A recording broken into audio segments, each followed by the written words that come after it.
The story begins on the battlefield, where everything is shrouded in thick smoke. A young field medic, drowning in sweat from exertion, faces a difficult task. The situation he finds himself in seems hopeless. He wonders if he should have taken on something he had never done before. Who could have predicted that his favorite profession would lead to such consequences? The doctor recalls the time when a colleague offered him a high-paying job and thinks that if only he had known what it would lead to.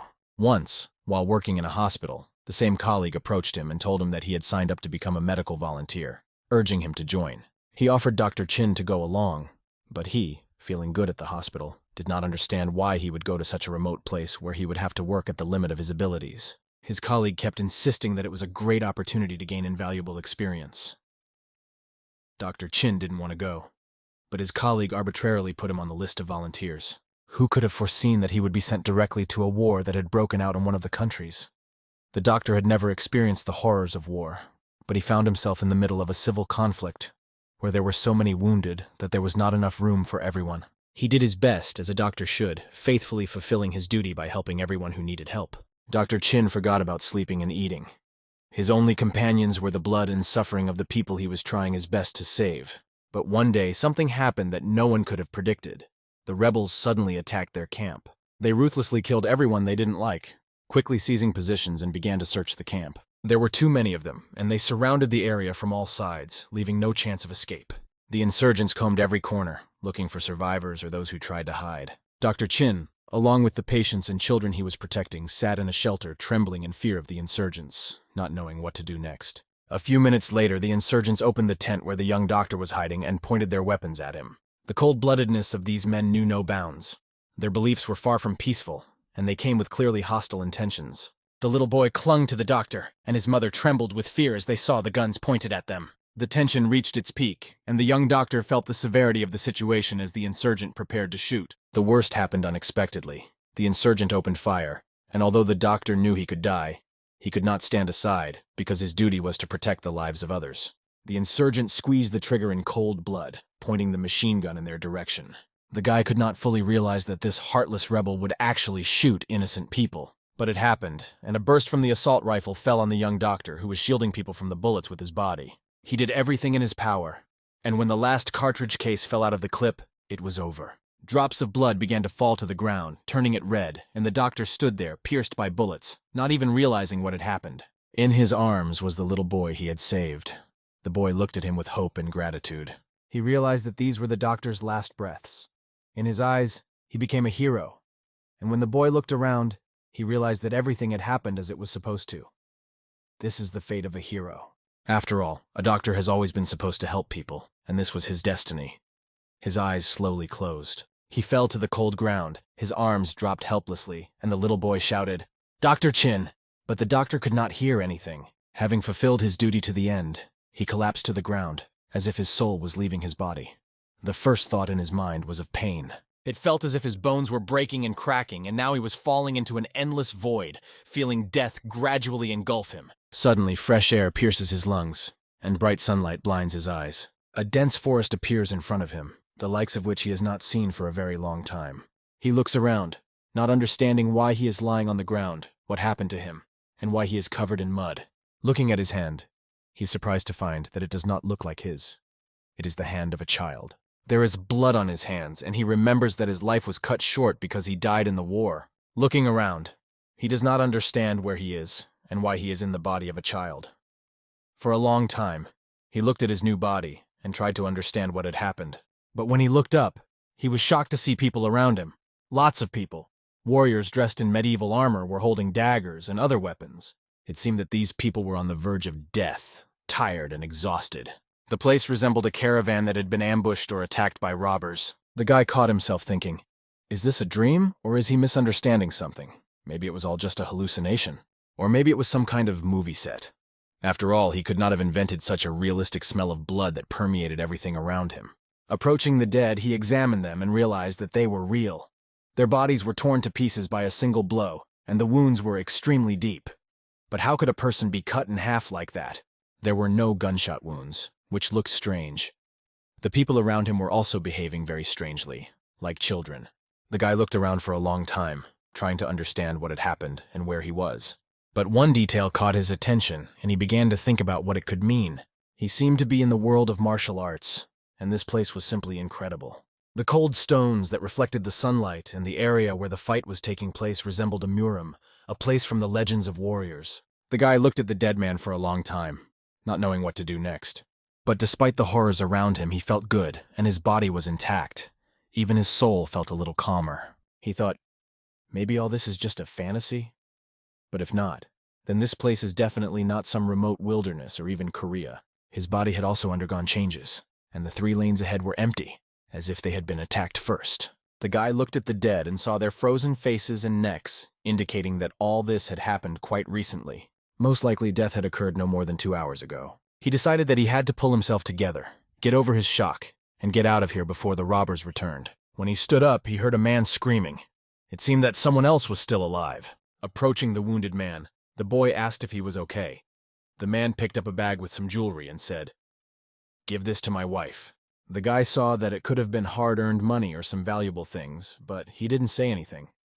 He just looked silently at the owner, who looked extremely depressed. The man kept saying that he was dying, but his wife was still alive and she needed money. The guy quickly tore the clothes on the wound and realized that he needed to stop the bleeding immediately. Drawing on the knowledge he had gained as a young doctor, he quickly identified the location of the wound and prepared to provide assistance. His actions were clear and confident, as he knew how to stop the bleeding and save a life. Seeing that this man was incredibly lucky, the guy realized that although the wound was deep, his vital organs were not affected. Despite the significant blood loss, if the wound is sutured, the man will be able to recover normally. But for that, he needed to find something that resembled a needle and thread. He looked at the duffel bag. Dumping its contents on the ground, the guy began to search carefully for something suitable. Fortunately, among the things was a sewing kit used to repair clothes. Quickly threading the needle, he realized that this should be enough for the operation. If he did it right, it would help prevent further infection. Although he did not have anesthesia, and it would be very painful, he had to endure it, because he had no other choice. Gathering all his will into a fist, the guy began to sew the wound of the wounded man. After some time, the operation was successful and the bleeding was stopped. The guy almost finished his work, confidently continuing to work, knowing that he was doing everything right. He had practiced many times when he was a surgeon, and often faced similar situations. As the case was coming to an end, a slight smile appeared on his face, knowing that he had done his best. The warrior who withstood this terrible pain was a real fighter. Now everything will be fine. And he quietly thanked the guy. The guy said that he had done everything in his power, as he had no antiseptic at hand. However, he hoped that there would be no blood poisoning. Taking a few things in his hands, the boy told the soldier that it was unlikely that God would help them in this, but there was still hope. The old boots that fell out of the bag showed that the soldier had a pregnant wife waiting for him at home, and he had to survive. The boy carefully collected everything he had poured out of the sack. He brought the sack to the warrior and asked him not to die, because he was waiting for him at home. The sun was already setting over the horizon, and soon the dark night would come. The guide dragged the survivors away from the danger, trying to gather his strength after everything he had been through. He was completely exhausted, because all this time he had been helping people without thinking about his own strength. He didn't understand why he got tired so quickly, because his new body was supposed to be much more durable. Soon he heard the sound of footsteps and thought that maybe someone else had survived the chaos. He got up and walked forward, hoping to find someone else alive among the ruins of this tragedy. He believed that there were others who needed help, and he simply could not leave them to their fate. He felt that it was no accident that he was in this body, and now his mission was to help everyone he could save. However, the danger was enormous, and if no one came to help, all his efforts might be in vain. Clenching his fist, he stopped the flow of negative thoughts, trying to focus and not lose faith. This is not the time to think about that now, he decided. I need to help the survivors first. He could only see one thing: to fulfill his medical duty and help everyone in need, even in his new reality. Thick smoke rose over the rocks, horrified by the situation that unfolded around them. The bodies of the dead were scattered all over the mountain range, and overturned chariots testified to the scale of this fierce battle. The young master went from one place to another where the dead lay, trying to understand what exactly had happened. He looked at their bodies and was disgusted by the amount of blood that covered them. The smell of blood permeated everything around him, and he was horrified at the thought of how much these people must have suffered. He looked at the woman with the deep-cut wounds, and the realization that he could not help her filled him with shame. Tears streamed down his face, and the thought that he was powerless gripped his heart. But when he looked closely at one important detail, he realized that the main thing in a surgeon's work is to be able to determine who can be saved, and those who are no longer saved. His first priority was to focus on those who still had a chance of being saved. He got to his feet and moved forward, searching the area for those who could still be helped. He dragged some of the wounded aside, laying them on a convenient slope, trying to create some kind of shelter. Out of the large number of wounded, only 3 had a chance of survival, and only they could be helped, given the scale of this tragedy. Only for them did he do everything possible given the situation. His eyes rested on these people who were lying helplessly in front of him, and he felt heavy with what he saw.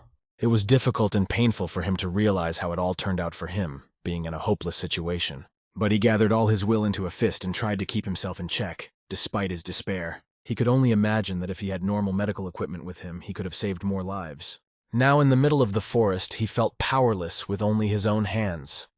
Looking closely, he noticed a handkerchief under one of the wounded. He picked it up, unfolded it in front of him, and saw that it had strange hieroglyphics on it. The hieroglyph meant flying kite, which was drawn on this piece of cloth, mysteriously glistening under the sun. It was clear that this was an escort carrier, an organization that transports people or goods for a fee. Such transportation companies are often found in martial arts novels, and the young owner realized that he had moved right into one of them, and the wounded were probably the guards who accompanied this caravan. If so, a rescue team should have already been sent for them. However, there was no time for delay. The boy found a sharp sword in one of the bodies and pulled it out. He sat down on a hill, stuck the sword in the ground, and began to sharpen it on a flint, preparing to make a fire. All of his efforts were directed at getting the fire going, and soon the flint began to spark. After a while, after many attempts, the fire finally caught fire, and the boy was happy because his military knowledge was finally useful. He started collecting firewood and carrying various materials to set up the camp, but as he worked, he realized that the body he was reborn into was very weak. After a while, he managed to create at least some kind of shelter in the area. Soon everything was ready and the place looked like a campsite. The guy fell to the ground, exhausted after a hard day's work, next to the people who had been unconscious all this time. From his tent, he looked up at the sun, which was bright red and slowly setting behind the clouds, illuminating the sky. He didn't understand, but he couldn't stop thinking. Why did he think that someone would come to rescue them? But before it got dark, he had to go down to the foot of the mountain to check the area. The people who had a chance of being rescued were warming themselves under a tent and were safe at least for the moment. The guy looked at them again, gritted his teeth, realizing that he had to act because their lives depended on him. His main task had always been to help ordinary people, and he could not leave these sufferers to their fate. He thought about his difficult fate, fell to the ground, and was overcome with sadness. Despite the fact that he is a doctor with full medical training and all the privileges, fate has prepared him for a difficult test. He did not come to this profession to carry the wounded on the battlefields of Muram's lands, but he could not escape his duty. He chose the profession of a doctor not out of altruism, but for the sake of making a lot of money to be able to support himself and his family. Although helping people has always come first for him, the financial side was of great importance to him. He had been poor and unhappy all his life, having grown up as an orphan, and this feeling of lack had always haunted him. He devoted his adult life to fighting his own suffering, considering every step towards a better life and achievement. His life turned upside down when he decided to become a volunteer and found himself in such a horrible situation where he sacrificed himself, covering civilians, and died from multiple gunshot wounds. How could this have happened at all? He did not understand it. A sudden loud sound filled his ears, and the guy paid attention to it, feeling threatened. He wasn't sure what was happening, but he assumed that it could be wolves who were probably going to attack them. After all, he was in the ancient world, where wild animals like wolves had existed for hundreds of years, and robbers for thousands of years. The boy picked up a flag with the emblem of the kite and began to cry, asking himself where the rescuers were. Why aren't they coming to help? But when he looked closely at the inscriptions on the flag, he noticed that the flying serpent transport escort was very familiar to him. He began to recall where he had heard the name, and suddenly remembered that he had read the novel The Greatest Heavenly Demon, where one of the characters was named Peklinson, and he was in a 3-generation medical institution in the Middle Kingdom. He was stunned by this discovery, but the ground under his feet began to tremble more and more. As he left the tent, he heard the sounds of a horse galloping from a short distance away. He grabbed the sword he had pulled from the body of one of the dead and began to wave it, hoping to attract attention. He had hoped that it was a rescue squad that had come to help him, and he was trembling with anticipation. However, he also had a strong suspicion that they might be robbers who had come to attack him. The first to appear were flags with various emblems fluttering in the wind. Soon the boy saw the main flag, the famous flying serpent. He breathed a sigh of relief and fell to his knees, realizing that he had finally reached help. These people had indeed arrived to help the lost squad, and the boy felt relieved to have survived. All the survivors, including him, would now be safe, because the soldiers had come to protect them. When the soldiers arrived, They were heavily armed, and their squad surrounded the boy as the only survivor of the horror. The boy noticed that the carts that arrived with the soldiers looked quite unusual. One of them looked like a huge first aid kit filled with medical supplies, and the boy remembered that he had already read about something similar. He recalled a passage from a book that described Pek Rik Inson's medicine cart, which was filled with medicines from top to bottom. And now he realized that this cart was the same one he had read about, and his eyes lit up with a spark of hope. The guy remembered the time when he was enthusiastically reading the novel, and how his colleague interrupted him, mocking the fact that the doctor was again immersed in a book about martial arts. The doctor did not care what others said because it was his hobby. His colleague then remarked that the greatest heavenly demon sounded boring, but the doctor was angry at this opinion and reacted sharply. The young master grabbed his head, not believing that the incredible was really happening to him. It seemed to be a coincidence, but it wasn't. When the soldiers arrived and saw the guy, they shouted joyfully that they had found at least one survivor. The guy had been kneeling all this time, waiting for their reaction, trying to comprehend what had happened. He was illuminated by the sunlight, and looking at the warriors, he could not believe that this was really the same world and the same master he had read about in the novel. The hawk flew like a wind over the mountainous terrain of Merim, the dry wind sweeping over the slopes, kicking up dust. The rescue team arrived at the scene and rescued everyone they could, including our hero. The boy looked at the person who saved him, trying to understand who this stranger was. When Chin was on his knees and the chariot stopped, a man who seemed strangely familiar to the young master approached him. The first thing he ordered was to check if there were any wounded and to thoroughly examine the entire area.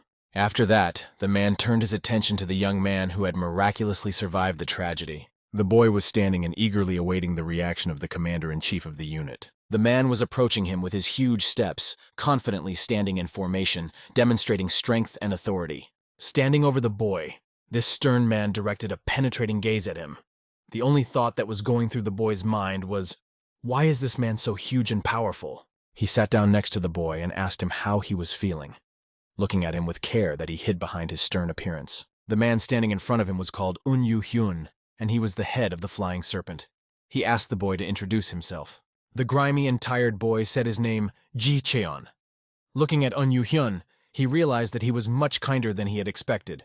The head recognized that the young master's name was quite beautiful and praised Ji Cheon, saying that he was a real good man, because not every adult man could show such resilience in a situation like this. But Ji Cheon could. Hyun's eyes drifted to the tent, and he immediately realized that the tent could not have appeared out of nowhere. It was made by this boy.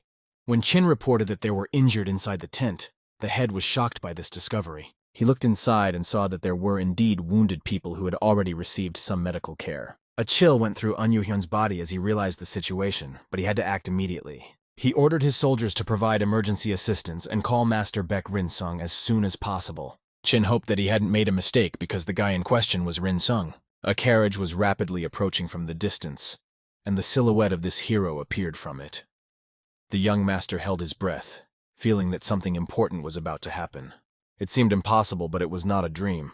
When he turned his head, he noticed something incredible. The man who was getting down from the chariot was the same one described in the novel, Baek Rinsung, one of the doctors of the 3 generations of the Celestial Empire. Baek Rin got his nickname because of the color of his hair, which resembled the scales of a white dragon, and his figure was truly legendary. He looked like a magician, and his aura radiated incredible energy that everyone around him could feel. Although he was a man, everyone saw him as an incomparable beauty. The guy, seeing the silhouette, opened his mouth wide and didn't know what to say because it all looked like a fairy tale. Everything corresponded to what he had read in the novel, and the world he found himself in was not just the world of martial arts. It was a whole universe from the same book that had once been just an interesting novel, but now had come to life right before his eyes. The story went like this. The young doctor had read the novel The Greatest Heavenly Dragon several times in a row shortly before his death. One of the important secondary roles belonged to Baek Rinsung. According to the plot, when the transport squad was attacked, it was he who saved the main character, Hae Ryun.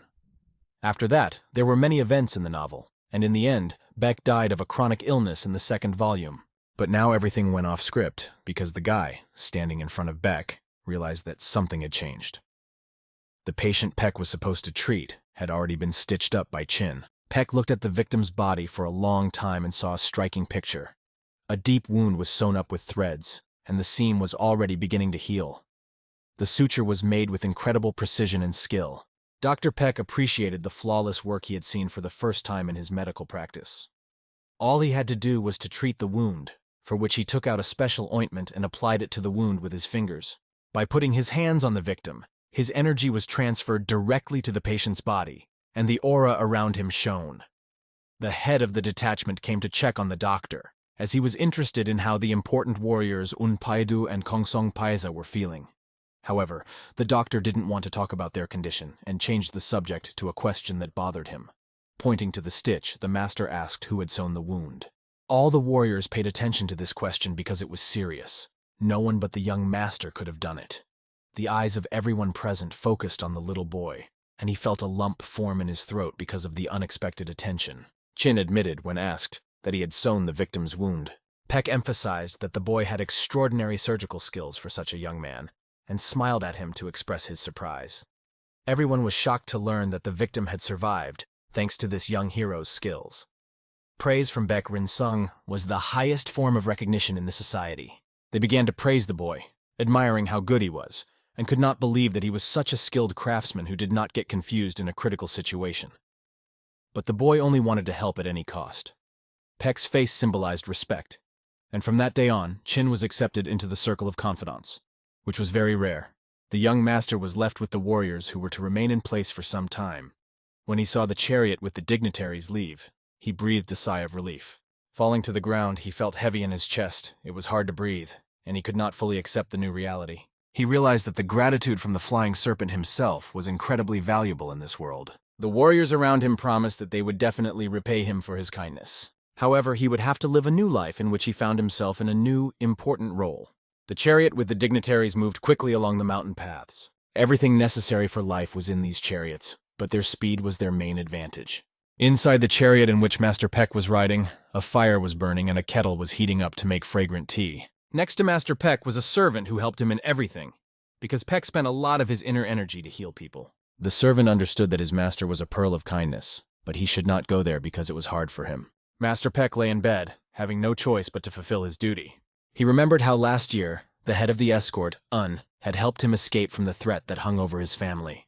Today he saved his younger brother, thus repaying the debt he once owed. The servant realized that the losses associated with Pyongyang were particularly painful. He was very sorry that others had survived, and he had not, and when they arrived, there was no way to help him. Leaving this place, the young master had a clean soul, feeling that he had fulfilled his duty. Now he no longer owed anything, and his soul was no longer burdened by any burden. However, the servant realized that if Master Peck continued to behave like this, he might lose his strength completely. After all, Peck knew that the 9 yin meridians were not easy to restore, but what could he do in this situation? Master Peck knew full well that he did not have long to live, and if he lived to be 40, he would be considered a long liver. Although his servant begged him not to say so, Peck raised his hand, feeling that it was true, and called his servant Yuha. Removing his mask, he said that he had decided to take him as a disciple. No matter what contradictions Yuhu expressed, the master was adamant, and his decision was final. The master knew full well that his life would be even shorter if he began to teach the apprentice, but he made the decision anyway. The servants, no matter how much they tried to convince him, knew that he would not change his mind. However, one thought did not let Master Peck rest. When they were at that place, he saw a child who had done the unimaginable.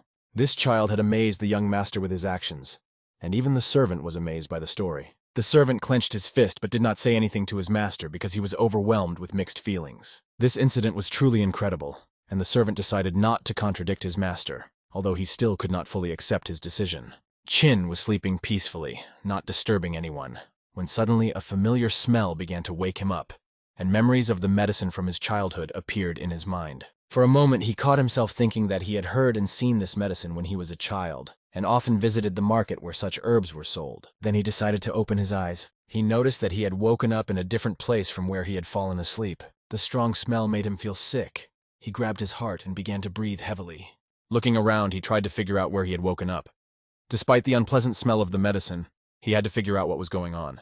Warm air was coming through the thick window in the carriage. The rays of the morning sun penetrated the room, and he realized that the place he was in resembled a hospital. He saw the same legendary man he had seen before. But why did he come back again and stomp his boots loudly?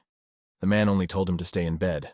Still not fully awake, Chin did not know what to say because everything seemed unreal. He saw Master Peck, surrounded by soldiers and his assistant, standing over his bed, and it looked like something very serious. Master Peck was feeling very well that day, and he had not gathered just to talk. The warriors stood around him on all sides, in straight lines, as if they were on an important mission. The young master could not imagine why they were all looking at him so closely. Next to him was the boy Chin had saved. He had survived, but what happened to the other two remained unknown.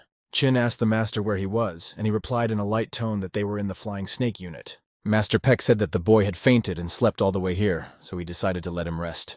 The boy looked at Master, and he looked like a real celebrity.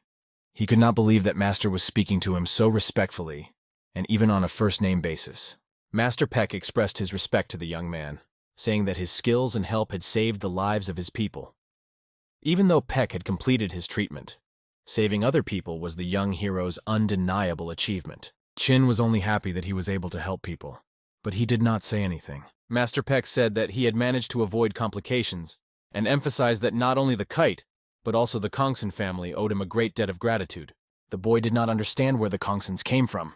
The master reminded him that the girl he was treating with a sword in her hand was the heiress of this family. She was one of the daughters of the Kongson family, a wandering warrior and heir to the position of Fosa in the Flying Serpent. The master once again emphasized that if it were not for the young hero, these people would probably have died. Chin, knowing a little bit about the plot of the novel, recalled that the Kongson family appears a little later in the story as an important part of the events. He realized that he had saved the daughter of the head of the Kongson family, not because he wanted to, but because it was his duty as a doctor. The young hero decided to get out of bed, not wanting to think that it was his merit. He tried to get up but felt a lot of pain and could barely stand. Master Peck's servant stopped him, supporting him with one hand so that he would not fall. Peck's servant, official Yuhu, who was accompanying him, only told the boy to be careful. It was just like in the novel, and Yuhu was also quite a strong character, known for his half-closed eyes, which he kept that way because of a skill he learned from his grandfather. The young master thanked everyone for their kind words, feeling grateful that he had been able to help. He was glad that he was able to contribute his modest help to saving people. The warriors around him, hearing the young boy's words, could not believe that he was so wise to speak out like that, being just a child. The boy understood that thanks to him, the Flying Serpent had repaid the debt to the Kongson family. But deep down, he felt that he could cause even more confusion in these circumstances. A minute later, Master Peck handed the boy a red box and warned him that it contained something special. The box contained a rare cure for internal injuries, which was a sign of great respect and gratitude for the boy. The warriors around them were amazed by this gift, because it was not just a thing. It was the legendary Huandan of the century-old pine tree, which cannot be easily obtained or bought. This medicine is extracted from a century-old pine tree that grows in ancient places. The resin released from the roots contains the vitality of this tree. This drug preserves the vital energy of the century-old tree, and its value is extremely high. Looking at this gift, the young hero did not understand why the master was giving him such a rare item. Everyone around him was also surprised by this gift. Master Peck looked at the boy and felt no regrets, because if it weren't for this child, they would have lost hope of continuing the Kongson family, which was nicknamed the Dragon Sword. The Kongson family may not even believe that the child saved their relative, but it is true. The master knelt down in front of the boy, recognizing that the rescued girl held an important position in the family, and perhaps this gift was not enough to express all the gratitude. Other people around who understood the value of this object could not fully comprehend its meaning. The guy looked at the gift for a long time, not knowing what to do with it. He still did not understand why he had been given this medicine and thought it would be useful to know its name. The master explained that if he took this pill, it would help treat internal injuries and relieve his headache. He noted that the boy was very exhausted and that it was difficult for his body to recover. The master asked the boy to take the pill right now to feel relief. The boy understood that this was probably a miracle cure for internal injuries, and although he doubted its effectiveness, he decided to take it out of respect for the master. Despite his doubts, he obeyed the master. When he put the pill in his mouth, he noticed that it even began to glow. At first, he found it difficult to swallow it, but with effort he did so. After that, a pleasant chill spread through his body. His head felt a little dizzy from the effects of the pill. Yuhu handed the boy a bottle and asked him to drink the liquid to help him sleep, because he needed rest. The boy put the bottle to his lips and began to drink. Master Peck asked everyone to leave to let the boy rest. As the warriors left, they realized that this boy was much more unusual than they had been told. When they thought about their children, they didn't even want to imagine how far behind he was. He would have been a great example for them. The rumors spread quickly, because people love to gossip. In the evening, the master returned to visit the boy. He had been lying in bed for a long time and fell asleep quickly. Then Yu-Hu asked the master if he really wanted to make him his disciple. The master had no doubt about his decision, for no one would refuse to become a disciple of Heavenly Father Baekrin Seong himself.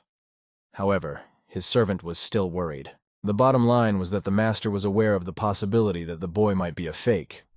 To check this, he went to the bed and carefully examined an important detail.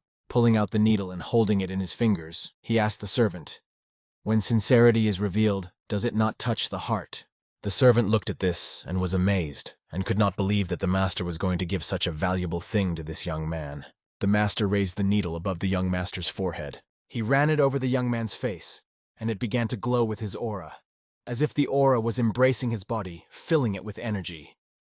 The boy's hand began to tremble from the effect. Peck looked him straight in the eye and smiled as he watched the effect of this procedure, while the servant looked on with envy. The only question left was whether to envy this guy or to sympathize with him, because now under the master's care, his life would not be peaceful and safe. At that moment, the boy had a strange dream. It seemed to him that he had become a butterfly and was in the hands of a madman who was piercing his body with needles. He clearly felt every impact on his body in the form of a butterfly, unable to do anything. The boy begged the madman to let the butterfly go, realizing that this was not normal, but the man did not listen. All the guy wanted was for this nightmare to end as soon as possible. Suddenly he woke up, opening his eyes with relief to see that the ceiling was the same as it had been before.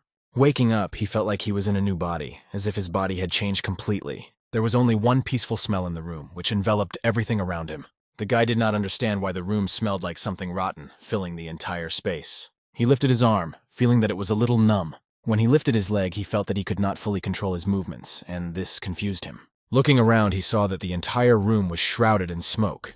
Another important fact was that he was not wearing a single piece of clothing. Naturally, very unpleasant thoughts began to swarm through his mind. What had happened to him again while he was sleeping? He started screaming all over the room because it was not normal anymore. We will find out what happened to him while he was sleeping in the next chapter. As soon as he started to worry, he saw Master Pecklinson standing next to him with his servant. The master quickly covered the young man with a blanket, and it was obvious that he had been in the room all night. But why was he personally looking after him, since servants are usually responsible for caring for the sick? Master Peck was pleased because, surprisingly, there was not much dirty energy in the boy's body. These words surprised the boy because he felt something stuck to his back. It looked like dried rubber, and he saw that he had a scar on his back. The master asked him what was bothering him, because his body looked good and he should be fine. The young master realized that this scar was the source of the bad smell. However, Chin felt much better and did not feel anything wrong, so he allowed the master to address him as you. He felt that it would be embarrassing if such a high-ranking person addressed him as you. The master understood his request and fulfilled it without any problems. The boy was glad to have such an understanding. The master looked at the scar for a long time and touched the boy's back with his hand, focusing on its condition. Chin could not understand what kind of unclean energy it was, because he had no internal injuries. When he felt the scar, the skin began to peel off, and Peck was sure that this might be useful to the boy in the future when he started learning martial arts. The course of treatment included a pulmosis procedure. Pulmosis is a term often found in martial arts novels. It is a stimulation technique that removes all toxins from the body through energy and medical cleansing. As a result, the guy's blood vessels were cleaned. It was great, of course, but Chin could not understand why the master said he would study martial arts in the future. Why would he want to do that? Peck called his servant Yu-Hu and told him to prepare a bath for the boy. Yu-Hu was already there, holding a towel. He quickly wrapped the young master in the towel and picked him up to take him to the bath. Yu-Hu walked along smiling, though he was hiding his thoughts. He knew that if Beck himself had done the cleansing, then this boy probably had even more potential than those who came from warrior families. The boy was in Yu-Hu's arms and couldn't understand why he was being treated so well. The smile did not leave the servant's face, and his behavior seemed a little strange to the boy. A few minutes in the bath would not hurt, but the boy was thrown directly into the hot water, which seemed too harsh to him. While taking a bath, he thought about all the events that had happened. The water getting into his eyes stung a lot, so he decided not to open his eyes underwater. He emerged from the large bathtub, which looked like a swimming pool. Looking around, he saw that the Flying Serpent's bathing facility was a luxurious place. It had been built as part of the unit that managed the waters of the Qianzi, thanks to the skill of Pecklinson. It's hard to find anything like this place in the world. The boy left the hot spring and headed for the place where Yu-Hu was. However, he had one serious problem. After bathing, he had a very bad headache. Various questions began to appear in his mind. Where was he really from? Who were his parents? What kind of family did he come from?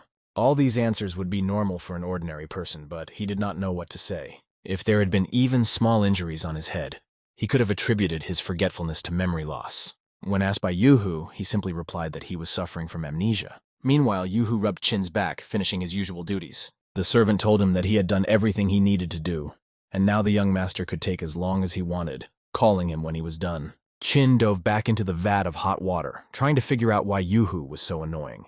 He was a really annoying guy, but it was understandable. Master Baek had used a polymorphic effect on an unknown guy. As Chin waded deeper into the water, he wondered what he should do next. He looked at the clear water and saw his reflection. It was unclear why, but he found himself in the body of a child in a novel he knew. In his previous life, he died nobly, saving a man. And in this life, he survived only because he also saved others. The situation seemed strange to him. Maybe he was just unlucky. He couldn't even imagine what would have happened if hungry wolves had come instead of the kite squad. The guy would have been dead for sure. His memory brought back the events of his past life, as if it had happened only yesterday.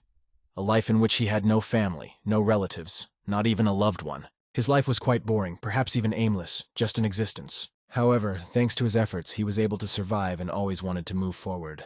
But his previous life is over, and now he is in the body of a boy. He wonders how he should live his life. A few minutes ago, he heard from Yoo-hoo that the escort group was killed when they were attacked by robbers. Yoo-hoo said that those bandits were scoundrels and were on their way from Soju, the city where the secret unit of magicians is located. The boy remembered the book he had read several times and knew roughly how the story would unfold. He realized that the main character of the novel, a heavenly demon named Har-Young, was recruited by the magicians through Soju, where he was constantly humiliated and tempered his character. However, there was another interesting character, an unnamed hero who died in the novel at the very beginning when the boy was reading it. And the most interesting thing is that the boy was reborn into this nameless character who died on the very first page. In addition, he is now an orphan again, just like in his previous life. His entire previous life was devoted to doing his best for those who had a family. And now, as he plunged into the water, he was overcome with a strange feeling. Perhaps he dreamed that by helping others he could find happiness. Maybe his actions would give him the right to start his own family someday. As he emerged from the water and grabbed a breath of fresh air, he realized that this was a real challenge. A chain of thought led him to the conclusion that in order to have a family and children, he would need a lot of money. In the world he is in now, Mareem, human life is worthless. The only way out for him is to become stronger. There are many difficulties ahead of him, but he realized that he had to learn to stand up for himself. If he doesn't, then what kind of family can we talk about? In this world, if you don't defeat your enemy, you will simply die. The boy looked at his reflection in the mirror. He saw a weak boy, a child who has neither money nor strength, but has knowledge of what the future holds. He just wanted to find his way, to be a doctor, which was a bit like his previous life. Soon the guy appeared on the horizon, well-dressed and looking confident. When Yoo-hoo saw the young master, he was amazed at his appearance. He couldn't even believe that this was the same boy who had finally been washed clean. Now he looked fresh, and Yoo-hoo complimented him, telling him that he had made him a wonderful tea. All he had to do was follow Yoo-hoo to drink it. They walked down the deep corridors toward the tea room. However, the strange expression on the boy's face scared Yoo-hoo. He seemed to be a rather strange child. This child, unlike other ordinary children from warrior families, had neither a noble background nor good fighting skills. Although Yoo-hoo's master treats him well, the boy sees this as a problem and does not feel anything special. He even feels jealous because he was accepted as an apprentice. You can see on Yoo-hoo's face that he feels bad because his master shortened his already short life because of him. Chin notices Yoo-hoo's behavior and recalls the time when he was just a simple intern. He recalls large Chinese buildings where people enjoyed fresh, fragrant tea. Yoo-hoo sat the young master down at a large table and began to serve him lunch. Looking at all these treats and drinks, there was no doubt that there was a reason why the young man was treated so carefully. If you recall the novel, there was not a single character in it on whom Baek Rin-sung used the pulmosis technique. It turns out that he himself is the reason why the master used this technique, and that's probably why Baek spent a lot of energy. If the boy really did receive a pulmosis, it could have a bad effect on Master Peck, because his internal energy helps prevent the development of diseases. Perhaps this is why Baek Rin-sung died in the first volume of the novel, sacrificing himself to save another person's life. It was not an easy decision to make. The guy knew the book's content from cover to cover, had some skills, and wondered if there really wasn't a way to help Baek Rin-sung beat his disease. But first, he needed to enjoy some tea and sweets. However, the sweets could have been poisoned with Sangon poison. The magicians were always cunning and resourceful. They sent a spy who poisoned part of the flying snake's escort, and then came to finish off the rest of them personally. The boy started eating cookies for tea, and they turned out to be quite tasty. He thought that he shouldn't refuse such good food, especially such tasty food, and wiped the cookie crumbs off his hands. The creak of the door spread through the room as a stranger entered. The guards immediately noticed the newcomer, and the young master looked up as well. Master Peck walked in, dressed in smart clothes, and with him was not only his staff, but also someone unknown. The person in the center was wearing a satchel, an Asian straw or bamboo hat, and it was quite difficult to tell who it was. However, when you looked closely, you could see that it was a girl. She came up, bowed to the guy, and began to thank him for saving her because she heard that if it wasn't for him, she would no longer be alive. The girl, as a member of the Konsen family, promised to reward the young master for his good deed. The boy began to remember what he had read about her in a novel. It was Kon Song-hyun, who had come to thank him for saving her younger relative. He refused to help her. However, she insisted because she knew that he had already been praised by both Master Beck and Inseong. But their family would not stand aside and would never forget his deed. The boy was embarrassed because he was not used to so much praise. He was embarrassed, and he began to make excuses that anyone in his place would have done the same. The guy began to insist that she should visit her relative, because it would be much more correct. Hearing these words, the girl was shocked and reacted with surprise. She apologized for her tactlessness, said goodbye, and ran to her sister. She ran out of the room so fast that everyone was even embarrassed by it. For a moment, she felt ashamed of her behavior because she had not gone to her relative first. Master Peck was watching everything that was happening and hanging on the boy's every word. Chin understood that Hyun was the only daughter in the family, and he knew that she was not good with a sword. Because of this, her older sister was disappointed because she had hoped that Hyun would inherit the secret techniques of the Kongseong family. The previously mentioned Kongseong-eun was their sideline relative. Although Hyun always compared herself to her younger sister, she still loved her more than anything else in the world. According to the plot that Chin read in the novel, it was said that at this point, Yoon was supposed to die. After her sister Yoon dies, Hyun, who treated her like her own, falls into an uncontrollable rage. When she finds out that it was planned by their family, she sets off a real bloodbath, eliminating all those responsible. And the doctor who happened to be in this storyline turns out to be the one who helped to avoid these events in the future. But all of these people are now following a completely different plot from the novel the boy was reading. According to the story, the prologue of the first volume is now taking place, when Bak Rin-sung has to save Haryong from the Celestial Empire. It was in this chapter that one of the most terrifying events of the novel was described. Knowing this, the boy realized that he had to prevent the plot. Otherwise, he himself might die because of these events. Master Peck approached the young doctor and noticed that he was feeling much better, so he offered to discuss the events. Suddenly, the young man started coughing. It was obvious that he was sick, and everyone began to worry about his health. He explained that it was because of his throat, which had become sore after tea, although he had not yet fully recovered from the treatment. The master looked at his future student with interest. The boy realized that since he was in Muram's world, this pace of events would not leave him without interrogation and suspicion. His throat hurt after tea, and he tried to explain it. The master approached him and offered to take his pulse if he didn't mind. He lifted the boy's sleeve a little and touched his vein to check his pulse. When the master took his hand, the boy felt a strange itching sensation, as if something unusual was happening. He realized that he knew little about internal energy, but he could feel his body reacting to this unexpected thing. At that moment, some kind of energy connection arose between him and the master. The master abruptly pulled his hand away and said that the problem was that the inner energy was scattered. The head could not understand how this was possible, because the guy did not show signs of being proficient in martial arts. Our hero did not understand anything. He just watched and was shocked by everything that was happening. However, Master Peck knew that the energy was due to a miraculous medicine sent by the Kongsen family. In addition, he had given the boy some pulmosis techniques, and in this case, it was not so important. The master reassured himself that almost all of the energy would be removed and only a small part would remain. The head was not happy that the power of pulmosis of this level went to a child who had never studied martial arts. But he hoped that it would help the boy better absorb the medicine he received. Master Peck realized that if people found out about this, many families would send envoys to him to do the same for their children. So he decided to hide the information, explaining that he had simply repaid the debt to the kite. In addition, his grandchildren will soon start practicing martial arts. If he was wrong, his medical skills were still on the level of a divine gift. However, the master did not want to be praised so much, and joked that he should not be overly exalted. The young master watched Master Peck's expression closely, and saw the real Peck Rinsen in front of him. He even thought about the grandson of the head of the Escort. This man was a real doctor, and something strange happened at this table. The boy's inner energy dissipated. Most likely the reason was that the boy had taken Sangon poison. The head was shocked that someone would even think of giving Sangon poison to an ordinary child. Such an attitude toward children, especially toward the benefactor of the flying serpent, was completely unacceptable. But it remained a mystery to the master who had mixed the poison. The whole situation looked incredibly mysterious, and the motives of those who did it were unclear. Anyone could be suspected, for example, Yuha, who was simply silent, but his expression was quite strange. Returning to the servants who served the sweets and tea, they belonged to a prestigious class of paisa, and the soldiers were of high rank. It became obvious to the master that this event was a sign that someone had set his teeth on them and had hostile intentions. The master, realizing the seriousness of the situation, ordered to immediately get rid of the tea and sweets, as it was unknown who the traitor was, and they might be attacked soon. So we had to act quickly.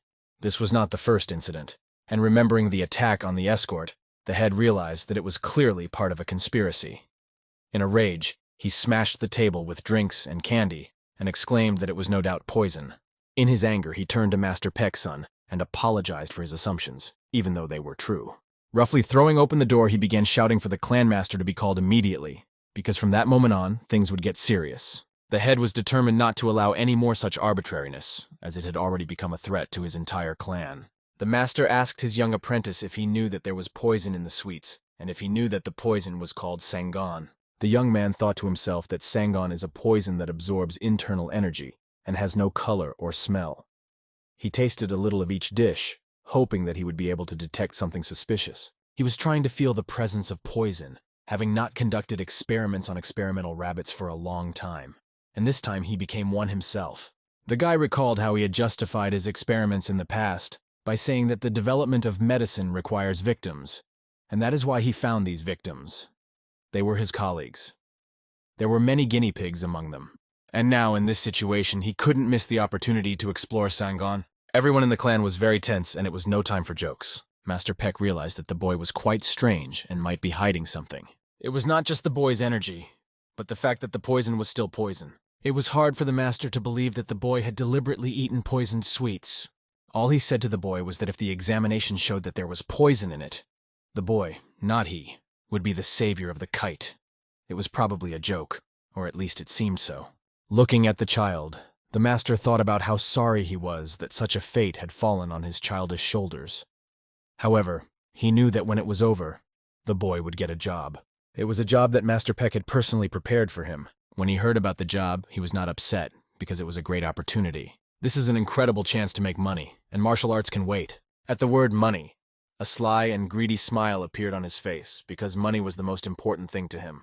It didn't matter that he woke up alone in the middle of an endless plain. The main thing was to get as much money as possible. He did not remember his family, but he was happy to be useful to these people. Of course, such a statement did not impress the others much, but only caused mixed feelings. They even felt a little sorry for the guy because of his difficult fate. But it was all his manipulation. He knew that his handsome face played in his favor. The head, like a real father, bent down in front of the boy, patted him on the head and said that as the head of the escort, he was ready to help. The head tried to assure the boy that he would not be disappointed in his choice to live with them, because he had already become a real hero for them. However, this sentimental moment was interrupted by Master Beck, who put his hand on the head's shoulder and said quietly, "You can't." The head was well aware that the master had used the pulmosis technique on the young man. There was an awkward pause between them. They did not look into each other's eyes, and the tension was palpable in the air. The master just smiled and repeated, "You can't." The head could not understand what the master meant when he said, "It is impossible," and what exactly he could not do. It was a dark night over the village, illuminated only by the moonlight. Some kind of smoke enveloped the streets and houses, spreading a strange odor throughout the area. A strange energy vibrated in the air, and there was not a single living soul on the streets, except for the ninja warriors who were hiding in the shadows of different corners, invisible to the common eye. It looked like they were performing some kind of task, because they were moving around carefully and quickly, dressed in black suits. They looked around to make sure no one was following them. Only when they were sure that everything was safe did they start moving forward, about 5 of them. The warriors moved quickly, overcoming difficult defenses. As soon as the first group of warriors reached an elevated spot, they stopped, observing the surrounding area. Their colleagues immediately followed, beginning to surround the area. When they were convinced that there were no guards at the site, they began to enter their army from different directions. Since it was an unusual smoke or something similar to a sleeping pill, people were not supposed to wake up. Soon, the main ninja in this group was reported that all positions were taken. The warrior leader surveyed the area, checking to see if the sleeping pills had been mixed with poison to ensure that everything went according to plan.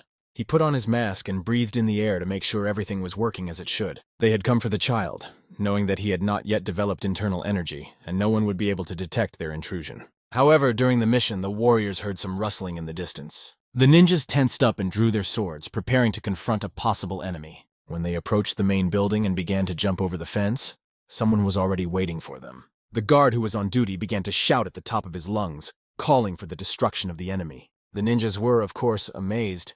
They had not expected such a turn of events. Downstairs, a bunch of warriors with torches were already waiting for them, running toward them, surrounding them from all sides. The guards were in high spirits and enthusiasm, as if they were expecting an attack, and they were rushing at the enemies with determination. A huge number of guards filled every street running out of the main building. The main ninja watched this spectacle and could not understand how it happened that someone knew about their presence. Before he could look back, he saw the sword of a cold-blooded warrior near his face. It was the head of the guards, who already had the ninja in his sights. He looked him sternly in the eyes, making it clear that he would either tell the truth or lose his life. The ninja just screamed, asking how they even knew about their mission and what was going on here. The head decided to explain to the doomed ninja that their plans had failed because of the presence of a great doctor who had discovered the poison. The head was interested to know who had sent them and what their goal was. After a long silence, the ninja had a choice. Either he would say something or lose his head. It was impossible to delay. The fact is that all this was planned in advance, and no one knew that the great Dr. Peck was here. If it happened, the ninja was ready to tell everything. However, this was just a clever distraction for the head of the squad. The ninja suddenly broke through the roof, and everything began to fly apart under his feet. It was a trap to catch the clan leader and strike him. However, no matter how hard the enemy tried, it was in vain, because an experienced warrior would not fall for such a trick. The leader of the squad pointed his sword, which flashed with an incredible aura, and directed the valiant sword of Hongwan towards his enemy. No matter how hard the ninja tried to dodge, the valiant warrior was always one step ahead. After a quick exchange of swords, they found themselves facing each other, ready for the next blow. A cold silence enveloped the battlefield, and they looked into each other's eyes for several minutes, as if assessing every movement. The ninja did not wait long and decided to attack, because he had no other choice. His sword glowed with the red aura characteristic of their clan, and he pointed it directly at the head. It was a serious and fast blow that almost pierced the head of one of the valiant warriors. But the leader managed to dodge and deflect the blow with his sword, reacting in time. The ninja's sword almost flew out with his hand, but he was not going to give up so easily. Straining all his strength, the ninja rushed to attack again, decisively approaching his opponent. When their swords crossed, the atmosphere was filled with the smell of battle, as if the air had become thick and heavy. In the silence of the night, an incredibly powerful explosion suddenly rang out, shattering the peace of the area. The explosion engulfed and shook one of the neighborhoods that had never known such anxiety before. After this blow, the warriors felt each other's weaknesses and realized how to continue the battle. The leader looked at his opponent for a long time, but suddenly felt something happen to his hand. It began to tremble. Suddenly his arm began to break in different directions, as if under the influence of an invisible force. He realized that one of the insidious magicians was standing in front of him, and the sword of the bloody demon was hovering in front of him. However, the ninja did not say anything. Silence enveloped everything around him, creating an atmosphere of tension. A red aura began to fill the ninja's silhouette, dissolving it right before the eyes of the head. In a second, everything could have become dangerously serious as the head's vision began to dim. Like a bolt from the blue, the warrior magician slashed his red sword through the space in front of him. With incredible fury, he pointed his cold, sharpened sword directly at the leader of the squad. An incredible aura reigned on the battlefield as the two legendary warriors clashed with their swords pointed at each other. It was necessary to act immediately, because the demon's strength was extremely serious, and the blood demon's sword seemed like a death trap. To counteract this technique, the head used his valiant sword, the Hongwan, a symbol of world order. The two mighty warriors unleashed their powerful blows on each other, and only one of them was to survive. During the clash, the head realized that there was no doubt that this was indeed the sword of the bloody demon. He could clearly feel the bloodlust, regardless of whether these people were mages or belonged to another clan that used such techniques. For a leader, the most important thing was to protect his people, and everything else took a back seat. To a mage warrior, however, the head was only a fool seeking to protect something that was doomed. No matter how much they wanted to avoid this confrontation, their battle had reached a critical point of collision. For a moment, it seemed to the magician that his opponent had slowed down, and now his death was inevitable. It seemed that they were already only a few centimeters away from the demon's cold sword, which was about to end this battle. But behind the clan leader, a storm began to form, filled with pure energy and a sphere of light. This storm fell upon the demon and enveloped him with its destructive power. At the moment when the demon's sword almost touched the face of the clan leader, it only left a wound on his cheek, passing very close.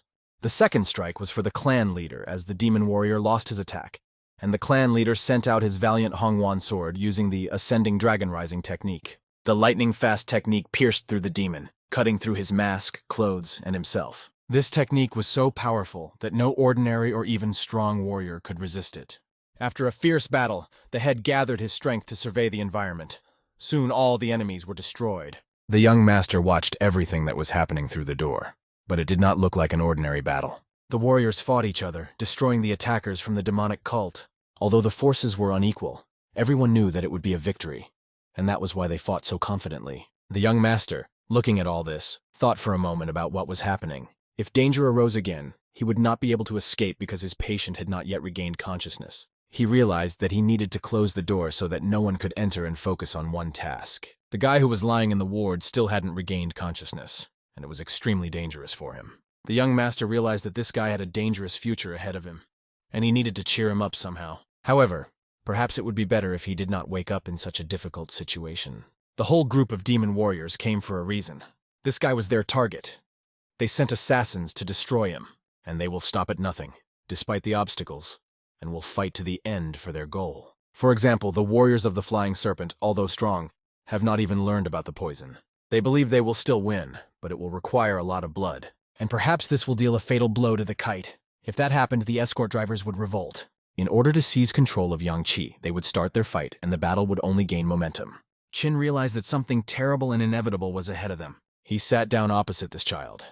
It was hard for him to watch everything that was happening. But fortunately, the boy was at least sleeping soundly at such a moment. Everything was relatively calm until the boy started making strange noises. He started snoring loudly across the room like a madman. This snoring resembled the cries of wild animals in the forest. The young doctor, of course, did not like it, because the boy began to behave like a real animal in a human body. Qin had no choice but to try to wake the boy up, but no matter how many times he tried, he failed. He had been watching him the whole time, and everything was fine, but now the guy was snoring as if he had gone crazy.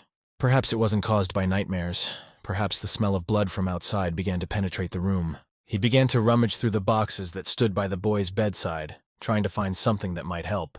Qin realized that he hadn't just gone through the boxes for nothing, because there must be some fragrant herbs somewhere.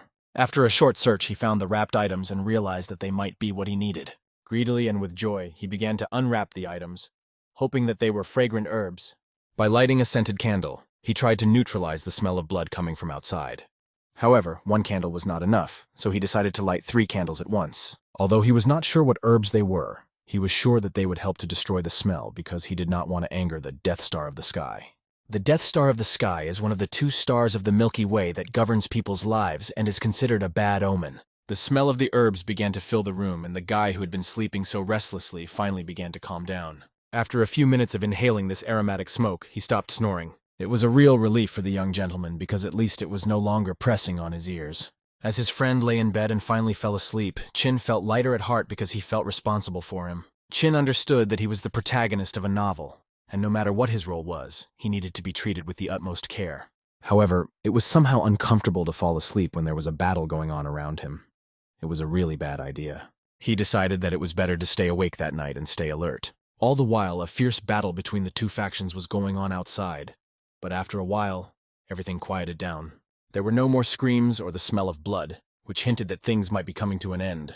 The guy decided to look outside to see what was going on. When he put his eye to the crack in the door, he saw medics running from different directions because there were many wounded, and everyone rushed to help. This made him realize that the battle was finally over. The guy was amazed because he managed to change the course of events in which many people were supposed to die. Now that everything is calm in this place, he closes the door. And he begins to doubt what to do next because the plot is now changing. He has 2 options. Either help them or just watch what happens. If he stays on the sidelines, no one will know about his abilities, and he will stay safe. But if he is called to provide medical care, he will not know how to answer all the questions. However, with his knowledge as a doctor, he could help people on the verge of death and save their lives. However, doubts plagued his soul because his own safety was still more important. In addition, the local methods of treatment might seem rather strange, and the guy might even be suspected of spying.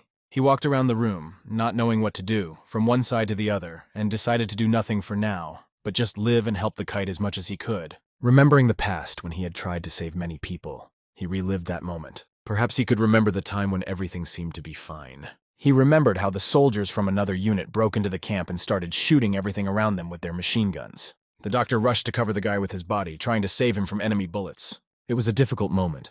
He sacrificed his life, but the question remained.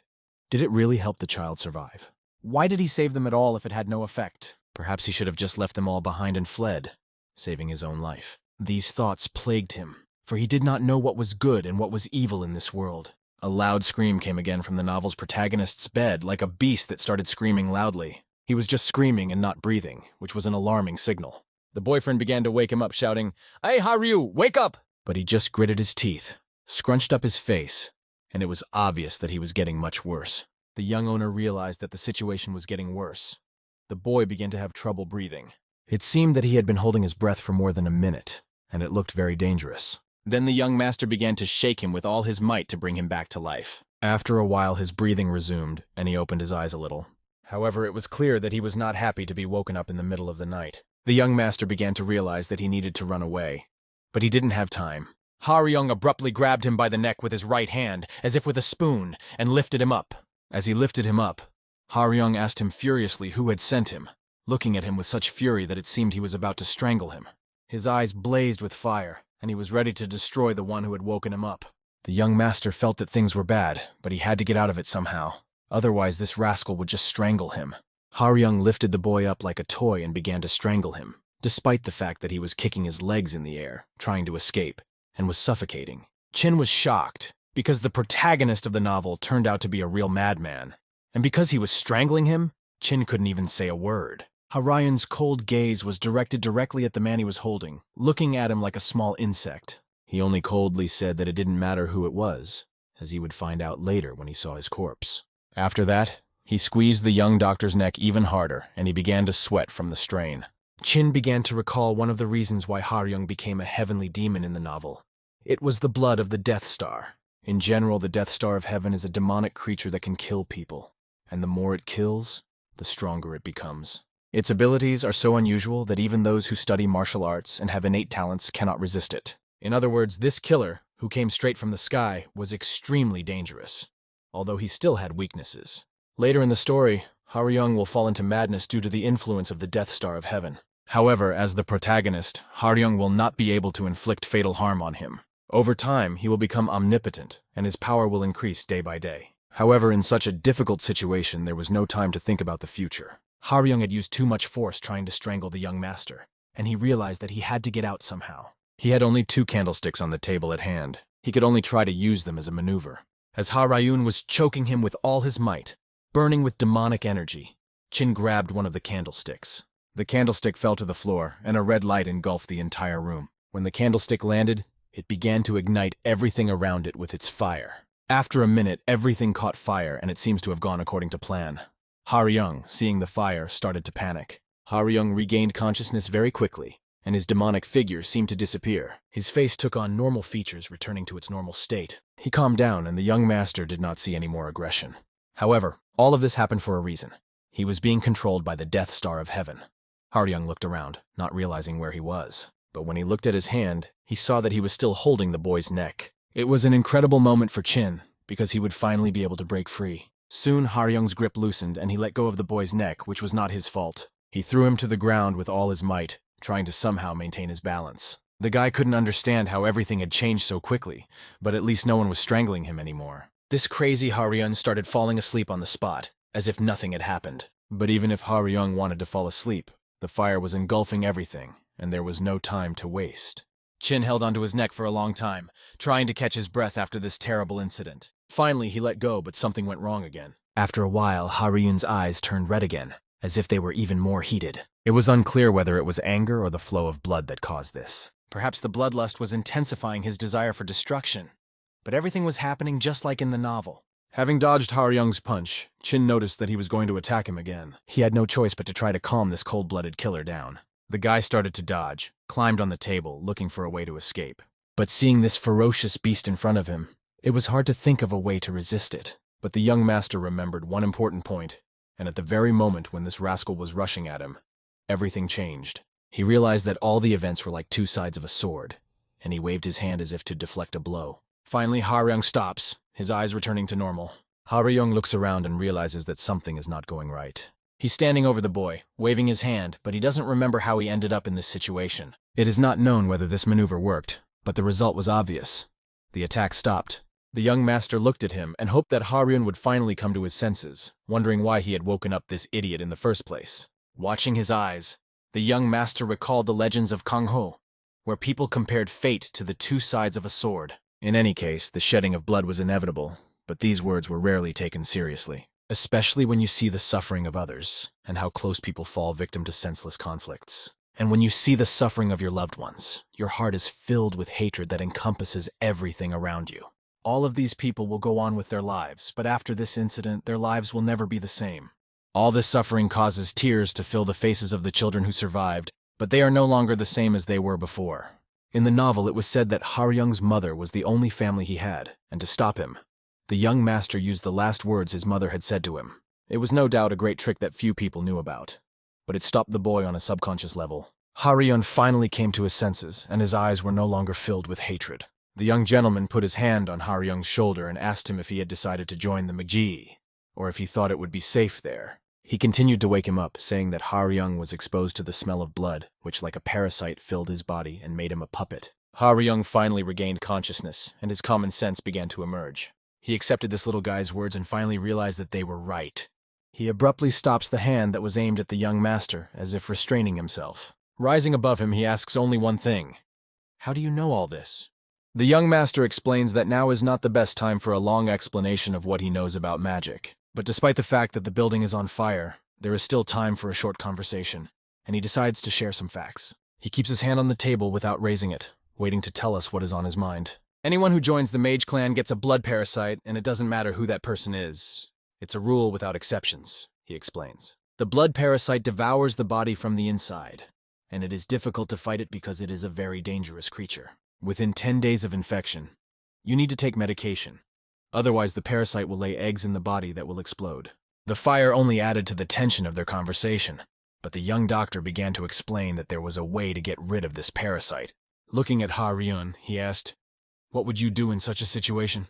Haryun persisted. "If that's the case, how do you know all this?" The guy starts avoiding direct eye contact, realizing that no one knows who he really is or how he has this information. But this is not the main thing now. He knows very well that Haryun has his own intentions. This is no longer a joke.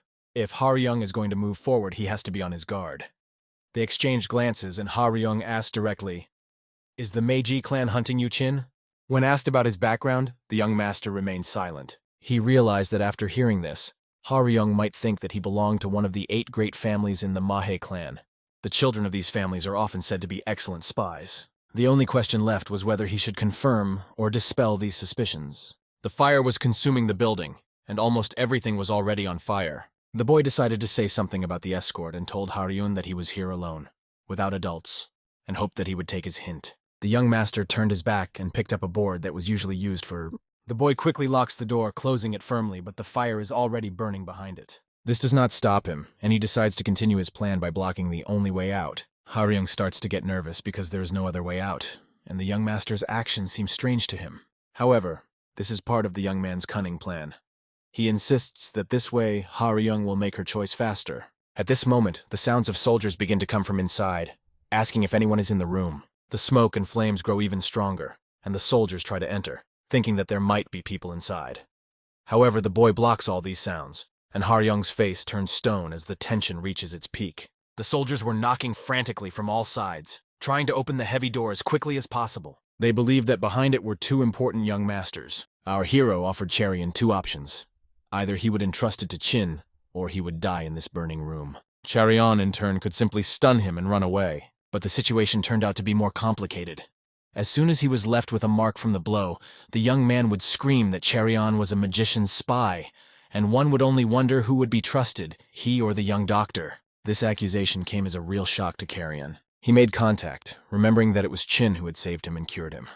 For a long time he thought it was a dream and could not come to his senses. However, everything turned out to be real, and what's worse, It seemed that Chin had his own plans for him. Our hero found himself in a dead end. Smoke was filling the room, and the young owner did not know what to do. He did not realize that the heavenly demon actually wanted to save him. But now he had to make a choice that would determine the further development of the whole plot. He bit his lips so hard that he almost chewed it off. Rage filled his soul, but he decided to trust this young man. Despite the fact that he did not like Chin's expression at all, it seemed that he could kill for that look. Although the young doctor hadn't killed anyone yet, the soldiers shouted, demanding that the door be opened, and tried their best to break it down. Inside was a child. Not one, but two. Time was running out, and everyone was trying to hurry. Finally, the door opened. Chin jumped forward with tears in his eyes and begged to be rescued. He pretended to be very scared and begged his mother to take him in her arms. All the soldiers thought that the door had closed by itself, but the young man could not even open it. They searched for carrion all over the neighborhood, and eventually he was found. Against the backdrop of flames, the soldiers rushed to him to save another young man and ensure his safety. Chin winked at him, telling him that everything would be fine and that this was part of their plan. The remains of Denmark had burned to the ground, and now there were only ashes that were slowly settling to the ground. The warriors decided to clear the rubble, as there were many dead, both from the mage clan and from their side. Some could still be saved, but others had to be carried away as dead. Everyone tried to carry the bodies and help the wounded. Support was vital, and everyone worked together to treat wounds and provide aid. The young master had access to the most modern medical supplies available in their medieval times. He did his best, working tirelessly to heal the wounded. The doctors who watched him from the sidelines were amazed at his dedication. The guy was constantly thinking about his patients. Some were in stable condition, others needed organs to be saved. He also had to think about infections, but there were no antiseptics or other anti-infectives. He searched through all the chests, but did not find any effective medicines. Finally, he came across one strange object, filled a bowl with it, and decided to try it, because there were no other options. The local doctors were watching the young man, and did not understand what he was doing when he took the alcohol and soaked a rag in it. It seemed completely unacceptable to them. However, the young man knew that in this way he could cleanse the blood and remove contaminants, although it was not enough. Alcohol could disinfect the wounds from bacteria, but there were still many other problems. He took the bloody rag and wondered what else he could do in this situation. He was not sure if he could do it right, but he relied on his own knowledge and experience. He began to put pressure on the wounded warrior's body, using the skills he had acquired in his past life. The young man turned to the powerful energy of this world, hoping that it would help him, although he was not sure if it would work. Taking the needle in his hands, he thought about what to do next, looking for the best solution. The doctors continued to watch him, not fully understanding what he was trying to achieve, but their curiosity only grew. Soon he started making sutures that were an order of magnitude more complex and sophisticated than those that existed in the medical field. At that moment, the chief doctor, Master Peck, appeared. He is informed that there were 35 people with light injuries and 12 with severe injuries, of whom 6 did not survive. Master Peck turns his attention to the same guy who has been working on the seriously wounded all this time.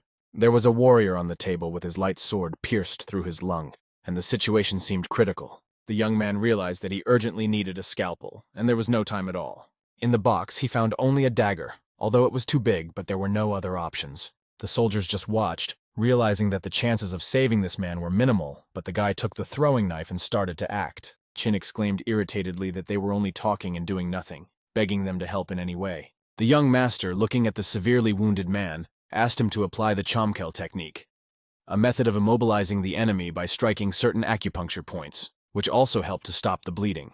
Chin knew about the existence of this technique because he had previously read about it and studied it. Gritting their teeth, the soldiers dared to try the technique, hoping that it would stop the bleeding and give them at least some chance of survival. Master Peck stopped the boy, not understanding his actions, and scared him, sure that it would not help.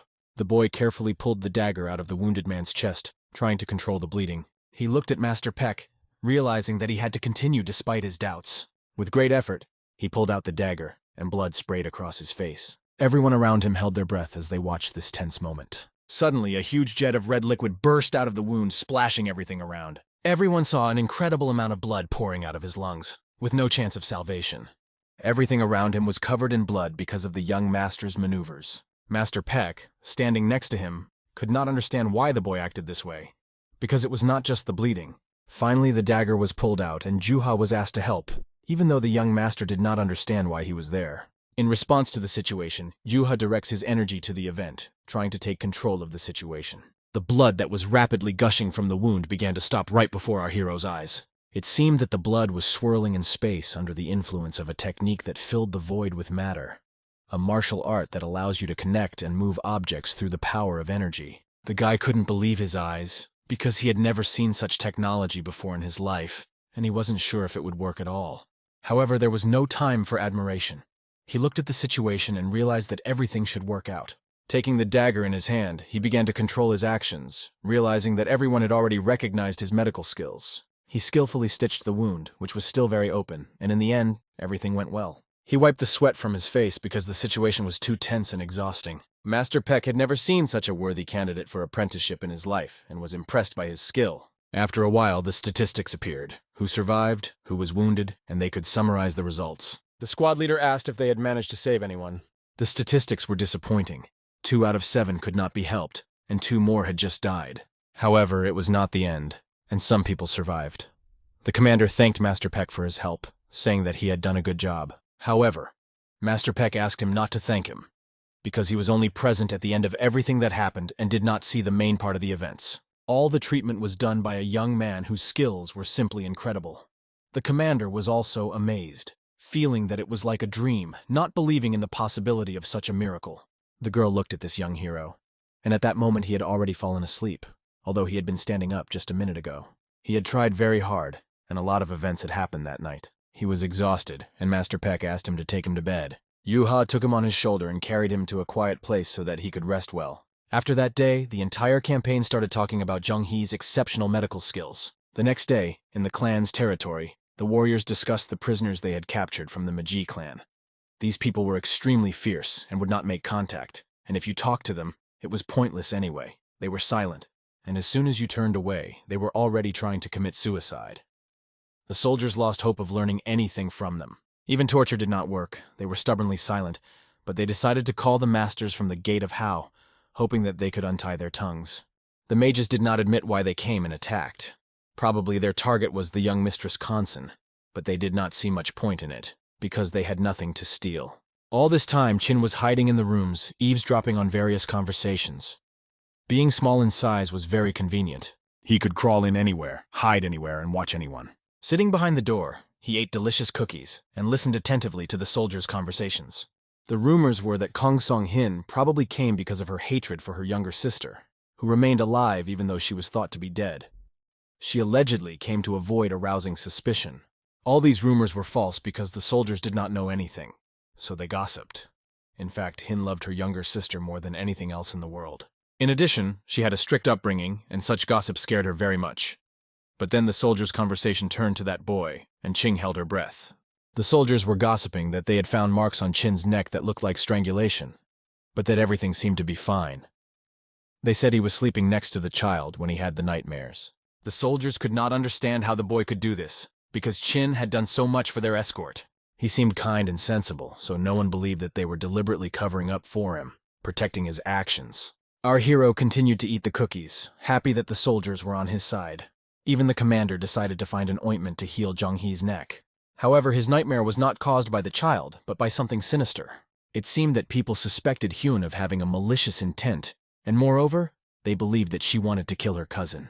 However, they didn't know anything for sure about her, and it was unknown. They planned to pass on the position of the head of the family to her. Moreover, Hen had probably already started looking for those robbers. Suddenly, someone approached the place where the young master was hiding. The door opened, and finally the person they were looking for appeared. It was Haryun. He had been looking for the young doctor all this time, not realizing where he had gone. They went far away from the city to discuss what exactly the young doctor needed from Haryun. Qin sat down comfortably on a rock and said that he did not need anything. However, if Haryun understands, he saved many people who were on the verge of death, discovered the Sangun poison, and prepared the escort for the attack in advance. He took care of Haryun during the battle all this time. Showing the scar on his neck, Qin opened it up, pointing to the dent that remained as a token of his gratitude for his help. Haryun, of course, did not like this demonstration and asked what else Qin wanted in return. The young doctor changed his mind, realizing that he could not trust Haryun. But if Haryun was expecting change, he was wrong. Qin simply looked at him, making it clear that he wanted nothing from him. However, after that, Qin agreed and said, "Okay, starting tomorrow, you can call me big brother or older friend by age." Of course, Haryun was not happy about this, because he didn't want to get closer to him as a brother. Even though this boy had saved his life, He was very afraid to call him his older brother. The young doctor wondered why Karyon thought this way and why it scared him so much. Since he considered himself to be the older man, he should be the older brother. However, Harun thought that only a fight would determine who was older. The young doctor realized that Haryon wanted to fight a peaceful civilian who did not even know martial arts. When asked why Haryon was so cruel and scared of the weak man who had saved his life, Haryon decided to back down. However, the young doctor still intended to make him call him his older brother. But if Haryon hit him, he would automatically become the younger brother, and the doctor encouraged him to try to do so. Haryon was shocked at the ridiculous situation before his eyes, and the young doctor kept insisting that he call him his older brother. Haryon thought for a long time what he should do in this situation. In the end, resigned to his fate, he reluctantly called the boy Big Brother. However, the young doctor did not like the tone and asked him to say it more clearly, more distinctly and louder. Haryon shouted Big Brother at the young doctor and started calling him that. However, the young doctor asked him to say it more clearly and better, as if he were training him. Eventually, after some time, Haryon safely began to call the young doctor his older brother. Chin was pleased that he had finally trained Haryon like a dog, and thought that if it had happened earlier, it would have been just perfect. But they were not alone. A girl was watching them, and she was amazed by what she saw and did not know how to react. The woman approached them and asked what they were doing.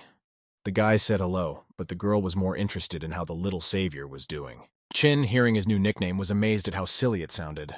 This charming girl was picking flowers for her sister, and asking if the boy was a doctor, she wondered if he knew what herbs were needed for healing. The boy was reluctant to help, explaining that he had not studied these herbs properly.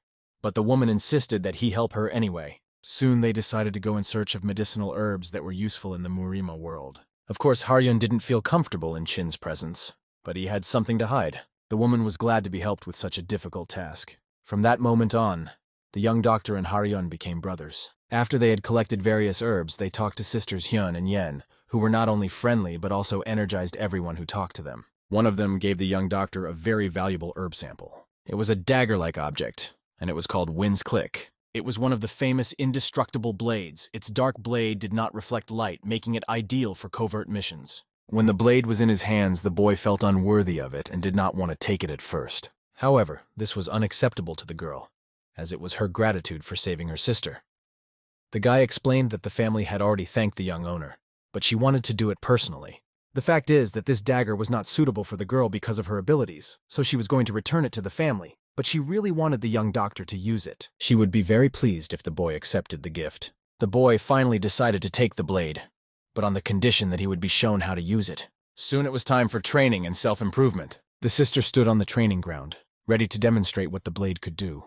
The young master was eagerly waiting to be shown the Kansen technique. When the girl pulled the sword out of its sheath, a bright flash resembling lightning was heard around her, and its light instantly illuminated the entire combat perimeter. In the Kansen family, the most important principle is the speed of movement, which made the master of this family powerful and invincible. Swordplay in this family is based on the elements of water and wind, which gives the movements incredible fluidity and unpredictability.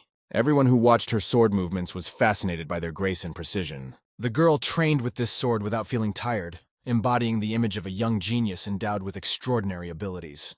All these maneuvers were not just a demonstration. They had a specific purpose and strategic importance. The swordsmen of the Kansen family always inflict maximum damage on the enemy while expending minimum effort. The boy watched with admiration at her unique abilities and sword technique. Her movements were so perfect that it seemed as if she was dancing in a martial dance, completely immersed in her art. The principle of the Kansen family's technique was extreme speed and powerful counterattack, making it almost invincible. Her smooth movements were like the swaying of the wind in the pines. Her sword moved with precision, and her strikes cut through the air with incredible speed, reaching their maximum. It was a moment of comprehension of technique that could not be achieved simply without a deep understanding of the art of the sword. The sword technique was so exquisite that it was impossible to look away, and it seemed to open up completely differently with each movement. This charming girl, against the backdrop of the shining technique of her sword, performed incredible movements that fascinated everyone around her. When everything was quiet and the air cut by the sword began to slowly settle, the moment of realization of her skill came. Her sister supported her, recognizing that this was a real blessing for their family, because this maneuver was the pinnacle of skill. A smile formed on her sister's face as the soldiers began to congratulate her on her achievement. It became even more pleasant because it was a remarkable event that everyone wanted to share with the rest of their community as soon as possible. The girl had become a true swordsman, and it was worth celebrating. All of these words sounded like honey, but it was Qin Qiang He who helped her reach this level, and whose advice proved to be decisive. The soldiers were amazed to the core, and the young doctor himself could not believe what he saw. He began to make excuses that it was not his fault, and that he owed a great debt to the girl for giving him the wind blade. However, everyone assured him that he should not be modest, because such help was more than just a simple gift compared to the technique of the Kansen sword.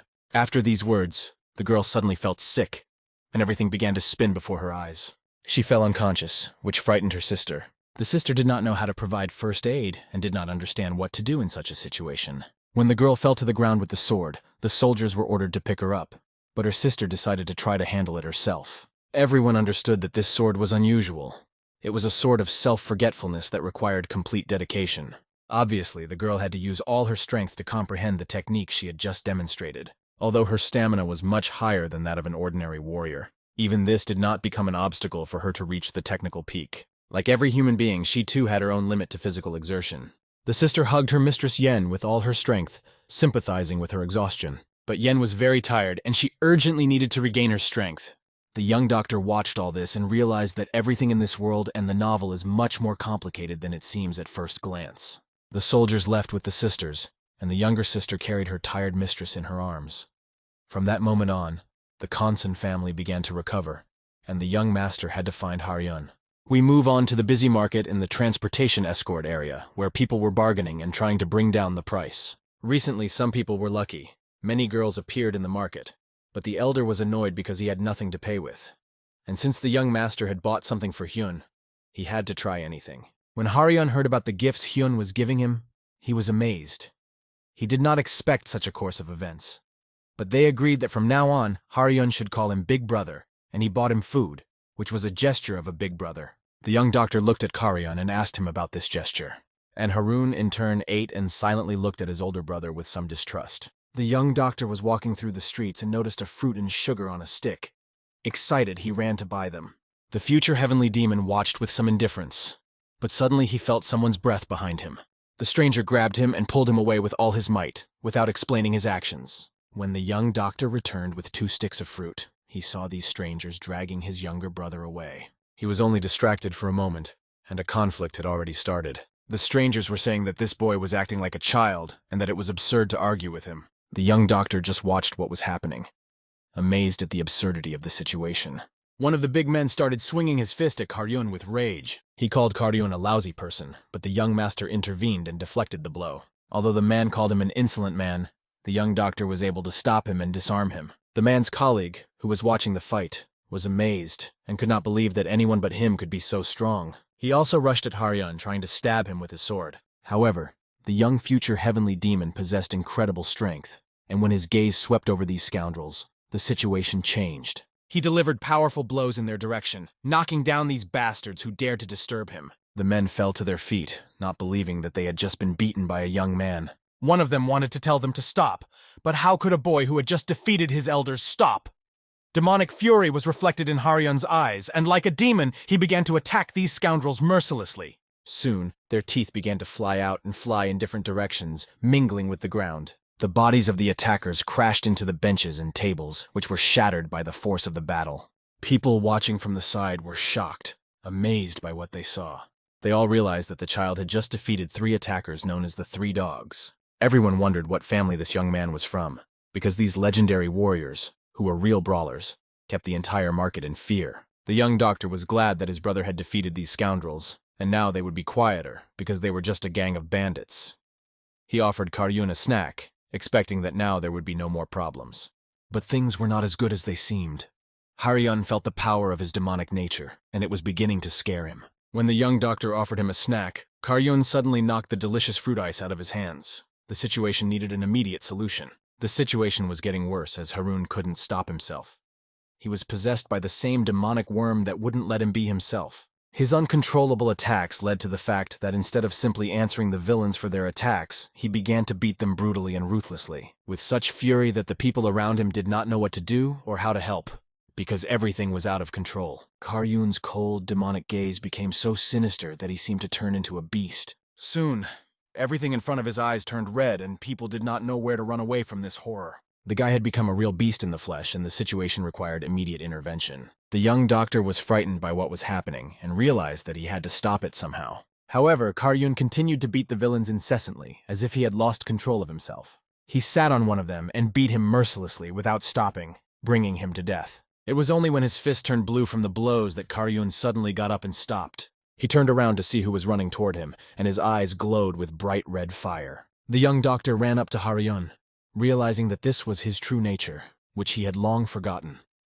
He started screaming, asking what was wrong with him and why he was doing this. But the fact was that the thirst for battle and the blood effect of the Death Star of the sky had taken over him. The doctor offered him fruit ice on a stick and quickly told Karyun to take the treat and leave. However, Karyun replied that he was not finished yet and refused the treat, because the guy used martial arts to insult weak people, and he deserved to die as a punishment for his actions. The young doctor didn't know what to do, but he knew he had to calm this angry Karyun down and make him try the treat. The ice on the stick had already begun to melt and drain, so time was running out. The doctor literally pushed the treat into the mouth of this demonic young man, trying to calm him down. And when the young doctor swung it like a stick toward Karyun's teeth, he bit the candy like a wild animal. Finally, he began to calm down, and the doctor breathed a sigh of relief. It was his true human instinct. To get out from under the influence of the deadly star of the sky, he had to provoke a different reaction.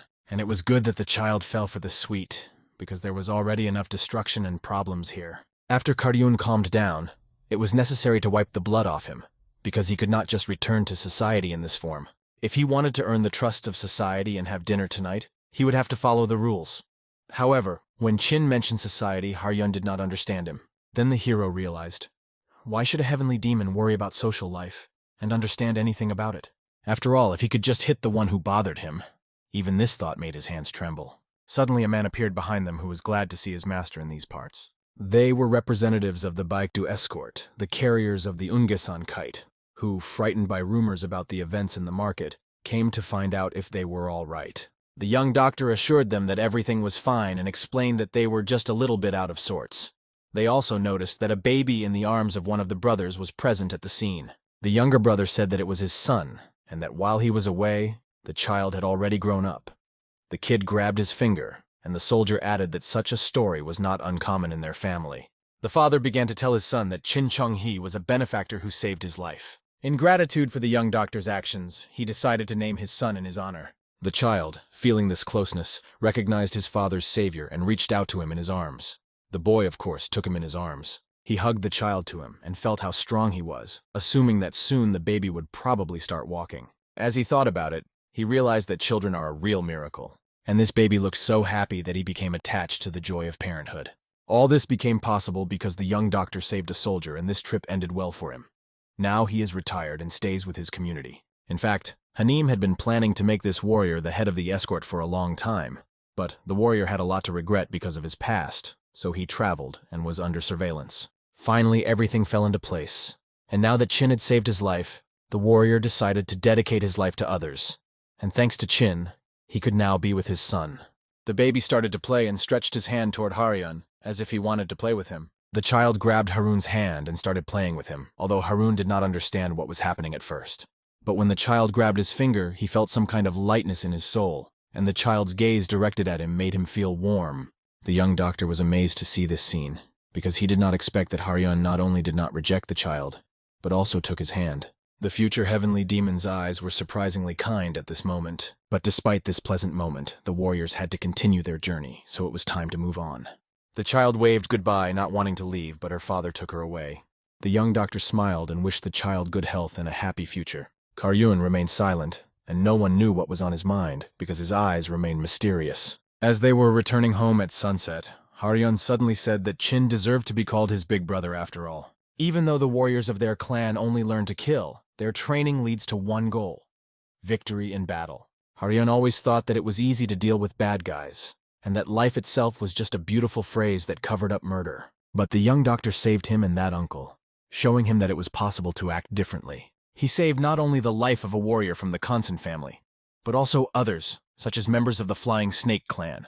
Looking into the young doctor's eyes, Karyun thought that things could have been different, but he would still continue to kill, because he had no other way, and someone else's death made him feel alive. Because of this, he believed that the young doctor was more deserving of the title of Big Brother than he was. Chin smiled at these words and joked, asking Karyun to repeat it again for fun, because it was nice to hear. After the repetition, the young doctor thanked him and told him he was good, laughing at the sincerity of the moment. The story of the heavenly demon in the court of mage showed that he had never been given the opportunity to live a normal life. But now he felt the taste of simple happiness, although he continued to humiliate himself by calling himself a murderer. However, the young doctor believed that such a life could also be cool. When they decided to rest and talk, the young doctor asked Haryun how soon he was going to leave for the mage clan. Haryun's gaze became wary and filled with contempt, but he still thought about it. He said that he would leave as soon as the next transportation appeared, but the journey would be difficult, and perhaps the best option was to change his mind. However, Haryun had nowhere else to go. He saw no other meaning to his existence. He asked why the doctor was even asking about this, and if he knew anything about the Magi clan that Haryun himself did not. Chin looked away, not knowing what to say, because only the future heavenly demon could resolve this situation, but there must be a reason for Haryun's question. After this sentence, Haryun looked at the doctor carefully, trying to figure something out. He asked when Chin was going to share the information he was hiding. The young doctor carefully watched Haryun's facial expressions, considering when it would be best to tell him everything he knew. But the fact is that the pressure from the future and what he might say will make him look like a madman. Chin promised that one day he would tell Haryun what he was hiding. But for now he decided to discuss something else. How to get rid of the bloody parasite that was tormenting Haryun. It had to be done before he left the doctor. The guy was happy to hear this, because it was a great opportunity. After exchanging information, they left at dawn the next day. Haryun decided to leave, packed his things, and set off. The young doctor had done his best and passed on all the necessary knowledge. Now all that was left was to wait, because everything was in the hands of Haryun, who is the main character of this story. When the future heavenly demon disappeared from sight, the young doctor could not even imagine what he would do now. He was overcome with boredom, and even regretted that Haryun had left. All this time the struggle for life had been going on in Muram's lands, but now the doctor felt as if he had lost the meaning of this struggle. His thoughts were interrupted by Master Bake, who suddenly appeared. He had been searching for the young doctor all over the neighborhood to tell him something important. The fact was that Master Peck came to the boy for a reason. He had an important and personal conversation with him. The boy did not understand what was going on, but he opened his mouth in surprise. When Master Peck told him that he wanted to make him his disciple, he was seriously impressed. As Master Peck poured him some tea, he didn't understand why he was so surprised, because it was quite obvious. But it was an incredible moment for the boy, and he almost burst into tears at this honorable moment, because the novels he had read had nothing to say about discipleship. Pouring himself some hot tea, Master asked him again why he was reluctant, but he replied that he was very much willing. It was a great honor for him. It was just unexpected. Master Peck was pleased with this answer, but he wanted to know why he had decided to teach him everything he knew. Master Peck's answer was clear and without any doubt. He was not joking and really wanted to pass on his knowledge. Master Peck could sense that the young man was a little hesitant, for the young doctor's pulse showed mixed feelings. On the one hand, he was lucky, but on the other hand, it could mean that Master Peck would die soon. Since Master Peck had no children, all of his achievements and property would most likely be inherited by his student. Master Peck suffered from an unusual disease, a phenomenon often described in martial arts novels. As Chin sipped his tea, he couldn't help but wonder if there really was no way to cure him. Raising his glass of tea, Chin asked the master to promise him one thing. Peck didn't understand what the guy was saying, but the phrase, "hold on for dear life," seemed rather strange to him. Chin already knew about the master's illness, or rather about the peculiarities of his body, but he still believed that there was a way to cure him. Suddenly a strange aura enveloped the room, and the tension began to rise. Behind the master stood Juho. But why did he suddenly become angry? His eyes were filled with hatred, and his appearance became so frightening that it seemed impossible to understand the reason. Yuho was a minor character who was mentioned only a few times in the first volume. Chin couldn't understand why Yuho was behaving in such an obscene manner, and it raised serious questions for him. The atmosphere in the room was so tense that no one knew how it would end. Master Peck told his servant to behave properly and stop this behavior. In response, Yuho exploded with aggression. He didn't like the way the young doctor was talking to the master. Chin looked at the master, realizing how difficult it is for a patient with advanced cancer to hear about the possibility of a cure and a chance for healing. Hope was more painful than despair because it makes people cry and feel helpless, especially when death is inevitable. But is it really worth telling the truth in such situations?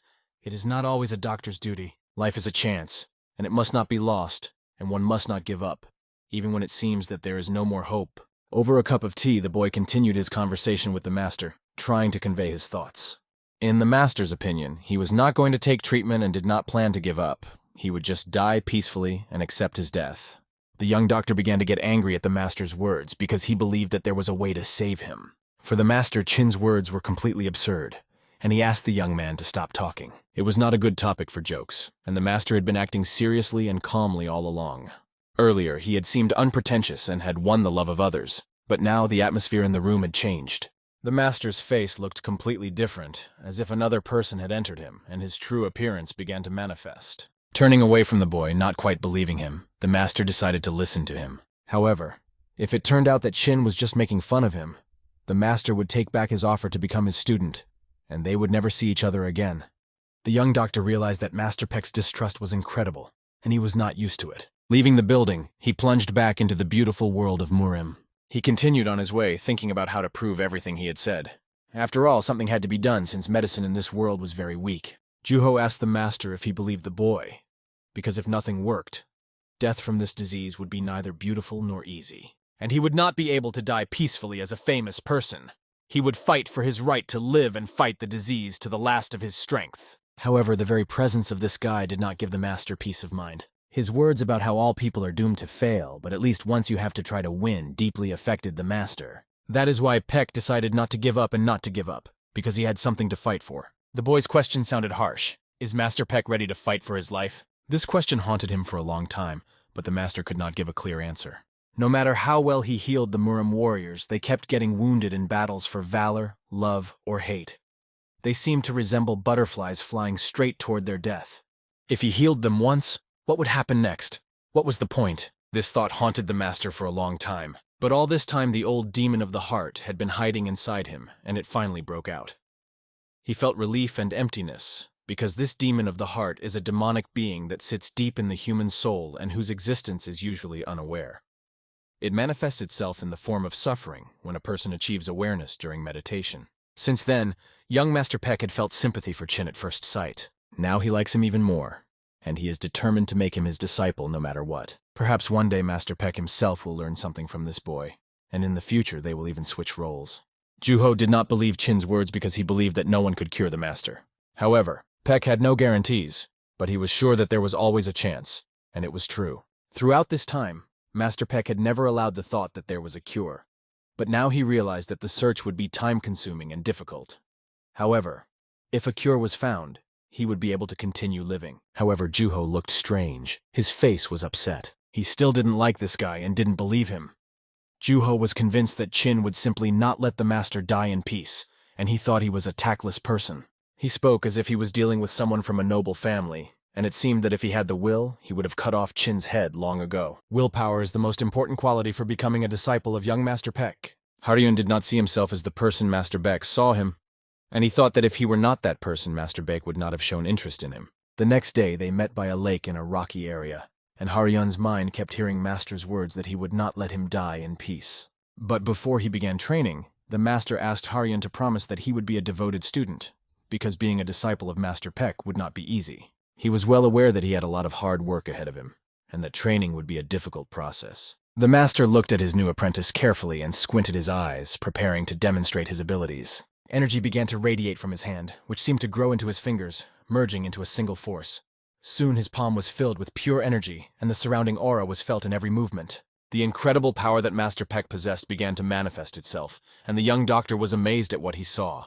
His eyes almost popped up on his forehead in amazement, and he had a very strange feeling from this power. When he looked around, he saw an impressive picture. The master's palm was filled with powerful energy, which, like a laser, struck the stone next to him, shattering it into pieces. The flash of energy that came out of the master's fingers was simply incredible. It was not easy to do, and although it was not a spear or a knife, the power was at a high level. Simply amazing. The master told his student that he must become strong for him. He had to use his skills in medicine with the same precision as the master uses his martial arts. Once again, the sphere of energy began to spin in the master's palm, and this impressive feat left the boy stunned. The strike of pure energy fell on the stone again, and everyone around held their breath. The master's second strike was so powerful that it pierced the stone completely. The radius of the blow became even larger, even piercing a huge hole in a nearby tree. This time, the master aimed more effectively, concentrating all the energy in one finger, and this was not all of his power. The master said that the training would be different from the training in warrior families, because he would pass on his knowledge and power from the Chagall family, one of the noble families in the Marima world. The boy tensed up, realizing how many obstacles would be on his way, but despite this, he was ready to do his best. Every day of his life would be filled with strength and desire to please his master, as well as to benefit the future world of Murim. However, there was one more important detail that the master could not ignore. He asked his disciple not to let him go to the next world just like that, but to do everything to save him. The young man was shocked by this request and did not immediately know how to respond. But could he keep his promise? Tension gripped them, and it was unclear what the boy would say. A warm breeze blew through the place where they were training, and the tension was relieved when the boy promised with all sincerity and gave his word that he would do his best to fulfill the request. The master accepted this answer favorably, and it was a good sign. He asked the disciple to bow down before him 9 times. It was a rite of passage that symbolized the making of a great vow. The boy waved happily, realizing that when they met again, he would be a different person. Sometime later at the estate, the sisters asked the young doctor why he was leaving so soon. He replied that he was temporarily leaving the escort because of urgent matters. The teacher was nearby, and as soon as he finished his business, they would be on their way. The girls looked at the young doctor with a bit of envy, because he was the first student of the great Master Peck. Chin continued the conversation, asking how they were feeling and whether the girl who had been practicing with the sword could walk around and feel good now. She replied that she was feeling fine thanks to the young doctor's help and care, but that she still needed some time to recover because she had back problems. The gifts that the young doctor received from the chapter were luxurious, but he was saddened by his imminent departure. Sister Yen realized that all the warriors were looking for Master Peck, and he did not have long to live. Therefore, he decided to pass on all his knowledge to the young master Chin Chul-hee, and this young man could become the next legendary doctor like his master. For their own benefit, the sisters decided that they should treat Chin well in order to maintain a good relationship. After all, when he grows up, all families will turn to him, and it will be too late to try to establish a relationship. They need to be friends with him now, while there is still time. The young master was invited to the hall and a box was opened in front of him, offering him to accept the gift. The young man was embarrassed when the bright glow of gold shone in his eyes. He asked the hostess to address him as you, and did not take his eyes off the box. His surprise did not leave his face for a long time, because the gift looked extremely expensive. When he opened the box, he saw an incredibly valuable gift. It was Cheon Sondan, which means 1,000. It was something similar to a guandan, but made of a 1,000-year-old pine tree. It was a real treasure, and one of the sisters even envied the boy, because this object is especially useful for treating internal wounds. The descendants of the Kansan family have very few such things left. Mrs. Hyun gave this valuable gift with understanding and asked the boy to eat it and show it to his teacher. The boy was extremely grateful for this gift and considered it a real treasure. He looked at the box and saw many prospects in front of him, not even thinking of refusing. Soon the young doctor said goodbye to his sisters, wishing them a good journey. He thanked Mrs. Hen once again for the wonderful gift and promised to use it. Chin promised to show the result to his teacher before he ate the valuable gift. Mrs. Hyun also emphasized that he should use his blade and promised to come to see how it would look in his hands. She hugged him from the bottom of her heart, thanking him for his work, and saying that he did a great job. She also congratulated him on becoming a master. All those present watched this hug and the farewell ceremony closely. Everyone expressed their gratitude to Master Peckrinson for his work, especially the head of the squad. The doctor was happy, but he thought that he should not be so happy. He was just glad that fate had brought them all together. Soon the carriage was off and speeding toward its destination. Little Master Ching looked out and waved as the carriage quickly disappeared from view. The head of the squad watched and realized that the phoenix must grow under the wing of another phoenix. All the people who saw the young master off hoped that they would soon see this young man surpass his teacher. This was the beginning of a great story that could never have happened, because it did not exist in the novel at all. It was a completely new plot. A few months later, interesting events took place in the mountains in Master Peck's medicine yard, not far from the Flying Snake unit.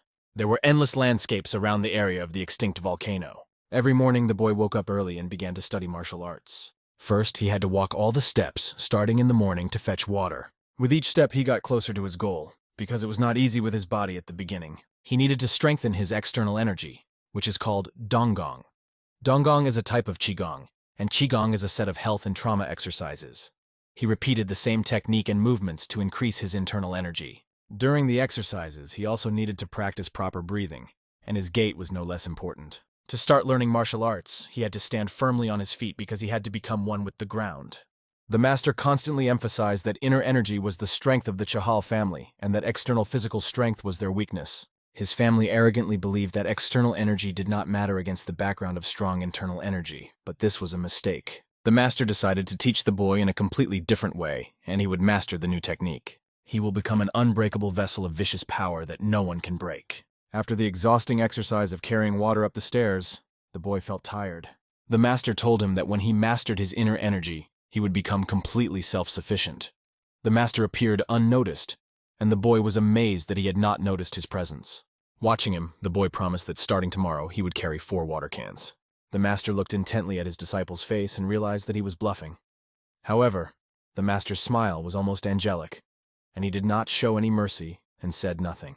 A few months ago, when he had just arrived here, he was shown the location of the master's residence and office. This residence was known to people as the Peckrin Medical Palace because of its large size. The boy remembered that he had read about this palace in a novel, which was located in a mountainous area, and now he realized that this was the same place. It was a huge area where many patients came to receive treatment. Even though Master Peck did not accept disciples, this place was known as the infirmary by itself. A few minutes later, they arrived and had to unpack all their belongings. Everything around looked ancient and old-fashioned. The flying serpent seemed empty and abandoned, but this place was filled with comfort. While the master was away, Juho checked on many postal pigeons, but they never got through all the letters. Watching this, the boy was fascinated and realized why pigeons were often mentioned in the novel. Postal pigeons were common birds that delivered letters and parcels, and seeing this with their own eyes was something unusual. The official was told that everything was fine, but at the same time, pigeons from Suramun and Chainin appeared, both messengers injured in a martial arts competition. Juho wondered what had happened, why the conflict had arisen between them, and what kind of trouble had happened, because now they would all have to solve it. Both wounded warriors were to be treated by Master Peck. To find out what was going on, Master Peck decided to check it out for himself and see for himself. He opened the letter and began to read that Prince Samon had a simple sword wound and would recover soon. Prince Suramun, however, had a more serious problem. Suramun had used the Toki Munchiol technique, and although his case was more complicated, the local doctor would be able to handle the treatment. The young man watched Master quickly draw conclusions, and he was impressed. Master Peck decided to send a reply with recommendations, to prescribe bed rest for one of the wounded, and also provided prescriptions for puncture and internal wounds. He noted that the composition of the medicines was simple, and everything needed could be found in local pharmacies. The letter was written, and they had to decide who to send a reply to first. Since Princess Chang's condition was moderate, and her wound was more serious, although it was sustained in battle, Peck was afraid that their house would be angry if they sent the letter to the others first. It was an incredible display of wisdom on Master Peck's part to foresee everything in advance. These were the first instructions the master gave him upon his arrival at the workplace. He took the boy for training. He gave orders to all his servants to prepare answers to the letters and act according to the situation. It all happened very quickly, and the letters were sent so promptly that it was just amazing. It was like telemedicine, to put it in modern terms. It is not for nothing that Peck Rin is among the medical palaces of the 3 generations of China. No matter how long humanity has existed, people continue to live, and therefore to get sick and injured, especially in the world of Muram warriors, where battles take place every day. Because of this, the need for hospitals and medicines is constantly growing. That's why it's so important to share information between hospitals and keep in touch in case of important events. Master Peck took his student to one of his rooms. It was his private room. Everything looked quite minimalistic, and it impressed the boy. The master asked the boy to sit in the center of the room, next to the stove, as it is often shown in Chinese movies and TV shows. There was nothing superfluous in the room, only what was needed for life, no jewelry or dishes. It was a rather modest room for a rich master. Infirmaries exchange information and various knowledge among themselves, but this does not apply to medical skills. Just like in martial arts, doctors cannot teach their skills to anyone. For this reason, an organization of doctors, similar to the Marima Union, has long been established to regulate their activities and the transfer of knowledge. The medical palace, which was the true center for doctors in the district, played a key role in supporting the medical community. The master put the tea on the stove to warm up in the middle of the minimalist room. He continued to talk about the Doctors' Alliance, explaining that several clans were under the leadership of the medical palace. The doctors' offices exchange information through this palace, keeping in touch and coordinating with each other. Chin listened attentively, even though he knew all about it from reading it before. But he couldn't just show that he knew everything, because in the event of war, the doctors' union would meet in the palace, and that was important. The young doctor recalled that during their conversation, he did not even think about how to install a water heater. He thought that research was being done in the medical wards, and he might have to clean up the mess, especially if the heater was going to be running all day, and he had to think about how to deal with the draft through the open window. It was necessary to open the window to keep carbon monoxide from accumulating, but what to do in the winter to keep the heat out? The boy was so absorbed in his thoughts that he stopped listening to the master. The master was talking about the district hospitals and doctors who continue the family business. But he noticed that the boy was not listening to him at all. All he could think about was how he would have to live without underfloor heating, because it would be difficult to install and he would not be able to use it in the near future, so he would have to make do with the stove for now. He also needs a large window and a temperature regulator for ventilation to keep the room warm. The master began to yell at his apprentice, calling him a rascal for thinking about something completely unrelated. Chin apologized for his absent-mindedness, admitting that he was just thinking. The master asked him, since he was so deep in thought, what exactly he was thinking about. However, was it worth asking such a question at all, because a student is first and foremost a patient, and his thoughts may be related to treatment? The young doctor replied that he wanted to create a favorable environment for the master's treatment, especially for the treatment of problems with an intermittent pulse. After all, in his opinion, the master was freezing, and his blood pressure was spiking due to improper heat exchange. The master was amazed because it was true, and he confirmed the student's words. He explained that when one is cold, the heat is actually leaving the body, and if one replenishes the missing heat, one can mitigate these complications. Chin drew attention to a very important detail that could affect the master's health. The master liked Chin's approach. His story was unusual, and he supported the apprentice's point of view, but he wondered what solution he was proposing. Chin suggested that the first step was to arrange the room, since the symptoms had not yet worsened. But the question arose, what kind of room would be suitable for Master Peck? Chin began to think. Because doctors are very sensitive to the environment and always pay great attention to hygiene, one of the main causes of illness is repeated infection. In the modern world, everyone knows this. But here, no one is aware of it yet. The guy suggested forgetting about medicine for a moment and thinking about architecture, because it is important not only to treat, but also to create the right atmosphere for recovery. However, we should not forget about the balance. The room should not be too cold as it is now. It lacks an oven and a large stove needs to be installed. But it could be life-threatening, although Chin wasn't exactly sure why. He observed people and noticed that some of the symptoms were similar to those of carbon monoxide poisoning. He began to think about how to avoid the risk of poisoning due to improper room heating. After talking to the master, Chin thought about how to properly arrange the space to avoid the danger. The cause of all these problems was the carbon monoxide that was produced by the stove. In their world, they did not know about the existence of carbon monoxide, although they understood that oxygen is needed to breathe. However, the air also contains other gases that can become dangerous under certain conditions, such as rising temperatures. A lack of oxygen produces carbon monoxide, which becomes toxic if inhaled for too long. Chin explained that the effect of this gas on the body is similar to the feeling of drowning, but not in water, but in air. Master Peck didn't answer, just listened to his student in silence, amazed at how he could make assumptions so quickly without basic knowledge. He began to realize that his student was a true genius. After the conversation, the master poured tea for everyone and put the kettle on the stove. He wondered how such a young boy knew about these complicated things. The fact was that Master Peck's family had been collecting all sorts of knowledge for a long time, but what Chin was saying was new and unfamiliar to him. This was the first time he had heard of such things, and it was amazing. Now these secrets were coming out of the mouth of a boy who was only 12 years old. Even for the master himself, this information seemed very strange and unusual. Tension arose between them, as the boy could not explain his knowledge precisely. He only said that if he told more, the master would not believe him and would probably consider him dangerous. But looking at such a serious teacher who was also teaching him, Chin realized that he could not lie. After all, he was not a simple man, but Baek Rin Iksung, the genius of this novel, and a good man. Another important fact was that the novel mentioned how Baek became determined and even cruel in his mission, which made the master realize that he was not just a child. He accepted Chin's assumptions and decided that if the boy didn't want to answer, it was okay. He would accept him as he was. Chin was a little embarrassed by these words. The master took his student outside where they continued to drink tea. He thanked him for his advice on the arrangement of the room. Chin was given a special room where he could practice and study. This place was ideal for him to develop his skills and further his education. Chin began to plan how to set up the room and what he would need. It was difficult for him to get used to the local writing tools, so he dreamed of something like a pencil, which would be easier to draw and write with.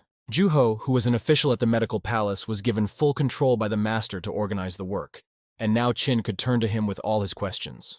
Now, with everything he needed at his fingertips, Chin could show his medical skills to the fullest. Thinking back to the Korean underfloor heating, he thought it wasn't something that could be implemented here, but he remembered everything he had seen before and started thinking about possible solutions. He began to draw sketches of the ideal heated floor and heating stove, sketching out ideas that could help create comfort. Realizing that he had every opportunity to realize his ideas, He worked on the project with a pencil in hand, drawing and refining his ideas. After a while, the plan drawn by the young doctor fell into Juho's hands. Looking at it, Juho was amazed and did not understand how they would be able to make it happen. Underfloor heating seemed like an unheard-of luxury to him, and on the second floor with a stove, it all looked simply unrealistic. However, the young master assured him that the smoke would not get into the room, recalling that in their classrooms they used stoves for cooking and heating. There were no heaters here in the training schools, but it was quite possible. At first, the boy's words seemed ridiculous to Juho, but now that he had the plan in hand, everything seemed logical. Another detail surprised Juho.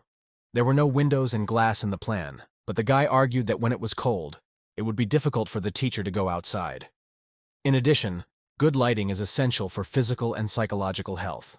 All this, of course, was impressive and reminiscent of the Western style. They will need professional help, and the costs will be considerable, but it is possible. For example, it will take a day to install a stove and windows, but the installation of underfloor heating will require the approval of a master. It will take a lot of time to set up a new home for the owner. Apparently, the preparations will take longer than they originally thought. The guy was happy, realizing that his master's condition would improve significantly. He believed that floor heating and sunbathing would help prolong the master's life for at least 10 years, given his well-developed internal energy and ability to make medicine. The builders worked quickly enough, and the new house was completed. It seemed incredible because the builders did not have modern tools, but they were able to do everything very quickly. Chin noticed that the work was already complete. The stove was installed, and the owner was now in the room. As soon as he stepped inside, he was struck by the temperature in the room. The temperature was extremely high, and the room was very hot. In winter, this room would be very warm, and the windows were very light, which reduced the negative health effects. When Master Peck saw his student, he was happy to see him and invited him inside. He was amazed at how beautiful the design of this house was. He could not imagine that it would be so comfortable with the windows closed and the stove on. However, the guy emphasized that it is important to check the system from time to time to keep it safe. Chin asked how the master was feeling, and he said that although he had been coughing all day, he was feeling much better today. He said that the furnace was a great idea, and he was impressed with the boy's concept. The master praised his apprentice and invited him to sit down. He emphasized that Chin was an extremely smart guy, because no one else had ever thought of glazing windows. But our hero was thinking about something else. How did the secondary character Yuho get such a talent? He was able to install the glass windows in just one day, and even set up the stove. Juho looked like a real magician. Chin decided to follow Juho more closely and find out what he was hiding. Although he was a dedicated teacher, something about him seemed suspicious. Master Peck, as the head of the Namgun family, was proud of his heirs, but Chin's talents were unsurpassed, and even his descendants would not be able to surpass the boy. Chin was glad to see the master's condition improve and was happy about it. Meanwhile, Yuho was spying on them. He was unhappy to see how the master had become fascinated by this boy from the first meeting, and now he was acting like a fool. The master used to smile only when the situation or work required it. Every day the situation at the medical palace was getting worse, and a depressing silence reigned. With the appearance of Chin Chong-hee, the master's smile did not leave his face, because the boy was mastering the skills so quickly that he was able to find a solution to the problems associated with the loss of heat and the intermittent pulse of the ninth yin. The master began to calm down, realizing that this boy was no ordinary child. He realized that Jung-hee could really save his life.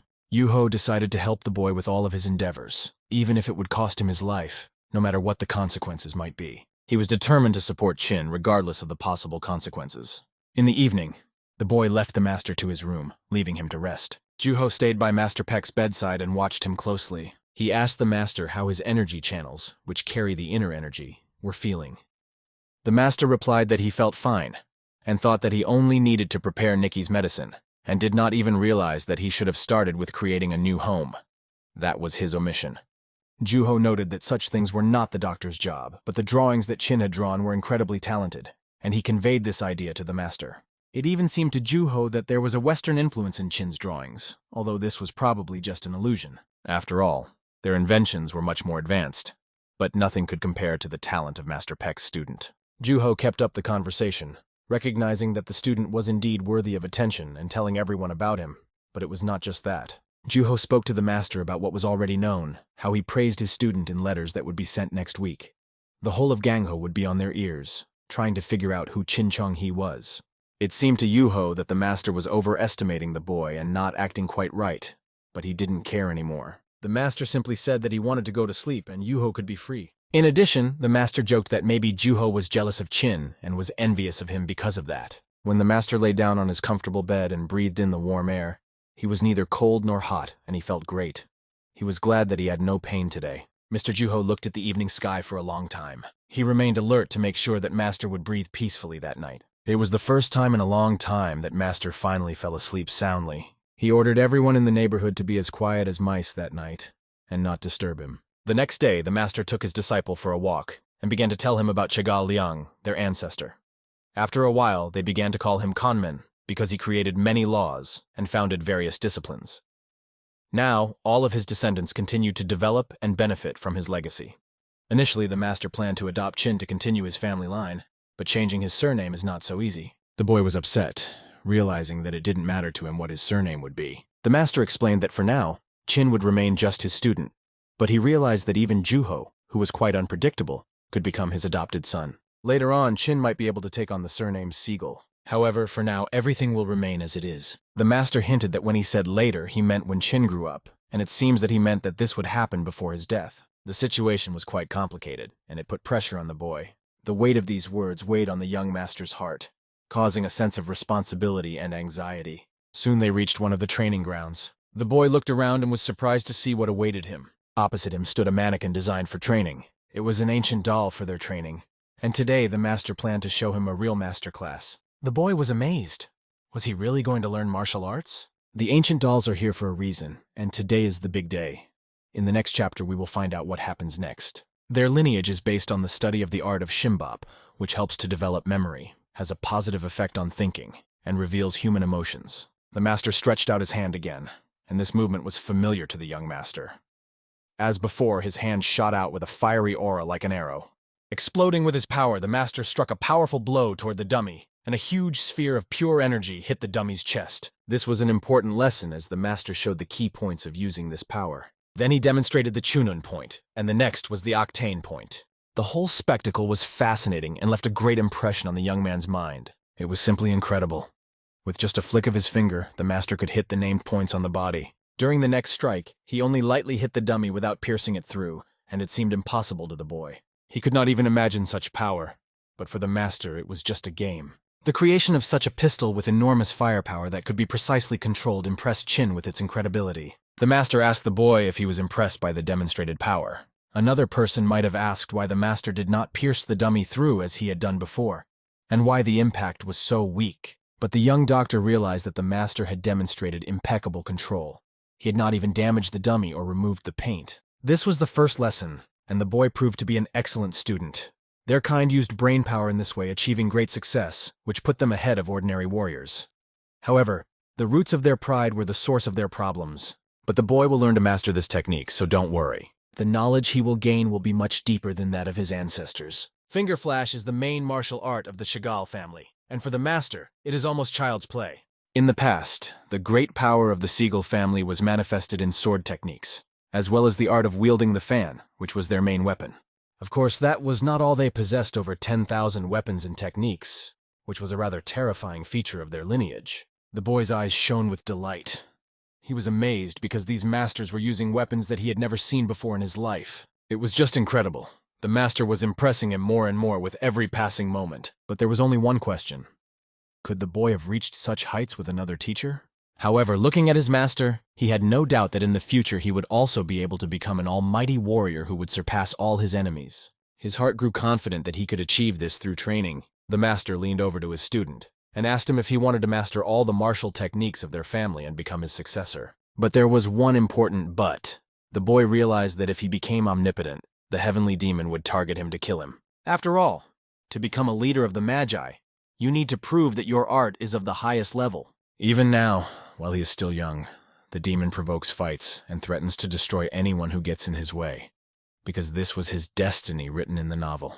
In the novel, the heavenly demon Yonghyun pursued the Almighty all his life, going to his goal and destroying powerful enemies. He did not know any obstacles and was obsessed with his desire to win. There were no obstacles for the heavenly demon, and all this time he was achieving his goal. This is clearly described in the novel. And now Chung was asking himself whether he should strive for omnipotence to be ready to fight him, because sooner or later the heavenly demon would come for his head. Standing on the training ground, he asked his teacher why he should strive to become omnipotent. After several minutes of thought, Master Peck could not give a clear answer.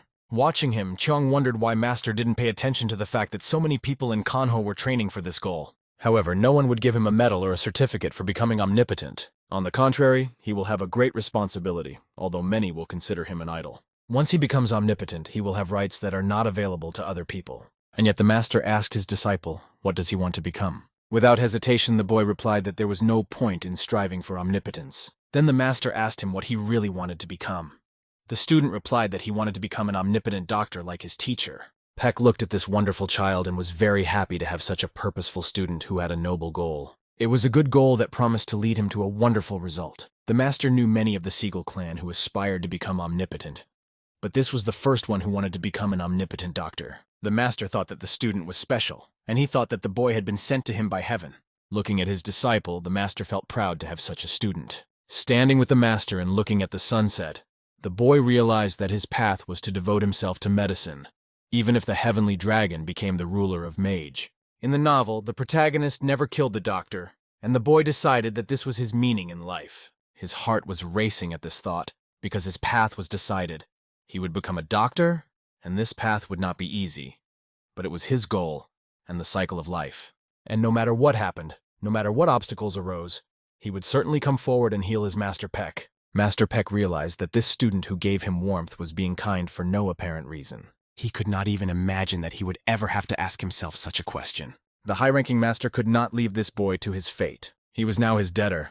That's what the valiant Chin Chung Hee had become to him. They continued to train until late at night, and the most important thing was to learn to concentrate the energy within themselves. No matter what happened, the young student was not to move when the Master applied his technique. He told him to sit in the lotus position and concentrate his power. This was an extremely important moment when the young disciple had to be filled with the power of his Master. When the Master put his hand on the boy, their breaths synchronized. The energy around them began to fill every drop of air with crystals of its power.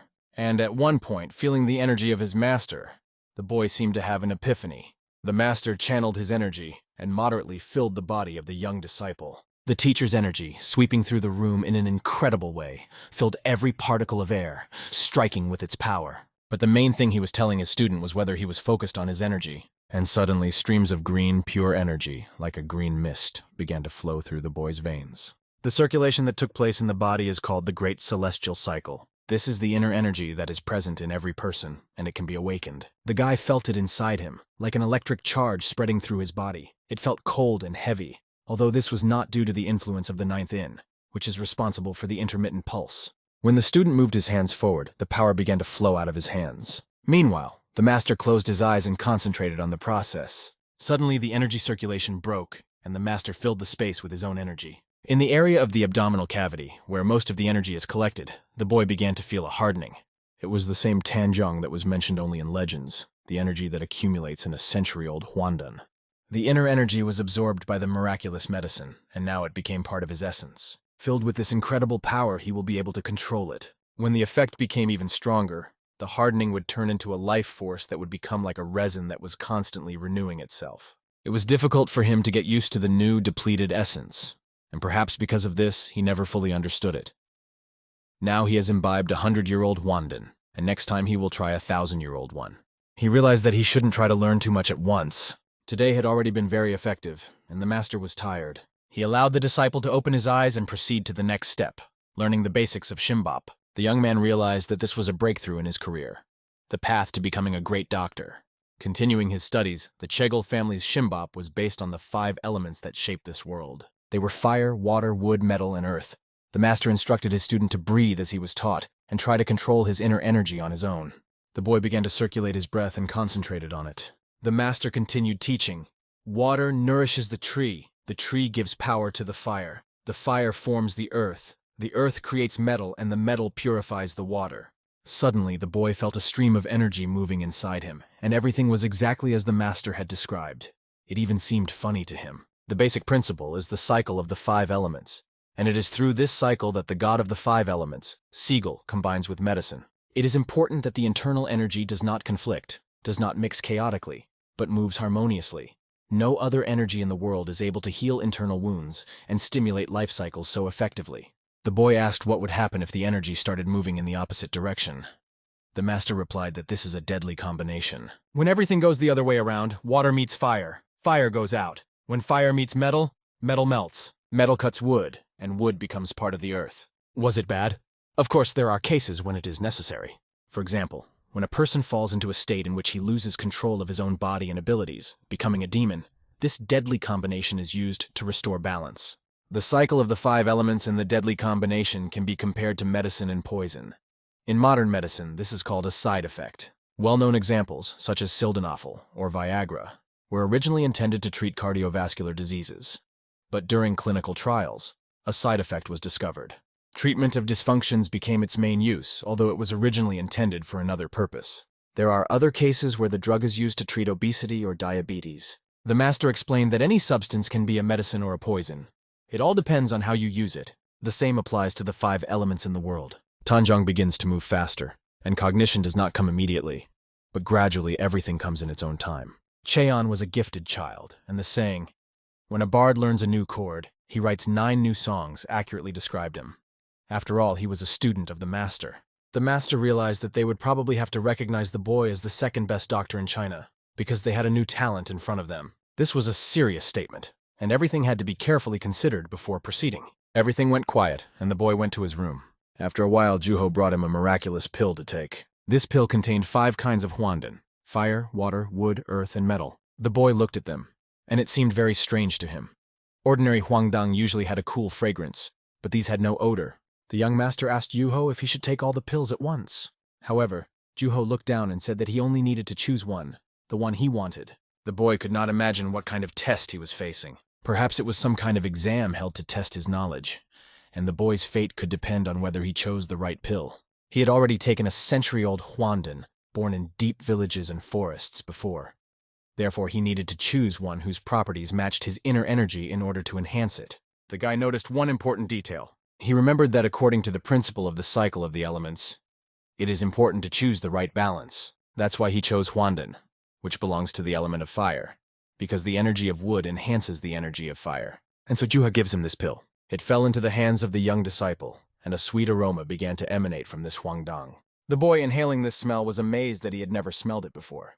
It turns out that the huandan of the 5 elements are 5 pills, and each of them has its own role. If you take them in order, you won't need any more energy, because the cycle of the elements will start naturally. In order to create the cycle and start the cycle of the 5 elements, it was necessary to assemble the base of the 5 components in their purest form. The guy told Juho that he would not take just one pill. He decided to take them all one by one.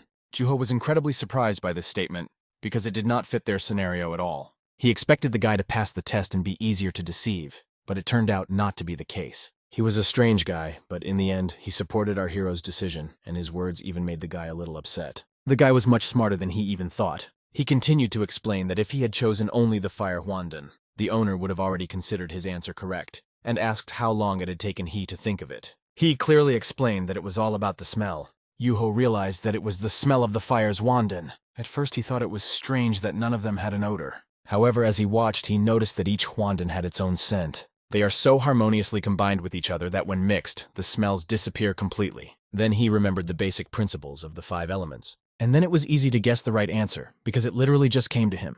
After this conversation, Juho praised he, saying that he was really very insightful, and his efforts were not in vain. Juho then added that he would tell his master his answer when he was packing up the pills. On his way out, he asked he to take the huandang without haste. He held the pill up to his eye and looked at it carefully. Then he swallowed it. The fire huangdan had a very pungent aftertaste, which he felt in full. Before he knew it, a whole week had passed. He activated the cycle, and it seemed to him that he sometimes confused whether he was a human or a huandan processing machine. Juho told him that they had already arrived at the place. This was the place where the medicine was made. He did nothing but look around, amazed at the size of the room. It was huge, more like the Pek Rin Palace, one of the 3 generations of medicinal palaces in the Middle Kingdom. A medical palace was a larger structure than a doctor's office, which was much smaller. In other words, the Pek Rin is one of the few palaces in the country that can be counted on one hand. It specializes in the manufacture and sale of huandan. It was mentioned in the novel, but he had no idea that it was so organized. Juho continued to explain and said that some people believe that palaces also practice Chinese food therapy, which is better, but this does not lower their status. They produce a lot of miraculous medicines, each of which belongs to a certain class, from the highest to the lowest. The highest grade medicines are produced only 2 times a year. And although every student who has received inner energy from a master can easily handle such medicines, you may not be able to, warned Yuho. He advised taking a lower grade Huandan once every 3 days, and if the body can absorb the properties of the pills, then he will receive as much internal energy from one as long training would bring. He just closed his eyes and told himself that he would have to try. In the novel, the students received energy from the teacher, and the descendants of noble families took miracle drugs from early childhood. He began to wonder if he was lucky. By the way, he seemed incredible. He managed to do so much that Yuho didn't even understand how he did it, assuming that the boy didn't sleep well because of his training. But he just smiled in response, saying that compared to what happened during the internship, it was nothing. He constantly recalled what was happening then. He was exhausted both physically and mentally. If slavery hadn't been abolished, it would now be called a specialization for medical school graduates. He would have done everything, but he heard insults all the time. Patients, caregivers, professors, and ordinary passers-by all did not hold back and insulted him. His constant companions then were sadness and anger, and later even these emotions disappeared. It was then that he learned what emotional exhaustion was. But here, all the doctors praised and supported him. He felt their love and respect every day. He wondered if this was real life, or was it the influence of the man from the Baekrin Palace? After walking through the palace, they went outside and met the teacher on the way. As usual, the teacher was smiling, and his eyes shone with a blue light. Coming closer, the teacher asked he what he thought of the drug manufacturing department. "It's an incredible place," he replied. Coming even closer, the teacher took he by the shoulder, and Juho thanked him for showing him around. The teacher touched his shoulder for a reason. The teacher began to feel he's inner energy and noticed that he had already reached the first level. "You did it very quickly," the teacher said. But he warned him not to overexert himself and asked him to rest. He immediately understood the teacher and agreed that he needed to rest because it wasn't work. So he wasn't going to argue. After that, the teacher suggested going out to eat and telling he where he would be living. Soon the construction of the new house was completed. They hired a lot of workers and the time frame was shortened. On one side, there was a large glazed window, underfloor heating, and a stove. He was overwhelmed with emotion when he saw his new home. The inside of the house was lined with wood and the walls were covered with clay. He was fascinated by this. A house with such thermal insulation was different from the typical Chinese style, and this house spoke volumes about its owner. The thermal insulation showed the teacher's willpower. The teacher was wondering if the bed, which was lying directly on the floor, would be suitable for he because he would have to sleep on the floor. Since the floor was warm, this only made he happy because it was good for his back. The teacher, on the other hand, was worried about whether it would be too hot. It seemed like they were in a bathhouse. Juho explained that the stove had been deliberately loaded with wood to the maximum to test its maximum temperature. The teacher thought that one stove would have been enough, but the whole system was simply amazing. While they were talking, he was excited about everything he saw around him. Juho noticed that he was suspicious, especially about how he knew so much, and asked the teacher about it. But he reminded him that they had decided not to ask such questions. One day, he would tell them the secret himself. The teacher began to realize what kind of person he was. The teacher came a little early, as did the boy who also came early. The underfloor heating was a real godsend for the teacher, and every day he felt better and better, as he repeatedly told the young student. This made the boy smile slightly. The time had come to comprehend the divine help of the 5 elements. The teacher asked the boy to concentrate the energy in the tangent and direct it to his fingertips. He repeated this several times to make him feel calm and confident. The student closed his eyes and began to concentrate. All attention was directed to the breath to receive divine help from the element of fire. When he opened his eyes, everything around him was ablaze with bright flames. The energy he had just awakened was incredibly powerful. The wind that rose from his power tore leaves from the trees. When he touched one of the leaves, Pen burned it with a single touch. This amazed the boy, but he was even more impressed that he had done it himself. Rising on one leg, the boy heard from his teacher that he had succeeded. True, he hadn't managed to set anything else on fire, but it was still a great result. The teacher noticed that the boy was learning much faster than the others. As the boy's level increased, the teacher decided to give him a new task. He took out a fan and opened it in front of his face, causing his hair to blow in the wind. It was the first time the boy had ever seen a teacher use a fan. But as soon as he began to wave it, everything around him changed. The fire began to swirl along with the wind coming from the fan. This was the true essence of fire. Destruction. The teacher stood on the tips of his fingers and rotated around his own axis. As he spun, he spoke quietly to himself, "Neither wood nor iron nor air." And when he swung harder, the tree flew into the air and split in half. This blow to the tree was like a sharp movement of a sharp blade that encountered no resistance. There was a slight rustling of leaves as the tree fell to the ground. The boy saw it with his own eyes, but he could not believe what he saw. A huge tree in just one swing. How is this possible? The place of the cut was burned, but the tree itself did not catch fire. The teacher asked the boy if he liked what he saw. Then he added, "The next thing is the energy of the wind," and he started waving his fan again. But this time green energy appeared around him instead of fire. The stump that remained of the tree began to rise into the air. The teacher continued to wave the fan more and more. The boy just covered himself with his hands, trying to protect himself from the gusts of wind. The energy of the wind was incredibly powerful because its essence was movement. It lifted the tree into the air with its power. A dull thud was heard as the trunk collided with the trunk. The teacher returned the felled tree to its place. It seemed that nothing had happened to the tree. It stood exactly where it had been cut. The boy noticed only a thin line at the place of the cut. But the teacher explained that the fire had already damaged the bark of the tree, and it was no longer alive. "Now it's your turn," the teacher told the boy. The teacher then asked the boy if he could harness the energy of the water. The boy just stood there, swallowing his saliva at the experience, having no experience with this element. He looked at the tree and timidly asked if he should try it on it. His task was to save the tree from death, because water is life. If he succeeded, he would consider his first task completed. Pen wondered how long it would take the boy to do it. The teacher left him alone, and after a while he came back with Juho, who thought that the teacher was in too much of a hurry, because it was almost impossible to reach the 3rd degree in the first lesson. Juho was convinced that no student could do this in the first year of study. "Then why did I spend so much time explaining the theory to our boy?" the teacher replied sarcastically. "When it comes to education, it's hard to find a more demanding mentor. The teacher may be taking care of a new student, but you can't expect him to be lenient. Although, if you think about it, isn't success the most important thing? This approach will make the boy stronger." It started to rain outside, and it seemed to him that even the weather was against him. He could have hidden, but the thought of how to heal the tree with the energy of water did not leave his mind, even though he was at the 1st level. He managed to collect a pea-sized drop of water, but it was not enough to heal the bark. He knew that the teacher was well aware of this, and he began to doubt why he had given him this task. Did he want him to get discouraged? If so, the method seemed extremely questionable.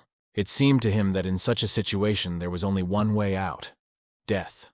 If he had simply cut the tree, there would have been a chance, but he burned even the cambium layer with fire. The roots were intact, which meant that the tree was not yet dead. He decided to start treatment with the lower part of the tree and then restore the upper part. He was not going to give up the fight, so he sat down at the roots of the tree and watched as the roots absorbed the water that had once made the tree bloom in the rain. The tree gave birth to fire, and the fire brought it back to the earth. The earth was connected to the metal that was connected to the water. And it was at that moment that he realized the answer was found. The boy was sure that this was what the teacher had meant. It was necessary to increase the amount of energy, as is done with the load on weak patients, gradually. But the question was, would it work? After all, he only needed the energy of water. Would he be able to put the divine help of the 5 elements into practice? It is dangerous to use a technique that you are not trained in, but there is no other solution.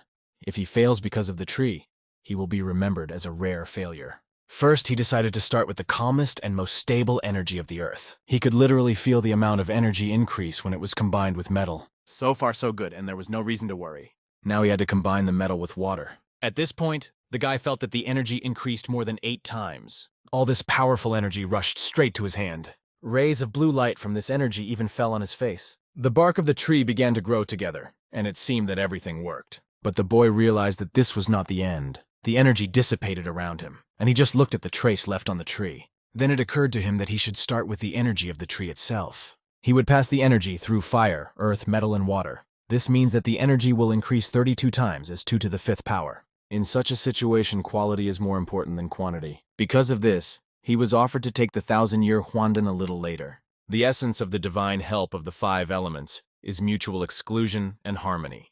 If one energy suppresses the other, he will fall into a state of Chuhuima.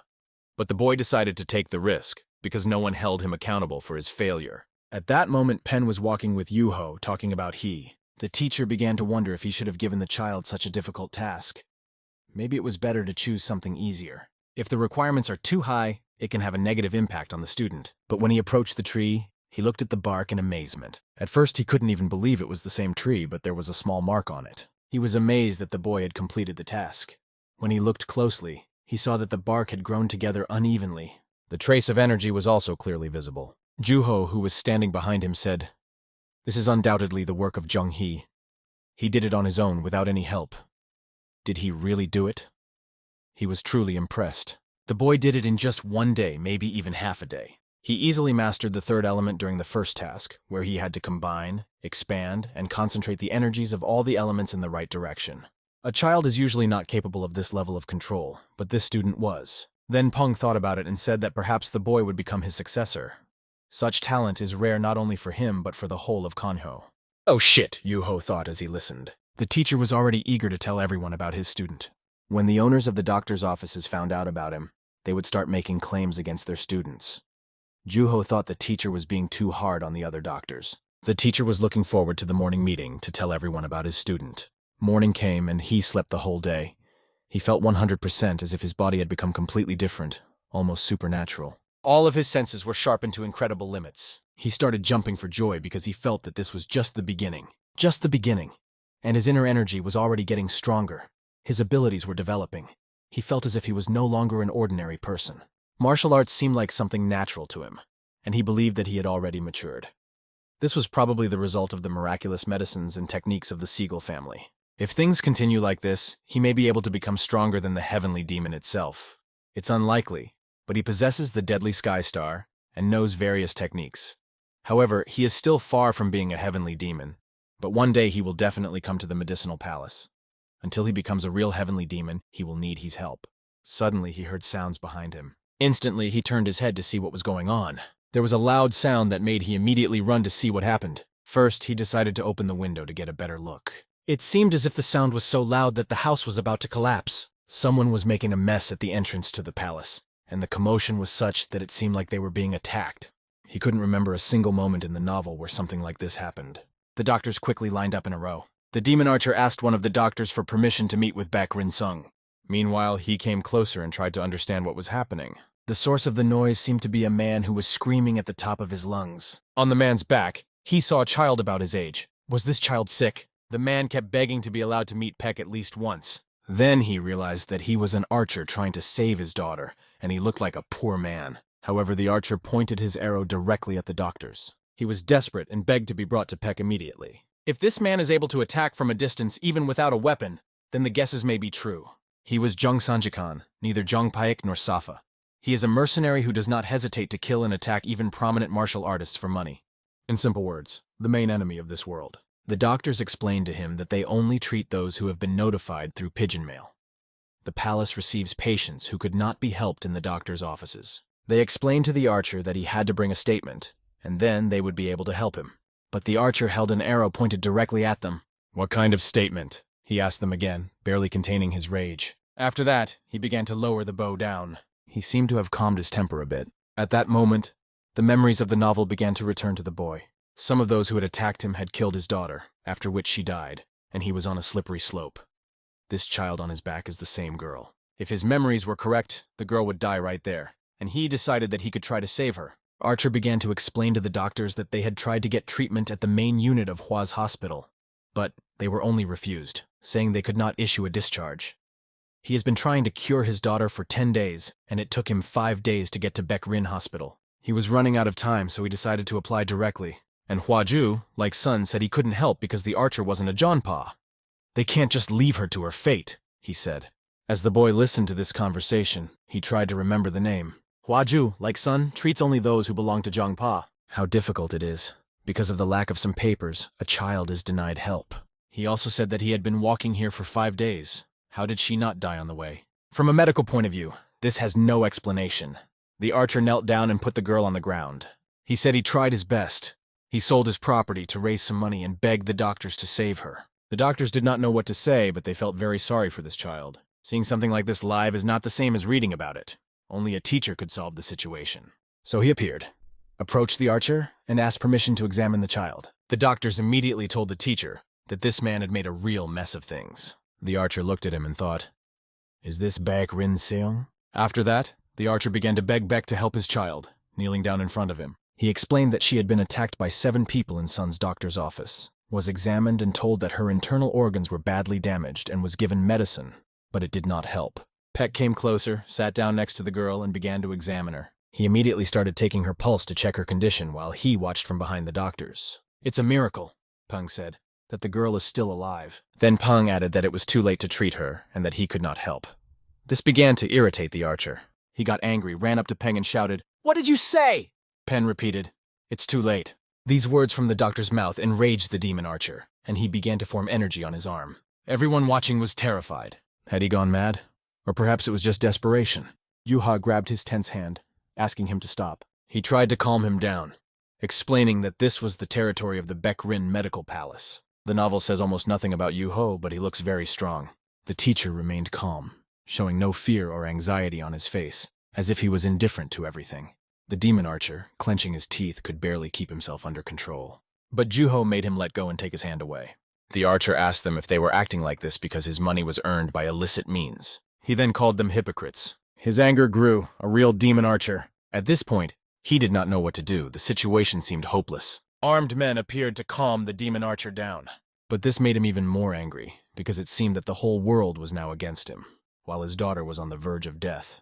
The doctor's palace was impressive. Part of the Morim clan, fighting warriors, it was definitely not weak. Peck continued to say that the girl could not be helped and that it had to be accepted. The archer looked at the girl and then at the teacher, not knowing what to do. In complete desperation, he asked to kill them both right there and said that he would kill them all himself in the hospital palace. He added that Sona Hospital, which refused to help, would suffer the same fate. Oh, things are getting worse, and these two are acting like nothing happened. Peng even said to the archer, "Your will is your own, but in this case your corpses and your daughter will rot in the marketplace in front of everyone." Hearing this, the archer's body was already completely covered with energy, and he was ready to end it all. Because of these events, he could not calmly watch the little girl die, and he managed to convince everyone to put her on a stretcher. It was not easy, but he did it. It seemed that if not for this, the demon archer would have simply killed Peng, and everything would have ended horribly. But after a while, there were no traces of aggression on the archer's face, only the calmness that was characteristic of a caring father.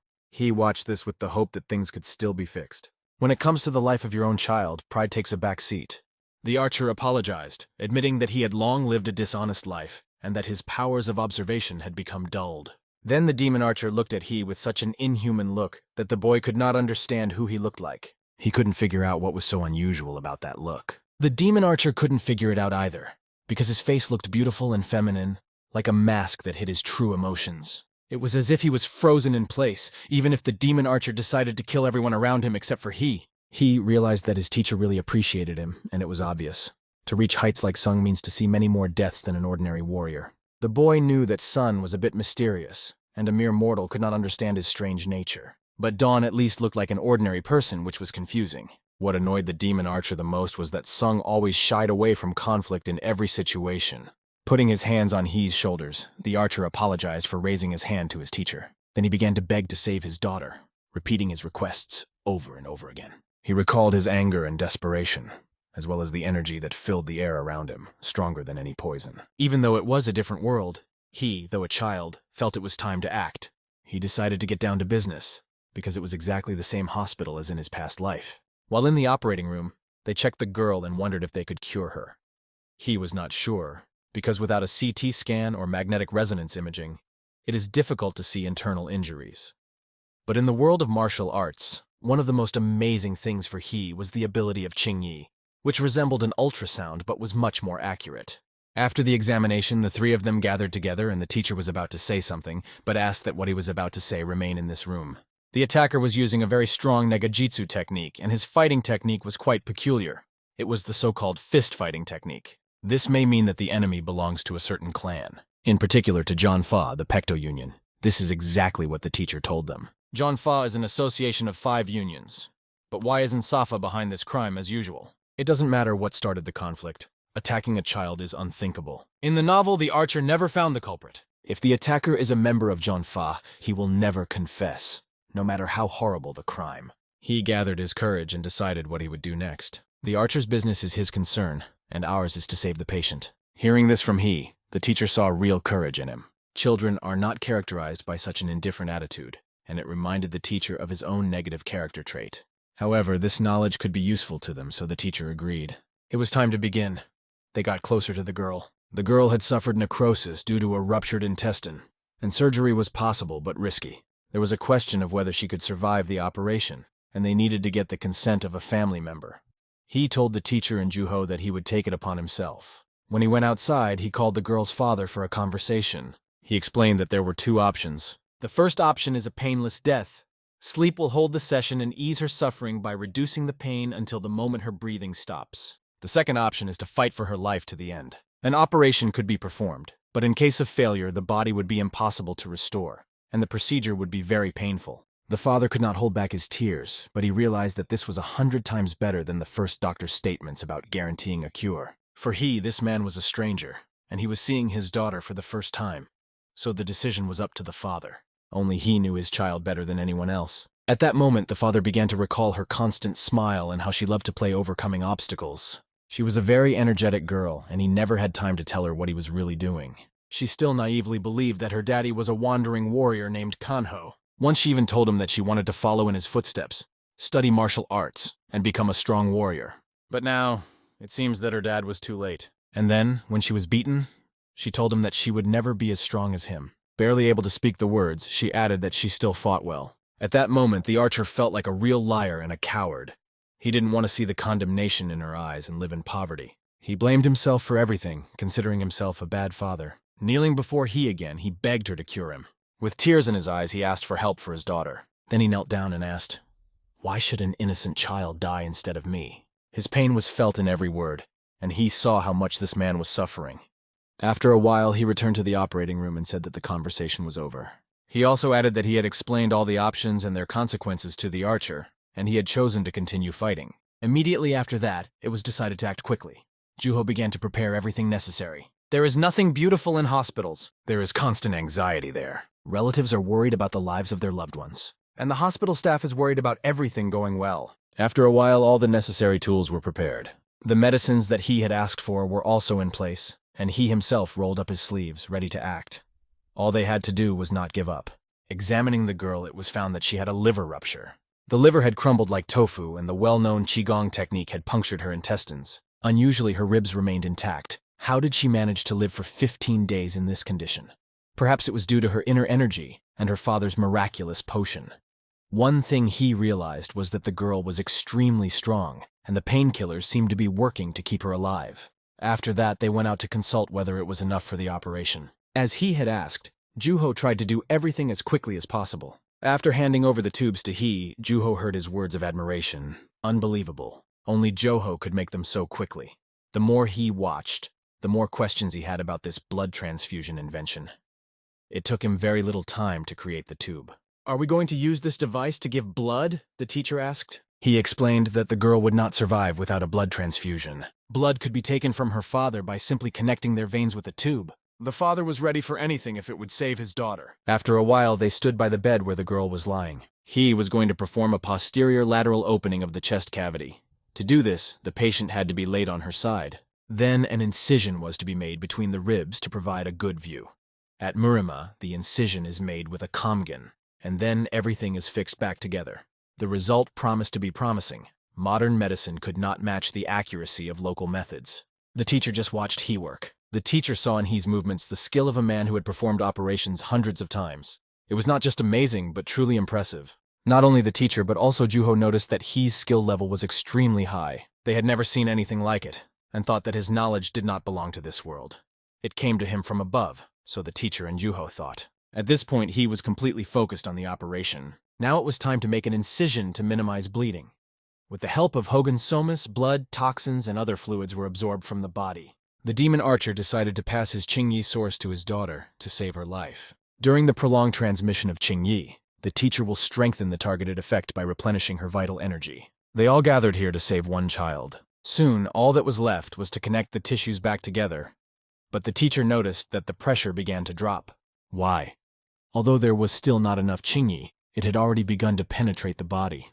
Suddenly, he put his hand right into the incision on her body. No one realized what he was doing, but suddenly he opened his eyes. It was expected for him. He told the others that his spleen had ruptured. Only now did they realize that they had been too focused on the liver. It was difficult to notice the tear, because it was in the area of the hypochondrium. The liver is recovering. You just need to be careful. There is still a chance for salvation.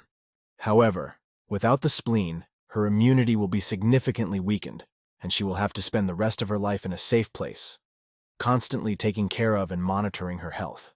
And this operation means the end of her dreams of becoming a warrior. However, it was important to understand how serious the damage was, so they decided to try to do without surgery. The teacher asked he to rely not only on himself, but also on others, because although he was weaker, his name was known to everyone for a reason. The teacher could help by using his technique, which he had previously shown to he, but only on a tree. Inserting a needle into the girl, he began to transfer internal energy to her, and her pulse recovered. The gap was small and occurred in a favorable place. However, this did not diminish the fact that Peng was the best doctor in the martial arts world, and his reputation was well-deserved. But he had to focus. This was no time to get carried away, because the operation was not yet complete, and he had to act quickly. The needle was already sewing up the wounds. These were the final touches of the operation. After that, he, the kid, literally fell to the floor and exclaimed, "Finally finished!" During the operation, he did not even keep track of how much time had passed and felt completely exhausted, like a squeezed lemon. When the teacher came up to him, he immediately praised him, calling him a good man because he had saved a child from death, which was worthy of praise. But he replied that he should not thank him, but the teacher. In response, the teacher said that he shouldn't, because someday he would be able to use this technique even on him. The problem was that the archer had also used up all his strength. He had also risked everything he had to save his child. He had lost all his energy. At that moment, the teacher said that he also needed to lie down, and he began to fall. "Master, wake up! Master!" he was asked, shaking his body, but he fell down and even his mask flew off his face.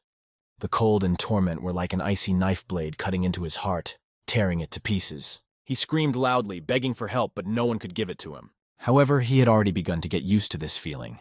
He was told that his life would be short, and asked if he had thought about how he wanted to live the rest of his time. The medicine contained poison, but was used as a strong painkiller. It was the only thing they could offer him.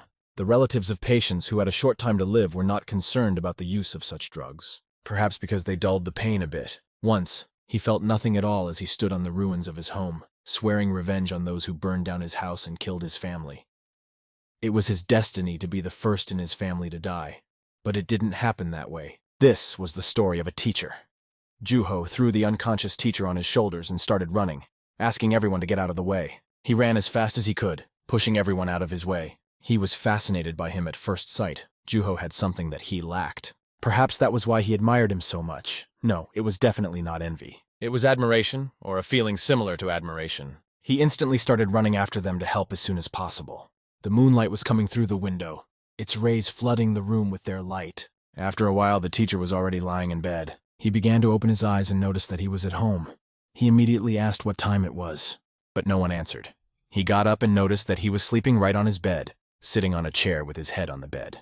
Has he really been there all this time? The teacher thought, looking down to see the boy's hand resting on his arm. At that moment, Juho came into the room, who had also been waiting for his master to wake up for a long time. The teacher immediately asked Juho, "Why is he here?" Juho replied that he was resisting and making up absurd reasons to stay. He said that he wanted to cure him with the help of the 5 elements Shimbop. The teacher stopped him with his hand outstretched and asked him to stop making excuses. After that, a slight smile appeared on the teacher's face. He looked at He and realized that it was like trying to pour water into the sea. The small amount of Qingyi that the boy was able to give the teacher hardly helped. However, the pain subsided a little, perhaps because he tried many times to restore the disturbed balance in the teacher's body. It was important that the boy used a lot of fire, metal, and wood energy, but he was still learning, so the effect was weak. Peng told Juho that He's temperament was very similar to his, but their energy was different. At this point, the teacher began to use his energy to help He, although Juho asked him to stop because he needed to rest. However, the teacher was sure that there was nothing to worry about.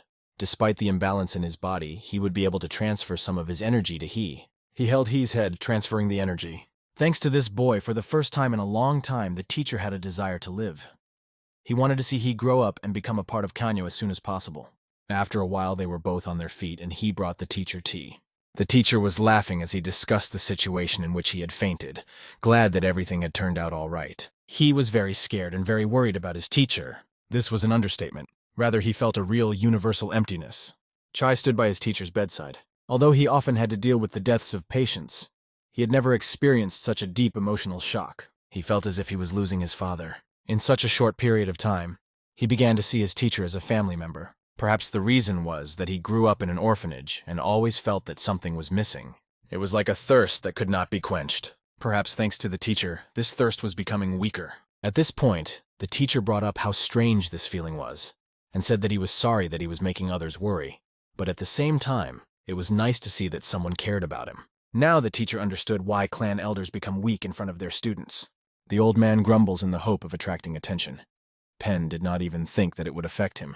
But it all happened because he had a student. Suddenly there was a loud cough, and all the food and tea flew away along with the tray on his lap. He instantly jumped up and saw blood coming out of the teacher's mouth along with the cough. The teacher put his hand over his mouth but could not stop the bleeding. Scared, he asked him to hold on and told him that he would bring Yuho in a moment. Yuho and Cheon rushed forward like the wind, not stopping for a moment. Yuho begged Cheon to keep going until the end. Cheon tried to run even faster, but he felt his strength gradually leaving him.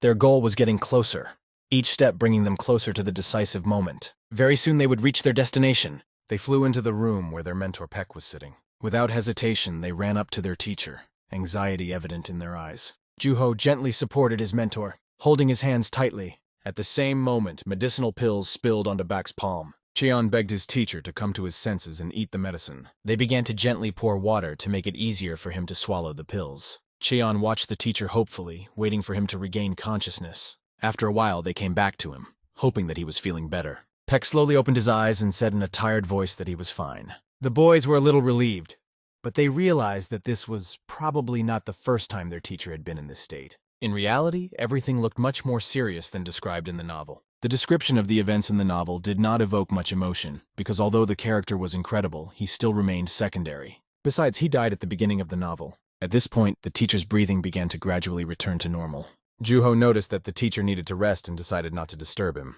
The teacher reached out to Cheon and told him that it was time to learn how to measure the pulse of a Qing Yi, because he would not find such a patient anywhere else to practice with. Besides, he and the teacher had a homogeneous Qing Yi, so even if he made a mistake, there would be no serious consequences. The teacher asked him to sit down, and Cheong pulled up a stool, ready to begin. He already knew the theory, so it was time to hone his skills in practice. The teacher asked him to close his eyes and focus on Kugel, which meant controlling his internal energy. Kugel is a comprehensive method of controlling the body, breathing, stances, defenses, and attacks. During the process, they could neither open their eyes nor talk. Both of them immersed themselves in the practice, and energy began to form around the boy's hand, which held the teacher's pulse. Cheon closed his eyes and went deeper and deeper into his sensations. He began to feel many different sensations. At first, it reminded him of ultrasonic waves. He was able to feel his body from the inside. His inner power gradually moved along the Kimeg, and his pulse in Qing Yi, the pathway through which energy circulates, became tangible, indicating that he had acquired Kigami. It was easy to understand how serious his condition was. After that, he had to follow the Kigami and carry the energy through to the end, as the teacher told him. Cheon closed his eyes and focused more and more on the inner energy. When asked by the teacher how things were going, he replied that he had no idea how bad things were. Indeed, nothing could be hidden from the teacher. But with a clenched fist, he firmly promised the teacher that he would cure him. At first, Peck thought the boy would be afraid, but now he realized that his resolve had only strengthened. Yuho stood by and watched the scene closely. Cheon was ready to cure the teacher no matter what, and the teacher, seeing this, said, "Okay, let's try together." A few days later, the following happened. There were sounds of a conversation outside the door, where a father was talking to his daughter, not believing that she had survived. He was hugging her, blaming himself for what had happened, sitting by her bedside. He could not hold back his tears. But his daughter did not understand what had happened and begged him to explain. And he was crying and squeezing her so hard that she could hardly breathe. And then the girl could not stand it and screamed loudly to her father, asking him not to let her go. But he was overwhelmed with emotion because of how happy he was. It was very strange for the girl to feel the changes in her body. There was much more Qingyi in her Tenjong than before. She even felt that she had become stronger. At that moment, Cheon came into her room with her teacher and was happy to see that she was feeling better and could stand up. Her father immediately jumped up and ran to them. In a moment, he was on his knees in front of them, thanking them for helping his daughter survive. He repeated the words of gratitude over and over again. Even the girl began to ask her father to stop crying, because she was feeling much better. But now she was worried about her father. But when asked how he was feeling, he said that he probably wouldn't be able to use his old movie anymore. However, his daughter was alive, and that was enough. The current movie will be enough for him. This may be due to the fact that he used to use a congenital Qingyi, and his appearance has changed significantly since then. This is understandable, because innate Qingyi consists of human vital energy and has a different power than ordinary Qingyi. By the way, an ordinary Qingyi would have been enough to heal him, but now the demon archer had become a lower-ranked warrior. After that, he remembered what the girl had said earlier about her Mui becoming stronger. Nothing else pleased him as much as this news. Peck decided to go over and check his daughter's pulse again. Sitting down next to her, he put his hand on her pulse and asked her to sit still. Then he closed his eyes. Feeling the pulse clearly, he began to count. Some time passed, and he still kept his hand on her pulse. Chong watched his teacher's actions carefully. The master who had reached the maximum capabilities of his power had become a government soldier. It was a touching moment, but in his current state, he could easily succumb to influence. Such thoughts arose in Chion's mind as he looked at the girl's father. Usually, in martial arts novels, the villains first demonstrate an impressive movie, which later becomes the basis for the protagonist's awakening of his powers. He could probably accept the role of someone who would sacrifice himself. A lot of killing has hardened him, made him stronger, but you never know at what point someone who was an enemy can become an ally. Negative characters can be annoying, but they are also considered the coolest. In the novel, he appears even before the confrontation with the heavenly demon begins. That is why Cheon could have accepted the role of a thief. In addition, he has lost his martial arts, and because of this, it is not difficult to involve him in the conflict. I'll have to try to avoid this scenario, Cheon thought. After a moment, Baek let go of the girl's hand and said that her veins were now open. These are also known as simeg, and her father was even more shocked to hear this. Jong listened carefully to what his teacher was saying. For 15 days, your daughter was on the verge of death. We kept her alive all that time with Qingyi, miracle medicines, and various techniques. Thanks to this treatment, she absorbed everything possible and then received your innate Qingyi. The fact that the simeg is open is temporary. If you leave things as they are, they will close again. So the teacher wanted to say that for 10 days you will need to supply the simeg with internal energy. The doctors will help with acupuncture, and after the 10-day course, she will be able to live with her semeg remaining open. It was great news, and the father was happy about it. The girl could not hold back her tears at that moment. She began to thank them and her father, putting her head on his shoulder. She survived all of this thanks to the help of teacher Baek and Cheon, the main character. Her dad didn't even know how to thank them for their kindness, which is what he said. Baek pointed out that his contribution to the case was not that significant. Then he put his hand on Cheon's shoulder and said that if anyone should be thanked, it was him. The girl opened her eyes wide and began to look at him intently. She got out of bed and stood up. A moment later, she was standing right in front of Cheon and said, "If it wasn't for you, I would have been dead. Thank you so much for saving me." In response, the guy laughed and said that her father had sacrificed a lot and he'd just helped. "But all's well that ends well," he continued, noting that each of them had done their part. Then he explained to her that she had held on for a very long time, and this was only possible because despite her age, she is very strong. Her capacity for greatness manifested itself at such an early age, because even as a child she was not a simple person. She was able to survive her first real battle with enemies who probably belonged to Kayantha.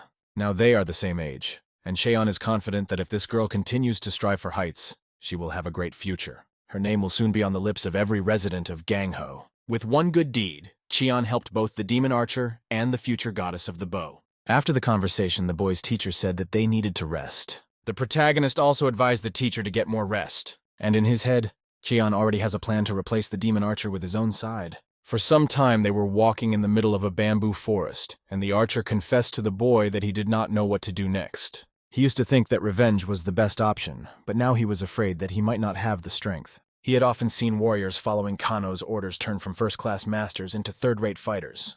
And the worst thing is what these people end up doing. And the archer also knew about this. He told the boy about all this during their journey. It is thanks to Cheon that things are not so bad for him now because his daughter is alive.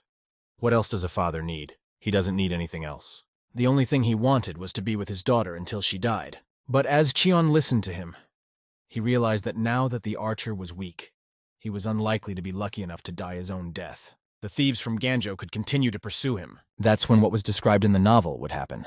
After being defeated by the heavenly demon Harayon, he lost his innate Qingyi, but he was not at all upset about it. He took it for granted, like the third-rate fighters he had just described. If the protagonist doesn't want to let this happen, he needs to act now. "Could you listen to one request I have?" asked Cheon. After hearing what he said, he immediately stopped and asked what kind of request he was talking about. "In the end, I would like to understand the principle of your Ungan," said Cheong. "Ungan means energy attack. Is this a tactless request?" he asked again, and the man replied that it was not, and explained that their family has a form of Tong Ugong that allows them to attack by performing repetitive movements. However, since he didn't have a bow with him, it would be difficult to show it to him.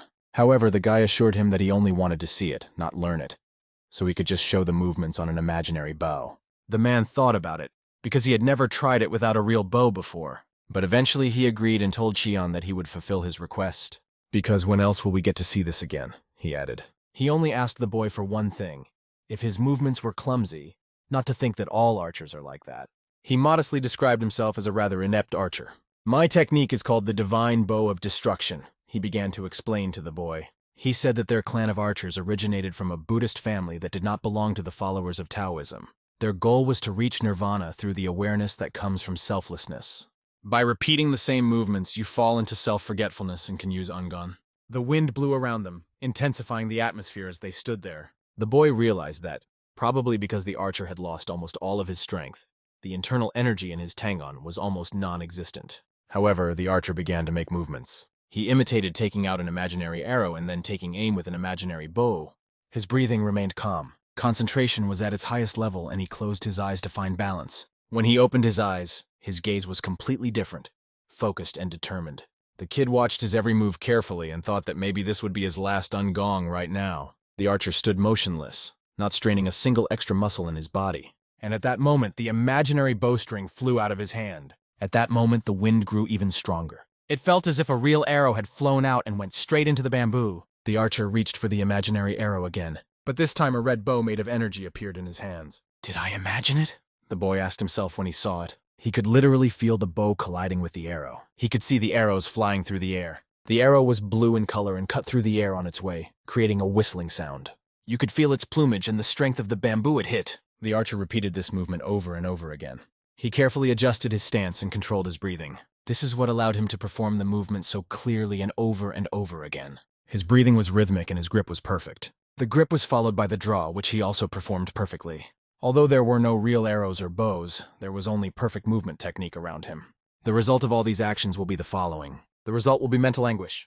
The expression on the man's face is unsurpassed when he feels that he is doing what he has been studying all his life. The movements that he has repeated hundreds of times have become a matter of technique. A technique similar to a prayer that you have recited thousands of times. A mental torment similar to wind and thunder. Wind and thunder that are destined to meet with a flash of lightning.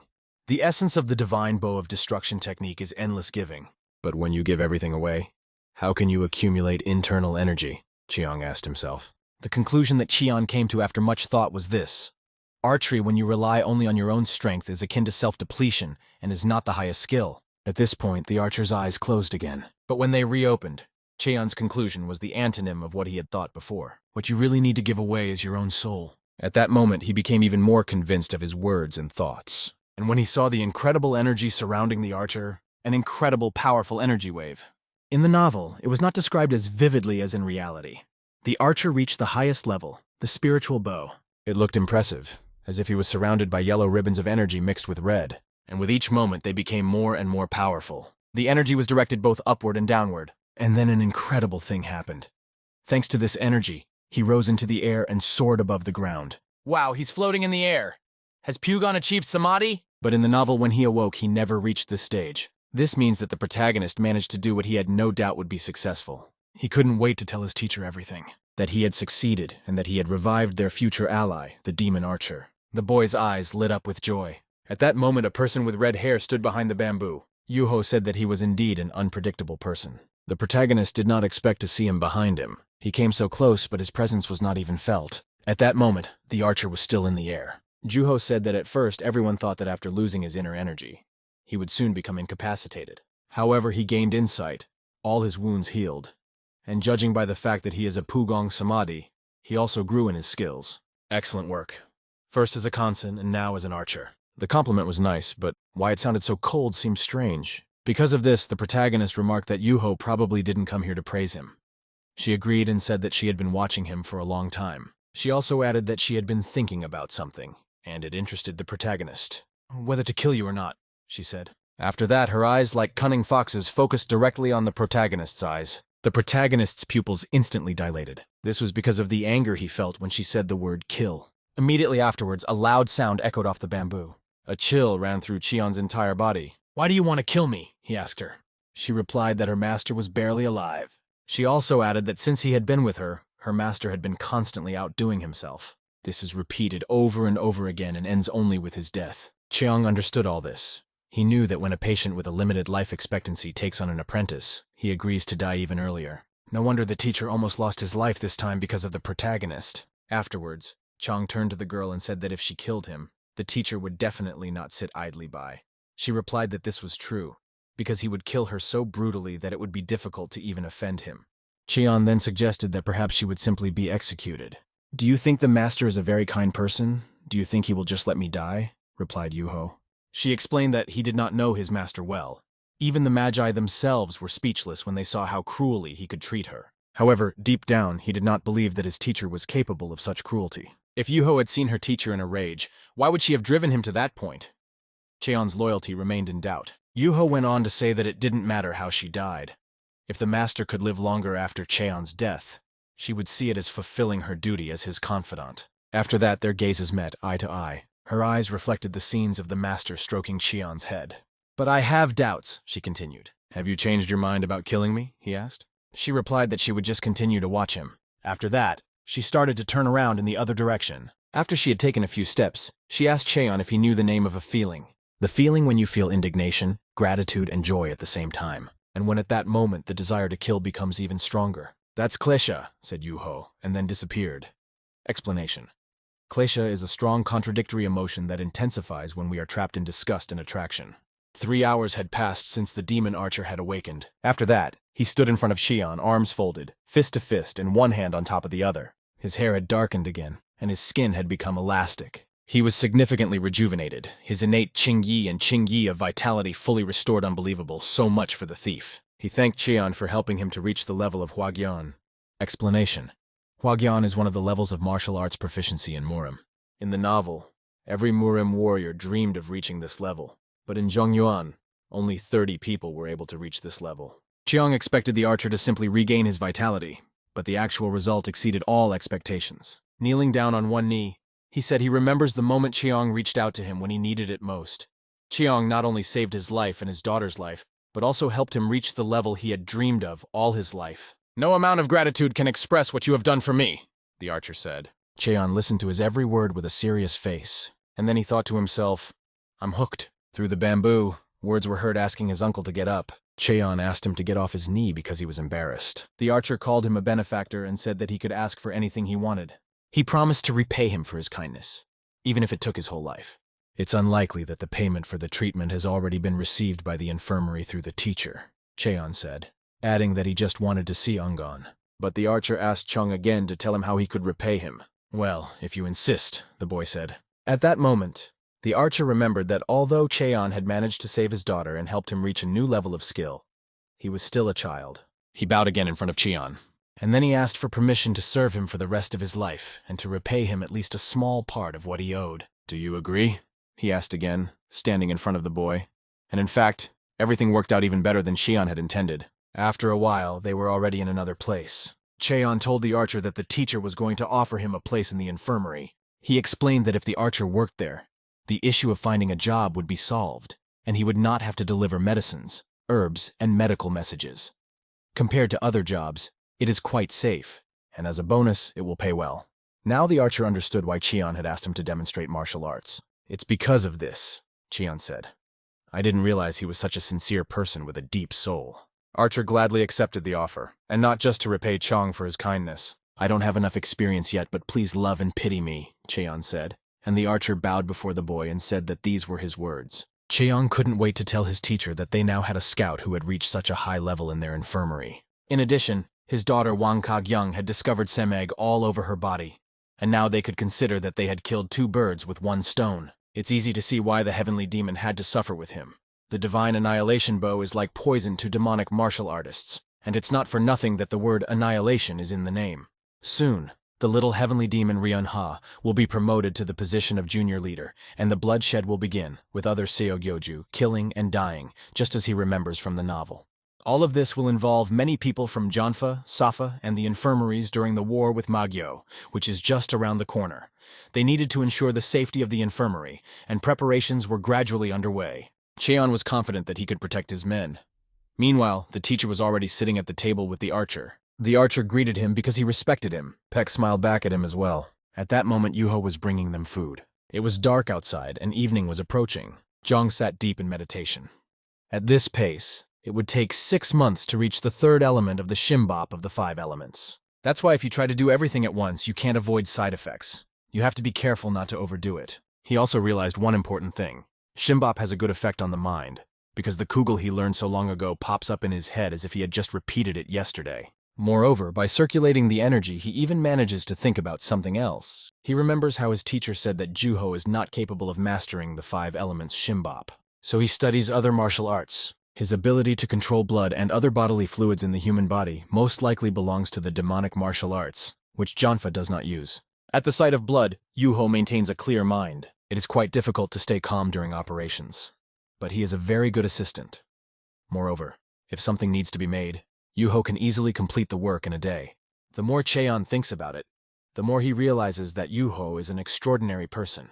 The demon archer decided to officially become part of the infirmary, and they felt peace again.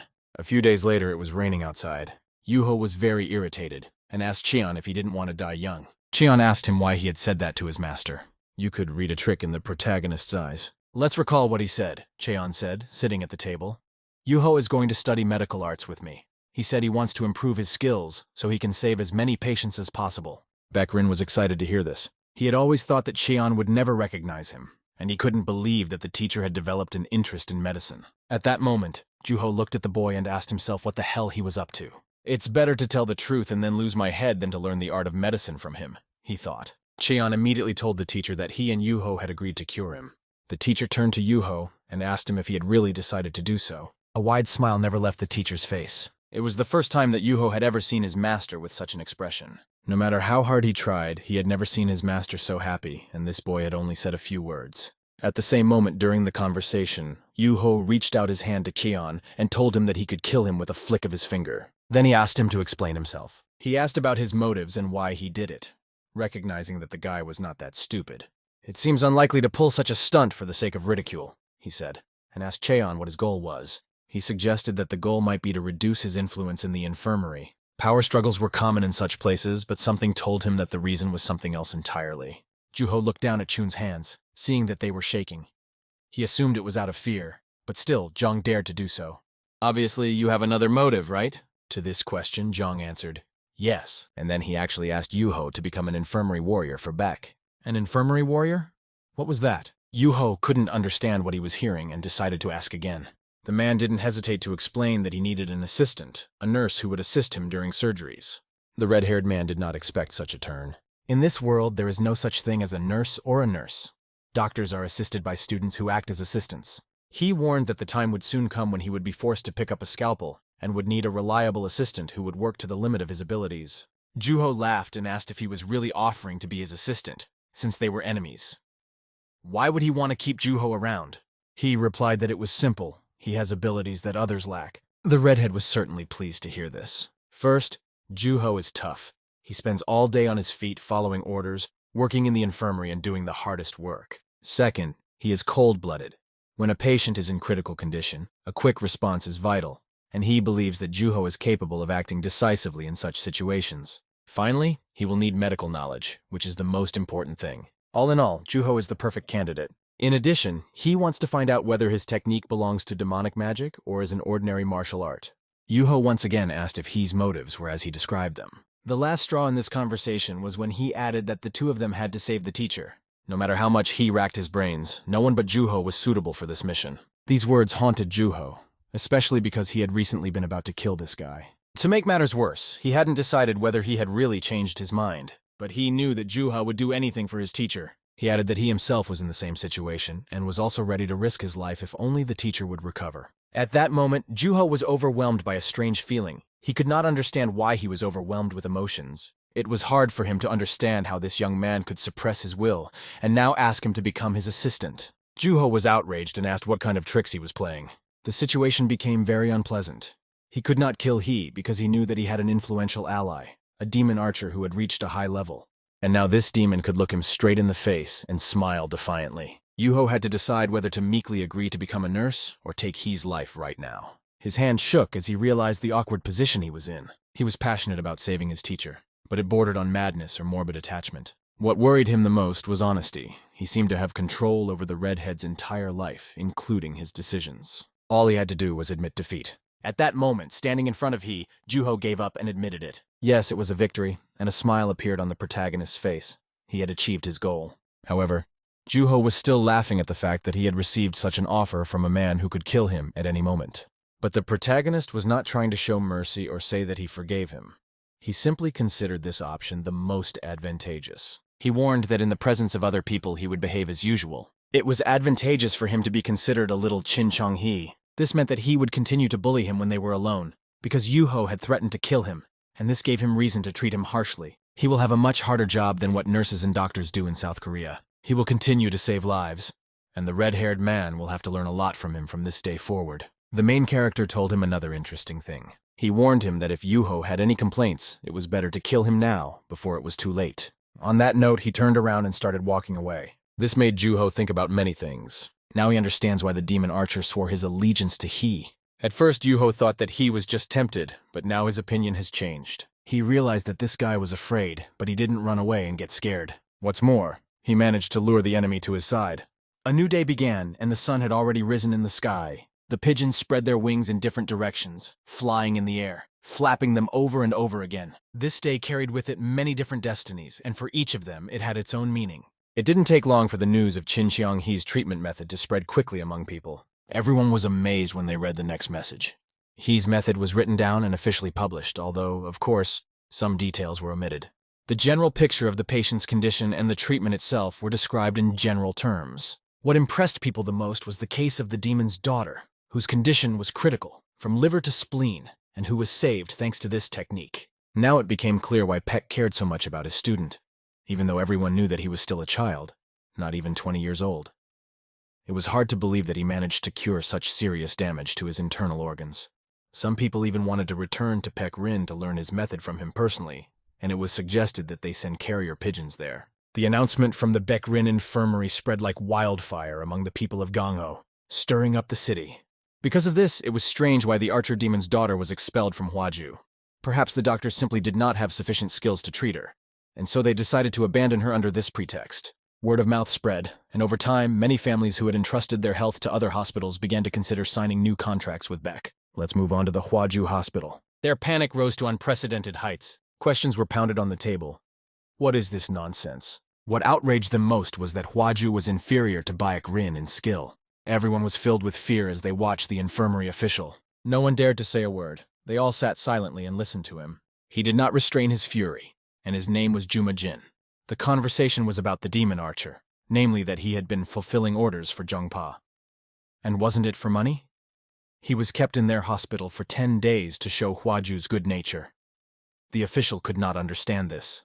He was told that this was something that ordinary people were discussing. But everyone knew that it was not the responsibility of the hospital to keep a patient with severe internal injuries for more than 10 days. The official's face was dripping with sweat. Others continued to say that if the Hwaju hospital refused to accept the demon archer because he worked for Sappho, then this needed to be clarified immediately. One of those present stood up and shouted that this was all nonsense. He believed that the Peck Rin infirmary was scheming because there is no room for rivalry in medicine, but their announcement looked like they wanted to show their superiority. The official listened carefully to every word. There was no mention of the Hwaju infirmary in that ad. It only gave minimal information about the patient's condition, so he couldn't understand why the rumors were spreading. Then they said that it was time to reveal the truth about Hwaju as a dream. The official was told that thanks to Keiban, they had learned that the patient was the daughter of the demon archer Wang Kog. But even after that, he did not understand why it was necessary to admit a patient who was almost certain to die. As a result, many hospitals are now in a state of panic. In addition, several clans had begun to show interest in the treatment methods of the Peck Rin infirmary, which irritated the official even more. But he still didn't dare to meet with Hwaju-san because he was convinced that it wouldn't end well in this state. Meanwhile, he continued to be told that the situation looked very strange, as Baek Rin infirmary was not known for complicated surgeries until now. The announcement praised the medical skills of the student, Chin-Chong-Hee, but there was a possibility that Baek Rin had used unofficially approved treatments on the patient. Hearing this, the official immediately looked at the boy. He realized that they had used the patient's body to test unofficial methods on him. Or rather, it was not clearly stated in the letter.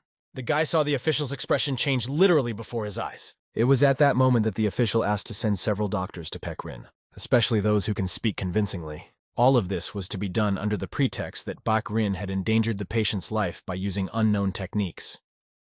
This happened on the 20th day, and the official believed that if they had 10 days, they might have been able to save the patient.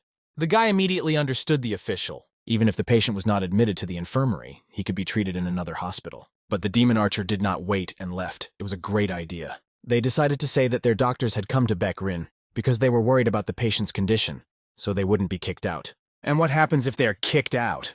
The guy asked the official curiously. Then it would be fertile ground for rumors to spread, and the official was going to use it in any way he could to keep the clans that had contracts with Hwaju Infirmary from abandoning them. It was necessary to prepare well, and it was at this point that the servant said he would do everything necessary and report back later. That was the end of their conversation. Cheon wandered through the forest with his eyes closed, standing right in front of a tree. His teacher's condition was much worse than he had assumed.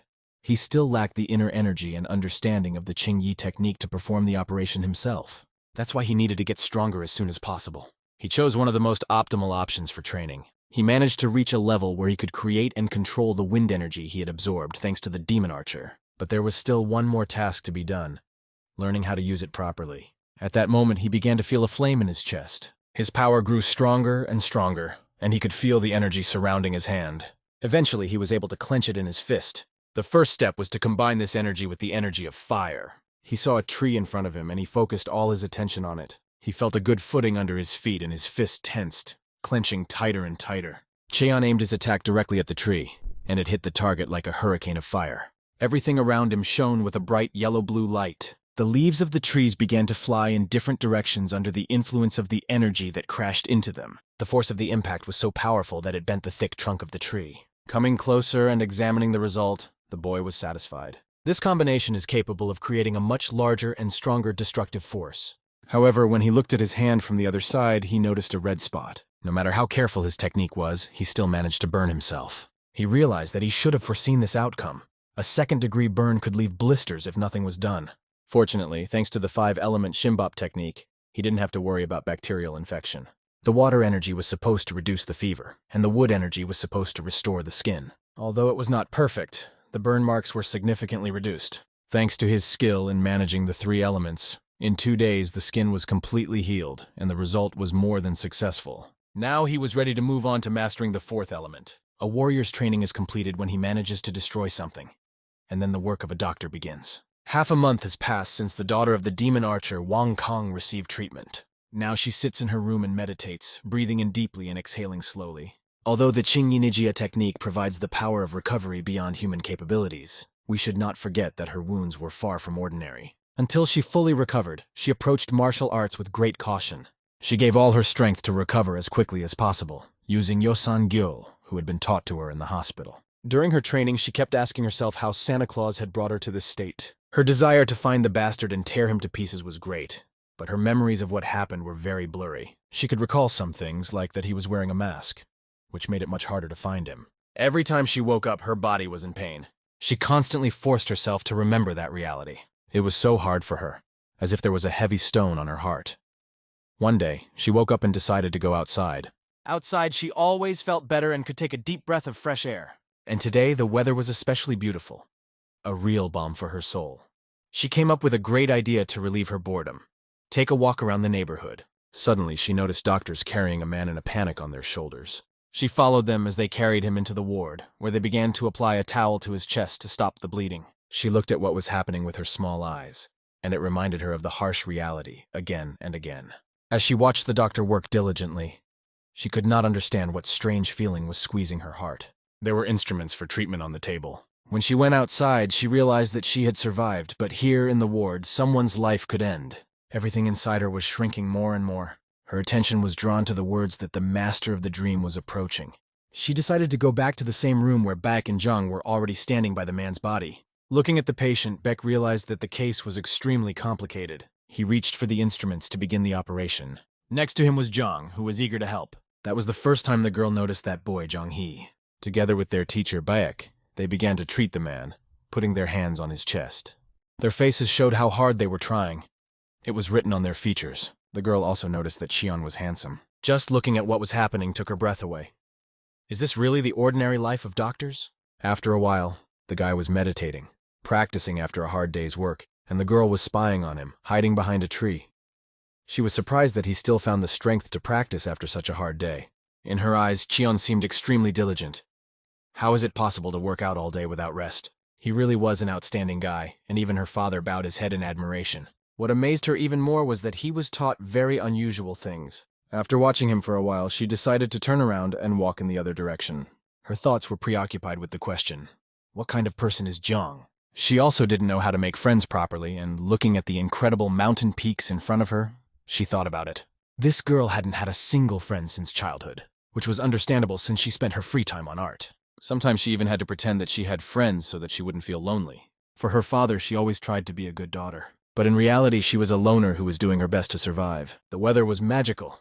The sun was burning hot with its rays. Doctors were walking down the street, each doing their own thing. Meanwhile, after finishing his morning chores, Chang was thinking about how to plan his day.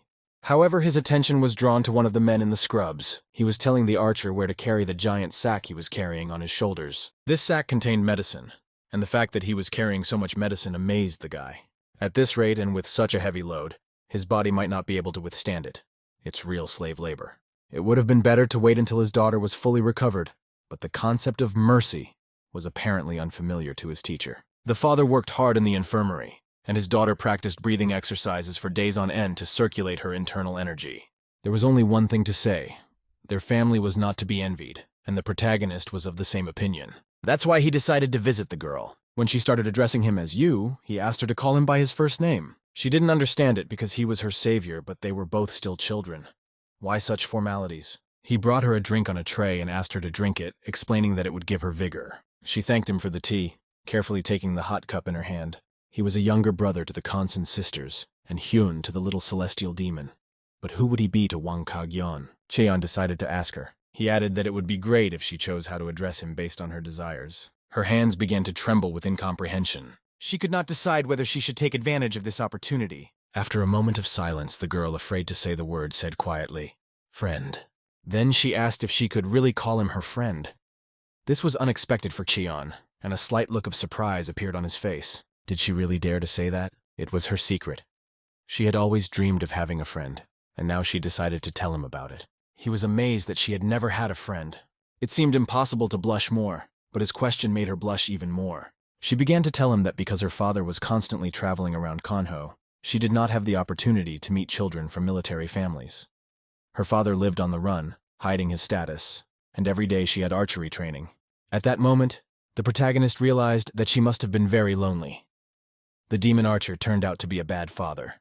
Cheon's hand involuntarily reached out to her, and then he asked her to be his friend and to be on a first-name basis. It was a dream come true for her. She took the boy's hand and said yes, and said that she was willing. She also asked him not to tell her father what he had just heard. When Cheon assured her that he would not tell anyone, keeping her secret and pretending to be one of her many friends, she said that he was special and would always be. Scratching his head and smiling, he asked her if it was true. He could not understand why it hurt him to see a child who had to grow up so quickly. Then he suggested that she play outside, and she agreed because he thought that nothing bad would happen if he missed one day of training. When they went outside, they decided to play something that didn't require the use of internal energy, since she hadn't fully recovered yet. But it's not just that. Even after recovery, it will not be possible to overuse strength. The days followed each other, and soon the child turned into a teenager, and winter had already come into its own. Breathing in the cold air, it was hard to put his thoughts in order. The most surprising thing for him was how quickly the few months he had spent in this world had flown by, and how he himself had turned into a teenager. Every day he tried to outdo himself, not even noticing the passage of time. It was amazing how in a few months he could strengthen his strength so much. The place where he was now was filled with the principles of the 5 elements and yin-yang. After he mastered the 5 elements Qingyi and strengthened his body, he was able to achieve what he was striving for. He managed to achieve synergy, a result that is quite difficult to achieve. At that moment, he felt something dark that was releasing powerful airwaves. What the hell is that? He couldn't understand. The energy was so strong that he felt goosebumps. He abruptly jumped up, finishing his meditation, and looked around with a frightened face. From his expression, it was clear that he was truly frightened. But who could possess such a powerful energy? He walked around and it seemed that no one was there. But he was sure that he felt something in the direction he was looking. He even thought that he might have been mistaken. He tried to calm himself down by explaining that he was still a beginner, and so there was nothing strange about it. For 4 hours every morning, he practiced breathing exercises to circulate his inner energy. Now this energy has reached a good level. The miracle pills had completely filled him with energy. In addition, he took many different medicines and continued to practice breathing exercises every day without rest. adding to this meditation practice and work with the 5 elements Shimbop technique. Because of this, his inner energy grew incredibly fast. In 6 months, it increased to a level that usually takes 15 years to reach.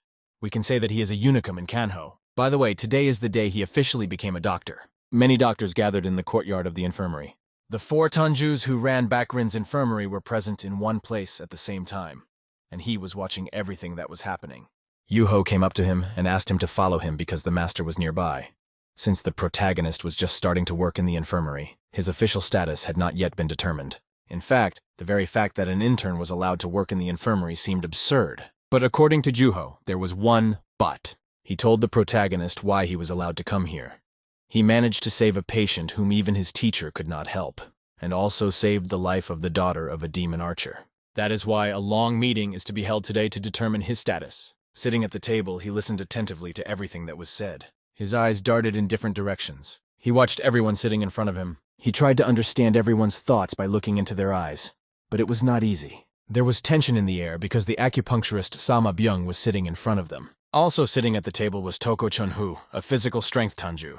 Another person present was the massage Tanju Chudan Ha. And finally, there was Manfagok, the medicine Tanju. Most of all, he was surprised by the lady who gave him bells marinated in honey, dried persimmons, and many other delicacies. Yuho also noted that she had an excellent reputation, and there was no one in the infirmary who did not like her. She was an expert in making medicines, very frugal, and maintained good relations with many large traders.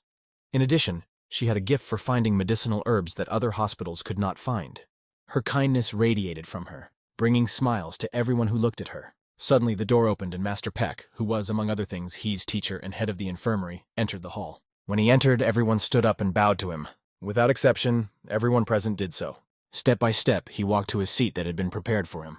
His long white hair blew with every step he took, and then fell back on his shoulders. The head of the infirmary, Bakrin, took his place at the head of the room. He announced the beginning of the meeting. Yuho and Jonghee got ready because Yuho was to speak first. He picked up a sheet of paper and began to read. The first item on the agenda was an invitation from Murim in the upcoming Dragon and Phoenix Convention. The Dragon and Phoenix Congress is a Pimu martial arts tournament held in Murim, in which young rising stars of various clans participate. The scale of the event promised to be the same as last year. At that point, it was suggested that people from the medicines division help out, as extra hands could be useful. One of the women said that she had heard that there would be many young talents from the Tang family present at the upcoming Pimu tournament, which could make the competition very difficult. Then one of the old men asked what they thought of the Tanju massage. He added that if his people were needed, he was ready to provide them, as they could help with moving patients. Each of the Tanjus expressed their opinions, and the meeting went smoothly. However, Peck's face remained serious. Having dealt with all the current issues, it was time to discuss the most important thing. Zhang was already impatient to get to this topic. Juho began to talk about the next item on the agenda. This item was about determining the position of young Master Qin. Bak was the first to stand up and said that he should be the first to express his opinion. He was surprised that his teacher was the first to speak. Peck reminded him that everyone knew that their infirmary had started out as the Chagall family's infirmary. If the Siegel family had one more descendant left, perhaps the name of this hospital could have been preserved. However, only Baek remained of those with Chagall blood in their veins, and he noted that if they had not been helped back then, perhaps the Baek Rin hospital would not exist today. If not for the efforts of everyone here, Beck would not have survived to this day. Everyone listened attentively to the host's speech, hanging on every word, and they could hear the pride in his voice. He continued by saying that, looking at the situation as a whole, he had come to the realization that he needed to think about the future of their infirmary. That's why he decided to take this student, as this child turned out to be very talented and has medical techniques that are much different from theirs. Today, Peck gathered a council, believing that this boy's skill is at a level sufficient to create a new unit. His next words were, "I want you to express your views on this matter frankly." He turned to everyone and waited for their answers. The first to speak was the old man, who said that a teacher should be prudent in choosing his student, and the student, in turn, should make great efforts to take care of his mentor. He recognized the boy's wisdom and was sure that it was he who had cured the demon archer's daughter. However, the question was whether he was too young. His medical techniques are truly impressive, but many of them have not yet been officially confirmed. Everyone is responsible for the lives of patients, and they cannot just use unconfirmed medical methods. As for the creation of a new unit, this can be discussed when the young master's skills are finally confirmed. Listening to this, He couldn't help but agree, as in his opinion the acupuncture Tanju had put it right. At that moment everything inside him tightened because it would take a lot of time to confirm his medical skills, which the teacher might not have. But another one made a remark that one important thing should not be forgotten. This is that no one has ever heard of the techniques that Cheong has mastered before. Even one of the oldest hospitals in the 3 generations, the Hikchong Hielseong no Gui Hospital, does not have such techniques. This raises doubts about who this young master really is. The teacher, Yuho, and Jung listened intently to these thoughts. Cheon wondered why he subconsciously didn't want to bring it up, but the situation did look suspicious. Suddenly, words came out in response to the last remark. I can give you my guarantee. It was Juho who said this, which surprised everyone because he was the new guy. Yuho said that he had his own methods and had checked everything, so they could be calm about Cheon. The young master's intentions would not harm the teacher. His speech came as a surprise to the others and to he himself. Since Yuho had acted as a guarantor for Cheon, the Tangju no longer had any reason to oppose him. Yuho's unit also no longer had any questions about their benefactor. In the eyes of the protagonist, Yuho had changed. Yuho's words were enough for the Tanju to simply drop the subject. Indeed, it seemed that Cheon still did not fully understand who Yuho was. Yuho's reassurance diffused the tense atmosphere in the meeting room. A little time passed, and the tension eased. Tanju Acupuncture also softened his stance and changed his mind about Qin Cheong-hee. It was time to summarize the day's results. The new surgery unit would begin its work. His Tanju, Qin Cheong-hee, will write books on surgical techniques to teach others. At the same time, he will prove his competence to other Tanjus. After saying this, Beck smiled. A fire of pride for his student was burning in his heart, and after hearing the other Tanjus say, "Let it be as I wish," this pride overwhelmed him. Explanation: Kakchu means master of the infirmary. A new day came and promised many interesting things. Cheon tried on his new position. At that moment, a teacher came up to him and greeted him. The teacher asked him how he saw the infirmary, and with this question he was taken by surprise. Cheon hadn't been in the infirmary for long, but during this time he had seen and even experienced something. Peck was curious to know what the infirmary looked like in the eyes of his student. Indeed, the size of the infirmary aroused curiosity even among Cheon himself. Yuho and the teacher were also eagerly awaiting the answer. The boy was thinking about what to say. After a pause, he said, "To me, it is like a watercourse in a river." This interested the teacher.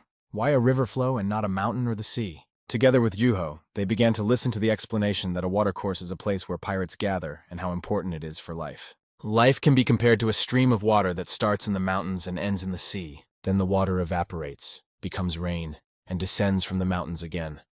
A river is a bridge between the beginning and the end, and pirates are villains who block its flow. Hearing this, the teacher laughed and said, "So the infirmary is the place where these scoundrels gather, blocking the flow of the river?" But that was not quite true, which he did not hesitate to explain. Pirates are those who seek conflict, trying to capitalize on everything that passes by. They demand money and jewelry. "That's right. Money and jewelry are important too," the teacher agreed. Moving closer to Cheon, the teacher put his hands on his shoulders. He said, "If you think that the infirmary is a watercourse, then by becoming one of the Tanju, you are now the head of the pirates." He meant that there would be much harder times ahead. Perhaps this is why the teacher had difficulty breathing during the meeting, and Cheon had similar feelings. And that's the way it should be, it's right. A doctor is only responsible for the life of the patient in front of him. However, a Tanju is different from a doctor. He is responsible for the lives of all the patients in the infirmary, and he must be firm and decisive. This may make him arrogant, but there is no need to flaunt it. The teacher also addressed Juho, noting that he still had a lot to learn. If he wanted to be called not just a master, but a benefactor, even in person, he would have to try very hard.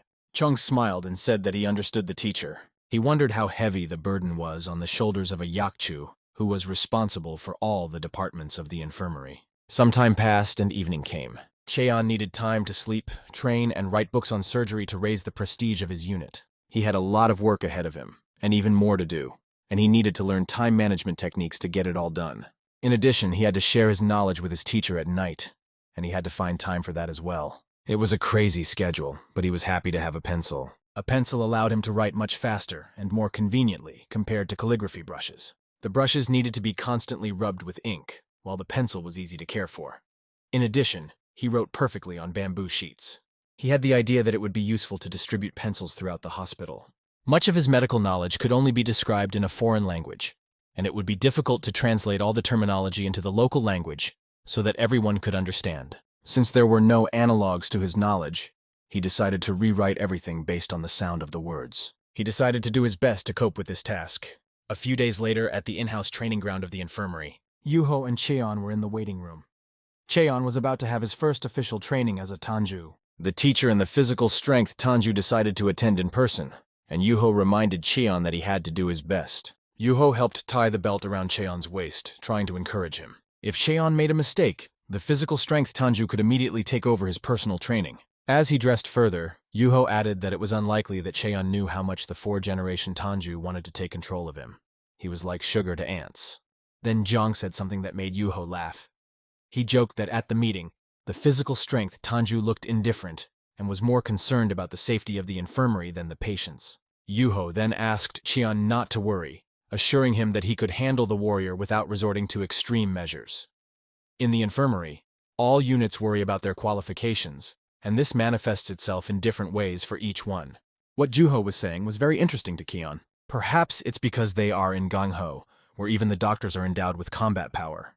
And although they are not warriors, time does not make them cowardly. In general, Cheon liked it all. Everything the owner said reminded Yuho of his teacher's words. Cheon didn't even believe that he liked this devil's den, but he was more interested in the fact that his teacher had said the same words to Yuho before. Yes, he had once mentioned that this was the only place he liked, and even though he and his teacher liked very different things here, they still had something in common. The conversation dragged on, and Cheon asked how long he had to stand, because it was just a training suit that would get wrinkled anyway, so there was no point in worrying about it. It was true, but it was very important to Juho that his master looked neat. And in a moment, the teacher appeared in front of them with a Tanju of physical strength. An hour passed, and they were already on the training ground.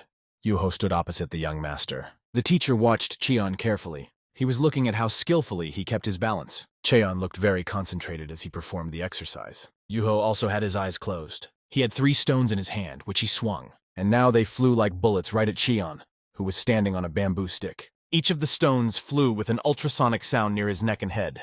The challenge was not only to dodge them, but also to maintain his balance. Yuho kept throwing again and again, replenishing the stones in his hand. Jong watched every movement carefully, concentrating his eyes. Then he skillfully dodged each throw, and he was more surprised that Yuho had never thrown so accurately and precisely before. Was Yuho really that serious? Cheon managed to dodge every single stone, and they both stood in front of the elders, waiting for their assessment. The teacher only said that it was a good job, and the Tanju agreed with him completely. This expectation made he a little nervous. Almost making a mistake, he noticed that in the eyes of the Tanju, it looked as if Cheon, using the Samjai step technique, was dodging attacks completely naturally, like water. Is it possible to achieve such a mastery in just a few months? If he hadn't seen it with his own eyes, he would have been in disbelief. Tanju also noted Cheon's physique. Not that it was outstanding, but it was perfect for martial arts. He really wasn't remarkable in this regard, the teacher admitted, but what he had would be enough for training. Tanya wondered how Cheon managed to move like that and asked the teacher about it. The teacher explained that in martial arts, the most important part is internal energy. That's why noble families don't worry too much about physique. Are you saying that my approach is wrong? Asked Tanju after the teacher's words. But the teacher replied that this was not the case at all. A strong body helps to better accumulate internal energy, and this is a good bonus for the future family. It's all good. However, strength does not lie in the physique alone. This child, like no other, trained his muscles diligently. He especially focused on developing the strength of his leg muscles. The teacher praised Cheon and said that he seemed to have mastered the Samjai technique to some extent, and this made Cheon very happy. After that, it was time to move on to learning the blurred step technique. But this technique was not even close to the previous one. Now it was important to see if Cheon could handle it. He didn't even know what the blurred step technique was. He already knew the answer to this question from the books, but at times like this, it's important to pretend you don't know anything. The teacher explained and answered his question that it was the next level after Samya. The path of Samja, which originally consisted of 3 stages, reaches the phase of the blurred step and then diversifies even further. When you master the blurred step technique, you will make significant progress. And what comes after that? Asked Cheong of his teacher. The teacher explained that after reaching the 12th stage, one can begin the technique of the blurred step of heavenly energy, which can already be called the absolute teaching of divine power. There are not even 5 step techniques in the whole world that can approach the power of the blurred step of celestial energy. Although the blurred step of celestial energy is the highest level among all step techniques, the problem is that the blurred step technique that is the bridge to this level is extremely difficult. Because of this, Cheon asked his teacher if he could practice the Samja technique a little more. This was surprising, because usually students from martial arts families are eager to get to the next level as soon as possible. Back asked him in a surprised tone if he thought the technique was too difficult for him. Zhang replied, "Yes, the more I study it, the more difficult it seems." He answered yes because he knew that if he didn't fully master the samjay, he would not be able to do the blurred step. "That's right," the teacher praised him, adding, "The quieter you go, the farther you will go." It was time to take a break, and that was the end of their training. However, the training did not end completely because when he went out into the woods, he continued to practice his technique. After reaching the first stage, he mastered the second stage quite quickly. However, the third stage took much longer than the first and second combined. In martial arts novels, it always happens that something small can hide deep knowledge, like an iceberg. Even the demon archer, thanks to the shunyata technique, managed to achieve deep knowledge, along with the level of Haue Gyan. In general, it doesn't matter where you get your knowledge from. Small and insignificant things are still useful. This world is filled with such little things. It is important to understand an important thing. Together they are knowledge. The word samya itself means not just three directions. The truth is always on the surface. It is depicted as a dharma chakra that moves in different directions, and the steps form a circle. After that, they bloom like a mandala, a complex geometric structure that symbolizes the world order. After that comes the end of self-negation. The energy of gold protects the body. The energy of the earth maintains health. The energy of the tree absorbs the energy of the environment. By removing all impurities with the energy of water, they are burned by the energy of fire. This training was exhausting, and afterwards Cheon fell to the ground. He was incredibly short of breath from what he had just accomplished. Yuho came up to him and asked if he realized how funny it was to do tamsolmukin. It means to walk in the snow without leaving footprints, and is similar to the name of a martial arts technique for high-level warriors, Chocholchin. Yuho started to laugh at Cheon because by this term, he meant only the samjay technique. He still remembered the fright in the doctor's eyes and didn't understand why He's story about Tapsolmuhin had caused so much noise. What made Yuho laugh irritated Zhang. From that day on, Zhang He was known as Mr. Snowmobile. A shape was drawn on a piece of paper, but there was one mistake. It was a little too narrow. Recently, he has been busy writing his medical papers. In many aspects, of course, his teacher helped him, but still he had to make the final conclusions on his own. After the work that Juho had done, he was surprised when he looked at the sheet. Juho had drawn with a brush, but his lines were much more precise and clear than He's own. When asked if there was anything that Yuho couldn't do, he replied that he couldn't save his master. These words made He feel uneasy. However, Juho's devotion to his teacher was impressive, and it made him wonder if there was a reason for it. Putting down his brush, Juho replied that there was a reason, but added that it had nothing to do with He. After that, Yuho simply changed the subject, saying that He had a great talent for martial arts. Being in the fourth stage of the 5-elemental Shimbop, he already has knowledge of the freezing technique, which is the 5th stage. He immediately noticed that Juho was trying to change the subject. This annoyed him a little because that's what Juho always does, and this behavior only piqued his interest. He decided to ask why Juho was suddenly talking about him. Juho was not a villain, like the archer who terrorized the Sky Demon in the story, but a minor character who was not given any personal information. Juho remarked that He's interest was too great and asked him if his threats were not enough to quench his curiosity, because there are people who like to be tormented. At this point, it seemed to He that Juho was taking him for some kind of strange type. Putting his hand on the table, He replied that his attempts to find out more were not related to his curiosity about Juho, but that he could no longer work. He was surprised, because this amount of work would normally be done by 9 people, but it seemed that Juho was too calm for someone who was supposedly tired. Juha is one big mystery. Where does he get so much energy to do so many things? He is Murim's first nurse. He is also a graduate student, a laboratory assistant, and the head of the infirmary office. In addition, Juho is an illustrator of medical books, and an engineer who designs medical devices. In addition to his main duties as an official, he is also a teacher's assistant. He was not going to let this issue go. After all, he remembered what Juho had done during the rehearsal for the physical strength Tanju. It was still fresh in his mind. He really wanted to know more about Juho, not to give him more work but out of pure curiosity, because his teacher had known Juho for a long time. When he said this, Juho finally realized that this interest came from an apprentice following his master. After that, Juho added that perhaps it was also the curiosity of a doctor who wanted to help more in treating patients. In response, he said that it was neither one way nor the other. He was just curious to know more about Juho because they would have to coexist in the same infirmary for a long time. After exhaling and closing his eyes, Juho calmed down and replied, "If you don't make any mistakes in your treatment, and I don't kill you for it, then of course you will live here for a long time." He could feel the tension rising as Juho, in his secondary role, dared to threaten him. "Are you really going to kill me?" asked he. And Juho replied, Do you really expect to stay alive after giving me so much work? After that, Yuho suddenly declared that he was a bodhisattva, a person who decided to become a follower of the Buddha in order to save all sentient beings from suffering. And the fact that he allowed he to live in peace made him perceive his threats as empty talk. He told him to stop threatening to kill him because it would never happen, but all he could see in response was a smile on Juho's face. Juho was sure that he would continue to do this anyway because he didn't care about the overwork of others. Standing up, he asked, "Are you saying you wouldn't do anything to save a patient?" Juho agreed and replied that he would do his best. He added that he tolerated he only because he was just like him. After this conversation, Hai realized that if he continued to exploit Juho even more, he might do something unpredictable. After that, Juho brought up the topic that he had asked about earlier, namely his relationship with his master. He held his breath and listened intently, and then asked if Juho wanted to talk about it. Smiling, Juho replied that he didn't really want to. He just wanted to get rid of his intrusive questions. After that, Juho finally said that his master was able to calm the Mimmel's anger. A Mimmel means a person burdened with many vices. In other words, a worthless creature. People perceive a Mimel as a miserable creature, but even they are not without the ability to feel hatred. And it was this hatred that the master weakened with the help of his powers. For this word Mimmel seemed like something that shouldn't be used for animals or plants. He couldn't understand why Juho would call himself that. A smile reappeared on Juho's face after this question. He put his hand on the table and started to get up. Then Juho asked he again, "Do you really want to know?" To which he replied, "Of course." Juho added with a smile, "Great. It would be ideal to catch some disease from the pent-up anger resulting from suppressing curiosity forever." He just gritted his teeth and continued to listen in silence, trying not to show his irritation. But Juho continued, saying that he could ask as many questions as he wanted, but he would not get a word out of him. He was evading questions more and more.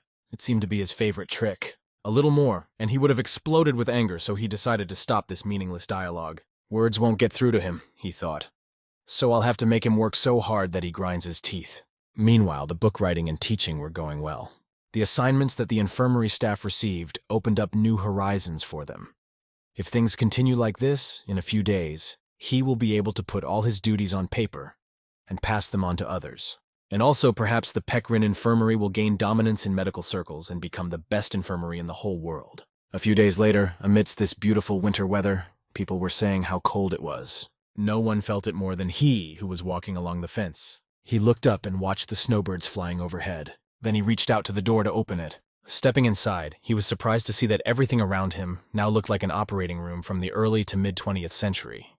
Finally, he was ready to really start his surgical practice. Meanwhile, winter was getting harsher, covering everything with snow and frost. Today was an important moment for he. For the first time after treatment, he would perform a surgery. This time, the patient was admitted to the surgical ward according to a standard scenario, unlike the case of the demon archer who suddenly appeared, begging to save his daughter. He pulled surgical gloves over his hands. He looked a little funny in this costume, but everything was ready. On the couch was a patient with acute appendicitis who needed urgent care. Others were impressed by the operating room, because it was their chance to expand their knowledge of so-called surgery. But he could feel the room getting tighter and tighter around him. The tension was building. It was time to start the operation. All the necessary anamnesis data were collected. The teacher carefully watched his two subordinates. Juho was also serious and focused. He relied on the teacher and Juho, and when he was ready, he took action. Putting his hand on the patient's body, he sent energy through his body. By moving the energy, he could feel what was happening inside the patient's body. After his teacher showed him the principle of the technique, he practiced it constantly, but each time the sensations were different. Suddenly he felt something unpleasant, how serious the situation with the patient was. Usually it was extremely difficult to survive in such a condition without antibiotics. Surgery on the appendages of the cecum, or appendix, is performed in case of its blockage, which leads to the expansion of the cavity. As a result, the contents of the gastrointestinal tract come out, contaminating and infecting the abdominal cavity. According to the records mentioned by he, the patient began experiencing abdominal pain 5 days ago.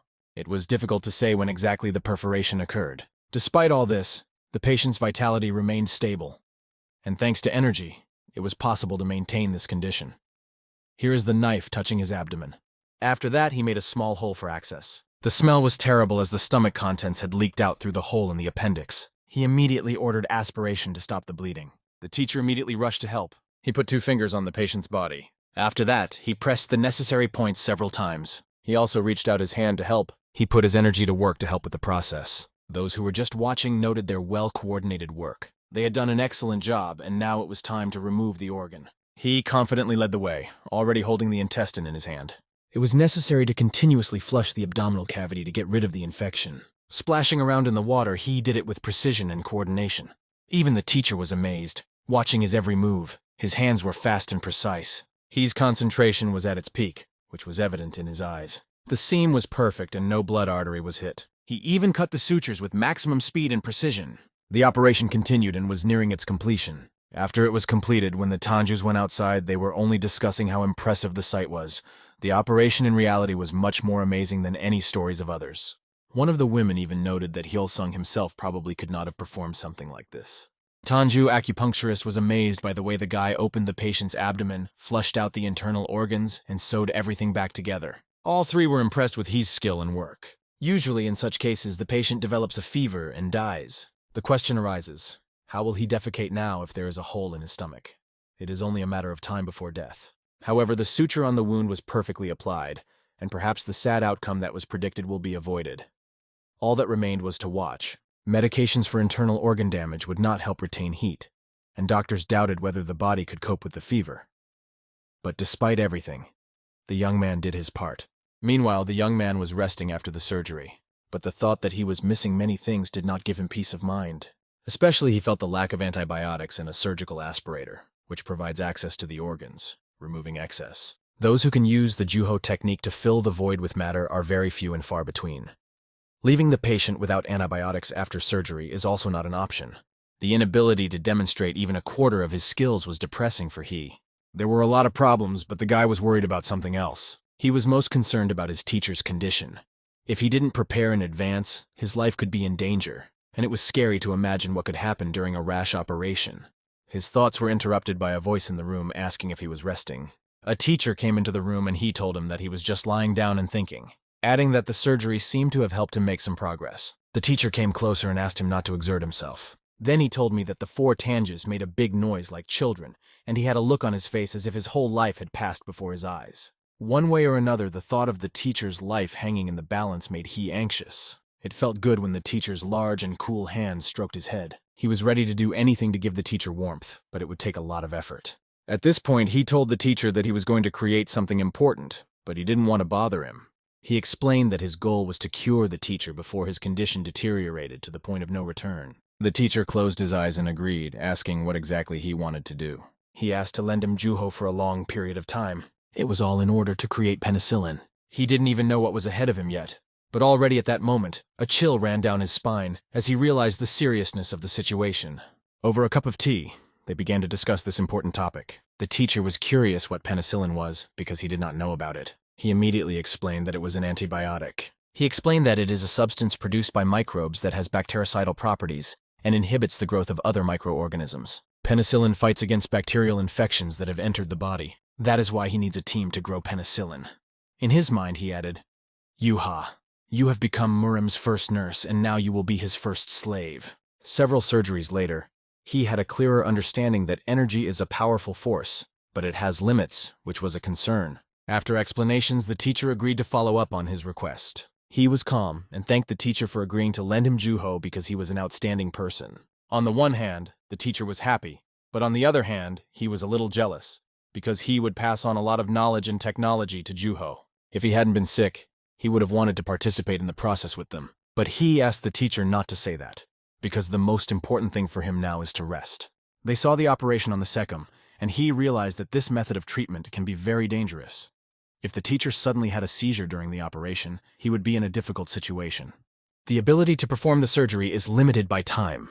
This problem is like a ticking time bomb, and the teacher's daily lifestyle does not play into his hands. The worst thing is that this bomb could explode at any time, in a year, in a week, or maybe even tomorrow, so the guy asked the teacher to take care of his health. The teacher agreed with his student with hope in his eyes. He promised his little doctor that he would try to take care of himself. After a while, he stood before Juho, putting him in charge of setting up a room to grow penicillin. They officially began work on its production. This, of course, did not please Juho at all. Penicillin belongs to the class of B-lactam antibiotics that are extracted from green mold. Mold is sensitive to temperature, light, and humidity, and it happens that even when all the conditions are met, it cannot be grown. Biology and math are completely different things. No matter how much time he spends preparing the containers for cultivation, without the necessary knowledge, nothing will come of it. It was more like a farmer growing mushrooms at home.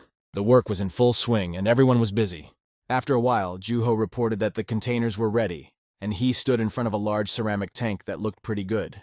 However, the doctors had to take responsibility for the lower fermenter as well. Using the wind energy of the 5-element Shimbop technique, it was necessary to ensure air circulation under the floor. Normally, this would have been done by a motor, but now this task fell on the shoulders of Murim's first-ever cultivation slave, Yuho. With his hands on his belt, Yuho said that although he had not studied wind energy, he could control it. Juho had the following question. What will happen after the fermentation stage? Doctors with ice energy would have to drastically cool the fermented liquid and start refining it. He assumed that 3 to 5 stages would be enough. Right now, the acidity of the liquid was roughly 2, but he didn't know how to determine this precisely in the future. He wanted to develop a method that would allow him to accurately determine the amount of internal energy and how to create refined water, although this was not an easy task. After removing the impurities, it was necessary to shape the medicine into pills and store them in the coolest place in the infirmary.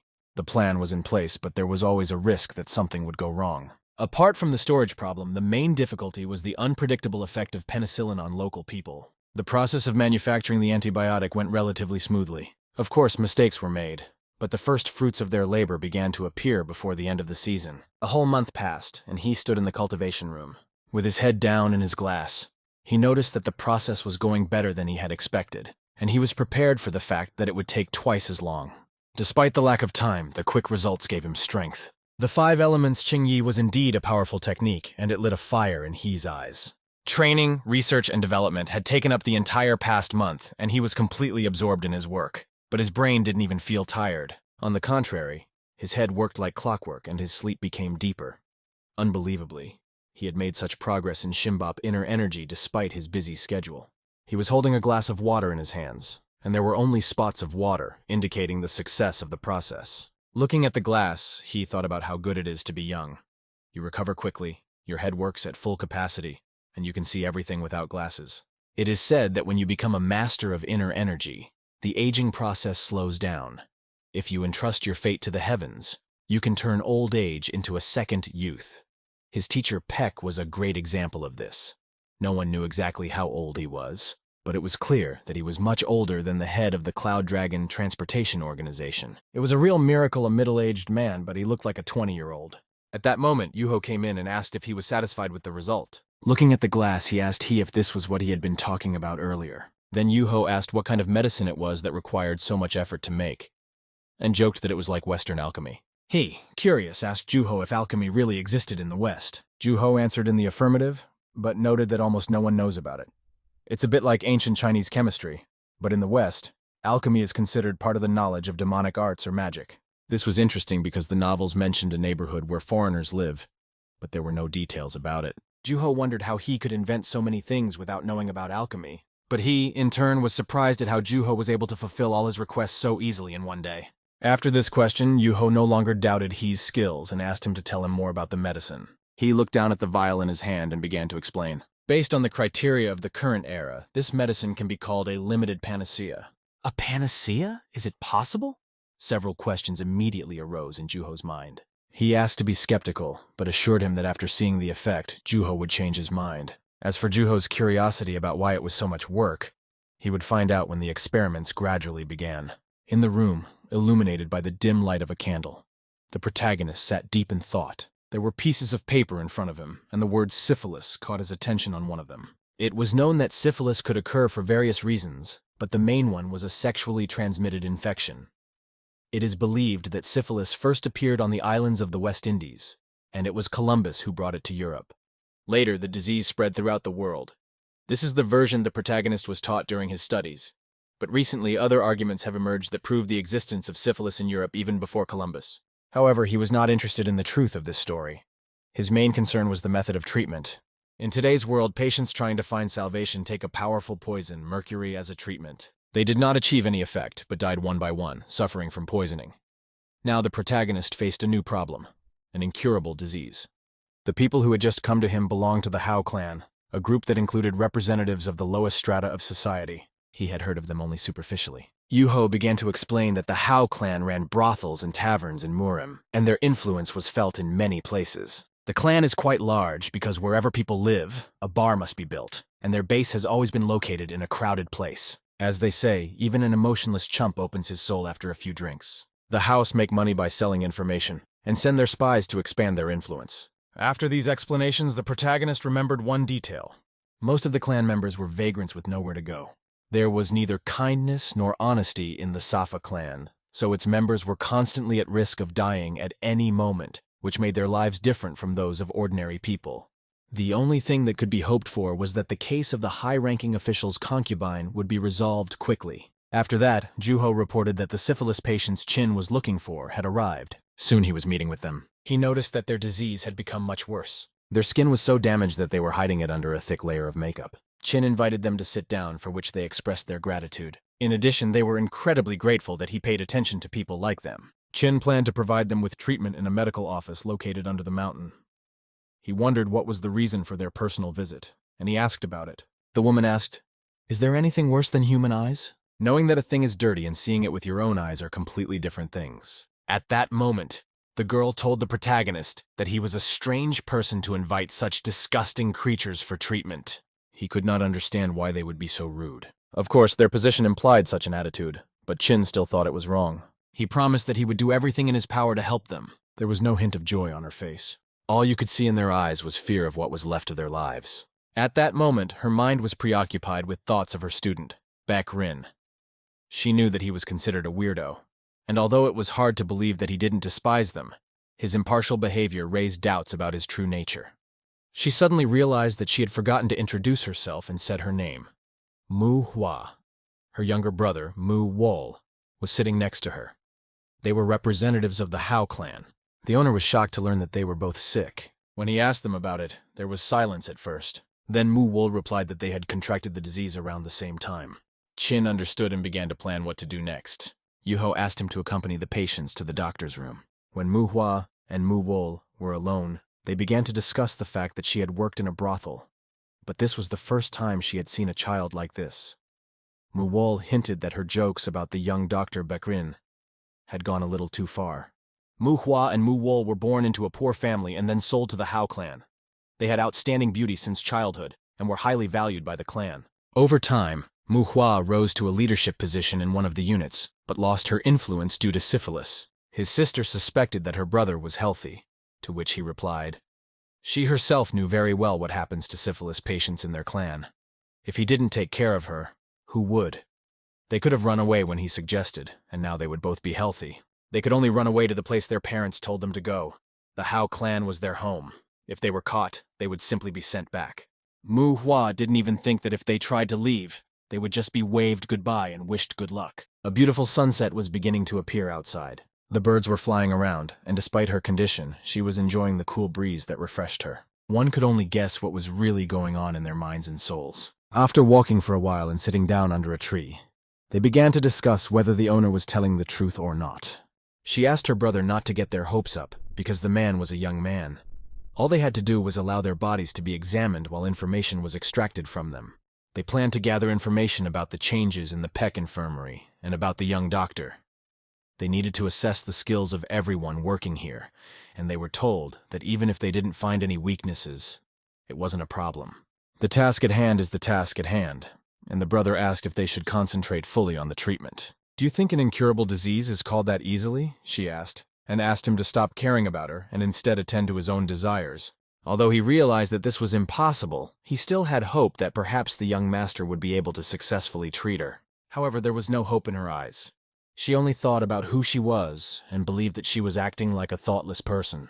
She was well aware that there is nothing more painful than dreaming about something that will never come true. And time and again she reminded herself of this. After that, they began to discuss the pleasant look the young man had, and both noticed it. He did not ask unnecessary questions and did not interfere in other people's affairs. To him, they were just patients, but you could see in his eyes that all his thoughts were focused on his work. Mu Wol thought so, and his sister added that he looked at them as people, and she liked the warmth and sparkle in his eyes. They even wondered if ordinary people always look at each other like that. Suddenly, her hand grabbed her throat and she started coughing violently. It felt as if her throat was about to burst. He instantly came closer, put her on his back and hurried to carry her back to the hospital room. On the way, he begged her to be patient and assured her that he would call a doctor right away. As he carried her, she thought of only one thing: whether she would live to see the end of this year. A moment later, Chin learned from Juho that she had lost consciousness and fainted. Chin was more interested in why she hadn't rested since her last seizure, and how she had even managed to get here. In his mind, she was not a character, but a real problem. Her brother stood at the door while she was inside. She was lying on the bunk, and he was examining her body. Her skin was covered with a rash, and the pain must have been as if her skin had been cut with a knife. According to external signs, the disease had reached the 3rd stage, and there was a possibility that it had affected the nervous system.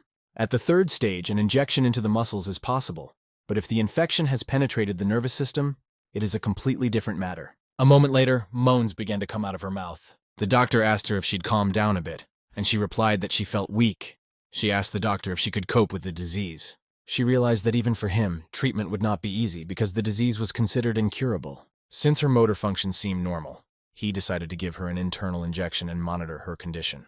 He asked her not to give up, adding that he believed in a positive outcome and that they both needed to try together. She noticed that he was different from other doctors who could only talk a lot. After a while, Cheon was in the surgical unit. Now the marathon began. First, he had to administer an injection and monitor the patient's condition, ready for drastic changes in his health. As for the information, he was not yet sure whether the antibiotic would work as effectively here as in his past life. Nevertheless, he was ready to continue recording all the changes in the patient's health and possible side effects. At that moment, Tanji came into the room and told him that she had heard the good news. She told him that if there was anything he needed, he could feel free to ask her, and she called him Young Yakchu. She suggested that he would be able to cure even this incurable disease. "First, I will observe the patients for a while," he replied. She noted that everyone in the infirmary was on edge about these events, and added that if the cure was ready, its name was too complicated. Neither she nor the other staff could remember the name, and asked him to come up with something simpler. He did not even realize that it had come to this. She thought he was a young treasure and understood why his boss valued him so much. She asked him to continue working and noted that she had just come in for a minute. He wished her a good productive day and walked her to the door. In fact, he was glad to have the medical unit next to him. Patients started asking he if it was true that he had created a cure. He asked the purple-haired patient to be quiet and checked his pulse, asking himself if there was hope in his eyes. The boy had contracted syphilis in the womb. He realized that it was impossible to cure the congenital disease with modern methods. If syphilis had manifested itself later, he could have lived and fought the disease. But now half of his face was covered with scars. One eye could no longer see, and one ear was hard of hearing. When he asked him if he had studied martial arts, the boy said no. Then he asked if it was true that his Tanjong had an inner strength. The boy did not even understand what he was talking about. It turns out that not only did the penicillin make him feel better, but the energy in his body started moving. "Didn't you breathe strangely?" he continued to ask him. He replied that during his illness, when his temperature rose to reduce the pain, he breathed through his abdomen and showed him how. First he breathed heavily, taking deep breaths, and then he exhaled all the air from his abdomen. It seems that he accumulated inner strength in this way, even without knowing the methods of energy management. If this is true, the boy is a real genius. He put his hand on his shoulder. After that, they both bowed their heads and silence fell between them. Inside the boy, celestial circles were circulating, something you would expect to see in a master who had taken a real pill, but not in a child. He was not even aware of his power. The small celestial circle is a narrow energy circle within the body, while the great celestial circle is a wide energy circle. The celestial circle is one of the training techniques mastered by martial arts warriors, and it takes a long time to master it successfully. This guy didn't have a real name. His uncles from the Hao clan just called him Hey. The children called him Dog, or Waste, and this confused He. So he suggested the following. He took out a piece of paper and a pencil and decided to come up with a real name, because without it, the boy could not live on. Yuho watched their interesting conversation closely. Most of all, he liked the smile of the boy, who was incredibly happy with the idea of coming up with his own name. May the heavens reward the child for all his misfortunes. Let's take the first two characters from the expression God's mercy, said he. And so they got the name Qian Wu, Qian as in God, and Wu as in mercy. His name meant a person who was helped by heaven, and the little boy liked it very much. Afterwards, he asked him if he would like to live somewhere else instead of the Hao clan. With such a talent, if you become a warrior, you can achieve anything, he added. The boy agreed to live anywhere if he took him there, and at that moment he called He his brother. It was easy to understand that the child needed love and care. Adults did not pay attention to him. and his peers began to ridicule him after the onset of the disease. He had to face constant bullying. Goodness should always be rewarded with goodness, he thought, but he still had to get permission from his teacher and the Hao clan. A few days later, he stood in front of Manhwa and asked for permission to take the child because the Hao clan treated him like an empty space. She also realized that anywhere would be better for the boy than the Hao clan. In addition, thanks to the treatment she received from he, her condition improved significantly, and she was able to make plans for the future again. She asked us not to worry about the boy. She promised that she would take care of it and everything would be fine. He had one more task to do, to convince her teacher. After that, he told them that they could prepare to go home. Judging by the fact that their condition was improving, the disease had not affected the nervous system, and they had reached the stage of full recovery. Hearing this, everything turned upside down for her. She immediately started asking him if he was really saying it. The brother jumped up to his sister, and they looked into each other's eyes, not believing it was true. Had they imagined it? "Are you sure this isn't a dream?" she asked, looking into his eyes and not holding back her tears. He couldn't believe it either, and he couldn't hold back his tears either. It seemed like everything would be okay now they had survived. He watched his brother hug his sister, and they rejoiced in their second chance at life. At the same time, he heard words of gratitude from both of them.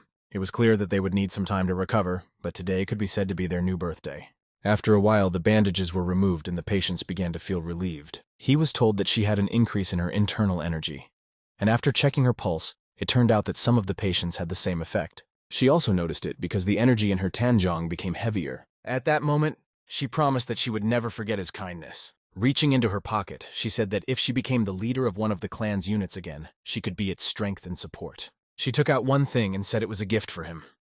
She couldn't pay for his kindness in full, but she would be faithful to him until the end of her days. He liked the gift, and she added that if he ever needed help, all he had to do was show it to her, and she would help him. After that, Muwol came over, got down on one knee, and bowed his head in front of he. He said that he used to be a wanderer, so he had no loyalty to the Hao clan, but he was ready to repay he's favor in the sect. He asked him to get up from his knee, but he did not, continuing to say that he would always be ready to help him whenever he called. Even he did not expect to see such emotions from them. Both brother and sister could not contain their gratitude. Manhwa and Muwol swore their loyalty to him for the rest of their lives. The tables were set, and the smiles did not disappear from the guests' faces. All the patients were discharged from Baekrin Hospital, and a small reception was organized in honor of Chin Chong-hee's success. This celebration was a real joy for both the doctors and everyone present. When he came in, everyone immediately came up to him to congratulate him on his great achievement. The patients still could not believe that they had recovered, but he did not take all the credit. He said that without the help of his comrades in the infirmary, nothing would have happened. No one could even imagine that a cure for syphilis would become a reality, but the day had come. He held a glass of drink in his hands. However, he was sad that he could not save everyone. 3 of the 30 patients had a disease similar to syphilis. It was Hansen's disease, which was called leprosy here. He was unable to cure it. Leprosy affects the skin, which becomes like wax, and because of resistance to penicillin, rifampicin is needed, which disrupts RNA synthesis in bacterial cells. But rifampicin alone is not enough, as it loses its effectiveness over time, so it is recommended to use it together with other antibiotics. He thought that if he could produce streptomycin, an anti-tuberculosis drug, the problem of rifampicin would be solved. Suddenly a teacher appeared behind him and said that he seemed depressed. The young master replied that he felt this way because he realized that he still had a lot to learn. Peck asked him not to rush so much. It seemed that the teacher no longer cared whether he survived or not. He was Muram's true self, but he could not allow a fatal outcome. At this point, Beck brought up the subject of the boy Zhongwu. His talents were indeed impressive, as he had said, but due to the nature of the Jahal family, the boy was not quite right for them. So Beck decided that it would be better to send the child to a clan that would match his skills. The head of the clan, Mudan, an old debtor of Beck's, will not refuse to accept him. Besides, Qian Wu is so powerful that the head of the clan will definitely not miss this opportunity. To this, he replied that the Mudan clan is located in Hubei province, and if Qiang Wu goes there, they will not be able to see each other. The teacher went on to say that meetings would be difficult for a while, but when the boy succeeded in his training, they would definitely see each other again. At this point, he remembered that the Mudan clan has a statue of Yuanshi Tianzong with a secret book hidden in its cubbyhole. Therefore, he immediately told the teacher that he needed to send Zhang Wu there as soon as possible. At first, the teacher thought this was strange because one moment he wanted to wait, and now he says he needs to send him. After that, he was standing next to the kid and asked him to promise that he would come to play with him. Zhang Wu replied that he would not come to play, but to check on him, and that he needed to make sure he was feeling well. He asked him to get along with the other members of the clan and learn to manage his energy every day. The boy, smiling, replied that everything would be fine and that he did not need to worry about him. He had saved and changed his life, and now he wanted to live it with dignity. He saw such maturity and confidence in He's eyes. After that, the boy touched his finger to his finger and turned to He, brother. He was too shy to ask if he could consider him his real older brother. Overwhelmed with emotion, he asked again, "Are you offering to be brothers?" It was very cute. With a serious expression on his face, the boy replied, "Yes." Then he asked him if he understood how important brotherhood is for warriors. The boy replied that he did, although he was not yet a warrior himself. However, he already had a brother, the heavenly demon Yoha-ryun. Because of this, he couldn't accept Jungwoo's offer alone, and said that if his brother didn't mind, they could do it. "You already have a brother? Did you save him?" the purple-haired boy asked. The answer he heard was, "It's my duty as a doctor." The protagonist did not expect to have a second brother, and he was not even sure if it was the right thing to do. In martial arts novels, he had never met anyone who had multiple brothers. Hugging the purple-haired boy, he asked him to calm down and said that his younger brother would understand everything, and they could be friends. The kid replied that even if that didn't work out, he would still consider him his older brother. Their personalities are different, but both were saved by He, and the more associates the better. Putting the boy in a palanquin, he once again asked him to work hard and come to visit. The boy again said he had another request. "Can I take your surname Chin now that you have given me a name?" he asked. "Of course you can," he replied, and told him that he did not receive his surname from his parents, so it has no family tree. Holding out his fist, Cheon-woo said goodbye and asked He to wish him to become the best warrior in the Mudan clan. "I will become a swordsman, and you will be proud of me," he said to the sound of fists pounding. Someone sitting at the reins of the cart whistled. A moment later, the horses rushed forward, and soon they were heading straight for the Mudan clan. At that moment, he realized that the head of the medicine department was right. The name is very important. The medicine should be called Sacred Pek Rin Pill, and its liquid version should be called Pek Rin Oil. If you give a name, it should radiate power. This way, everyone will know about the infirmary and its Sacred Pek Rin Pill, a sort of panacea. The release of the new drug encouraged the doctors of the infirmary. They killed 2 birds with 1 stone. They all threw themselves into training, which improved their skills and made the pills faster. He didn't know what it was like in his past world, but in this one, penicillin was like a cow that devoured money like grass. The doctors who had reached the Shimbop level of 5 elements above the 3rd level, and 2 who had awakened the 5th level, he made a medicine for 10 people. The pill was extremely effective, but it cost a lot of money to make. It not only cured, but also gave an impetus to the growth of internal energy, so there was no need to worry about the addictive effect. Yuho stood in front of his teacher and reported that he could indeed be considered the heir to Baekrin Yisun, and that he, who had never had a student before, had now gained an amazing apprentice. Yuho continued, "That's the kind of rumor that's been going around the infirmary." The teacher replied that they had completed equipping the place for a larger-scale production of the new medicine. Until the active production of the pills begins, the flow of information outside the infirmary should be limited. Yuho immediately understood the task and said it would be done. He also realized that the secret would soon be revealed, and he was sure that as soon as the recovered syphilis patients returned home, rumors would spread. Fortunately, the basic training had already been completed, and now all he had to do was continue to improve his skills. The time was approaching when he would save the life of Chegal Rin, known as Baek Rin Yi Sung. One might even say that he goes against the original plot of the novel. This is because in the original plot, Baek dies early. Spring is a time of awakening for all living things. Jung-hee was able to break out of his incredibly busy schedule and began to spend his days in a more measured way. A smile began to appear on his face more and more often, although he hadn't lacked it before, but now he felt more relaxed. As before, he helped everyone by checking their pulse and monitoring their health. He often joked with others, laughing back at each other. Despite the calmer days, he still plunged into his favorite work, spending his time with benefit. He pulled out a list of patients and looked to see who would be next. However, something else distracted him. He caught a strange, appetizing smell. "What is this attractive smell?" he asked himself. In front of him stood an old lady who seemed to be a relative of one of the patients. "Is she lost?" thought he. Approaching her, he told her that to get in, he needed to send a carrier pigeon through the district hospital. She replied that she had just come to visit her granddaughter and talk to her about many things.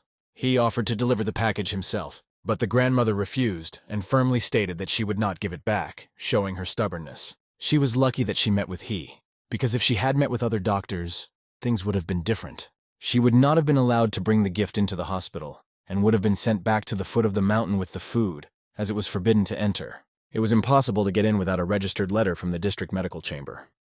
How did this old lady manage to do it? I just said that until I feed my granddaughter, I'm not going anywhere, she explained. He asked her not to resist, and suddenly noticed a trace of blood on her elbow. He immediately ran to her and began to roll up her sleeve, although she objected and asked him not to touch her. She was strong, but he still managed to roll up her sleeves and see that her elbow was broken. Looking down, he noticed that her knees were also bloody. She had put herself in this condition, trying to help her heartless granddaughter, who couldn't even come out to meet him. At first he said that she needed to be treated, but the question arose whether it was possible to provide treatment at the Bamboo Roshi unit, which accepts foreigners, and invite her granddaughter there. To do this, it was necessary to get permission from Juho. The grandmother continued to be stubborn, shouting that she understood everything and asking him not to rush. However, he persisted in offering his help. He put his back to her and asked her to climb in because she was covered in blood. His persistence and conviction to obey made the grandmother agree. She wrapped her arms around his neck. Then she clung to his hips with her legs. As she started to walk, she told him that her daughter's name was Chu Do-hwa, and she worked in a unit that deals with glaucoma. Chin realized that the doctors in this unit were very busy, and told the grandmother that as soon as the treatment was provided more quickly, she could visit her granddaughter. He was in a hurry, but the grandmother even asked him not to push so hard.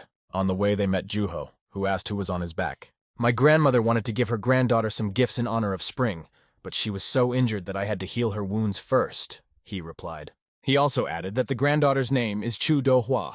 Juho repeated the name several times in his head. At this point, the grandmother asked him not to stand still and to start moving on. Juho asked to give the patient first aid as soon as possible. In this situation, something was confusing for he. Usually, Juho liked to check everything 2 or even 3 times, but today he was somehow too compliant. Maybe he also has a grandmother somewhere in his native land? At this point, his grandmother turned to him again, asking him to hurry up. Let's go, little man. The other doctors watched and said among themselves that Baekrin's infirmary remained the same as always. Judging by their actions, they were from Hwaju's infirmary. They asked them why they were visiting the unit. He went to the Bamboo Grove unit. The guy at the entrance asked him to tell his grandfather to tell a girl named Chu Do-hwa from the glaucoma unit that her grandmother had come. He replied that he would, of course, but he couldn't guarantee that he would be able to find her because the number of patients had increased significantly since the arrival of spring. He, holding her grandmother on his back, asked the boy to do the right thing and find her. They arrived at the place, and the guy asked to let him heal her wounds, but she again said that there was no need. It will go away. But he reminded her of their agreement. She would listen to his stubbornness, and he would listen to hers.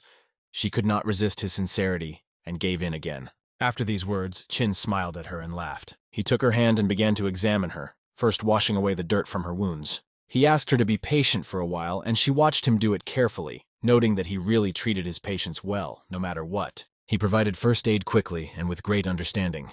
As he continued to treat her wounds, he carefully bandaged her arm. Finally, her elbow was securely wrapped. They sat next to each other under the bamboo trees. My grandmother asked him his name, and he answered, Chin Chong-hee. A person should not be so kind-hearted, do you understand? Said my grandmother, but he only replied that he had to take care of her knee now. There was a lot of blood, and it was surprising that she was not in pain at all. It is not known how my grandmother got up at all, given her condition. He asked permission to examine the bone and began to gently touch her knee with his hands. Not a single nerve in her face flinched as he did so. It was amazing. She had been bruised so badly, but her cartilage remained perfectly intact. The wound hadn't even festered, so it would be enough to just heal it on the knee. He took a needle and started pricking the characteristic areas to relieve the pain. At that moment, the grandmother felt like she was 17 again. Such lightness swept through her body. They started talking about whether he would stitch the wound, because she had heard that the infirmary was very good at it. Smiling, he asked if she was going to take up martial arts. Where do I go from here? She replied. Then you don't need to stitch it up, he replied. Meanwhile, in Baek's office, Yuho reported that he had arrived and brought with him the other members of Hwaju's infirmary. Their reputation had suffered greatly after they abandoned the archer Wang Kag's daughter. Baek wondered why he had been sleeping so restlessly. It turned out that all the uninvited guests had come together. Yuho went on to say that, according to them, the reason for the visit was concern about the condition of Wang Kag's patient. However, the girl was already at the stage of full recovery, so Juho realized that they were just looking for an excuse to find fault with something. Denying them a visit would only give them a reason to complain, so Juho approved their visit to Van Kag. Now he and the doctors are examining the patient and taking her pulse, and Juho has already informed the archer of everything. Baek felt sorry for his doctors, as he realized that they would have a hard time. The doctors of Hwaju's infirmary would jump at any opportunity to discredit them, and his doctors would have to do their best to handle the situation. Yuho asked his master not to interfere in the mess. In fact, their colleagues from another infirmary were just visiting them. But it was not this trivial matter that worried Peck. He was most concerned about the person with whom he was to meet. Even Yuho did not expect that the lady would pay a visit in person. She seemed to be interested in what she had heard about the art of surgery. "Are we going to keep playing this game?" asked Yuho. "Someday it will have to be stopped," Peck replied. "But for now, the motives are not clear, so we should not interfere." Meanwhile, on the other side, they were already dealing with a rude tone and questions about whether patients were dolls to them. They wanted to accuse the doctors of daring to use unconfirmed medical methods to treat the patient. They demanded that the patient be transferred to the Hua infirmary, where, according to them, she would be cured in 20 days. First, they left her to her fate, and now they came to make excuses, saying that the treatment they had given her would have been sufficient. They had no shortage of nerve. Ju's representatives went on to say that the position of the father who had approached them was understandable. Obviously, their answer did not satisfy him, and they failed to earn his trust. However, it is not normal to play with a patient's life by conducting experiments on her. Rin's representatives asked not to spread nonsense, because the girl was on the verge of life and death.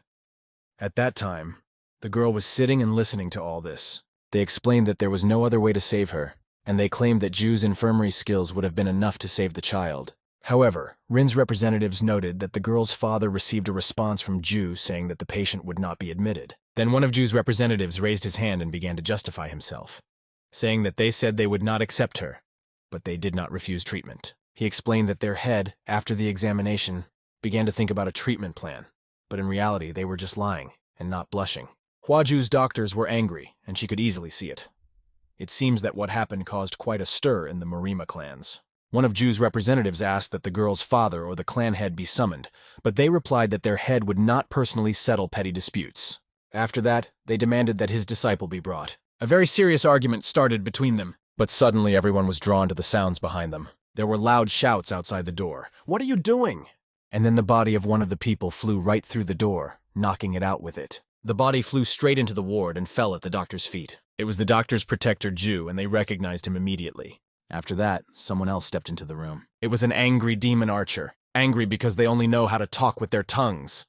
"Damn bastards from Hua Ju!" he shouted. The girl jumped up and screamed loudly, "Daddy!" The archer, not holding back his strength, approached the doctors to ask them questions. He asked if they even understood what his daughter had to go through because of their actions. They tried to calm him down, saying that killing was forbidden in the hospitals, but he clenched his fist even harder and asked again, "How can I calm down? If it wasn't for he, you idiots would have met me in the afterlife." He thanked them for coming to him and added that they had dug their own grave. "How can you not help bury it now?" he said. There was not a drop of doubt in his eyes. He could only hear requests from all sides to calm down. But at that moment, he came into the room. He did not look very smiling, but rather serious. He didn't like what was happening. Everyone immediately froze when they saw him. He just said calmly, "We are in the infirmary." The girl watched silently, fascinated by the energy that radiated from he. He came closer and said that the showdown needed to be arranged elsewhere, not here. Gradually, the demon archer's energy began to fade. It became weaker and weaker, and finally he was able to calm down. He was calmed down by the appearance of his benefactor, he. After that, he turned to Ju's representatives and said that he had heard that they wanted to see him. They were still standing there, holding their breath, looking at this boy, wondering if this was the student they were talking about. He looks young, but in reality he's just a child, they thought. Then the demon archer said, "If you even try to harm our benefactor, I will not stand aside, even if I have to put my name as a demon archer on the line." "Don't," he asked, but these words were enough to calm them down.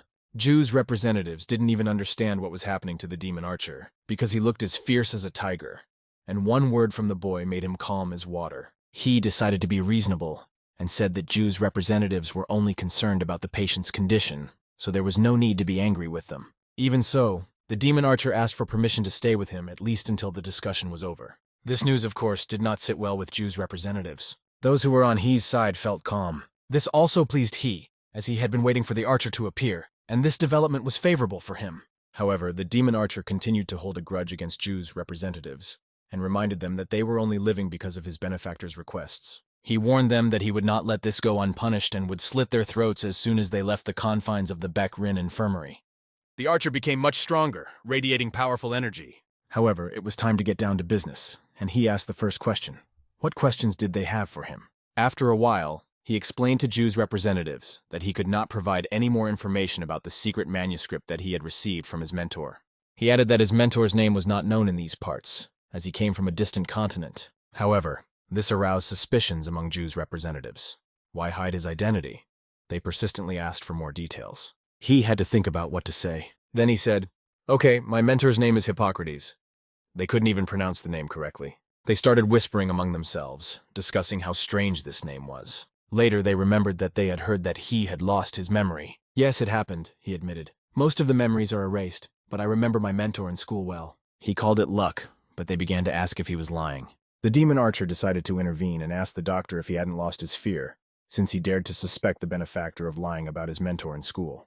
Their conversation was interrupted by one of the doctors, who burst into the room filled with anxiety and addressed young Kakchu. Barely able to speak, he said the name of his master, Baek Rin Yi-sun.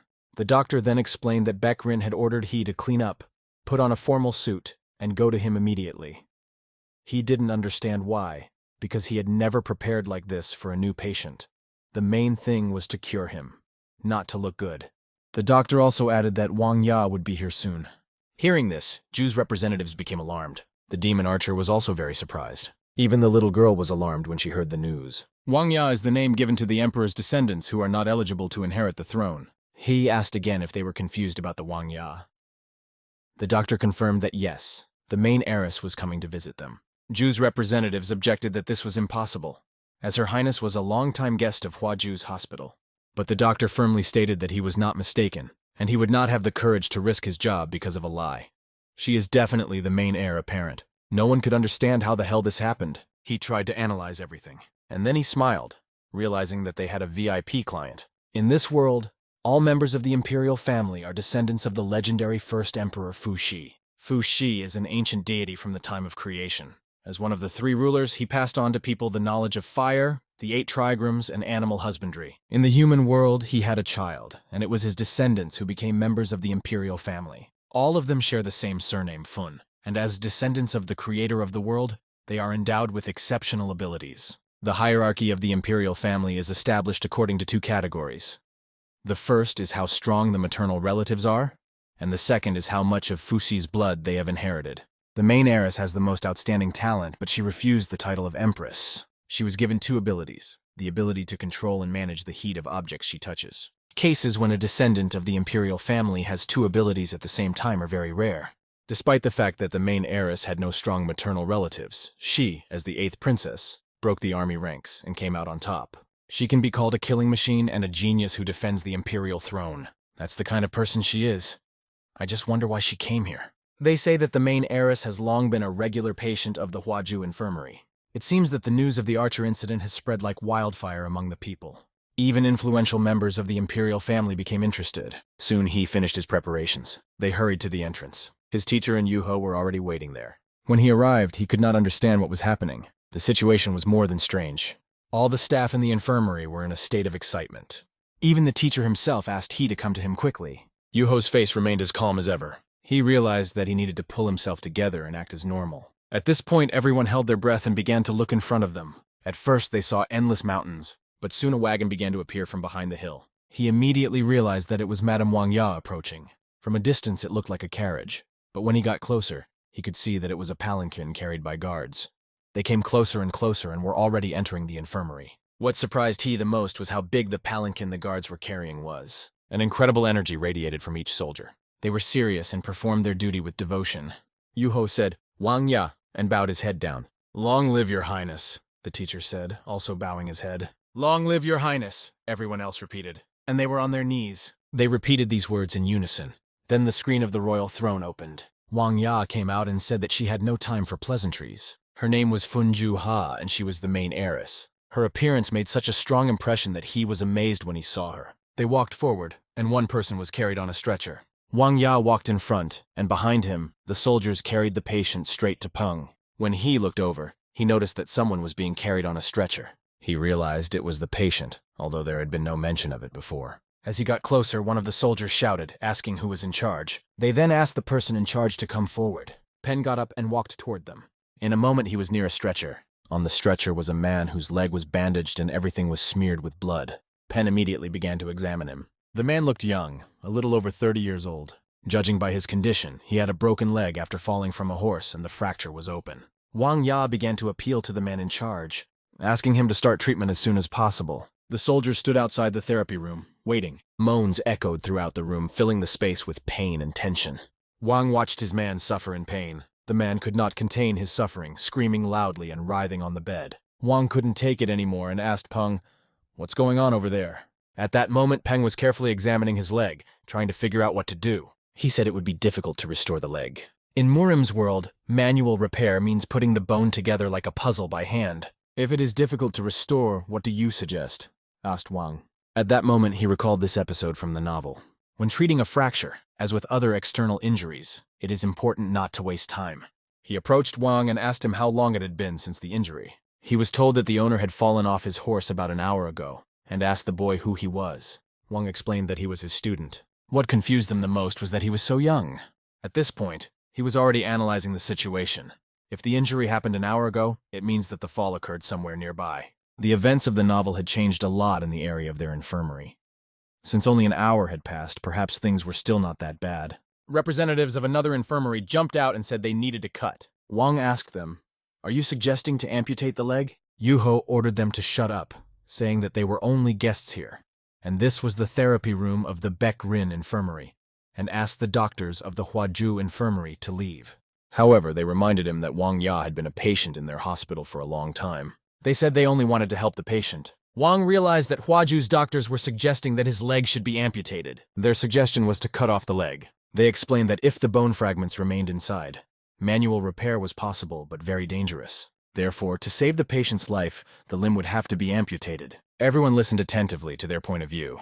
Both the teacher and everyone present, including Van. It's not a good situation, Wang understood perfectly well. He also had the same opinion, but he couldn't believe that the doctors at Hwaju's infirmary had made such loud statements. They seemed to be willing to do anything to lure the main heiress back to their side. At this point, the patient began to raise his hand and address Wang. Wang walked closer and grabbed his hand, waiting for him to speak. "I would rather commit suicide than live with one leg for the rest of my life," the patient said. "How can you say that?" replied Wang, trying to calm him down. The patient begged him not to let him amputate his leg. He asked not to deprive him of the only joy in his life. There was no such scene in the novel. Did the plot change and everything went differently? It's more like a butterfly effect or a conspiracy, because in the original, the incident took place near Hwaju's infirmary. The main heiress then rejected the young man's sincere request and agreed to his amputation. However, for Cheong Yulan, who had been a brothel performer and member all his life, the inability to dance was equivalent to death. Even if he was despised because of his low status, he could endure such treatment because he was cherished by the main heiress. After losing his leg, Cheon Yulan refused to eat and drink, which made him weaker. And the main heiress lost all sense of conducting state affairs and stopped going out. What happened caused a fierce struggle for the emperor's seat, and unrest broke out. What to do? Perhaps there really is a conspiracy here. Peng asked He what he thought about this. After that, Peng asked He to examine the patient. He could tell by the teacher's eyes that he was also leaning toward amputation. He came closer and asked Wang for permission to examine the leg. The patient was lying there, covered in sweat from his emotions. He closed his eyes and concentrated all his efforts on trying to feel something. He began to feel every point of the patient's body. Everyone was frozen in anticipation, waiting for the verdict of what the kid would say. His eyes were closed for a while. And then, when he opened them, everyone held their breath even more at that moment. "The leg can be restored," he said, turning to them. Afterward, he was asked how he realized this. The other doctors said that they shouldn't fall for Baek Rin's tricks, who only wanted to get another achievement for himself. This was very upsetting for Joho, but he was understandable. They didn't know how to take the statement that a man who, according to them, would survive only after amputation could do without it. But he seemed to know that it was possible, and that the fact that others did not understand this was their problem. Wang asked again if the leg could really be cured. The patient was lucky. The blood arteries were not seriously damaged. He realized that his teacher probably thought the same way as he did, so he said that they were able to restore the limb with the medical techniques of their infirmary, but could not give an exact answer yet. Wang listened carefully to every word that he said. The representatives of the other hospital were hanging on his every word. After that, they started talking about some kind of bloody intrigue. Then he turned to leave, but the teacher's hand was on his shoulder. Peng asked him to leave it to him. Then he turned to the doctors and said that he was sure that there was no infirmary that would dare to fiddle with the main heiress. Wang Ya had to make the decision himself. Amputation of the patient's leg guarantees his salvation 100%. However, the patient can no longer walk, and he does not want to, so he will have to take a risk to save his life. If everything goes well, even with minor difficulties, the patient will be able to dance again. After hearing all this, Wang Ya had to make a very difficult decision. She thought for several minutes, weighing all the risks. In the end, Wang Ya accepted the sincere plea and appealed to the husband of the emperor's daughter. Despite possible criticism from the members of the Hua infirmary, he did not hesitate to treat the patient. He did so in front of his teacher. Yuho watched closely, keeping his fingers crossed that everything would work out. Pek Rin's infirmary came to life again, and preparations for the emergency surgery began. Soon all the necessary instruments were ready. First, for anesthesia, he concentrated his inner energy on his fingertips and began to pierce the energy points one by one. The gate of energy, the sea of blood, and then the crest of the mountain. Even in modern times, there are cases when wounds are anesthetized with acupuncture. However, this method of anesthesia is not suitable for an open fracture. Having carefully examined the wound, he made sure that the blood vessels were not seriously damaged. The peroneal artery was fine, which meant that the nerve endings were also in order. This could mean only one thing. The guy was incredibly lucky. Thanks to Hai, he managed to avoid amputation. The guy was amazed at how incredible the guy was, as they say. He asked him to call him by his first name, as formal addresses make him uncomfortable. But he replied that no. Even if he was called respectfully, being born of a concubine, he believed that it was the kid who should be addressed as you. At this point, he wondered what exactly the main heiress saw in him. Wang Ya couldn't help but know that marriage to an influential person would be a much more profitable political move for her. But whatever one might say, Buma was indeed endowed with good looks. However, compared to Teacher He, Buma could not compete with beauty, but he seemed to have a good character. However, he would have to work hard to continue his career as a performer. Question: what does dancing mean to Buma? His real-life image is not very different from the one described in the book. However, he still had one question: why? Why do his memories of what he read in the novel differ from his medical intuition? Standing by his bedside, he looked at his smile. It was indeed expressive, like red roses. But he found it increasingly incomprehensible. Why was this guy who had recently demanded that he heal his legs smiling so friendly now? Moreover, he was smiling at every word that he said. He seemed suspicious, thought he, as he put on a blue coat, mask, and gloves and said it was time to start washing the wound. This was only the second time he had ever performed an operation in this world.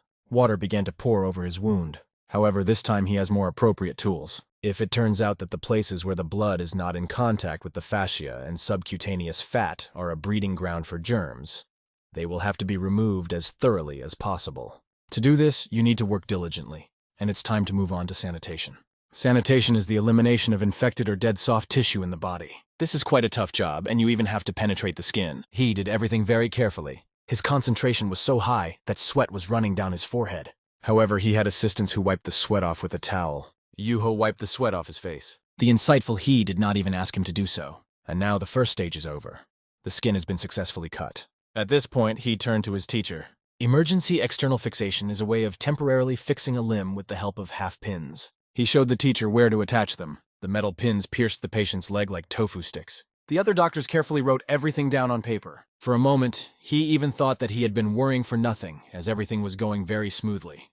However, now he needed to maintain the temporary fixation for some time and monitor the condition of the tissues, and then start the second operation.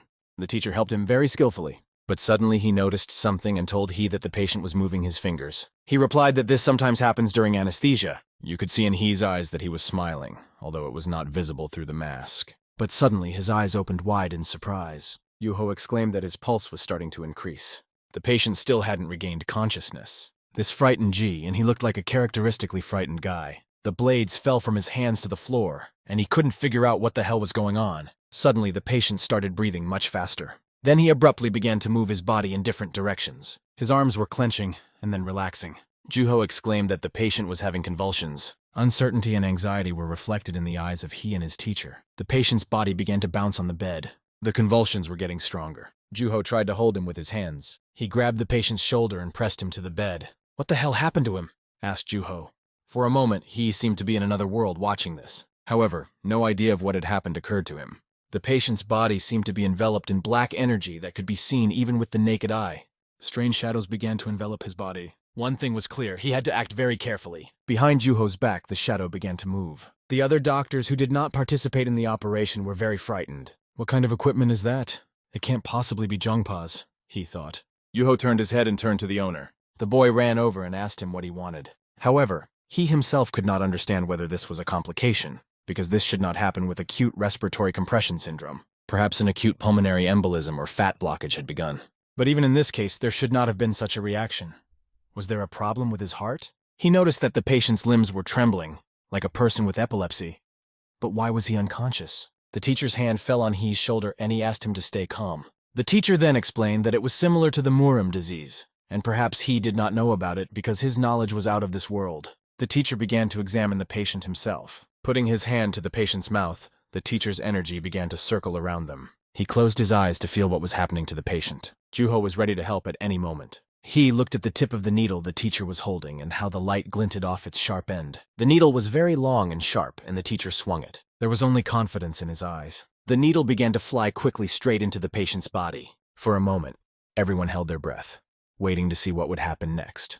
Juho closed his eyes, not wanting to see what would happen. He saw the needle plunge into the patient's body. Suddenly, blood spurted out of his mouth and began to fly around. After that, the teacher turned to He and told him to cut immediately. Cut the stomach, otherwise the blood would clog the energy channels and the patient would drown in it. Without hesitation, He rushed to get the necessary tools. After cutting a circle on his stomach, he noticed a strange thing that looked like a purple-colored snake crawling inside. It was a parasite, and it was hard to believe that it could reach such a size. The parasite's mouth sucked on the stomach. The teacher just spoke to Juho, and he immediately understood everything, even without words. The needle had already cut through the air, flying straight towards the parasite. A moment later, it plunged into its purple body. The parasite finally unhooked itself from the stomach and showed its many teeth, which were very numerous. The boys skillfully dealt with it. Then the teacher grabbed the parasite with his hand and pulled it out. Its length was impressive and surprised everyone present. He looked at it and could only think, "Mother of God!" Juho had already taken out a jar to hide the creature inside. The parasite wriggled and spun very fast. It was difficult to control it, but the teacher acted very clearly. The teacher's glove flew right into the jar, dragging the parasite with it. "Now!" the teacher said, and Juho began to quickly screw the lid on the jar. The speed with which he did this made the sounds of metal on glass as he screwed the jar on. In a moment, the parasite was inside, and finally everyone could breathe a sigh of relief. A note of calm passed through their bodies. Even the steam came out of the teacher's mouth as he exhaled. The other doctors broke out in a sweat of bewilderment and fear. He looked through the glass at the parasite that was sealed in the jar. Everything happened so fast that the patient's clothes were completely crumpled. The seizures stopped abruptly, but one more important thing had to be done. The wound had to be stitched up. He began to pull the clothes away to prepare a place for stitching. The teacher explained to He that this creature was called a stomach worm. The patient had not taken the prescribed medicine for 10 or 20 days, which caused the parasite to develop rapidly in the body. "Is it similar to the bloodworms used by the demon school?" asked he. And the teacher replied that it was even worse. "They are used in some parts of Halmoon to appoint spies." Now he was thinking about telling Wang Ya about what had happened. It is true that if they hide the truth, they will commit a terrible sin. It is better not to interfere in the affairs of the imperial family. It's hard to imagine how things would have turned out if they hadn't found out, but now the truth has been revealed. And even the teacher is not sure what will happen to them. Hai said that after recovery, a second surgery will be required. This is necessary because the damaged tissues need time to regenerate.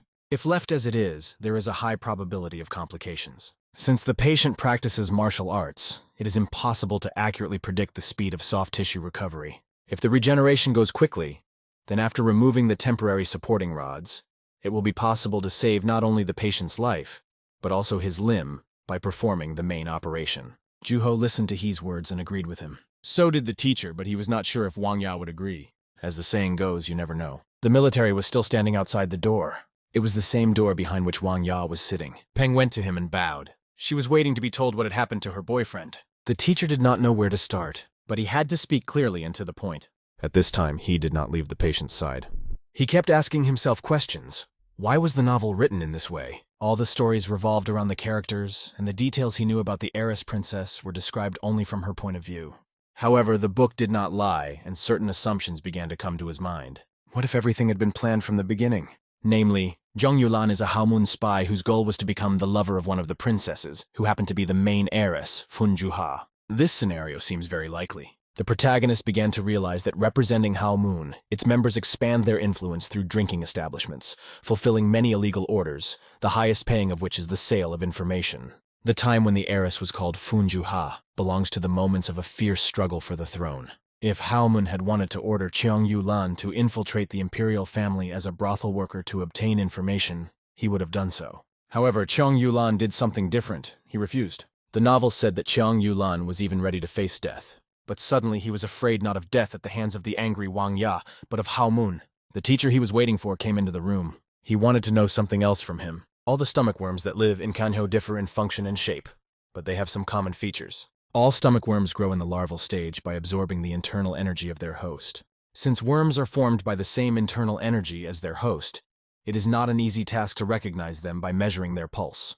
And even if it is possible, the analysis still won't show that the parasite is a stomach worm. It is clear that otherwise, all the Magyo spies in Jeonpyeong and Safa would have been exposed long ago. Looking closely at the color and size of the worm, it became clear that it had been in the body for quite some time. Even the teacher suggested that it could be from childhood. The teacher said that it was good that this worm was not as destructive and did not cause as much pain as the Maggie worm. However, if a certain medicine is not taken on time, the parasite causes anorexia in the host. Hearing the word anorexia, he remembered that the novel said that Cheong Yulan died of starvation. This happened when he was in bitter sadness because he could no longer dance. Another piece of the puzzle fell into place. He realized a lot and his suspicions began to form a single picture. But at that moment, he turned his head, hearing a groan. Baum was awake, and the first thing he asked was, "Did the operation go well?" Of course, the fact that he was awake made he happy. He came closer and asked Baum not to move. Then he explained to him that they had found a parasitic worm, which was why they had to open his abdomen. Baum felt it on his body and started to lift his shirt. He asked him if he was okay. Baum thought, "Have I been exposed?" Suddenly his eyes met his. What the hell is he going to do, thought he. Was Baum going to bite his tongue out and kill himself? But he wouldn't get away with it because he was ready to make him calm down.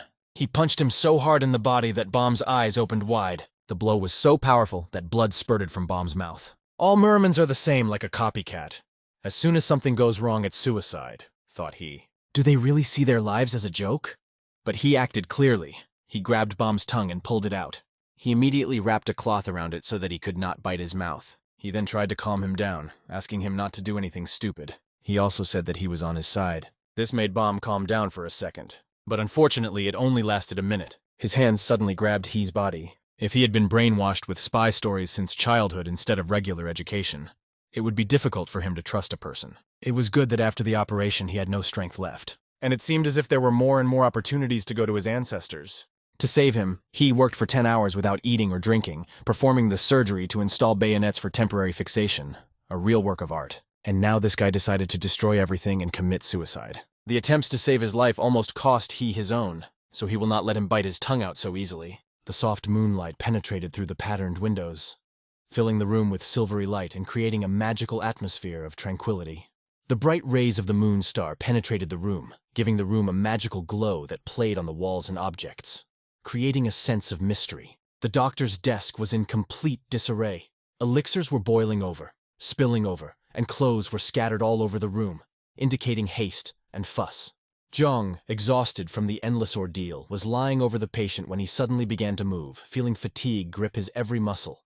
The patient had exhausted him to the limit, and now many doctors had gathered around him.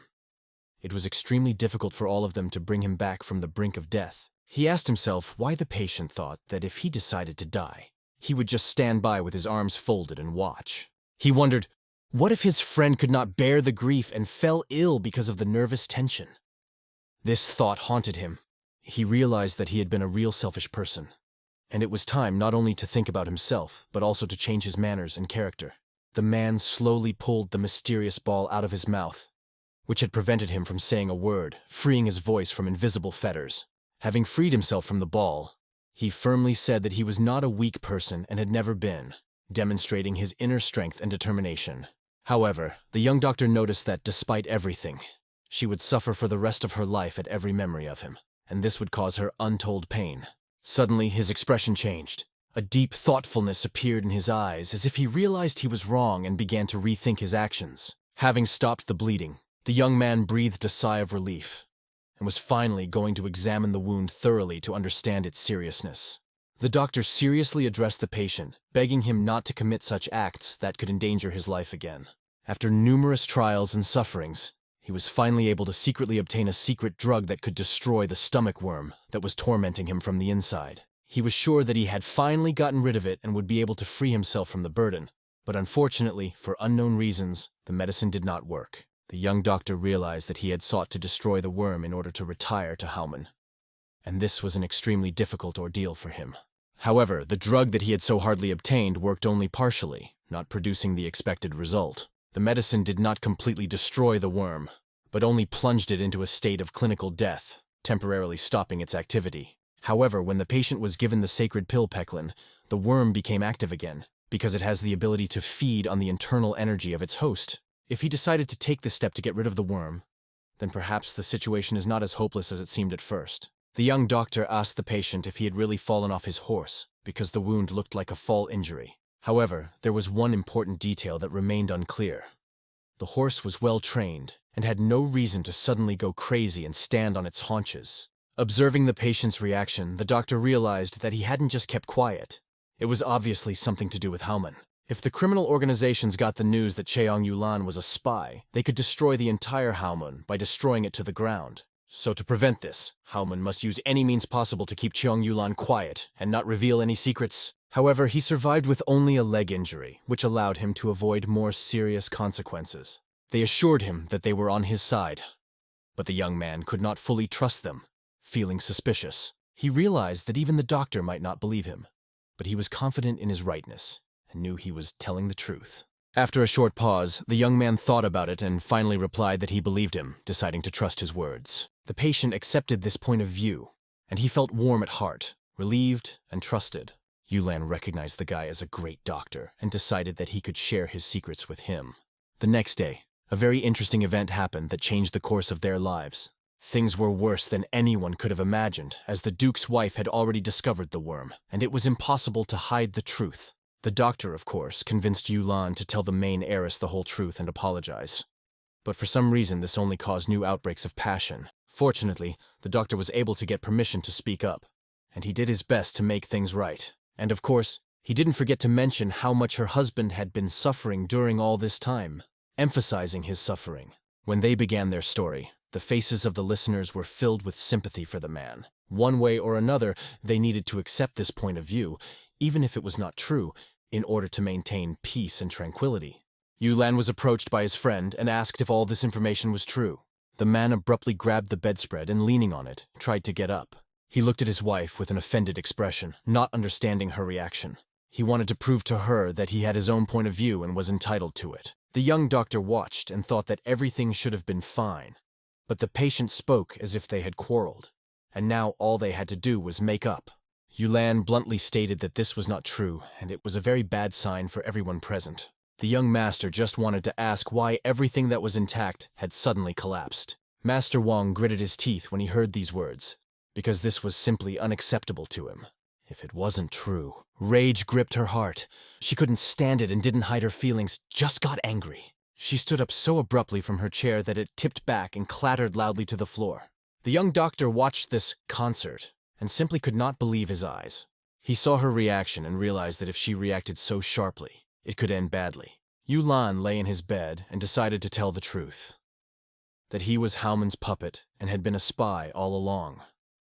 Unfortunately, he was found out, but he had no regrets. Hauman had gotten enough information from him about her, namely about Ms. Wang. Hearing these words was like a bolt from the blue for Wang. Her fury filled the entire room. The master and Juho stood there, not knowing how to react. They could only hope for the best. The guy, realizing that everything was out of control, wanted to smooth things over somehow. He claimed that his patient had lost his mind and was sick, trying to justify his behavior. But no matter how much the young master wanted to fix the situation, the girl rejected his hand. After all, the doctor was only allowed to say one word, and only once. Chin turned to the patient, realizing that he wanted to help.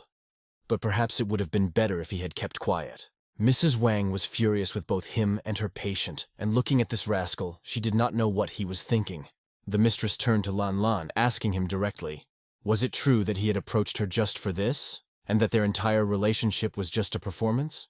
The young man looked down, hiding his eyes, and quietly confirmed that it was true. However, Wang wondered why he had eaten the stomach worm against his will. Was that also true? He replied that yes, it was also true. In order to get promoted in Hamun, he had no other choice. The woman realized the seriousness of their relationship, and the fact that this rascal was seriously telling her all this meant that the time of love they had shared was only a deception. He apologized to her again, confessing that he had been forced to hide this information for a long time. He had deceived her and betrayed her feelings, acting like a true spy. Hearing this confession, her body began to tremble with tension. Shock completely took over. Unsure of what to do in her pain, she turned to Lan once more. Had he never loved her, for a single moment, after all the trials? Exhaling, Lan said in a hoarse voice that he had never liked people like her. He admitted that it was unbearable for him to receive care from her. It was hard for everyone present to hear him say this, and they would have loved to stop him from causing more pain to Mrs. Wang. For Qin, it was a real disaster. He had planned everything so well, and this traitor had ruined it. It was as if Lan had deliberately torn his mistress's heart apart, and this act was a real self-destruction on his part. Lan looked at his wife's face, and saw in her eyes so much boundless grief and suffering that his heart shrank from indescribable pain and regret. In his thoughts, he recognized that he was a real sinner who had been wasting his life in an empty routine all this time. He had been engaged in espionage, wittingly or unwittingly, but he realized that deception did not fill every part of his existence. Whenever night fell and he did not receive the necessary medication, he had to hurriedly pack up and run for his life in the darkness. He overcame all the obstacles on his way because he had no other choice. His life hung in the balance between life and death. Every time it happened, he broke out in a cold sweat, realizing that there was very little time left and his life could end at any moment. He was never able to get a cure for Haumud, so he had to run all night from pain and hunger, literally on the verge of death. In those moments, when all this was happening, he completely rethought his life, reflecting on his every step and decision. Since then, he has continued to pass on valuable information in exchange for medicines, which were his only salvation and chance to survive. This medicine allowed him to live for another 10 days, and he spent the rest of his life chasing it as if it were his last hope. Only after he took these medicines did he have a chance to at least taste and eat something, feeling the taste of life that he had long forgotten. The food that became available after taking the medication and that he could finally taste seemed unrivaled, like a divine gift. However, even after tasting a few bites, he did not feel truly happy about eating, realizing the severity of his fate. Each time his wife was with him, and he watched her swallow the food with difficulty, realizing the bitterness of their situation. He pretended to be a good family man and never gave himself away.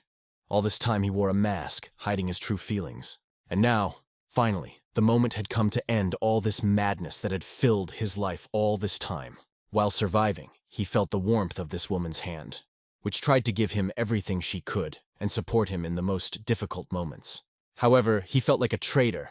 Although he loved this woman, he had to betray her in order to continue his existence, and every time he forced a smile, he felt as if a piece of his soul was flying away, leaving an emptiness. His face instantly became a gloomy mask, reflecting the weight of his existence and inner struggle. He contemplated birds flying freely in the sky and people who don't have to suffer like this, dreaming of freedom and serenity. Every time he looked into the face of this woman, he repented of the unforgivable sin that weighed on his soul. Despite everything that had happened between them, he realized that he was deceiving her, wounding her heart with his secrets. And every time he saw a smile on Van's face, his heart would clench and he would feel uncomfortable with guilt. After all, he realized that sooner or later this whole performance would end, and the truth would come out, destroying their lives and relationships. After everything fell into place, he finally gathered his courage to tell her the truth. He pleaded with Mrs. Wang, begging her to forget about him and find a decent man who could give her true happiness. He spoke these words to Mrs. Wang on the eve of his death. She was crying and holding her heart, unable to contain her pain. Her pain was so unbearable that it was difficult to describe it in words. Tears and deep regret filled the air around them. The warriors around them did not know how to react, because the situation had reached its climax, and the tension was almost tangible. The master stood next to his servant, Yuhu, carefully observing everything that was happening around him. He decided to stand behind Yuhu so that in case of danger he could react instantly and protect him. The situation was truly terrifying, and although the young doctor was trying his best to save his life, it seemed that everything was out of control. By telling the truth, he had only harmed himself, and now wished that he could just be beheaded in his sleep, without feeling any more pain and suffering. And then the young master noticed that something in Lan's hands began to sparkle brightly, attracting the attention of everyone present. Holding a sharp blade in his hands, the young man said that he was so sorry to part, hinting at his desperate move, and attacking the lady with the sharp blade. He invited her to go with him on his last journey, wanting them to be together even in death. Wang did not react to this. Her body seemed numb, and tears flowed from her eyes, reflecting the depth of her pain and despair. But as Lan raced with the sharp blade toward his wife, something suddenly shot into his shoulder, stopping his attack. He froze for a moment, stopping for a second. His leg suddenly hurt, all because he had damaged the support that had been supporting it. He managed to pull out the pin that supported his leg, and the soldiers had already caught him, holding their swords at the ready to act.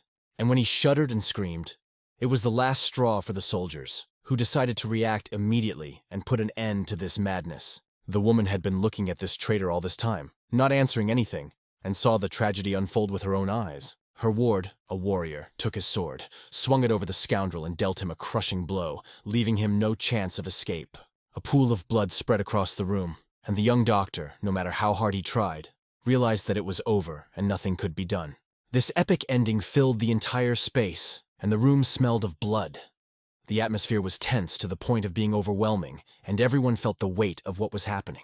Yu Lan got what he deserved and turned the color of blood red. He would never wake up again, as he had wanted, having completed his tragic story. Everything turned red and froze. The bed, clothes, underwear. Everything was covered in red, and in a moment everyone was numb, because everything was out of control. At that moment, Lan thought that he was dying and that he had managed to pay for his sins, feeling some relief. He wanted to cry because of what and how he had lived his life. But something went wrong.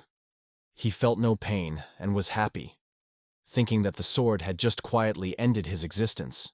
But when he opened his eyes, he saw a terrible picture. Mrs. Wang covered him with her body and took the blow on herself, saving him from certain death. This blow was very strong and aggressive from the old warrior, and it was supposed to fall on Lan's body, but fate decreed otherwise. Mrs. Wang took this crushing blow and received a fatal wound. She fell into his arms, pouring blood all around, and when she looked into his eyes, tears flowed from him and from her. Their eyes met, and time seemed to stop. The bloody sword of the warrior pierced her body, and the warrior who did it did not understand anything, shocked by what had happened. After all, Wang had suddenly intervened in Lan's punishment and took the blow on herself, thus protecting him and sacrificing herself. She fell into the arms of the sick man, and it seemed that the whole world stopped at that moment when the sword pierced her heart and life left her body. For a long time she sobbed on Lan's shoulder, and it seemed that her life was fading away. He could feel her weakening with every second. Lan was screaming with all his might. Why did you save me and cover me? Why did you do that?" His voice was full of despair and pain. Lan had even wounded her with his own pin. It was unbearably painful for him, as it was for the poor woman. He just wanted to destroy himself so that he wouldn't suffer, and she suddenly appeared. All she whispered, dying on his shoulder, "I'm glad you're not hurt," were her last words that echoed in his heart. And his beautiful hands were covered with blood. Lan looked at it and could not bear the burning pain that tore at his heart. The warrior ran up to his mistress and apologized, saying that he did not mean to harm her.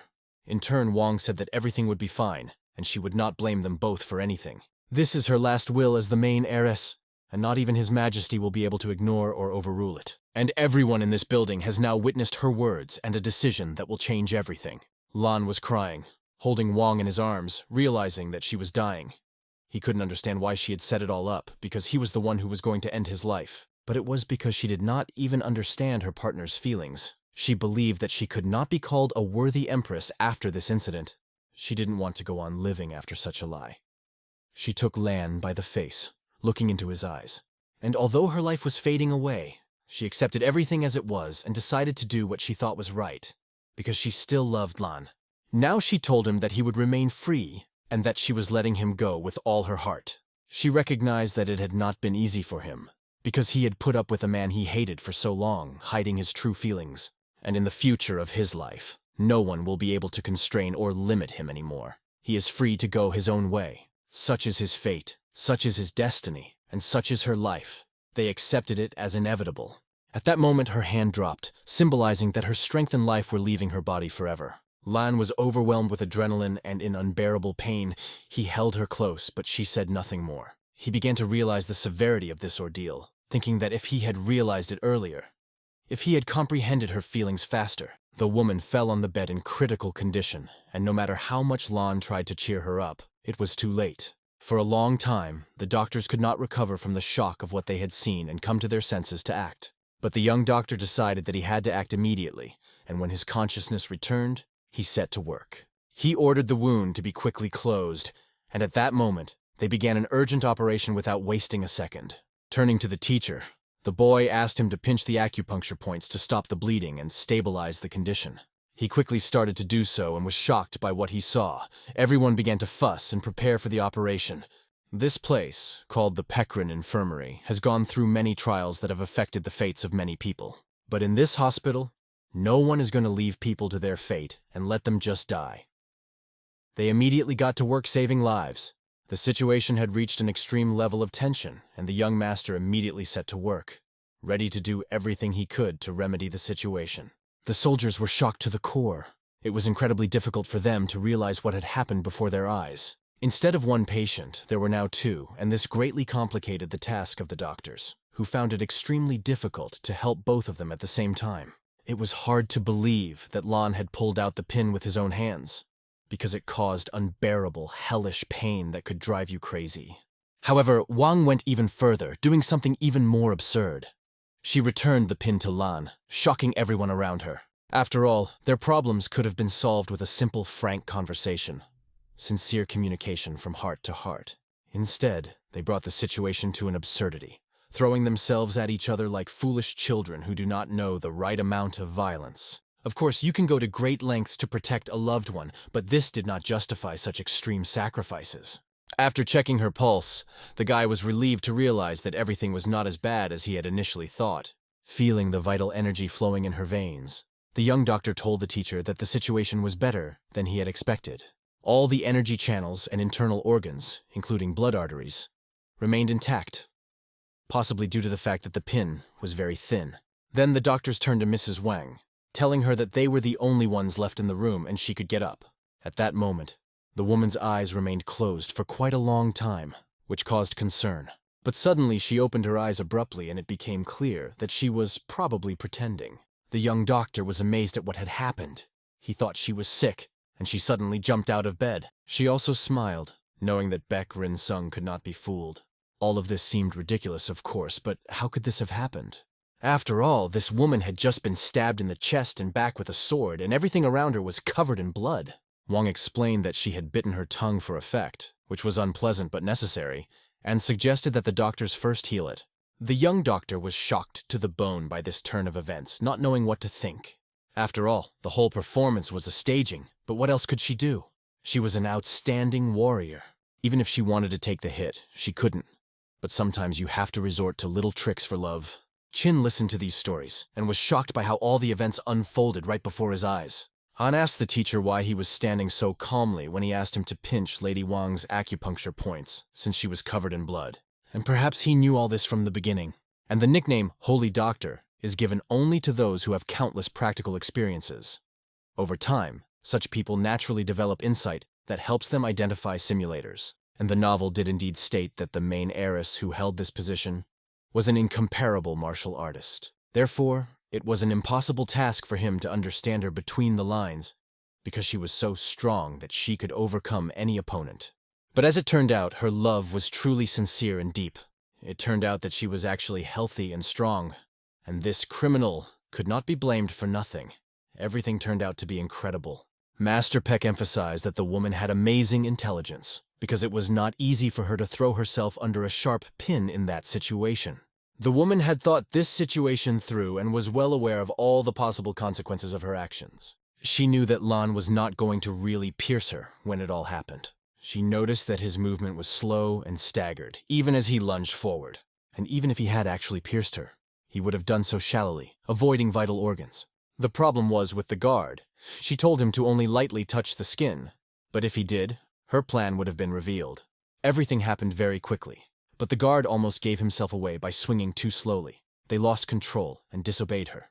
It turns out that everything that happened had been planned in advance, and her entire entourage, including the soldiers, was aware of it. Now it was very important for her that they treated the wound and wrapped it with bandages so that the injury did not seem too light. She turned her back to the doctors, and they began to work on her back because the performance had to go on.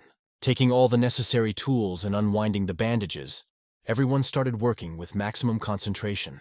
The guy was examining the wound and realized that it was good that the woman had not really thrown herself at the pin. Otherwise, the consequences could have been fatal. She noticed the young doctor. Why he was so calm? Because he had been deceived, and she thought he would be angry. He, of course, did not pay attention to this, because what could be more important than health? He was glad that what happened today was not real. It was just a well-planned performance, and although he didn't know about it, the main thing was that everyone was safe and sound. In turn, the woman noticed that the young doctor's point of view was quite wise. She had not met such intelligent and pleasant people for a long time. There were various rumors about him. The Heavenly Dragon Road Warrior Corps wanted to get this guy at any cost, and although he was young, he was completely different at heart. If he possessed such abilities, the whole world could lie at his feet, and she thought it would be great to have him as a bodyguard. Master Peck looked at this woman and realized what she was thinking and simply said, "No, that's not possible." She hadn't even said anything yet or expressed her thoughts, and he was already saying that it was still impossible. To her, it was as if Master Peck was not a person but a ghost. She turned to the boy and asked him his name, to know if there was any work that would bring money and fame. Would he accept it in the future? It was a rather controversial question, and the master was even worried about his young disciple's answer. The young man, who had just finished rewinding the bandages on her back, heard this question and abruptly tied the last knot. He did not fully understand what kind of work would make him the best doctor in the world. After all, his dream was to become an unrivaled doctor, and only in this way could his goal be realized. He would be able to cure his teacher's illness.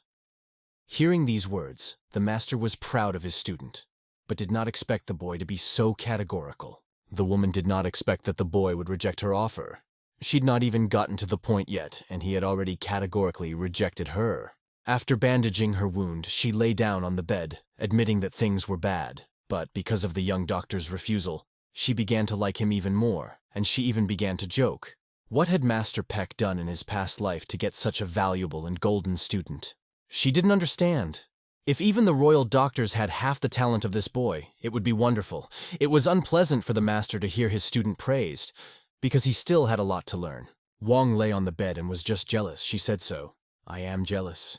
Qin decided that he had a question for her and politely asked for permission to ask her. The woman, of course, gave him permission, and the question was, why does she love Lan so much? Although her life was not in danger, her vital organs were not damaged, she was still in pain. It was true that he had deceived her, but despite this, the woman survived it and turned the event into a real performance, creating a dramatic moment. She didn't answer him right away, wondering why the boy had used the word love. It was a strange question, but if he asked it, she would answer it. It was just as she thought. Her love was destined for her from the moment they met. When young Lan first caught her eye, she realized it immediately. As soon as they got closer, she had no doubt that this was the case. She fell in love with him at first sight and couldn't help it. The young doctor thought it was rather strange, because one might say she was simply fascinated by his appearance. Although the guy was handsome, he was still not even a tenth as good as his teacher. In any case, this situation was gradually coming to an end, and it was time to look forward. The next day, Lan came to visit his lover, whom he had once wanted to kill. After this incident, the soldiers brought him in their arms at his own request. When he arrived, Wang pretended to be sick for a long time and looked very unhealthy. She only opened one eye and looked at him, not even expecting him to come. Lan was holding on with all his might. Although it was hard for him, he was only interested in one thing, whether she was okay. The young doctor watched from the sidelines, not realizing that they were both turning into real comedians. They hugged each other tightly, and Wang, looking into Lan's eyes, asked if he would leave her again. The man firmly replied that he would never leave her, and would wait until she was fully recovered. He promised that he would never leave her again, regardless of the circumstances, and they clung to each other even more tightly, feeling warm and supported, as if the whole world had disappeared around them. Whispering gentle words in her ear, they expressed their love and support. Their voices quiet but full of deep feelings that only strengthened their bond. The young doctor watched this emotional performance and thought it was a real melodrama, like an endless Santa Barbara. They were playing on each other's emotions so skillfully that if Wang hadn't been deceiving him by pretending to be a seriously ill patient, it might have seemed sincere. In fact, it was Lane who had the most serious injuries, and the whole situation seemed somewhat absurd. After a general reconciliation, the master approached his student and told he that it was time to leave. He was glad to do so, as he no longer had the strength to watch this dramatic performance.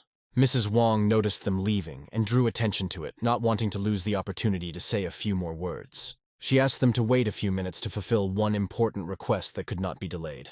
When the master and his disciple returned to her, she was ready to voice her wish. She asked them to prepare a letter, and they wondered where exactly it should be sent and for what purpose. The woman replied that the goal was the palace.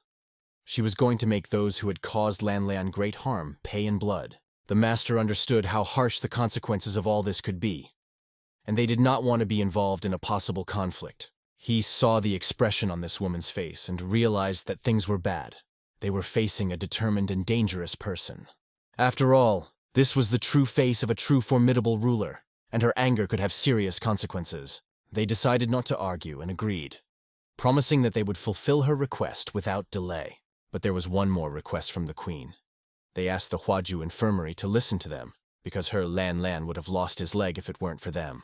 They needed to be taught a harsh lesson so that next time they would make more informed decisions and not endanger patients. This information silenced everyone. No one dared to say anything or object to her words. It was understandable that the queen was angry, but punishing the infirmary for their methods of solving the problem seemed too harsh. A few days later, in the Huaju infirmary, events occurred that no one could have predicted. All the doctors gathered in one of the halls. They were scared and did not understand what was happening. They were reading a letter from the queen, and the head, Counselor Majung, was holding it in his hands with anxiety on his face. He was trembling in his chair as he read the message, and everyone was wondering what she had written and what consequences it would have.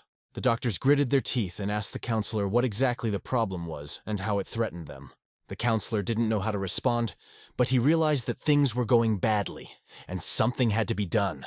All the support and privileges that had been provided to their hospital were now being transferred to the Pekrin hospital, which was a serious blow. The doctors could only wonder what had happened to make the queen take such a radical decision.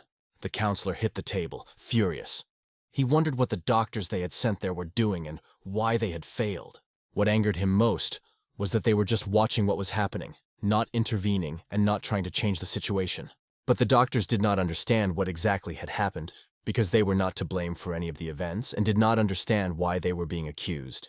They were urgently sent to Wang because it was necessary to restore their situation as soon as possible. If Mr. Song found out about this, everyone would face dire consequences. At that moment, the ambassador rushes into the room and informs them that Mr. Song has ordered them to report to him immediately. The counselor realized how risky the situation was and that the consequences could be incredibly serious. The doctors also realized that their heads could fall off their shoulders at any moment if something went wrong. The counselor put his head on the table and began to cough, realizing the inevitability of what had happened and that it would be difficult to escape punishment. He couldn't understand why Mrs. Wang had done this, dooming their infirmary and making them suffer. The doctors tried to calm the counselor down, suggesting that he think about what to do next, how to act in such a difficult situation. But the counselor already had a plan of action, although it was extremely difficult for him to make this decision. He realized that his anger would do no good, and soon everyone would have to come back to reality, accepting all the consequences. Meanwhile, the doctors had to check everything that had happened and decide what to do next. They were discussing whether to go to Kaban or Kumon, and this became the main issue. According to the counselor, who was in a state of shock, Kaban was not suitable, so it was decided to go to Humon. This decision turned out to be the right one, because their branch was located near Peklin, which could speed up the process. The doctors listened to the advisor and began preparing for the departure, gathering everything they needed for a quick move. The next day, the news that the main heiress had stopped financially supporting the Huangjun infirmary on her own behalf spread quickly, and that all the money was now being transferred to the Peking infirmary. This news reached every corner even faster. Shock spread throughout Morimu, and the news reached the political circles of the imperial palace, forcing everyone to react. Numerous inquiries began to arrive at Wang's residence, and she watched as people came one after another, asking many questions. She realized that no one knew a boy named Hongyi, and because of this, many began to doubt his future and the role he would play. In the meantime, the hero went to the MacBook Solution Unit and, passing by, accidentally saw an old lady who caught his attention. He apologized to her for not coming for so long. He had promised to help her and come down the mountain earlier, but only now was he able to fulfill his promise. Grandma was glad that he had finally come, as she had been waiting for him for a long time. He noticed a bag filled with food next to her that she hadn't even touched. This made him realize that even her granddaughter had not come, and the grandmother had not had the opportunity to eat. The grandmother, looking at him angrily, asked him if his mentor, whom she called a chump, was as busy as he was. The doctor noticed that the word chump sounded rather strange, and he began to wonder why they were so close if they allowed themselves such words. At the same moment the old woman was saying these words, the master himself suddenly appeared. He approached her, and the boy immediately realized that it was his teacher in person. The grandmother emphasized that the master was easy to remember, hinting that he had been here many times before, and that they had known each other for a long time. The master, looking at her, calmly remarked that there was no need to check on his student anymore, as he was doing well. From the look in his eyes, it was clear that the old lady was up to something and probably had some information that she was in no hurry to share. The boy did not understand what they were hinting at, and what exactly his teacher meant when he spoke so calmly. But the grandmother suddenly began to laugh out loud, and her voice was not at all like the one she had used before. The young master, hearing this strange laughter, was extremely shocked and puzzled. The old woman's voice changed, and then her appearance began to change right before his eyes. Her wrinkled skin became youthful, and she began to transform like a werewolf, turning into a completely different creature. The old woman turned into a beautiful girl. But the boy could not understand what was happening and why it happened. Master Peck, however, knew exactly what was happening, and did not seem surprised by this metamorphosis. Her long brown hair was fluttering open, filling the space around her, creating an atmosphere of majesty. She said with a smile that thanks to him the strange old lady was able to enjoy the wonderful show that unfolded before her. The guy just fell to the ground when he saw this beautiful girl standing over him and laughing. He recoiled from her, falling to the ground, and pulled himself back, kicking his legs in fear and amazement. This woman had come here for a reason. She had come to meet Master He. The master told him that he was facing the head of one of the 3 largest hospitals, and she was also one of the weirdos, who was one of the 10 best warriors in Kanghol. She was a famous weird old woman known for her bloodshed.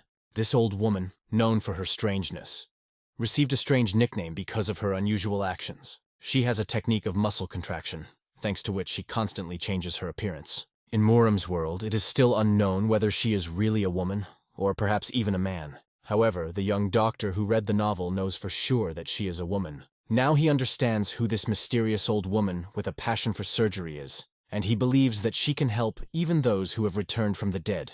She noticed that the boy was scared and did not understand why he was so surprised. Had he never heard of her? For his own safety, the boy decided to pretend that he was hearing about her for the first time, although she had appeared much earlier than described in the novel. The master called his student up and again reminded the girl that it was unethical to change her account in front of another person. At Master Peck's remark, she became angry, asking why he had decided to judge her at all. However, the master was only interested in one thing. Was his student really that scared? Although the master did not understand what was happening, he was surprised when the old eccentric noticed him. At this point in the novel, she hadn't kidnapped people for healing yet.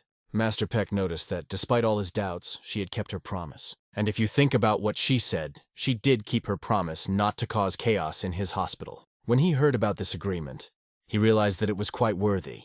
Young Master Peck remembered the moment when they had come to an agreement. A long time ago, an old eccentric woman had taken a keen interest in his illness and, without his permission, began to touch him to understand the nature of the disease. She wanted to take Master Peck for treatment by force, but he was against it. They made a promise to each other. He would become her patient if she beat him in 50 blows. The girl accepted the challenge, ready to fight. Their incredible strengths converged on the battlefield, intertwining in a frantic dance of competition. Otherwise, the strange girl promised not to make any more noise in his infirmary. Hearing this story, the eccentric laughed, finally remembering, and the young master realized that his master had withstood 50 blows. She also recalled that Master Peck had won with ease, although it was hard to believe at the time that she was a second youth master, and he was seriously ill due to 9 torn meridians, and in that fight she had only managed to cut off some of his hair. The master also recalled this moment, and his student was only interested in whether it was true. He told his student that if you master family martial arts, you can become stronger. The eccentric girl noticed that the master was wasting no time in teaching his apprentice but that he had no problem passing on new knowledge. She walked over to the bench, took a bag of food, and offered to finish the greeting.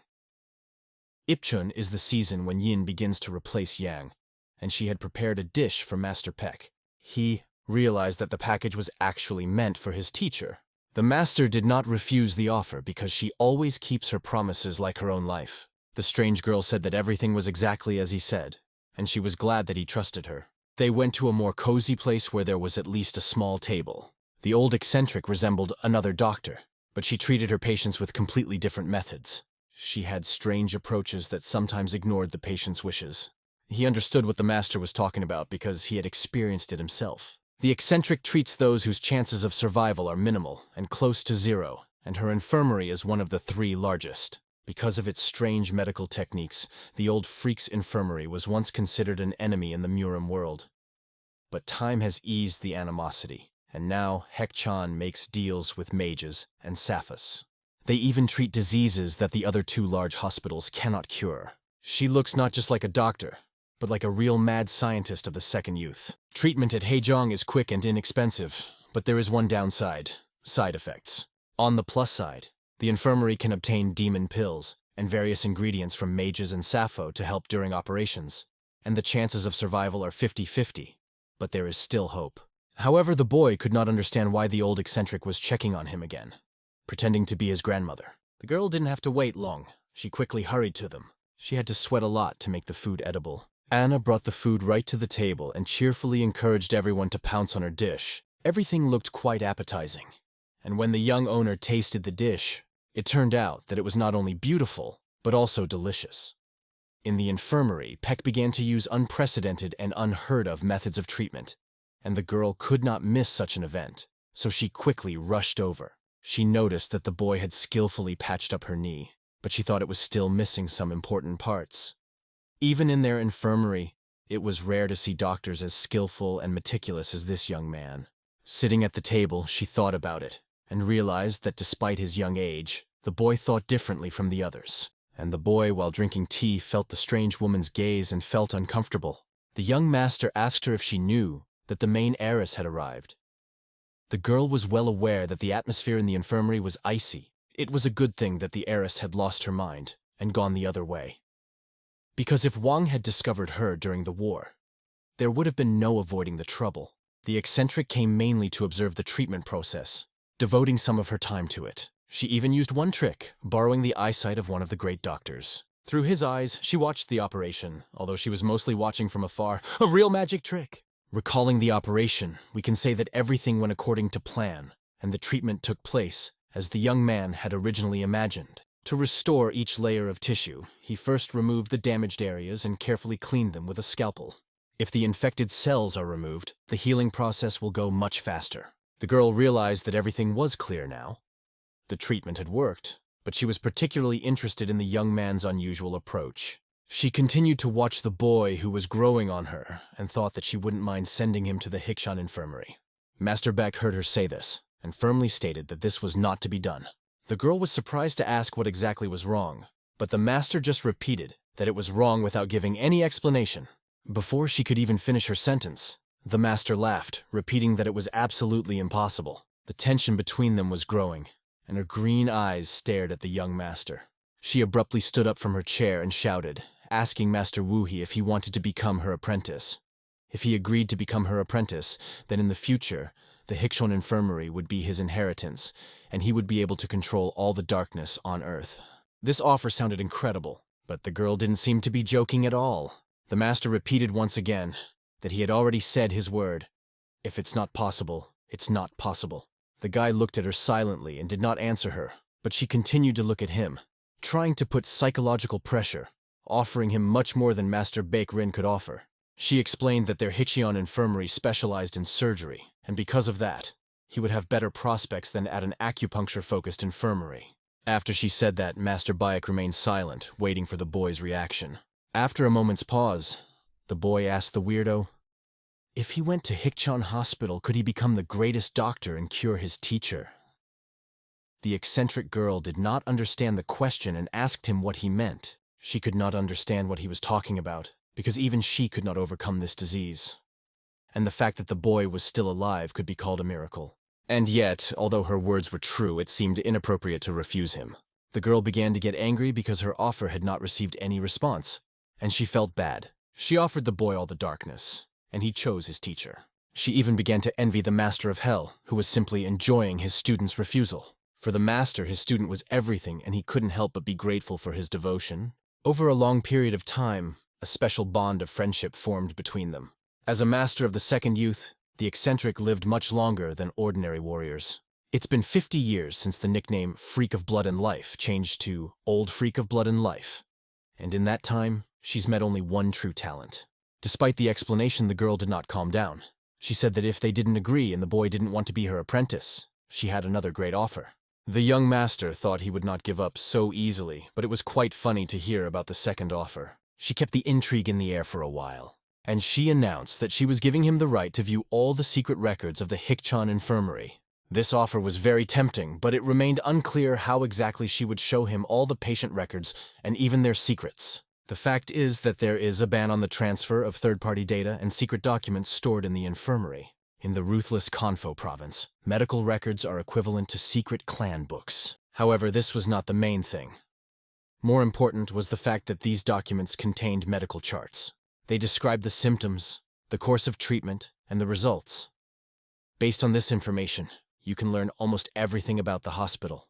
If you study the wounds, you can understand the peculiarities of martial arts, and by internal injuries, all the weaknesses. It was for this reason that the old eccentric's suggestion stunned Qin Chongqi so much. Beck, who was nearby and heard this, did not understand the old woman's point of view, but she continued to insist that the boy listen to her, because she had always considered surgery to be the most important field of medicine. And it was obvious that physical health problems could be solved if they were treated by opening the body.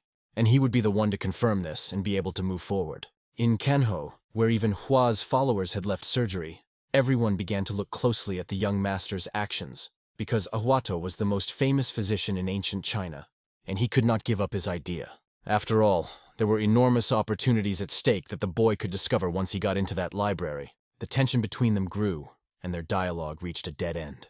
The boy decided to ask what she was offering in return. In return, she wanted him to teach students her disciplines and skills when the time came. The problem was that he had already been taught by a teacher, and he didn't see the point. But what about the martial arts techniques that the guy doesn't know about yet?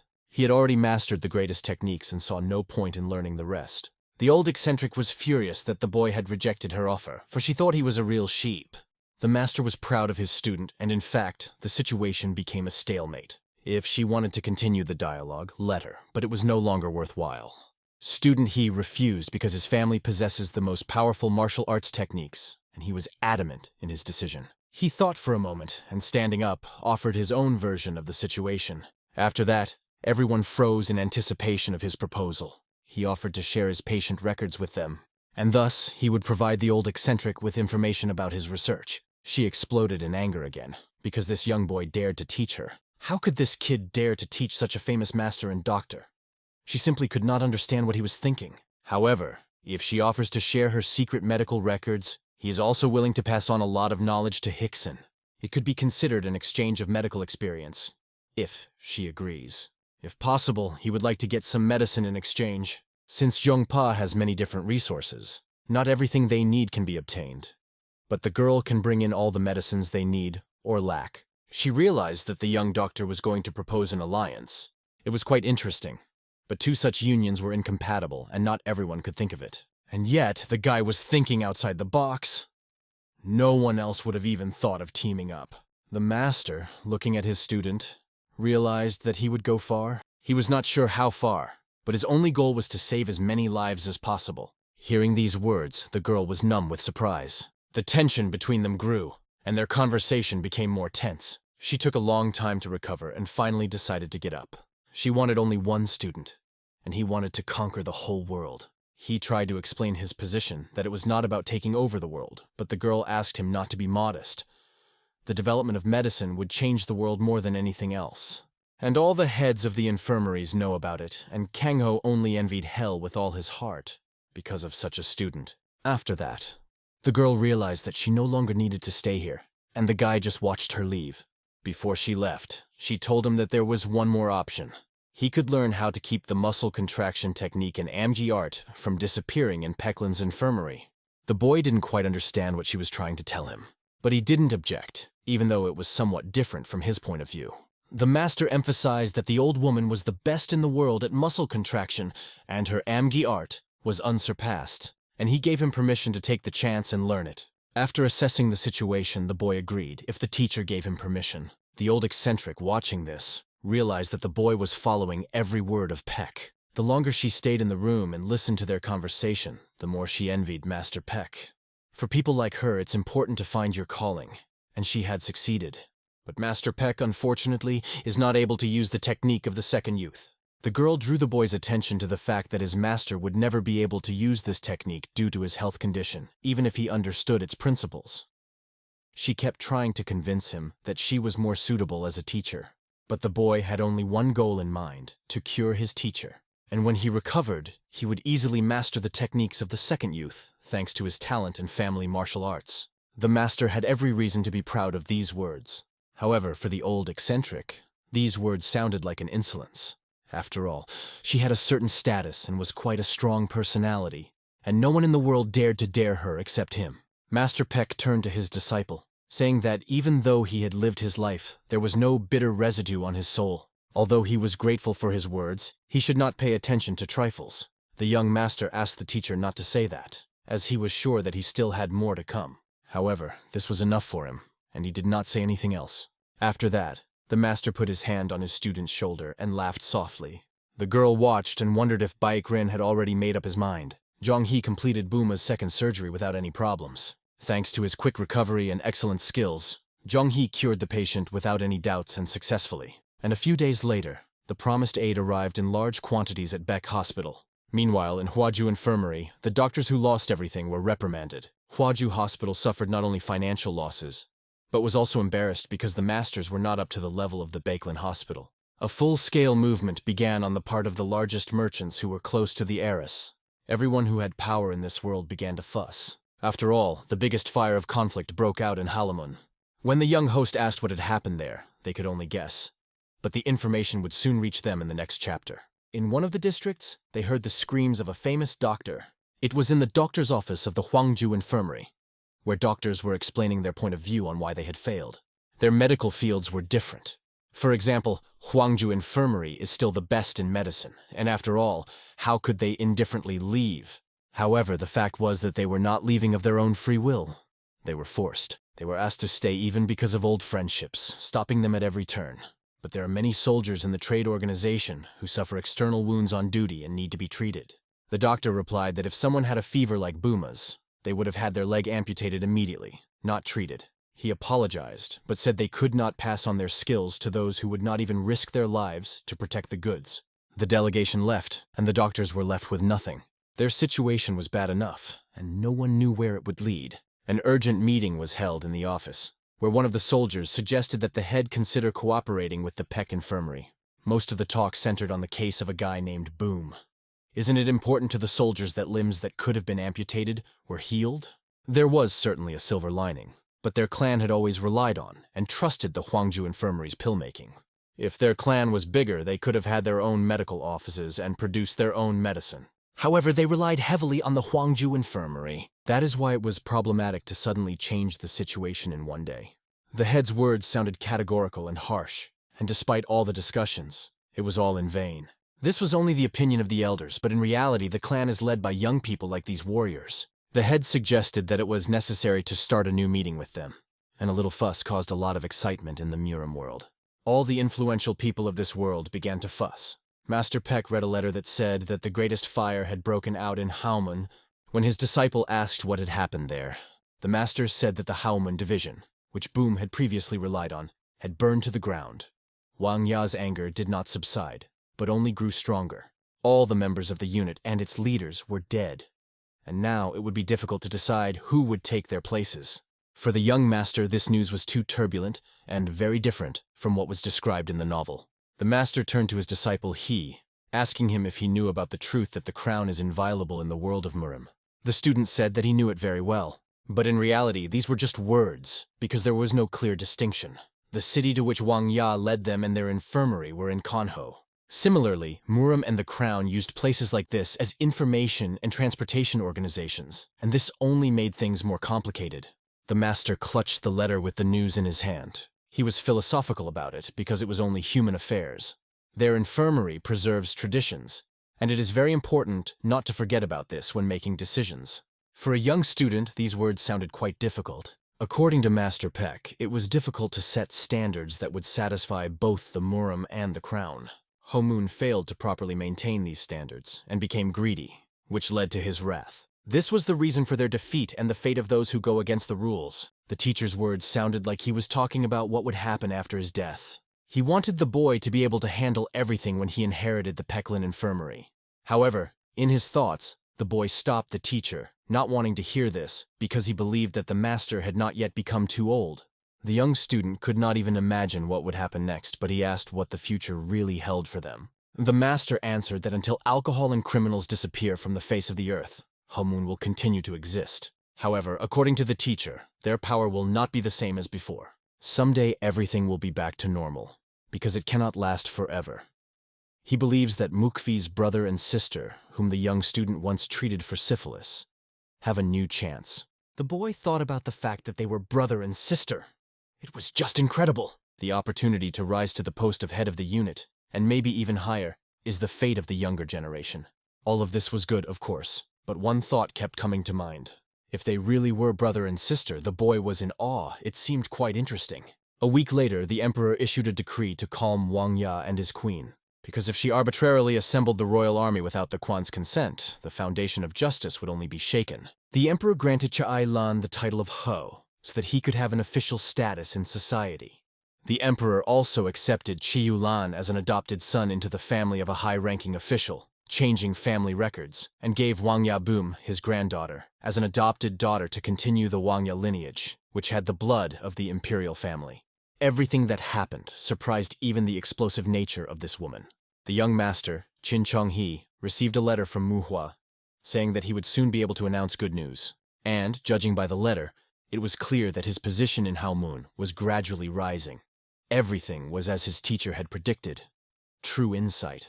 In the evening, over a cup of tea, the young man came to discuss something seriously. The young student was very serious, and intended to put everything on the shelves in front of the teacher. The master watched his movements and reactions carefully, waiting for him to explain himself. The student said that he had been passing on his medical skills up to that point, but they remained disorganized. The master did not understand why his student called his knowledge disorganized. In a general sense, the young man believed that he had to systematize his knowledge, and for this purpose, he wanted to ask the master to talk to him. He still had a lot of knowledge that he had not yet shared.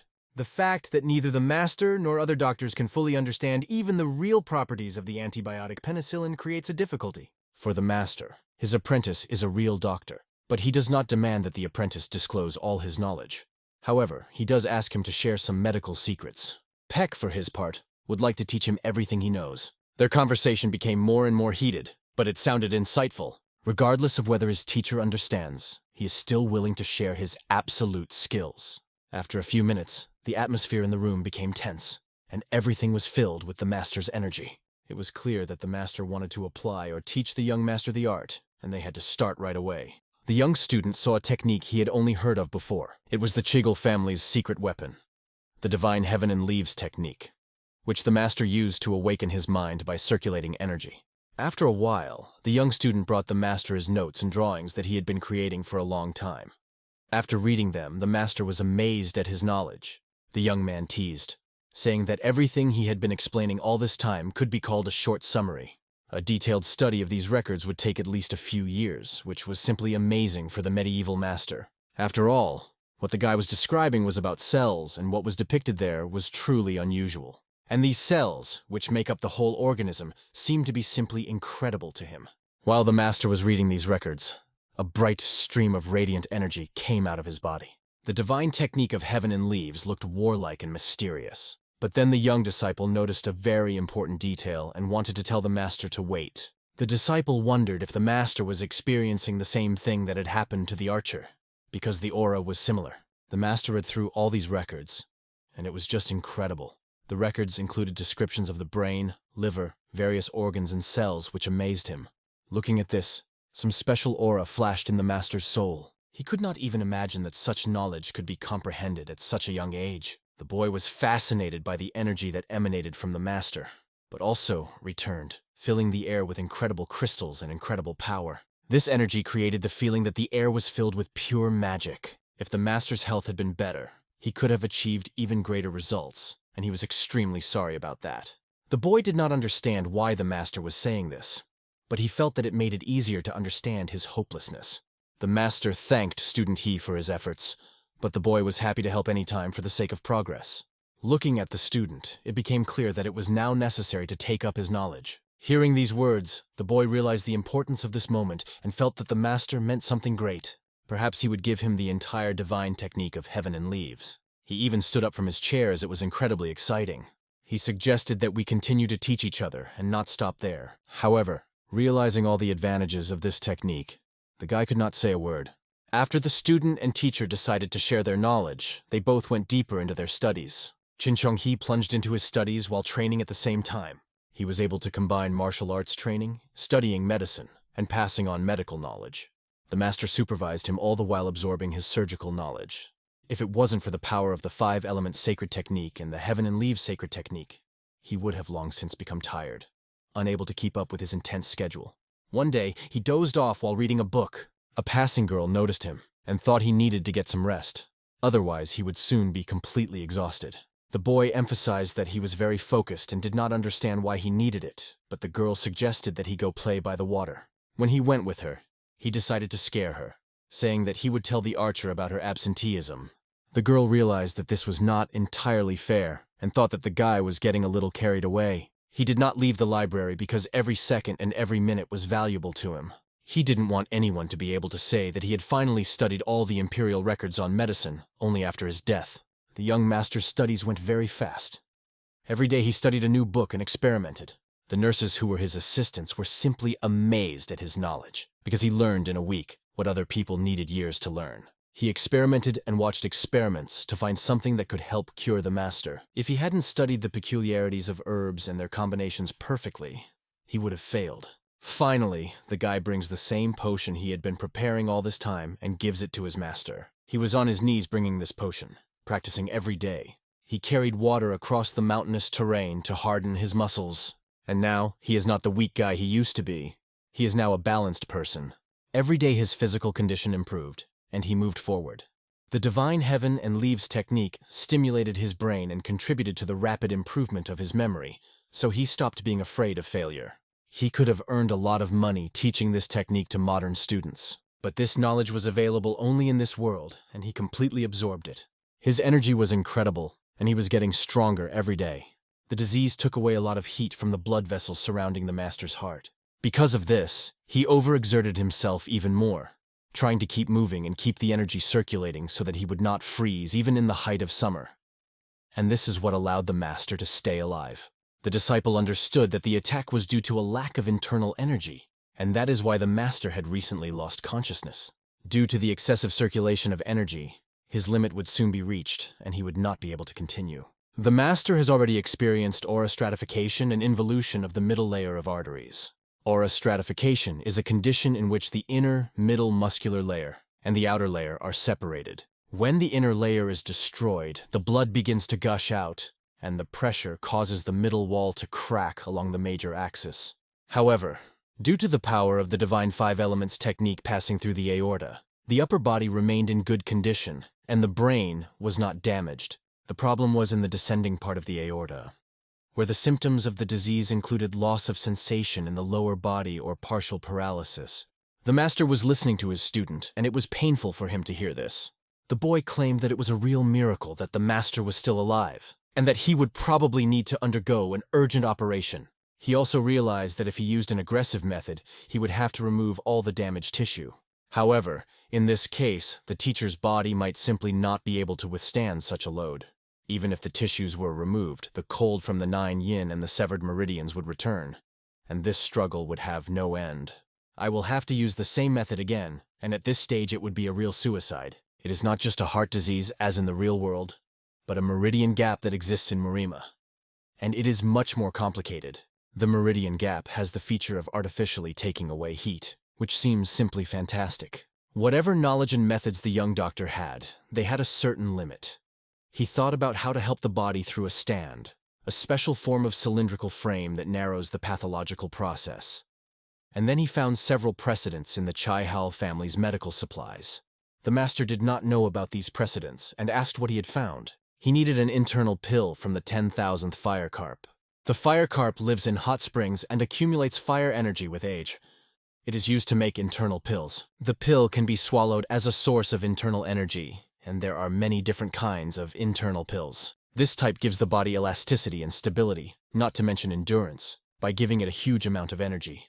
Because of this, it is possible that this pill will be an ideal remedy for treating 9 yin and broken meridians. However, it is not known where the 10,000th fire carp lives and who is able to find it.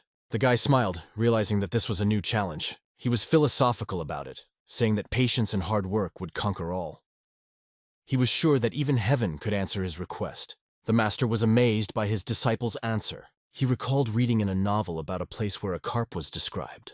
This place was discovered only 10 years later, but he would have to go there right now. With the onset of winter in Murim, the beginning of the Dragon and Phoenix Congress was announced. It was a battle festival where allies met and young talents from each clan gathered. They fought for honor and measured their strength against each other. This event was of great importance to Murim, and the excitement did not pass the infirmary by. Yuho and Master Peck watched as numerous carriages rushed to visit them.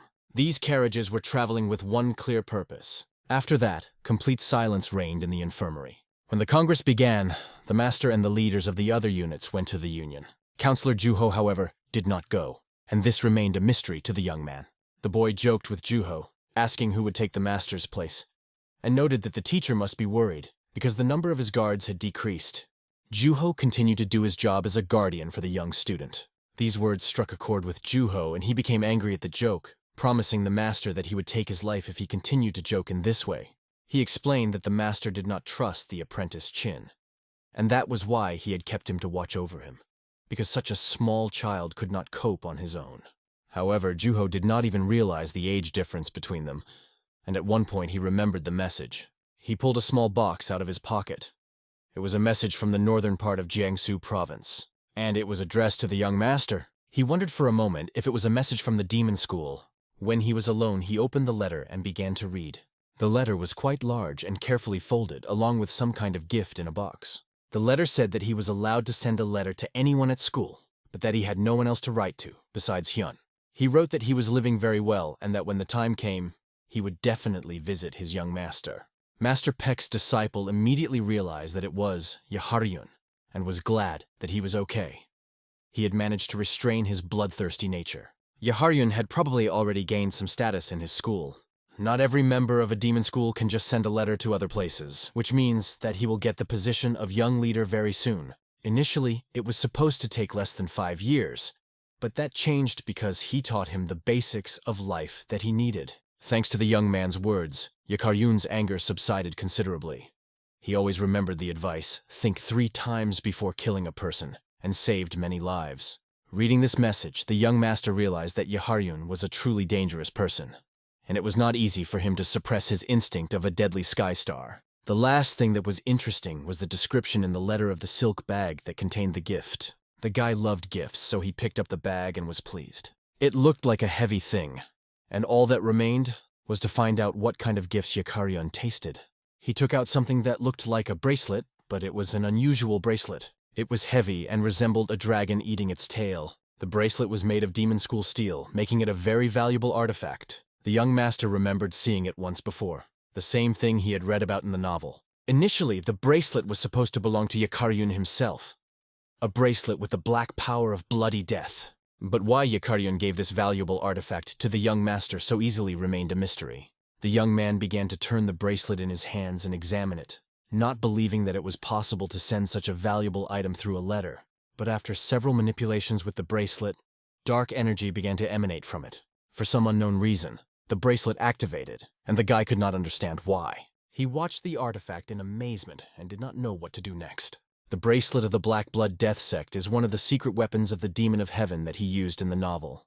The invisible strings from the bracelet compress and cut the enemy's throat, and at a critical moment, this bracelet can be used to create a trap and drive hundreds of martial artists into it. In the original novel, Yahello received the bracelet of the Black Sect of Bloody Death only after he defeated the Black Light Shadow Freak with great difficulty. One can only guess how calm Yahello feels since he sent this bracelet to the boy.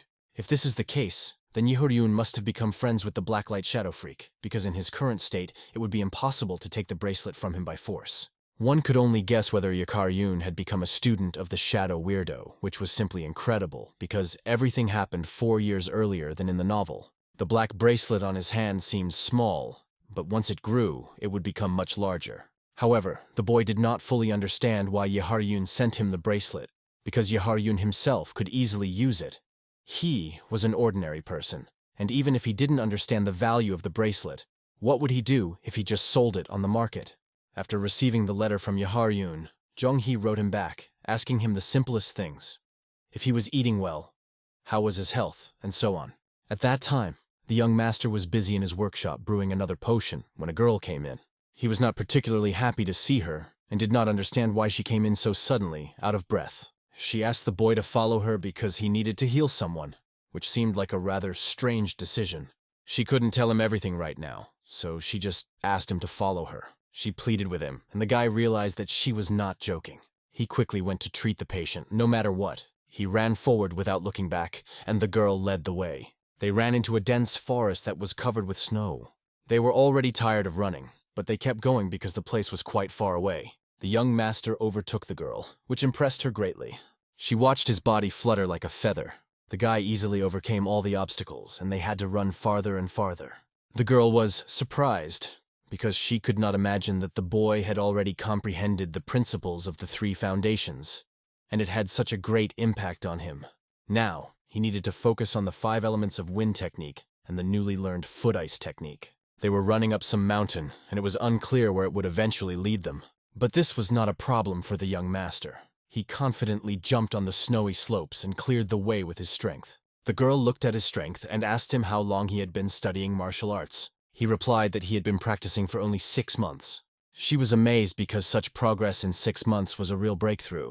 Looking at him, she saw a real beast that overcame all obstacles. They had already gone far, and the young master began to wonder how much further they had to go. But then the girl pointed to a deep cave ahead. The cave looked quite strange, and if the patient was there, they would have to go into the very guts of this uncharted space. The cave was completely dark, and he could only ask how she had found the patient here in the first place. The girl did not explain anything to him, just asked him to follow her. Next, they found a very narrow, dark, hole-like place where they had to climb. The cave was so tight that it was hard to imagine how a patient could get in at all. They crawled from one hole to another, and it was quite difficult and dangerous. Soon they did see the light and finally reached it. The girl quickly rushed forward, holding the young man's hand, pulling him along.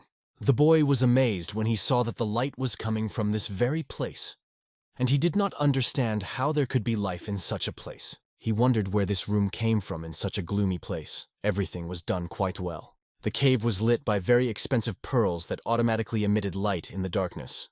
He followed her, but still did not understand where the patient was. The girl led him confidently, emphasizing that they had to go a little further. The sounds of the patient could be heard in the space, and someone was clearly jumping or running. She climbed up, passing through a rocky area, and soon, in the perimeter, the guy saw a dog lying beaten, and the girl asked him to heal it. The guy was not expecting such a patient, but the girl demanded immediate help because the dog was seriously injured. He decided not to ask too many questions and asked the girl to explain everything later, while he focused on what he could do. After washing his hands, he began to examine the patient. The dog was whimpering in pain, and although it was large, it was unclear what exactly had happened. Despite the animal's pain, the guy realized that he would have to disturb it a bit for treatment, hoping that it would not be offended. There were 3 ropes around the dog's neck, which resembled a symbol. He remembered that he had seen this somewhere before, but the dog was growling the whole time. One day, his master's servant gave him a list of books that listed the symbols of each clan. He was instructed to learn these symbols by heart, and they were contained in the materials that Yuhu had given him. The symbol on the dog's neck belonged to the Kiban clan, and the 5 knots meant the head of the clan. The Kiban is a clan made up of poor people who make a profit by selling information. Our hero told the girl that he might be facing the head of the Kiban clan. However, perhaps this is not the head, but just a messenger trained to pass on information to the head. The girl was shocked by this information because she did not know this. She had thought that birds were used to transmit messages, which are much faster and more efficient than dogs. But birds fly only on certain routes, although there are birds with high intelligence that are used for special tasks. Dogs may be slower, but they can move in packs and overcome intricate paths the first time. The dog had an excellent sense of smell, which is why it performed well in the search. The girl emphasized that this dog was a real smart girl. The young doctor, having only the basics of veterinary medicine, realized that he needed to find a specialist, because his efforts could have been in vain, like a charlatan's. The only question was who to turn to. At first, he provided first aid, and then decided that he would have to take the dog to the hospital and find someone there. They began to lift the dog by the paw, encouraging their new friend to move.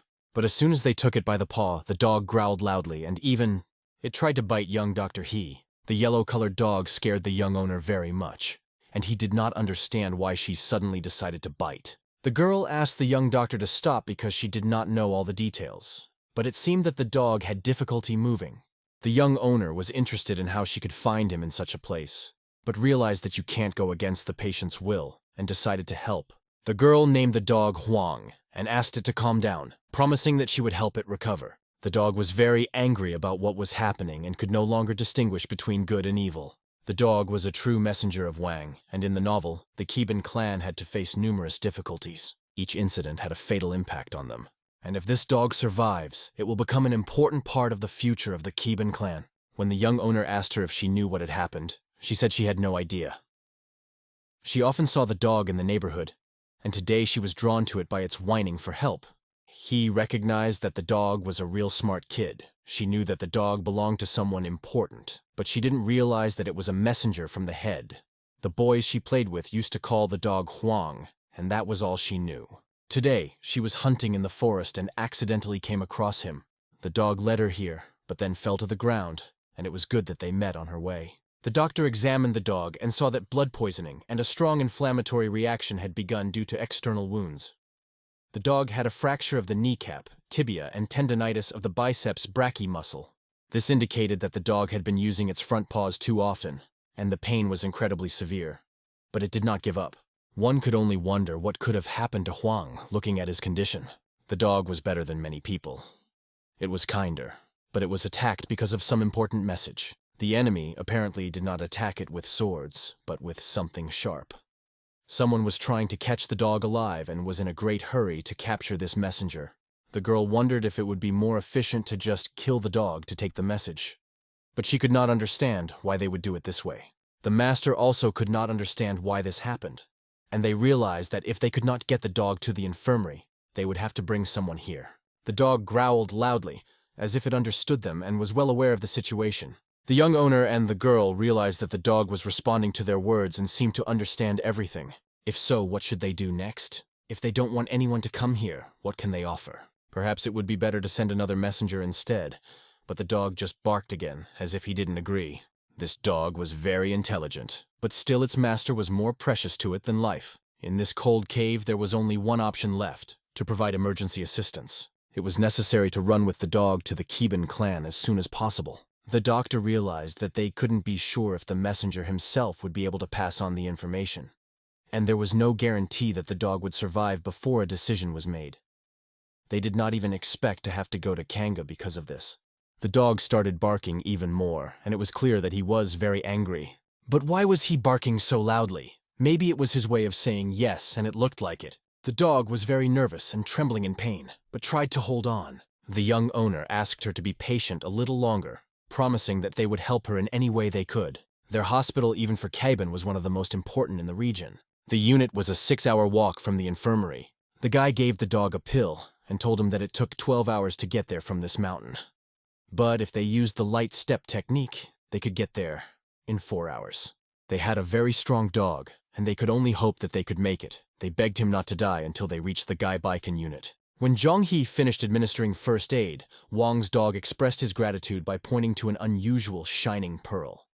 Qin Chonghe and Wang's girlfriend picked it up and started walking out of the cave, heading for the Geban subdivision. When they got outside, everything was covered in snow, and darkness had already descended outside. He was sure that they were definitely being followed.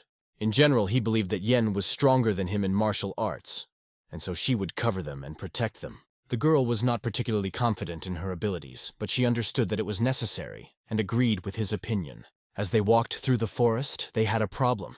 They did not know the exact path. However, Yen assured them that they could walk even with their eyes closed, while the boy was not so well oriented, so he decided to follow her. While walking along the forest path, the dog started whining. The girl hinted that Huang wanted to show them the way and pointed in the direction. The boy couldn't even believe that a dog could be the best guide, but he agreed. They asked the dog to lead them and began to follow its directions. The dog became their guide and they quickly moved forward. But before they set off, Yen asked if the young doctor would trust her with his life. The young man answered without hesitation that yes, of course. The girl's heart warmed as she saw that he trusted her. Now all they had to do was run, and the girl promised to shoot if she saw anything. They began to move rapidly, overcoming obstacles on their way. The girl looked at the young master and Huang, who was running behind, and promised herself that she would protect them. The night was very dark, but the moonlight gave at least some hope. They were running fast through the cold trees, and the wind was freezing. Using the technique of light stride, they managed to move quickly. They overcame various obstacles, mountains, pits, and falling trees. The girl could barely keep up with the young master. However, looking at him, she realized that protecting someone and protecting yourself are two different things. She remembered her mentor's words. If you are protecting another person's life, it is much harder than protecting your own, especially on such a dark night. Luckily, the wind direction was favorable, and the moon was shining, albeit dimly, but sufficiently. She hoped that they would not be spotted by enemies for the rest of their journey. But somewhere in the distance, the girl noticed that something had gone wrong. She saw the mountain birds flying up as if they were afraid of something. These birds didn't just fly up, they flew towards the young owner and the dog. And suddenly, having noticed them, the birds began to attack rapidly. They were rushing to the young owner's back, who did not even suspect the danger. Yen saw that the birds were aiming directly at the dog, and Master He. She counted 5 birds and quickly pulled arrows from her quiver. She loaded 3 arrows into her bow because she had practiced for a long time for moments like this. But now 2 lives were on her shoulders, and she had to seize the moment. She shot 3 arrows, deciding to shoot 3 birds first and see what would happen next. The arrows flew rapidly one after the other, and the girl kept drawing new arrows. She loaded them and sent them toward the enemy without wasting a second. She hoped that the arrows would hit the target and save the young master. As she aimed, she thought of nothing else but hitting the target. The arrows flew very fast and sharp, flying past the young master. For some reason, some of them hit the trees and stayed there, stuck in the trunks. However, a few arrows still reached their intended target. The cursed black birds began to fall to the ground because the girl had hit them. The boy felt that things smelled dangerous, and when he looked ahead, he could not imagine that these cursed birds could be hunting them. One by one, the birds began to fly to the trees. It became clear that these birds were no ordinary birds. They had been following them all along. The boy asked Huang if he was scared, but fortunately, everything was fine. Their protector had done a good job. The little girl was proud of what she had done because she had hit the target. She began to suspect that Wang was wearing some kind of scent that allowed his enemies to track him. Perhaps that was the reason why Wang hid in a deep cave. If he came out, they would immediately start chasing him. The boy raised his hand to symbolize that everything was fine, but the girl heard rustling in the bushes, and it became clear that the situation was getting worse. It was obvious that their location had been revealed, and they were in big trouble. The ninjas began to rapidly jump out of the trees, holding their swords, and surrounded the young master. There were a lot of them, and they were all serious about destroying the enemies. Their main goal was to capture the messenger, and it seemed that the boy would not be able to escape from them. They didn't know that he was a messenger, so they just wanted to kill him. Looking at the situation, the young doctor realized that they were surrounded on all sides. These warriors were not known for their friendliness. They were dressed in specific clothes that indicated that they belonged to the killers. But the young mistress's sharp arrows flew rapidly at the enemies. The warriors were frightened when they saw their comrades falling from arrows flying from an unknown direction. Their bodies were pierced by arrows, and they felt that they would not live long. The trained killers could do nothing, because they had not expected such an unexpected attack. It was clear that they were not alone, and the boy could no longer fight in close combat. More killers were hiding behind the trees, and the girl continued to shoot at them with her bow. When the ninjas found the girl, they realized that they had to act quickly, because their comrades were dying like weak beginners. Their next task was to hit the archer and deliver a fatal shot the first time because she would not be able to resist in close combat. The enemy was skilled in martial arts and knew how to protect vital organs. In this situation, the girl remembered the lessons of the master. She quickly maneuvered from place to place to avoid being caught, and at the same time shot arrows at the enemies. Her arrows hit exactly where the enemies could not even expect. You don't need to put a lot of thought into each shot. Just act. No matter how hard these soldiers tried, they could not catch the girl because the arrows flew chaotically, hitting their legs, arms, and even their hearts. If a shot slows down the opponent's movement, it is already in favor of their organization. A fatal attack is not as important as any attack, because every arrow brought a positive result. The girl dispersed and her arrows fell like rain. The warriors had to hide behind trees because everything around them was dotted with arrows that pierced their comrades. The boy, along with Huang, saw a brutal scene when a little girl literally showered tall and trained warriors with arrows. It was the first time he had ever seen such a technique, and he could not even imagine that scenes from the novel could unfold right before his eyes. The difference between vaguely imagining a situation from a description and experiencing it firsthand was enormous, like heaven and earth. The Kongan girl was incredible, but looking at her it was hard to tell if she was even okay. The guy, such a strong man, was even scared and afraid to watch her work. She was perfect in her craft. The girl fought desperately against a huge number of soldiers, which created many problems. One of them suddenly crept close to her. He pointed his sharp sword, trying to destroy her ruthlessly. She turned around and saw death rapidly approaching her. The words of the master, who had always emphasized not to be afraid of close combat, came to her mind. If the body is numb with fear, it is the end. She let go of fear and dodged the blow with lightning speed, avoiding the inevitable tragic consequences. Having made a turn, the girl felt that she was now above the enemy and raised her bow for the decisive blow. She took aim and hit the face of the villain who dared to attack her. It seemed that all the enemies had already been defeated. The soldiers were lying unconscious on the ground, and the last one was coughing after being hit. The only question that remained was, what kind of message did this insidious attacker bring? The cries of other warriors came from the forest, warning each other to be careful, because things were not so simple. The girl had only one arrow left, and the young master was already in danger. Holding the last arrow in her hands, she realized that now she would have to rely only on luck. The young doctor ran with his dog, trying to escape from these villains. He was scared more than anyone else. He had to at least save his life. A ninja appeared on the horizon, and he was no ordinary ninja. He was holding a cold weapon. He was holding 3 shurikens, ready to attack. The ninja took a swing and threw these sharp metal stars with all his might. Although he had trained before, this was the first time he had faced such strong enemies.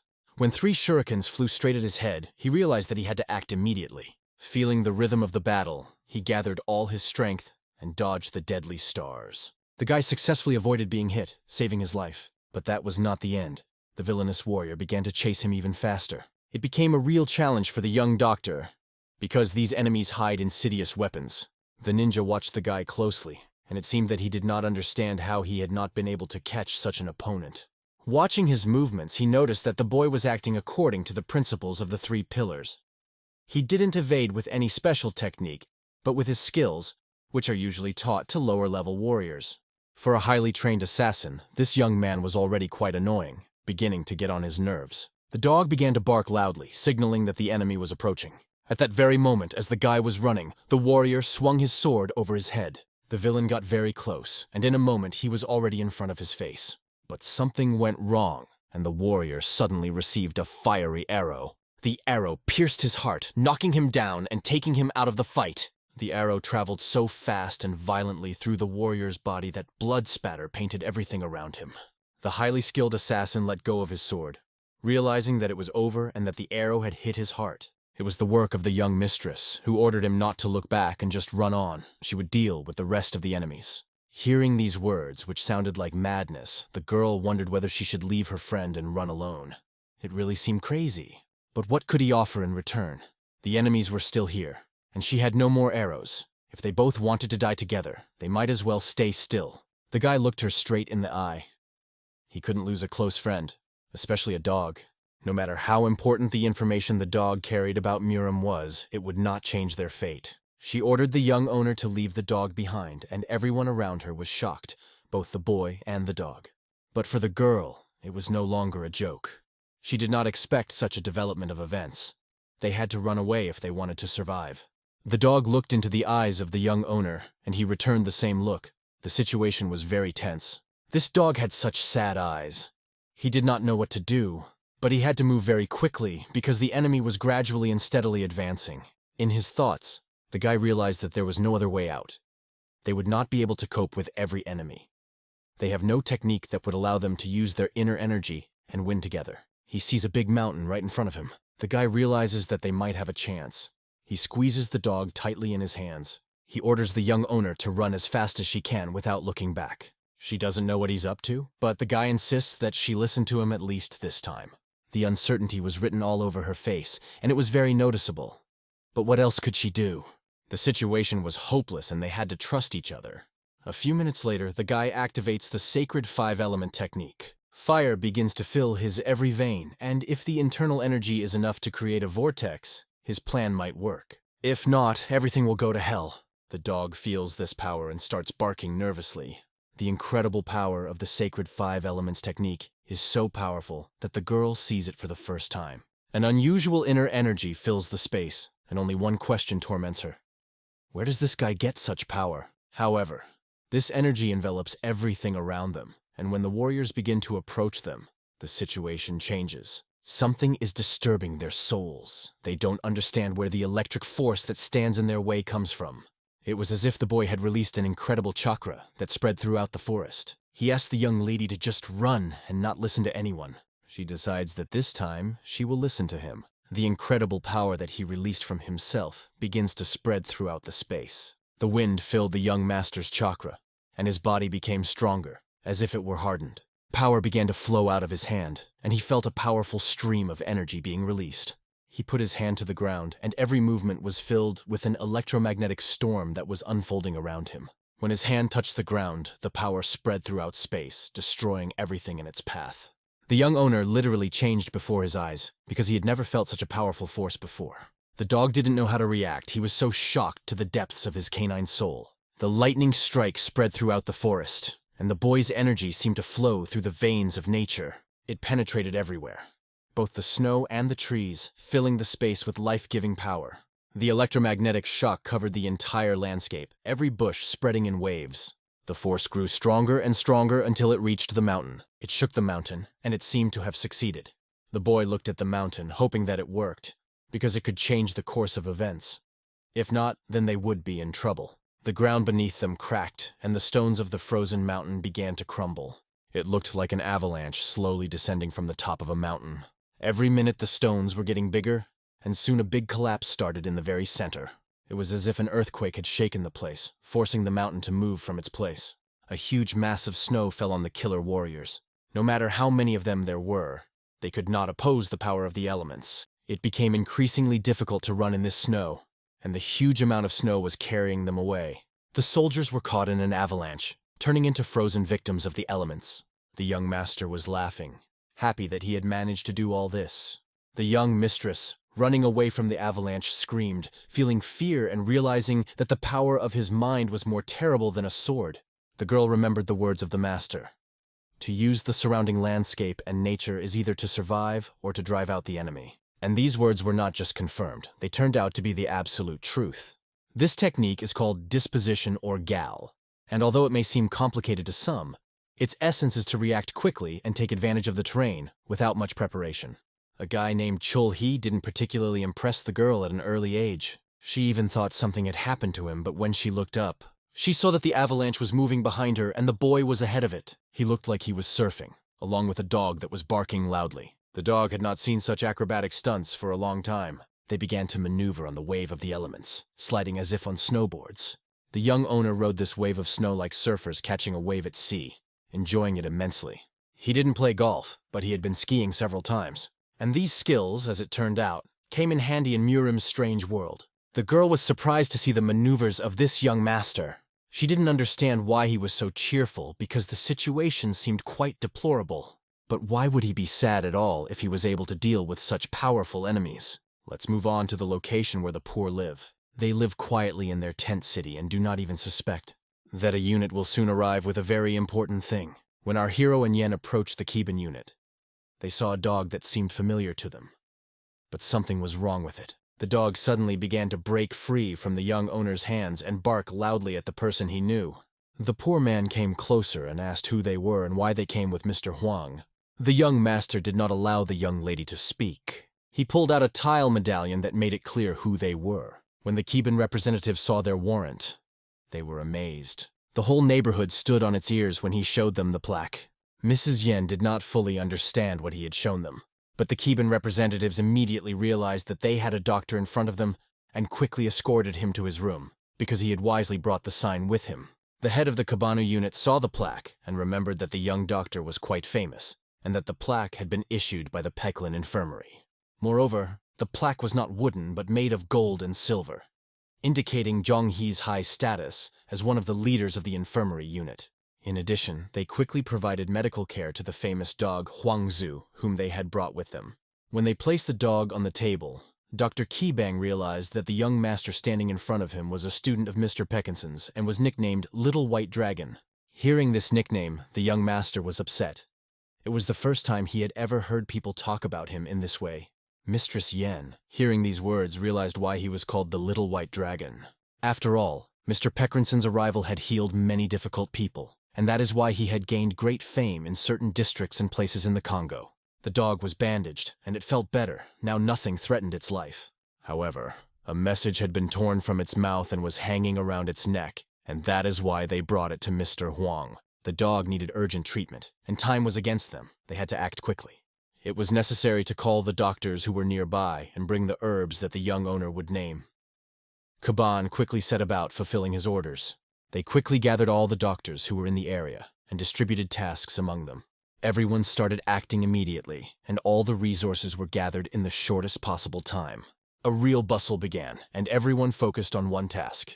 While everything was being prepared, the young master offered to examine Mrs. Yen's wounds. Fortunately, his analysis showed that there were no serious injuries. However, one of her hands was badly bruised. It was also necessary to disinfect the wound on her leg and stop the bleeding to avoid serious complications. He did everything skillfully, and even when he had to work with a scalpel, causing pain, he acted carefully. The girl endured and did not complain about anything. The young owner noted that she was a real strong girl, and thanks to her, he was still alive. In fact, it was because of her that he was in danger. But at the same time he was saved. The young master's hands were covered with bruises, and he could have used some treatment himself. But he just laughed, saying that he was only worried about her and Huang, and that he was an adult, so it was no big deal. Mrs. Yan heard him say that, and didn't understand how he could call himself an adult, because he seemed like a child to her. The boy accidentally blurted out these words without even thinking. He decided to justify himself by saying that he was older than her, so he considered himself an adult. In addition, he assured her that his treatment could wait, because he knew the sacred 5 elements technique that accelerates cell regeneration. The girl looked at him suspiciously, sensing that something was wrong. They were the same age, but his deep gaze was heavy and evoked a sense of experience. She had often heard that she was considered mature for her age. But the young master was different from all his peers. She emphasized that he had saved a dog and someone else very important today. He admitted that without Karen, he would not have been able to protect anyone. The dog suddenly barked as if to thank them for their help. It was an exciting adventure, and fortunately, they all survived. They exchanged warm smiles as they looked at each other. The girl whispered quietly that she would protect him. The boy did not understand why she said that. He assumed that it was because he had saved her life. But the hostess assured him that it was not about that. She was grateful for another reason. She is learning to shoot a bow, and the young master's goal is to save people in different situations. That's why she wants each of them to do what they are confident in and strive for their goals. It was a great idea, and the young owner thought she was really good. Her words inspired the guy, and he continued the conversation with a smile. However, something strange began to be felt in the girl's behavior, as if she was beginning to fall in love with him. They were interrupted by a man who said that the doctors had arrived, and it was time to leave. He was happy to hear these words and was ready to act. He clenched his fist, and in it was a sacred pill. He handed it to Yen. It was the sacred Peking pill, an extremely valuable medicine. He told her to take it and rest. And now it was Huang's turn to start the treatment and get a normal healing. As the young master left, taking the dog with him, the girl looked at him, speechless.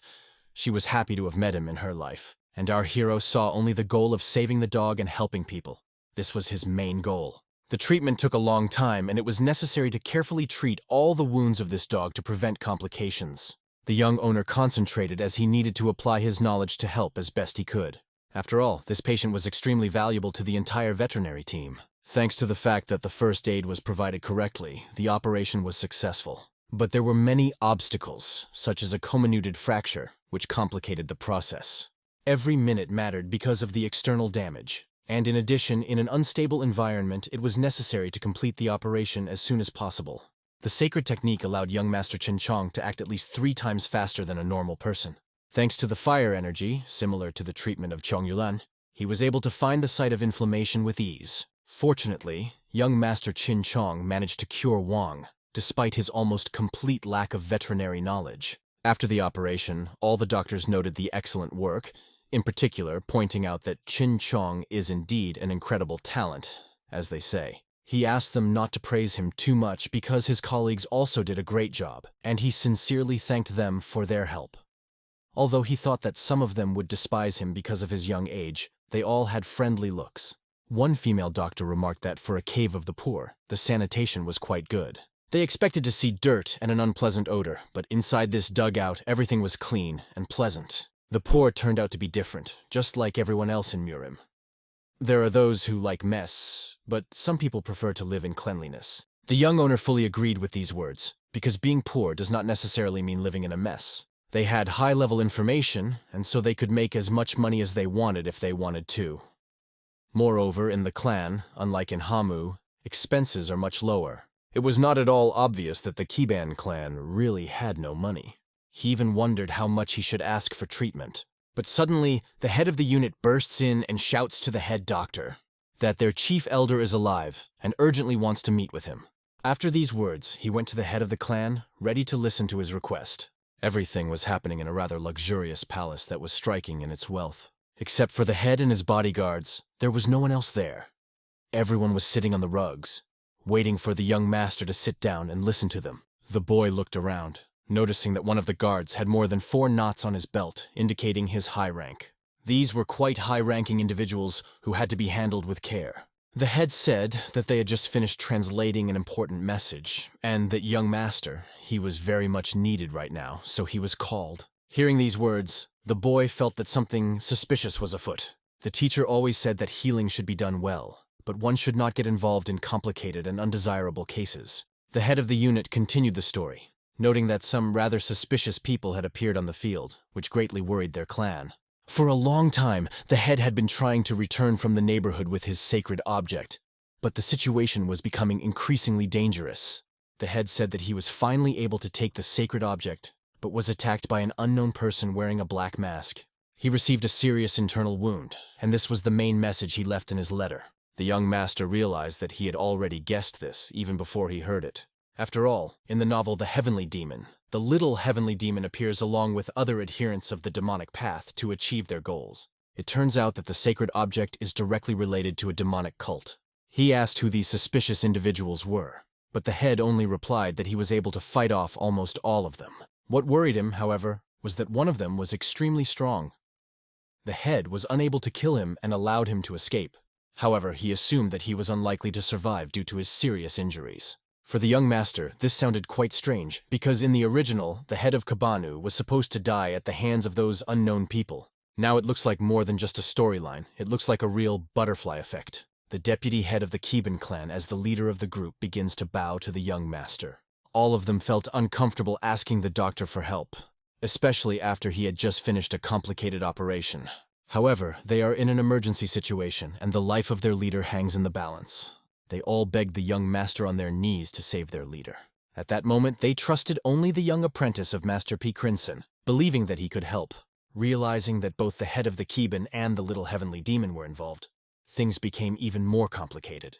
The boy realized that he was involved in a serious matter that could not be easily abandoned.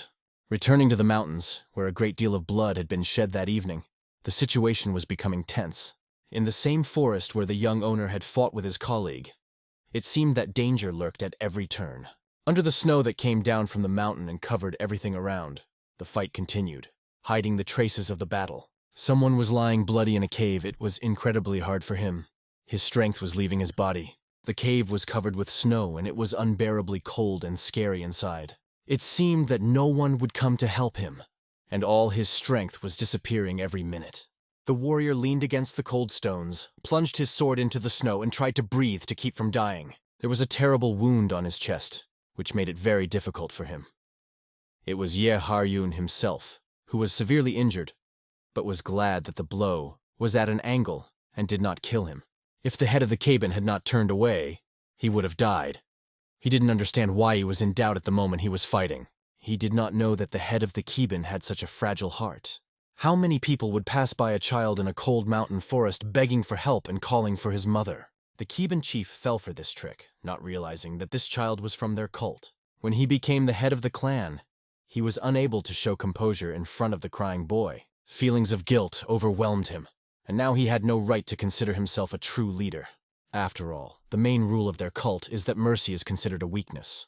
Everything was going smoothly, and he was sure that the mission would be successful. If the head of the Kabanu had not been a martial arts master, he would have fallen from the poison of dark blood. However, in reality, the head never once retreated, and all the while tried to repel the surprise attack group. He was in an incredibly strong physical state, despite the fact that his body was permeated with poison. His strength amazed all the demon warriors, and none of them could get close to him. He was both gentle and strong, so much so that even when his body was filled with the black energy of the path, he did not give up. He killed all the members of the surprise attack group with the poison of dark blood. But his gaze was full of sadness as he looked at the child who had stabbed him in the back. This was exactly the fatal chance they had been waiting for. The young representative of the demonic sect managed to concentrate his energy in his sword. He quickly closed the distance between himself and the head of the cabin, approaching with all his might. It seemed that the old man could not have expected this, but he was on his guard. When the young demon's black sword almost reached his back, something unexpected happened.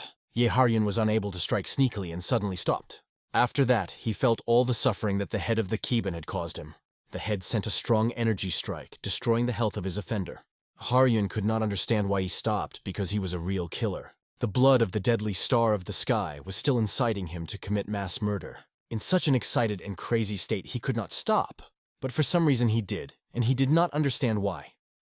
As he suffered in pain, he remembered the moment with young Master He. He even wondered if he'd received the sacred object that the young man had sent him as a gift in that cave. In one of the doctor's rooms, which was located in a fairly well-known city, everything was ready for an urgent event. It was the city of Peklin, not far from Keban, where some mysterious meeting was taking place. People began to gather at the entrance, and no one knew who they were. They only said that they came from a group of Iskiban's followers. They asked for certain ingredients and called for a doctor for urgent help. The guy looked at the ingredients that were already in place and realized that almost everything he needed was there. He gathered the most important things: herbs and pills to make a potion. He had to go to the aid of their leader, and it was a rather difficult and dangerous mission. If Wonka hadn't asked him for help when she found Huang, he would have died. And the head of the Kiban, who was holding on with all his might and hiding, would have died as well. It will take some time to track down, but it looks like the sacred object probably belongs to a demonic cult. As a result, they have the wounded head of the Kiban and the seriously injured heavenly demon Yahello. The doctor has only one question: who should he save first? If he decides to save the heavenly demon, it will look like a betrayal, and he will be suspected of spying for the demon cult, which will be a big threat. However, Yahello is the protagonist of this story, and if he dies like that, it will be a disaster. He was told not to interfere with the plot, but things are not going according to the original, and events have begun to turn upside down. Yen approached the young master and asked if he was ready, but the guy said that she should rest, and why should she walk here? Perhaps Yen is going to go along with the pursuing group, and this is quite likely, because she wants to save the young doctor at all costs. Despite all the events, she behaves calmly, because Muram has enough trials like this, and Yoon copes well with them. He tells her that there is one problem, and he wants to ask her for something, but she can refuse if she wants. The girl doesn't like to drag things out, and said that he should tell her what he wants from her as soon as possible. The guy liked the girl's determination and directness, always acting without hesitation. When the young man went outside, he saw an interesting picture. The woman was shouting loudly, saying that she had told everyone, and always knew that the old man would do something bad, and that everyone around her was an idiot doing something stupid, and how they had gotten to this point. The streets became quite noisy, and this woman was the epicenter of it all. It was hard to see who she was from the back. However, she was telling off the members of the Kiban quite severely. The number of knots on her clothes was strange, and she also had a stick. There was a huge scar on her face, and she looked to be about 30 years old. Was this the head of the Kabanu who was to lead the next generation? It was Solgan. If you translated her name into English, it would mean snow dog. Judging by her rough character, appearance, and words, it was definitely her if the guy was right. Her real name is Seol Hwa, where Hwa means flower. It seems that she joined the search for the chapter, and this path did not promise to be easy. According to the plot of the novel, since childhood she had a natural talent for martial arts, and already at a young age she managed to master one of the most powerful techniques of Kiban called 18 dragon slaps. She helped Murimu solve both large and small issues from the outside. But after the incident with Zlovoy, she lost her mind and began to behave eccentrically. However, she did not stop looking for him until the very end. Solgan spent 18 years in solitude and searching and finally found the culprit. According to legend, she attacked the perpetrator, which is why she got her nickname, the Dog.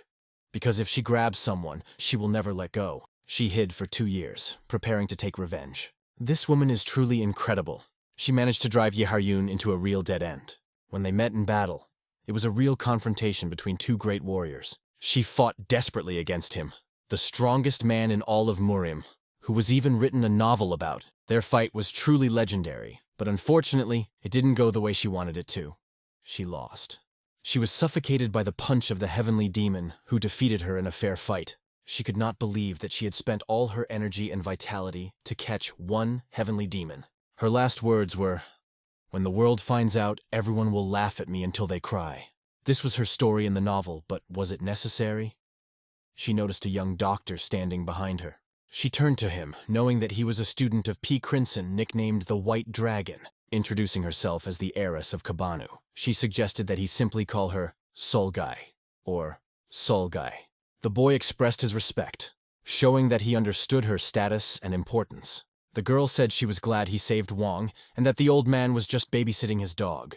From the book, the guy recalled her mentioning that she puts dog food out, and that was her hobby. The woman confidently shouted that the old man would not die easily, and she would bet a tooth that he was alive. She not only praised the young doctor, but also said that she trusted his skills, which put the guy in an awkward position. Soon everything was ready and they had to hit the road. However, this woman had not yet found answers to her questions. Despite this, she was confident and in control. Seol Hui's parents were thieves, and Fa himself had committed many evil deeds and crimes. It all started after the head of the Kaiban, Yailgol, killed them. Naya Ilgol did not know that Solva was their daughter, and the girl herself did not know who she was, or who her parents were until she learned the truth. Accepting the teacher who had killed her family was not an easy task, but she did it. Once upon a time, she, the daughter of criminals, was affectionately called Flower. But after she lost her mind, her name was changed to Snowdog. Snowdog spent 8 years seeking revenge and 2 years preparing to strike. No one knows what she was thinking when she rushed at the heavenly demon. She could feel the young master's gaze, but she tried to ignore it. She turned to him and told him not to stand around and to get ready quickly. Meanwhile, in the branch of the infirmary in Hell, the dragon and the phoenix, the Murimu alliance met.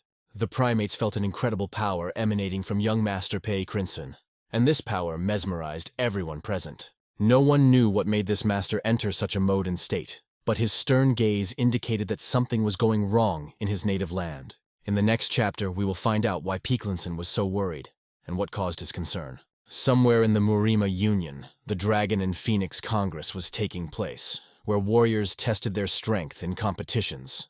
While Yonghe was with Wang Yong, the owner of the infirmary, Baek Rin, went on a business trip to treat the soldiers. The 4 Tanjus who worked under Chiharin took turns treating various external injuries. The young soldiers were happy and welcomed him with hope, hoping for a speedy recovery. The high-ranking clansmen, knowing Murim's bloody history, were wagging their tongues, believing that Peck should have died long ago, but he appeared as if nothing had happened. He received great appreciation and generous gifts for his services. Siegel Rin's concern for his patients was interrupted by a sudden message. What he read awakened a fierce anger in him. Incredible rage and energy from the master began to permeate everything around him. The people who saw this were frightened to death. They belonged to the Somon family. Recently, Pecklin's son had made great progress in martial arts, and after feeling his aura, one could guess that this monster had become even more terrifying. There were rumors that he had very little time left, but in fact he was getting stronger and stronger. One could only guess what was in that letter that made the master so angry. One of the soldiers tried to stop the master in his anger by putting his hand on his shoulder. The master's shock knew no bounds. He had not expected such interference at all. The soldiers tried to bring him to his senses, but nothing worked. Only one warrior managed to influence the master so that he finally came to his senses. The master did not understand what had happened, but everyone saw his condition gradually change. Looking around, he noticed that an incredible level of aura filled everything around him. His desk was filled with hatred and powerful energy, and it seemed like everything could explode at any moment. Master Peck breathed out a sigh of relief, and he seemed to be gradually calming down. People were already thinking that the end was near, and they would be in trouble because of Master's uncontrollable state. He rose from his chair, holding the table as if to regain his balance. Peck told everyone that he was finishing his treatment, and it was time for him to return. The warriors tried to object, saying that the Congress was not yet over, but the master was already about to leave. His stern gaze pierced everyone in the room, and despite the Congress, he didn't care. He just had to leave. He told them to talk to the head of the union and not to bother him with stupid questions, and to let them take all the consequences. No matter how many times he was asked to stop, he would not listen to anyone. That guy in the bandage understood that the consequences would be terrible. But the damned master didn't hear him at all, and no one even tried to stop him. The letter was lying on the table, and everyone wondered what was in it that made the master leave in such a hurry. After reading the letter, the boy in the bandage did not quite understand where the master was going to go. The letter could not withstand Salga's energy. The ink smeared and the paper tore. However, one barely noticeable sign caught the warrior's attention. It was the hieroglyph He, meaning joy, and it may have been connected to the name of the young Kachu. The warrior looked around and realized that the situation was complicated, but the circumstances became clear. Now it would be extremely difficult for them without the young doctor. Despite everything that was happening, the master was rushing forward, pursuing only one goal, alone on his horse. The expedition to the mountains with Kiban was very harsh and dangerous. They were running all the time, looking for the master, like animals that smell prey. The girl encouraged everyone, asking them not to give up, because the goal was close, and she, like a true hero, would be the first to arrive. She moved quickly through the mountainous terrain, using all her abilities to maximize her acceleration. Young master, he set himself a single goal, not to be late. Huanggu, who was in the woman's arms, tried to smell the master to help find him. He could feel the master's presence very well, and soon got ahead of everyone. After a while, they reached a narrow gorge where a waterfall was located. A waterfall in the mountains is a real miracle of nature. But it was unclear why the old man had gone to it at all, having his own plans. Huang was laid on a rocky surface after the operation, but the ground was cold, and he needed to be patient for at least a little while to break the ice. The girl took her huge mace that she usually used. She knew that she had seen an avalanche once, and if it started coming down right now, it would be problematic. So she tried to proceed carefully. They were doing their best just to save the old man. Soon, when the ice cracked, they saw a rather interesting picture. Doctors began to run together, preparing for immediate action. The young owner watched all this and was amazed by what he saw. The sounds coming from that place were incredible and filled the atmosphere with tension. The Kiban warriors hurried forward to find their master, guided by their inner sense of duty. But when the ice was broken, they saw a big obstacle in their way. The girl remained on the other side, while in the middle between them a huge chasm with a hole in the ice formed. The soldiers asked Ms. Seolgayong how to understand her gesture. She laughed and explained that they needed to go beyond the ice waterfall because there was a cave there. No one could even imagine that the head of the clan could be hiding in this cave. The cave looked cold and dangerous, so they had to hurry, because the lava could already be in a bad state and pose a threat. Ice chips that had broken off the ground were floating in the air, creating a sense of mystery and danger. The warriors went inside the cave and began to call out to the old man, hoping he would respond. He would have to give at least some sign of life so that they could find him. But no matter how hard they tried, no one answered. Soon, however, their voices reached an old man meditating in a cave. He was in a terrible condition and had very little time left. His wounds were serious, but he heard this scream.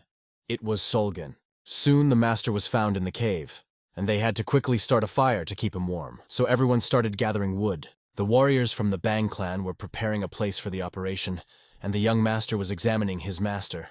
The girl looked at the old man and realized that he was stubborn and always knew how to turn people on their ear, even though he was extremely resilient like a contagion. The young doctor examined his arm and saw that it was in a very bad condition. There was a large sword wound on the old man's chest, and there was almost no living space left on his body, especially after he had also suffered frostbite. It was hard to believe that the head of the Kiban could hold out for so long, despite the poisoning that was destroying his inner energy. The remnants of this energy kept him alive, but it was not easy. The doctor's first order to Kabanu's warriors was to raise the temperature in the cave to create a comfortable environment. The woman suggested moving him quickly to a safe place. However, the doctor knew that in case of frostbite, even the slightest movement could be fatal.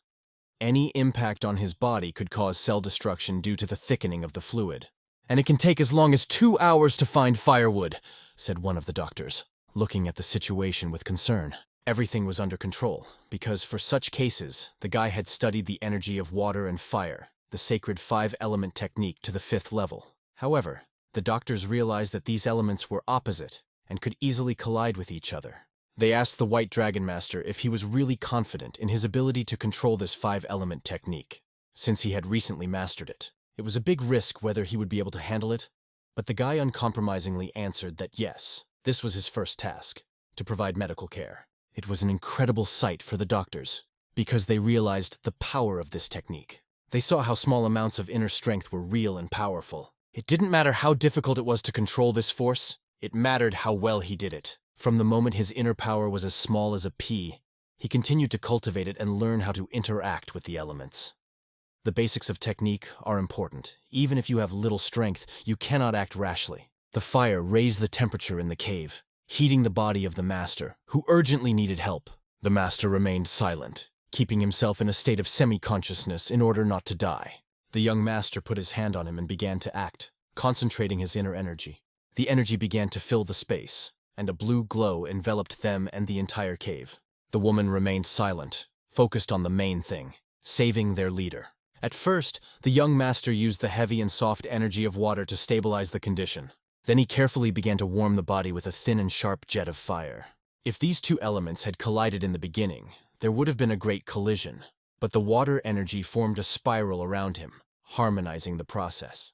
Feeling this, he immediately brought both elements into harmony. After all, chaos between these elements would be unacceptable. Soon the frozen blood vessels, receiving the energy of the 5 elements, began to revive. It seemed as if a huge, fiery explosion had taken place inside the body of the head of the Keban. Now the young doctor faced the most frightening moment, the test that can be faced when treating frostbite. If the internal force is introduced too abruptly, it may collide with the energy of the cold, causing internal damage to the patient. The process will take some time, and the energy must be constantly controlled during this time. The energy must flow not only through the blood vessels, but also through the arteries and all important organs. It is necessary to promote inner strength by warming each blood vessel. A few hours later, 4 to be exact, the young man continued to do this without getting tired. The situation was becoming tense, as the old man had not moved once during this time. They were not sure that he would last, because the limit usually comes in a few seconds. The doctors decided to watch and wait a little longer, hoping for improvement. The young doctor did his best, controlling his breathing and focusing on the process. He felt that his efforts were paying off. The blood vessels and muscles began to soften, and blood circulation was restored. Suddenly, the old man began to cough up blood. Along with the coughing, all the poisonous venom in his body began to come out. Everyone was frightened by the sight of a large amount of blood coming out of the old man. This happened because the body began to regain heat, and the bleeding had to be stopped immediately. The doctors helped the old man to get up, not believing their eyes. The guy had made it. They had overcome the critical condition.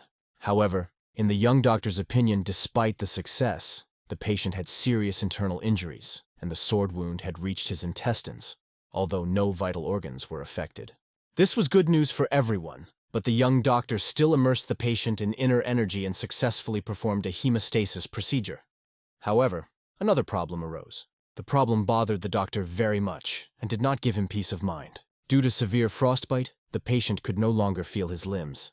When he said this, everyone realized that the treatment was not over yet, and although they had managed to stabilize the condition, the real treatment was just beginning. If everything goes according to plan, the first aid has already been provided, but the main treatment is just about to begin. When the soldiers found out that frostbite is worse than cut wounds, they were shocked. The head of the Keban was at a temperature of 4 degrees for several days, which caused severe frostbite, and it was a miracle he survived to this point.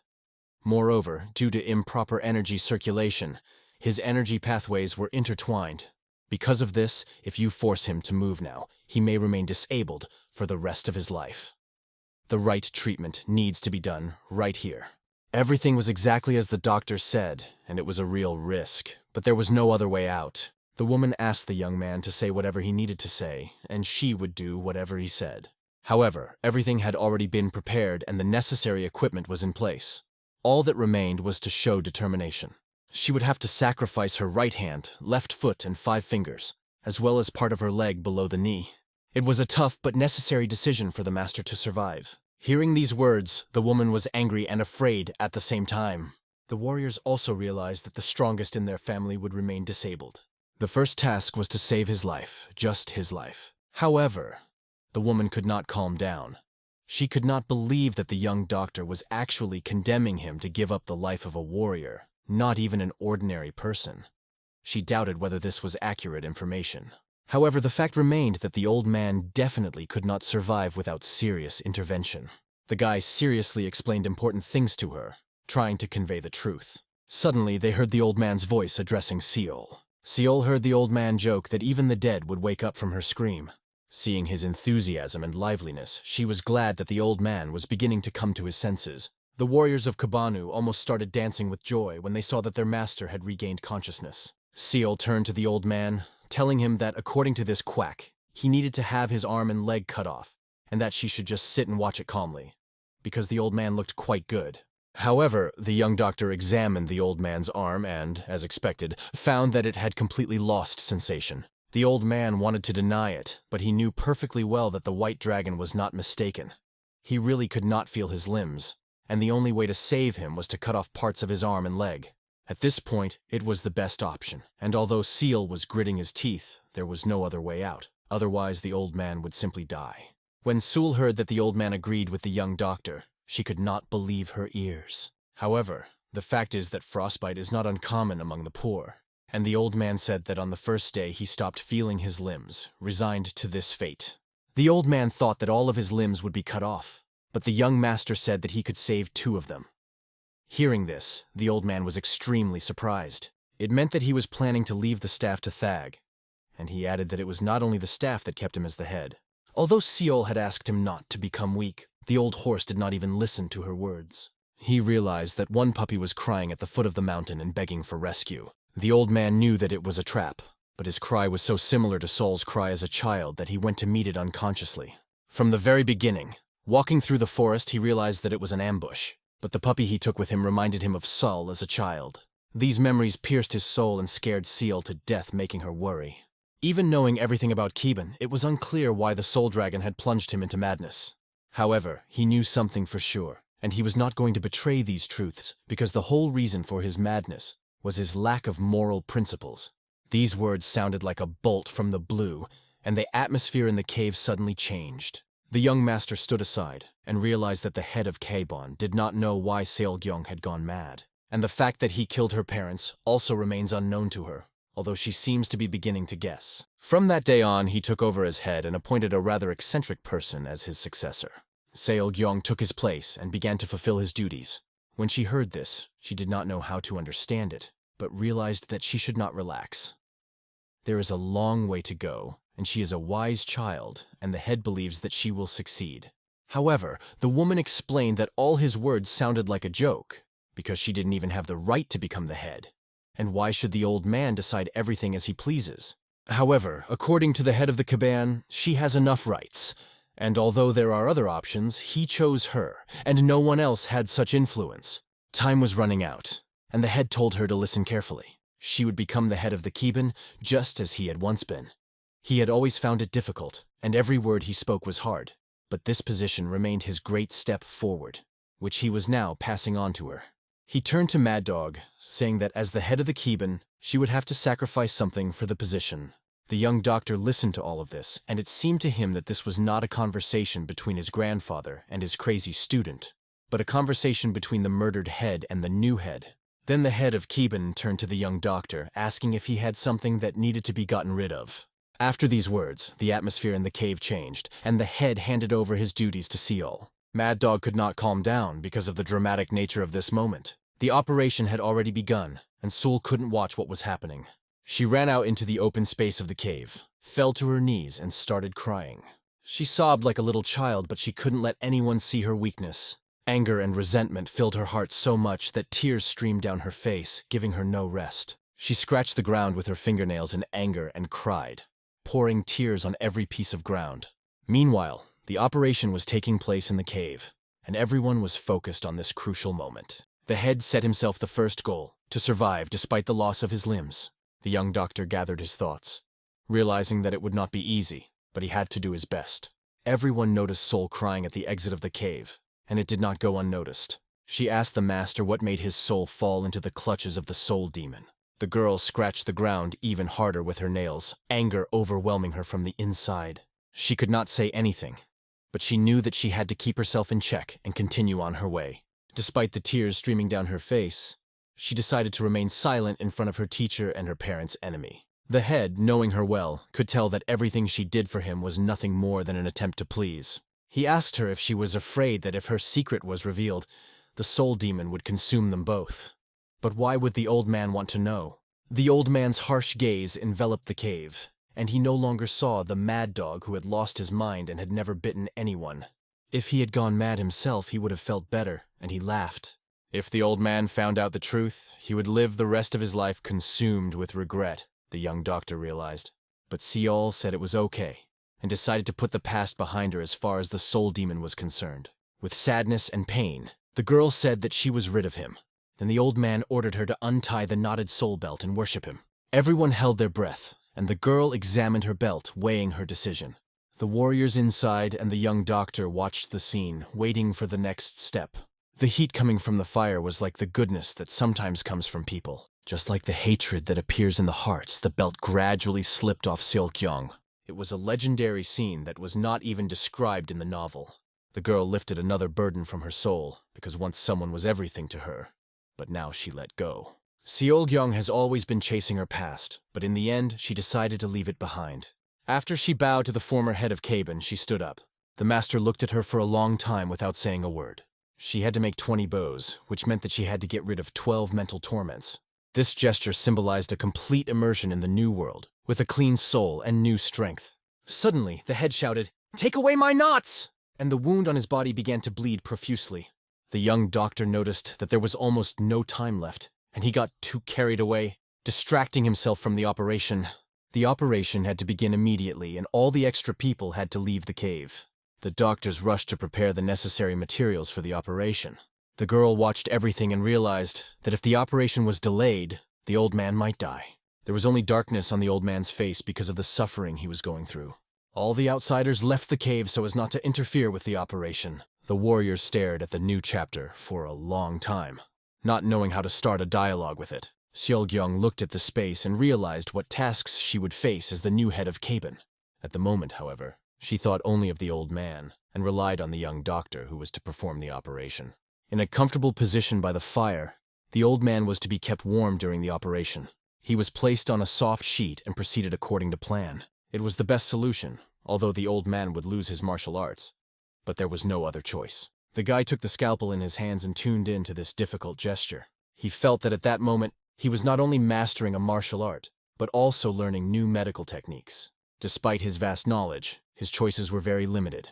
He didn't even understand why he couldn't just cure the patient and why he faced such an obstacle. But suddenly the solution came to him, and he experienced an epiphany at that moment. The young doctor began to ask himself if this was really all he was capable of, or if his potential was much greater and he had to find the right way. Because of the outburst of anger, the energy of the 5 elements began to circulate rapidly in Chin Chong-hee's body. However, he could not feel it on his own. A powerful fire energy rushed up to his brain in response to his anger. The flash of this energy spread throughout the cave, filling it with an echo of power. Chukvaima is a phenomenon in which it is impossible to control the internal energy in one's body, and from the outside it might have seemed that a disaster had occurred. But the ice spun harmoniously with the anger without causing chaos. After that, the energy of water began to interact with fire, and at the same time, both elements came into harmony with the energy of the 5 elements.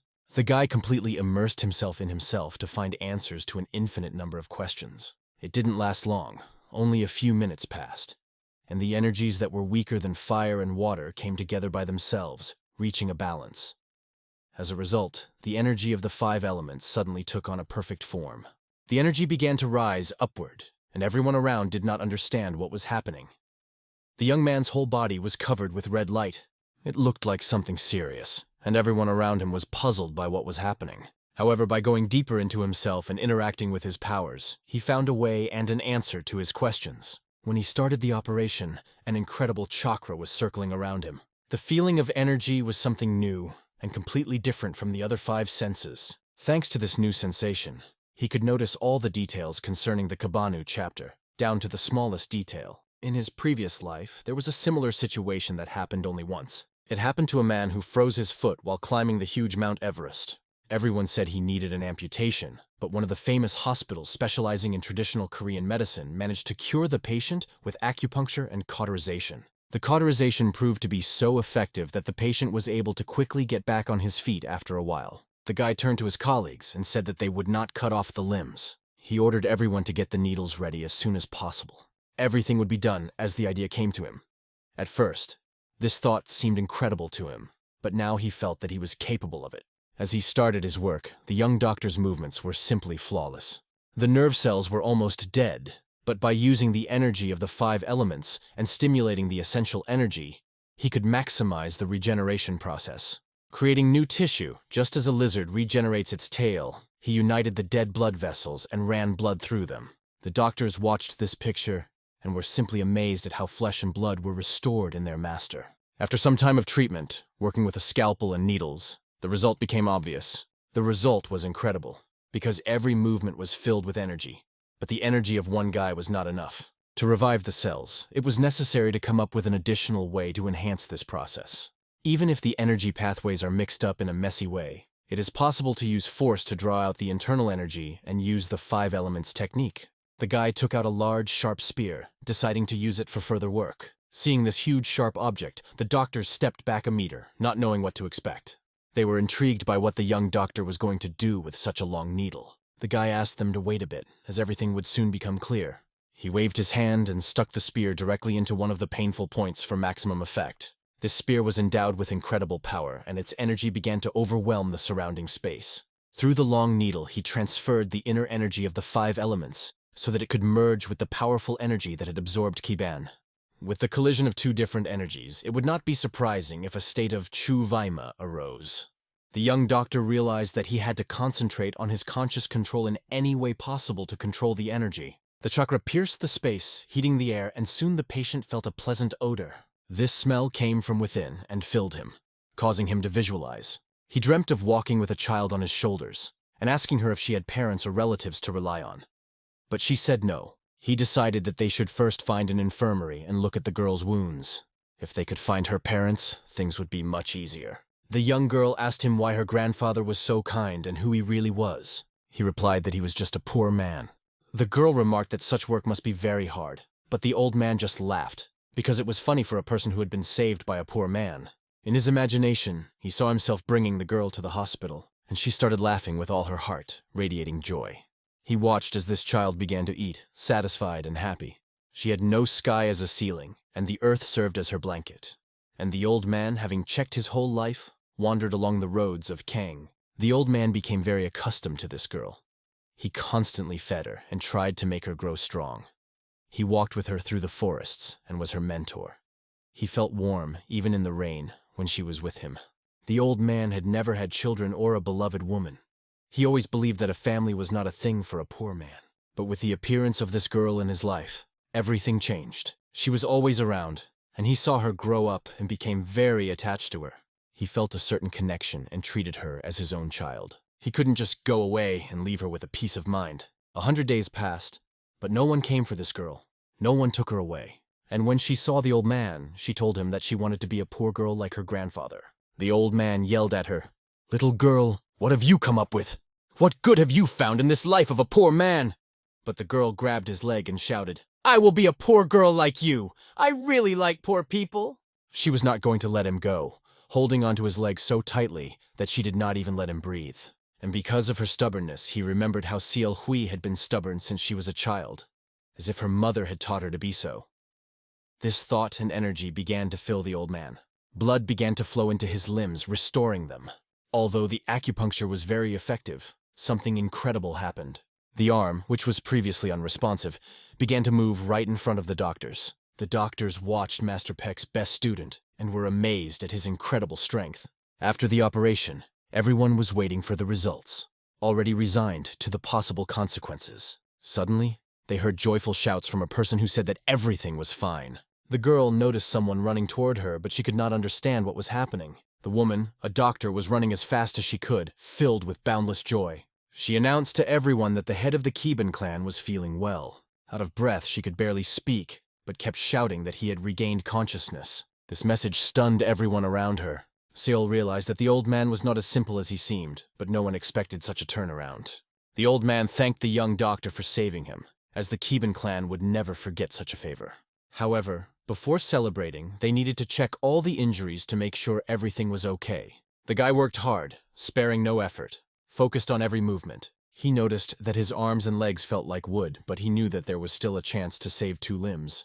The old man realized that he had a lot of important knowledge and secrets to pass on to Solfa. Soon, when the soldiers came running and saw what had happened, it looked like a real miracle. From the hidden facts about Kanho to the location of banned secret hideouts, and many stories that are only available to the chapter. The old man believed that even without arms and legs, he would be able to convey all this to Seolha, and that would be enough. When Sela saw that the old man had regained consciousness, she was amazed at the young doctor's strength.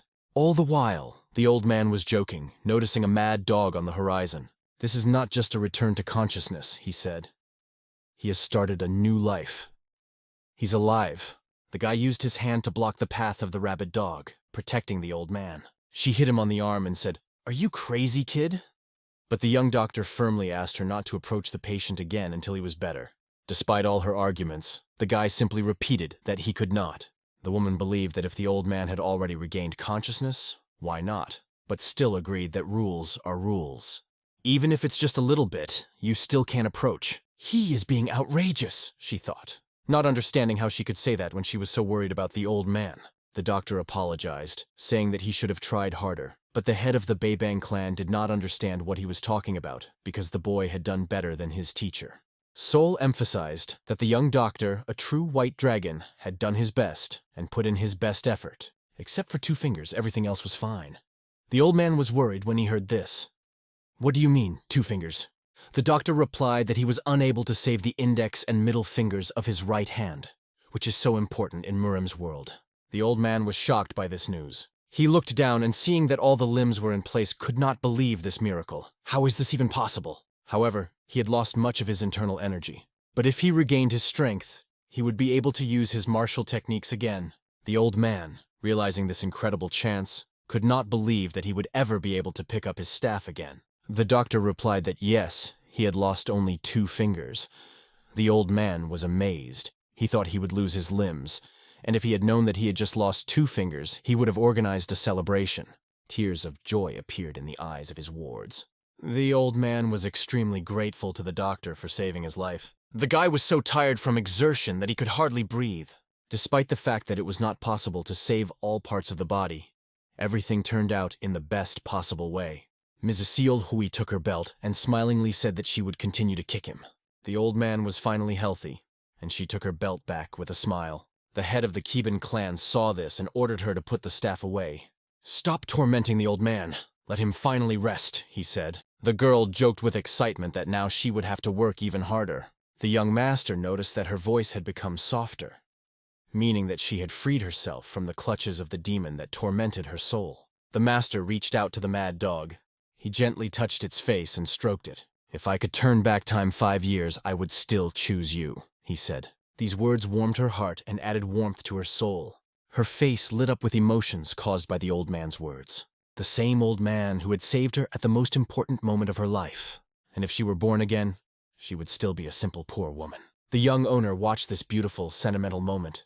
Right before his eyes, a new chapter in this life novel was opening, which had remained unexplored until now. Today he had created a real spectacle that touched thousands of hearts. But there was still one more very important detail. He dreamed of seeing it at least once in his medical career. After completing the first stage of treatment, Master Qin Cheonghee transferred the head of the Kabang clan to the Pikrin Infirmary unit for further care. To ensure the best conditions for his recovery, he prescribed various treatment prescriptions. Rest, medication, and additional medical procedures were required for full recovery. After Seolgyung was freed from the influence of the soul demon, she began to demonstrate extraordinary intelligence, which surprised many people. She took over the leadership of the entire Giben clan. Despite the difficulties that came her way, she proudly fulfilled her duties. Zhang He secured her promise to personally visit the main part of the Peklin Infirmary one day, and then successfully went on a new mission to the Green Pines unit. He realized that he had to act quickly because time was of the essence. He activated all his strength because by saving the head of Kiban, it could change the course of future events. The future could change at any moment, but whether everything would be okay remained a mystery. The butterfly effect would manifest itself to the fullest, and no matter what you think, the answer is always the same. As a result, he will again save a life that is right in front of his eyes. This time, he has to save Ye Haryan's life, and he hopes that he will safely get to K-In, where he is already waiting for him. Managing the infirmary involves a lot of favor and disfavor for Kangho. In order to avoid conflicts in the infirmary, a system similar to one of the Mudan clans, called the Land of the Sword Belt, was created to help manage the infirmary. However, human behavior is unpredictable, and the Land of the Sword Belt rule means that anyone who wants to enter Mudan clan territory must surrender their weapons. There have been cases where both sides have laid down their weapons and had to be carried on stretchers at the same time. Because of this, the layout of the chambers is located as far away from each other as possible to avoid conflicts and separates the paths. The Chegal is considered a famous family of strategists and masters of mechanisms. It was Chegal Rin who designed and built both the main hospital and the provincial unit. The young master rushed to the aid of his friend Ye Haryun. He had to run through many forks in the road to find his way. He barely made it to the detached building where Wang Kagen was staying. She had been waiting for the young doctor for a long time, and he finally arrived. He asked her how hard it was for her, and sincerely thanked her for her help. However, she emphasized that he was always thanking her, even though it was not necessary. His friend, Ye Haryun, had received first aid, and was now sleeping under the influence of medication. When they opened the door, they heard loud snoring. Ye Haryun was lying in the room, completely immobilized. The young master had not seen him for a long time, and even missed him. It was the heavenly demon from the novel who had been seriously injured. Armed with all the necessary items, the master set about saving his friend. It was certainly not the first time, but not the last. It was always a lot of trouble with this rascal, and he had to concentrate. Nevertheless, during the examination it became clear that there were no serious problems. All that was left was to focus on the restoration, and that was pretty good news. The young master realized that the heavenly demon's life would not end so easily, and his colleague, Kagyun, did a great job of finding and bringing Ye Haryan to the infirmary while helping the Keban clan. He did the right thing when he entrusted her with this task, and Ye Haryun was personally treated by the heir to the infirmary and even given a separate ward. Despite the burns, everything piled up in front of the young doctor, who had to solve everything. During the time they hadn't seen each other, Ye Haryun had grown noticeably stronger and more mature. It turned out that he was a patient about whom even Master Beck knew nothing. Master Pekson burst into the room, roughly throwing everything in his path. It was Master Pekson himself in person. He asked the student why he had accepted a patient without informing his teacher. The boy merely asked why the teacher had come here. There were 4 of them in the spacious room, not 3, but 4, and the master was rushing toward them. Master Peck asked who the rascal was, for the young student had not seen him in such a tense state for a long time. The student explained his point of view, emphasizing that he was not trying to deceive the teacher, but that events were unfolding very quickly. He added that the situation could cause misunderstandings. However, he asked for just 1 minute to explain everything. Hearing the scream, Ye Haryun got out of bed, ready to cause some problems for Master Peck. The girl noticed Ye Haryun's unprecedented activity. Suddenly, sharp knives flew at the young student, pointing at his teacher. It was a demonic force that aimed directly at Master P. Crinson's face. He did not even have time to react to repel this attack. However, the master was always on guard and did not tolerate such manifestations. He quickly deflected the daggers with his fan, which were flying directly at him. However, even after that, the sword was still flying straight at his face. The question remained, where did Ye Haryun get these daggers from, and how did he throw them at his guest so quickly? Moreover, there were more and more sharp knives. Young Master Peck fought off all these dangerous objects, but the situation was already out of control. The young doctor took on the one who had attacked his teacher. It was a real disaster. The situation was completely out of control. What was going on? The heavenly demon got out of bed. He should have been sleeping like a baby after being medicated. But instead he got up. He decided to calm his friend down and stop him, because the situation was threatening to get very bad. The fact that he got up and wanted to attack was a very bad sign. It was clear that he was out of his mind. The teacher was ready to rush at him at any moment, and the student already thought that he would be captured as a traitor. The teacher nervously watched the boy who attacked him, and it seemed that he had seen him before. The heavenly demon looked at Master P. Crimson with hatred in his eyes. Our hero realized that things couldn't go on like this. He had to do something. He asked everyone to stop. He begged for some time to sort out the situation, because this case was extremely confusing, and the guy was in a very bad condition. Yahello proved to be inadequate and difficult to calm down, despite all attempts. He rushed past the young doctor, heading straight for Master Peklin.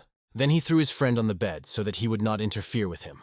Despite his requests to calm down, the situation only escalated. Yahello touched the guy's hand, and then it stopped moving. The demonic energy was so powerful. Master Peklin was in a state of complete excitement, capable of destroying everything around him. Everyone in the room felt the enormous demonic energy. It was the energy of the deadly star of heaven. Master Peck realized that the boy had been too young to realize it at the time, but now everything was clear.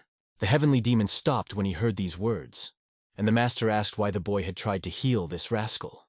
When he looked at the master, he realized that he didn't even consider him a human being.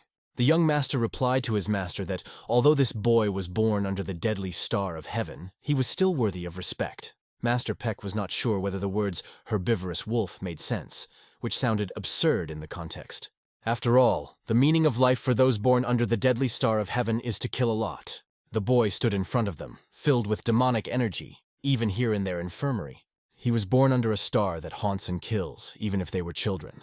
The situation became so confusing and went so far that young master, he realized that he could not cope on his own. The heavenly demon was in a rage, and bloodlust was in the air, and Master Peck, like a bright ray of justice, was eager to destroy it as soon as possible. Yem looked at this, sensing danger, and could not understand what they should do now. The master struck her hand with his fan and said, "Tell this rascal what I said. Tell him to take his dirty hands off my disciple, please." It was clear that both the heavenly demon and Master Peck were holding back only for the sake of he. The disciple, caught between two fires, realized that they needed to be calmed down before the situation got out of hand.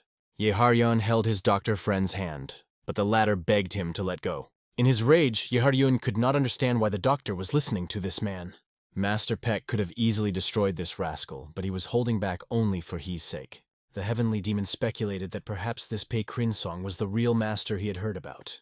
Yahello approached the young doctor and asked him to join the clan, promising good conditions where he would not even have to take the blood parasite. This offer sounded rather harsh to he. For a moment, he wondered what this man was doing in the clan.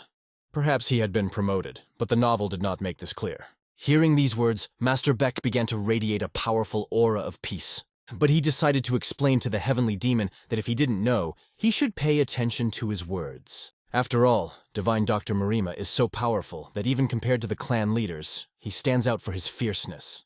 Yahello felt Master Peck's incredible strength and compared it to other masters and magicians who seemed weaker than him. He remembered that Master Peck was also a famous demonic archer, as mentioned earlier. He remembered those words again when they talked about his skill, which was like that of an experienced archer.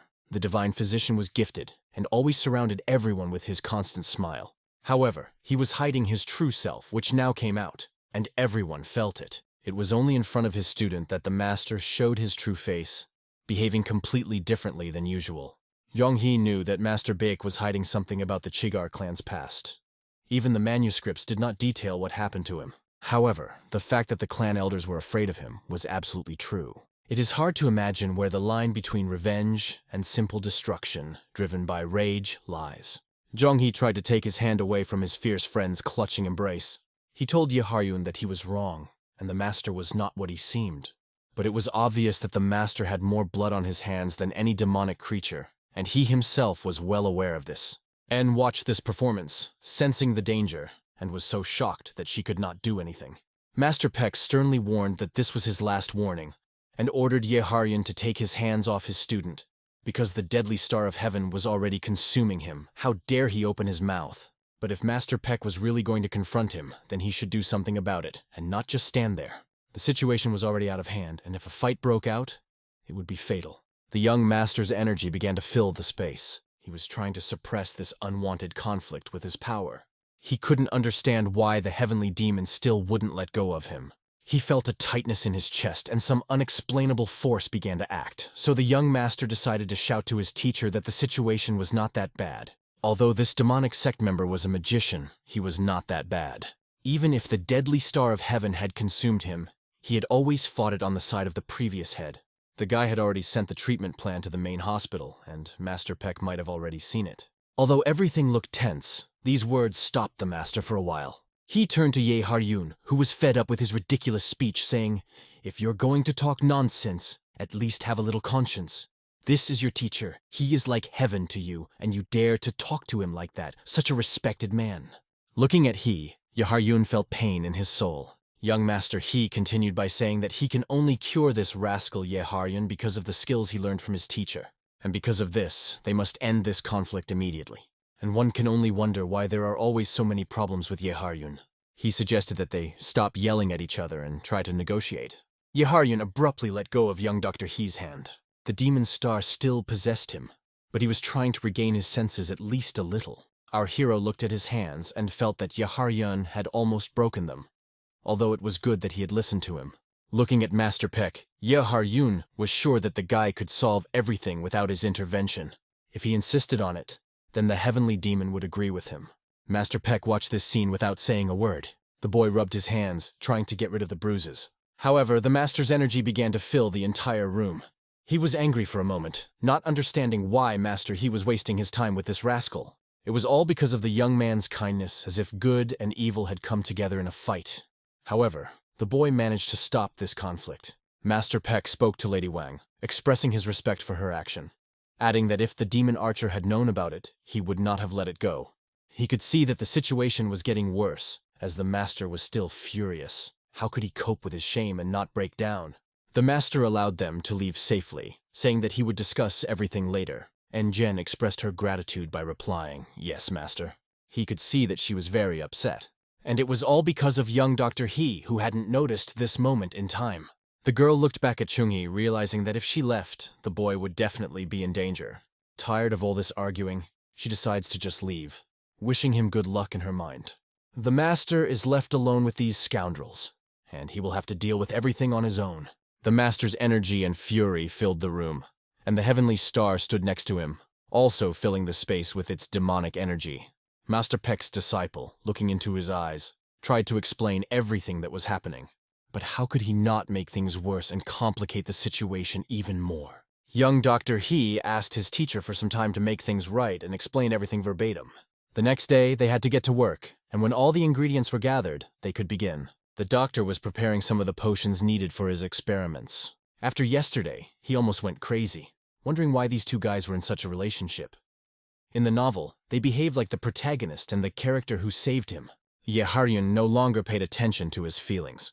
The teacher could not significantly influence his life because he died in the first half of the story. Their characters were diametrically opposed, and this greatly influenced the development of the script. After brewing some fragrant tea, the guy decided that it was time to improve the situation between them. After brewing the tea, he brought it to the sick man, thinking about how to save his teacher and how to make sure that Yahello had fewer enemies and could live in peace. Yahello was sitting at the table, not very happy with the fact that his teacher was sitting across from him. Master Peck sat across from him, and his student Mr. He poured tea into his cup. Neither of them was happy about this meeting, but it had to be done. Zhang He poured them tea and started a conversation as they were talking about very important issues. He explained to Yahello how his teacher was an important and great person in his life, and he emphasized to his teacher how much Yahello is able to control himself, and that they are, in fact, like brothers. He also mentioned the luxurious bracelet Yahello had donated to him. The teacher, listening to this, could not contain his emotions and put down a cup of tea filled with his energy. He asked his disciple to stop protecting the heavenly demon and called him simply It. The heavenly demon did not expect his teacher to be such an important person in his life. The stubbornness of these two could be felt in the air. They could not give in to each other, but they were united by their friendship with He. After the story, the teacher's expression softened.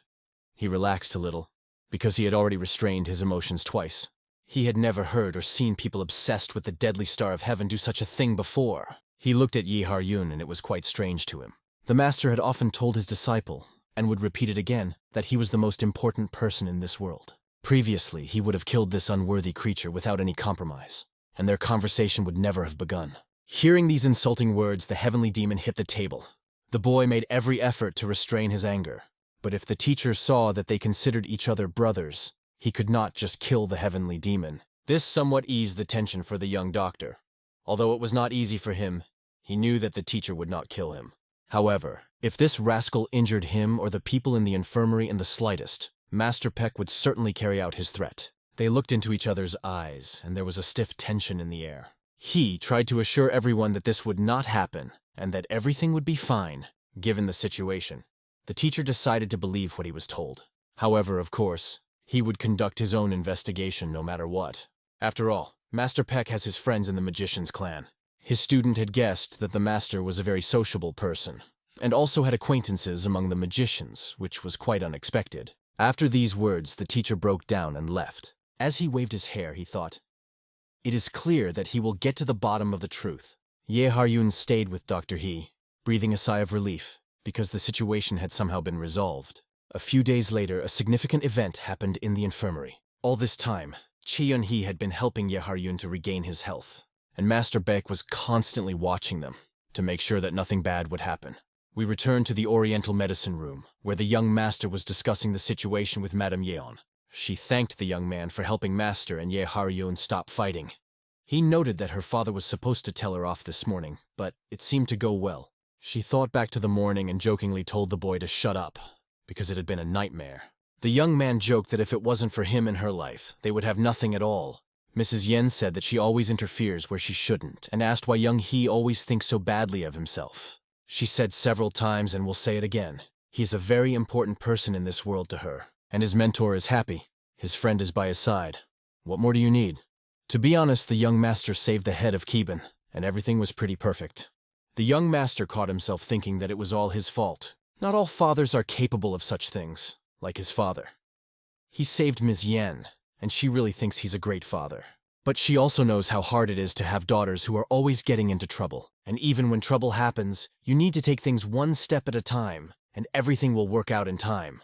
Even the Jade Emperor could not solve everything at once. The young master remained pondering the situation. Mrs. Yen tried to encourage him, advising him to hold his head high and be proud of himself. After saying that, she said that she had to go because her father had ordered her to practice, and she had to practice until sunset. She quickly ran off to get all her training done before the evening. The young master wished her good luck and was grateful for her words. Although things were not as they were in the original, he was glad that his friends were alive. When the doctor returned to Yahello, he took his pulse and told him that he was almost recovered and could go. Yahello heard his friend mention something about a blood parasite. When a person first joins the magicians, they inject go, known for its poisonous properties, under the skin. The young doctor assured him that everything was fine. The goo had been removed, but asked him not to tell others so that they wouldn't think it was a reckless act. He assured Yahello that everything would be fine, because he had not only healed his wounds, but also pulled the parasite out through his stomach and killed it. Yahello believed his friend, because he promised that he would heal him again if necessary. However, the young master told him that he had to hide the fact that the parasite was no longer in his body. Even if his associates ask, he must not say anything, not even to his teacher, not to anyone at all. Even though the parasite is gone and Yahello can now control himself, he feels strange. Every time he talks to the young master, he feels as if he is talking to a seer. He had to realize that he is a very cautious person and could not, in principle, burn out to expose himself. Although the difference between an observer, an advisor, and a ruler may seem insignificant, Yahello has developed excellent instincts that make him look like a protagonist. And although he is sometimes called an unusual teenager, he has the feeling that he is driven by pure evil. This partly frightened the young doctor. In this situation, Yahello stood in front of him, but the boy could not help him. Yahello offered the boy to return with him to the main complex. However, realizing that the complex was in the clan of magicians, they had to think carefully about this step. Although the heavenly demon had his influence, they could not ignore the power of the master who was closely watching them. Yahello assured the young doctor that everything would be fine, because in the mage clan, doctors are always treated with respect, and he would personally supervise him. He asked what position the heavenly demon held in the mage organization, and as far as he knew, he wasn't even a junior leader yet. The heavenly demon didn't see it as a problem. He would become a junior leader and then lead the clan. These words sounded very confident, and Yahello decided that he would reach the position of head. He felt confident in his words, because Yahello spoke about it as easily as if he were choosing what to eat for dinner. After thinking about it for a few minutes, our hero refused. He would not go. When asked about the reason, the boy didn't answer immediately, but Yahello suggested that it was because of his master. He looked away, as he could not allow his master to be disrespected. But still, if the circumstances were such that he could not influence the situation, what then? A very risky idea occurred to the Sky Demon. The Sky Demon suggested that his friend, he might follow him if his master died. The young doctor knew his friend well and realized that this was what he was thinking, for he had no other options in mind. He firmly told him that if his teacher died, he would die with him. These were harsh words, but how else could he convey this message? The heavenly demon only asked what he would do if he died first. All these conversations did not lead to the desired result. But the doctor realized one thing. Yahello would have done the same thing as he had done. He would have killed his murderer, and the young doctor would have done the same. It didn't matter if it was a ghost or a human being. This death would have been extremely cruel, so much so that the killer would have regretted ever having lived. Moreover, Yahello would even try to resurrect his friend He at any cost, and with any life. All these words sounded like incredible loyalty from one friend to another. After that, the doctor turned away from Yahello and said that he would do the same if necessary. It felt as if the boy was trying his best to distance himself from him. Yahello was getting ready to leave and said that if he died, it would be all the fault of Pekrin, his teacher. He said that this was nonsense, as his teacher was only suffering from the curse of the Star of Heaven. After joining the Mage Clan, he began to think completely differently, and Yahello only added that he envied Master Peck for having such a loyal and cool student. This even made our hero angry because he was tired of hearing such ignorance. However, for Yahello, Master He's opinion didn't matter. He would come to him in the main building anyway. Even though these words sounded like just another nonsense, the heavenly demon was confident. This conversation was going nowhere, and he was already tired of empty words. Yahello was already feeling healthy and said that he would leave tonight, and then everything would calm down. Hearing such harsh words addressed to him, and realizing that it was not a joke at all, the heavenly demon was angry. He wanted to stay for a few more days. But the guy had done his duty and had no particular desire to continue this tug of war. He reminded him that there was only one way out. If the main road was blocked, he would have to use his fists. These words came as a surprise to Yahello. He had given him just one piece of advice that he had to remember. Yahello was silent for a moment, which was extremely rare. He said that he should never take off the bracelet. In his mind, he realized that this was the fastest way to overcome all obstacles for the heavenly demon in the future. And Yahello, unlike ordinary people, would remember his words for sure, because he was turning into a little boy who always listened to his He. Soon, our famous doctor finally saw Yahello. His eyes showed that he would live for 1,000 years, so there was no need to worry about him. The guy thought for a moment. He was even a little sorry to let him go.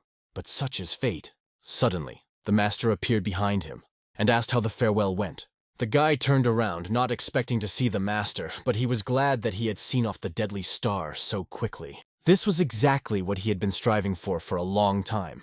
And to tell the truth, Yahello turned out to be a good guy. But for Master Peck, the concept of a good Death Star was incomprehensible. He had never met anyone like his student in his entire life, and he would hope that everything would be fine. However, in their business, it is difficult to determine whether a star brings good or evil. Master Peck didn't like Yahello hanging around his student and thought it might be dangerous. Master Peck never thought that as a teacher he would have to put up with such conditions for the sake of his student. The boy just smiled, but in his heart he was afraid of his master's anger. After the conversation with the heavenly demon, it was time to train.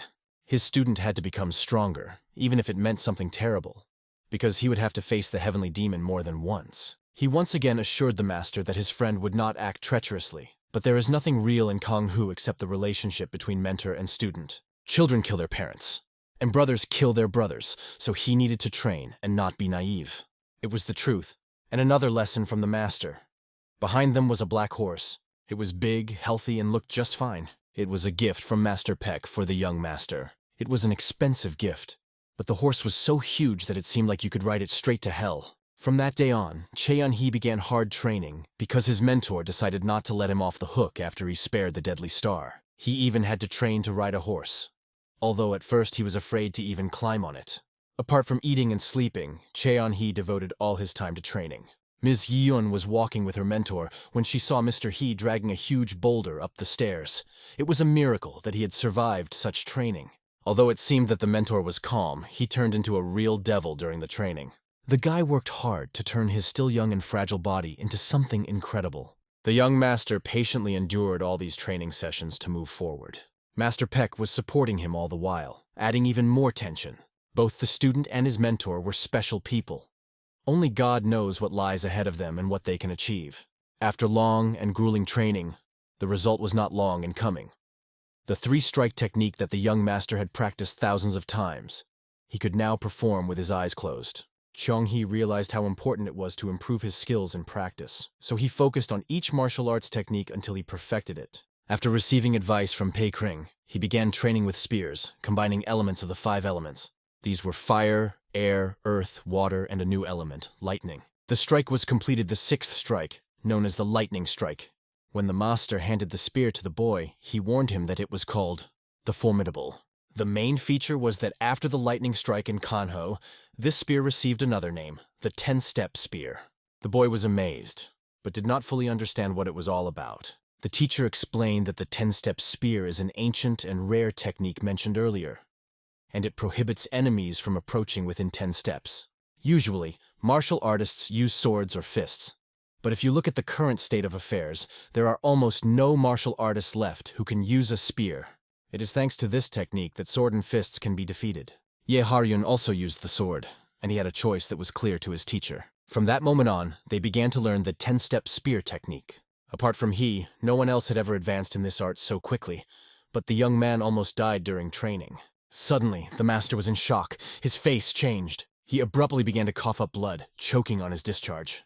The young master looked at his teacher and did not know how to react, because he was already on the verge of death. A large amount of blood was coming out of his mouth. The master was holding his hand, and it was clear that he was not feeling well. The young doctor ran up to him, trying to help, but the situation became even more tense. The master called his servant Yuha to help him. Seeing this picture, Yuha could not contain his emotions. He could see that the master was lying on the ground and could not get up. Blood kept flowing from his mouth, and he coughed up more and more blood. He was quickly rushed to the hospital, and something had to be done urgently. The situation looked terrible, and the guy had to find a solution. Every day, the teacher's condition was getting worse. Although he had lived longer than it was stated in the novel, his condition was steadily deteriorating. Treatment with antibiotics and heat, the use of fire energy, all of this did not have the desired effect. This was not enough, and the guy began to think about a plan of action. He shared his thoughts with Yuka, but he thought it was nonsense. But what could he explain if he didn't understand?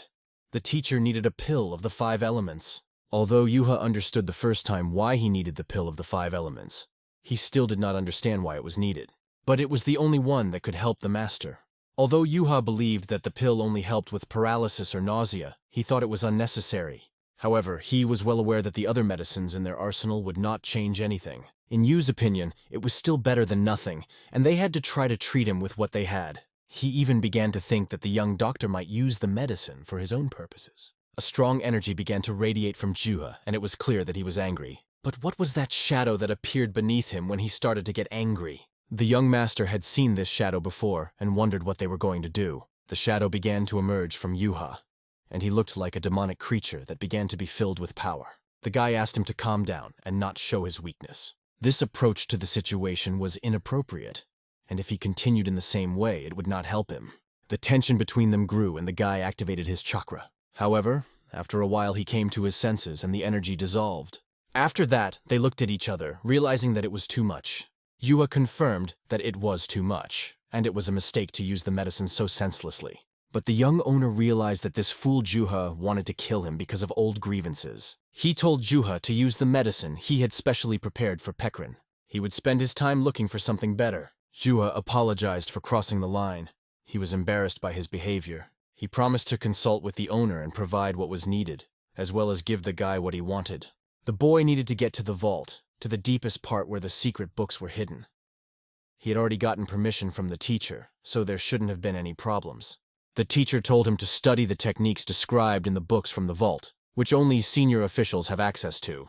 As a junior officer, he has access to it. Yuha would prepare everything necessary for the young master, and finally, the guy got his way. Even though Juho was inferior to him, it was important to seize the opportunity and maintain a normal relationship.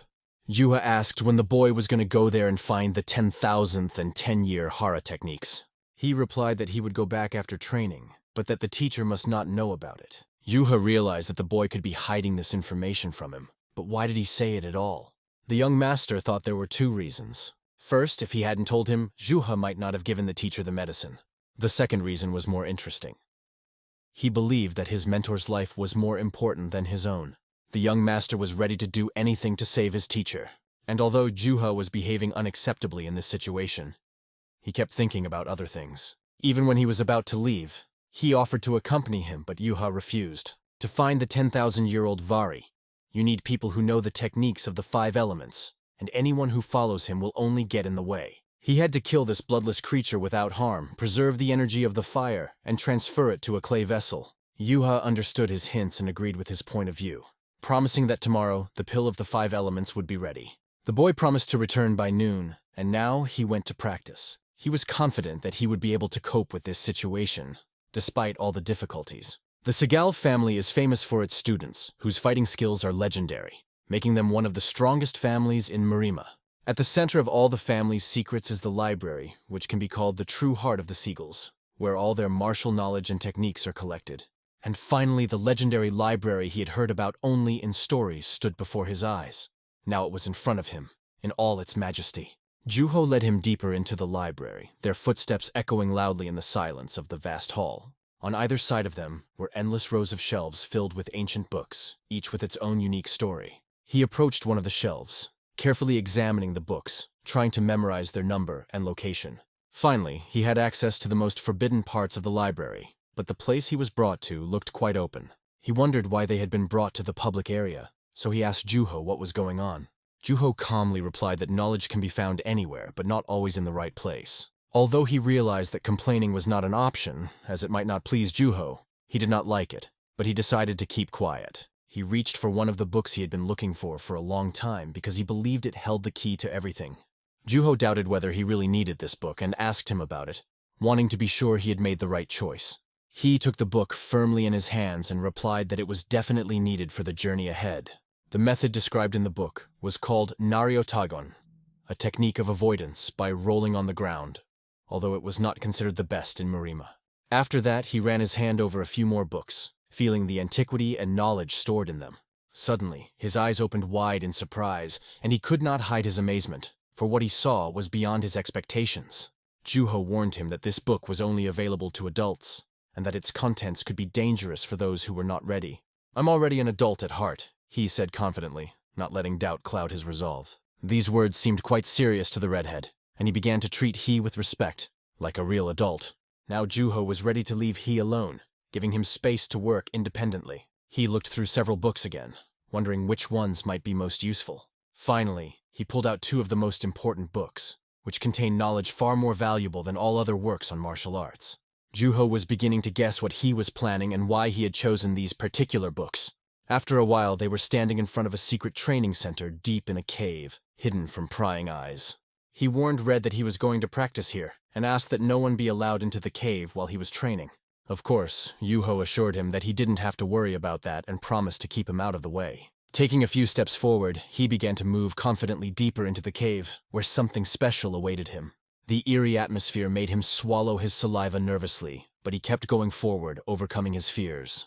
As he moved on, he felt the coldness that reigned in the place and realized that the cave was indeed a secret training center. Looking around, he saw that there was plenty of space in the cave to train, and the location seemed perfect for his plans.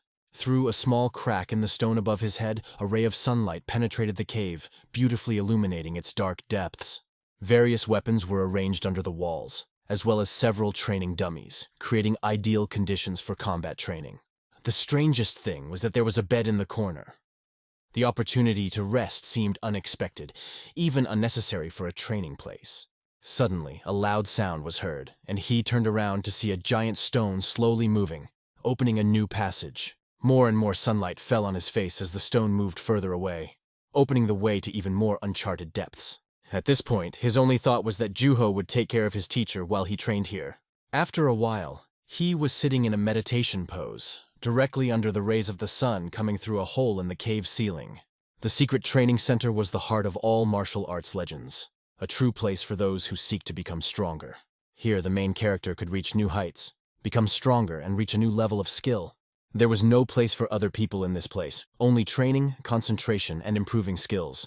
Each hand stroke was honed to perfection, over and over again, until the technique became a part of the body. At first, he used a stick instead of a sword.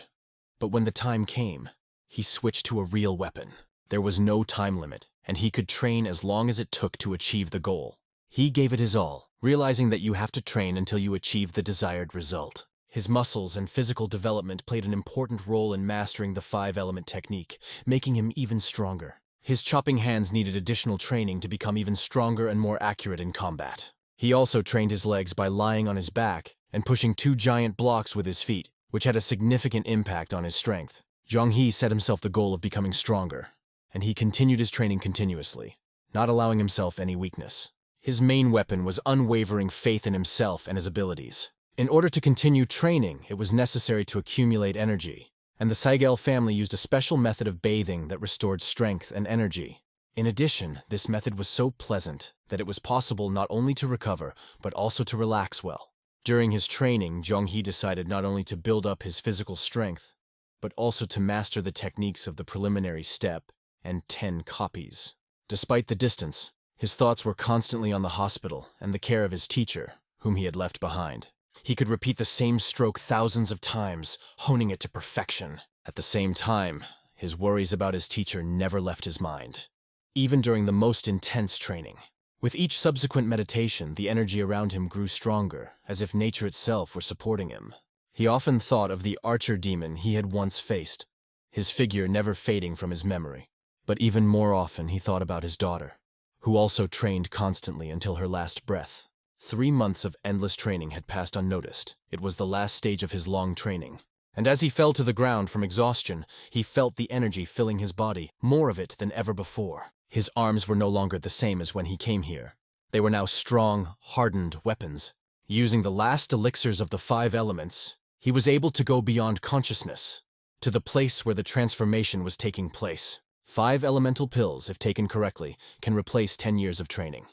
However, because of their power, it is necessary to take them one at a time, because if you eat them all at once, irreversible changes begin in the body, and that's what happened to Zhang-He. The power of the pills began to mix with his internal energy, creating 5 different elements that caused simultaneous destruction, restoration, and strengthening. His white blood and energy merged into a single stream, and at the moment he lost the feeling of his own body. A black liquid burst out of him, as if releasing something dark inside. It felt as if the top layer of skin was starting to come off his body, adding even more discomfort to the transformation process. It was a real metamorphosis of his body, a sensation so unusual that it is impossible to describe it in words. The rays of the moon were shining through the hole above his head, adding a mystical atmosphere to what was happening to his body. His clothes were completely torn apart, turning into rags that barely fit him. He felt something strange in his hand, as if it was beginning to transform into something new that he could not understand. After that, his whole body seemed heavy and stiff, as if it had turned into stone. Running his hand over his head, he wondered if he had grown up during this metamorphosis, asking himself this question. His voice became lower, taking on a deep, resonant tone that he did not recognize before. He had heard of people going through bodily metamorphosis, but he could not have imagined that the changes would be so dramatic. Now he looked and felt like a completely different person, as if he had been born again in a new body. However, he still wasn't 100% sure he understood exactly how this metamorphosis process worked. The only thing he knew for sure was that metamorphosis unites the mind, heart, and body into a single whole, making a person stronger. After going through the bodily metamorphosis, his body acquired the ideal shape for martial arts, becoming flexible and strong, which greatly increased his combat potential. All unnecessary impurities disappeared from his body, and he felt as if he had been born again, renewed and pure. He realized that his mentor also had to go through this to cleanse his veins and become stronger. Walking over to the water, he sat down and dipped his hands in it, feeling the coolness wash over his fingers. Grabbing some water in his palms, he began to wash his pumped-up arm, feeling the strength building up in his muscles. Then he applied the water to his abs, which were now well-defined and as strong as armor. However, he could not understand one thing. Why the white blood, which according to legend is located in the center of the shadow, had leaked out. He could only guess that all this white blood had been blocked all this time. And now it was finally released. He hadn't gotten used to his new body yet. It felt strange, like he wasn't in full control of it. He didn't know anything about the origin of the guy whose body he was possessing. Neither his parents, nor his age, nor his place of birth, although he had previously thought that this guy was just a minor character who died at the beginning of the story. But now it seemed that something else was waiting for him. Perhaps fate was preparing a completely new role for him. Qianghee realized that he was now able to use wind and fire, and this gave him endless possibilities. He didn't even need to make any movements, and so he decided to clean the cave of moisture using only his spiritual power. Now he could kill his opponent with a single thought. His power was so strong. All he had to do was to want it, and the power fulfilled his desire without any effort. Now, standing in front of the water, he was confident that he could catch the carp, feeling his strength and skills would help him in this difficult task. Closing his eyes and concentrating, Qianghee completed his preparations in just a moment, ready for the challenge ahead. The middle of the pond was connected to a bay, and it was here that Qianghee planned to catch the 10,000-year-old prawn, a legendary fish that was the stuff of myth. The water currents resembled a spider's web, and if you lost the right path, you could die from lack of air. But the power of the 5 elements and his bodily metamorphosis protected him from any difficulties. He also brought along the Soso-Jigan he used during his first training, because if you feed it to a fish, it will receive a signal to escape. Qianghee set out on a quest into the dark and confusing waters, where he faced dangers and trials. Meanwhile, in the small village near Baekran's hospital, silence reigned, as if everything was frozen before something important was about to happen. 4 people approached the guards, and their appearance immediately attracted the guards' attention. One of the guards was very frightened when he saw one of them, and asked in a trembling voice who he was and where he came from. He also asked why this person was wearing no clothes at all, which frightened the guard even more. It was Qianghee. After introducing themselves, they couldn't believe it was him, and asked to see the seal to confirm. Qianghee took out the seal he had been carrying with him, but he could not use Baekran's seal, realizing that it would attract too much attention and might disturb his teacher. Instead, he decided to show the fake seal he had made in Kabang to avoid unnecessary questions. The guard took the seal in his hands and, after examining it, saw the inscription Heavenly Dog, which made everyone around him wary. The smaller the clan, the easier it is to forge a seal, but Solgan's joke seemed to have gone too far, and now things could go wrong. The guards quickly ordered the boys to get dressed, as their appearance could have aroused unnecessary suspicion. Qianghee was already inside and closing the door behind him, ready for the new events that awaited him inside. Inside, he was greeted by a man to whom Qianghee turned for help, feeling that this visit was important. He asked for clothes because after his adventures he needed something that would not attract too much attention. The man only wanted to know if Qianghee had any money, but there was no problem with that, and Qianghee confidently answered. The man invited him to follow him, saying that he had something interesting to show him and that he had something to show him. He remarked that he was glad that Qianghee's face was barely injured, adding that it was better to be robbed than to be killed or sick with something terrible. Qianghee just smiled in response, agreeing that he was indeed very lucky in this situation. After a while, the clothes were already on the table, ready for Qianghee to choose which one suited him best. He carefully chose what he liked and quickly dressed, ready to move forward with his plan. He really liked this place, and the hair jewelry he wore shimmered with different colors, adding to his mysteriousness. Now his appearance was completely different, but he still didn't understand what to do next. His plan remained uncertain. His goal was about a month away, and that gave him time, but it also made him anxious because of the uncertainty. The problem was that the exact location of the 10,000-year-old Huari was only described in novels, and no reliable facts existed. These thoughts led him to the idea that he needed an escort people who knew the place well and could help. As he walked down the street, he noticed people paying attention to him, admiring his appearance. Girls turned their heads and blushed uncontrollably when they saw him, unable to hide their admiration.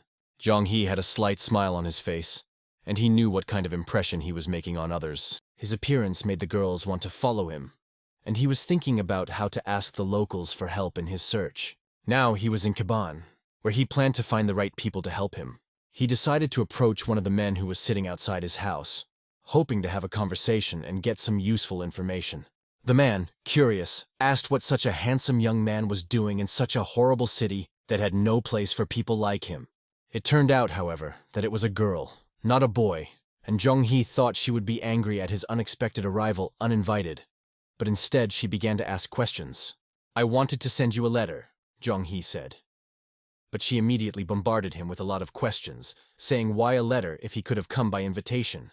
She then asked him if he even realized who he was dealing with, and warned him that if it was just a joke, he should leave immediately. The conversation became tense and he decided to take out his card to show her and defuse the situation. "Chongyeon, this is from Panju," he said, explaining that this card was personally made by one of the most influential people in the country. The girl immediately apologized and asked if there was anything she could do to help by changing her attitude. This surprised him, because in Caban, the reaction to this sign was completely different, and he did not expect such respect. He handed her the sign and she said it would only take 2 days to complete it. In the meantime, she suggested that he rest in a nice place and even promised to personally show him the place. When Jong-hee saw the cave in front of him, he thought 3 times about going there, because it looked a bit creepy. However, out of politeness, he thanked her for her help and decided not to refuse her hospitality. 2 days passed and the night came, bringing new challenges. The protagonist was approached by a man who asked if he was the same young gentleman from Chongyong. "Yes, that's me," Jong-hee immediately replied, trying to remain calm. The man looked around cautiously, checking to see if anyone was nearby who could overhear their conversation. After that, he put a bag on the table in front of Jong-hee, looking at him with a serious look. He told him that it was a secret and asked him to be careful, because from his appearance, one could think that he held some kind of government position. After saying goodbye, the stranger started walking in the other direction, and Jong-hee remained immersed in his thoughts. He was worried about his teacher and thought about how quickly rumors spread. He hoped that Yuho would be able to protect his teacher from these gossips. Turning his head to the package, he wondered if he should open it and what might be inside. After unpacking it, he saw that inside was a medallion of high officials. "Now it will be easy to get a horse," was the first thing that came to his mind, because this medallion gave him access to many privileges. In addition to the medallion, there was also a letter sealed in mystery. The letter read, "Wherever you are, have a good rest." It was a nice support, but it was hard to understand who sent it and for what purpose. Jong-hee closed his eyes, trying to remember who the sender could be. But instead of clarity, he felt a burden of responsibility on his shoulders that was difficult to carry alone. A very important order had been given in Kaibang, related to Jong-hee, who had once saved Panju, and now he had another important mission to fulfill. The people were ordered to protect Jong-hee with their lives and to obey all his orders without question, because he now had a special status. The reason for this decision was that information about him had already spread among government officials, and his position had become dangerous. It was difficult to predict how this situation would affect Murim in general, so it was necessary to act very carefully so as not to cause unnecessary consequences. Against the backdrop of the flickering candlelight, a question was asked. Why did he appear so suddenly? Seol couldn't understand why Baekrin kept Jong-hee by his side all the time. She asked what was going on, and the old man replied that students are always led like this. They will never get better on their own. But the old man also wondered why Seol cared so much about this child, even though she realized that Jong-hee was the origin of the coming storm. To which the old man fully agreed, continuing to enjoy his tea. The old man had already heard rumors that the young man had managed to cure syphilis without any consequences, which added to his influence. Moreover, he had discovered the parasite, which brought him even more praise. Due to this, the Zhu family's anger did not subside so quickly, and Hauman had to suffer a lot, but many people died because of this incident, including rebels and mundos. It seemed crazy to the old man. He had a feeling that he had been caught doing something bad, and now he was just trying to defend himself. As he sipped his tea, Sul reminded him that he knew much more about Safa than she did. He admitted, however, that it was difficult to make an objective assessment of the situation given all the circumstances. It seemed like they knew everything, even that Jong-hee had received a medal from the Zhu family. Now his movements would become even faster, and if they couldn't keep up with him, they would definitely not be able to catch him. And not only they, even Hao Mun will not be able to succeed in this pursuit. But the old man said that fortunately the MANHWA family had passed on information that, thanks to Hao Mun, they knew the approximate direction Jong-hee was headed. Seol was pleased with this, and became even more convinced that in Safa, children should be raised only with harsh methods to make them stronger. They were confident that the wind was on their side, even though they knew that the path would not be easy. And although these two children did not quite fit into Safa's value system, this would be an impetus for their development. Seol was confused that the old man seemed to be worried about these children. and she reminded him that Hao Moon had targeted Zhong He through the Zhu family. She acknowledged that they were stronger, but she asked the question, aren't they better at killing? And she warned the old man that if he left things the way they were, it would definitely not please Kabang. However, the old man was well aware of this and was not going to destroy Keban in any way, knowing the consequences. This puzzled Seol even more, and she couldn't figure out what actions they were planning to take. He also admitted that he didn't know who could catch up with Young Hee and give him the letter if he was deliberately hiding from everyone and carrying such a weapon. He added that this was the reason she was still staying in Panju. Suddenly a dog appeared and began barking loudly right in the cave where they were, attracting the attention of everyone present. But then, unexpectedly, it calmed down and began to behave strangely, as if it was anticipating something. Sol turned to the dog. Huang, where did you come from? The old man was very fond of Huanggu, took her in his arms, and joked that if Huanggu had been his student, all the issues would have been resolved long ago. Seol, hearing these words, almost fainted from surprise, because she thought she was doing the best thing.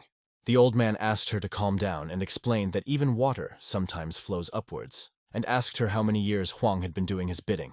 She probably hadn't even learned to walk when she first started doing it. The old man looked at her and smiled broadly, showing his kindness. But he never got a reciprocal smile from Seol. The Hao clan is known for its involvement in human trafficking, murder, information selling, prostitution, and extortion, making them one of the most dangerous in Murim. While Kabani is dominated by ordinary thieves and louts, Hao is dominated by brigands who are cruel and ruthless. Life in the clan became much more complicated after Young Hei was discovered, which attracted too much attention to them. Manhwa wrote to the Hao clan asking for his safety as the situation became more and more dangerous. Her status grew so much that she could personally write such letters, having a great influence on clan politics. However, the final decision always rested with the head of the family, who determined the fate of all subordinates. It was late at night, and Mukvi was advised to go to bed, but she was too anxious to rest. She refused, saying that she could not sleep until she knew the fate of Young Hee. She was very worried about the condition of Baek Rin Sung, who was also an important participant in the events. She was told that nothing was known for sure about his condition, but it was clear that he was having difficulty moving around. Manhwa replied that this was why Young Hee was willing to do anything to prevent a disaster, because time was running out. Suddenly, a man ran into the room, saying that an important letter had arrived. She took the letter, because she had been waiting for it for a long time, and hoped to receive good news. At last! She breathed a sigh of relief as she received the long-awaited message. Opening the letter with the hope of good news, she began to read it, worried about what she might find inside. What she read next almost knocked her down. The news was so shocking that she almost lost her balance. A bounty of 1,000 nannies had been placed on the head of the White Dragon doctor, Qin Zhonghe, making him a target for all bounty hunters. A limit of 100 days has been set for his capture, and if he is not caught within that time, the task will become invalid. The letter fell out of her hands, and everyone around her began to ask what had happened, what had been written, because her expression spoke of the seriousness of the situation. Her brother picked up the letter and began to read it while the others waited for a response. At that moment, it became clear that Manhwa and Muvol were forbidden to intervene in this situation. Their relationship was taken into account, but that was all they could do. Muvol indignantly exclaimed that they knew about the transfer of information to Kaban and could not let it go unpunished. They could have been killed for that. The Hao clan just went easy on them, he added, clenching his fists in anger. The girl gritted her teeth and spoke. 100 days!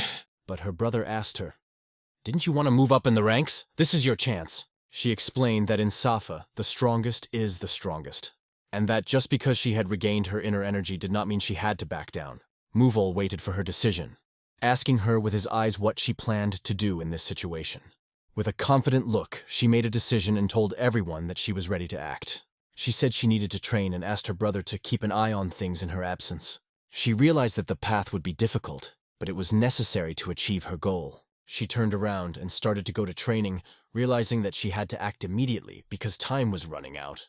Meanwhile, Zhong He continued his journey on the horse, not even stopping to eat, because every minute was worth its weight in gold. However, after reaching the 4th destination, he decided to take a break to rest a bit. Immersed in the warm water, he began to think about the fact that in the novel, the 10,000-year-old prairie dog grew up in the south, in an underground lake, as a mascot. Fortunately, there were no water robbers here, because this place used to be the capital, where wealthy families still live. so the area is not abandoned. He was hoping that maybe he could find a guide in Keban to help him in his search. But few people know about the underground lakes, and the deeper you go down, the hotter the air gets, and the harder it is to breathe. In the worst-case scenario, he would have to go through Tansen alone, relying on his own strength. At that moment, he heard quarrelsome voices outside the door. "Why are you behaving like that? Stop it! Shame on you, go away!" The voices were getting louder, as if something was happening right outside the door. And then someone answered, "Calm down, it's just a dog," adding to the comic relief of the situation. Outside, people were using a stick to chase away a dog that seemed to be bothering them with its barking. Jong-hee peeked through the slightly ajar door and asked what was going on. He was told that a strange dog had run in and started barking loudly, attracting attention. He immediately recognized the dog. It was Huang, his faithful dog. One of the men who was chasing the dog away asked Jong-hee if he knew the dog, and stopped poking him with his stick. "I do, but I don't understand why it's here," the man replied, surprised to see it in such a place. Huanggu happily ran up to Jong-hee and jumped into his arms, licking his face as if he had been waiting for this meeting for a long time. It was then that Jong-hee noticed a note tied with a string around the dog's neck that looked like an important message. "It seems Panju sent this," Jong-hee realized, feeling that this message was of great importance. He immediately opened the note right there and started reading it, expecting important news. The letter mentioned a bounty of 1,000 nannies on Jong-hee's head and a deadline of 100 days to catch him, after which the task would become null and void. It was extremely unpleasant to read. Knowing that they wanted to kill you was a heavy blow to Jong-hee, but he was somewhat comforted by the fact that he only had to hold out for 100 days, and the thought that he was valued at 10 billion won cheered him up a bit. However, there was something else in the letter. It also mentioned Huang. It said that Huang was to become Jong-hee's court dog, which added a new meaning to their union. It seemed that the protagonist had now gained a faithful companion in Huang Wu, and perhaps with his help he could find safer ways. Jong-hee had no doubt that Huang was the best companion he could have ever had.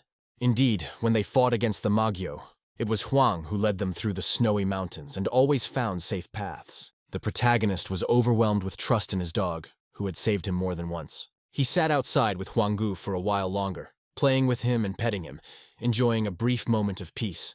Meanwhile, up on the mountain, 3 people were talking about how if they killed Baekrin's disciple, they could bring a terrible wrath upon themselves. Some of them were worried about this, while others saw no reason to worry. These people were armed, and each of them wore a weapon at their waist, ready for any action. The reward of 1,000 nannies was important to them at any cost, even if they had to resort to the services of dark doctors.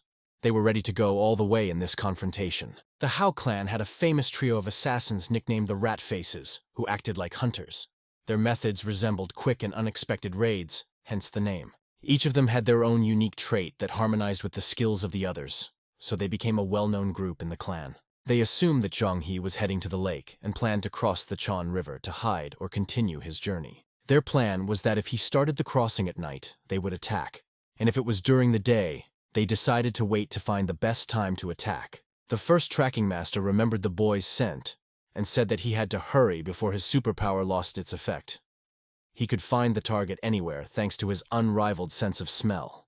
The second master had the gift of long-range vision, able to identify a target at a distance of up to 3 kilometers. The third master specialized in swimming and agility, and his skills were useful in any water conditions. They decided to waste no time and start moving so as not to miss their chance. Meanwhile, Jong-hee had already reached Lake Hongtaek, riding his horse, with his dog Huanggu following faithfully beside him. What struck him most was how huge the lake was. It was so big that even in his past life he had never seen anything like it. Even Huang was nodding along as if to support the impression that this was a truly grandiose sight to behold. To a certain extent, Jong-hee even envied his faithful dog, because Huangwu had already traveled to many places, and his life was full of adventures. Jong-hee himself began to think, delving into his memories, reflecting on the past. In his previous life, he was always in a hurry, had good relationships with his colleagues, but no real friends to go on a journey with. And right now, standing in front of this endless lake, he could afford to think about such things. He looked out at the endless distance and the incredibly beautiful sunset, hoping that he would be able to return here with his mentor. However, Jong-hee did not forget that he was on a quest, and before it got dark he had to move on. "Let's go," he said, deciding to keep going, not stopping to face any obstacles. If he had to cross the river, he knew it would be better to do so by boat to save energy. His horse galloped forward, hooves pounding the ground, and Huanggu hurried after him, carrying his dog's paws on the ground to keep up the pace. At that moment, they approached a crowded market. Despite the late hour, there were many people here, and Zhang He kept asking Huang Wu how far they were from their destination. Huang just nodded his head, confirming that they were on the right track.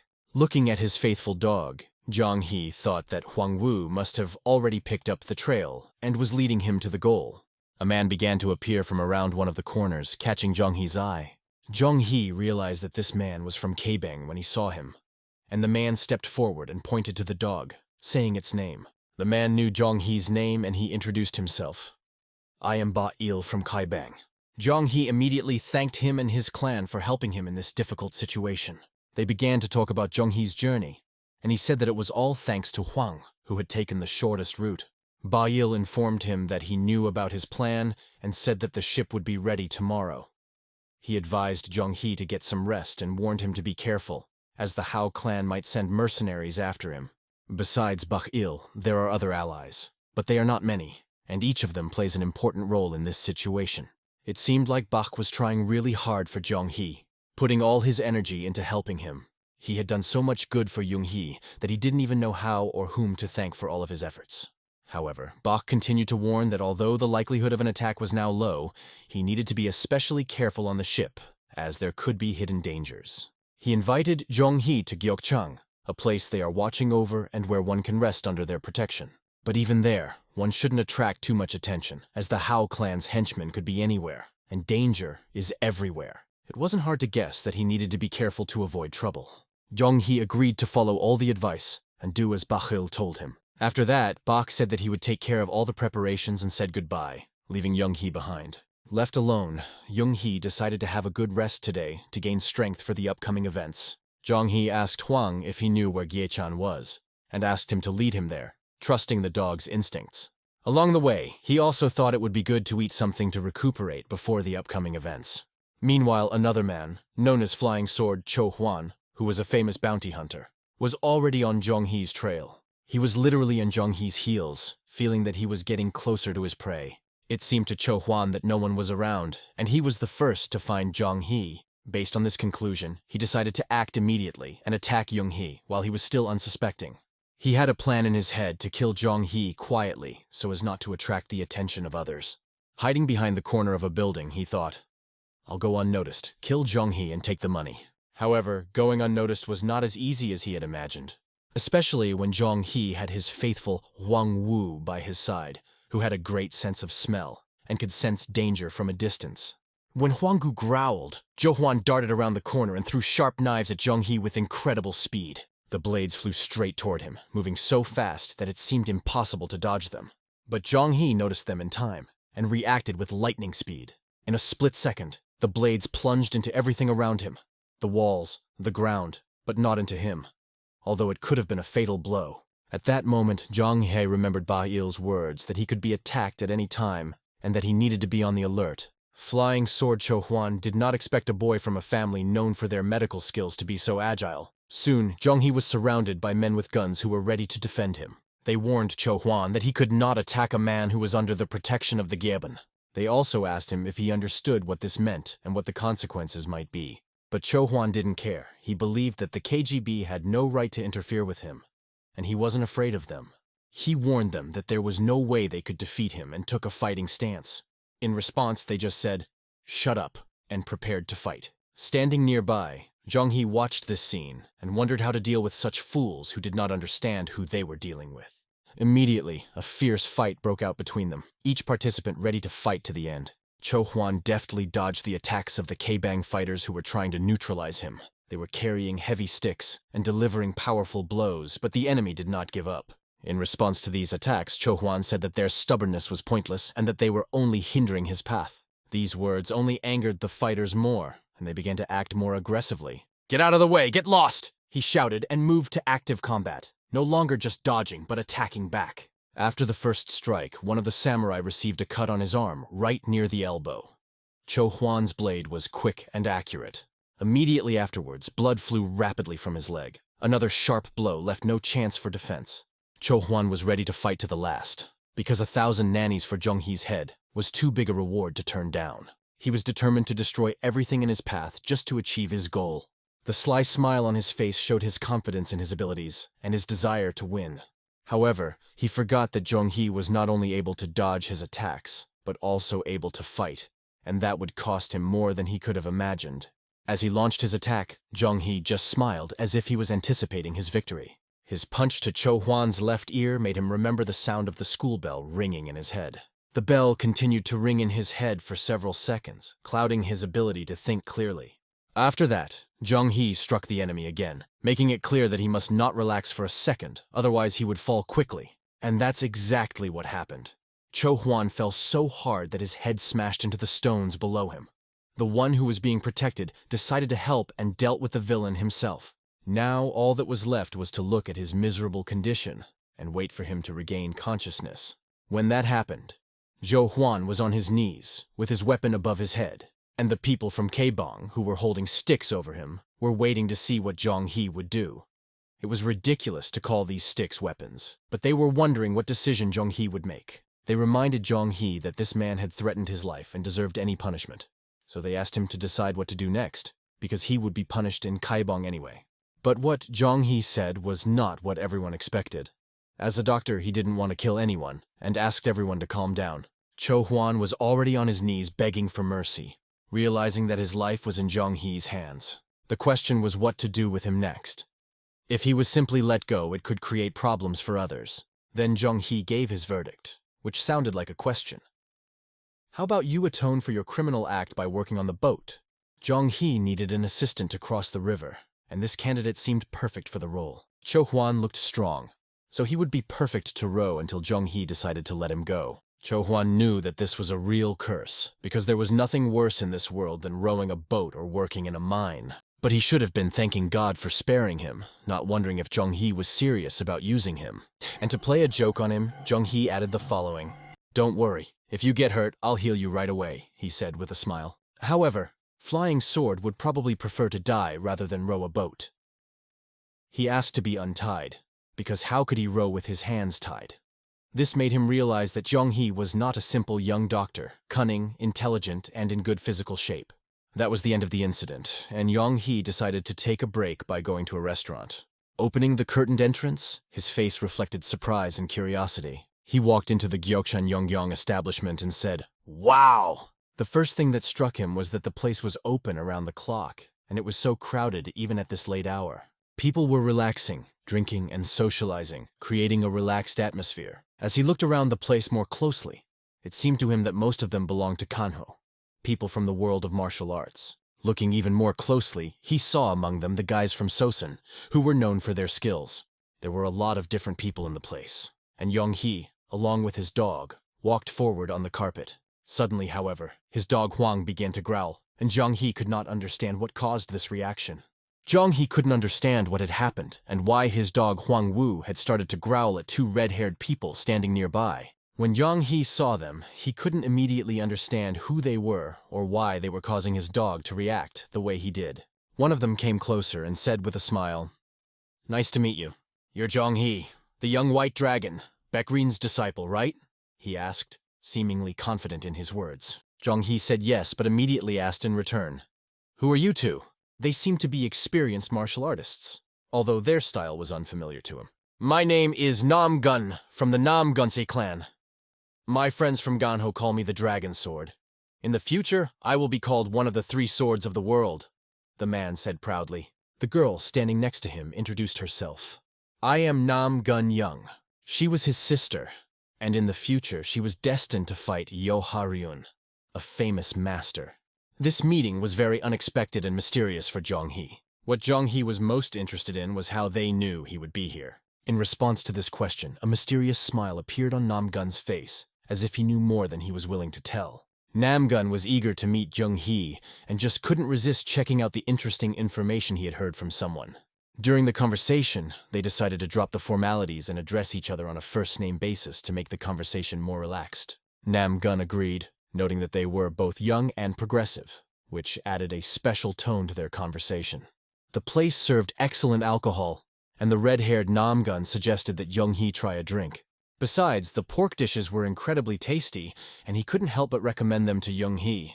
Young-hae was grateful to Nam-gun for his kindness and hospitality, but Nam-gun didn't stop and kept asking if there was anything else Jung-hee wanted, offering even more dishes. His sister, Nam-gun-young, also offered to try the noodles they were serving. At that moment, however, she suddenly blushed, and her brother turned to her and jokingly asked, "You introduced yourself well. Why are you shy again? We've been rehearsing." At that moment, a big question mark appeared in Young-hee's mind because he didn't understand why she was so embarrassed. Yun decided to show her brother that he had only embarrassed her more with his words. She pinched his side, making him jump up and scream in pain. Nam-gun felt like he was going to die from the pain, and he started asking her how a younger sister could treat her brother like that. He had never been able to figure out why she was so harmful, and now this old argument of theirs had flared up again. But despite this, her hand was still on his belt, which only added to the comic relief of the situation. Jong-hae, watching his brother and sister, noticed that they had the same good relationship as Muhwa and Mu-wol, constantly joking and arguing. Alcohol was pouring from all sides, and this time Nam-gun offered white wine, wanting to prolong the festive mood. Young-hee changed his appearance and looked restrained, but to refuse the wine, he said that he still had a long way to go. However, this was not an obstacle for Nam-gun. He was ready to drink himself. Instead of alcohol, Young-hee decided to drink tea, preferring a more moderate drink. However, the jokes ended when Nam-gun raised the serious topic of Jong-hee's having made a cure for syphilis and many other dangerous diseases, which was widely rumored. With a modest smile, Jong-hee replied that in Ganjo, you can't hide anything. Everything quickly becomes known. But it was not difficult for Nam-gun and his sister to get the information. They believed that there was no point in hiding such good news. It was better to share it. However, Jong-hee asked Nam-gun why. The good atmosphere between them suddenly disappeared, and the mood changed. In response, Young-hee said that this medicine is of great importance because human life depends on it. Nam-gun said that this medicine does help with syphilis and other diseases, but he also noted that in some cases these diseases can be deadly. Jong-hee explained that this is why we need to explore all possible options before drawing any conclusions. After explaining, Jong-hee confirmed that the rumors about his achievements were not false. "You are very attentive to details," Nam-gun said. "I guess that's why things turned out the way they did." Jong-hee asked what exactly had turned out that way, because he didn't quite understand what he was talking about. Nam-gun answered briefly, "The Hao clan." Without a smile, he looked Young-hee straight in the eye, making the conversation even more tense. The thought of how much Nam-gun knew about him flashed through Young-hae's mind, and it began to bother him a little. He realized how serious it was when he found out that Nam-gun was connected to the Hao clan. Jong-hee also couldn't imagine that the House were so eager to have him killed, and he asked a question. "Why did you have to give a reward of 1,000 nannies? Why not 5,000 at once?" Even though 1,000 nannies is a lot of money, it's still not much. "It's not that big of a bounty on your head," Nam-gun said. But Jong-hee replied that someone had already tried to kill him, by the way. Nam-gun was surprised by this quick answer. He hadn't expected to hear it so soon. He realized that for small mercenaries, this is a lot of money, so they are trying so hard to fulfill the order. But during this conversation, Young-hee didn't forget that someone else could appear at any moment who was dangerous. From Nam-gun's point of view, Young-hee looked very good, and he wondered if he had gotten help from Kabang, or if he had become so strong on his own. Nam-gun also felt that there was a very powerful energy coming from Young-hee, which showed his inner strength. He noted that a threat such as mercenaries was a small danger for someone of Young-hee's level. But Nam-gun wasn't the only one who was curious. Jong-hee had his own questions too. He voiced his thoughts, and both Nam-gun and Yeon froze, waiting for his question. First, Young-hee thanked them for feeding him and starting this interesting conversation. Then Young-hee asked them directly, "Are you trying to protect me in some way?" The whole place burst out laughing because the question sounded quite unexpected. Nam-gun complimented Jong-hee, saying that he was very smart and his sister expected him to say something else. Gong acknowledged that Jong-hee was right and added that he had heard that there were not many people from Kabang here. He suggested that Jong-hee take Baek Rin's place in his debtors and offered to help by providing the fastest ship in the area. He assured Young-hee that he could trust all the crew members on the ship. It seemed a bit strange to give away an entire ship just to get a debtor. But as Gun explained, it was for a reason. According to him, it was because Jong-hee had saved a very dear person to him, Muhwa, by curing her of a serious illness. He also assured me that he and Muhwa had just known each other since childhood, and that it was not worth attaching importance to it. In any case, Gun had many reasons to help Jong-hee, but Jung-hee, listening to all these words, remained cautious in his answers and reactions. He slowly placed his chopsticks on the table, thinking. Suddenly, Yan, who had been sitting quietly, spoke up and asked him, "Where are you planning to go next?" "To Tangsan, which is not far from Namgyong," Jong-hee answered her immediately. Yeon suddenly turned as red as a tomato, but when she remembered where it was, she quietly added that it was very far away. Her brother almost fell out of his chair when he heard her say so many words because it had been a long time since she had spoken so many at once. Afterwards, Namgun joked that his sister seemed to like Young-hee. He seemed to have a talent for embarrassing her with his words. But Yeon pinched her brother's side with 2 fingers again, causing him to jump up again.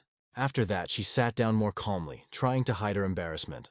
Knowing the future, Jong-hee only smiled, thinking about how cute the future head of Muram would be. Her fingers squeezed Namgun even harder, so much so that he jumped again in pain. Jong-hee wondered if he should intervene, because God forbid he might have to treat one of them again. Namgun looked very worried after another pinch from his sister.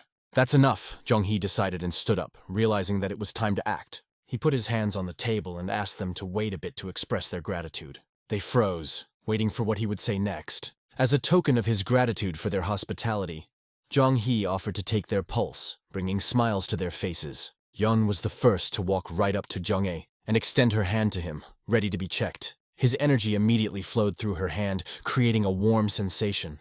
Feeling the energy flow, Jong-hee immediately smiled, understanding her condition. Then he said, "I can sense that you're a little nervous, but other than that, you're fine."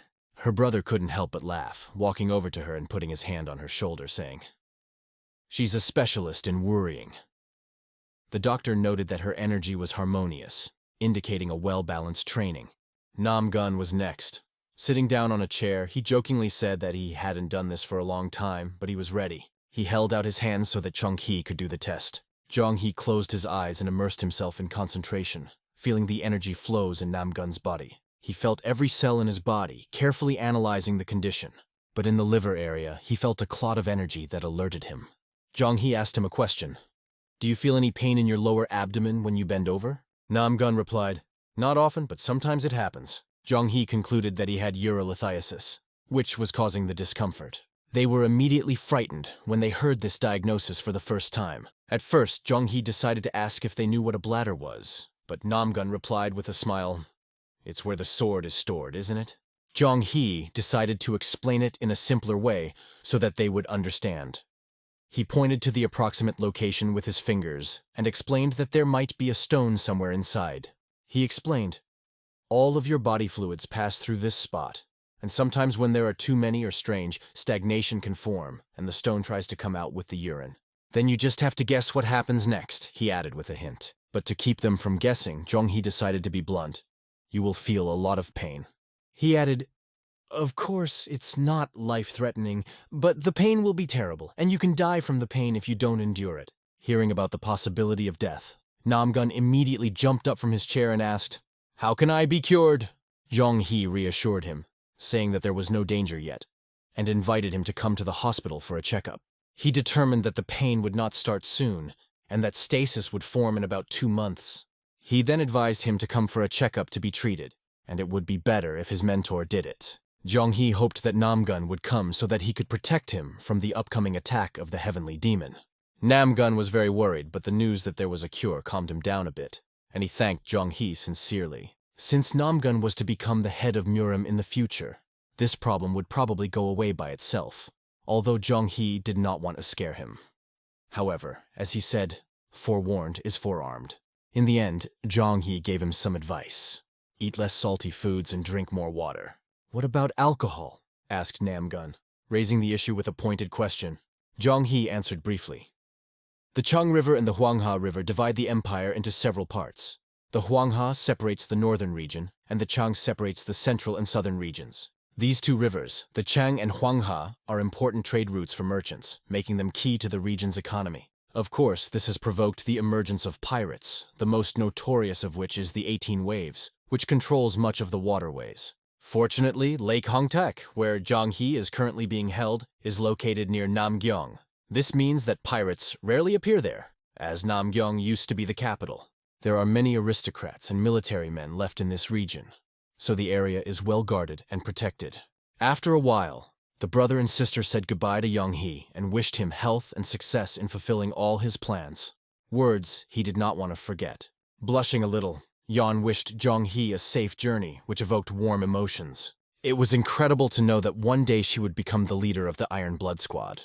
A man came up and said that everything was ready to go, signaling that it was time to leave. It seemed that the moment of departure had finally arrived. They escorted Jong-hee to the ship, which Namgun had kindly provided for him.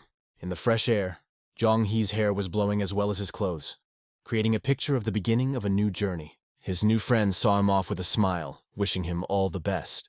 After that, the ship began to sail away, and the way was open.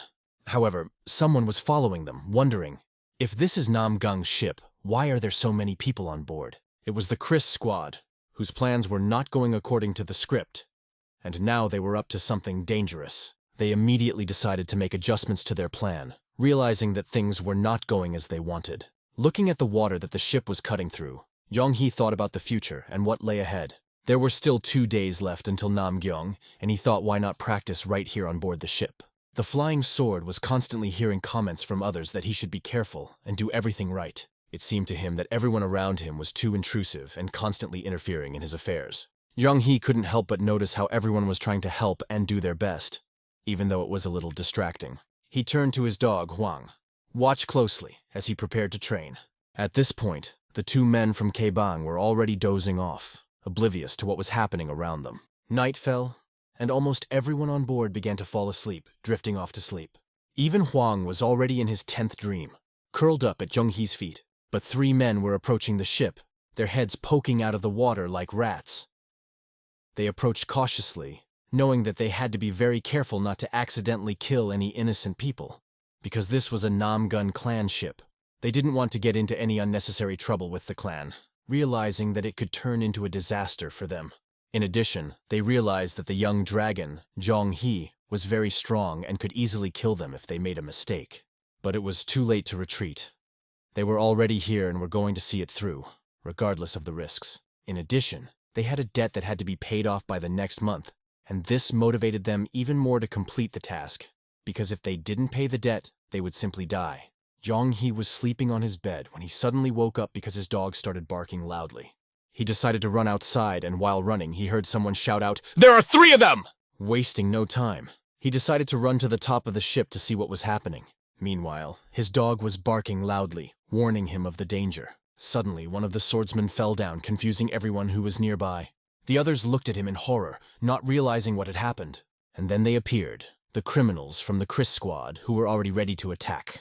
The tracking master looked directly into the eyes of Jong-hee, who ran out in front of them, stopping right in front of them. Jong-hee didn't look scared. On the contrary, he calmly walked out to them, thinking that if the mountain doesn't come to Muhammad, then Muhammad comes to the mountain. He just wanted to ask, "Who are you?"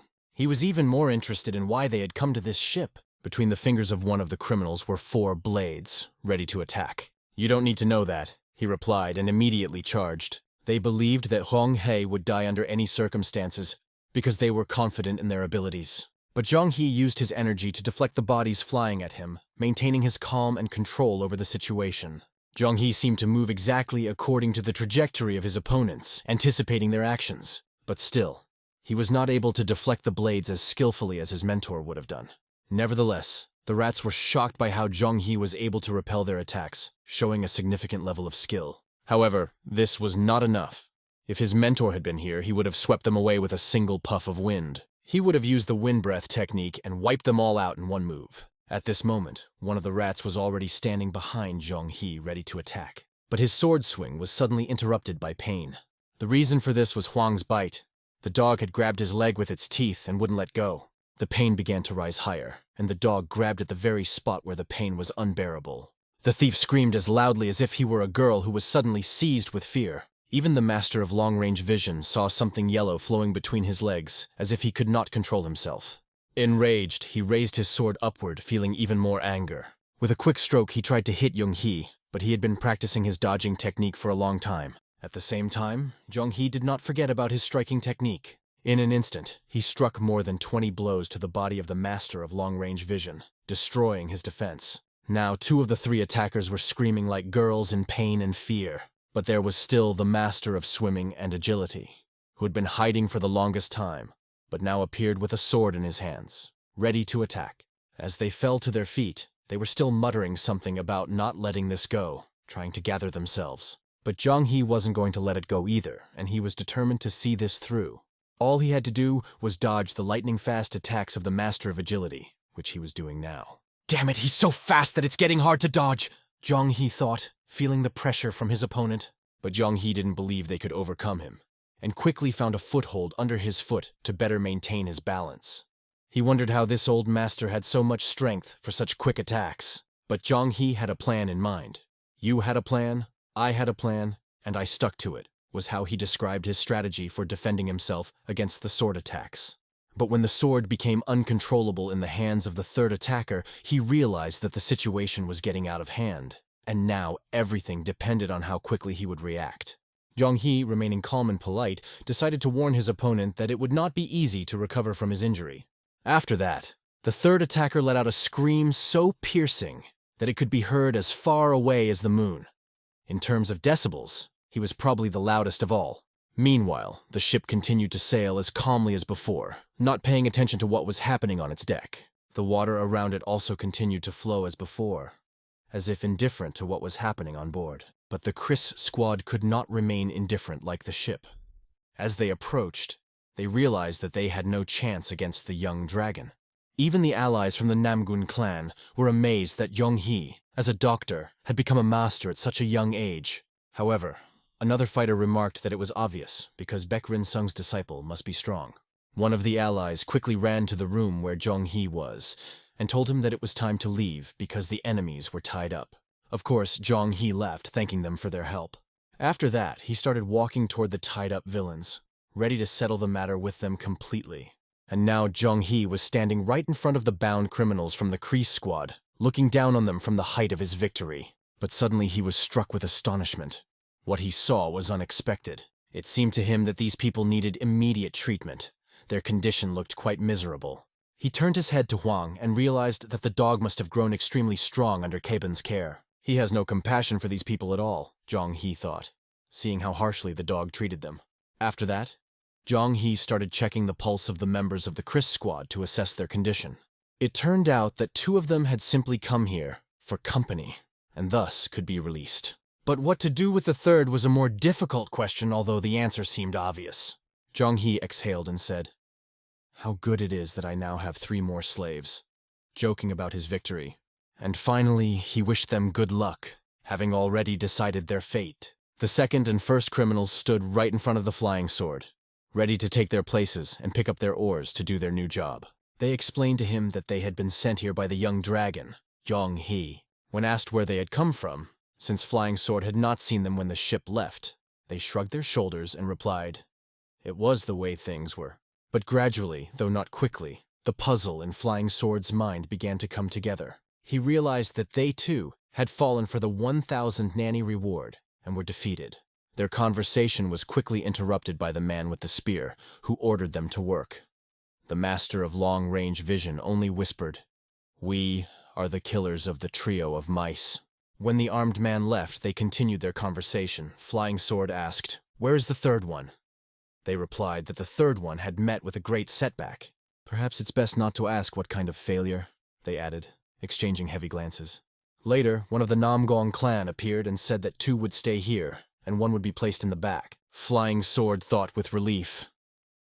Finally, I can escape from the bow of the ship, realizing that his duties were finally complete. They needed to pick up the pace, because at this rate they would not get anywhere in an hour. These scoundrels were constantly given orders, and they obeyed them with their heads down, which always happens to those who fell for easy money and wanted to get it through evil or murder. A little time passed, and Namgyong appeared on the horizon. Yonghi stood with his dog at the stern of the ship, watching the view. When he saw this majestic landscape, he opened his mouth in awe. Just as he thought, this place was incredible, and made an impression on him. The ship was getting closer and closer to the pier, and they were 1 step away from arriving. Yonghi was glad that they had arrived safely without any major problems. Except for the addition of 2 slaves. Now all that remained was to find the 10,000-year-old quarry, the main goal of his journey. This city used to be considered the capital of the empire. But after the capital was moved to the north, Namgyong was called the capital of the south. It was an amazing city that combined the culture of the past and the traditions of the present. Yong-hee left the ship in the charge of the boys from the Namgan clan and went to the city with members of the Jiban clan. He had to return, and the 3 mice and the flying sword remained waiting for him on the ship. Of course, he took his faithful friend Huang the dog with him. The dog was supposed to help him find what he was looking for, a 10,000-year-old brave.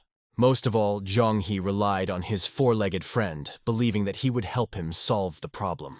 Huang seemed to understand exactly what Zhang-He wanted. He quickly teamed up with local dogs and headed to Mount Tan, showing his determination. It even looked funny in the eyes of the young dragon, who was watching his friend's clever behavior. Zhang-He was surprised at how smart a dog could be, and Huangwu was particularly outstanding at it. However, their journey did not promise to be easy, as they faced challenges ahead. The road was covered with mountains and rocks, making it difficult to overcome. They walked for a very long time, more than a day, without stopping to rest. The next day, he and Huang finally reached the entrance to the cave, but Zhang-He noticed that it was very narrow, and it would be difficult to move around. Despite this, he realized that he would never have been able to find the place without the dog. Suddenly, he put his hand over his mouth, trying to hold his breath. This happened because there was a persistent smell of sulfur that filled the place. It was obvious that Huang was also very hot, and Zhang-He realized that the temperature inside the cave was even higher. Because of this, the young dragon decided not to take the dog inside and asked him to stay and watch over the others outside. Zhang-He himself was looking intently into the cave, preparing to enter and overcome another obstacle. Zhang-He realized that he had to hurry before the sun went down, and the cave became even darker. He pulled a mask over his face to protect his airways and be able to breathe normally inside the cave. Once inside, he immediately began to use the 5-element technique to regulate his internal temperature. He also controlled the energy of the water so that the hot vapors of the cave would not suffocate him. He realized that it would be a good idea to use this technique until the very end of the journey. Zhang-He descended deeper and deeper, but it didn't make it colder. On the contrary, the heat only increased. There was less and less oxygen, and it was becoming increasingly difficult for him to breathe. It seemed as if the water and hot springs were squeezing him by the neck, preventing him from moving freely. The heat was so intense that even the water in the cave was boiling, creating dangerous vapors. These hot vapors were more like fire hanging in the air, threatening his life. Even with the 5-element technique, it was difficult to survive in such an environment. An ordinary person would not have survived even 10 minutes here. They would have either fallen dead from the burns or fainted from the heat. But Zhang-He knew he had to cope, constantly seeing the image of his teacher in front of him. He even had to drink the elixir of the 5 elements to gain extra strength and get here. The path was extremely difficult, and he realized that he needed to lower his body temperature even further so that the cold would spread to all his organs. Zhang-He managed to start going with the flow, balancing his internal cold with the external heat. The hot air around him helped cool his internal cold energy, reducing his discomfort. All he had to do was to control and contain the cold energy within himself. Swiftly, he continued his way down, sinking deeper and deeper. He went deeper and deeper, holding air in his lungs and feeling himself getting closer to the goal. In the novel, he had read that a 10,000-year-old brave lived in a lake of cold water. All he had to do was move toward the place where the water temperature was dropping. Catching the cold waves, he realized that he was going in the right direction. It seemed that the soul of the water was leading him to where he needed to go, as if helping him to achieve his goal. This is what always happens when you believe in something and persevere towards your goal. When your intentions are good, everything works out. And so Zhang-He felt his body rapidly cooling down, and he realized where he needed to go. The temperature around him no longer seemed so hot, and he felt better. At some distance, he saw the water begin to swirl, as if something big was approaching. He looked even more closely, straining his eyes, and there it was, an incredibly beautiful fish. A 10,000-year-old prawn was already very close, within arm's reach of him. He began to exercise the utmost caution, sensing the approaching danger. In these dark waters, where the 10,000-year-old Hari was hiding, it was important to remain invisible. The 10-copy technique was best suited to solve this difficult situation. Finally, the long-awaited moment came. The chance he had been waiting for. The fish he had been hunting was right in front of him, almost in his hands. But suddenly the braggart noticed him and began to swim straight for the protagonist. He barely managed to dodge it by swimming sharply to the side, avoiding a collision. He concentrated his chi power and swung his weapon around, preparing to attack. It was the perfect moment to attack. There was no time for hesitation. It was incredibly difficult to pierce the fish's scales with a spear because of their strength. With one powerful stroke, Quarry almost knocked him unconscious, showing his incredible strength.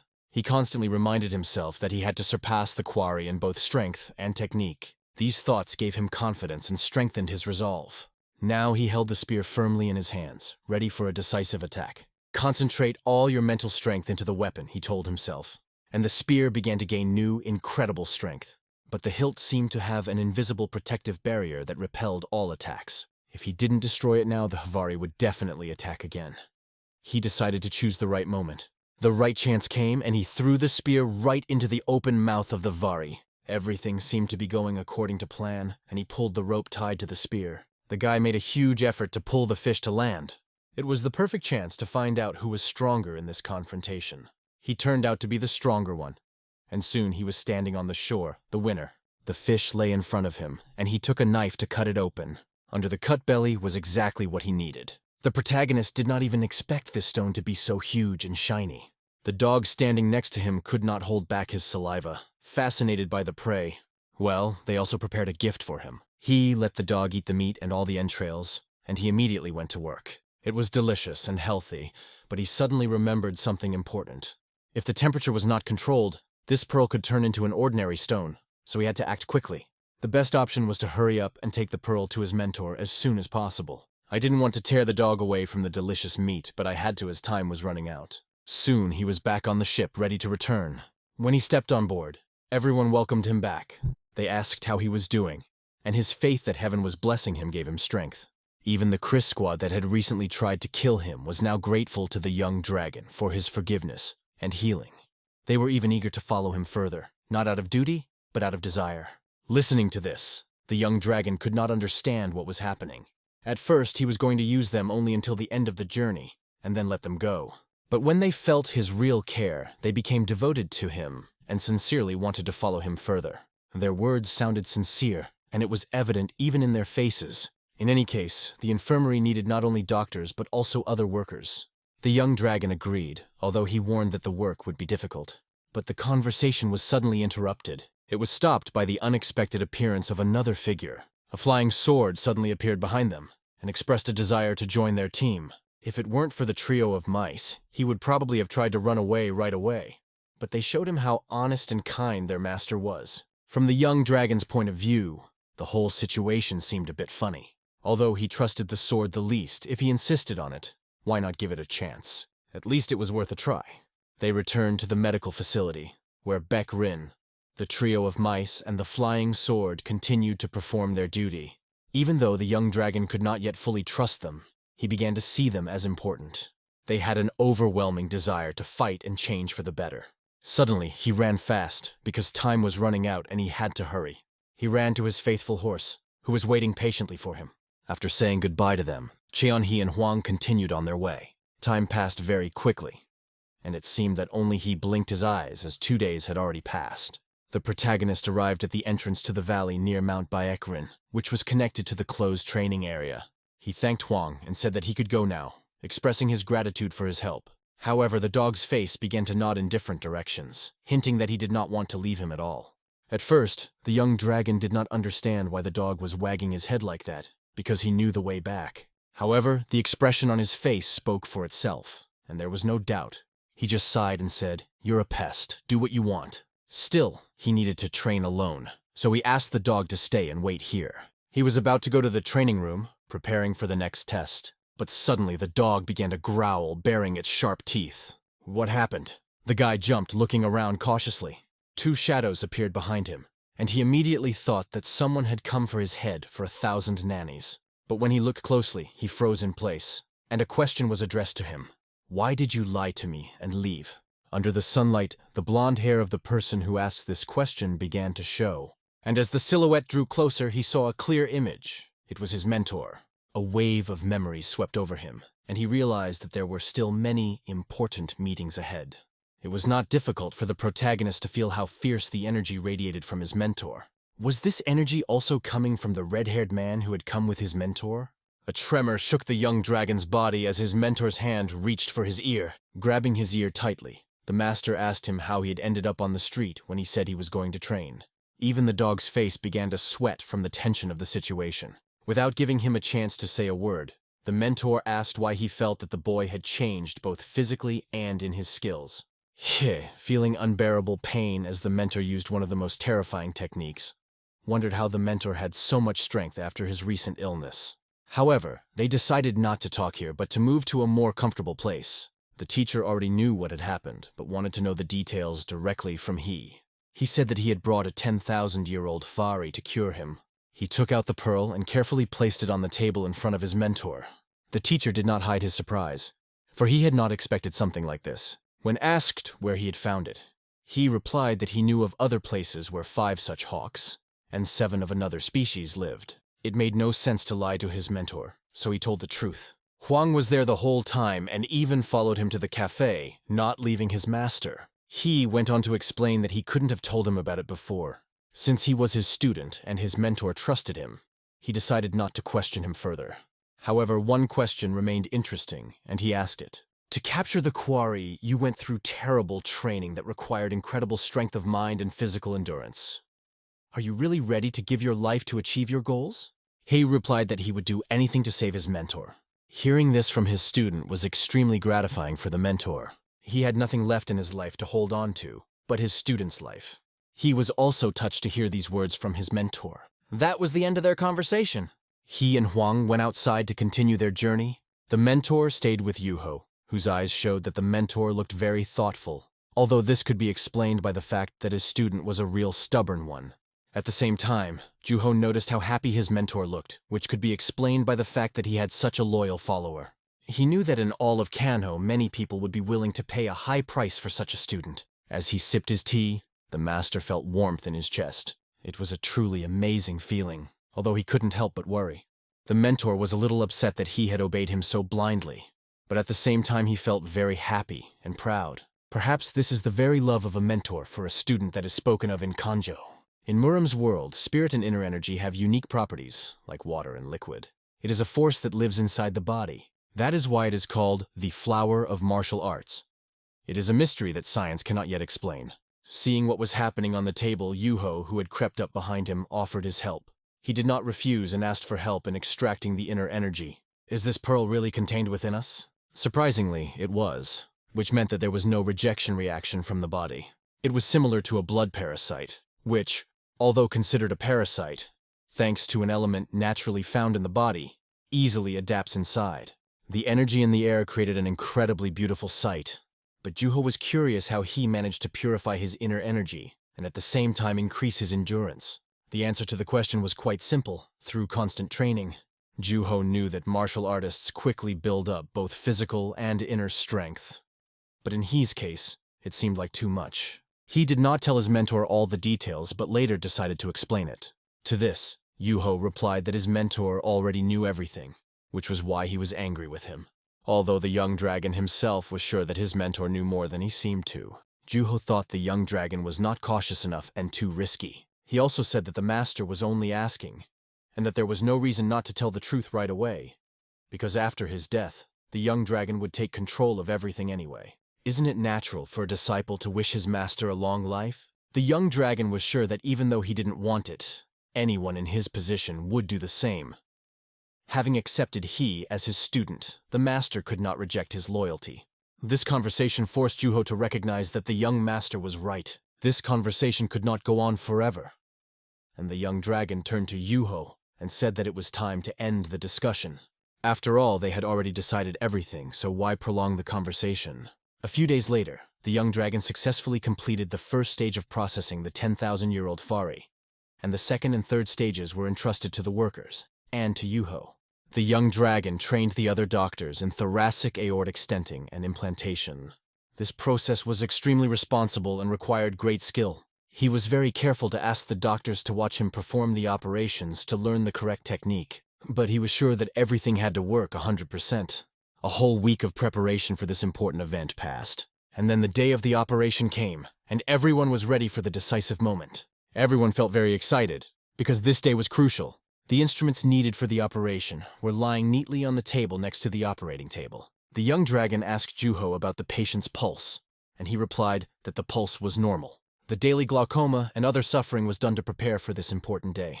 The mentor had held on for so long, and now it was time for the young dragon to help him.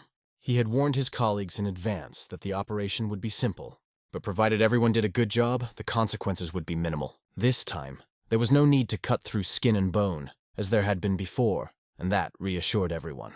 It certainly made the situation easier, but everyone was prepared for any eventuality. In his mind, the young dragon only asked that his mentor trust him and hold on a little longer. Of course, he believed that everything would go well. He was convinced that the operation would be successful and end perfectly. First, he had to insert a catheter into the artery. After that, he carefully guided the golden wire along the slow pulse to lead it forward. He acted with the utmost care, realizing the importance of every movement. Who would have thought that he would perform such a complicated operation in Muram's world? Next, a thin tube about 6 millimeters in diameter had to be inserted and guided along the aorta. The other doctors watched the process closely, not even realizing before that it was possible to operate without a knife. Although they had seen that it was possible, they had questions about whether it would really work. Since the chief doctor had undertaken such a complex operation, it must be successful. At that moment, Yuho wondered what would happen if everyone in Kanho found out about it. A real stir would ensue. When the young dragon finally guided the lead to the heart aorta, he said with relief, "At last!" Everyone watched his every move with excitement. Juho was ready to help at any moment if something went wrong. Any mistake could lead to bleeding, and then they would have to start all over again. The problem was that there would be no second chances. Here, everything had to be done right the first time, clearly and flawlessly. At that moment, he remembered everything he had gone through, how hard he had gotten this medicine that was now in his hands. He mentally returned to the moments with his mentor. Memories of the important lessons his mentor had taught him filled his heart. Horrific moments flashed before his eyes when his mentor became so sick that he could not stand on his feet. In his mind's eye, he saw a picture of his mentor lying on his bunk, which had become his second home.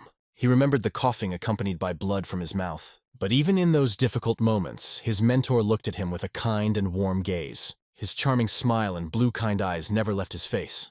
These memories awakened even more emotions in him. In his past life, he had no friends, only endless days filled with chaos, treating patients and being completely dedicated to his work. But in this life, he had a mentor who became almost like a father to him. And at that moment, he felt it like never before. When he opened his eyes, he could not understand what had happened. Because the pain in his heart had disappeared. He felt someone's touch on his hand. The young dragon was sleeping with his head on his bed, and he was sitting next to him on a chair. It was easy to understand that the young dragon had personally looked after him after the operation, but it was difficult for the mentor to realize how long he had stayed here. He could only realize that the young dragon had been suffering all this time because of his condition. The mentor did not want his student to go through such difficulties with all his heart. However, he was also infinitely grateful for his care and efforts. After getting up from the bed, the master felt good, and then he covered the young dragon with a blanket and put him to bed. He thought that he had been ready to give all of himself for the sake of his student, and now he had to do everything for him. Walking through the courtyard, Juho noticed his mentor slowly moving toward him. "Master, you are awake," he said and began to approach. The mentor praised him, saying that he had done a great job too. Juho's emotions were overwhelming, and he felt proud that he was able to help. Juho was also surprised to see that his mentor's hair was tied up. The night air was cold, so Juho wondered why his mentor had gone outside. But his heart was no longer in pain, and the effect of the medication had almost completely worn off. The operation was a success, and this was confirmed even by his mentor's heart, which was beating steadily. For the first time in a long time, he saw the stars shining brightly. For the first time, he felt how refreshing the air could be. Life without pain is a completely different life, full of new sensations. Now he could smile and enjoy the lightness that filled his life. Juho, standing next to him, noticed that his mentor was like a newborn who was beginning to discover the world again. At first, he thought that the 10,000-year-old would not be helped, but the result exceeded his expectations. The energy of the fire of the Vari helped the mentor's heart to continue beating. Of course, the ablation was not complete, and the owner is not yet 100% healthy, but now life was visible in his eyes again. And then the teacher turned to Juho and said that they had to hurry before he woke up. Yuho started to worry and said that today it was better for his mentor to rest rather than rush. But the mentor had only one goal and told Juho about it. A little time passed, and the young dragon woke up on the same bed where his mentor was lying and began to rub his eyes. When he opened them fully, he was extremely impressed. His teacher stood before him, alive and smiling.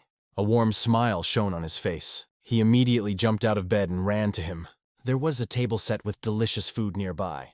The boy hugged his teacher, not holding back the emotions that overwhelmed his heart.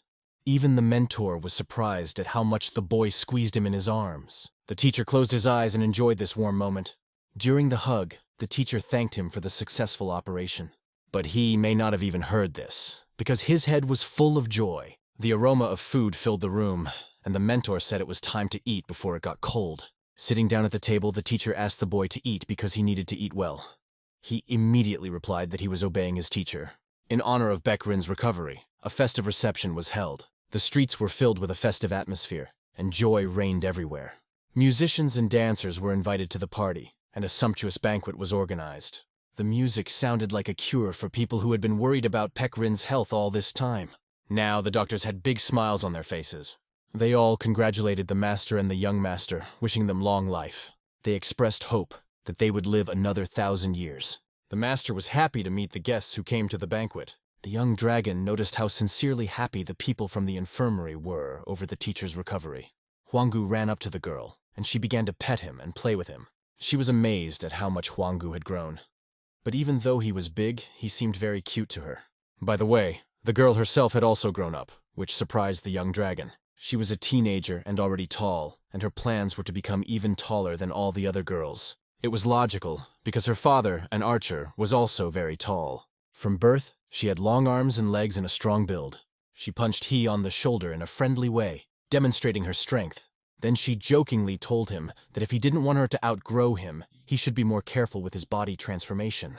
Despite these words, he still thought she was very cute. Some people were already sitting at their tables, preparing for the holiday dinner.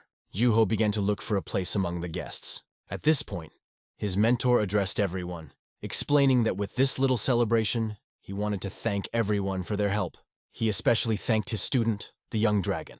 Everyone listened attentively to his speech, filled with gratitude. For the young dragon, these words from his mentor were of great importance. After the speech was over, everyone continued to celebrate, and music was playing in the atmosphere. It was already evening outside, and the sky began to darken. Blue energy slowly spread over the entire surface, filling the space. In the air, the whistle of swords could be heard flying over the festive banquet. It was not one, but several swords, which, under the influence of the mentor's telekinesis skills, were hovering over the guests. This spectacle took everyone's breath away, and the banquet became even more magical. The swords, cutting through the air, left barely noticeable traces behind them. The teacher was demonstrating a truly incredible sight, which was simply impossible to look away from. It was magical. His clothes were fluttering with quick and precise movements, each of which was calibrated to the millimeter. No one could take their eyes off his sword dance. Many saw it for the first time in their lives and were stunned. Needless to say, 80% of the audience opened their mouths in awe. Small lightning bolts appeared on the tips of the swords, creating a magical spectacle. Mesmerizing glimpses drew amazing patterns in the air. The audience had questions. How could he slow down the sword so much that lightning appeared and disappeared? The young dragon opened his mouth even wider than everyone else, repeating, "Wow!" He stood next to the girl who asked him to pay attention to how the swords followed the teacher's movements. But he did not take his eyes off the teacher for a single second, fascinated by what he was seeing. You can see something like this only once in your life. Baekrin's serious, focused, and confident expression spoke for itself. The motifs of the music playing in the atmosphere made this spectacle even more magical and unforgettable. Spinning around his axis, he gave all his energy to this fascinating dance. It's safe to say that anyone who saw this spectacle will never forget it in their lives. After the next trick, he always found himself in the perfect position without making a single mistake. Everyone present felt like they were under a starry sky, which Peck created with his incredible skill and atmosphere. It was truly something incredible.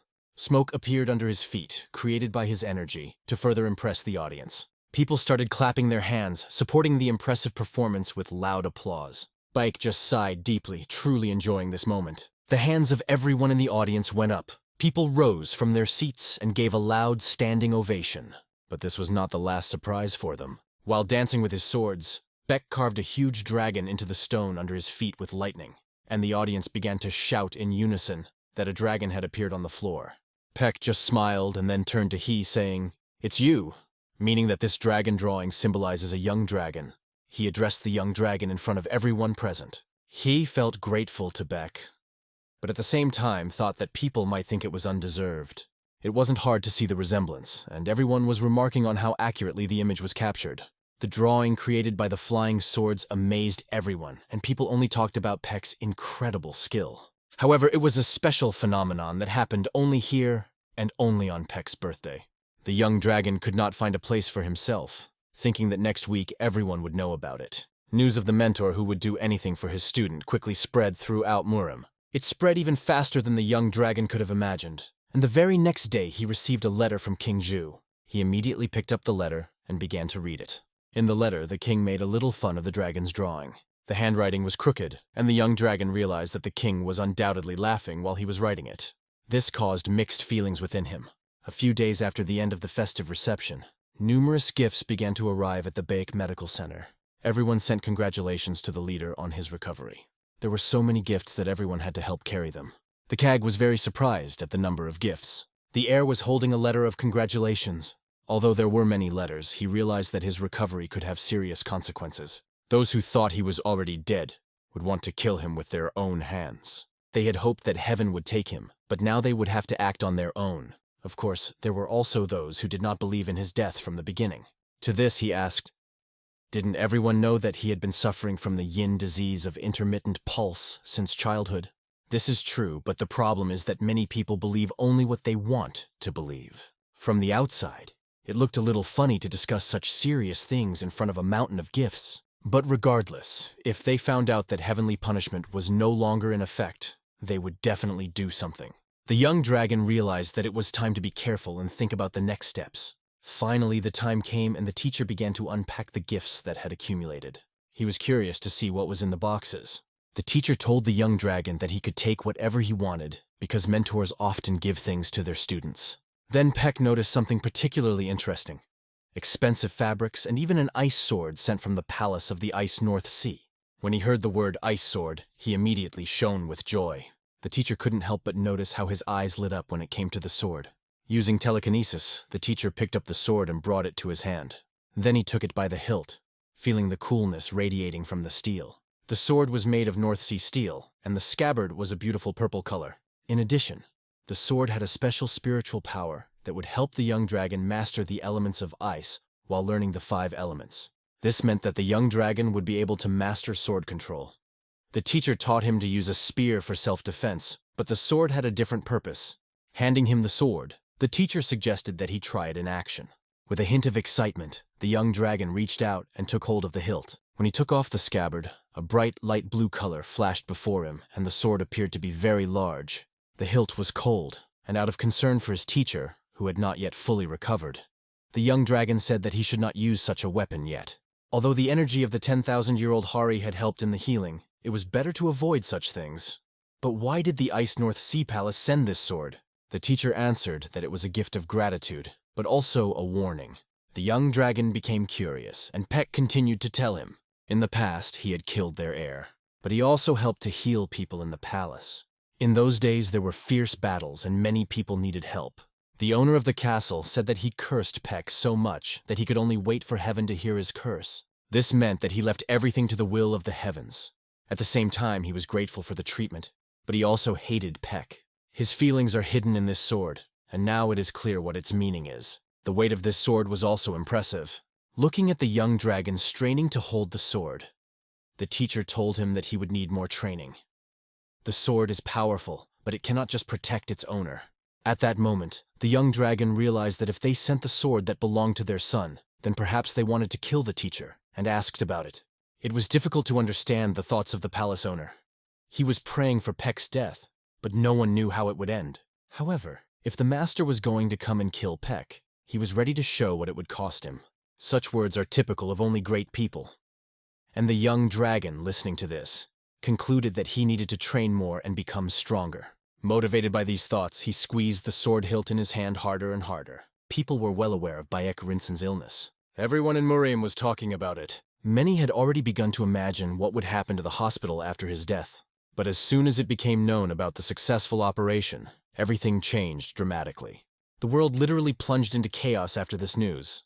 In this discussion, we talked about Bayek Rin's medical facility and how he managed to overcome the darkness inside of him. Tana from the Sashan clan wanted to see for herself how he was doing. Namgun asked her if the elders had told her anything. However, they believed that they could not even say anything, constantly trying to avoid her. Many of the Tang clan change when they reach adolescence and develop their skills. But she was a special case, as if the clan had passed her on to Namgun so they wouldn't have to deal with the problem themselves. Namgun was holding his head because he was already feeling sick and needed treatment for a headache. In addition, the pain was exacerbated by the two girls sitting next to him, who were constantly talking, especially Tan. His sister reassured him, saying that Tana was a normal child, and in the Tang clan she was also interested in treatment. Indeed, she seemed quite sweet and inquisitive. The Sachon Tang clan was known in Muram for their poisons and excellent weapons. Although they did not reach the level of the Pek Rin hospital, their poisons were also considered quite effective, making them either respected or feared. While traveling, Namgun expressed his joy at being able to travel with his friend Yan. When Namgun suggested that Tana wanted to befriend the young dragon, she replied that she only wanted to test him. Namgun tried his best to silence her, even offering her pies. It helped a little, making her shut up for at least a minute. Namgun's father had spoken to him earlier and warned him to be careful with Tana, explaining that children from the Tang clan were good at demonic arts and martial skills, so she needed to be watched. Namgun did not like this, but they were already riding in the same chariot. At that moment, the young dragon sat meditating and trying to calm his mind. His thoughts were occupied with the fact that after his bodily transformation, he realized that he had spent his internal energy for 20 years ahead. He was worried whether he would be able to master the skills of a martial artist in this state at all. In the future, he would have to learn even more techniques, and he realized it. Before that, the teacher had explained that the 10-step spear was a great weapon, but that these techniques were not really sacred. The young dragon was shocked then. It was hard for him to believe that even the techniques of the 10-step spear of the Seagull family were not considered sacred. These techniques are only the first step to learning the sacred techniques of the Kegel family. He gave his training 1000%. The protagonist also had to learn demonic techniques for the overall development of his fighting skills. And he did not lose sight of this either. He paid special attention to the movements of his arms and legs during strikes. "What about Taya's broken immortal sword?" the young dragon asked his teacher. The teacher explained that this sword works even on immortal beings and is made of 24 parts. If you change even one of these particles, the structure of the sword will change. The fact that a sword could affect immortals was truly amazing. This technique is based on the discipline of variation and patience. If you master it, it will be very difficult to find a worthy opponent in the whole world. A young dragon needs to master it to be unrivaled in battle. He was well aware of this during his training. He had also read that in one novel, the enemy of the main character managed to learn this technique. Of course, he managed to master only half of the technique. Even that was difficult, despite having access to the secret documents of the Chegal clan. Now, the young dragon understood why that character hadn't been able to advance any further. The training had been very difficult. However, even with half the technique, he could become much stronger. And if he mastered it completely, no mountains would be able to stand in his way. After a while, Cog suddenly called the young dragon into the bamboo forest, explaining that she did not want her father to find out. Then she reminded him that he too sometimes hid from everyone in Kanho. It seems that this girl started to lose control of herself. She continued to explain that this decision was not spontaneous. Since the young dragon had become much stronger through training in Kanho, she decided that now was her time. The young dragon did not know what to do in this situation, as he felt he had no right to stop her. Then he decided to talk about money, explaining to her that traveling outside of her home could be very expensive. But for her, the money was her knowledge of martial arts. She believed that if she knew the techniques, she could find a way to support herself. This stubbornness amazed the young dragon, but he also realized that she would definitely not be able to cope on her own. He had no idea how to convince her. Then he remembered and told her that in that case, she should go to the Heavenly Dragon Association, where people from the Keban clan could help. The leader of the association is a kind man who could help her learn martial arts. But she was worried about her father's connection to the association, and if someone found out about her. The young dragon explained that once the contract was signed, it was unlikely that anyone would tell her father, and even Elder Flying Sword would not be able to intervene. He promised to give her a letter with him. She agreed to do as he suggested. The young dragon handed her the letter. She took it and began to look at it carefully. Now the young dragon was no longer worried because he was sure that the leader of the association would take care of her, and she would not have to be afraid anymore. He also wrote a letter to Lady Kongsong-hyun and Kongsong-yeon, whom he knew because the young dragon had told him earlier that they had saved him. "These two ladies are very kind," the young dragon said, adding that they would take care of her as well. He said this with his eyes closed, but a warm hug made him open them. Kag immediately pounced, hugging him tightly. She was infinitely grateful to him for everything he had done for her. The young dragon did not even have time to react when this happened. Then he closed his eyes. Putting his arms around her waist, he held her close, maintaining the embrace. He asked her once again to take care of herself, and to contact him immediately if she got hurt, because the doctors at Pekrin were always there to help. Her goal was to return much stronger and protect the young dragon. After the hug, she set off on her way, waving goodbye to him. She had a lot of hard training ahead of her, but that was why she set out. After saying goodbye to her, the young dragon said quietly, "Come out." The young dragon could not help but notice the presence of the demon archer hiding behind the bamboo. It seemed to him that he could hide better. Coming out of hiding, the archer, who was the girl's father, apologized for his behavior, but he had just seen his daughter leave for Kano. He could only see the horizon, where he could see the small silhouette of his daughter. "Is it really a good idea to send her off alone?" the young dragon asked. "She is very similar to me. I also left home at her age," the demon archer replied. Since she was going to the association, he expected to be informed of her progress, and thanked the young dragon for sending her there. "Come on, it's a great place to train, and most importantly, it's safe," the young dragon replied. The demon archer thought about his daughter, thinking that sometimes she really resembled a carefree child, and sometimes she was a grown woman who had lived more than one life. He sincerely hoped that one day everyone would know her name. With her will and character, she would definitely become a great person. After that, the young dragon went back. On the way, he was met by Yuho and told that he had guests from the Namgun family. He took them to the guest room and said that the young dragon would be there soon. "Why are they here? Has something happened?" the young dragon immediately thought, but in any case, they had not seen each other for a long time. In a moment, he was opening the door and entering the room where he was waiting. Gun was eagerly waiting for the young dragon, and at last he came in. They greeted each other warmly, saying that they hadn't seen each other for a long time, and asked how each other was doing. Gong complimented the young dragon, noting that he had grown up since their last meeting. Tana was watching their friendly conversation from the sidelines. Immediately, she recognized him. Unable to restrain herself, she jumped up and asked at the top of her voice if it was really him, the young dragon. Gun was not surprised, because he did not expect anything else from her. He even asked her to be a little quieter. However, Tana immediately got up and began to approach the young dragon. Then she suddenly announced that she was challenging him to a fight. Both Gun and the young dragon did not understand why she was challenging him. However, they both stood before her, spreading their hands in confusion. The young dragon even found her interesting, to want to fight so immediately. Tana challenged them to infect each other with poisons, and the first one to recover would win. It seemed that the thirst for competition ran in her blood. "So this is Tana," the young dragon thought. Then he asked, "What if I don't want to? I am a great expert in poisons, and I do not want to harm you. Do you understand?" he said calmly. She thought he had no right to refuse, but when she was angry, she seemed even more cute to the young dragon. However, there was no time for games, so he decided to find out why they had come and asked Gun to check his pulse. Gun immediately felt afraid when he heard this suggestion. Perhaps it was because of the previous examination, when the young dragon had found kidney stones. Gong sat down opposite him, and the young dragon's hand was already on his pulse. Tana suddenly screamed that you can't just let someone take your pulse, because it can be used against you. In response, he only asked her calmly if she knew that she should be quiet in the doctor's office. After that, Tana felt the young dragon's hand touch her face. Yan decided to help by coming up behind her and putting her hand over Tanya's mouth. She wanted to help the young dragon finish his work in peace. After taking the pulse, the young dragon asked Gun if he had followed his advice. He reminded him again what he had said earlier. He needed to get more sleep and drink more water. But because the elders often invited Gun to drink, he simply could not refuse. It was hard for the young dragon to admit it, but Gong's condition had deteriorated significantly. There was still time, but not much time left. "Time for what?" asked Gun. The young dragon answered, "Until the terrible pain."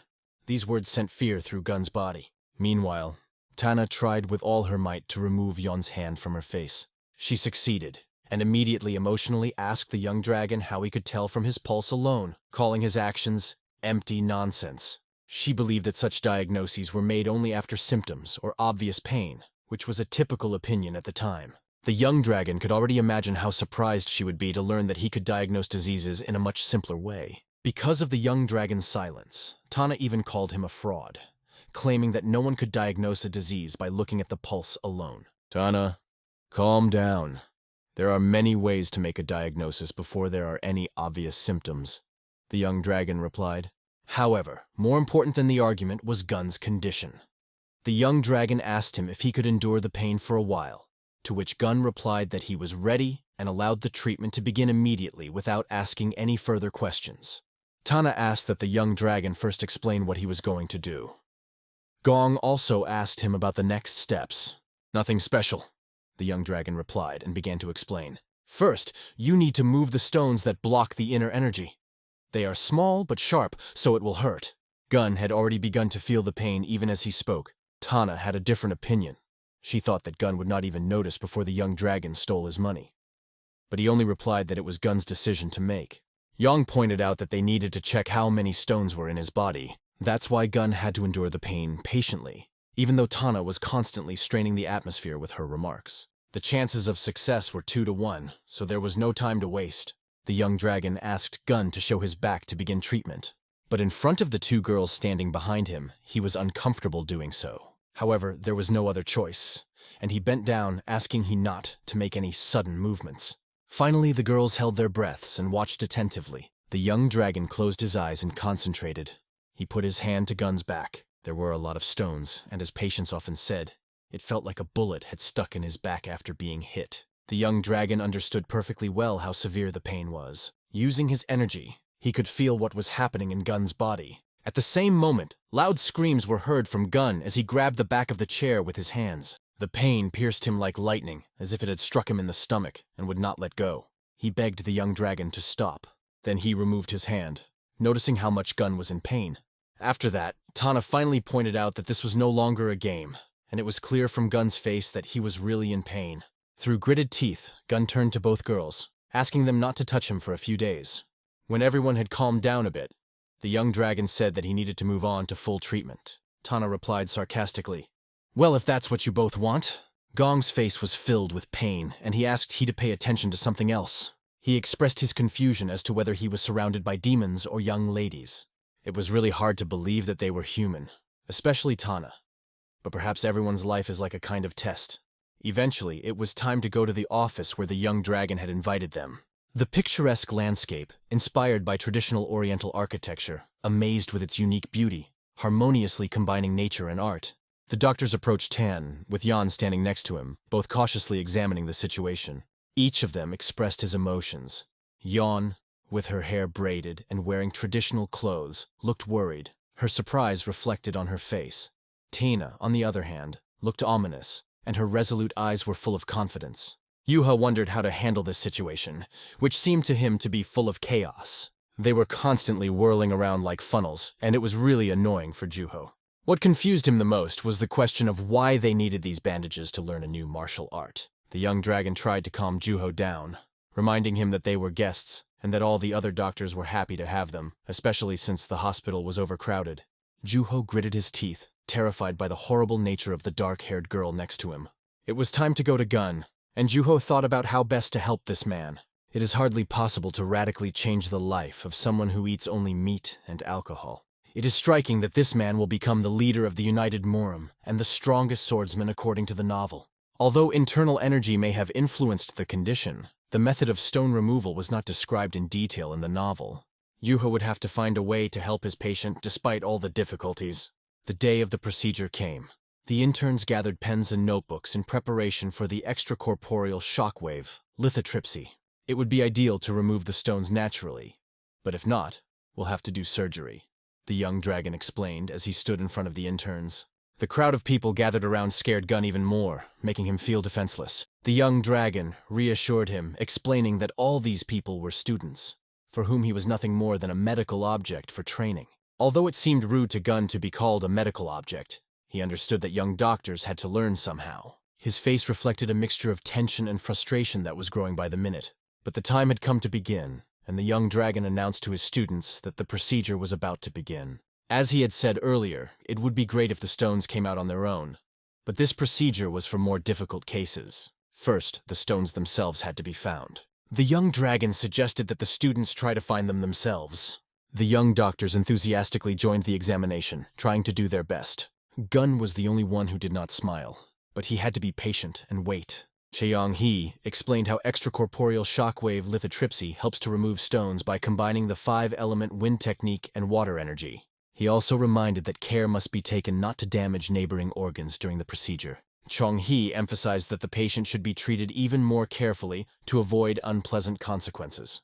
When he showed how to perform the manipulations correctly, all the students held their breath and watched carefully, writing down every move in their notebooks. Gong lay still, praying that everything would go well. The young dragon went on to explain that it was necessary to try to separate the energies of earth and metal, as they were too complex for this procedure. The best approach would be to focus on the element of flowing water, which would reduce the risks. Many doctors were surprised that such a complex procedure could be performed without a single knife. Gong, as a patient, did not even expect the young dragon to be so skilled in his craft. The dragon explained to the students that, having mastered this technique, they would be able to crush stones, which would then be excreted naturally in the urine. The atmosphere among the doctors and students was full of hope, support, and a strong bond between everyone present. The extracorporeal shockwave lithotripsy was a revolutionary new procedure at Peckrin Hospital, and when it was successful, everyone was relieved. The next day, Gun was told that he could be discharged the next day. Even for Gong, who had always been afraid of treatment, this seemed like a very fast recovery. The young dragon warned him about the need to give up alcohol and watch his diet, as bad food could further aggravate his condition. After the pain he had suffered, Gong would remember these words of the doctor for sure. The young dragon's teacher, standing behind him, praised him for a job well done. The young dragon wondered what to do with Gun now. In the original story, Haryung was supposed to beat him up, but it seems like that would be a big loss for their relationship. The young dragon's thoughts were suddenly interrupted when the girls ran into the room. Tana was still waiting for the young dragon to finally agree to fight her. But why was she still so insistent on fighting? The young dragon had already told her that he did not know the techniques related to the use of poisons. Tana, recalling this, replied that she only wanted to test him in martial arts without the use of poisons. Gong, holding his head, wondered why she was clinging to this idea. When Peck saw Tang, he was surprised because she was the daughter of the Tang clan, so he asked the young dragon why he shouldn't accept her offer. This was a great chance for the young dragon, because the Tang clan specializes in poisons, as his teacher knew. Tana, the future leader of her clan, was supposed to have many strong techniques. Her level was definitely superior to anyone the young dragon had encountered before. Frankly speaking, he understood that each clan had its own unique techniques, and he himself was curious about how different her skills were from those demonstrated by the 3 mice. So, if the teacher allowed it, the young dragon decided to accept the offer. And finally, Tana got her way.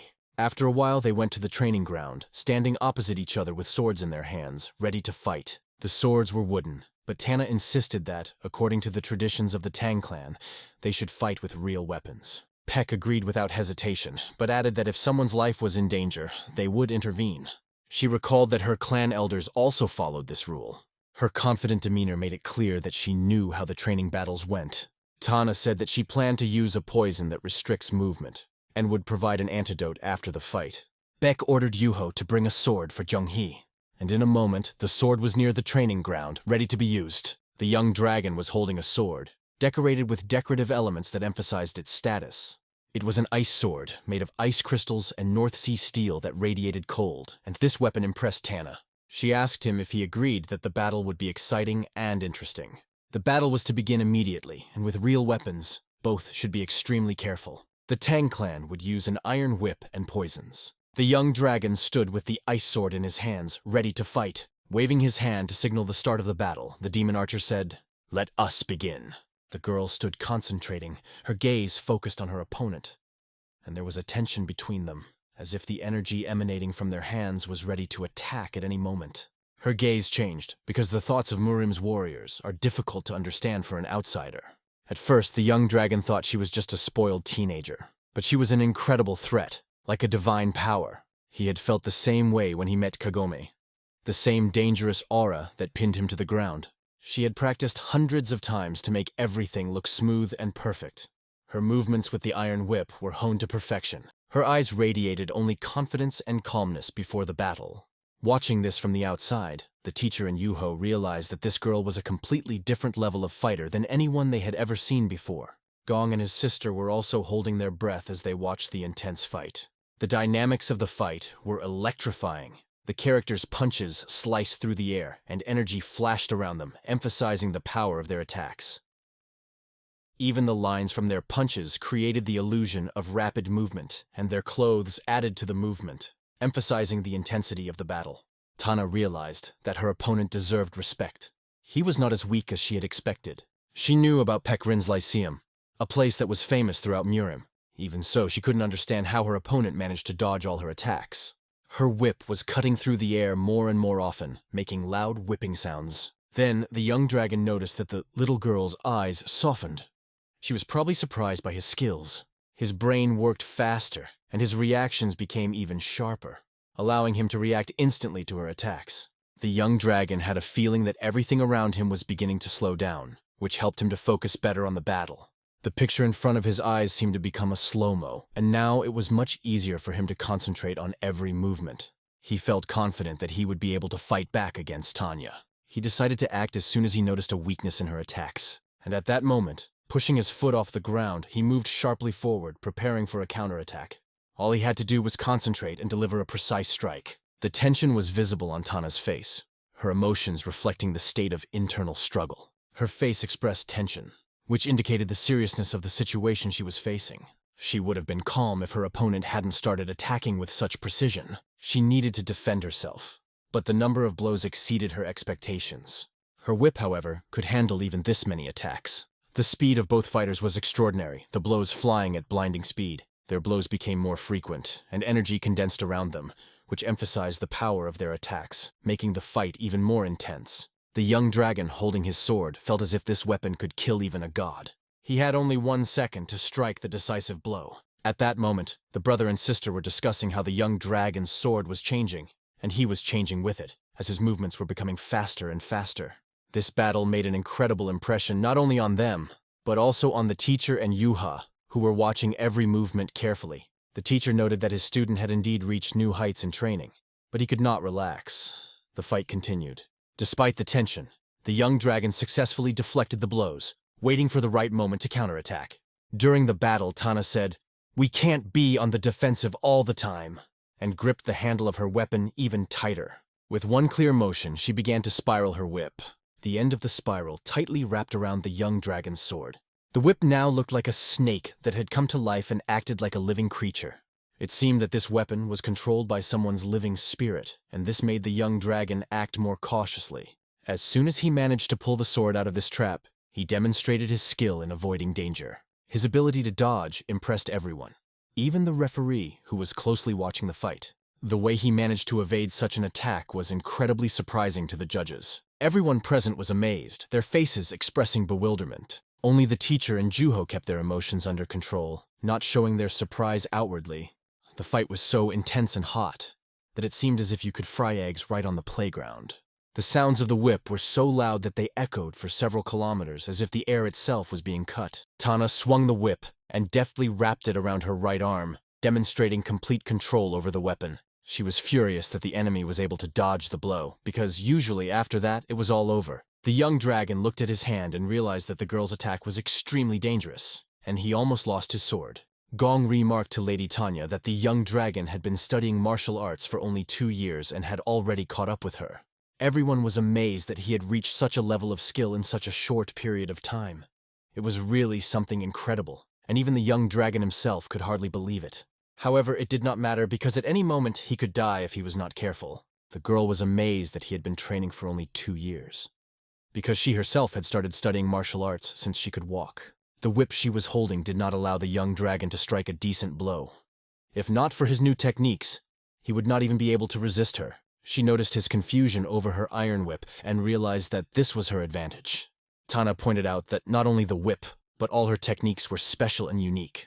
She announced that she would finally release the black dragon she had been holding back all this time, and the real battle would only begin now. As soon as she said this, everyone was filled with a terrible fear, and the atmosphere became heavy and tense. Tana didn't want to blame herself for this battle in the future and regret not giving it her all. Her growing brain was working under the influence of hormones and the guidance of the Tang family, which further sharpened her decision. She was going to show the full power of her clan, Even though she was emotionally affected, she still maintained control. It was noticeable from the outside, and the young dragon also understood it perfectly well. This was the basis of the Tang clan's fighting philosophy. The whip began to attack even more fiercely, its blows becoming more dangerous with each passing second. The young dragon could only feel the skill with which the girl controlled the whip when he repelled her swift attacks. The comparison of the whip to a snake was apt, because during the battle, this feeling arose repeatedly, as if the whip had come to life and was acting on its own. Another problem was that it was almost impossible to predict the trajectory of the whip. The girl's eyes grew more and more excited about the battle, and she enjoyed every stroke. But the young dragon could not even approach her, feeling constantly threatened by her attacks. It was hard for him to believe how such a seemingly fragile girl could be so strong. In addition, he did not remember her in the novel. She must have used a pseudonym. However, the book mentioned the owner of the Iron Whip. She was known as the Lady of Blood, one of the strongest teenagers, and perhaps it was her. Since there were no illustrations in the novel, it was difficult for him to recognize her at first glance. But with every second of the battle, it became more and more obvious that it could be her. In any case, he personally realized how dangerous this weapon was. Now he could only rely on his own senses. As he began to understand her attack pattern, it became a little easier to dodge and defend himself. However, this was not enough. Now, he needed to use her strategy against her and go on the offensive. When he tried to attack, the young dragon saw that Tana deflected all his blows with ease, so he decided that he would have to use another weapon to have a chance in the fight. Meanwhile, Namgun was discussing with his sister that the young dragon was successfully deflecting attacks. However, Tana was already quite angry because of his endurance. Yon wondered what would happen if she used a different weapon, to which Gun replied that the battle would become even more dangerous. The teacher noticed that the young dragon was holding up well so far, but he also realized that the power of the Tang clan was too dangerous to underestimate. Tang's whip was getting closer and closer, the danger growing with each stroke. But it wasn't just the whip that was getting closer.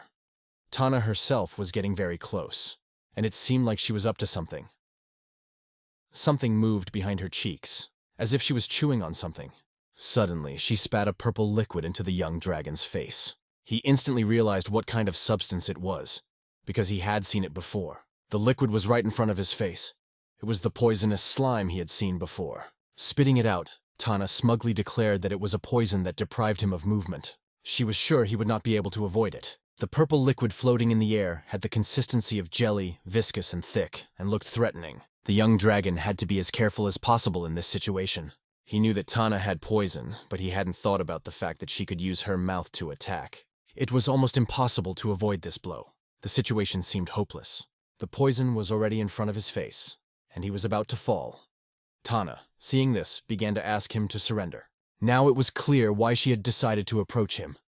It had been her plan from the beginning. The only way the young dragon knew how to defend himself against the poison was to launch an attack. The atmosphere was incredibly tense, and even the referee could not find a place to sit still with excitement. Gong's face expressed dissatisfaction because the poison did not cause him positive emotions, just like his sister.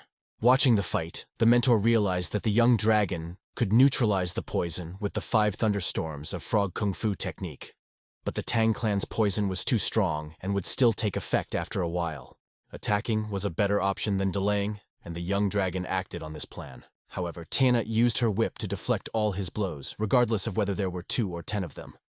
Her skill allowed her to deflect even the fastest attacks. She realized that her opponent was trying to defeat her before the poison took effect. The young dragon's strength was gradually leaving her, and it was becoming increasingly difficult for her to continue the fight.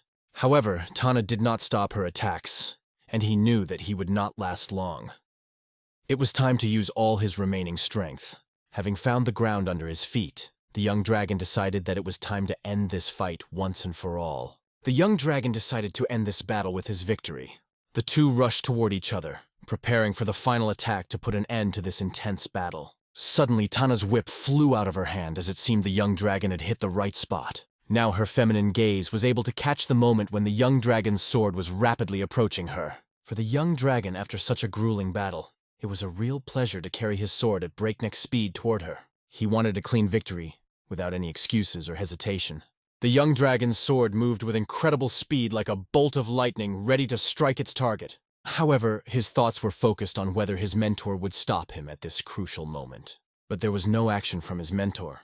He just watched the battle. The young dragon even began to wonder why his mentor did not intervene and just stood there, watching everything in silence. But suddenly his movement stopped. His legs refused to move, and his whole body seemed to have lost its strength. He could only stand still, unable to take a single step. It was the effect of the poison. He could no longer feel anything. His body became as heavy as a stone. It was an incredible turn of events that stunned everyone watching the battle. The events unfolded so unexpectedly that it was difficult to describe in words. The teacher understood everything, and therefore did nothing. He had accurately calculated the moment when the poison would take effect. Tana laughed out loud, feeling triumphant, because the young dragon would now finally taste the taste of darkness. Her joy knew no bounds, and it seemed that all her worries were in vain. The young dragon could not understand why this had happened now. It seemed to him that his own energy was not enough to get rid of the poison. The girl grabbed the whip again, confident that this would be her glorious victory. She rushed in his direction, asking him if he agreed that it was time to end this fight. The young dragon realized that he was in a desperate situation. It was hard for him to even imagine what he was feeling at this moment. Looking at this little girl who was already celebrating her victory. She hadn't put the final touches yet, but she was ready to pick up the brush to complete this picture of victory. She instantly rushed forward, rapidly closing the distance between them. Her eyes burned with determination, and her every move betrayed unshakable confidence. At the same time, she mocked his defeat with a ringing laugh, emphasizing her superiority and disdain for his efforts. With a challenge in her voice, she asked if he could stand up to her black fire dragon, inviting him to see his inevitable defeat. She was impatient to execute the attack, and she rushed forward with all her speed, trying to get close to him as quickly as possible to deliver the decisive blow. Anxiety appeared in his eyes, which was understandable, as the situation was becoming more and more tense and dangerous for him. The end of her whip touched his ribs with lightning speed, and a sharp pain pierced his entire body, making him grimace at the sudden blow. When she pulled on the other end, a loud clang was heard. Although his body was as strong as stone, he still felt a piercing pain. After the blow, the young dragon took a deep breath, filling his lungs with air, trying to gather strength for further confrontation. However, even this didn't help him to stay on his feet. His body began to sway, and he felt himself losing his balance. Falling on his back, he slid across the floor as if wiping it with his body, and dust rose around him from the sharp collision. This was a real test for him, questioning his abilities and forcing him to fight with his last strength without giving up. At that moment, the audience was filled with pity as they watched him struggle to get up, fighting with pain and exhaustion. They had hoped for the young dragon's victory, but events were not going in his favor, and their expectations began to melt away. However, the teacher realized that he still had a lot to learn, and this battle became an important lesson for the young warrior. Lying on the ground, the young dragon bitterly admitted his defeat to his mentor, feeling a mixture of shame and disappointment. The mentor came closer, put his hand on his shoulder, and assured him that defeat was not the most important thing. What mattered was what he had learned. Fortunately, his wounds were not serious, and he gained the valuable experience he had desired before, confirming the significance of the ordeal.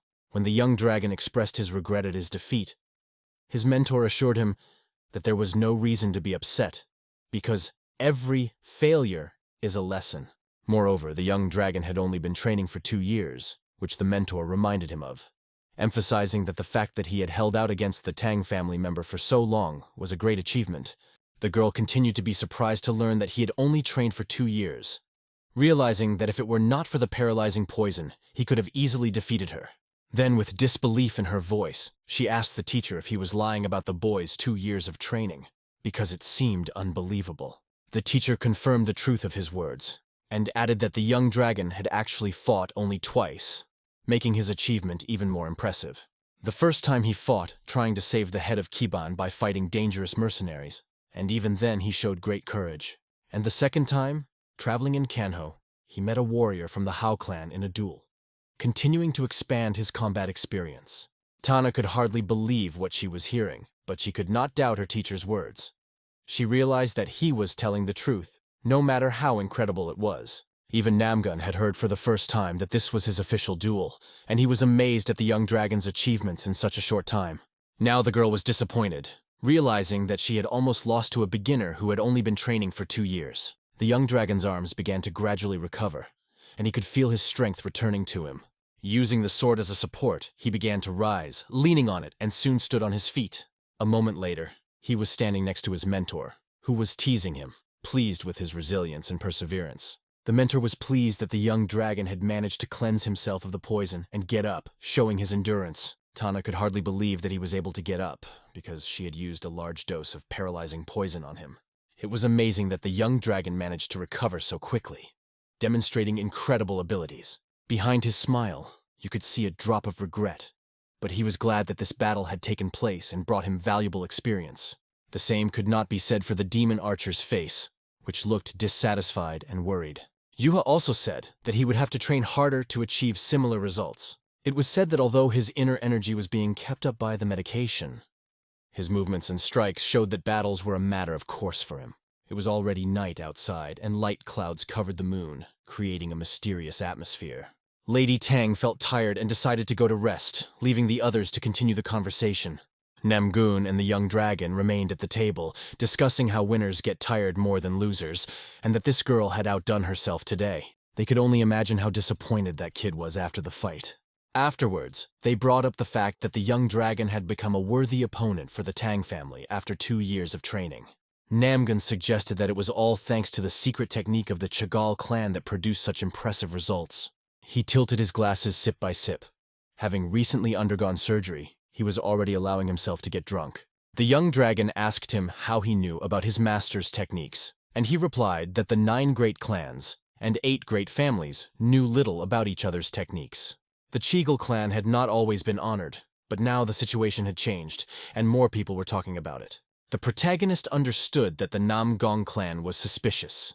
He had heard about the fall of the Chagall clan, but he knew that his mentor would no longer be sick if he found a wife and had a child, and then the clan could prosper again. The problem was that he did not want to get close to people and remained reclusive. Namgun continued to talk and said that he had heard that if you master the 5 stars of the Holy Infinity technique, you can gain a special ability. This ability does not require much internal energy, which helps both sides in a fight, especially when you need to repel a second attack, radically changing the course of the battle. Hearing this, his sister remarked that he was completely drunk. She also reminded him that they knew very little about each other's techniques and should not jump to conclusions. He then asked her if she wasn't curious about how the young dragon had become so strong and achieved mastery so quickly. After that, an argument started between them, and watching it, the young dragon thought that he had organized the send-off in vain. But this argument quickly ended when Namgun covered his sister's mouth with his hand, ending the discussion. He then said that strong martial arts show how hard the training was, and that is worthy of respect. That is why it is important to know the characteristics of your opponent. In the past, no one could help the Chagall clan. When these words came out of Namgong's mouth, the young dragon was very curious to hear them and understand their implications. He went on to say that it was because everyone was afraid of the brilliant Peck family, referring to their power. His hand was still on his sister's lips, preventing her from interrupting the conversation. However, his other hand was free to take another cup of drink, continuing the party. The young dragon wondered what he was trying to say with that, and asked if Namgun was sure he could talk about it openly. As he asked this question, he realized that he was throwing words around so easily for a reason. He kept in mind that he needed to be very careful and vigilant in this situation. Gong hoped that the young dragon understood how much he trusted him, because not everyone deserves such frankness from a master of his level. He went on to say that ordinary martial artists do not share information about themselves, and his sister remarked that this behavior was atypical for his brother. After these words, the young dragon began to listen even more attentively, trying to catch every shade of his words and intentions. He thought, is it because Lady Tang is absent that Gong is being so frank with me? The young dragon seems to have realized that Gong treats her like a younger sister, but still maintains subordination and respect. However, remembering that he will have to lead the Namgong clan in the future, he always maintains the appropriate behavior, even in informal situations. Wandering around the world and endlessly training seems boring to me, Gong continued as he poured himself a drink, his eyes thoughtful. But drinking with good company and getting a good night's sleep is what I really like. He added with a subtle smile. He went on to say that he knows well who he is and what he needs to do, showing confidence in his purpose and destiny. So my plan is to keep trying so that no one can doubt me, he said, not losing sight of whether this would satisfy the clan elders. Listening to this, the protagonist tried to remember if there was anything like this in the novel, but he couldn't recall. Gong seemed truly mysterious to him. Although he behaves somewhat loosely, he is an excellent swordsman. His skills impress even experienced warriors. He was born into a powerful family to rule over others, and this imposes a special responsibility and high expectations on him. He is a very wealthy man. While others are willing to give their lives to become better, he acts differently, finding his own ways to the top. His gaze at that moment was arrogant, looking down on others from the height of his position, which caused different feelings in others. In the young dragon's past life, there were also people like that, and he remembered how it affected his own path. To put it mildly, he disliked them. Such personalities always caused him mixed feelings of envy and irritation. They could learn in an hour or two what others took 10 hours to learn. And they had a wonderful character, which made them even more unapproachable. The young dragon then asked, "Why are you so open with me, Mr. Namgong? This is not typical of masters of your level." "Like I said, I like you," Gong replied. "Your desire to fight, your self-doubt, all of it makes you special. I am pleased that you stopped your last blows in the fight with Lady Tan," he continued, making it clear that he had noticed his mercy. The young dragon was impressed that Gun noticed. He had not expected such insight from him. This convinced him even more that Gun was not as simple as he seemed at first glance. It was not difficult for the young dragon to fight against those vile mercenaries. But he did not want to harm those who were sincerely trying. He could not harm a child who was trying so hard to succeed. His heart did not allow him to be ruthless. Indeed, a duel is just a duel. But still the young dragon believed that he had lost, regardless of the outcome. The next question came from Gun. "As a doctor, you know the weak points in the human body, don't you?" He believed that the outcome of the battle could have been completely different. "Do you really want to test me?" the young dragon asked with a bit of wariness. "I would like to fight you in a duel when my healing is complete," Gong replied. "I am also curious about what you want to see." "The light body technique," the young dragon replied with a smile, his eyes shining with curiosity and anticipation. Gong asked him why he was not interested in fencing techniques, since they were better known and the flight techniques of the Chagall clan were much more advanced. However, the young dragon insisted that he wanted to see this particular technique, emphasizing his special interest in it. Gong realized that he would have to practice hard to avoid disappointing the young dragon, and this spurred him on to new efforts. Of course, the young dragon thanked him for this, showing his appreciation for his willingness to share his knowledge. Knowing the future, he hoped that Gun would be able to defeat the heavenly demon, changing the course of events for the better. After all, in the original story, Namgunyeon discovered his dead body, but if he could develop the light body technique, he could avoid death. It was getting late, however, and the young dragon rose, saying it was time to go to bed, ending the conversation on that note. He reminded Gun to take care of his health and drink less alcohol, worrying about his well-being. He just laughed and promised that he would not do it again. Although his words were full of frivolity. He makes promises, but even now he drinks too much, the young dragon thought. But he only smiled and asked him to try. They said goodnight to each other, and he went outside, feeling that he had gained invaluable experience today. A new day came. Everyone was rested and woke up with renewed energy, ready for new achievements. But the time had come to say goodbye. They escorted the guests to the exit, and the carriage was waiting for them, ready to take them on their way. The weather was beautiful, and the farewell was warm and touching, leaving pleasant memories. For some reason, the young dragon was sorry to let Goon go. But at the same time, he felt some relief. Gun and his sister were already sitting in the carriage, but Tana was standing next to them, about to say something else. However, she was not allowed to do so, and was gently pulled into the carriage so as not to delay the departure. And so the carriage moved off, taking them home after Gun's treatment, leaving behind their adventures. The young dragon and Peck-Eyes watched them go, each thinking about how wonderful these days had been.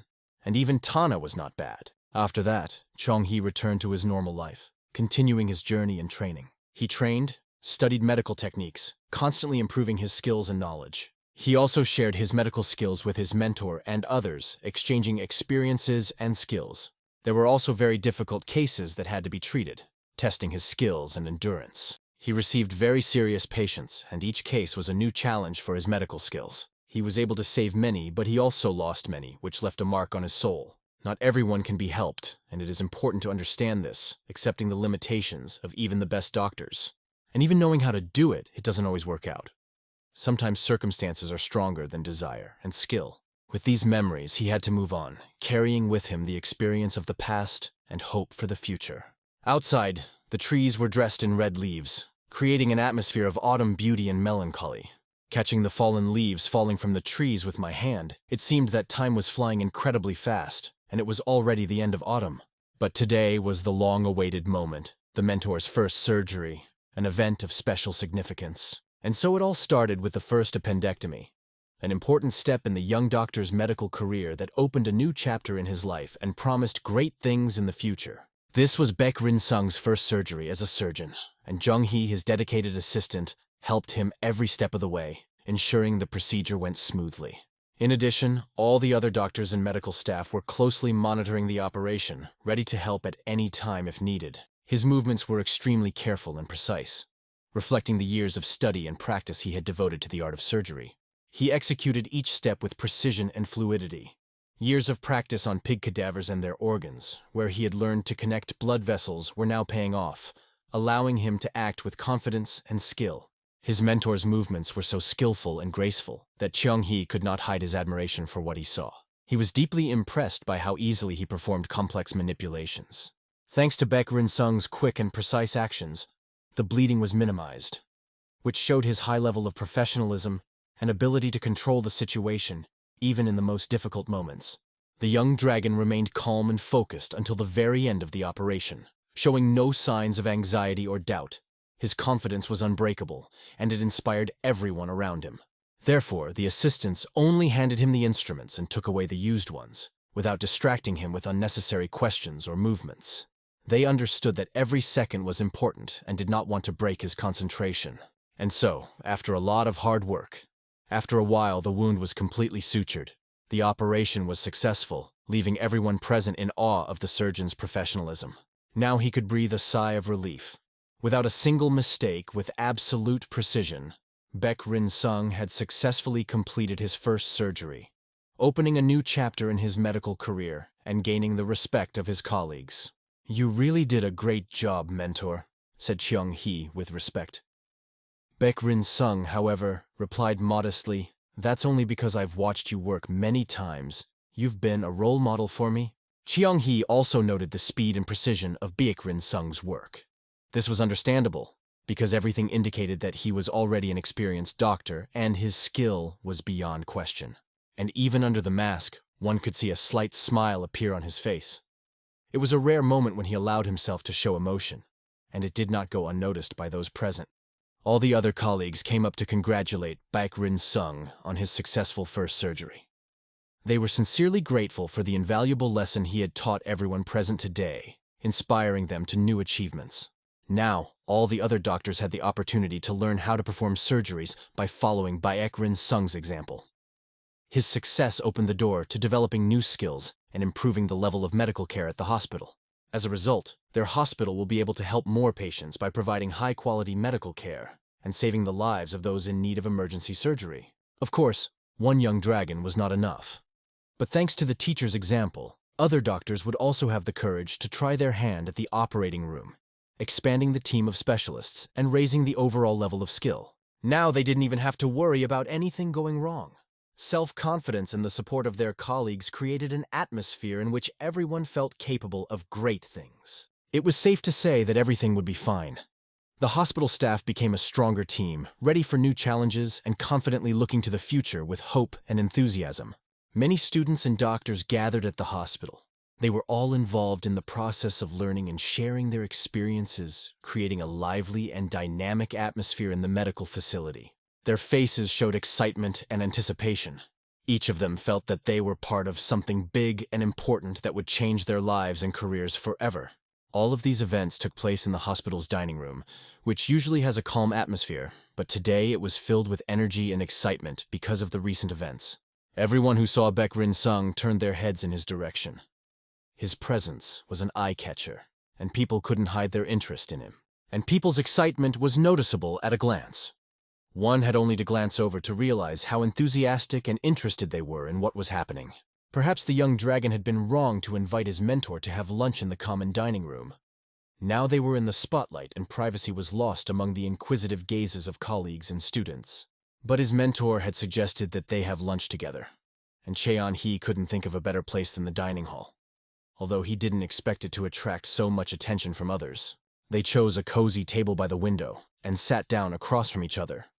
The atmosphere was filled with a slight tension, but also a friendly understanding between teacher and student. The food on their table looked and smelled delicious. The delicious food was supposed to help them relax after a busy day and get them in the mood for a frank conversation. Baekrin Sung brought up the fact that New Year's Eve was coming up, and the Murim Alliance had invited them to assist at the Dragon and Phoenix gathering. He expressed concern about taking on such a big responsibility. He asked his mentor, wouldn't other hospitals like to be asked to do this? He wondered why they were chosen for this honorable mission. Well, they would, Sung replied, because the descendants of the best families will be there, and everyone would want to be involved in such an event. They are usually very dismissive of their doctors, he added, alluding to the difficulties of working with such patients. Beck opened up the surgical department, creating something of a revolution in medicine. Perhaps that's why they were asked to participate again despite their previous dream leaving early. He recalled this moment from the novel. Dream had run away on the Black Demon horse, and he wondered if he had gotten it back after that incident. Then he asked his mentor about the Black Demon horse, and he said that maybe Nam Gun-un would ride it this time. Last time, he defeated the Mudan family and was honored with such a horse. And Sung could only imagine how upset the Mudan family was about that defeat. As far as they had heard, Gun would not be competing, but this was not the case for his younger sister Yeon, who was going to compete. However, Song said he's not sure if everyone knows it, but she's strong enough to be a serious contender. If she was more confident, she could compete with the Mudan family and everyone else, he added, emphasizing her potential. Taking another bite of food, he asked, will Lady Tan enter the competition? Sun was not sure whether to include a child with such a dark heart. He had doubts about her participation. According to rumors, the elders of the Tang family are still hesitating and cannot make a final decision. She has left a very strong impression of herself, and this has caused some concern among others. Although she is still in her teens, her strength is impressive, so she will definitely be able to compete in the finals. Lady Tan insists on participating, unwilling to back down from her decision. She even asked to have the Black Dragon engraved on her weapon, emphasizing her determination and ambition. The teacher then suggested that it might have something to do with the bracelet on He's hand. He looked at his bracelet, trying to understand the connection between the two. This bracelet was created from the madness of Ryun, the heavenly demon. Does Tan also want to go mad, he wondered, feeling a little uneasy. Maybe the elders are not afraid that she will follow the path of the previous head, he mused further. He listened intently to everything that he was told by his mentor Seung, trying to understand the depth of the situation. Song went on to say that rumors had it that he had changed his name with his parents' permission, which was quite expected. Lady Tan could be the future queen of the Blood Scourge, he said, emphasizing her potential and danger. But if we can't keep her from participating, she might meet the young dragon at the meeting. Hei could only imagine how many problems that could cause, as wounds from the scourge are difficult to heal. It's an unusual weapon, so there aren't many healing techniques, he added. And she's using it along with poison. The head of the medicinal herb department, Man Pagok, is praying that she won't be allowed to use it. It is so strong that the number of patients may increase significantly, he reasoned, and it will be a challenge for me as a doctor to treat wounds from a poisoned scourge. It is indeed a very difficult task. But anyway, it's good that we've started to train other doctors in the operation, he concluded. So there will be a better chance of helping the injured in the assembly. Thanks to the young dragon, Sun could take on very difficult cases, he said, feeling grateful for its contribution. Over and over again, Sung repeated that it was all thanks to he, and so it was even a little embarrassing for him. And then he actually said that he would soon become an upper-class doctor, which was a great honor and responsibility. But it wasn't bad in the middle class either. He replied modestly, not wanting to overestimate his achievements. It's all thanks to my knowledge from the past and the sacred techniques I learned here, he added, realizing how much more he had to learn. Now he was fully prepared for the new challenges and opportunities that lay ahead. Soon the hospital will be able to perform surgeries without my help, he thought, because I need to move on. As he walked under the falling leaves of the trees, Cheon-hee turned to his mentor, sensing that it was time for an important conversation. When the mentor turned around, he told him that he was going to go to Gangho, which was unexpected news. It came as a big surprise to Seong. He hadn't expected to hear such a thing from his student. A meeting is taking place in Baek Rinsung's office, although it is probably more appropriate to say that the teacher is having lunch with his student. In fact, it's not so much a meeting as a casual lunchtime conversation between a mentor and his protege. There is hot, fragrant tea on the table in front of them, poured into elegant cups, creating a cozy atmosphere for conversation. They are talking about an important topic. The young dragon wants to go to Kanho, and this is causing concern for his mentor. Although the teacher understands his aspirations, he wants to know exactly why he decided to go there. Was it because of the 5 mystical animals and 7 great elixirs? Yes. Recalling what he had told him earlier, the teacher had no doubt about his serious intentions and purpose. The young dragon explained that he wanted to find them before someone else did, and that was his main motivation. Sun was sympathetic to this, but still had some doubts and questions. Yuho also joined their table, listening intently to their conversation and trying to understand the situation. He overheard Sung say that he didn't think that was the only reason and wanted to know more. The mentor could sense when his student was hiding something, and it made him worried. Ryun, the protagonist of the novel, is the greatest heavenly demon who had a complicated and tragic fate. Being possessed by the Death Star of Heaven, he did terrible things against his will, which he deeply regretted. Taking the place of the heavenly demon, he completely changed Magyo to suit himself, influencing the course of history. After that, it turned out that the real villain of the novel was someone else, an enemy of the great heavenly demon who operated from the shadows. The Mixed Blood Clan, whose full name is Magyo, was the Holy Magyo, as the clan originally worshipped both saints and demons. One of its offshoots was the spiritual cult, which practiced sacrifices that cause fear and rejection in others. Of course, there are other enemies besides the Mixed Blood Clan, but if we think about the future, it is them that should be stopped now. However, there was no way to explain this to his mentor. He would definitely try to stop Hei if he knew that he wanted to attack a clan stronger than Magyo. The young dragon thought it would be better to bite off his tongue than to tell his teacher. He was afraid of his reaction. He did not want to lie, but he did not dare to tell the truth for fear of misunderstanding. And this basic goal would be difficult for the teacher to accept, and it would take time to learn, which Hei does not have. He may miss 2 of the 5 mystical animals. Others may also be the first to find 4 of the 7 great elixirs, so he needs to leave right now. The protagonist saved his mentor's life. Now it's time to help Yohar Young and be the first to find the 2 mystical animals and the 4 great elixirs, thereby reducing the enemy's potential power. However, the teacher had one condition to fulfill. The young dragon was eagerly waiting for him to voice it, feeling a little tense. The teacher said, "Learn 1 more technique, and then you can go," setting him a new task. But these were not all the conditions. There were other requirements that had to be taken into account. He had to learn this technique within a certain time, and only then would the teacher give him permission to go to Kanho. If he failed, he would have to stay here until the end of the meeting, abandoning his plans and accepting the new circumstances. After that, the teacher said to Yuho, "Bring them!"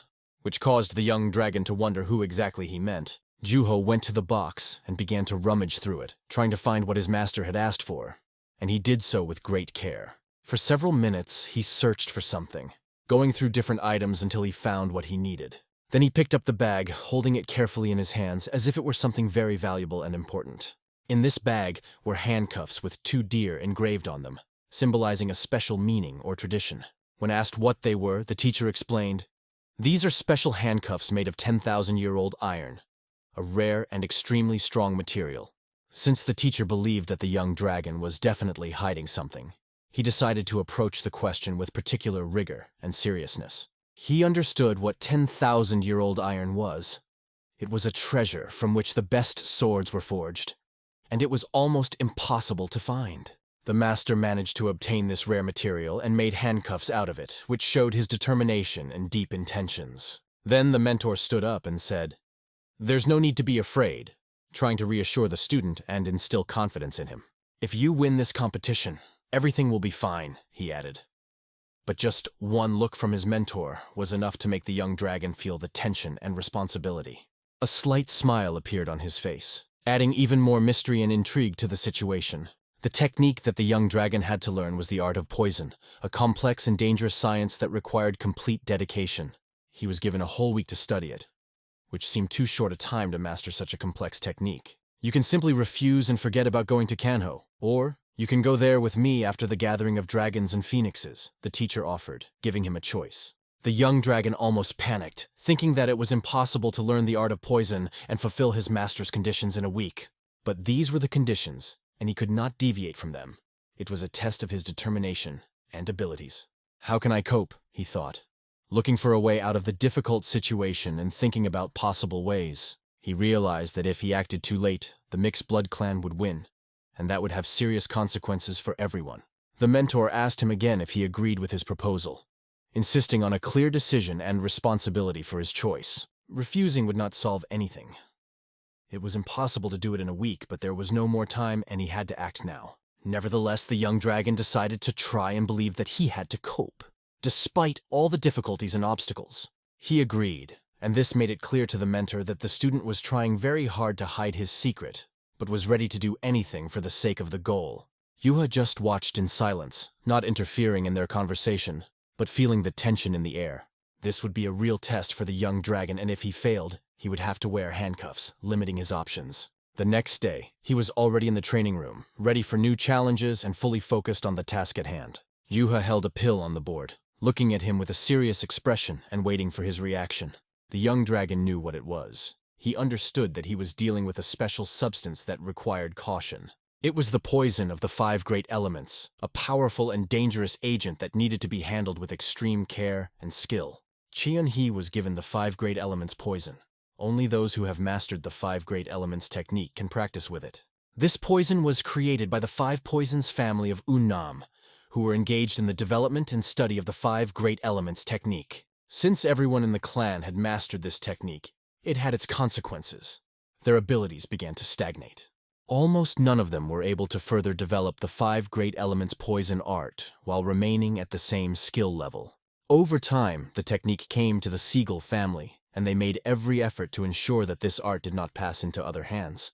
Poisons were not the main focus of the clan, but because possession of poison was considered very dangerous in Kanho, they wanted to change the attitude of their clan and began to work more with poisons. Taking the pill in his hands, the young dragon looked at it carefully. It had no odor. Juho explained that it was poison, and it should not give itself away. "If I don't succeed in taking it, I will die, won't I?" the young dragon asked Yuho, feeling anxious. He answered, "No, but you will have a very hard time," hinting at the seriousness of the possible consequences. They had an antidote, but it would not get rid of the side effect of bleeding for a month. Perhaps this was the right place to start, the young dragon thought. If he made a mistake, he would not be able to leave the hospital for another month. Then he started to think, isn't his mentor overreacting? Doubts began to creep into his thoughts. He could not refuse. Perhaps the best option was not to be afraid and to be sure that he would be able to win. In this world, everything is divided into the 5 elements and yin-yang. Understanding this was the key to success. The elements are present in both elixirs and poisons. To get rid of poison in the body, you need to use the 5 great elements technique. After absorbing the poison, Cheon-hee immediately began training. He had heard that if you achieve mastery, you can get rid of the poison, but it must be as pure as the technique itself. The poison would be destroyed and almost completely disappear, leaving behind only a small trace. But doubts did not leave him. Could he achieve complete mastery? Perhaps it would not even be necessary for purification. Blue energy spread throughout the room, filling the space with power and mystery. This time, it was an extremely rich color, indicating the intensity of his concentration and inner strength. At the beginning of the training, it didn't take long for Cheon-hee to master all 5 elements of the poison. Fire, which seemed to burn the body from the inside out, brought unbearable pain. Water, which seemed to envelop him from the outside. Wood, which caused inflammation. Earth, which completely fused to form tumors. And finally, metal, which burst veins and caused bleeding. It was extremely difficult to endure. He could not stand it and fell to his knees, leaning on his hands in front of him. Poison and medicine are one in their origin, but are needed for different purposes, and this realization gave him strength.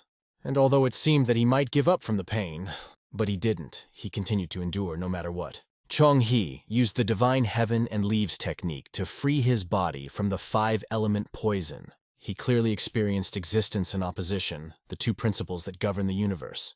If I use existence now, the poison will become stronger. Therefore, I must use opposition, he reasoned. Feeling incredible pain, he screamed loudly, releasing all the tension. Water against fire, wood against earth, earth against water, and so on in a circle. He opposed all the elements to each other. It was necessary to balance all the elements to defeat the poison and restore harmony in the body. At that moment, the mentor walked into the training arena and saw that green sweat was beading up on Cheon-hee. Judging by this, it became clear that he had entered the 3rd stage, the stage of purification from poison. Because he had reached this level, his mentor told him that he had done well, But the young dragon realized that it was not the end. 6 whole days went by like that. Qianghe was able to resist the poison even when he was unconscious. The protection from the 100 poisons had now made his body ready to withstand numerous poisons. Barely able to stand up, he approached his mentor and reported his victory. But there was something wrong with him. He did not look like a living person, and this was a cause for concern. Juho tried to support him when he saw that he was falling down from exhaustion and needed to rest. Even though he had the divine heaven and leaf technique, overworking could be fatal for him. His body was at its limit, and even this powerful force could not fully protect him from the effects of exhaustion. Juho caught him at the last moment, when he was falling to the ground exhausted, and could not believe his eyes. Was he really human? How did he manage to survive in such a state? It was beyond his understanding. Gathering his last strength, he barely managed to say, "Master, do you recognize my victory?" Hoping to hear the cherished confirmation that would mean he could move on. Without waiting for an answer, he decided to rest. He tilted his head back and, completely exhausted, instantly fell into a deep sleep, not even noticing that his mouth was drooling. Yuha, watching this, asked his mentor anxiously, "What should I do? How can I help him?" Not knowing whether to intervene or let him rest, the mentor, remaining calm, replied, "Don't worry, let him sleep for 2 more days. You don't need to wake him up early. He has earned his rest. Take him to his room so that he can sleep properly," he added, realizing that after such an ordeal, he needed complete rest and recuperation. Juho could hardly hold him, because the young dragon was much heavier than it seemed at first glance, and his faint moans could be heard in the silence. "I won! I won!" which testified to his unbreakable will. Several days passed, during which he had to recover. Time passed slowly, and everyone waited for him to wake up. Juho brought breakfast to the young master, hoping that after a long sleep, he would be hungry and ready to return to his usual rhythm of life. But when he entered the room, all he saw was an empty bed, and the young master was not there, which made him surprised and worried. They were standing near the exit when Chin remarked that he didn't even know their hospital had such special medicine boxes. "They are usually used when traveling," the mentor explained, to which Chin smiled. The mentor thought that this box would be suitable for traveling, so he engraved the symbol of their medical institution on it. He put there many medicines against internal and external diseases, as well as several medical instruments that can be useful on the road. Chin thanked him with a big smile because Peck really took good care of him. In addition, Peck redesigned the hilt on his ice sword. Chin wouldn't have even mentioned it if Peck hadn't said it himself. He specially changed the handle so that no one would recognize the sword and made it more convenient to use. Now the sword looked very luxurious, and for sure no one will understand what kind of weapon it is until they face it.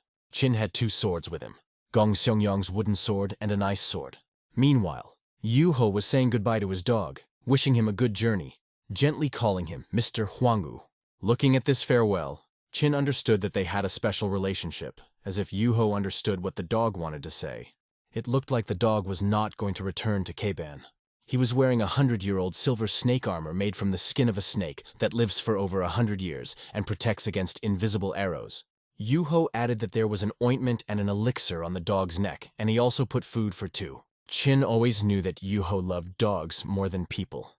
At that moment, Huanggu started barking loudly. "Is it mandatory?" Yuho turned to the dog as if talking to him. The dog began to growl in response, looking directly at his master. "Do they really understand each other?" Chin thought as he watched this. Yuho laughed loudly, as if he were really talking to a dog. Then he gravely said, "Good Lord Huang," to his faithful friend. Yuho took the bracelet from his hand and threw it to Chin. "Take it," he asked, handing the bracelet to the young warrior. "What is it?" Chin looked at the bracelet in surprise. The bracelet looked very simple, as if it was an ordinary thread. "This is the tail of the fox. It will help when meeting spirits," Yuho explained. "Wool from the tail? But how can she help?" Chin didn't understand, looking thoughtfully at the bracelet. Despite his doubts, he still put the bracelet on his hand, trying not to show his excitement. Suddenly, a dog ran up to Chin and heard a strange voice, which he had never heard before, asking for treats. It was as if lightning struck Chin when he realized that the words of goodies were coming from the dog. Huanggu repeated the word goodies again while staring at Chin. "What is going on here anyway?" Chin asked, scared, not believing his ears. He fell to the ground from shock, and it was explained to him that this bracelet allows you to communicate with otherworldly and magical beings, but does not work on ordinary animals. Meanwhile, Huang continued to ask for goodies. His words did not subside. The teacher laughed and explained that if the animal has no intelligence, the bracelet does not work, and communication resembles a conversation between people. How is this even possible? Chin thought, amazed at what he saw. When asked by Chin where Yuho got this bracelet, he did not answer, leaving it a secret. It was time to leave, and the horse was ready to go. Chin bowed to his friends and mentor, asking them to take care of his health in his absence. They wished him luck, and Yuho thanked him in return, exchanging a short phrase with him. They exchanged smiles again in a silent farewell. Even Huang bowed his head to them as if understanding the seriousness of the moment. Chin mounted his horse fully prepared for the journey. Like lightning, he rushed forward thinking, this is all just beginning. China still hoped that he would be able to find mystical animals and all the necessary elixirs. It was already night outside when he arrived at the station. First, the Blood Clan demanded 2 mystical animals. The future enemies, especially Yeo Ha-Rayun, would be hunting the 4 elixirs. And as he moved around the station, Chin clearly understood this. His goal was to get to the elixirs first. But the problem was that there are many of them, and they are extremely strong. The 10,000-year-old Vari contains the power of fire and helps recovery, but does not make it stronger. Chin began his search because he knew exactly where to look from the novel. To conquer them, you need to become a real master of the sword and use the realm of the sword technique, a method that allows you to use the sword as a thread, attacking from a distance. At that moment, a question was heard from Huang. What is it, master? Because he did not yet know about the events that were taking place.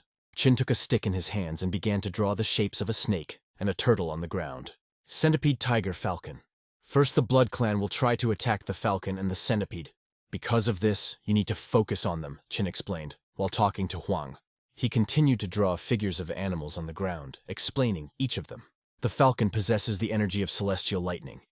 He has huge wings with which he can block the sun. The true king of heaven, said Chin, drawing the falcon. The centipede has 5 storms of black armor, he continued. Black armor is extremely strong skin that protects her. She has no other special abilities. She can only defend herself. It sounded quite scary. And even Chin's head was spinning from the scale of this threat. One of the Blood Clan members had already left to kill these 2 animals. Perhaps it would be better to go after the falcon first, and then the centipede, Chin thought. After his mentor began to recover, Chin trained as hard as he could. Because of this, he was able to see his inner energy. If he managed to absorb the energy of the falcon sky lightning, it would be the equivalent of years of training. Petting Huang, Chin told him about his plan, adding that after all this, they would have to go to the centipede and the elixirs. There were papers on the table, and Chin was already sailing on the ship preparing for the next part of the journey. Thanks to the help of the Hao and Mu clans, as well as the trio of mice, his letters with tasks reached Keban. The mentor shared valuable secret information about Kang Ho with Chin that will be very useful in future cases. In his hands, Chin began to unfold the letters that contained important details. He needed to know the exact plans of the Mixed Blood Clan, so he carefully checked the documents. He carefully read each line, trying not to miss any important detail. There were rumors about a man-eating tiger that appeared near the Pota Mountains. Missing people were found in trees in the mountains without internal organs. After reading this, Chin thought that this could be the work of the Mixed Blood Clan. No traces of the use of martial arts were found, although the bodies were arranged very demonstratively. It resembled a warning, and the absence of internal organs hinted that the clan could take them for themselves. Chin immediately decided to check whether these rumors were true. The 3 mice have already become useful. Now it is important to clarify this information with Keban and the Hao clan. After some time, he was already running through the forest, swimming to the next point, knowing that the Mixed Blood Clan was moving in the same direction. He knew they were looking for a falcon, which meant the bird was not in their hands yet. Huanggu followed Chin closely and asked him, "Where are we running?" Chin explained that they needed to go to an island in the Cholgang area. There in the port, he plans to find out about a ship sailing to the Joshin archipelago, where the Sky Falcon is rumored to live. "Got it! Give me a treat!" Huang barked happily. This confused Chin a bit as he had been feeding him recently. Sometimes Chin felt that he was becoming a servant for the dog who only brought him treats. They decided to rest a little to gain strength before the further journey. After a short rest, Chin realized that it was necessary to restore energy. It was also important for him to think about the whole situation, and he decided to do it during the break. At that moment, Chin realized that Mount Potha and the Sword Potha family were located on the archipelago. This place is famous for its nuns. Due to its remoteness, the archipelago does not usually take part in Muram affairs. According to legends, this family has already raised 2 sword emperors and is preparing to create a third. Qin wondered how desperate the mixed blood clan was when they dared to go through the Path Sword family to obtain the Sky Falcon. Suddenly his thoughts were interrupted by the loud barking of Huang, who said that someone was nearby. The dog surprised him even more with the words, "Someone is dying there." They instantly jumped up and ran in that direction without wasting a second. When they climbed the mountain, armed men appeared in front of them, brutally killing civilians. They begged for help. Qin could not understand what was happening but decided to watch the events from afar. By the clothes of the men, he understood that they were mountain robbers. From the number of bodies, he guessed that they had killed at least 12 guards. One of the escorts begged for mercy, explaining that he had no more money because he had already paid the robbers. However, they did not believe him and pointed their swords at his head, claiming that he could not have so little money. The robber said that if there is no money, then you can pay with the people he accompanied. What to do? Qin's thoughts diverged as he observed the situation.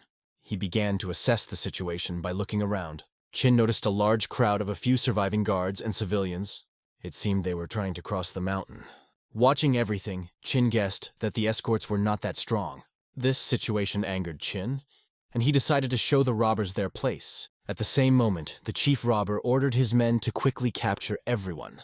He already believed that all these people became his slaves. Qin descended from the mountain and moved through the forest, approaching the bandits. One of the robbers was suddenly surprised to hear a dog barking nearby. When he turned around, he saw a young man with 2 swords on his belt, with a dog standing next to him. Qin calmly asked them to stop and let the civilians go. But can the words of one young man stop a whole gang of robbers? They just laughed back. Moreover, it seemed ridiculous to them, and instead of listening, they wanted to take a ransom for crossing the mountain and also planned to take the dog to make a belt out of it. Qin laughed after hearing these words and scornfully said that ordinary thieves are so worthless. One of the leaders ordered to seize him immediately, and the robbers, armed with swords, rushed at Qin. Of course, their advantage was in numbers. There was only a young man and a dog before their eyes, and it seemed that they would easily handle them. It would seem that he can do? Will he start swinging his sword? And that's exactly what happened. Qin suddenly became serious and confidently ordered Huang to deal with this gang of scoundrels. The speed with which everything happened was simply incredible. Qin moved so lightning fast that the enemies did not have time to even blink an eye. He penetrated their ranks using the Misty Progress technique, leaving only a trace of his movement. The enemies did not even have time to turn their heads as Qin was already behind them. He left the group behind for Huang and prepared to attack those who stood in front of him. The leader of the robbers himself was the first to fly into the air, dispatched by Qin with one blow. One of the teeth of the leader epically flew out of his mouth. After that, Qin decided to cut him with a leg to complete the attack. The body of the head slowly began to fall as if in slow motion. The effect was like that of an ostrich because his head almost pierced the stone on which he was standing. Several more robbers fell victim to his hot onslaught. The other robbers, seeing this, watched in fright and were afraid to attack first. It was difficult for them to make the decision to attack as their commander lay powerless on the ground. The ordinary people who were their hostages looked at it with admiration and hope. The body of the commander lay in front of Qin, and he thought about what to do next. Qin stood with his soul on the leader's head, debating whether to kill him. Qin pondered whether to leave the commander alive or not, but decided that he would no longer be of any use to this world. Looking around, he saw many dead and realized that he did not want to kill anymore. He needed to start saving others as soon as possible because this is the most important thing now. First of all, he was a doctor and then a master of martial arts. Under the shouts of how strong he is, the robbers began to run in different directions. But Huangwu was still there, grabbing their legs and biting them through with his powerful mouth. When no one tries to offend him, he looks like a cute dog. But when a fight starts, he becomes formidable and relentless. When it comes to battle, Huangwu changes and enemies become his victims. Looking at how Huangwu skillfully works out his goodies, Qin thought, what else should he give him? One of the attendants thanked Qin for his help, because thanks to him, they and several other people remained alive. They didn't even know how they could repay such help. But Qin asked them not to worry about it, because it all happened by chance. He immediately started helping the wounded without wasting time. Together with a group of people, they began to provide help to all the victims who needed it. They applied cold to the wounds and provided the necessary medical assistance to all who were injured. The tools and medicines Yuho gave on the way became extremely useful. Thanks to them, it was possible to make bandages and put tires on the wounded. Chin did not even expect that such a small bag could fit so many useful things. Meanwhile, the children were playing with Huang, who looked like a cute dog who would never bark at a child. Suddenly, a man appeared near Chin and said that he had heard about the young dragon from Kangho. "How do you know my nickname?" Chin asked. The man explained that one of the attendants had seen Chin helping others before. The man admitted that he did not expect to ever be convinced of the truth of the rumors, and said that it was a great honor for him to meet Chin. In response, Chin, known as the Young Dragon, said that he did what he had to do. It turned out that these people were escorts from Honun, a small place that Chin hadn't even heard of in the novel. As a sign of gratitude, they gave him a bag, although they said it was not enough. But they wanted to show their gratitude in some way. Chin lowered his eyes and carefully examined the bag, wondering what could be in there. "You can't refuse, because this thing can come in handy." So he thanked and took the gift. However, there was one more problem: what to do with the main robber. Chin explained that if they were left here, they would definitely want revenge. It was necessary to deprive them of their energy and transfer it to the government. It was especially important to work well on the leader. They understood that the young dragon was not going to kill them, and he explained it by the fact that killing is too dirty a business for a doctor. At this moment, the attendants began to wonder where he was going next. Thinking that Chin was tired, they offered him a seat in the carriage so that he could rest. He asked them to give him a ride to the nearest town. They were just ready to leave and gladly agreed. Everything ended on a great note, when parents could enjoy playing with their children because they were no longer slaves. Huanggu barked, telling his master that it was time to move on. Chin, known as the Young Dragon, did a great job with his mission, which he set for himself, showing nobility. Thanks to him, many people remained alive, and they will be grateful to him for this. Hangzhou is the city where the Yangtze River flows into the sea. This prosperous city was founded during the Sui Empire. Hangzhou was mentioned in the travels of Marco Polo. The city is a place for the development of travel and entertainment business. It was Huang's first time in such a luxurious place. There are a lot of people and lanterns, from which it is easy to lose your head. The smile did not disappear from the young dragon's face. There is a lot of light in the city, but there are also enough shadows. The Hao clan has a special influence here, and the Namgun family from Anhe is also trying to influence the life of the city.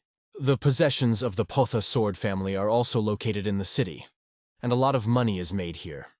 Because of this, the Safa and Chan Fa clans are trying to establish their positions here. The young dragon was so handsome that all the girls could not take their eyes off him. When he passed by, they opened their mouths wide in admiration. But Chin only thought about the words of his mentor and Huang, who asked for another treat. The mentor told him to learn more about clans and families, and Chin remembered from the novel that this city is very important. Chin told his dog that they would soon reach Poth's guides. Because of this, Huang will have to wait a bit and be left without goodies. By the way, the head of the Hao clan will also be in Hangzhou. It seems that in 15-20 years, Ryun will become a heavenly demon and meet Chin again. In the novel, it was written that now the head of the Hao clan is still a child. But the story of his life was not told there, leaving many secrets. It seems that he was the thief about whom Chin tried to remember nothing. He didn't know for sure if this child was here, or if he could even be in Hangzhou. But at that moment, he had already reached the house of Poth's guides. Despite the late hour, there were many people around. He was offered to come to their house and even stay overnight. They turned out to be good people who explained that the House of Guides from Honggun cooperates with the House of Guides in Hangzhou, giving tasks to be carried out. The rescued people were sure that he would find their employees there, and now Chin was standing in front of the armed man, intending to ask for a boat to reach the Zhoushan archipelago, needing their help. The man said that it is not possible to come here, but Chin replied that he had come to meet the leaders of Honun. Afterwards, Chin took out the sign with the logo of Pakrin Hospital and showed it to her husband. He recognized him as a young dragon, because he had already been warned of his arrival but did not recognize him immediately because of his young appearance. The man immediately ran to inform the guides that the young dragon had arrived. It seems that now everyone will know about him. After a moment, he was invited to go inside. He was met by the head of the House of Honun Guides, Gong Pan Ha himself. Chin the young dragon was glad of this meeting. They were invited inside because a place had already been prepared for them. "It's fine. I don't want to cause inconvenience," replied Chin, "as it was my first time in Hangzhou, and I thought it would be better to stay in a guest house with delicious food." The gentleman assured that he would take him to a wonderful guest house and asked if there were any other wishes. It seemed that they were deliberately stalling for time, hoping that the young dragon would check their pulse just like that for no reason. Soon, they were talking about why Chin was going to the archipelago. "I'm looking for a rare plant and I need a boat," explained Chin. He was willing to pay everything, just asked to find a boat as soon as possible. The man refused to take the money and explained that the nearest boat would leave for the archipelago in 3 days.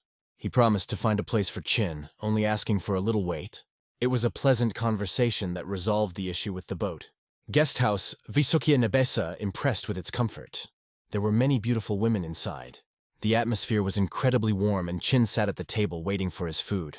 When the dish was brought to him, he opened his mouth in surprise because it was the same pork soup he remembered.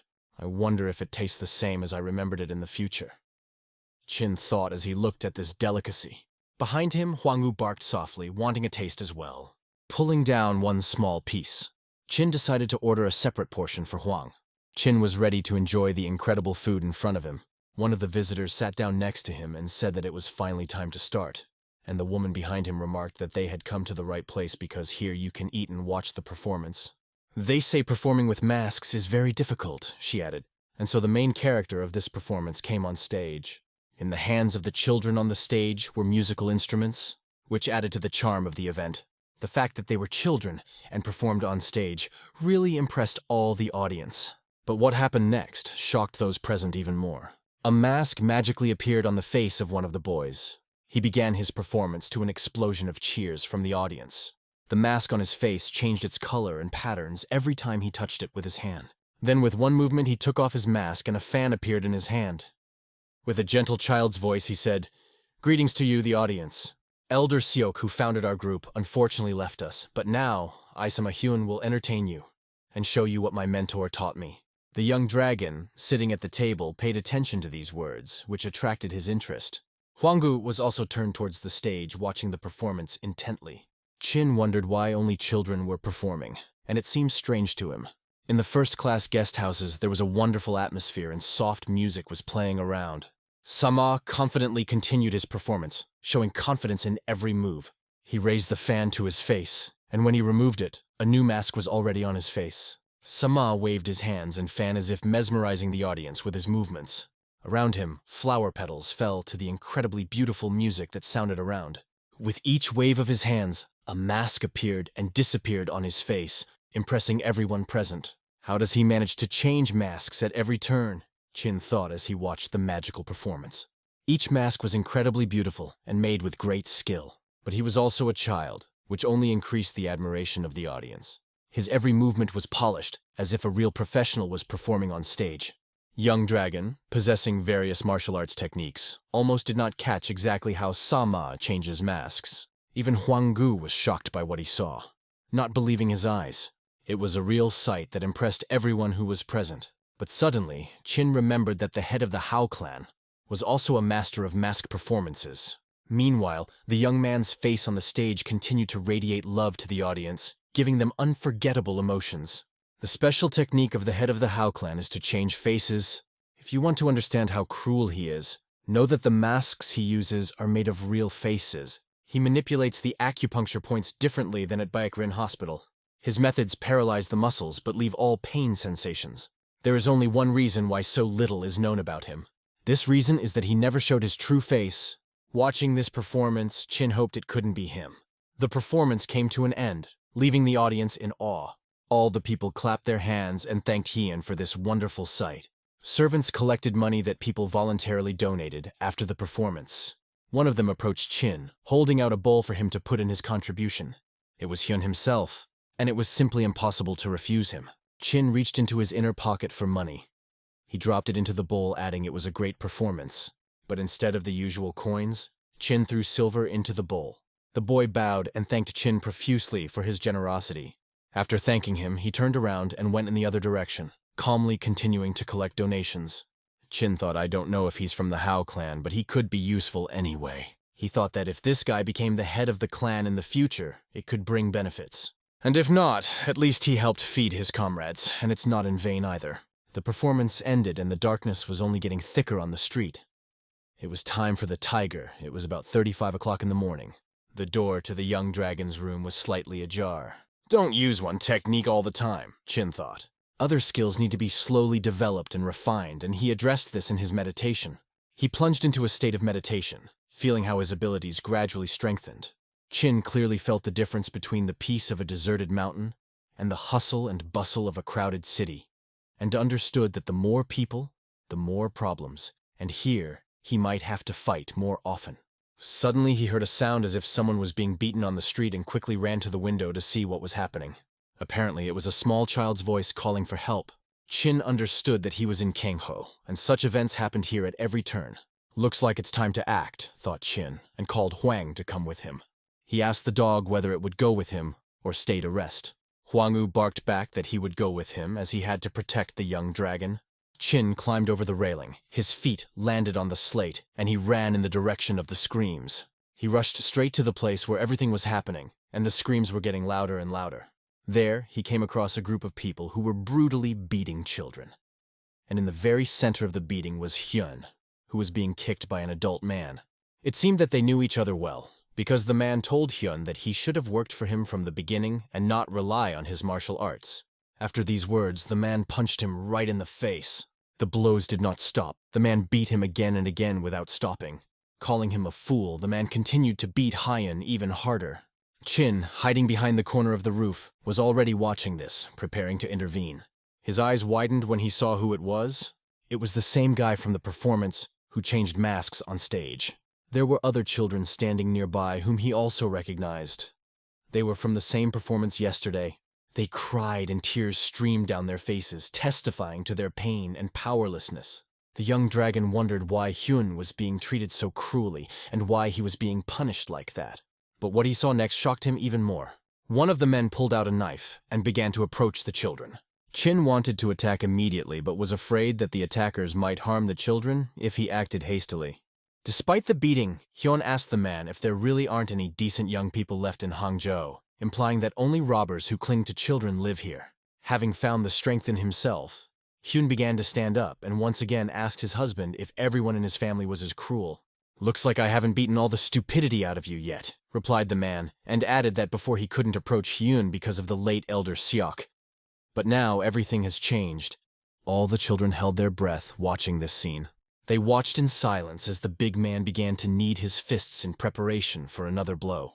The man continued to threaten Hyun, saying that this time he would definitely deal with him personally. Hyun raised his head looking at his abuser and began to think about what to do next, trying to find a way out of this situation. Huangwu was already running, pawing the ground with his paws, aiming his nose at the enemy. Meanwhile, the man continued to explain to Hyun that this is how everyone becomes an adult and said that he himself went through this path. He added that Hyun hasn't understood this yet, and that's why he's suffering. With a sly smile, the man said that it was time to finish this matter. He asked 2 questions. Will you listen to me and everything will be fine? Or will you disobey and die? And at the same time remembered something else important. Zdrovan asked Hyun if he got the silver yesterday.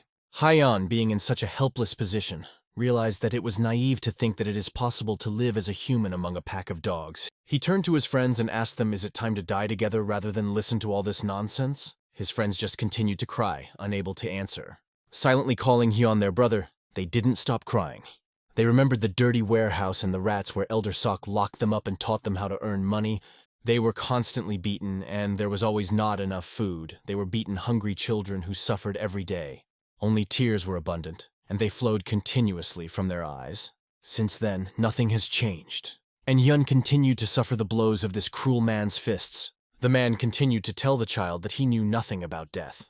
He stated that he personally signed the death sentence for all those present. Hyun fell to the ground and endured these incredibly strong blows that fell on his body. But the force of the blows became more and more, as if the man found even more anger in himself. And suddenly Hyun saw a huge creature that flew right over his head. By the tail, he understood that it was Huang's dog. Huangwu attacked the scoundrel and chased him away from Hyun, saving the boy from further beating. The dog continued to growl at him, and the man who had been so brave when he beat the child now did not dare to oppose the dog. He could not understand where this dog came from. Suddenly, Huang's mouth opened wide and his sharp teeth began to move towards the scoundrel's most vulnerable spots. This technique could be called the last bell. At the same moment, the young dragon had already considered his plan of how to proceed. He appeared behind the other scoundrels. They did not even expect it and did not have time to understand anything. Qin protected the children with his body, thus saving them from the threat.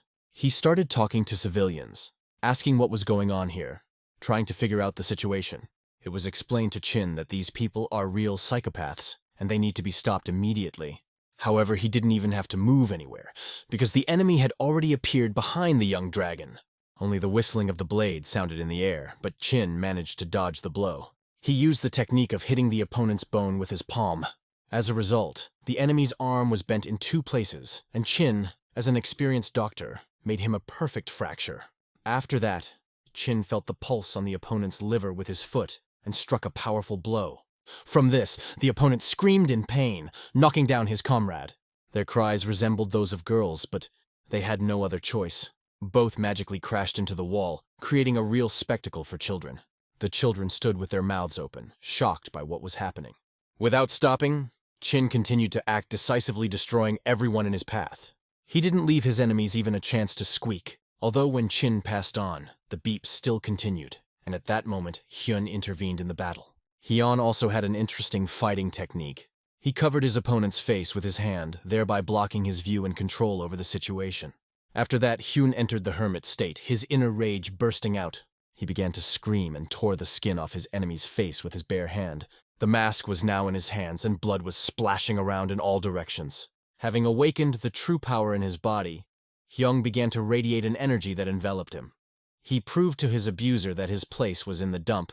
Even Hwang, turning his face towards Hyun, was scared of what was happening. Even the dog was shocked. Hyun's comrades covered their faces with their hands, not believing what they saw. They could not realize that Hyun was capable of such cruelty. Hyun held in his hands the torn mask of his enemy, whom he hated more than anyone, and blood flowed from it onto the floor. The young dragon, having dealt with all the other enemies, approached Hyun. If not for the intervention of the young dragon, Hyun would probably be dead by now. Hyun recognized the young dragon as the man who had given him the silver yesterday, and it surprised him. He could not believe that there were still good people left in this cruel and dirty world. His words sounded creepy, and the energy emanating from him was filled with negativity. Skinning an enemy was a special technique that few people knew about. It only meant one thing. Hyun was the head of the Hao clan after all. Hyun immediately went to his sisters, who were crying but happy to see him safe. They assured him that everything was fine with them, even though tears were still streaming down their faces. Hyun stroked their heads reassuringly and said that everything was fine with him too. After that, he explained to the young dragon why the robbers approached them. The reason was their earnings, because they began to earn well. All of them were very talented and beautiful, and even Hyun himself was different in appearance, because of which they decided to take revenge on them. Hyun talked about it with such ease that the young dragon began to wonder how these children really lived. They thanked him profusely for the help and the silver, but Hyun explained that if anyone saw him with them, it could ruin the young dragon's reputation. Hyun believed that the young dragon belonged to a very influential family and therefore apologized for the inconvenience they had to cause. He also asked not to worry about them anymore and not worry about their fate. Hyun jokingly added that he hoped that the next time the young dragon would give them the same amount of silver again. He asked his companions to thank the young dragon, which they gladly did. "Thank you, sir! Thank you for your help!" they exclaimed in unison. After thanking them, they said goodbye, and Hyun led his sisters behind him, taking care of them. The young dragon looked at them, recalling the words from the novel when he met Ryun. Do even demonic arts masters have a heart? How touching is that? If you are so good on the inside, why is the world so horrible on the outside? He thought. In this real hell on earth, the world has left its people since birth. We are forced to look for a way to survive, hoping that at least after death we will find a god who will save us from horror. These are the words Hyun spoke in the novel. "Heavenly demon, can you save my fallen comrades who were killed by this god?" he asked. "It hurts me so much that I will personally kill him when we meet." Hyun added with anger in his voice. "Can you save the children who became victims of this hell?" he asked further. Such were the words of Hyun from the novel that remained forever in the memory. Hwanggu walked up to the young dragon and started rubbing his nose against his clothes, trying to distract him. But the young dragon continued to think about how interesting the head of the Hao clan was. He liked to kill and enjoyed the pain. Who would have thought that inside a person who wanted to burn the whole world was a boy who just loved to dance? It's hard to even imagine how terrible his life was if he grew up like that. He killed the celestial being with his own hands. How terrible he felt at that moment. And although this is only a guess, the young dragon could not leave him in this state. He rushed to catch up with Yun, shouting to him and his friends, "Wait!" Thoughts about whether it is possible to save the celestial being killed by Hyun did not leave him. Hyun stopped and asked the young dragon what happened. For now, he is just Sama Hyun, and right now is the chance to change his future. Thought. The young dragon. "You are injured, can he heal you?" Chin suggested. Little children were surprised. How is it possible that the man who just defeated the enemies with his own hands turned out to be a doctor? Chin told them that in Kangho he is called Young Dragon, and his mentor is Chegal Rin from Paik Rin Hospital. "Young Dragon?" Hyun asked in surprise. "Wow, Paik Rin Hospital," cried Hyun's sisters in disbelief that their doctors could be so strong. But the children were left with a question. Why does he help them? "Are you a good doctor?" Hyun asked. The young dragon replied that he would definitely deal with his wounds. But Hyun asked to examine the other children as well, although he did not know how he would be able to pay. "It's okay. You'll pay when you become an adult and a handsome man," smiled Chin, not wanting to reveal all the cards. For Hyun, this moment was amazing because they could get help for free without even knowing the young dragon. He seemed to them a really kind person, because he also gave them silver for their performance.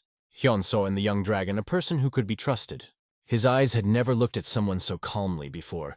He felt that he could rely on the young dragon and asked him to follow them because it would be strange to do this here. He told his sisters that they were going home with the young dragon, and they all set off together, and in the thoughts of the young dragon there were notes of peace because he met Hyun when he was still so young. The sun outside today also seemed to be smiling especially brightly, adding to a good mood. After some time they approached the house. The atmosphere on the streets was special. There was peace and comfort. They went up the stairs straight to where Hyun lived. There were also many small children who were very happy to see him. Hyun began to hug them and brought them food, asking them to eat. When the children saw the food in front of them, their eyes lit up with joy. It was immediately obvious that these children were very hungry. Their condition spoke for itself. When a young dragon entered the room, the children did not understand who he was and what a cute dog was next to him. "This man is our savior!" Hyun stated proudly, raising his head. He asked the children to meet the young dragon. For them, Hyun's words were important, and they couldn't help but believe him. The children immediately began to run up to the young dragon and to Hwang, playing with them. They were amazed by his expensive clothes, which seemed luxurious to them. "Why are there so many children here?" the young dragon asked himself with a loud laugh. He noticed that most of the children looked unhealthy, which was obvious to the doctor. Someone had inflammation, and one boy even had a tumor. But the smell of poppy seeds that he smelled in the room bothered him the most. So he decided to send Hwang outside. At that moment, another person appeared and said, "Brother, are you here?" With a smile on his face, Hyun gleefully replied, "Yes, it's me, Hai." And he added that he had brought a doctor with him. The appearance of this girl was particularly disturbing. Her weakness was obvious. It was enough to look at her face to understand how sick she was. Did the doctor come? It was hard for her to believe because the last days had been filled with nothing but darkness and suffering. "Where do we get the money from?" she asked her brother, not understanding how it was possible. Hyun did not object and admitted that they had no money. Young Dragon Hospital student Paik Rin, these words Chin wanted to say to her, realizing that when she heard them, she would have hope. And then he said loudly that the young dragon will examine everyone and that he is very kind. The hope in the children's eyes only grew stronger, and the sister thanked her brother for his support. The young dragon noticed how well Hyun pretended to be happy and cheerful in front of his younger sister. This showed his great love for her. Hyun tried to maintain a positive attitude for her, even though it was difficult inside. Meanwhile, children began to run up to the young dragon with many questions. They were surprised that he was so young and already a doctor. Their suspicions were understandable, and the young dragon understood it too. He spread his hands and turned to everyone, saying that it is necessary to start with those children who need help first and promised to check the pulse of everyone, asking them not to worry. "Don't crowd, rather stand in line," he added to reassure them. Fortunately, most of the children suffered only from malnutrition, but some already had chronic diseases that were more difficult to cure. They were young, so the therapy could be quite effective, but only time and their willpower will tell if the treatment will help completely. "Woo Hyun is so cool my arm doesn't hurt anymore." Each child was grateful to their brother Hyeon for their care. Hyun walked up to the young dragon and expressed his impression of how cool he was. He had no doubt that the rumors about the young dragon were true, although for some reason, he whispered it in his ear. Young dragon did not quite understand why this was done and asked Hyun about it. But then Hyun said that there was only one patient left, his sister, Samahai.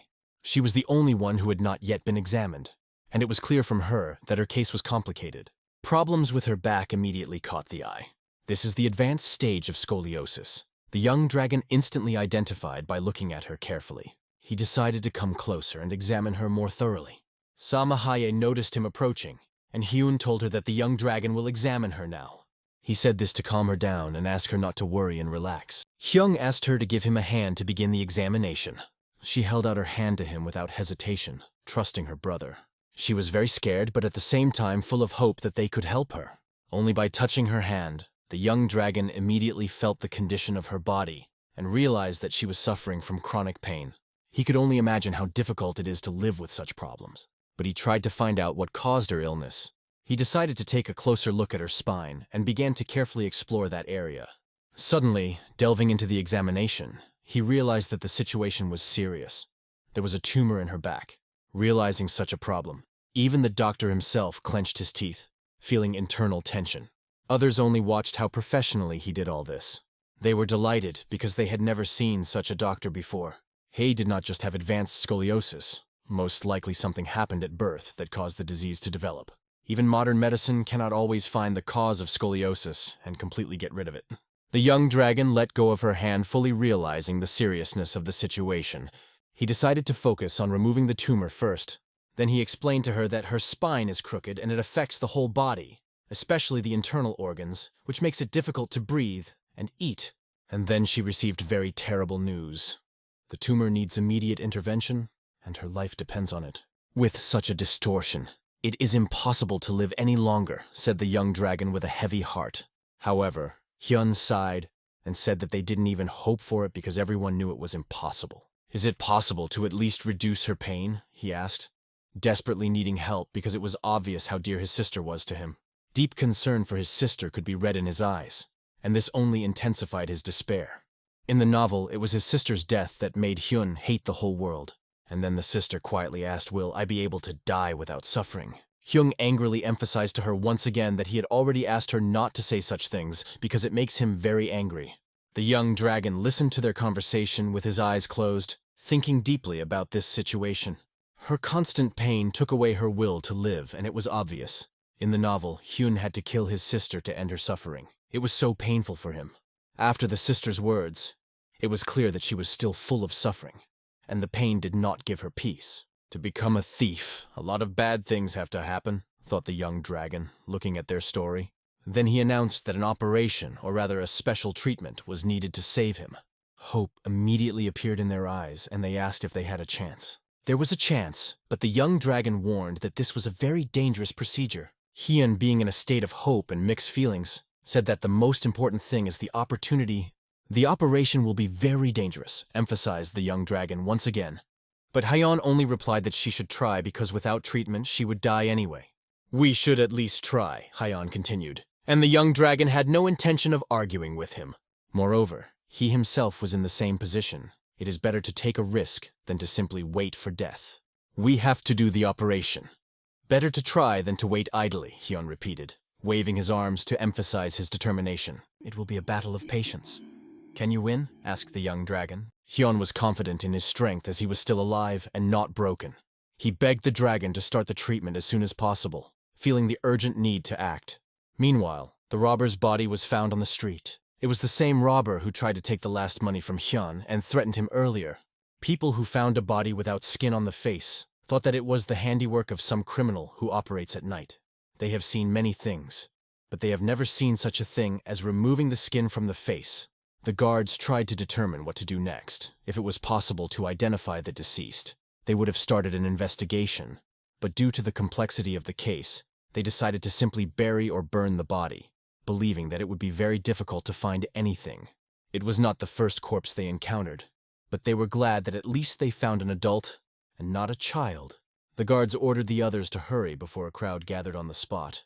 They began to gather everything they needed in preparation for getting rid of the body.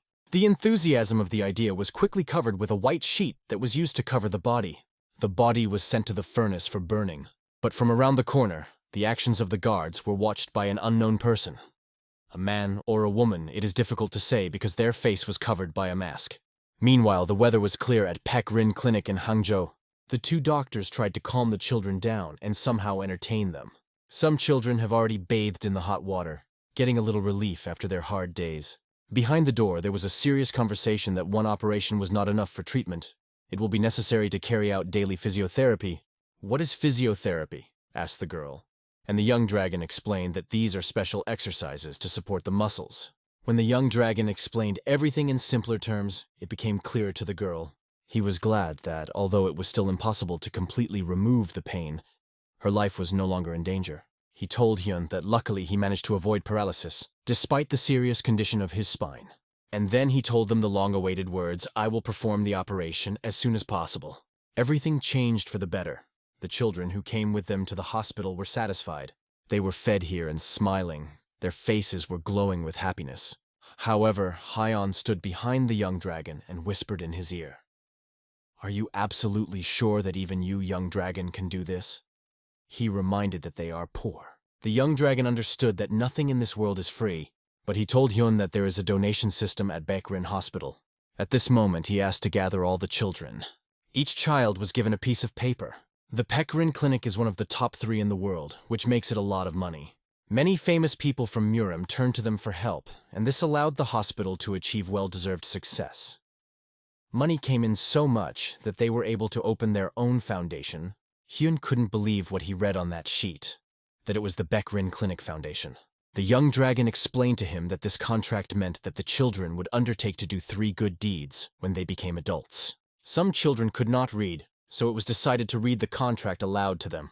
Their brother Hyun read these terms out loud to them, explaining each word. In exchange for the treatment at the coming-of-age clinic, you will have to do 3 good deeds.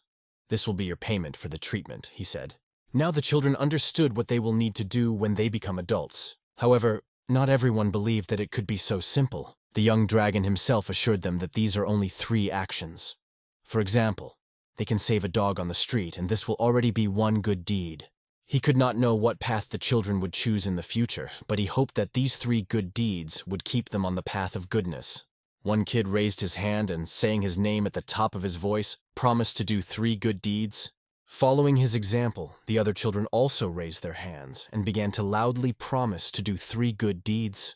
They waved their hands overhead, shouting their promises. Everyone wanted to show that they are serious about doing these good deeds. The young dragon became a real light for all the residents of Kangho. He gave them hope for a life without pain and suffering. This was the beginning of the Paek Rin Foundation, which expanded its boundaries of aid. Young Dragon has long dreamed of this moment, when he will be able to help children and change their lives for the better. And this fund will also bring hope to people who need help the most. Hyun barely held back tears as he watched the operation begin. His sister was lying on the operating table and multiple brown spots larger than 5 millimeters were visible on her body. Anomalies of the skeletal system, a tumor under the armpit, scoliosis. All this indicated that the disease may be caused by a neurofibroma. Neurofibromatosis type 1 is a common genetic disease.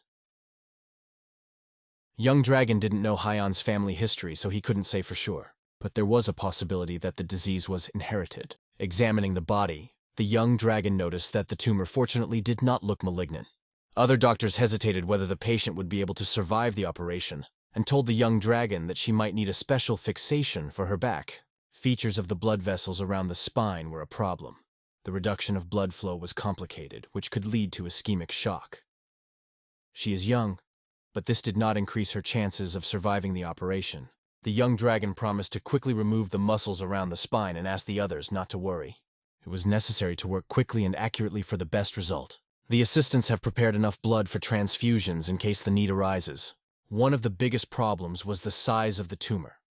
In the world of the young dragon in Chin Chung Hee, tumors were reduced by rational methods, but now it was impossible. The main thing was to remove the tumor with the help of instruments without affecting the surrounding nerves. "Are you sure you can handle it?"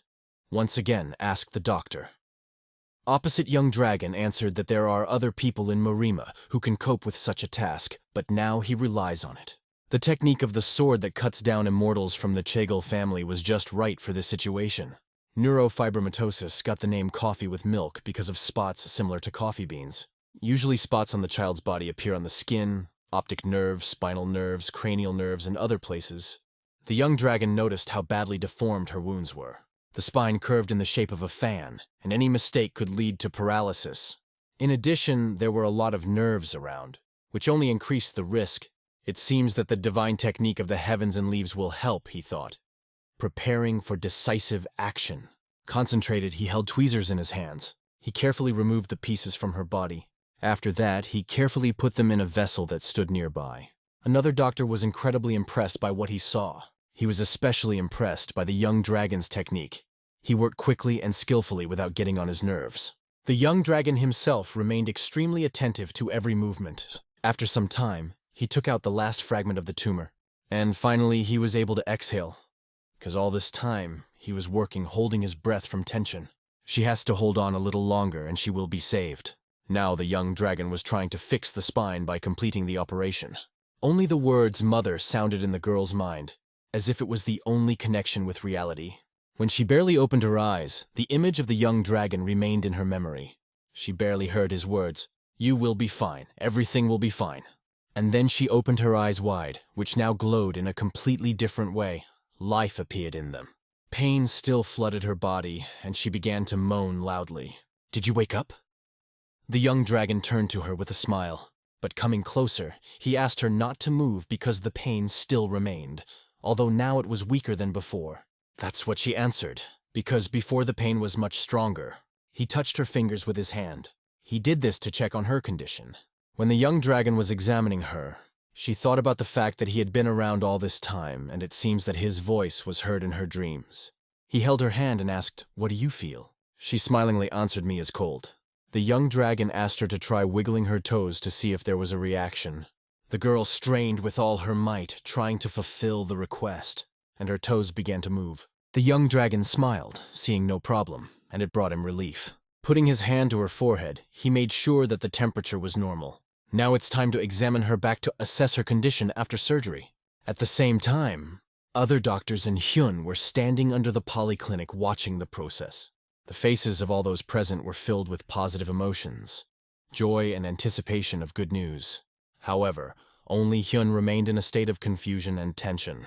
The voices of his brothers and sisters surrounding him told him that everything was fine. Like a bolt of lightning, Hyun suddenly jerked forward, pushing himself off the ground and disappearing from the sight of everyone around him. He lost his slippers, but continued to run with all his might to his sister. It was impossible to hold back tears at such a moment, because he was filled with emotions like butterflies in his stomach, and he ran without stopping. And what the doctor told them next almost lifted everyone to the 7th heaven, or even to the 1000th. The doctor said that now she will be able to walk, but she will have to work hard.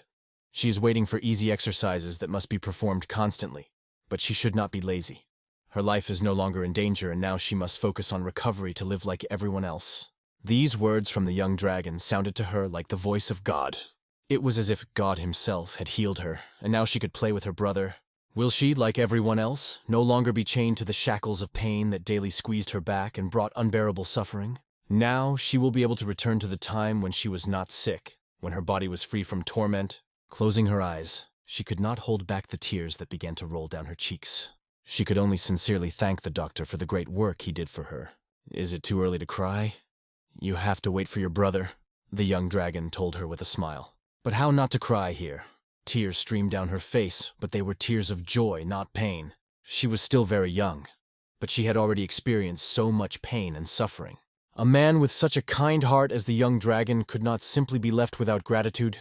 And at that moment, her laughter and tears were seen by her brother Hyun, who entered the ward. The young dragon waited impatiently for Hyun to finally come running. "Is it true that my little sister is smiling happily?" Hyun asked as he ran into the ward, his heart overflowing with hope. He immediately rushed to the young dragon, exclaiming that everything had worked out for him, and that it was a real miracle. The young dragon explained that she needed observation, but at the moment, everything was working out for the best. Hyun ran up to his sister, petting her and asking her if she was in pain and if she was okay. Her body was returning to normal, although everyone told Hyun that he should give her peace. But how glad he was that this day didn't turn out to be sad. "There will be many more such happy days," said the young dragon confidently, adding confidence to everyone. Hyun hugged her so tightly that for a moment he forgot that she might be in pain. She reminded him of this with a smile. He immediately apologized to her, but his emotions overwhelmed him so much that it was difficult to contain them. Their feelings barely allowed them to control themselves, and happiness literally radiated from both of them. A smile appeared on their faces by itself without any effort. The young dragon understood that they needed time alone, and decided to leave them together for a while. The young dragon and Hyun went outside to talk alone. The little one was wondering why the young dragon was helping people like them, although he didn't understand why it was necessary. Hyun just reminded him of a promise he shouldn't forget. He didn't ask Hyun to be completely good, because he knew it was difficult in their world. But still, I asked to try to help those who seem to be in trouble at least 3 times. "I will still kill people," said Hyun, because his life was already destroyed, and he lived with a constant wound inside. It seems that Hyun decided to remain who he was in the novel without changing his fate. Clan leader Hao is a pitiful creature. Will a river of blood spill from his hands again? But the young dragon hoped that this time the river of blood would be smaller. Hyun still promised to try to do at least 3 good deeds. He also asked the young dragon why he continued to help them. The dragon could not answer directly, and said that the answer would have to be sought until the very end of his life. The rain poured continuously on their faces. The young dragon doubted whether he had done the right thing. But maybe he managed to reduce the degree of Hyung's madness a little, and that was already enough. On the bed lay a corset intended for my sister. The young dragon brought it to her, explaining that it would help straighten the spine and that she would have to wear it in the future. The corset was heavy and uncomfortable, but useful, so she would have to try. The young dragon was sure that everything would work out for her. She took the corset in her hands, hoping that it would help her stay healthy as long as possible. He gently patted her on the head and praised her, calling her well done. She felt ready to say if something went wrong. The young dragon hoped that she would stick to the treatment plan and survive the ordeal. They also needed to see a doctor at home regularly, so the young dragon chose the best things for them and asked them to be disciplined. "And how about you?" they asked. To which the young dragon replied that he would rest in the guest house until the next ship arrived. A tear appeared on her face, which she tried to hold back. Her brother reassured her by explaining that a young dragon should also help other people in need. Looking at the corset, she realized that it was really so. She asked if she could become a doctor when she grew up. "Of course, but there will be a lot to learn," the young dragon explained, and she was ready to make an effort. After that, the young dragon said that he hoped that she would become his student in the future. But first she needs to recover. She was supposed to be healthy and strong, and after a while the young dragon and Hwan were already outside. The young dragon explained that he had made an agreement with a guest house where they would be welcomed and well paid. He also added that he no longer wants to cause inconvenience to the clinic, so Hyun will work and live in a guest house. For Hyun, this was incredible news. The young dragon was clearly not going to leave either Hyun or his sister. He believed that he helped only those who were really in trouble. Then he asked Hyun if he knew what kind of hypocritical adults there are. They boost their self-esteem when they give money to the poor, calling it charity. He called this act his form of self-affirmation. "And does it help you too?" Hyun asked curiously. A wide smile appeared on the face of the young dragon, and he added that helping others heals not only the body, but also the soul. Their conversation took place against the background of beautiful mountains and sunset. "Will it really help me too?" Hyun asked. The young dragon wondered if there was a chance to change Hyun even a little, as he had once changed Ha-ryun. But it will definitely not be possible to forcefully change him completely, so he will have to forget about this selfish desire for the time being. A thought flashed in his head. After these thoughts, the young dragon spoke. "One day you will hate this world. You will have to do what you don't want to do, because killing is inevitable in Marima." However, the little one didn't understand. Isn't he already living like this? You just needed to know that even small good deeds help to balance the world. When it will be difficult for him to do good, let him at least pretend to be a hypocrite, like real adults do. And this will also help protect himself. This is exactly what the young dragon Hyun explained. He didn't quite understand, but he promised that he would try. The young dragon also protected himself all this time by trying not to kill people and not be like the rest.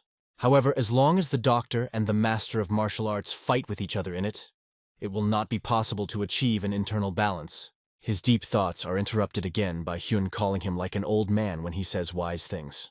And if I need you to find me, where should I go? Asked the little one. But the young dragon was still on his travels, although he usually lived in the Peckrin clinic. He advised him to send a letter there to find out in advance. Maybe he will be redirected to where he will be at that moment. This meant that he could not say anything specific. For now, the young dragon had an important mission. But once Haiyan's sister got better, he asked him to protect her and support each other. Hien had no doubts about it, and although he did not consider himself the best person for them, he was ready to do everything possible. Then he placed his hand on the young dragon's chest and asked him to try to survive his journey. Of course I will try, Chin answered him. They exchanged wide smiles. The young dragon went further because new adventures awaited him, and Hyun stayed there, ready to start his new life. There was a lot of delicious food on the table, and the sight of it made the eyes widen. The young dragon was admiring the dishes because everything here looked very expensive. Eggs, chicken sprouts, even mushrooms were added to the dish. It looked so appetizing that it was hard to stop drooling. Next to him sat Hwangu, who was also hungry and impatiently jumping up and down. This time, the young dragon specially ordered food for him. He brought the dish to Hwang, inviting him to eat. He himself began to eat this perfect dish. He brought the spoon to his mouth, slowly enjoying every moment. At that moment, he froze. It seemed that everything around stopped and the world looked different. How can such a taste be real, he thought. Maybe it's all about the local mushrooms. They were fragrant and large. But while eating, someone else approaches his table with a full mouth. He turns and notices them. "Why are you here?" he asked curiously. "The world is tight," they greeted, apologizing for disturbing him during the meal. "I wonder if there are rumors that the young dragon is in Hangzhou. Or were they specifically looking for me?" he thought. They immediately explained that they came to congratulate him when they found out that he was here, and added that they also had their own business. When they mentioned what they knew about his trip to the Zhoushan archipelago, it became clear that they were from the Hao clan. The girl explained that this is not a secret trip. Everyone who is interested in the young dragon knows about her. Kengo really has eyes and ears everywhere. However, they had a reason why they wanted to speak with the young dragon. "I understand you. Traveling alone can be dangerous, but you are an important person to Kangho, so be careful," Muwal said. His sister added that the young dragon should help people. She did not understand how you can become a doctor if you are afraid of people. Hwangu ran up to them, and the young dragon assured them that there was no need to worry because he studied martial arts diligently and would not be alone at all. They had already heard about Hwang. He was famous, but in real life he looked much bigger than what was said about him. The young dragon stroked Hwang and explained that he became like this because he ate magical creatures and herbs from the clinic, so he grew very fast. Since they were already here, he suggested that they have dinner together. And now, a lot of delicious food appeared on the table again. They were delighted with the taste when they tried these dishes. The young dragon watched them eat and couldn't help but notice that these people of Muram really had a great appetite. Then from their conversation it became clear that recently they discovered strange groups, and because of this, they need to be more careful. In the head of the young dragon, guesses immediately appeared about who they could be referring to. He also had one request for them, which he voiced. He said that he recently performed an operation on a girl and her family will now work in this place. "Could you supervise them?" asked the young dragon. This request surprised them, but they listened attentively. The young dragon explained that they were still children, and he was afraid that someone might try to take advantage of them, or take their money. She immediately replied, "Of course we can handle it without any difficulty." They were even happy to help. After all, a young dragon once cured them of syphilis. After he healed her sister, they refused further help because they didn't want to cause any more inconvenience. Therefore, the young dragon decided to watch over them, at least in this way. He understood that he would become the head of the Hao clan in the future, and it seems that this will be enough for now. After dinner, they said goodbye. Tomorrow, the young dragon had to go on a ship, so today, he decided to have a good rest. Oh, it seems they overate this time. The food was so delicious that it was hard to resist. Returning to the room, the young dragon decided to meditate. He tried to find balance in his head before going to sleep. He slowly controlled his breathing, but the shouting outside the door made him stop his meditation. Someone loudly asked if he was asleep, and the young dragon stood up, approaching the door. "What happened?" he asked the man standing behind them. The man said that Manhwa had sent an urgent message and asked him to visit her immediately. This surprised the young dragon, and he asked why there was such urgency. The man explained that Hyun, whom the dragon helped recently, got into trouble and needed help. It seems that the elder of the Hao clan was involved in the case, and Haiyan could not deal with him on his own. The dragon asked where to go, and it turned out that this was Haiyan's new home. The dragon immediately asked Huang to take a scent trail, and just in case, I decided to take a sword with me. At the same moment, they rushed towards the danger to provide help. His face showed anxiety and tension. And what did Hyun get himself into this time, thought the dragon. So little time has passed and trouble has already happened to Hyun. At this moment, Hyeon was on his knees succumbing to the elder's taunts. Hyun knew that Kangho was full of such masters as the elder, but he did not understand why he needed a child. The man warned Hyun that it was better to obey because it annoyed him that such a small boy was already showing stubbornness. He warned that if Hyun continued to resist, he would have to cut off his leg to force him to pray on his knees. Hyun's face was covered in bruises, but that didn't stop him. He could still stand and challenge the old man, asking how long he would be scratching his tongue after getting into a fighting stance. The old man only replied that stubbornness is a problem of youth. The appearance of the elder was really scary, and he kept talking about the fact that Hyun will be left without a leg. Then he added the even more terrifying, "You'll have to cut your sister's throat." "Just try the old man. Old age must be respected," Hyeon said. "But because of this, death will come to you first," he exclaimed, annoying the man even more. Hyun's words threw the old man off balance. Without thinking, he rushed at the boy with his fists, and it didn't take a moment for his fist to be right next to Hyun's face. Then followed an even stronger blow. The elder demanded from him not empty words, but real resistance. But it was obvious that there was a significant difference in strength between them. By luck, Hyun managed to stay on his feet even though he continued to try to dodge the blows. But such quick attacks were almost impossible to dodge. In addition, he was confused by this terrible face that radiated rage and hatred. There was a loud crash that shattered the stones underfoot. At this moment, the young dragon rushed to help. He ran as hard as he could, jumping over the roofs. Following Huang, who was running on the scent, the young dragon's heart was full of hope that it was not too late. He prayed to fate that everything would end well. The dragon pushed Huang to run even faster. But the speed was already incredible. How much faster? Meanwhile, in the place where the battle was going on, the elder stuck his fist in the wall. The stone, although it was very strong, cracked from this powerful blow. Hyun miraculously managed to dodge, but he also realized that his opponent is on a completely different level.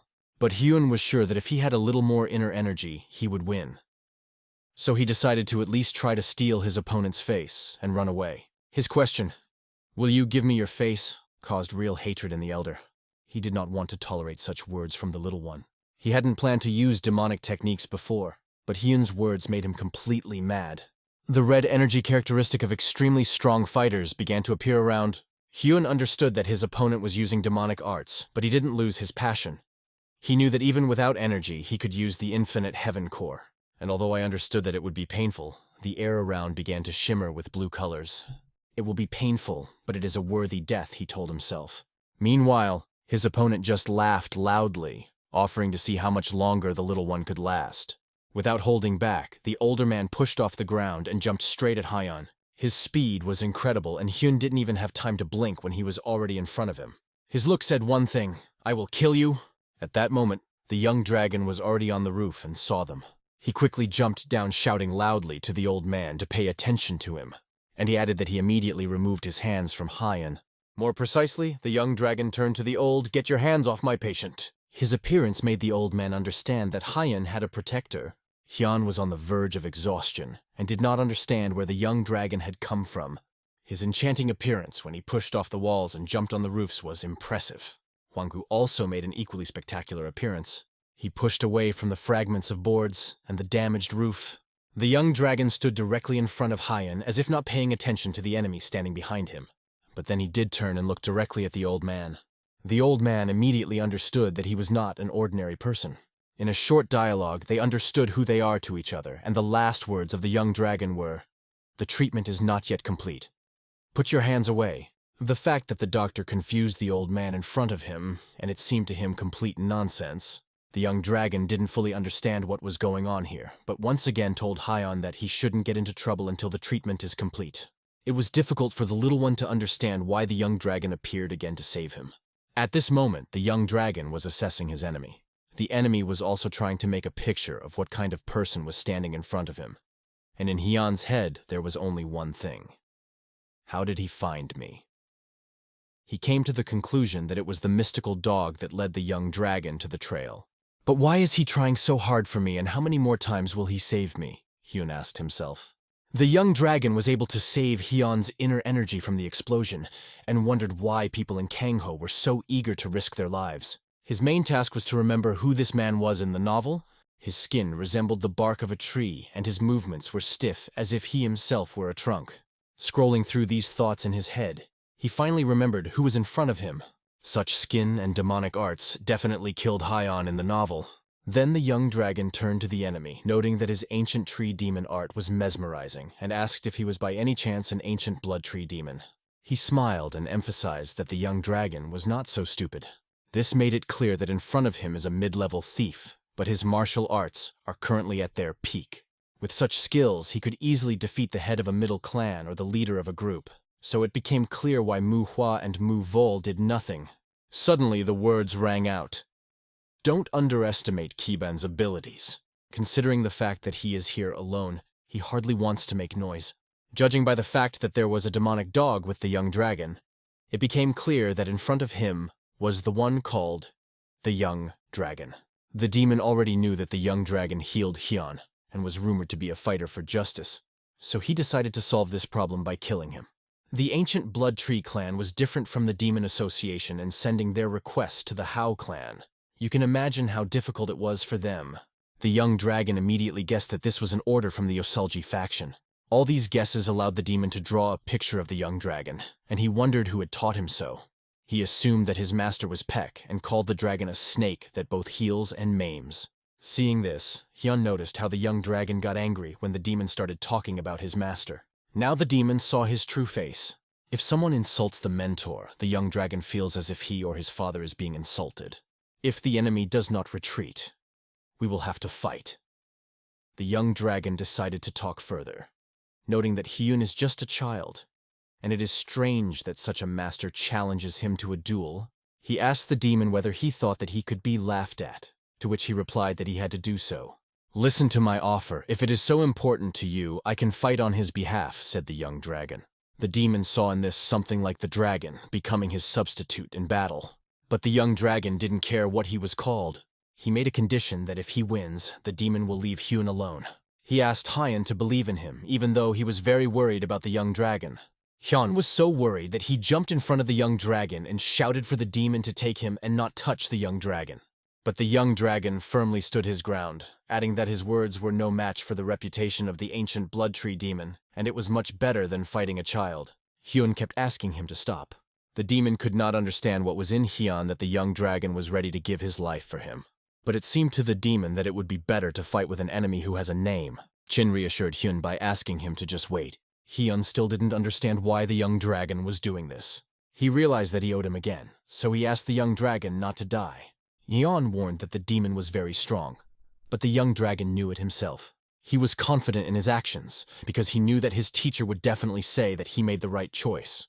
And so they stood facing each other with raised weapons. They drew their swords from their sheaths. The blade of the young dragon's sword was exposed and revealed in all its glory. This impressed the demon, and he recognized the sword as worthy of what he said. But the young dragon did not react to the demon's compliment. It was an ice sword forged from northern ice iron. The young dragon tossed the scabbard to Huang for him to hold. Huanggu held the scabbard as the sword was about to go into action. The demon began to release his energy and offered to test how strong the young dragon was. A devilish demonic art thought the young dragon as the demon's inner energy seemed extremely powerful. The demon was the first to go on the attack, hinting that it is worth ending the battle before the spectators begin to appear. He offered to finish faster and began to throw a lot of punches. The young dragon braced his sword for each blow. There were too many blows, so it was difficult to counterattack, and so far he only defended himself by placing his sword.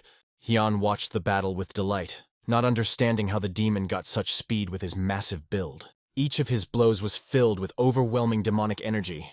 The demon parried all the young dragon's blows with his bare hands.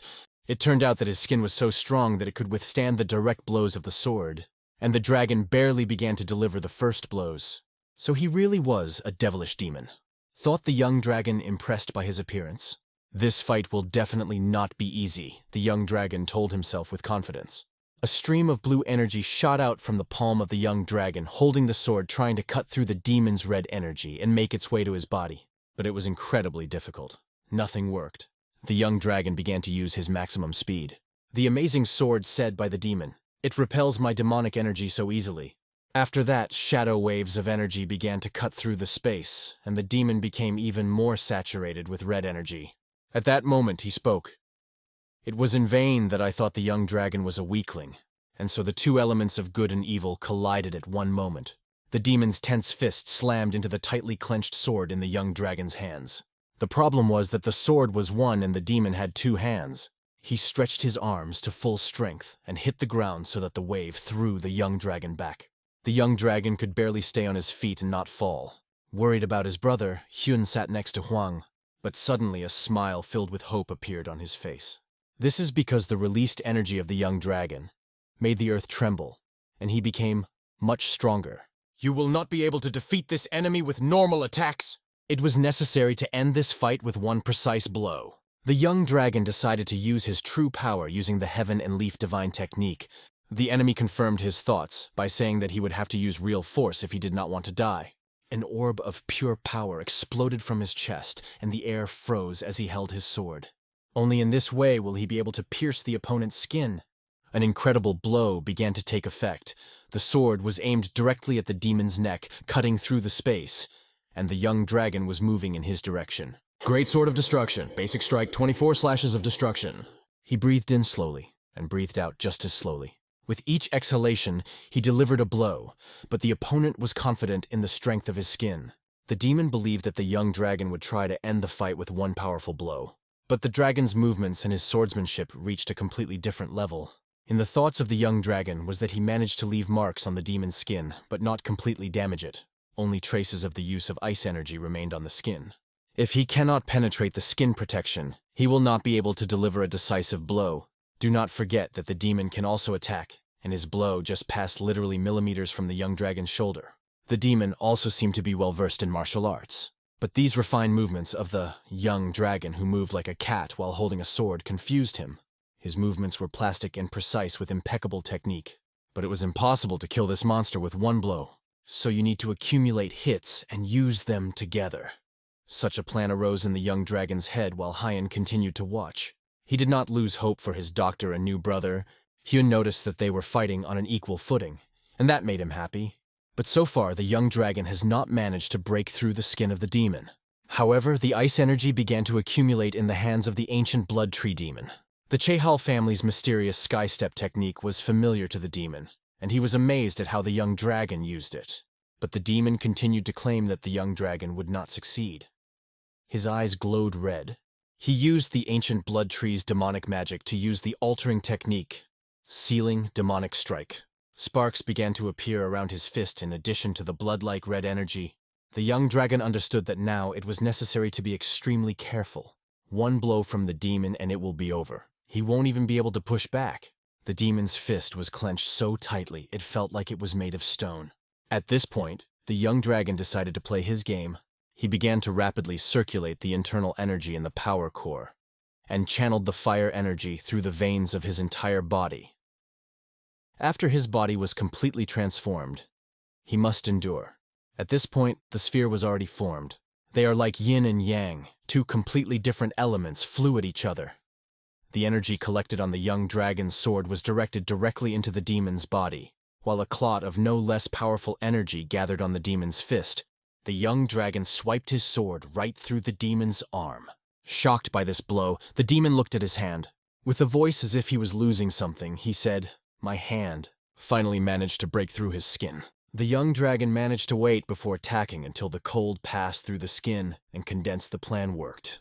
It was a simple principle of thermal expansion, but of course the demon didn't understand what it was all about.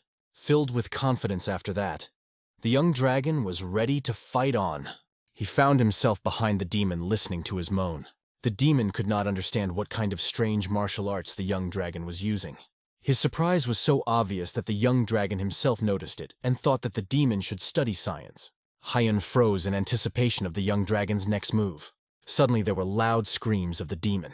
The young dragon lunged at him to end the fight and end the damn bastard right here. He was ready to tear it into small pieces with his sword that pierced through the demonic energy. His sword was to pass through the demon's worthless pumped body and leave him with an experience he would never forget. The demon fully tasted the defeat that engulfed him now. And the young dragon, unlike the demon, enjoyed a completely different taste. It was the taste of victory over an enemy who did not know the words honor and dignity. From now on, the demon knew only the word defeat, and with these thoughts, he fell to the ground. The demon asked himself, what kind of nonsense is this? How and when did the young dragon beat him in internal energy? This question will remain unanswered in the demon's mind. Hyun, inspired by what he saw, stroked Hwang and told him, "This is my master." Defeating a demonic energy master of this level and not being seriously injured is unbelievable. In Hyun's eyes, the young dragon was unbeatable. The young dragon did not want to kill his enemy, so he approached him and asked if he would admit his defeat. The demon muttered something incomprehensible, gritting his teeth in anger. "I don't want to fight anymore. Chong Clinic can help you with a new hand, hurry up." Hearing this, the demon realized that he was not just an enemy, but a doctor. The demon got up and said, "Agreement is an agreement." He agreed to go, but warned the young dragon not to forget that this is not the end. Their meeting will definitely take place again. The strange old woman Bloodshed intended to hand over the Chong Clinic to the young dragon. She will definitely notice the traces of using the 5-element technique and understand whose business it is on the demon's body. However, the young dragon was interested in only one thing: how she would react to this. Can he survive if he tries to talk to her?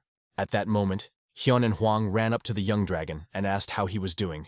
But at the same moment, his body weakened and he fell to one knee. Coughing, he spat out blood that was darker than usual. Picking it up from the ground, Hyun noticed that the blood was black. This was a sign that the young dragon's internal organs were damaged. Looking at his hand, the young dragon understood that he was trying to pretend that everything was fine, but the enemy was really extremely strong. He asked Hyung to take him to the Baek Rin Clinic branch as soon as possible. Hyun immediately agreed, assuring that he would take him without hesitation. The young dragon's body was rapidly weakening, and he lost consciousness. After some time, he was already in the infirmary. The doctors treated him and asked him how he assessed their professionalism. The young dragon had no complaints against them, because they were able to properly heal and rehabilitate him. They tried to do everything as he taught them, and hoped that he would not become their patient again, because they did not want to go through something like this again. Because of the young dragon, they had to suffer a lot. "Did you not hear that he was so badly injured while protecting the child?" asked one of the doctors, adding that he was thinking of sending a letter to his master. Chin immediately objected, saying that it should not be done. He did not explain the reason, but insisted. "Just no."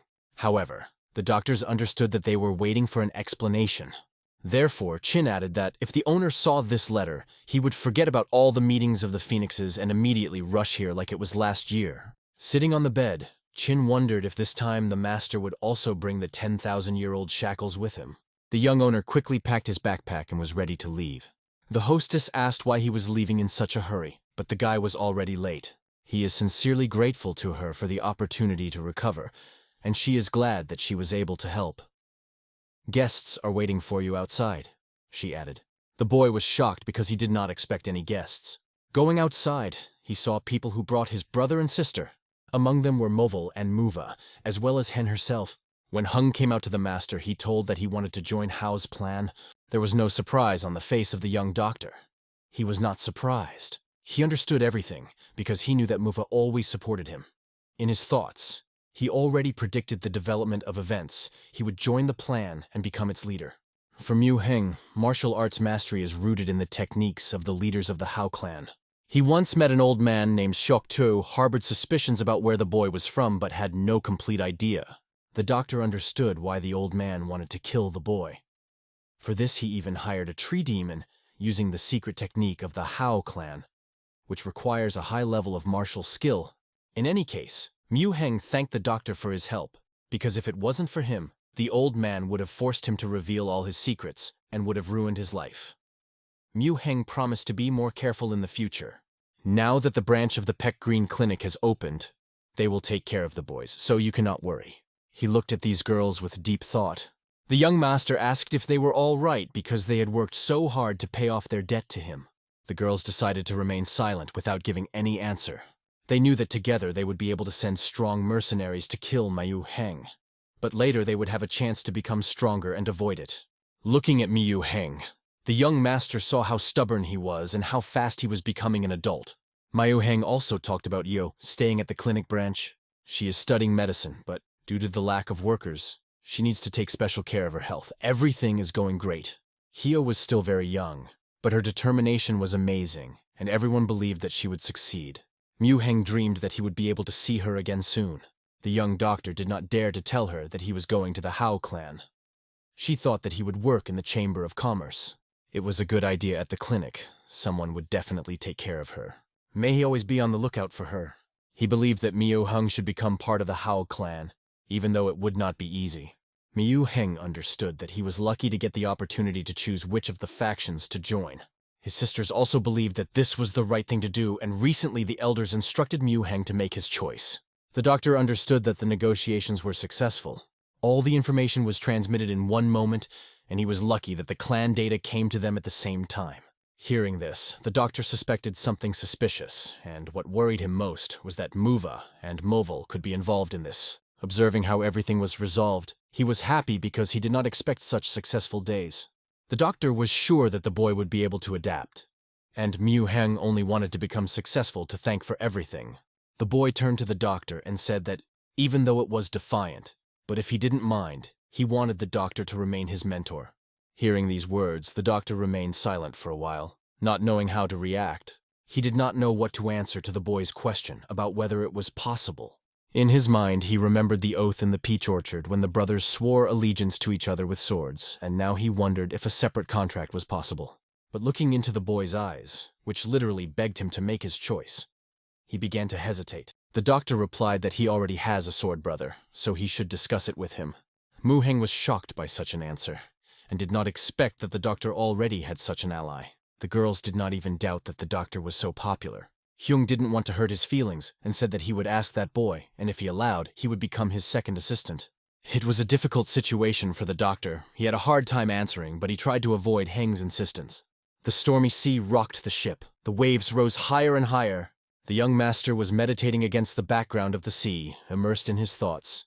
He understood that even though he had not defeated the martial arts master, it was all due to the difference in their styles. If he was a master who preferred technique and speed, he would have lost this fight, and there will be even more such opponents in his life, and this caused concern. He reflected on the fact that although he does not know much, his base is stronger than most others. There was only one question left. What can he do to become even stronger? He understood that elixirs were still available to him. In order to increase your internal energy, if he learns the dual energy martial art and the great Paraja martial art, it will be enough. Looking at the beautiful sunset, he thought. He realized that the spirit of energy martial art allows splitting thoughts into two parts. But it is dangerous. When a martial art works directly with the mental state, there is a risk of going crazy. He remembered a scene from a novel. In it, master of martial and demonic arts, Marima finds and retrieves the remains of the missing master of the Mudan clan.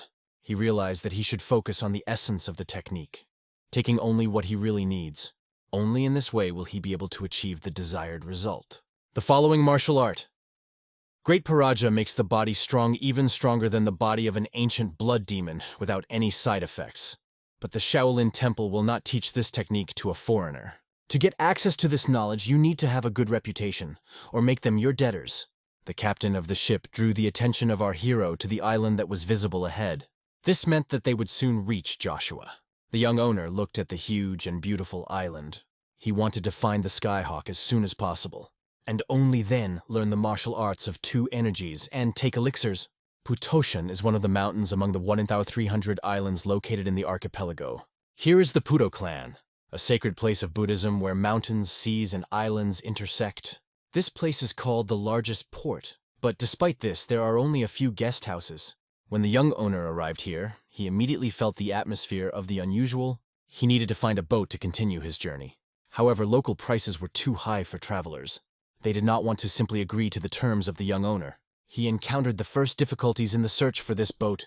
It turned out to be very difficult for him to find a boat among local fishermen. And until they could do it, they had to stay on the island. Nobody even wanted to lend him a boat, because for the locals, the boat was the main way of survival, because everyone here was engaged in fishing. The problem turned out to be bigger than they first thought. Once the dog smelled an unpleasant smell that made him wary. People like monks marched one by one to the place where the young master was standing. They were looking for him, and when they found him, they stood next to him. Master Hearn understood that these were monks, but he could not understand what they were doing here. The monks carefully followed them without lowering their gaze. A strange energy emanated from them, indicating that they belonged to the Puto clan. The monks greeted the young master on behalf of the Puto clan. The Buddhist clan consisted exclusively of women. The young master immediately felt their energy as a powerful clan. One of the nuns immediately turned to the doctor with a question. Judging by the symbol on his bag and the accompanying dog, she recognized him as a young dragon from the Peklin clinic. The boy was amazed by their observation. Even in these remote places they know about him. He confirmed this and shared his guess what he had understood with the nun from the Puto clan in front of him. She confirmed that they were indeed students of the clan and introduced herself to An Hyung, talking about the difficult situation that brought them to him. The young doctor began to guess what the problem might be. He saw seriousness in her eyes. There were rumors that a strange disease had recently begun to spread, because even martial arts do not always protect against common diseases. However, powerful internal energy allows for faster healing. The guy felt that the woman spoke to him telepathically. It is a martial art that uses Chai energy to convey thoughts to a chosen interlocutor. He also possessed this skill, and they began to communicate on a mental level. He confirmed that this is usually the case, but this time the disease behaved very strangely. Therefore, they turned to the young master for help. They believed that the Buddha had blessed them because he appeared at this important moment. Heng thought in his thoughts that there was no mention of such unusual diseases in the novel. He suggested that something could influence changes in the future. Hyun asked the nuns about the symptoms, but they decided to show him everything with their own eyes. They invited him to the Puto clan, and the doctor understood that if it was an infection, it was necessary to act as soon as possible. Although the Skyhawk was important to him, people's lives were in danger, so he decided to help them first. And yet the question remained, would he be able to help them again? They went to the Puto clan, which was far away in the dense mountains. The beautiful building was the center of the Puto clan. The young master once heard that men are not allowed to join this clan. And it turned out to be true. Ordinary men are not allowed. But an exception was made for doctors. After all, the health of the sisters was a priority, so the young master had to be extremely attentive and careful. And Hung noticed that this young man was not at all like other masters of his age. The door opened and a woman entered. She learned that the doctor had arrived and happened to meet him at the port. It was an elderly woman who gladly welcomed the appearance of an important person. The guy wondered who she could be. He introduced himself by name and added that he was from the Peklin clinic. The woman introduced herself as Avi, short for Avich. Avich is the last of the 8 hells in Buddhism, the most terrible of them. The guy understood that this was an unusual name, but why was she called that way? It turned out that the woman left all worldly affairs behind. He remembered her name from the novel, where it said that during the attack on the heavenly demon, she fought him as the best swordswoman of the clan. She couldn't rise to the level of an emperor swordsman due to her lack of 5-star enlightenment. But that was just a guess. Avi asked to examine their patients. The boy went with them to the sick. They went outside and walked straight down the narrow path. Hwanggu asked to go with them, but was not allowed. The young man wore protective equipment, gloves, a mask, and a gown. Approaching the door, he took a deep breath. Going inside, he saw that it looked like an infirmary with many patients. The situation was very serious and urgently needed to be resolved. Walking through the infirmary, he carefully considered the surrounding conditions. Endless sounds of coughing from which it was clear that people have very bad temperature, nausea, and serious conditions. Also, the patients had diarrhea of dehydration and wrinkles on the faces became noticeable due to the loss of moisture. They were so exhausted that it was difficult to even open their eyes. He dipped his fingers in the liquid for analysis. I saw that the diarrhea looked like rice water, which was a bad sign. The monks were amazed that the doctor touched this liquid without showing any disgust. They expected him to treat them with high-mindedness because he was from the Peklin clinic. But he acted like a normal person. Heng looked at the patients and thought that in the modern world he would immediately take their blood and conduct a bacterial test. But in Muram's world, this is impossible. According to the symptoms, it was clear that it was cholera. What is cholera? This is the second most dangerous infectious disease. For modern Korea, it is not fatal, but in third-world countries, it still poses a threat. The first cases of infection occurred in the Ganges River in India. But after the occupation by Britain, cholera spread throughout the world. Few people know about its influence. It took more lives than the bubonic plague. It is an extremely dangerous disease. It still exists even in today's world. Cholera leads to dehydration, and after the incubation period, nausea and diarrhea begin. In the worst cases, patients die within hours of the onset of symptoms. Although martial artists are very strong, 57% of their bodies consist of water, without which they cannot survive. Most likely, the well was infected, said the young owner.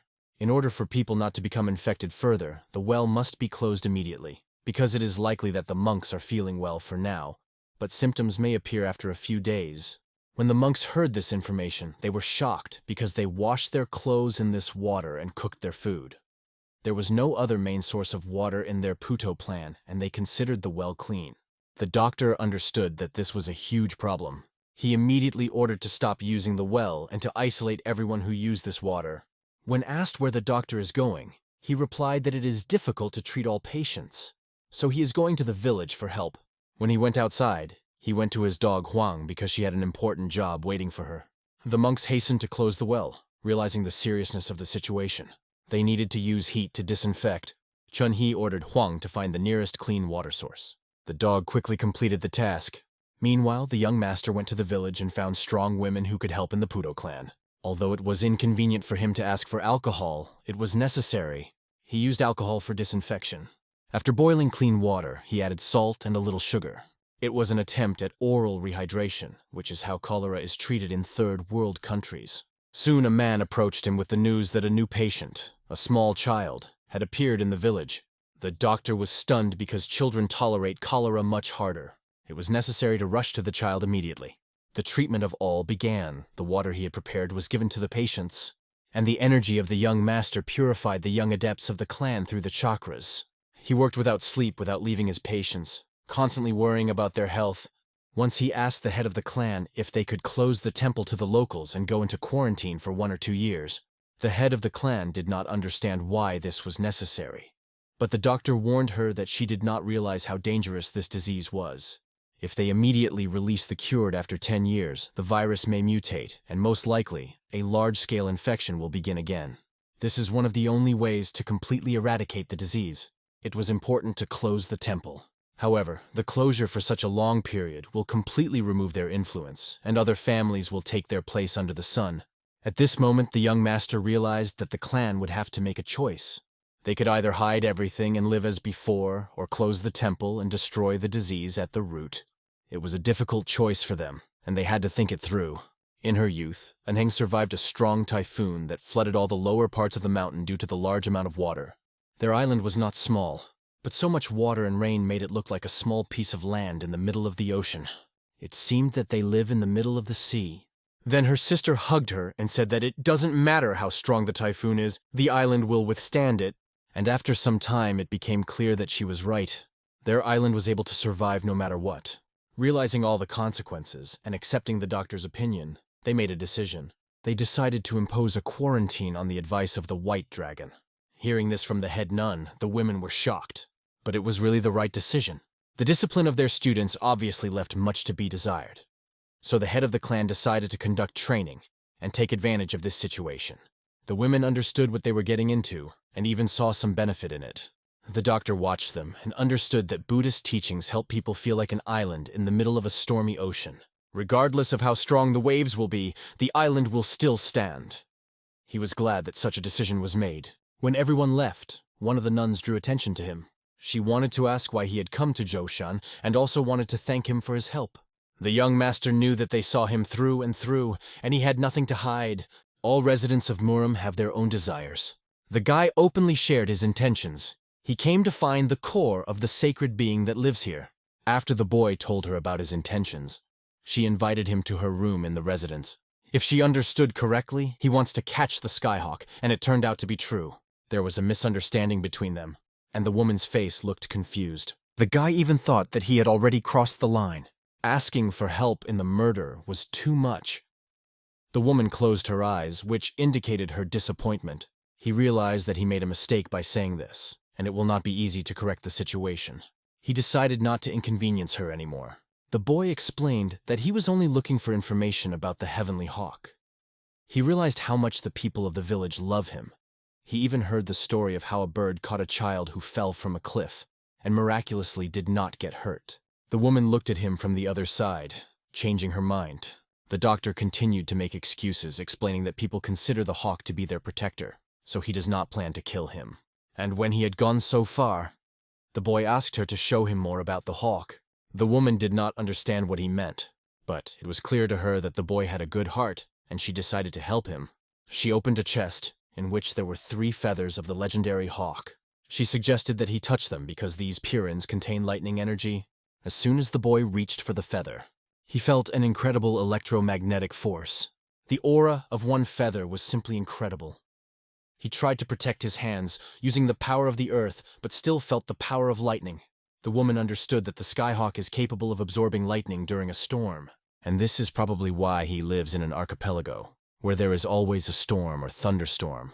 Suddenly, a dog outside started barking loudly. The young master understood that Huanggu smelled something and quickly began to react.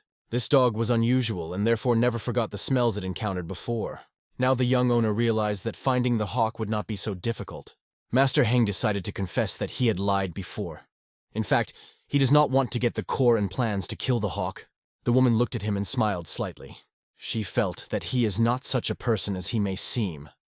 But even if this is so, she believes that he has a reason. Everyone has their own goals, so let them go their own way.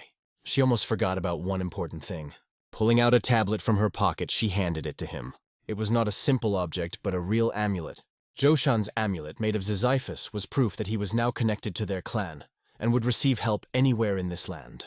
The young master tried to refuse, claiming that he was not worthy of such an honor. But the woman insisted that he take the amulet, saying that he is really worthy because he saved them. She proudly thanked him for his work. The Zhoushan clan tablet was one of the most important in Hongzhou, and thanks to the transportation of goods by sea, they received great profits. However, the Zhoushan amulet was never mentioned in the novel. He now had ties to the Zhoushan clan. Soon he had only to spend the night in this place, and the next morning to go to the mountains in search of the heavenly hawk. There he discovered a contaminated source. Going down to it with his faithful dog, he began to inspect the place. His task will be complete when he clears the source. This can be done with the energy of the 5 elements. But if the infection was caused by the Blood Clan, he would have to stay in the Zhoushan clan to find the heavenly hawk. For now, this is just his guess. He should consider the option of intentional infection. Touching the water with his finger, he felt that it was not just an accidental infection. After that, his dog Huanggu started to get nervous. He heard terrible sounds that scared him. The guy felt uncomfortable, as if he sensed danger. The master also heard these terrible sounds and could not understand what they were. He wondered what could be the source of these terrible sounds. Huanggu led him to a cave where they entered together. Inside, they found a spring in a strange, unusual place. The boy paid attention to the seals that were placed on the walls of the cave. He also noticed a wooden box and did not understand why it was there. There were numerous amulets that seemed to be used for spells. But what was it for? Before acting, he decided to check what was inside the box by directing his energy towards it. Seals began to fly away from the place under the influence of his power. The seals scattered like nothing, and our hero activated his divine power.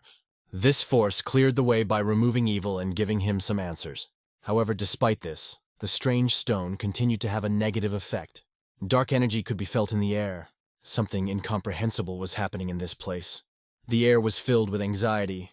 When the box with the seals was opened, he saw that there was a hand inside, and the theory of the young doctor's master was confirmed. He began to act to investigate this hand, and I definitely saw how she moved in the fire. It was a curse at the hands of the Blood Clan. They summoned a Jianshu monster for special purposes. It turned out that the situation went much further than he assumed. From this thought, the boy felt tension. The situation became more and more difficult. He needed to hurry with Huang to the island where the Skyhawk often appeared. After some time, they were already there. The young owner thanked the boatman who brought them. Having taken all his things, he and his dog went ashore. Huanggu immediately smelled the presence of someone important. The young master ordered him to quickly lead them to their goal. They ran into the forest, holding together without losing concentration. If his dog smelled a strange smell, it only meant that they were on the right track. Although if it wasn't for the delay due to Maheon and the Zhoushan clan, such a disaster would not have happened. However, he did not regret it because now they were speeding towards the main goal. Deep in the mountains, they moved through the forest, quickly covering the distance. Kilometer after kilometer, and finally they arrived at the place they were looking for.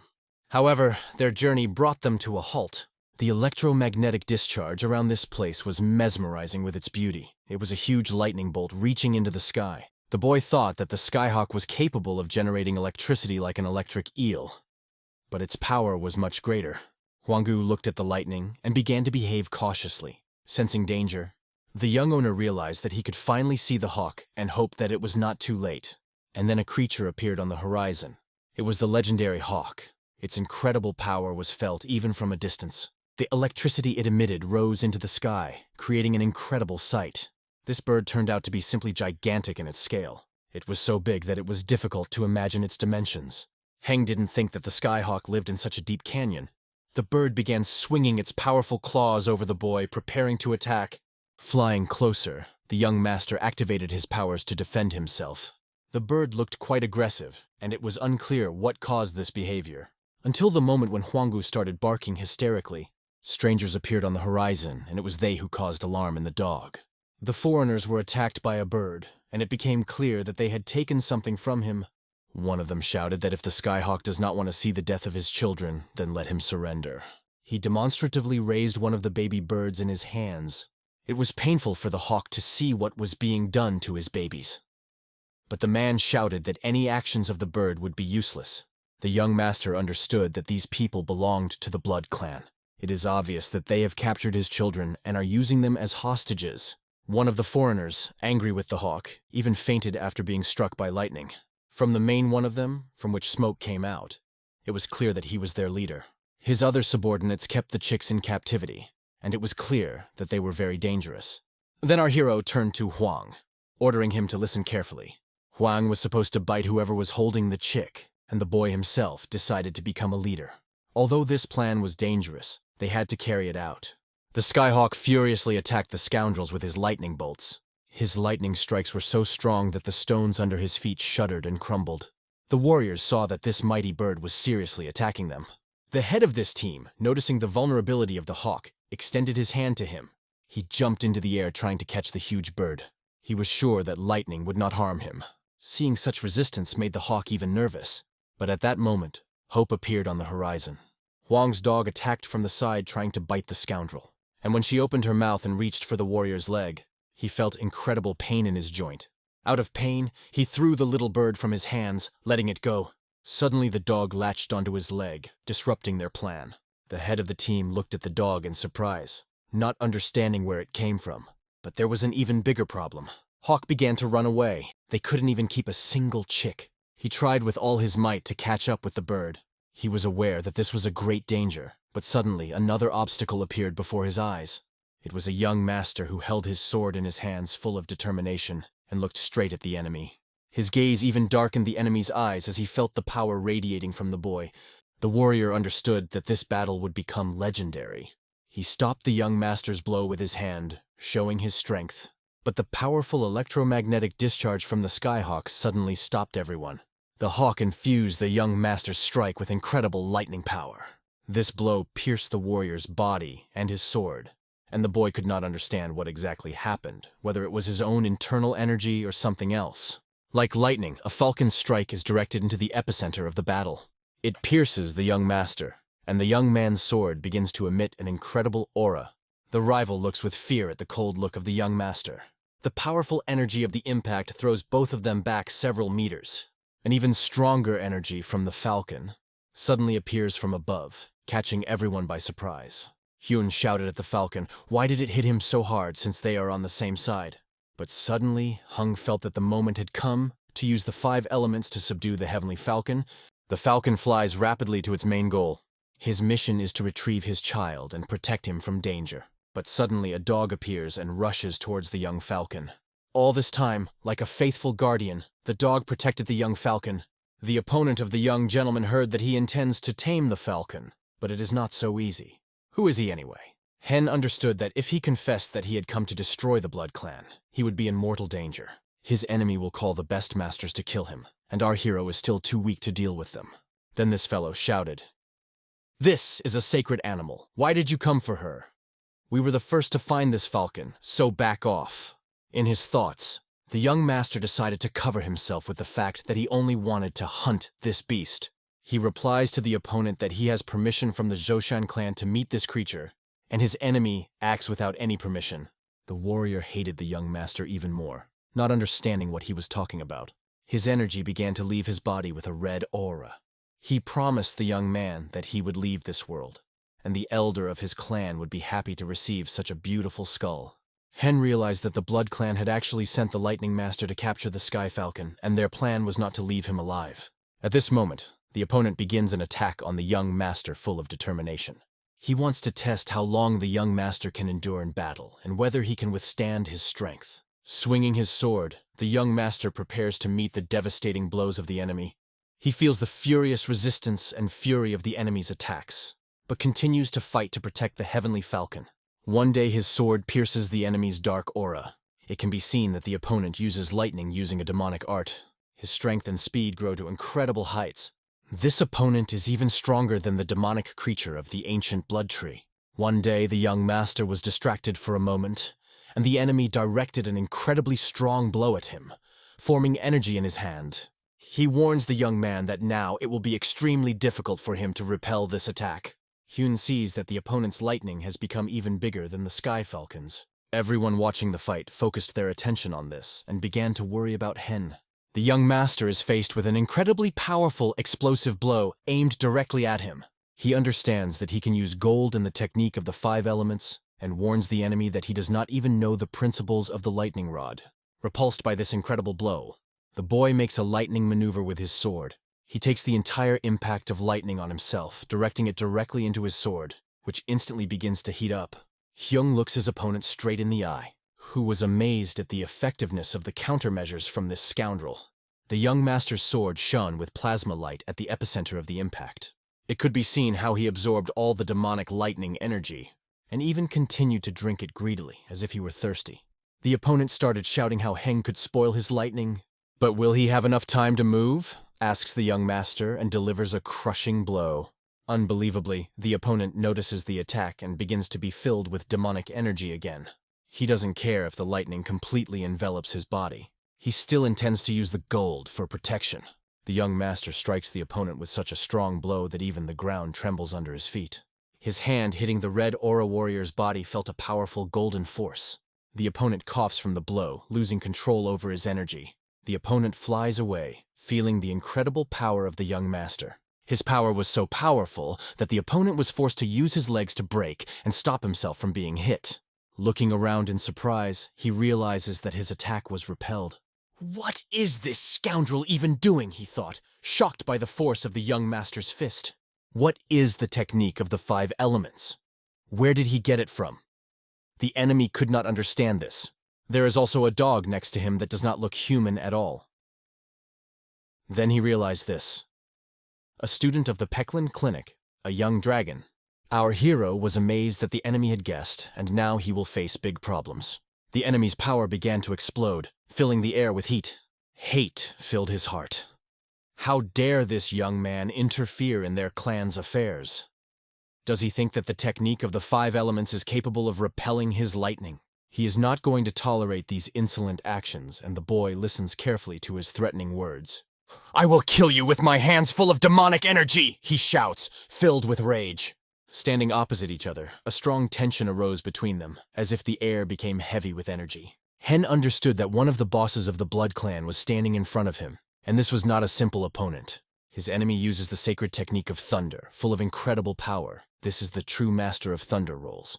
The young master in his head is already starting to build a strategy for how to defeat the enemy, clenching swords in his hands. He carefully looks at the opponent and understands that his internal energy has the attribute of electricity. This means that his power is like lightning that flies out of his hands, and they begin to oppose each other in a fierce battle dance. The young master understood that in front of him was an enemy whose body was covered with lightning, as if he were a living Tesla coil. The opponent shouts that if Hen's sword is made of ice, it means that he got it from the Silver Sea Ice Palace sent to Peklin Clinic. Heng replied that his mentor just really loves his students and cares about them. The opponent understands that the technique of the 5 elements and the ice sword is a serious threat, and decides to lay out all his trump cards in this battle. In front of the eyes of the young gentleman, an incredible force appears, directed directly at him. A huge punch moves towards him, flying straight into his face with devastating speed. After this blow, it begins to seem that the chaos gradually subsides, as if a brief pause in the battle is approaching. To save himself, Hen retreats to a safe distance, trying to get away from the opponent. The opponent's blow was too close, and now he uses lightning to strengthen his body and make it stronger. In addition, lightning can paralyze the young master, and now that the stage of attack and defense has been passed, the situation will become even more difficult. The opponent fills his fist with energy and turns to the boy who decided to use the 5-element technique. Although he can block lightning, the difference in strength between them is huge. "This is exactly what the power speaks for me! You may have tried, but you will not be able to avoid death," says the opponent. In his mind, Hung understands that one of the advantages of the 5-element technique is the ability to restore internal energy during battle. However, the Master of Thunder Rolls consumes a large amount of energy, and dragging out the fight will give him an advantage. The opponent notices that Heng is thinking about something important. But these thoughts do not make any sense because it is time for you to die, he decides. The Master of the Thunder Rolls rushes forward like demonic lightning and attacks the young master without pity. He sees only one goal in front of him, and the young master understands that it is time to use the divine technique of sky and leaves. He is ready for the fact that the enemy is about to strengthen even more. The opponent's dark lightning rips through the air, spreading throughout the cave like an unstoppable storm. His demonic eyes glow with peak power, and now it is impossible to avoid his incredibly powerful attacks. They filled the entire battle space. The boy, having faced his opponent, realizes that he is a real madman who will stop at nothing. The power of his blows is so great that it seemed that he would not be able to stay on his feet after such an onslaught. The attacks of the young master do not bring results because the opponent resorts to incredible tricks. He converts his own blood into energy, turning it into strength. This is one of the Blood Clan's dark blood explosion techniques. The opponent understands that the actions of the young master surprise him because he was able to block his chain of attacks. But the opponent cannot answer, wondering how the young man wields the sword so masterfully. A huge number of punches on the sword symbolizes that the demonic scoundrel still has the upper hand. The young master patiently waits for the perfect moment to deliver the decisive blow. And when he feels that this moment has come, he attacks the opponent with a sword that flashes like divine lightning with a powerful flash of light. Such opposition was a surprise for the opponent, for which he was not prepared. It was an extremely serious attack that caused great damage to the opponent. Now they fight with new passion, and the young hostess should be very careful. The doctor's massive strike and Taya's shining sword are directed towards the opponent, who sneers that this attack will be in vain. But in contact with the hands and feet of the enemy, the technique gives a positive result, and the enemy receives a devastating blow. Even the dog began to worry about the young master, impressed by his strength. The adversary understands that the Peklin Clinic managed to raise a real dragon, but his eyes flash with red demonic fire, and he warns the boy that he will not let him go alive, no matter what. The demonic power began to drain from the boy as he thwarted the enemy's great plan. He decided to kill him right now without delaying for a moment. Demonic energy began to fill his body, and every cell was burning red like fire with the power of the demonic sect. He summons a huge bolt of lightning to gain even more power, like a real demon in the flesh. He emerges with a new, powerful aura. The young master understands that in front of him is an army of 10,000, one of the highest techniques of the Blood Clan, which he read about in the secret records of the self-destruction technique of the Blood Clan. His opponent turned into something like a demon. His body changed, and now he became a real monster who rejoiced in the suffering of his opponent. Laughing, the demon warned that no more tricks would help and began to accumulate incredible power in his hands. The force was so massive that everyone who watched the battle was amazed by its power. The young master understood that if he did not avoid this blow, he would die. There was no chance to escape, so the only thing left was to use it. Method of building chi energy from the Chehal family and quickly draw symbols on the ground during battle. By using this technique on the ground, his incredible golden energy began to fill the battlefield with its power. In the background of his technique, the demon yelled, "Die, young dragon!" Heng only had hope that he would be able to resist. Looking at the demon that mercilessly rushed at him, the young man understood that he saw in him just another victim. The demon rushed at him with a smile, but the boy miraculously dodged the fatal blow, barely heaving a sigh of relief when he was able to avoid this terrible technique. He drives the demon right into the energy circle that activates the Cheal family's lightning power and reveals its true power. The equipment began to emit incredible circles of golden energy that belonged to the hidden equipment of the Chigal family. It seemed that everything was successful and the enemy was trapped. All that remained was to take control of the situation and consolidate the victory. Energy began to envelop the young master's dagger, and all he had to do was withstand the enemy's attack. The opponent, full of incredible power, rushed at him to destroy him once and for all. The power of this hated enemy that faced the young master was simply incredible. It was his first real test. They whirled in a fierce battle dance. Two extraordinary forces collided with each other with devastating power. For a moment, everything froze, as if the world froze in anticipation. Their energies began to fight with each other, clashing and opposing each other. Huanggu felt an incredible demonic power emanating from his opponent and tried to stay away. He saw how his mistress managed to repel a blow, but the demonic creature dodged his sword and almost grabbed him. The boy felt the incredible inner strength of the opponent, which seized the sword. If one of them surrenders now, he will definitely lose to the young mistress. One must hold the sword. Otherwise, death will come before he has time to make a decisive move. And then something incredible happened. His sword burst with a golden glow. The boy's impressive strength confused his opponent and made him tremble. His cold weapon began to melt the demonic enemy. And the young master felt the force of this devastating counterattack. The young master tried to bring the case to the end without stopping halfway. And at one point, his power began to surpass even that of a demon. Everything exploded with the blue aura of the Chehal family, which extinguished the demonic energy of the opponent. The blast wave threw everyone in different directions. Chaos filled the cave. Stones began to fall, destroying its walls and ceiling.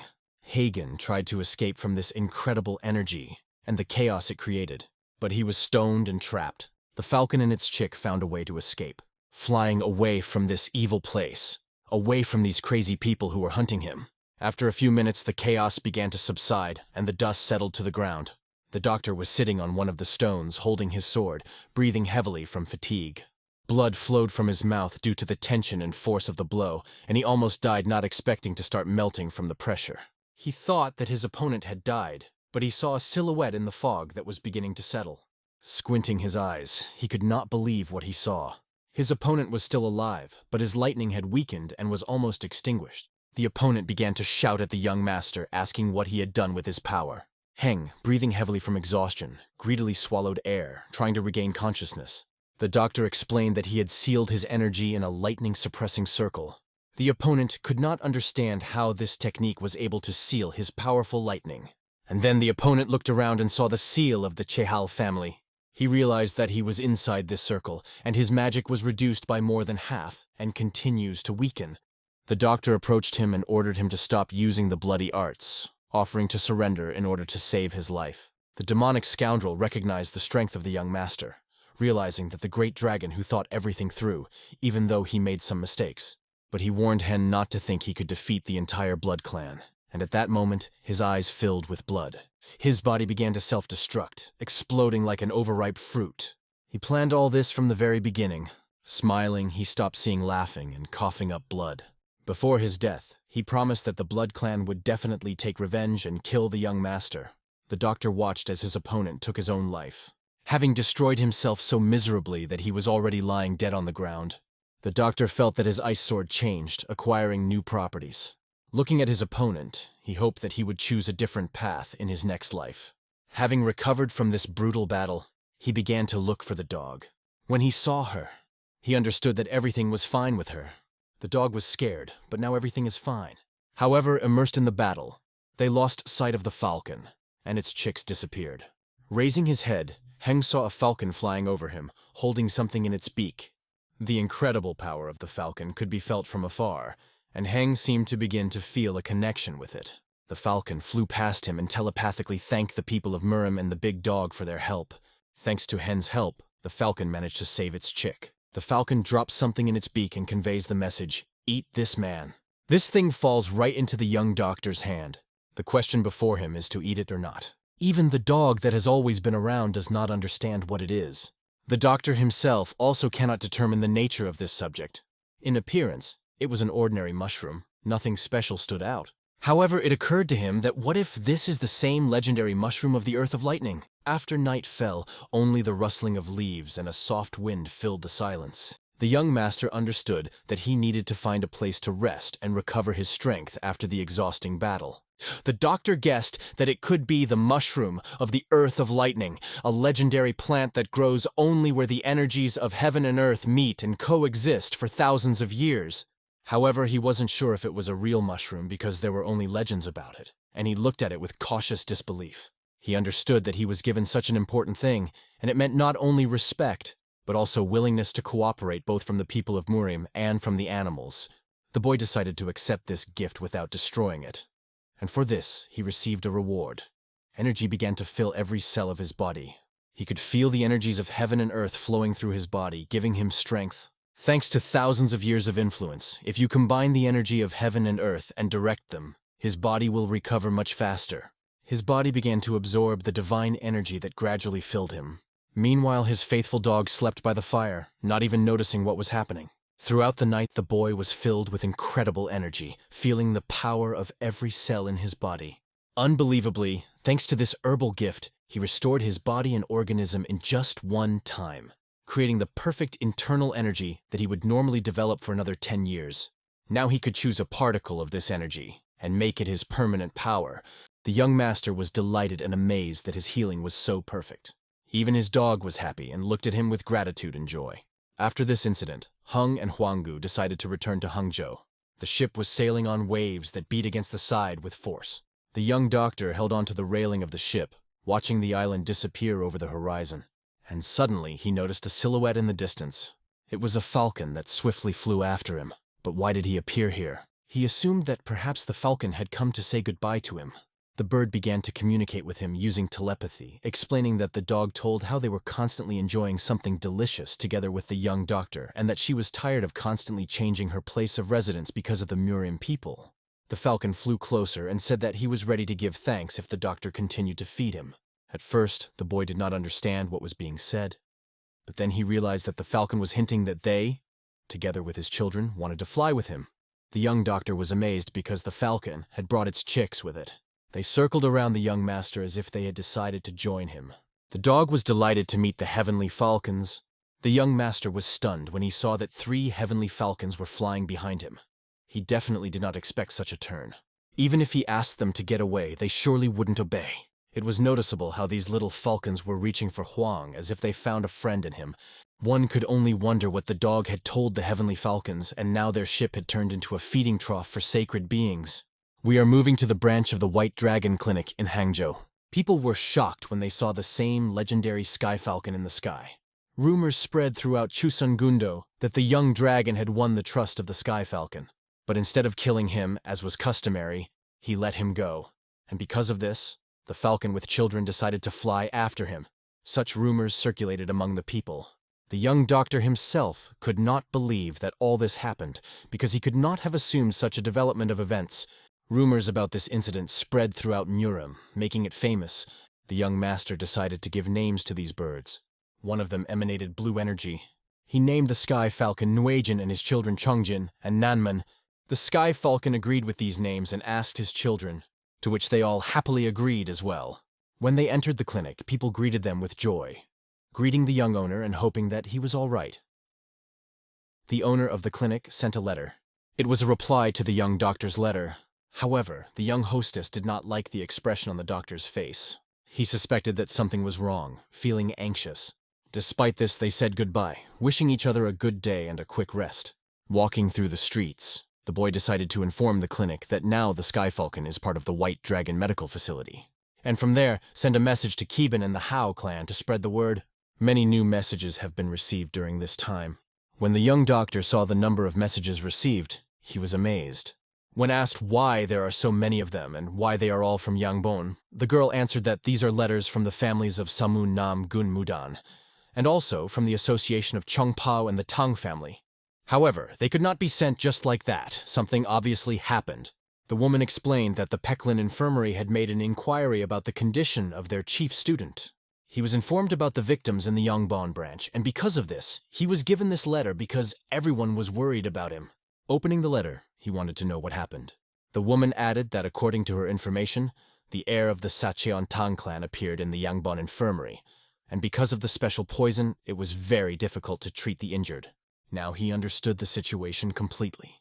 Baekrin Sung cares about the safety of his students and followers and will not rest until he is sure that everyone is safe, even if it concerns the Yangbon branch. For him, the most important thing is to protect his people. The girl continued to report that the Tang family, which was in Yangbon, was known for its masterful swordsmanship and ruthlessness, for which she was even nicknamed the Blood Queen. Then the young doctor remembered what the title Queen of Blood meant. It was the head of the Tang clan. She has a chance to win, and very soon the final battle will take place where the result will be known. If she wins, it will be the first victory for their family in over 100 years. Now the history of the Tang family is being written before Muram's eyes, and thanks to her power there is a chance that she will be able to clear her name. But now was not the time for thinking.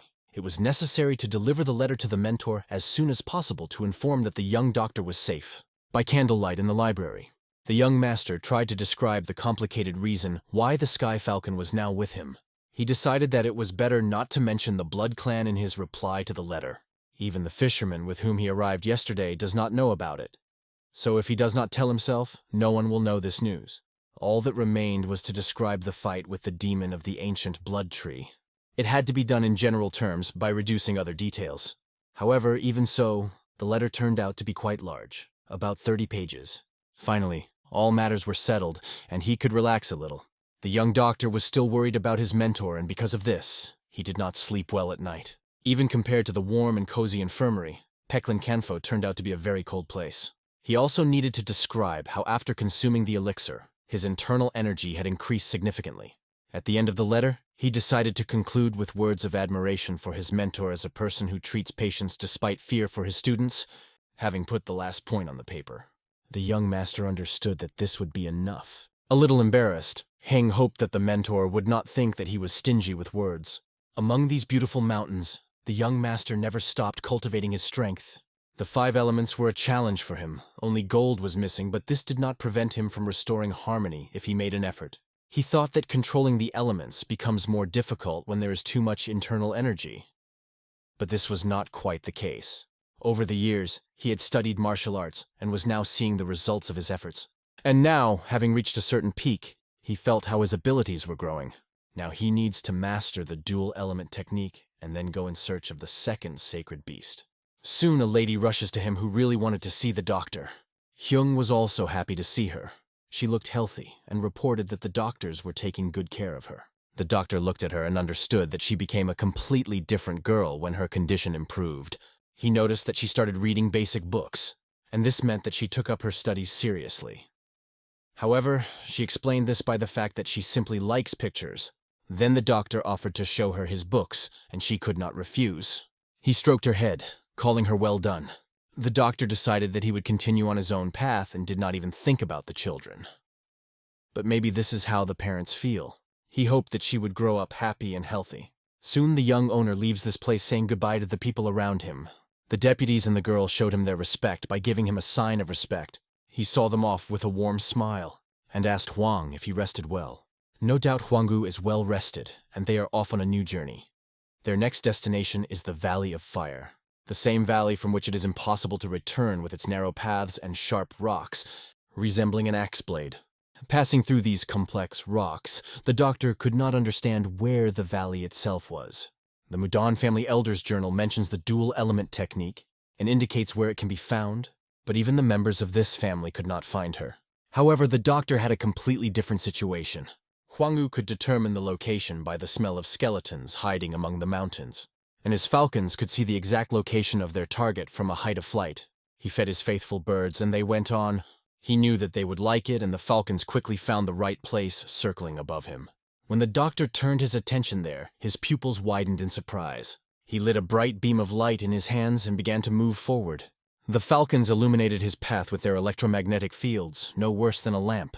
Sunlight was coming straight from the cave, and at last his faithful Huanggu smelled that they had found the same place. The doctor noted that it was the power of the meat delicacies that attracted the falcons and helped them quickly find the right path. When they entered the cave, they saw a silhouette. Perhaps it was an old monk, but he had not moved for a long time. It was obvious that no one had visited it for years. The monk sat in the lotus position, and only a skeleton remained. The young doctor correctly guessed that it was a hermit who had lived here for a long time.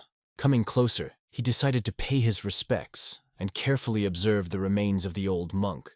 Huanggu looked at the silhouette and wondered about the remaining bones. The young master noticed that some magazines were lying near the monk. After reading them, he found many interesting things. In the records, the monk requested that his remains be cremated and handed over to the Mudan family. He sat here all this time, hoping to return home at least in this way. The young doctor, although he became his last guest, decided to fulfill this request. He will do everything possible to make the Mudan family remember this monk and honor his memory. Smoke rose over the valley, enveloping everything around with a thin veil. The doctor fulfilled the monk's request as stated in his will. He wished that the monk had a good rest in the next world. Bowing to him as a sign of respect, he gathered together with his friends, lost in thought. Even the dog seems to have sensed a touch of sentimentality in this situation. He told the dog not to run around, but rather to look carefully at everything. The young master took the urn with ashes that he had prepared for the monk, and noticed under the text, covered by some object, another inscription that he had not seen before. He needed to fill in certain points. Before he can get the jewel element technique, it was cleverly done, and he wouldn't have noticed it if he hadn't looked more closely. The monk wanted this technique to pass into the hands of a careful person, which pays attention to the smallest details. In this place, in reality, there was no one who could interfere with the young hostess. If he falls into a trance, there will be no need to worry because this place was suitable for meditation. He decided to learn this technique right here, and his dog will go around the area watching over him. And if he gets hungry, let him go hunting. The sun was setting behind the huge mountains, gradually hiding its rays. In the dark cave, the young master began to meditate, focusing on his inner energy. This technique involved the use of two elements, but not separately, but in harmony. Yin and yang must be in harmony with each other as if inside a small universe where harmony creates a balance between heaven and earth. The technique of the 5 elements of the Chehal family interprets the world through fire, water, earth, wood, and metal. The technique of 2 elements is based on yin and yang, which support the harmony of light and heavy, light and dark, cold and hot. When meeting, cold and heat lose themselves, and these are 2 different stories, none of which are incorrect. The ability to express this harmony through the technique of the 5 elements opens up new horizons.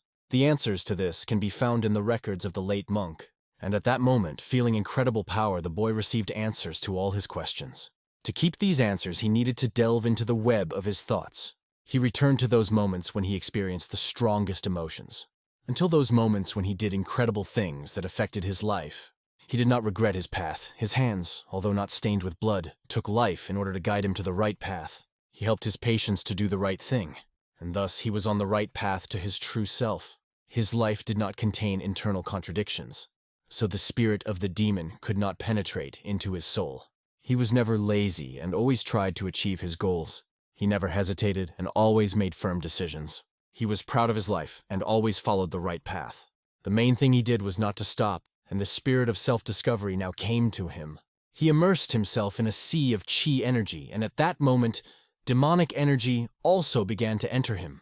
He realized that it was the technique of double consciousness, the basis of the technique of 2 elements. It was as if he looked at himself in the mirror and saw his own reflection, as if he was standing in front of himself, feeling the bliss of having finally found an answer. After many years of cultivation, he could not believe that he had finally reached this moment, and the leaf he held in his hands began to turn into ashes and dissipate into the air when the young master fully understood its meaning. The energy of the fire ignited a spark of life in him, giving him new strength. Thanks to the falcon, he easily found dry firewood. They decided to stay here for the night and rest. Today, the young master realized new knowledge that gave him 10 years of inner strength. Due to the dual consciousness technique, he could use 2 thoughts at the same time and master 2 martial arts. Of course, this threatened him with mental illness, but if he overcomes this barrier, a new world will open before him. By combining the technique of 5 and 2 elements, it will be much easier for him to defeat opponents such as the ancient blood demon or the master of thunder rolls. And operations will also become easier. He will be able to examine the patient from 2 sides at the same time, and the operation time will be halved. This was a huge advantage, as he would now be able to safely treat diseases that were previously limited to the time of the novel. It felt like he was in a dream where the possibilities were endless. But suddenly he remembered that he had forgotten to take his medicine, so he decided to eat it raw and go to sleep to regain his strength. 2 days later, being in the village, the young master finally reached the stormy city. He and Huanggu finally reached their destination. The young master had a specific goal. He felt the presence of the spirit of the dark centipede and its energy here. Approaching one of the merchants, the young man bought a piece of the skin of the spirit of the dark centipede. Without further ado, he gave the merchant the money. When asked why he needs this item and whether he really plans to catch the monster, the young master categorically answered that this is exactly what he was going to do. The merchant warned him not to ask too much because it could be a dangerous idea. This monster could eat him as it had already destroyed many Muram people, so it is almost imperceptible, as if a ghost was added by a merchant. However, the young master calmly showed that he has falcons that can inspect everything around, and that's why he's not afraid of a typical monster. Despite all the difficulties, he was sure that he would be able to find it thanks to his loyal followers. They are a great team, and together they will succeed. He gave the dog a piece of skin and ordered it to look for a place where the monster might be.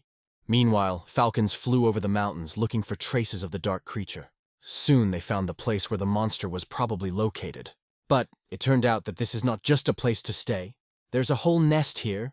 The nest was littered with an incredible number of skeletons. One could only ask oneself how many people died here.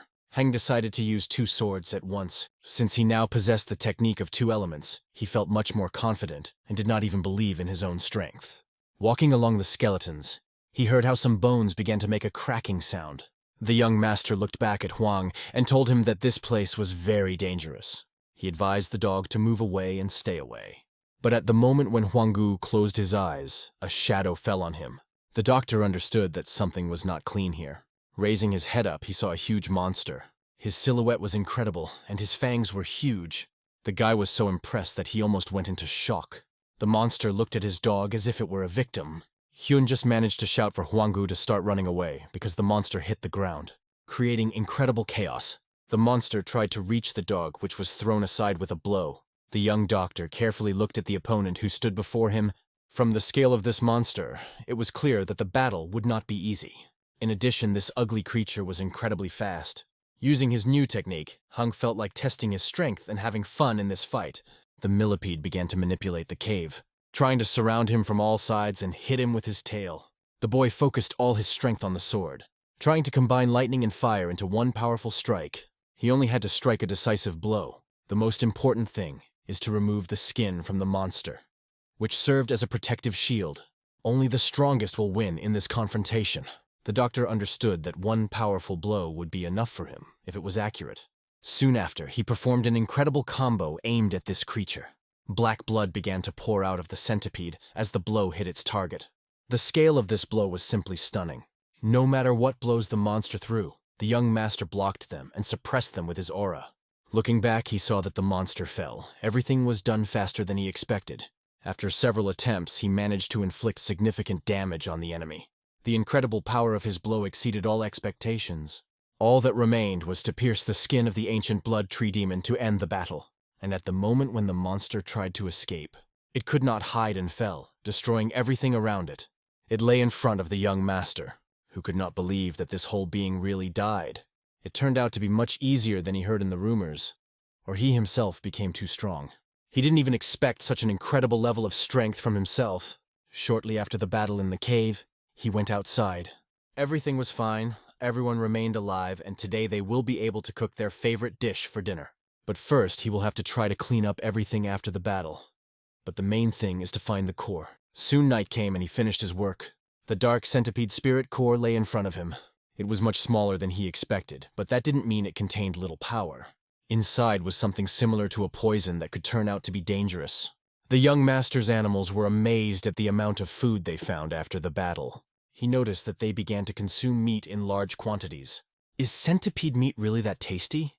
Or maybe it seems like an incredible delicacy for animals. Now it remained only for the young owner to taste the core of the centipede himself. He ordered his dog to guard him while he ate the core. He believed that a faithful dog would be able to protect him in case of danger. At first he decided to separate the poison, but then he thought that the effect might be weaker without it. So he decided to eat the kernel along with the poison. After swallowing the core, he had to make great efforts so that his body could absorb everything. He began to use all his energy to suppress the effect of the poison and turn it into power. The 5 elements in his body began to move due to the 5-element technique, but with the energy of the 2 elements, Their movement became much smoother and coordinated. Usually he was just trying to see particles of energy, but now he could separate everything into water, metal, and earth separately. An incredible power began to envelop his body, although it was extremely difficult for him. It seemed to him that his body would now be torn into small pieces. He endured the incredible impact of the core on his body, when the poison of the 5 elements and the power of the core collided. It was an incredible confrontation that literally destroyed him from the inside. But if he loses control over this process, he will die. Suddenly, an insight came to him like an illumination. A sea of energy began to pour out of him in a stream, filling the space around. When the morning came, and the sun began to rise from behind the mountains, the young mistress still had halfway left, and this core cost him 40 years of training. There are very few masters in the world who can accumulate so much inner energy so quickly. Except, of course, the main character of the heavenly demon. Walking through the mountainous terrain, he suddenly noticed that something had changed. His pet animals got better, or maybe they even grew bigger. Maybe his dog Huangu is going to turn into a bear. The sky falcons also increased in size significantly, and this surprised Heng in no small way. He began to understand that he himself had become bigger. His body became stronger, and his structure stronger and more durable. Of course, Muran people grow faster than ordinary people. But can they so suddenly achieve such a change? He looked at his reflection and saw that even his skin improved, became stronger and healthier. These were pleasant changes, and his animals became much stronger. Although he was happy about such huge changes, he understood that it was still not enough to destroy the Blood Clan. He needs to find 4 more items and swallow them. He vowed to use them as soon as possible to further strengthen his power. Their next target was the White Heavenly Ginseng. They have strengthened themselves well, and now it's time to work on achieving the goal. Their speed increased significantly, and they could easily move through even the most difficult places. Becoming strong is the main goal of the young master, and he was happy to see how everything turned out in his favor. Cheon-hee went to the nearest village to write a letter to the mentor that he had gained inner energy for 40 years, and sent him a small gift. After that, he, together with everyone, went on a new search. Now they faced the task of catching the White Heavenly Ginseng. The road to this was difficult, but fortunately the young owner managed to find this special item. When he held the ginseng in his hands, he realized that this was the same metal that he was so lacking in order to complete the technique of the 5 elements. Thanks to this, he was able to fill the gap in his energy that he lacked. At that moment, he felt his body being filled with new strength. After that, Jong-hee set out to find the next special ingredient in a small town. They needed to get a matsutake mushroom and send a letter to the mentor. The atmosphere in this place was great, but there was one problem. There was no one on the streets. Passing this place, he noticed that the streets were strangely empty.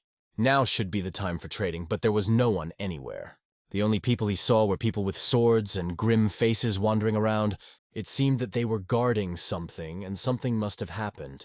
But so far, the doctor had no idea what could happen.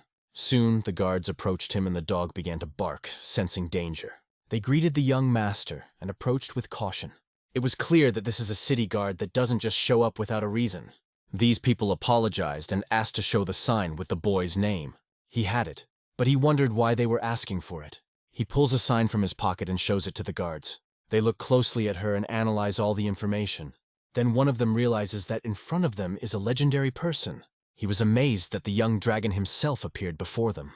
The boy did not know that even in such remote places people would recognize him because they heard about how he travels with a big dog and a trunk and wanted to see him with their own eyes. However, they were ordered to check all arrivals. "And what happened in the village?" he asked them. The guards reported that the disappearances of people have become more frequent. Of course, this has nothing to do with the young dragon. Then the soldiers decided that it was time to go, but the boy did not understand anything. Their behavior was strange, and even more strange was their hasty departure. It was obvious that something was wrong, and they were hiding something. But he can learn everything from another angle.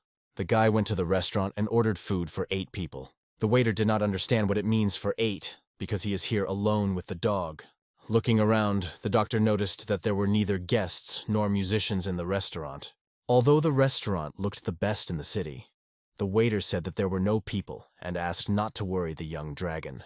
The doctor heard about the disappearance, but did not know the details. The waiter became nervous when he heard this question, and it was obvious that he was worried. He clearly did not want to talk about it, and it was obvious.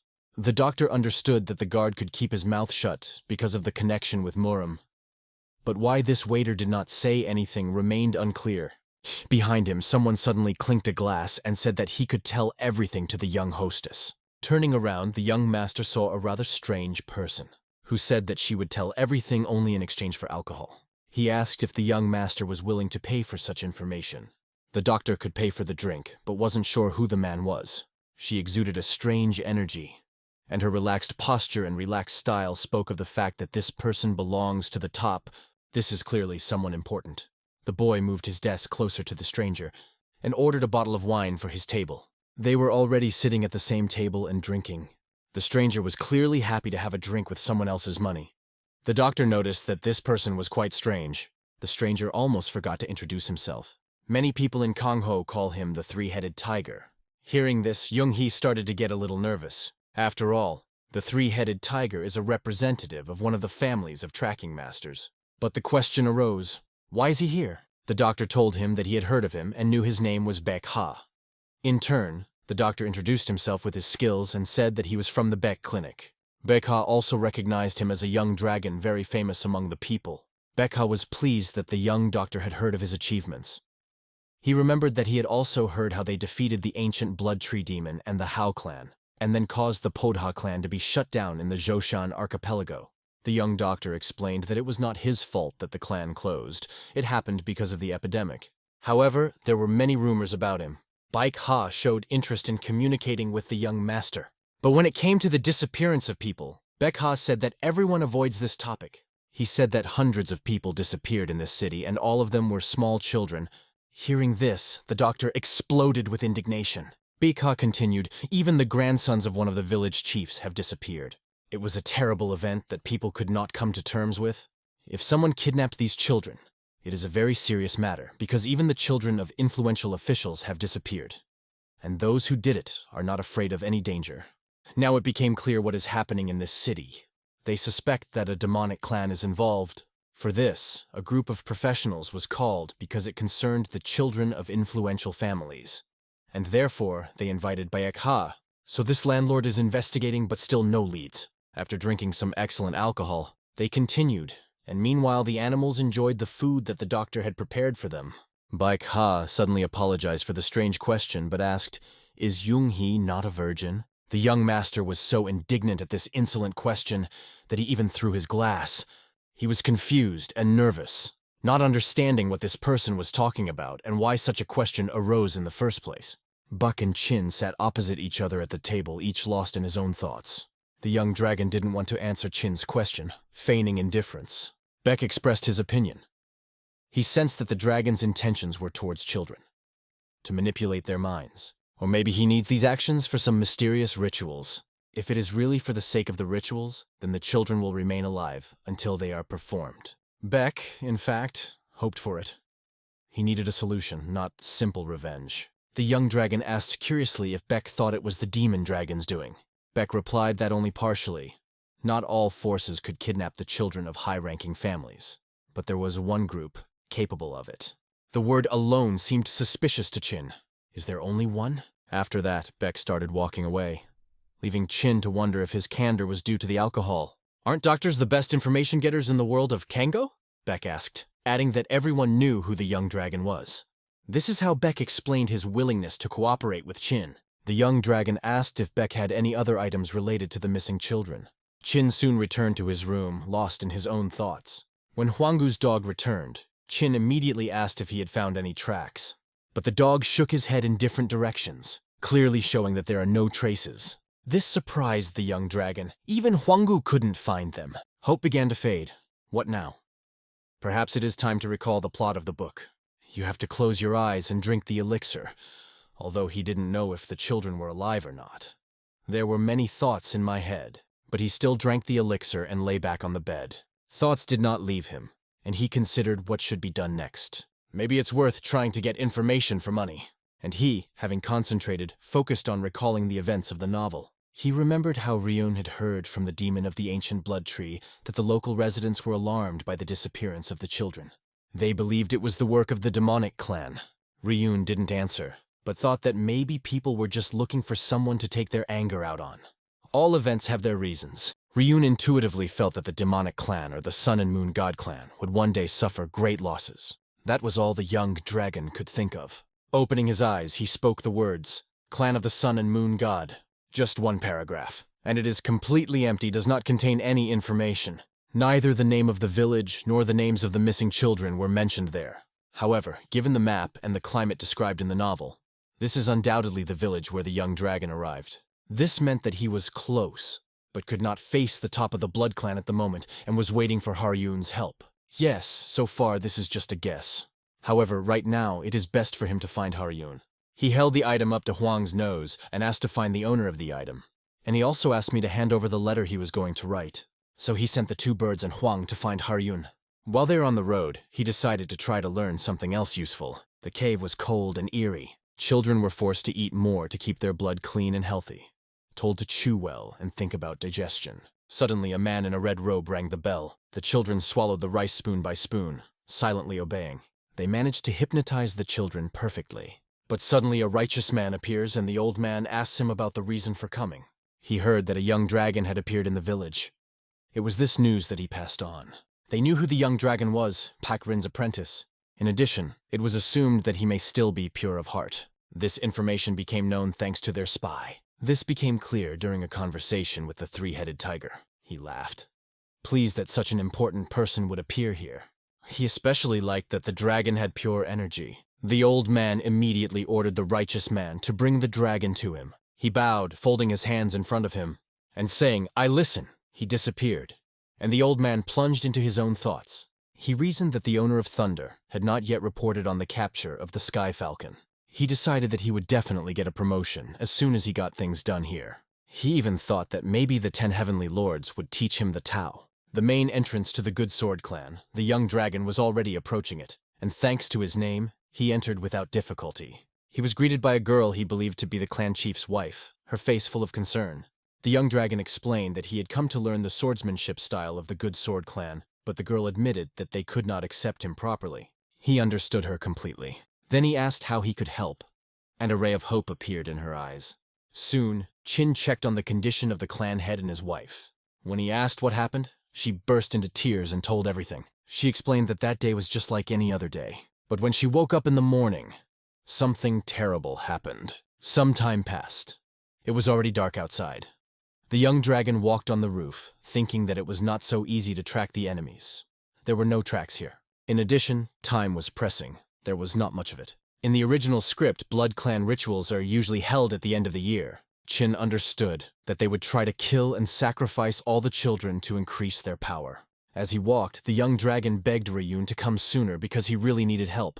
"You hate the methods of the demonic school yourself," he spoke into the void as he addressed Ryun. In the place where Ryun was, everything was boiling. Everyone was doing their own thing. But everyone understood that it was necessary to hurry. The departure for which they were preparing was to take place after dinner.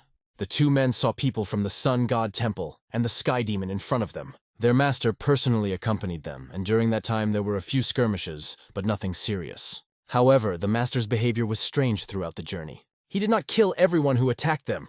On the contrary, he made the attackers his subjects, which seemed strange to the men discussing the situation. At that moment, Ryun pulled the reins, leading the horse.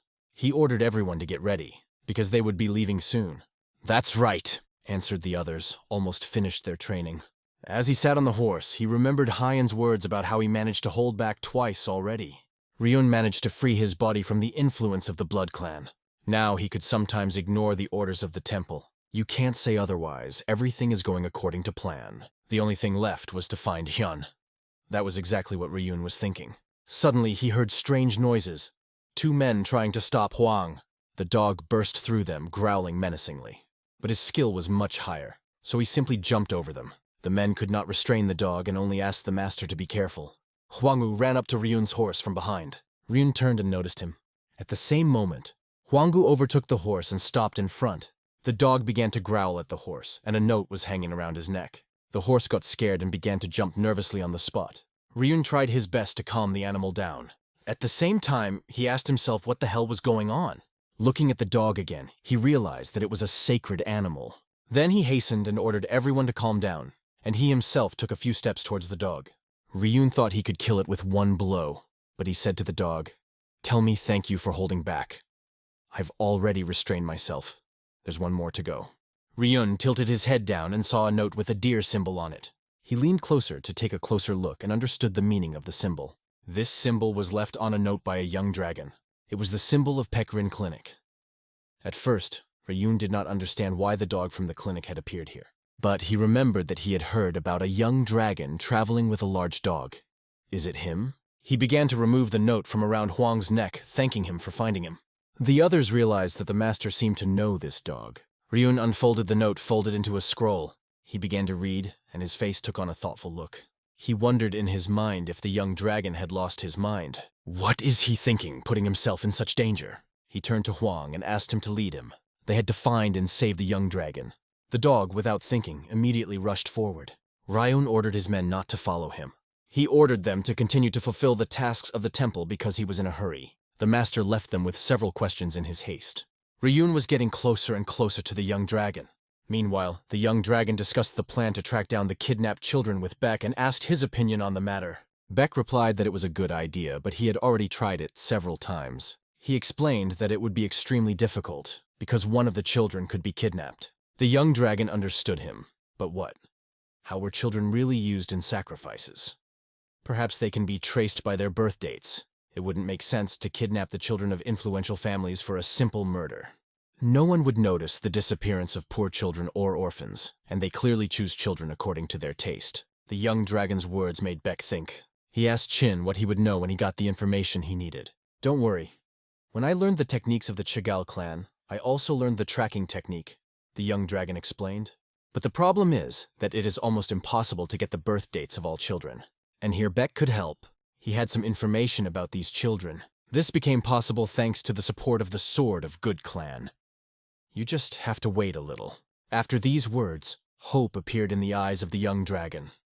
It seemed that everything was resolved. Beck quickly figured it out and soon brought documents about the missing children. The young dragon sat at his desk, going through one document after another. When it comes to tracking techniques, everyone first thinks of divination. But in the Chagall family, special attention is paid to working with documents. It will be necessary to analyze all the dates of birth of children. Even for a young dragon, this seemed like an incredibly difficult task. Suddenly, Beck asked an unexpected question. Will the young dragon be able to verify that a child he knows has been kidnapped? Who are you talking about? Asked the young dragon, turning to him. Beck closed his eyes and talked about his younger brother. He disappeared under similar circumstances. Qin was very surprised to learn that Bayek had a younger brother. It becomes clear that information about the family of the three-headed tiger is not available to the general public. His short words and cheerful style hide a personal story. Beck said that one day, he returned home to find his parents killed and his younger brother missing. There was nothing he could do but pick up his sword and try to find his brother. This is how the name Three-Headed Tiger appeared, but none of the heads helped to find him. And when did he disappear? Asked the young dragon. Over 20 years ago, Beck replied. He had already lost hope, but at least he wanted to find his brother's body.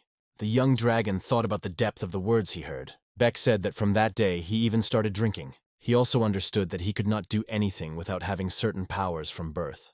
There are very few people like him, but misfortune comes to them as it does to everyone. The young dragon agreed that the world was extremely cruel. The three-headed tiger clenched his fists.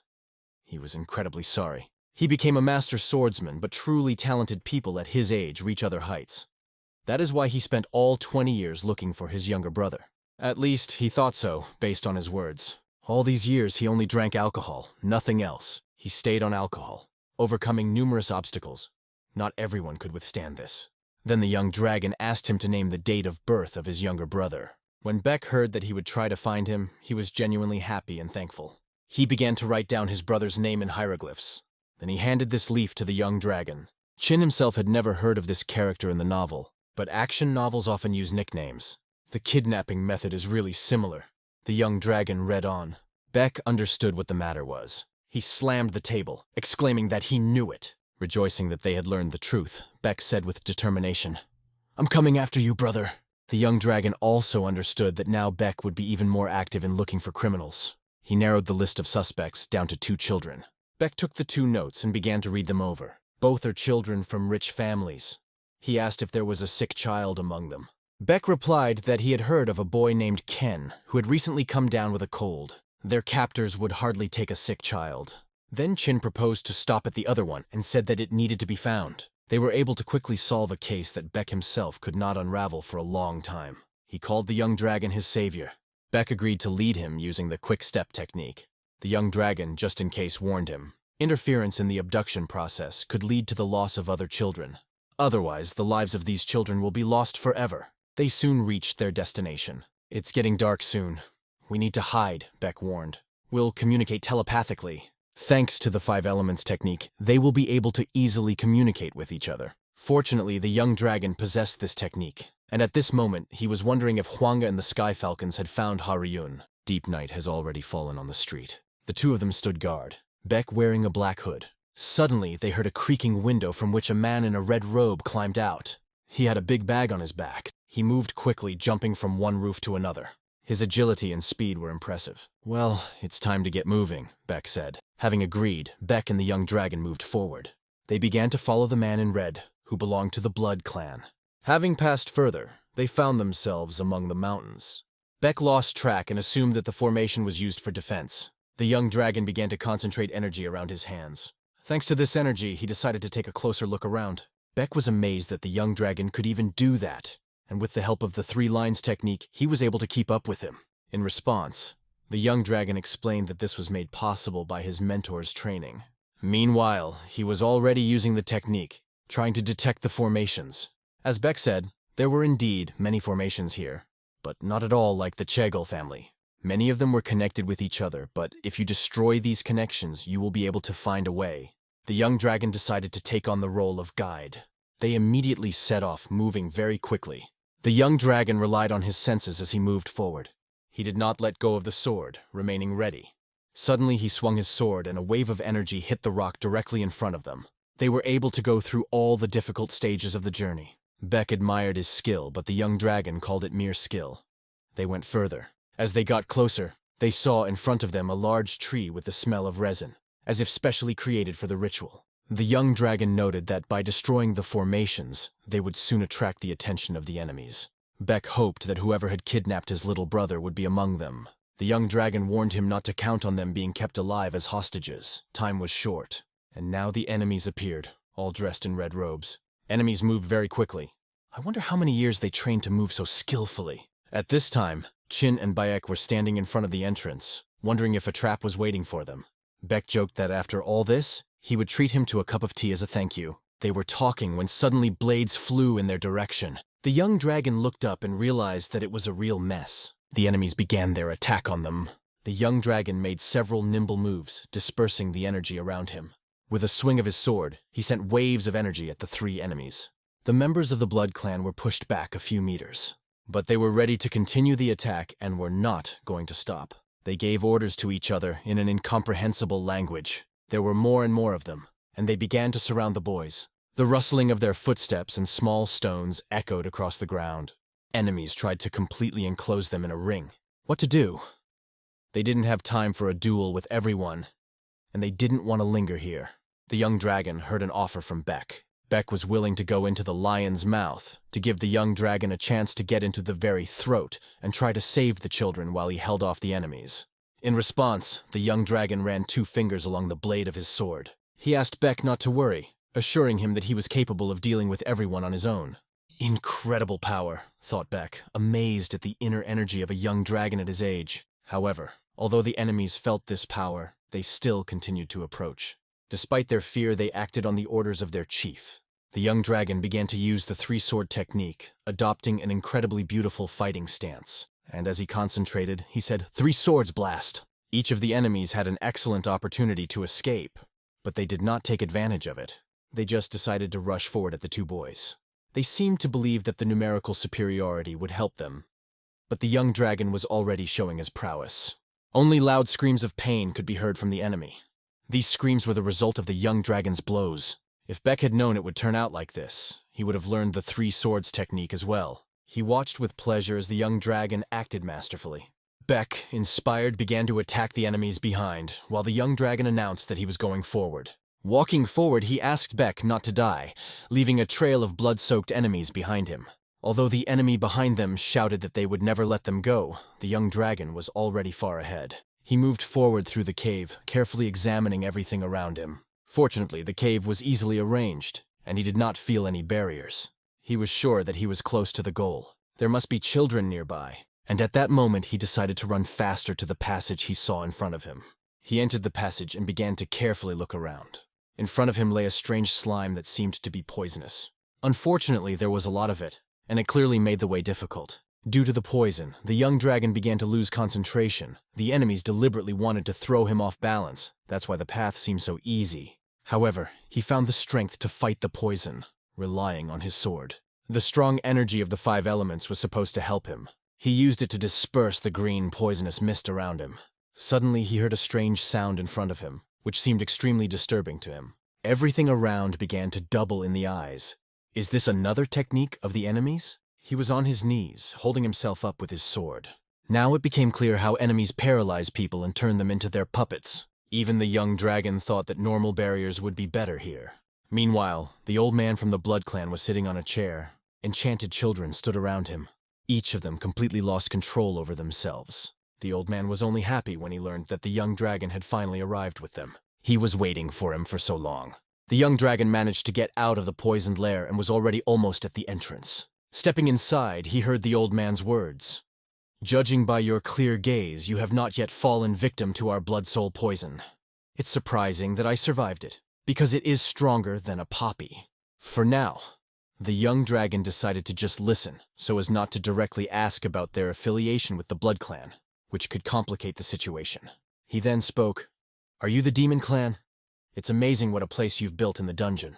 He looked at the children and saw that they still seemed to be okay. Hearing the mention of the demonic clan, the old man just laughed. He said that the young dragon could think as he wanted, because he would soon become a victim himself. The young dragon had no idea what the old man meant. The old man continued, pointing out that the young dragon's date of birth was not quite suitable for their purposes, but he was sure the gods would be pleased with his pleasant appearance. "Besides, you're still a virgin, aren't you?"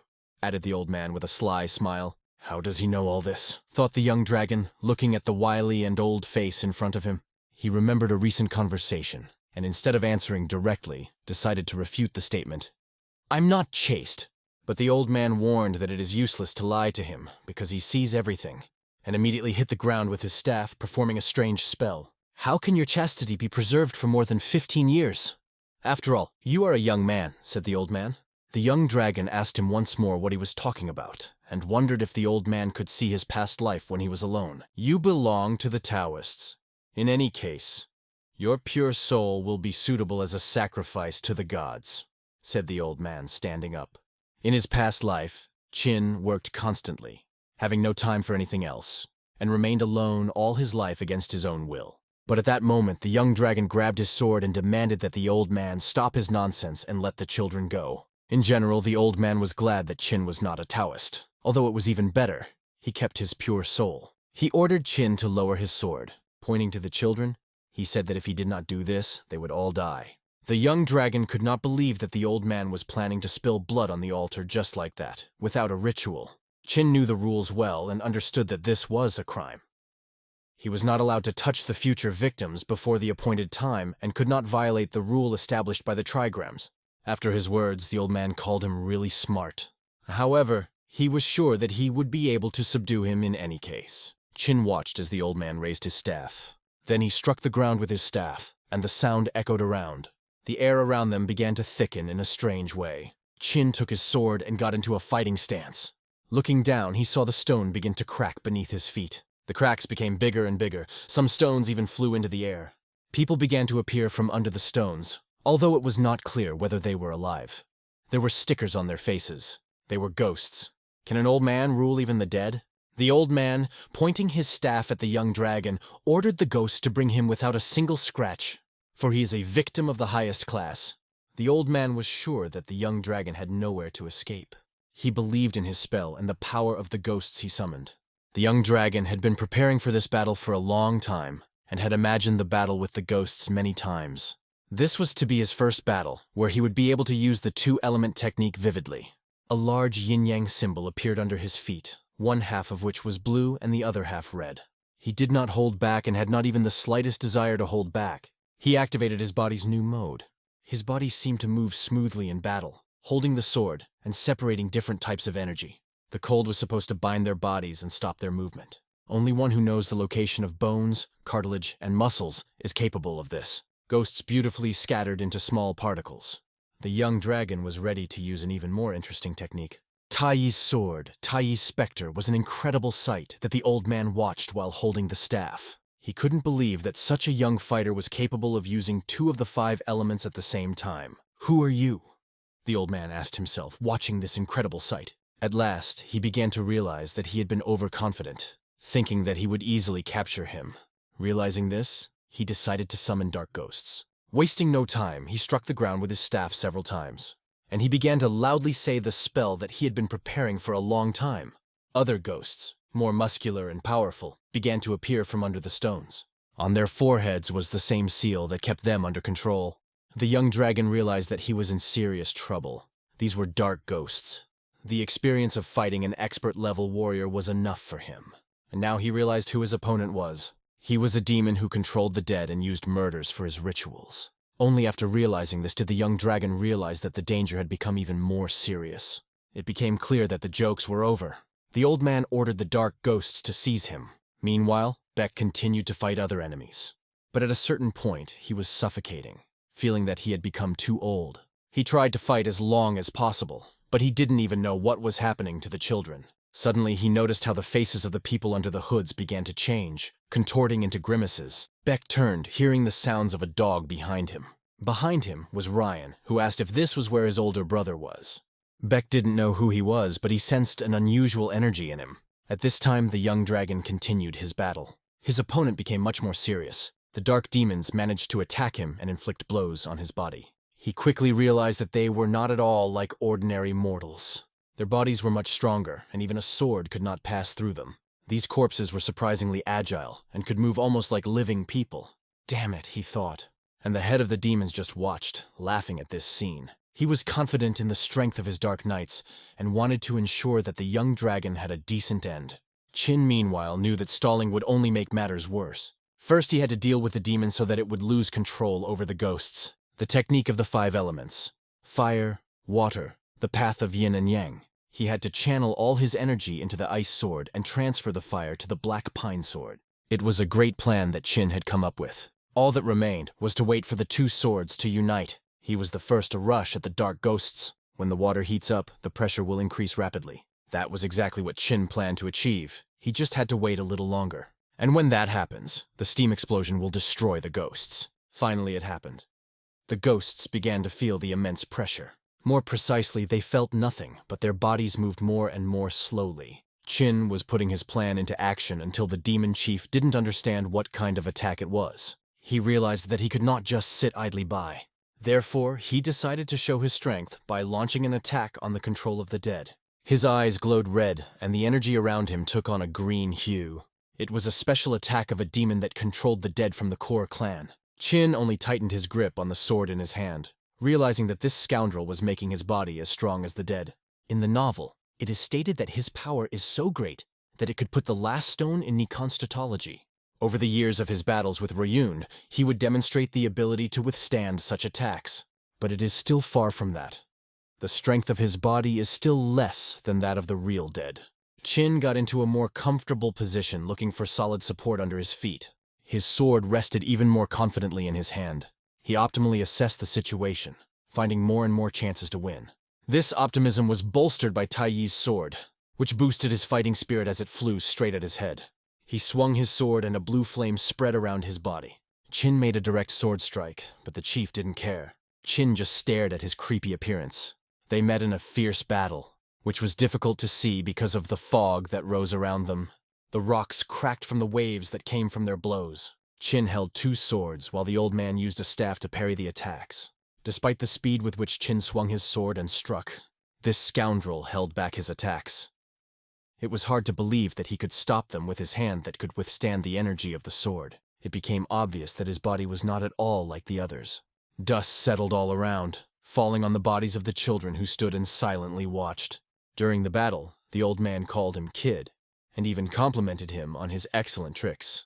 But at the same time, the old man said that he had greatly underestimated his dark dead warriors. He explained that they will not give up so easily. Qin quickly realized that he needed to destroy the old man before they could surround him. He hit the old man's staff again and again, but the old man repelled all his attacks. Victory depended on the amount of true energy that could be transmitted at one time. But the young dragon had accumulated it in advance and spread it throughout his body. This helped him move forward, creating more and more ki around him. The young dragon's face radiated confidence, but suddenly he looked down. He noticed that the old man's hand was firmly gripping the blade of his sword.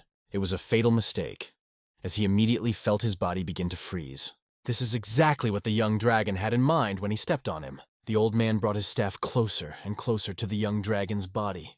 Meanwhile, the young dragon's sword began to gradually increase in size. The cold inherent in the sword and the young dragon's 5-element magic enveloped his body. It was a mixing effect of heat and cold that the young dragon was using. He could freeze an opponent and immediately tear him to pieces, but the stones around continued to tremble. The black ghosts were already running towards the young dragon.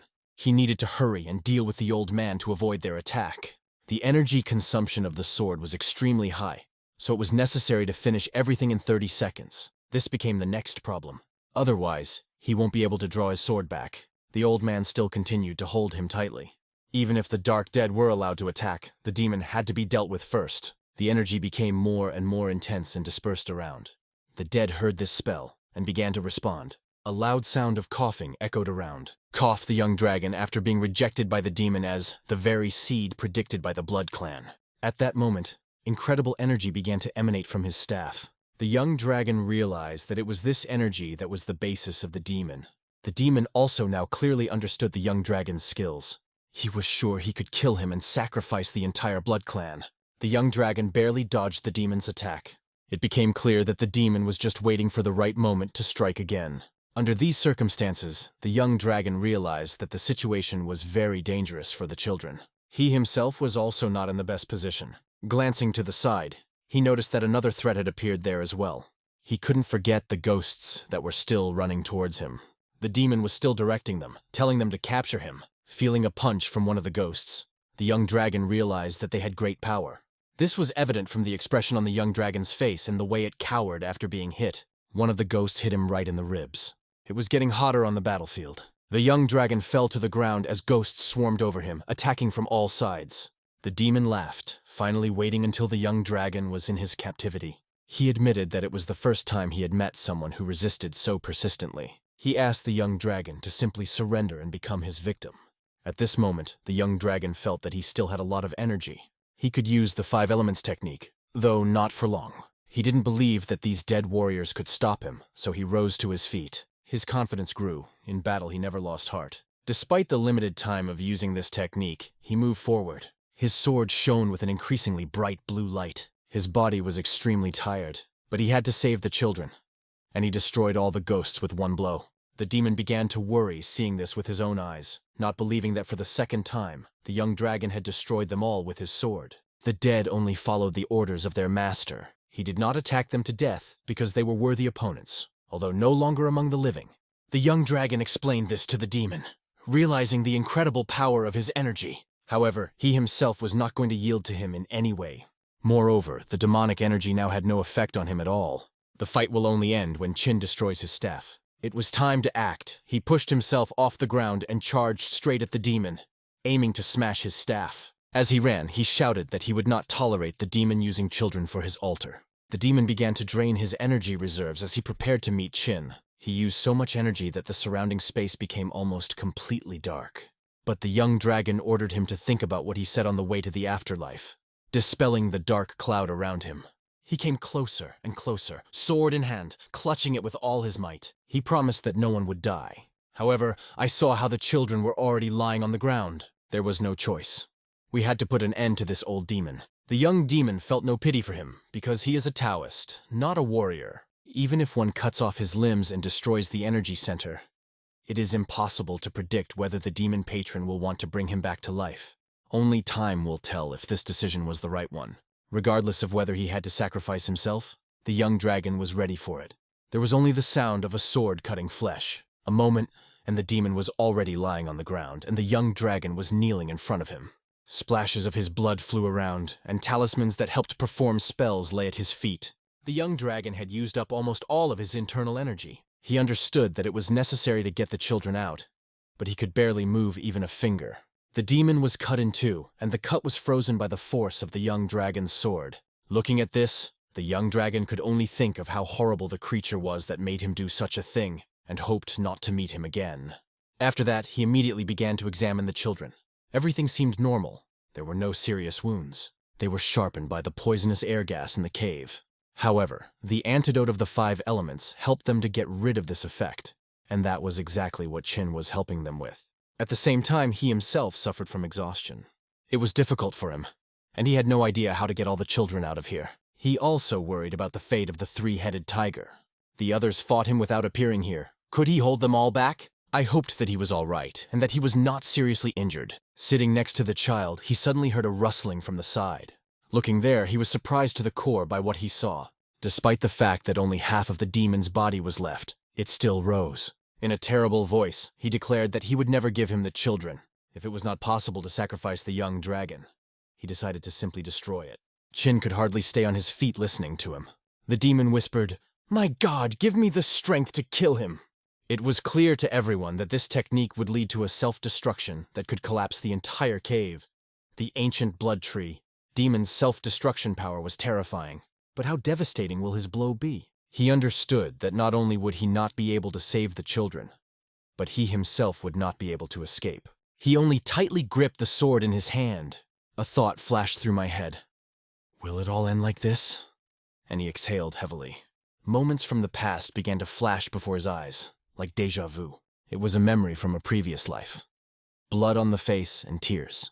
Yes, then death was also unexpected, he thought, barely getting to his feet. Could she really step in again so easily? But he opened his eyes proudly, not letting go of the moment when he woke up in a new life, when he made new friends and adventures filled his days. He was sorry, but he was glad that he had done what he could. Meanwhile, the red orb emanating from the demon grew larger and larger as the demon prepared for self-destruction, believing that anyone who stood in the way deserved only death.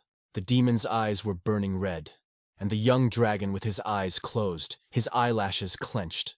Suddenly there was a loud smashing of stones. Qin felt that the whole cave might collapse. But it didn't happen like that. Someone appeared who was able to perform the dark dragon technique. This technique summoned arrows of dark cleansing that appeared due to Ryun's summons. Arrows that glowed like the demon's energy raced towards their target, piercing the air. They hit right in the heart, like revenge in action. The demon met his end, his body disintegrating not from the impact, but from the force of Ryun's arrows tearing him into tiny pieces that were scattered in the air. What the hell just happened? The dazed young dragon hid from the stones flying in his direction with a crash, completely not understanding what had happened. When he opened his eyes, the one behind this spectacle of destruction appeared in front of him. Ryun stood in front of him like a real savior who, without exaggeration, gave the young dragon a second life. Pausing only for a moment, Ryun yelled at the dragon to wait and rushed forward like the wind. He clearly understood. The demon had not died completely. His soul was still clinging to this world. In the next moment, he flew straight to the demon's head, which was hovering ominously in the air. Even without its head, the demon continued to move, gritting its teeth in silent rage and fury. The sight was incredible, like demonic art, but not belonging to any cult of darkness. Ryun cleverly dealt with this power, but he himself wondered how such a thing could be created in the first place. He confidently grabbed the demon's mouth, which was left floating alone without a body. The demon, with only red eyes, saw before him the last sight of his existence. The last thing he saw was Ryun ending him and destroying him for good. Behind Ryun sat the young dragon, who was already watching his savior with gratitude, realizing that his life had been saved. The young dragon slowly stood up, trying to sit up again, but the strength completely left him, and every movement was given with great difficulty. Ryun immediately ran to him, worriedly asking how he was doing.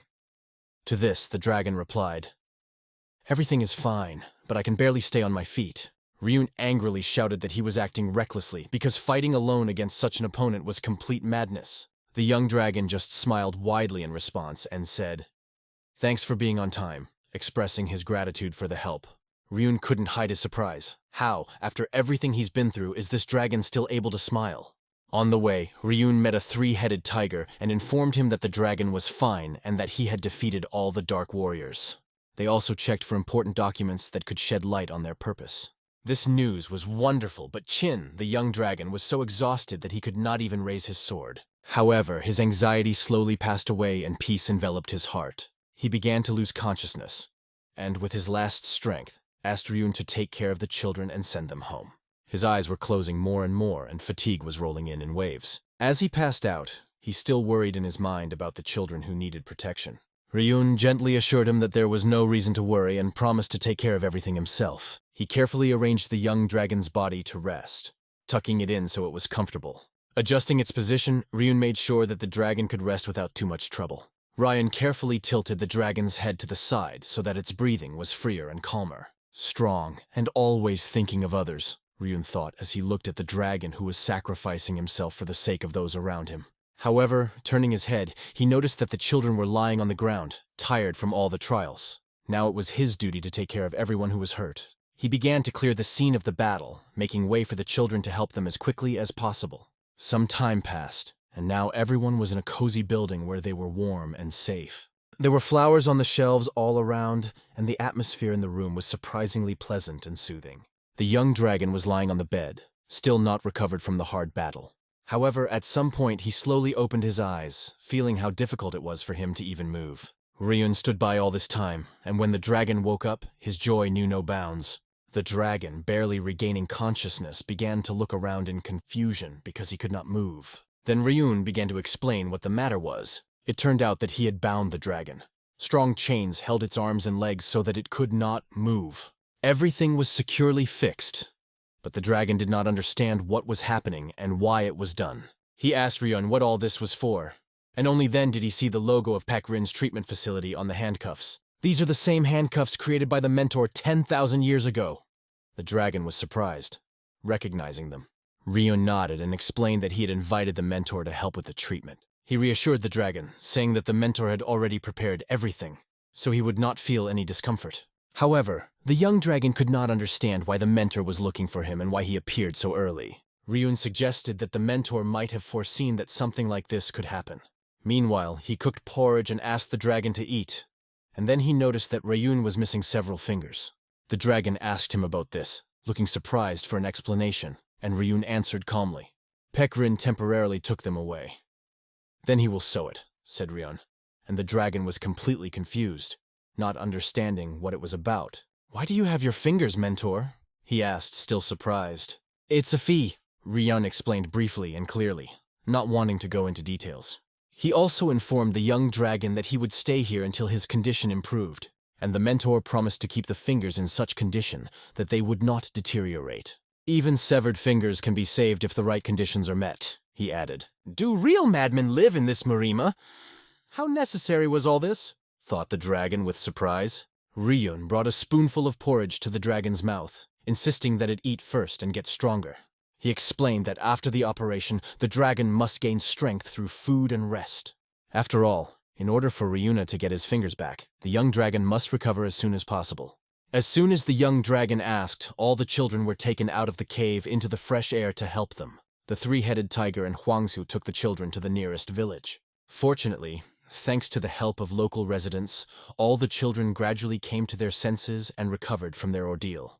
Meanwhile, the young dragon's sword wounds were very deep, and there was no Paek Rin pavilion or medical facility nearby. Because of this, Ryun was forced to act quickly, because it was dangerous to delay. He had to transfer the dragon to the demon clan's treatment facility. Paek Rin and Huanggu appeared there, ready to provide the necessary assistance. Paek Rin had just finished his business at the Dragon and Phoenix clan branch and was hurrying to the young dragon. After meeting him at the demon clan's medical facility, Paek Rin immediately performed an emergency operation.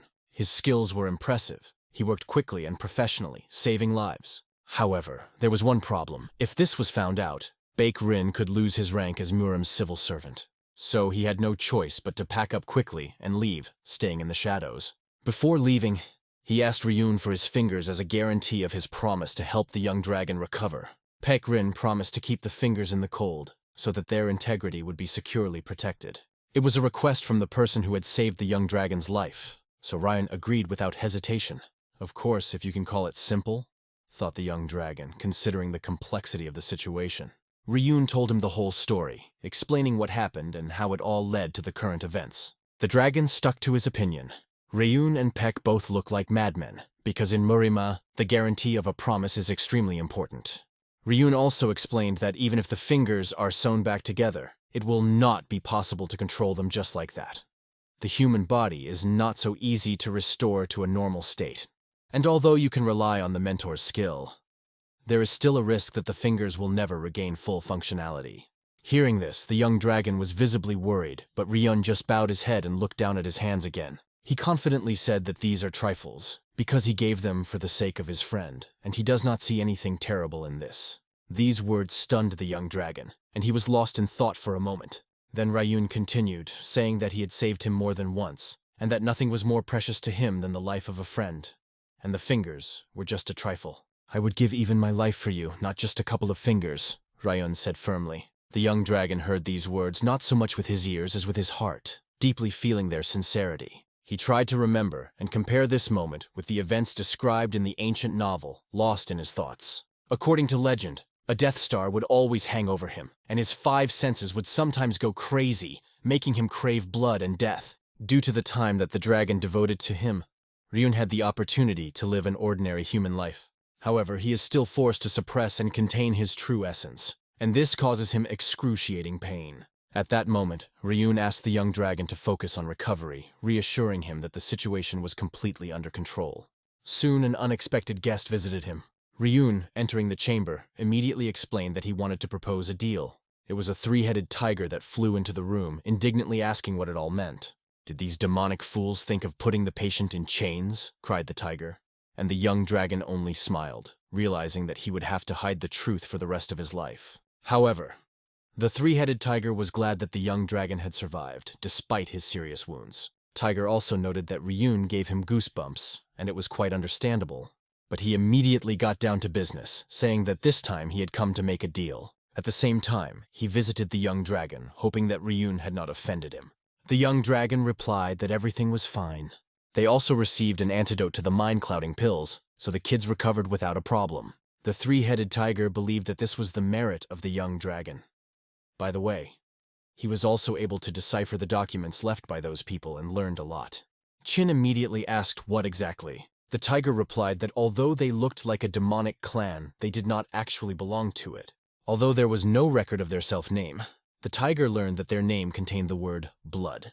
Apart from the word horror, nothing else will fit here. He managed to find out something else important from various documents. The 3-headed tiger said at this moment that perhaps his sister was still alive. He learned that the kidnapped children were planned to be used for sacrifice, but on the orders of the clan head, they were raised as followers of the cult. Because of this, the tiger was sure that she was still alive. But, as they both knew, when a cult recruits followers, they are thoroughly brainwashed, so she could be very different from the younger sister he remembered. Whether in modern times or the world of martial arts, pseudo-cults use terrifying methods. However, the fact that she was alive was enough for the 3-headed tiger that he thought he could stun her and drag her here, and the rest can be thought about later.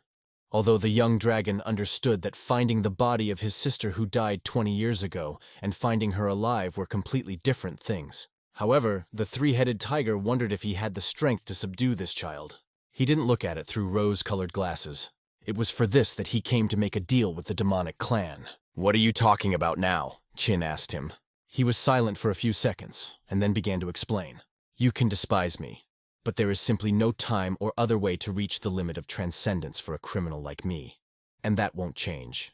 Of course, Chin understood his feelings. However, he didn't understand why everyone in the martial arts world was like that. He reached out his hand, which was bandaged, and took his hand. He clearly felt that the seed of demonic martial arts had already begun to sprout within his golden core. Fortunately, it wasn't too dangerous. He then found out that Ryun had already started training him. Of all the demonic techniques, Ryun chose the most stable cognition technique, even though its effect is very slow. Although it is only stable among demonic techniques, it cannot be compared to the techniques of the Honor faction, because it is less perfect, although it is somewhat faster. However, the risk of turning into one of the 4 demons increases significantly. The world is arranged in such a way that in order to get one, you have to sacrifice others. But fortunately, the young dragon could help him. He told the 3-headed tiger about a martial art that would benefit them both to learn, the Fist of the Great Boundary. The 3-headed tiger knew about this technique, which is a breathing practice that is accessible even to ordinary people. He wasn't wrong. The Fist of the Great Boundary was extremely popular to study, because it not only possessed immense destructive power, but also, if you put in enough effort, it helped you master other martial arts. That's a simple truth. The young dragon had already mastered the basics of the Sword of the Three Beginnings art, and was well aware of how dangerous this technique was. This technique helps stabilize yin and yang. With the right approach, Qin had yet to see a single person lose their mind while learning the Great Boundary Fist.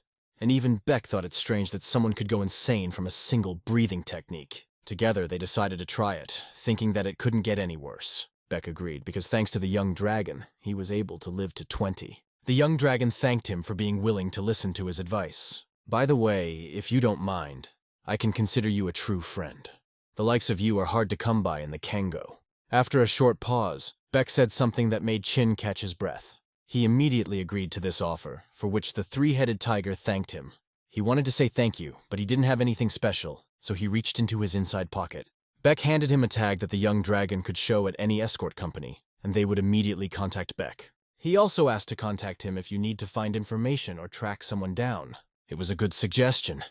Maybe it will come in handy in the future. This tag was specially made for the young dragon, so Beck asked him to protect it. A tag from the three-headed tiger himself.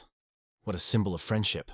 And indeed, when we overcome incredible adventures, risking our lives to protect someone, that's when fate gives us true friends who are ready to support us in the most difficult moments. A few days passed, and Ryun brought his brother lunch. Today it was a little fish, and the young dragon was already sitting on the bed, freed from the chains. When did you learn that? Ryun said anxiously. Qin held a key in his hands, adding, "Live a lifetime, learn a lifetime." He was freed from his chains by the steel game which the three-headed tiger hid.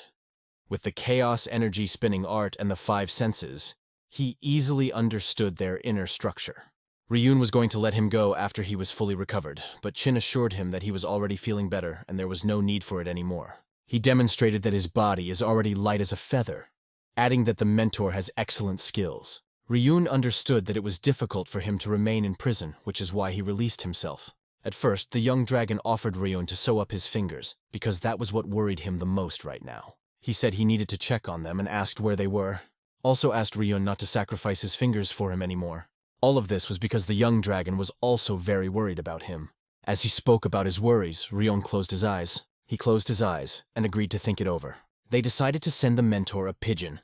They came to the office, where a disguised Chegel Rin was waiting for them. The young dragon thanked him, to which he asked not to be so polite. It was difficult to get used to the teacher's face, which had changed through the mask of human skin. They say that a father can't lay a hand on his child. And Rin was just like that. Seeing the injured young dragon, he wanted to punish him sternly. But seeing the smile on his face immediately eased his heart. After these words, Qin apologized to him. There were many things that needed to be discussed. However, their attention was suddenly drawn by another person who entered. It was a girl with long hair who turned to Qin, asking how he managed to be captured by such a monster. It was a strange old woman known as Bloodshed. Chegel Rin thought her words about the monster were an exaggeration. She then turned to the young dragon, saying that if he had become her apprentice in the medicine palace, he would not be in this situation. The head of the medicine palace was close to the demonic cult, so she came as soon as she heard news about it. "Whoever is my mentor, I will not leave him," the young dragon explained, dismissing her suggestions like teaching him the art of Zhangshi. Looking at her, Qin knew that in today's world, this strange old Bloodshed would be called a Mad Black. He explained to her once again that he was not interested in the Zhangshi because he was in the business of healing and had no intention of carrying around a bunch of corpses. It would be creepy if in the past battle both sides fought with the help of Zhangshi. It was more important to ask the mentor about the condition of the fingers, which the young dragon did. He asked not to worry, as it was a necessary matter that could not be neglected. "The fingers are fresh, as if they had just been cut off," Chegel Rin reassured him. Hearing this, the young dragon thought that his mentor was no less a mad scientist than strange old Bloodshed. Among all these weirdos, at least the young dragon should remain sane. He promised Ryun that he would definitely cure him. Soon they were already sitting at the table, playing with his fingers. Ryun never for a moment doubted his skills, which seemed incredible. "It feels like I can pick up a sword and go into battle right now," he said, looking down at his stitched fingers. Of course, these words stunned the young dragon, because if he did so, the fingers might not hold up and immediately parted. "Seams are elementary, and in general you need to watch how they take root," explained the young dragon. He advised staying in the room and meditating until he was fully recovered so that the flow of energy would synchronize with the fingers. Until then, you just have to be patient. I think I should be more careful for your sake, he added. To these words, Ryun replied, so I took mine. He was so worried about the young dragon. It seemed that he was even ready to risk his own life for him. They agreed to be more careful and advised each other to protect themselves. The young dragon was putting away his tools, which he had used to stitch up Ryunu's fingers. At that moment he thought, come to think of it, caring for others. This thought flashed through the young dragon's mind. And since everything was over, he decided to tell Ryun about the children who wanted to be his named brothers. What are you talking about? Ryan turned his head and questioned him. You disobeyed, explained the young dragon, calling out their names, Cheongwoo and Sama Hyun. Ryun approached and asked for more details. The young dragon began his story about the children he met. He began to tell about the children he helped and what he did for them.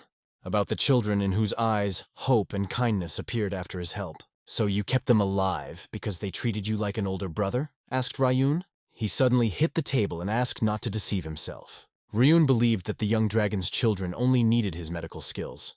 But the dragon explained that he survived because of them. Just because you were the first to offer friendship, I consider you different from the others, Ryun said. Of course, the young dragon understood what Ryun was trying to convey. Namely, that those two are only using his medical knowledge as a ruse. And that he, Ryun, is the only true and close friend. Since you don't like it so much, I'll pretend it didn't happen, the young dragon agreed, explaining that he only told it because Cheon and Sama Hyun asked. However, for him, Ryun's opinion always comes first. In fact, Chin didn't regret that these two wouldn't become his younger brothers, and he was sure that they would still support each other when needed. If they're willing to risk it for you, I'll consider it, Ryun said as he turned. This meant that in the future, if they met Ryun, they would not back down if they could protect the young dragon. He agreed to give them his permission. He decided to test it in martial arts, although he said that they didn't have to defeat him. But if they could tear off even a piece of his clothes in 3 attacks, only then will he allow them to become a human shield for the young dragon. It sounded a little creepy indeed. The heavenly demon will pick up the sword again to prove that he has the right to be called the young dragon's younger brother. But why? Is this a test of endurance or just wanting to see if they can survive this? However, the young dragon did not like this method. Ryun insisted that they should try, and if they failed, let them pay with their lives for such a sin. He was simply asking permission for the young dragon to agree to this method. He himself thought that the children living in Kango would definitely have the sense to refuse. They would not agree to it. Chin Chung-hee was monitoring Ryun's condition while treating the demonic cult's patients. The herbs used in the Jiangshi technique also helped with anesthesia. When used correctly, they could plunge the patient into a deep sleep. The old bloodshed began to share her knowledge with Chin Chung-hee, sharing the secrets of her techniques and learning his methods. She asked if he knew the destruction technique, and if he ever thought that she could create a technique to counter it. If you had created it, I don't think you would have told the other Taoists about it, Chin replied to her. The time came and the young dragon fully recovered, deciding it was time to go. When he stepped outside, Huanggu ran up to him, eagles circling overhead. He had not seen them for a long time, and was sincerely glad to meet them. This cutie immediately started licking his cheek. Standing behind him, Ryun said he told the falcons the location of the demon cult's hospital. If the young dragon wanted to send a message, he could do so through any of them, and they would deliver it personally. But the young dragon was more interested in how Ryun did it. He told a simple secret. Animals can be tamed with food. Looking at them, he did not understand whether he had raised spiritual beasts or pigs. Well, it's time to go back. The young dragon thanked Ryun for everything, but now had to go, advising Ryun to continue the physical therapy as instructed.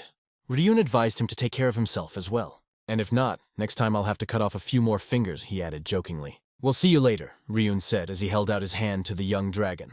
He lowered his eyes and looked at his outstretched hand. Then he extended his hand and shook it tightly to his friend Ryun. It's time to go. Chin waved him goodbye, and at that moment, they had to say goodbye. On this sunny and beautiful day, warm rays gently warmed the earth. A young dragon with falcons on his shoulders and a faithful dog by his side, who also carried a falcon on his back, went out to meet the future. Now he faced an important decision, and just at that moment he saw someone ahead. In front of him stood his mentor, looking incredibly handsome, and he seemed to have arrived just in time. What a reliable disguise he has, the young dragon thought as he looked at him. The mentor asked if he always goes with such a large company. Just one day my family got a lot bigger. Well, With your behavior, it was only a matter of time, Rin replied with a smirk. With that said, Rin reached for the horse's reins. Got to go, Rin warned, surprising the young dragon who asked if they were going back to the infirmary. It seemed to the mentor that he should not want to go anywhere else, but, out of politeness, he asked him. Although looking at his mentor, the young dragon knew that the answer was obvious. They were moving on. The medicine is left, so it is better to go willingly while there is such an opportunity, said the mentor. But I wonder where these horses are from. These are the black war horses of the Namgong family. Next to him was a young foal that would grow into a wonderful horse. Rin lent them to head Namgun, who immediately agreed when he explained that he was going to find his student. Chin was grateful because thanks to the mentor he would be able to comfortably return to the infirmary. At the same moment he swam easily onto his horse. Rin said he would ride ahead and lead them on their way. The young dragon agreed and ordered his dog to follow. During the drive, Rin called Chin lucky, and he noted that he should brag not only about his medical skills, but also about his luck. What does this mean? Chin asked himself, wondering if his mentor was playing a prank on him, or if the situation was so dire that he survived only by chance. Luckily, I'm good at following tracks, so I ended up in that weird spot. But probably it was also luck. My student is incredibly lucky, said Rin. At the same time, the young dragon thanked him, as he understood that it was only thanks to his intervention that he survived and could not express how happy he was that Rin was by his side. And Rin himself did not hide that the situation really made him nervous. He didn't want to go through something like that again. And the young dragon knew very well that he was on the verge of death and probably scared his mentor very much. At that moment, the mentor remembered that Chin had also changed a lot. During the treatment, it was not so noticeable, but now he is convinced of it. The young dragon admitted that he had learned the Mudan family's 2 energy martial arts. At this moment, the mentor was very surprised. The young dragon went on to explain that being alone with Master Mudan's ashes from the previous generation, he was able to learn a lot. But how come no one found his ashes? Rin thought. It seems that the beasts of the young dragon have considerable abilities. Chin did not hide that they helped him a lot. The young dragon also wanted to invite his mentor to learn the dual energy martial arts. It doesn't have to be used for medical purposes or to share opinions. It has to be good for your health, Chin explained. In addition, he found a way to stabilize his condition using the 5 elements technique. When told by the mentor that Mudan probably wouldn't like it, Chin only offered to keep it a secret. This seemed like a great decision, and the mentor noted again that the young dragon was nothing like Kanho's people. There are moments when he looks more like a scientist than a martial artist, and he also looks like an oddball who breaks the laws of Kanho's world. Although the mentor still believed that Chin, although he does not choose the methods to achieve his goals, is a good person. Suddenly their horses stopped, reaching for the branches above them. The mentor suggested that Chin give it a try, and he accepted his offer. The day was approaching evening, and the sun was already setting behind the mountains. Beyond the mountains where they stopped, they dismounted from their horses and moved on. They approached the cave and entered it to fulfill their plan. The young dragon didn't even expect the mentor to agree so easily. Fortunately, he was interested, and now only the last part of the ritual remained. The teacher sat in meditation, completely immersed in this state. The young dragon sat opposite, also giving himself wholeheartedly to the process. But when he opened his eyes, he was overcome with surprise. Looking at the mentor, he noticed that he had overcome the barrier of knowledge. Did it really happen? The dog, the falcons, and the horses stood at the entrance to the cave, almost dozing. It was deep night, and inside the cave, the mentor and the student lit a fire. Time passed, and Rin began to cough. Then the young dragon ran up to him, asking if he was all right. He guessed that the bone-changing technique was too difficult for him. Suddenly, the mentor took his hand and said, "You are a real treasure." His look was incredibly mysterious, and the young dragon had never seen it before. "Teacher, did you succeed?" he asked, but he only laughed and answered, "No. If so, I would overcome the wall and reach the edge of the legendary realm." However, he noted that the wall had cracked, and under the crackling of the fire he shared that he felt he was on the edge of the realm of creation. This meant that he would soon approach the realm of mysteries. Unbelievable, because then he will really be able to become the strongest in the world. Although he is on the edge of the realm of creation, there are 3 more in the world of martial arts who are stronger than him, and Rin himself admitted this. Who are these 3? Wondered the young dragon, not understanding who it was about. His curiosity got the better of him, and he asked his mentor about it. Rin began his story with a question. Do you know that the world's top 10 masters include 3 worthies, 2 apprentices, 2 ghosts, 2 kings, and 1 prince? The young dragon had heard of them. Rin went on to say that the 3 worthies are the strongest, followed by 2 apprentices, 2 ghosts, 2 kings, and the prince completes the list. Rin himself was a doctor, but unfortunately he did not make it into the top 10 masters. However, he could compete with 2 disciples and 2 ghosts now. As for the 3 worthy ones, there were rumors that they had already reached the realm of mysteries, but he didn't know for sure if they were stronger than him. The words competition made the young dragon realize that they were more or less equal in strength. In addition, it was clear from the mentor that he is confident enough not to rush around with empty words. Rin knew the young dragon had met one of the ghosts before, so he asked if he had any idea who it was. Qin suggested that it might be a strange old bloodshed, and he was not wrong in this assumption. After all, she behaved kindly in front of him, and in fact she is an incredibly strong person. However, it seemed that the mentor was still stronger than her, although it was interesting how much. What the mentor was absolutely sure of was that upon returning, it was necessary to train more. Since there is more internal energy, shouldn't we learn to manage it properly? Otherwise, it's like giving a knife to a child. The young dragon was incredibly interested in what kind of training awaited him, and the mentor explained it all to him. He said that the 5-element technique, Taya's broken immortality sword, and the chaos energy spinning art would be next, all wonderful techniques with perfect compatibility. But of course, other types of martial arts should be mastered. From the mentor's explanations, the young dragon understood that the training would be even more difficult than last time. In addition, he told the mentor that there were elixirs that they had not yet obtained. The teacher asked when he would receive them. The young dragon showed 3 fingers and said that if everything went according to plan, it would happen within 3 years. Then you will train for 2 years, said the mentor. He didn't care that it was a long time, and also that this time the young dragon may be hiding part of the truth from him. The mentor had guesses, but he didn't ask, wanting only to protect him from future injuries. It was clear to the young dragon that it was necessary for his own good. He perfectly understood the role of a mentor, and knew that no one in the world cared about him more. The mentor himself explained to him that he is his student, not a puppet, and therefore he cannot raise him as he would like. This meant that his job as a mentor was to help him become strong so that he would at least not get beaten up where he was going. Rin thought about this when he saved him, because Qin is a pure-hearted young man who always goes forward without looking back. If he considers the cause righteous and the situation hopeless, he will sacrifice himself again. That's what Rin realized.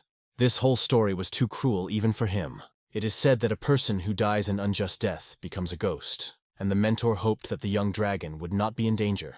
After all the words his mentor said to him, the young dragon fell to his knees.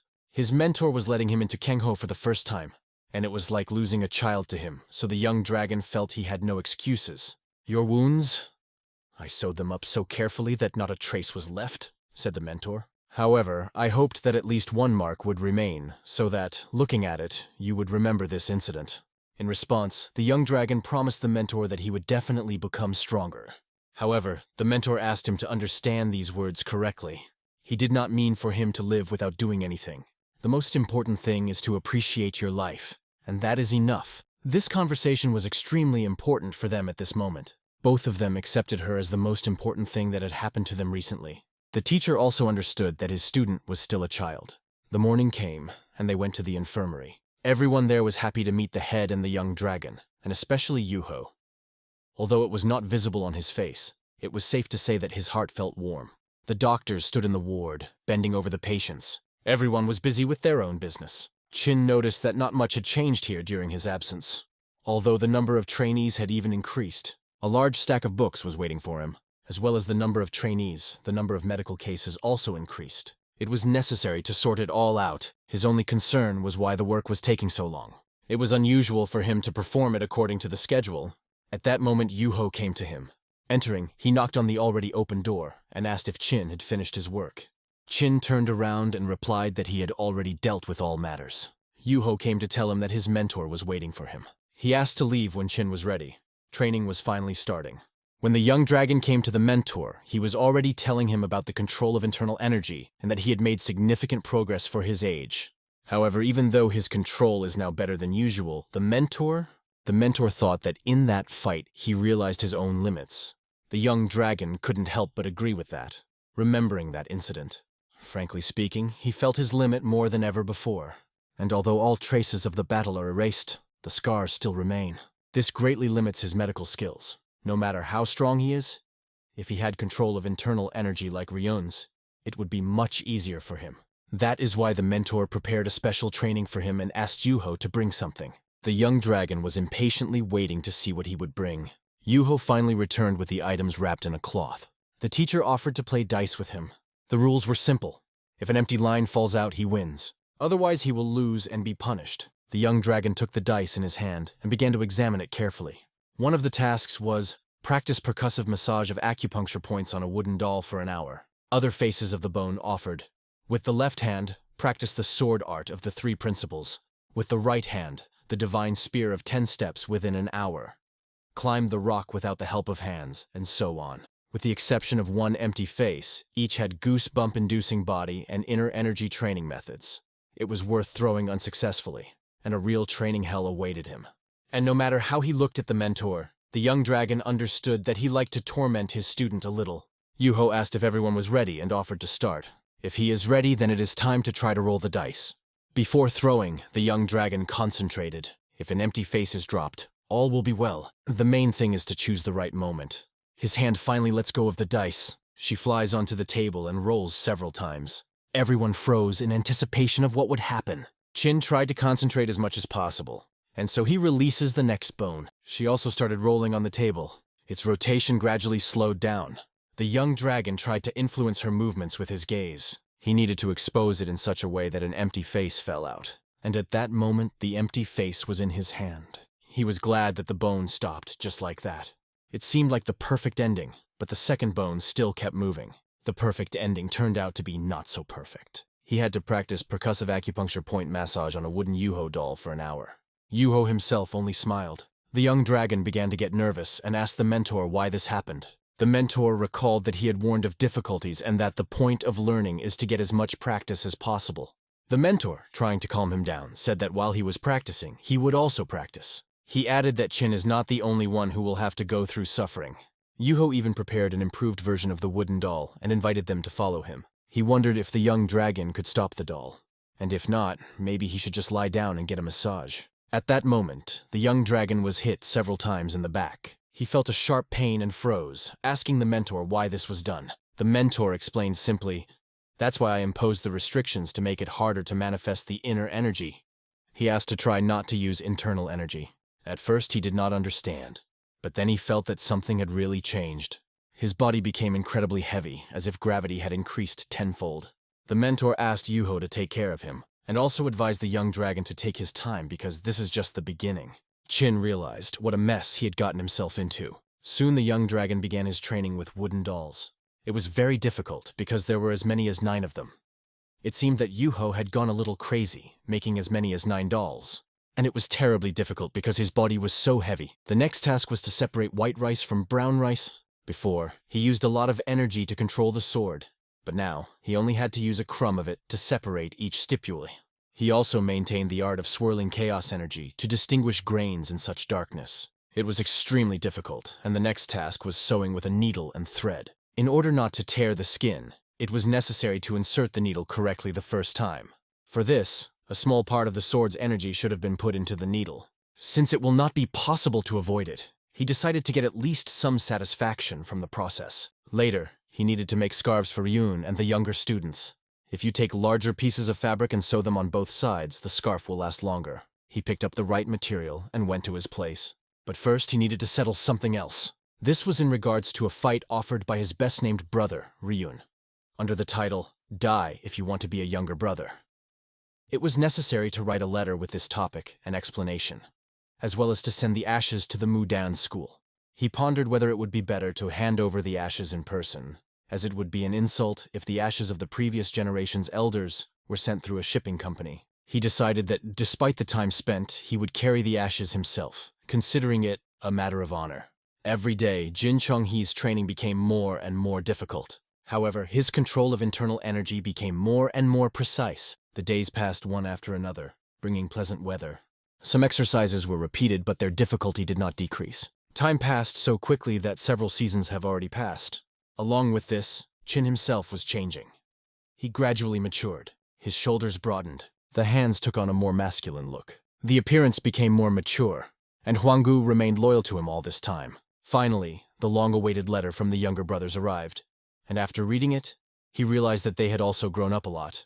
Now they catch martens, hares, and wolves with traps.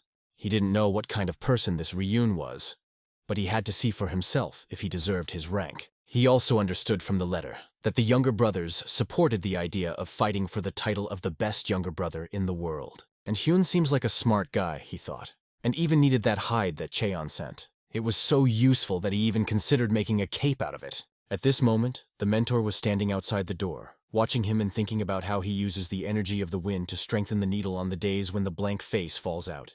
The mentor achieved that Chin, albeit slowly, began to do it on his own. You are truly incredible, thought the mentor. After a while, he called the young dragon to him to discuss a game that he himself had come up with, and which had received a positive response in the infirmary. Chin explained that the game was designed so that patients could stay in bed and have fun. Blue Jade, or Deep Marble, is a game adapted to the realities of Kanho, in which you need to earn money or build hospitals according to the conditions of the world. The teacher understood that this game is a real golden key. Patients were so engrossed in the game that they forgot about everything else, and many even wanted to buy it for themselves. When merchants fell ill, they also came to the infirmary. Some of the elders said that they got a taste of their time again by playing this game. But during this conversation, Chin didn't notice how the mentor, engrossed in his conversation, began to win the same game they were playing. The mentor continued to tell that the merchants wanted to buy the Ondol scheme because many soldiers who felt its warmth during their stay in the infirmary wanted to install something similar in their homes. And the young dragon most wanted to popularize the soap. It's a shame that it didn't get such a response. Do people really dislike hand-washing here? Losses from investments in soap production were significant, but you can't do anything. After all, the young dragon decided to sell the game, and the Ondol scheme after all. When the young dragon asked which trade guild offered a deal, the mentor replied that there were quite a few, and even made a list. There are even Namgong and Potha guilds among them. The young dragon jokingly added, I'd still like to find a place to sell soap.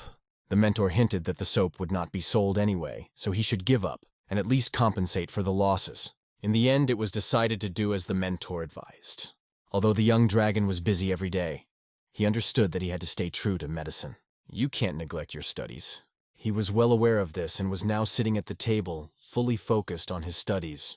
His next goal was to develop an effective antibiotic for the treatment of tuberculosis, streptomycin. Streptomycin is an antibiotic effective in the treatment of tuberculosis, also known as the White Plague. This is a typical soil antibiotic discovered by Dr. Zelman Abraham Waxman and his students, who noticed that tuberculosis bacteria are rapidly destroyed in the soil. After that, they conducted a trial-and-error analysis of thousands of soil-dwelling microorganisms. They managed to isolate Streptomyces griseus from the genus of Actinomycetes. Dr. Waxman received the Nobel Prize for this complex work. The young dragon knew that according to his scientific work, using a small amount of penicillin could increase the cultivation efficiency several times over. However, knowing and doing are two different things. He turned to Yuho and said he needed about 10,000 petri dishes. He also asked to use all available personnel. He considered Yuho to be an incredible laboratory technician, because in this era there is no such thing as a doctorate, so Yuho has nowhere to run. Yuho even managed to make the microscope that the young dragon had told him about earlier. Although it took a little longer to create a few small glass spheres, when it was done, it completely matched the young dragon's description. The smaller the glass sphere, the better it magnified. It was hard to believe that such a thing was even possible. It was an exact copy of the Leeuwenhoek microscope, created in the 1600s. An ordinary person would not have been able to create something like this. Yush, Yuho was incredible. However, he cautioned that the price per unit is very high, and therefore distribution is not possible. The microscope is only made in one copy. The young dragon thanked Yuho sincerely for the microscope. But microscopes, and it was already time for training. Yuho added another new wooden doll, eagerly awaiting the results of the young dragon.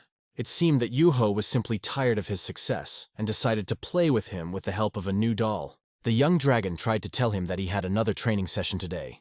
Yuho didn't believe his attempted denial, considering it a cheap trick. A few days later, there was a meeting with the trade guild that had won the tender to install the Ondol. The representative sat across from the young dragon, thanking him for choosing their company. His name was Gongpanha of the Potha Merchant Guild, and he and his men had high expectations for their cooperation with the Pakrin Medical Institution. The young dragon also had an interest, as no other guild could boast of maritime trade and supply of materials. At first, Honen's company, like Potha's, was a small house of guides, and both companies were even housed in the same building. After the young dragon saved Gong Il-san's younger brother from bandits, he later met his older sister Gong Ranha when he stopped to rest in a special room at the Heavenly Peace Inn. She was not affiliated with the Poth Trade Guild or their transport company. During the tea, he asked Han whether he belonged to the Honen Transport Company. Gon was a little embarrassed to admit, but due to business difficulties, the Gonen Transport Company had turned into Poth's Trade Guild. He further explained that in exchange for this, they were promised cooperation with the Potha Transport Company. Even a small company is not easy to manage. In fact, it is the same as the modern delivery service, where only large companies with a well-established system survive. Especially considering that the transport companies of this era swim, not in the blue, but in the red ocean. Qin emphasized that he has a trained eye because there are many people around him ready to help, and he is confident that his business will now go up. It was time to discuss serious matters, and the young dragon remembered, as he poured the tea, that he had heard of Gon's intention to buy the Ondel construction method. Gossen admitted that it took a lot of effort to get the construction plan, and even scouted the information beforehand. He was also very surprised to learn that it was a young dragon that created her.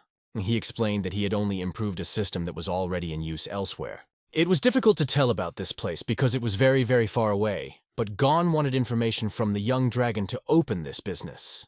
It became clear in general that he wanted the original product, but the young dragon requested 30% of the net profit from each Ondal installation deal. It was a lot, as Gon had hoped for 10%. But the young dragon explained that improper installation of an Ondal could be life-threatening. He spoke in detail about all possible risks. Gon realized that he could not beat him and agreed to the terms. 30%, but in return we will get exclusive rights, because selling the technology to other guilds will be like a stab in the back. The young dragon agreed to these terms with understanding. Gon was happy to immediately break the news to his guildmates. Their arrangement was successful, and they bowed to each other as a sign of respect. The young dragon led Gon to the exit. He felt satisfied that he had completed the Ondal contract on such favorable terms. The next thing was the Blue Jade game. At the gate, the Concentrate Guild was already waiting for him, which was participating in the tender for the sale of Blue Jade.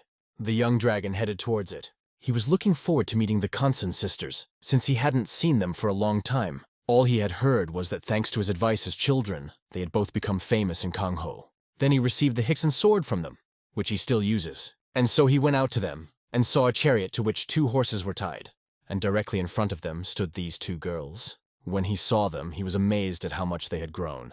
They blew with incredible force. One of the girls laughed, called him a charity kid, and noted that he had become a real handsome man. They greeted each other and asked each other how they were doing, saying that everything was fine with them. The other sister was happy to see the white dragon known throughout Kangho.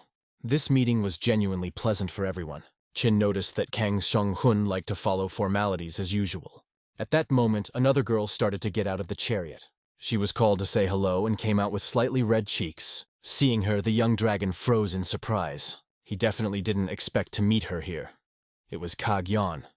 Her appearance shone like blooming flowers, and her cheeks, red with shyness, testified to her incredible modesty. She really had grown up incredibly. It had been a long time since they had last met, and he barely recognized her at first. She immediately asked how he was doing, and he replied with a compliment. "But you've really gotten better." It was a little strange, because he felt unusual, probably because they were not children anymore, and he did not know about her sudden arrival due to work. Here the sisters broke into the conversation, joking that he had no idea how cute Yeon was with her chubby cheeks. They also noted that she is an incredibly reliable bodyguard.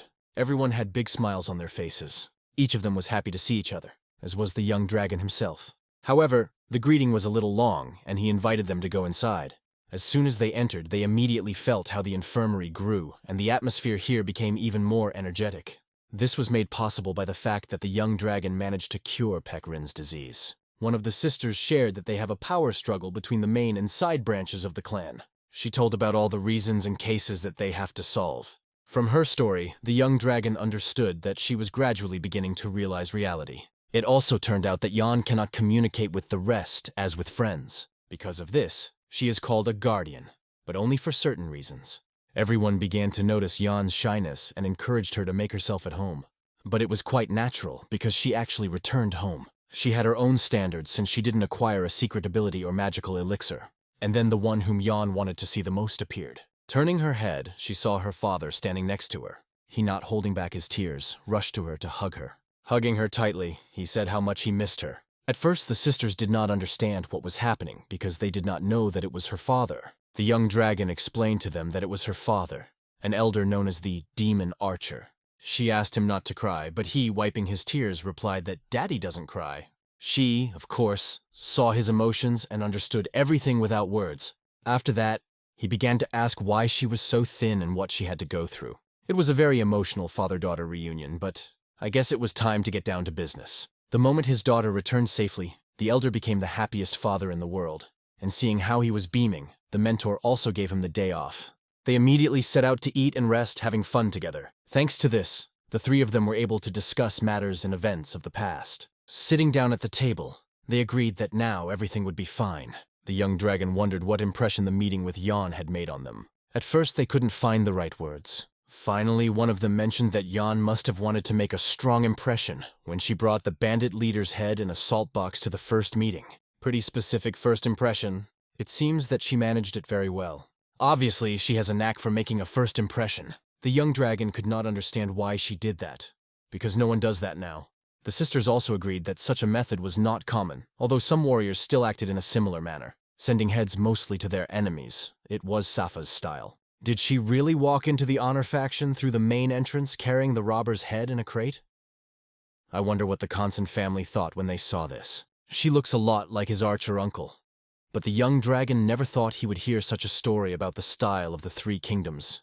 It must have been something extremely important to Yan. But enough about Ion, it's time to talk about the game. The young dragon asked them to wait a moment and left to fetch the game. When they saw the game, they were amazed that he made it himself. The young dragon wondered why it was the blue jade that interested the sisters, and not the ondel, since the game was supposed to bring less profit. One of the sisters agreed that the ondel could bring more benefits. However, installing it in a house where people have lived for generations will require renovation and expansion, which can be a real headache. In addition, they do not have connections with transport companies, and the transportation of heavy materials is very expensive. In that case, selling the ondel to the Poth Trade Guild with their transport company was a smart choice, especially since their mysterious head is a serious competitor. Instead, blue jade was more profitable for them. If you hire craftsmen and have bamboo, you can ensure stable production. Considering that the elders of small schools are unlikely to want a game made of bamboo, preferring jade or black stone, special orders will bring even more profit. They even thought about it, and one of the sisters admitted that she also wanted to try the game. She played a little on the way here. She didn't even notice how time had flown by, especially when a single card could change everything. The young dragon noticed her high spirits and offered to discuss the terms first. He was willing to sell the game exclusively to the Confronting family, demanding 30% of the profits.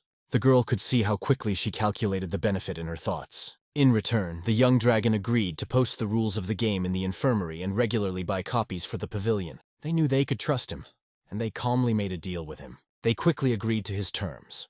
And on this wonderful day, he thanked them for a successful deal. When the morning came, he was already at the mentor's and told about the fact that he had made a deal. He also warned him that this was just the beginning. The young dragon understood that it was necessary to connect the matter with the medical institution as soon as possible, because now Kango has many warriors, but those who are capable of leading an entire school can be counted on the fingers. The teacher could not help but be proud of his student. However, there is no need to rush.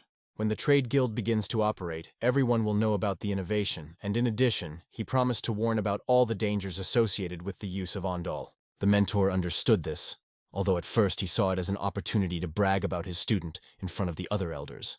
The young dragon asked him to be patient. The mentor's enthusiasm was getting out of hand, but the young dragon successfully contained the situation so that he would not spread the news prematurely. After all, if the head of the Namgung family found out, the Namgung Un would start clinging again. Without realizing it, the young dragon had high hopes for the rising star of the martial arts world, the winner of the Dragon and Phoenix convention, because Tang was exceptional. The young dragon heard that Tang was fascinated by this whirlwind of events. Ondal and Blue Jade had already begun to spread throughout Kango. Now all that remained was to wait for the profits, some of which he planned to invest in the production of soap and the foundation for the creation of the White Dragon pills. A full month passed, and the young dragon returned to his office at the Pekrena clinic. The head of the Tang clan greeted the young dragon, whom he considered to be the head of affairs, but the expressions on their faces seemed alarming. Medical Department Chief Tang's eyes literally shone with anger. The young dragon decided to ask the mentor what happened. The mentor held a large red unfolded scroll in front of him and looked distressed. The young dragon was intrigued and did not understand what lay before the mentor. "This is a message from King Zhou," the mentor said in a sad voice. The young dragon asked in surprise, "Is it from the imperial court?"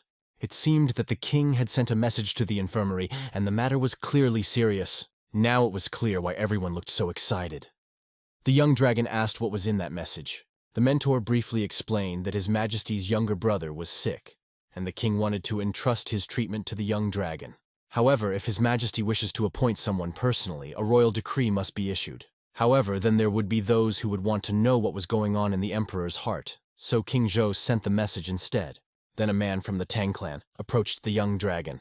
He explained that it was an unofficial decree, but it was sent on behalf of the king and therefore could not be ignored. The imperial court is known for its eloquence, and they could not fathom what was happening. However, they knew one thing: in case of failure, the responsibility would fall on them. They discussed the possibilities a little more. Whether it was a fracture or maybe something with the arm. One of them suggested that it was most likely an internal injury. To express doubt that the doctor was unable to heal his own internal trauma was tantamount to slandering the entire clinic. The young dragon noted that it would not be possible to avoid it. Another warned him that in such a case he would be walking on the edge of a knife. If everything worked out, he would get rewards and fame, but if not, he would fail. The young dragon realized that then it would become a problem not only for him, but also for the entire clinic. He asked the mentor if the message described any symptoms. He just handed the young dragon a message and asked him to read it himself. As the young dragon began to read, his face immediately contorted. These symptoms in the worst case may indicate colon cancer. He said the symptoms varied, but he is interested in only one. And judging by everything, the situation is very serious. The mentor understood exactly what he was pointing to: the impossibility of defecation due to a tumor on the left. Cancer should not be underestimated even in today's world, and in this case, it is probably incurable. On Earth in the 21st century, treatment combines surgery and chemotherapy. With the described symptoms, the best option would be to physically remove the cancer cells through surgery. Due to the nature of colon cancer, it is difficult to tell from the symptoms whether this tumor is benign or malignant. So making a diagnosis will not be easy. If even the court doctor could not do anything and turns to the Pekrena clinic for help, it remains only to hope that it is a benign tumor. It is impossible to refuse in this situation. Even the king can start to worry, but how can you refuse? Exactly, and it will no longer be possible to simulate the disease. The infirmary people, Huazhu, are always here as always. If you compare colon cancer with other types, here at least the prognosis is better. At least up to stage 2. The young dragon prayed that it would turn out to be a benign tumor, and if not, that it wouldn't progress beyond stage 2. The mentor turned to the young dragon and offered his help.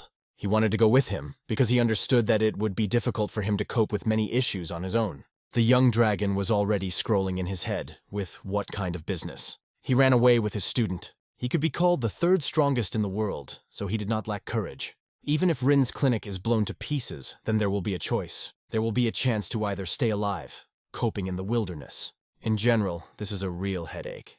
If you can't escape, then you can't allow failures. The mentor tried to calm him down, saying that he should not be afraid. After all, even if he fails, he will still be able to somehow resolve the situation, except if the young dragon dies before his eyes. The mentor also said that Huazhu was also walking like a dream and advised him to go to Bayek Rin's clinic because the disease cannot be treated, and therefore it is the territory of surgery. Here's a psycho, he dropped the bomb just to save himself. He didn't cross the line before. But the incident with the king was a serious blow to him, so now he's sharpening his teeth at Bayek Rin's clinic. As they say, you won't know if you don't try. Once you have chosen, There is nowhere to run.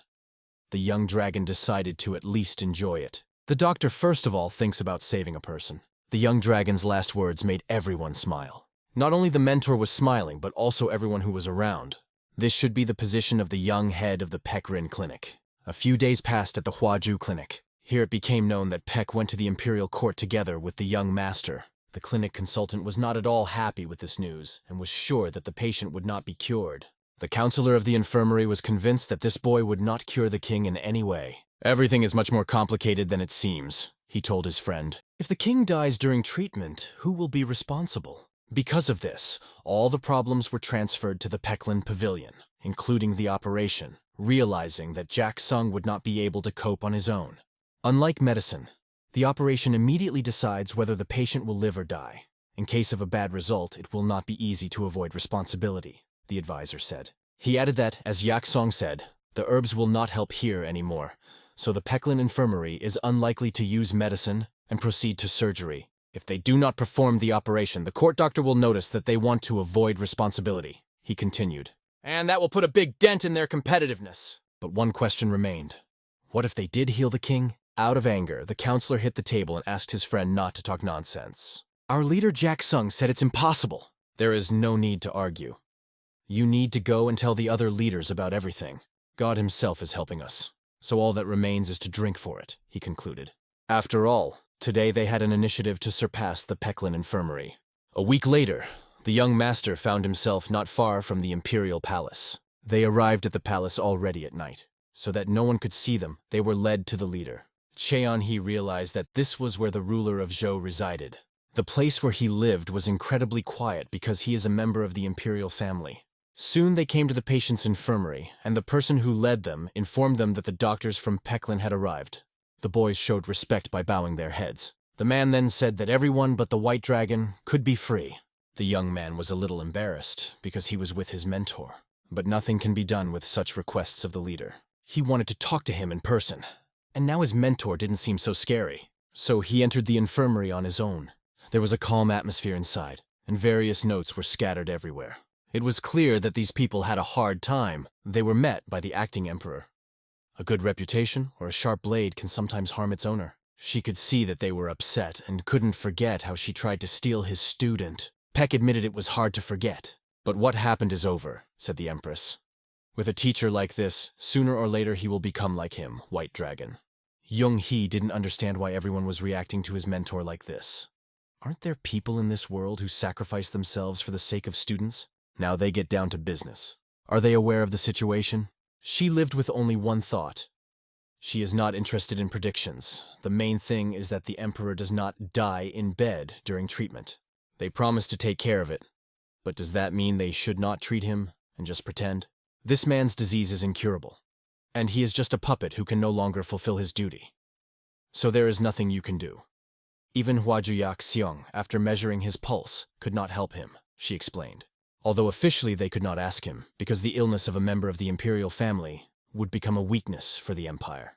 As descendants of Tai Hao Fu, they must demonstrate their strength. Cheon-hee thought that this was the fate of those born into the imperial family, but it was ridiculous. Because the descendants of the third emperor Fu Shi were given special powers, but being weak could not be considered members of the ruling dynasty. Therefore, illness for them is a weakness and a deficiency. Peck wanted to prove that now the imperial power was stable enough, and there was no need to hide it. The woman replied, "It's all right, but suddenly it can harm our current situation." These words made the doctors a little worried. She didn't want to talk anymore, because it could become a big problem. Better go and measure his pulse, but under no circumstances remove the mask from the patient, she advised the young white dragon, knowing his righteousness. Jong-hee picked up on these hints. He was given permission to enter the patient. As expected, there was no eunuch to look after him.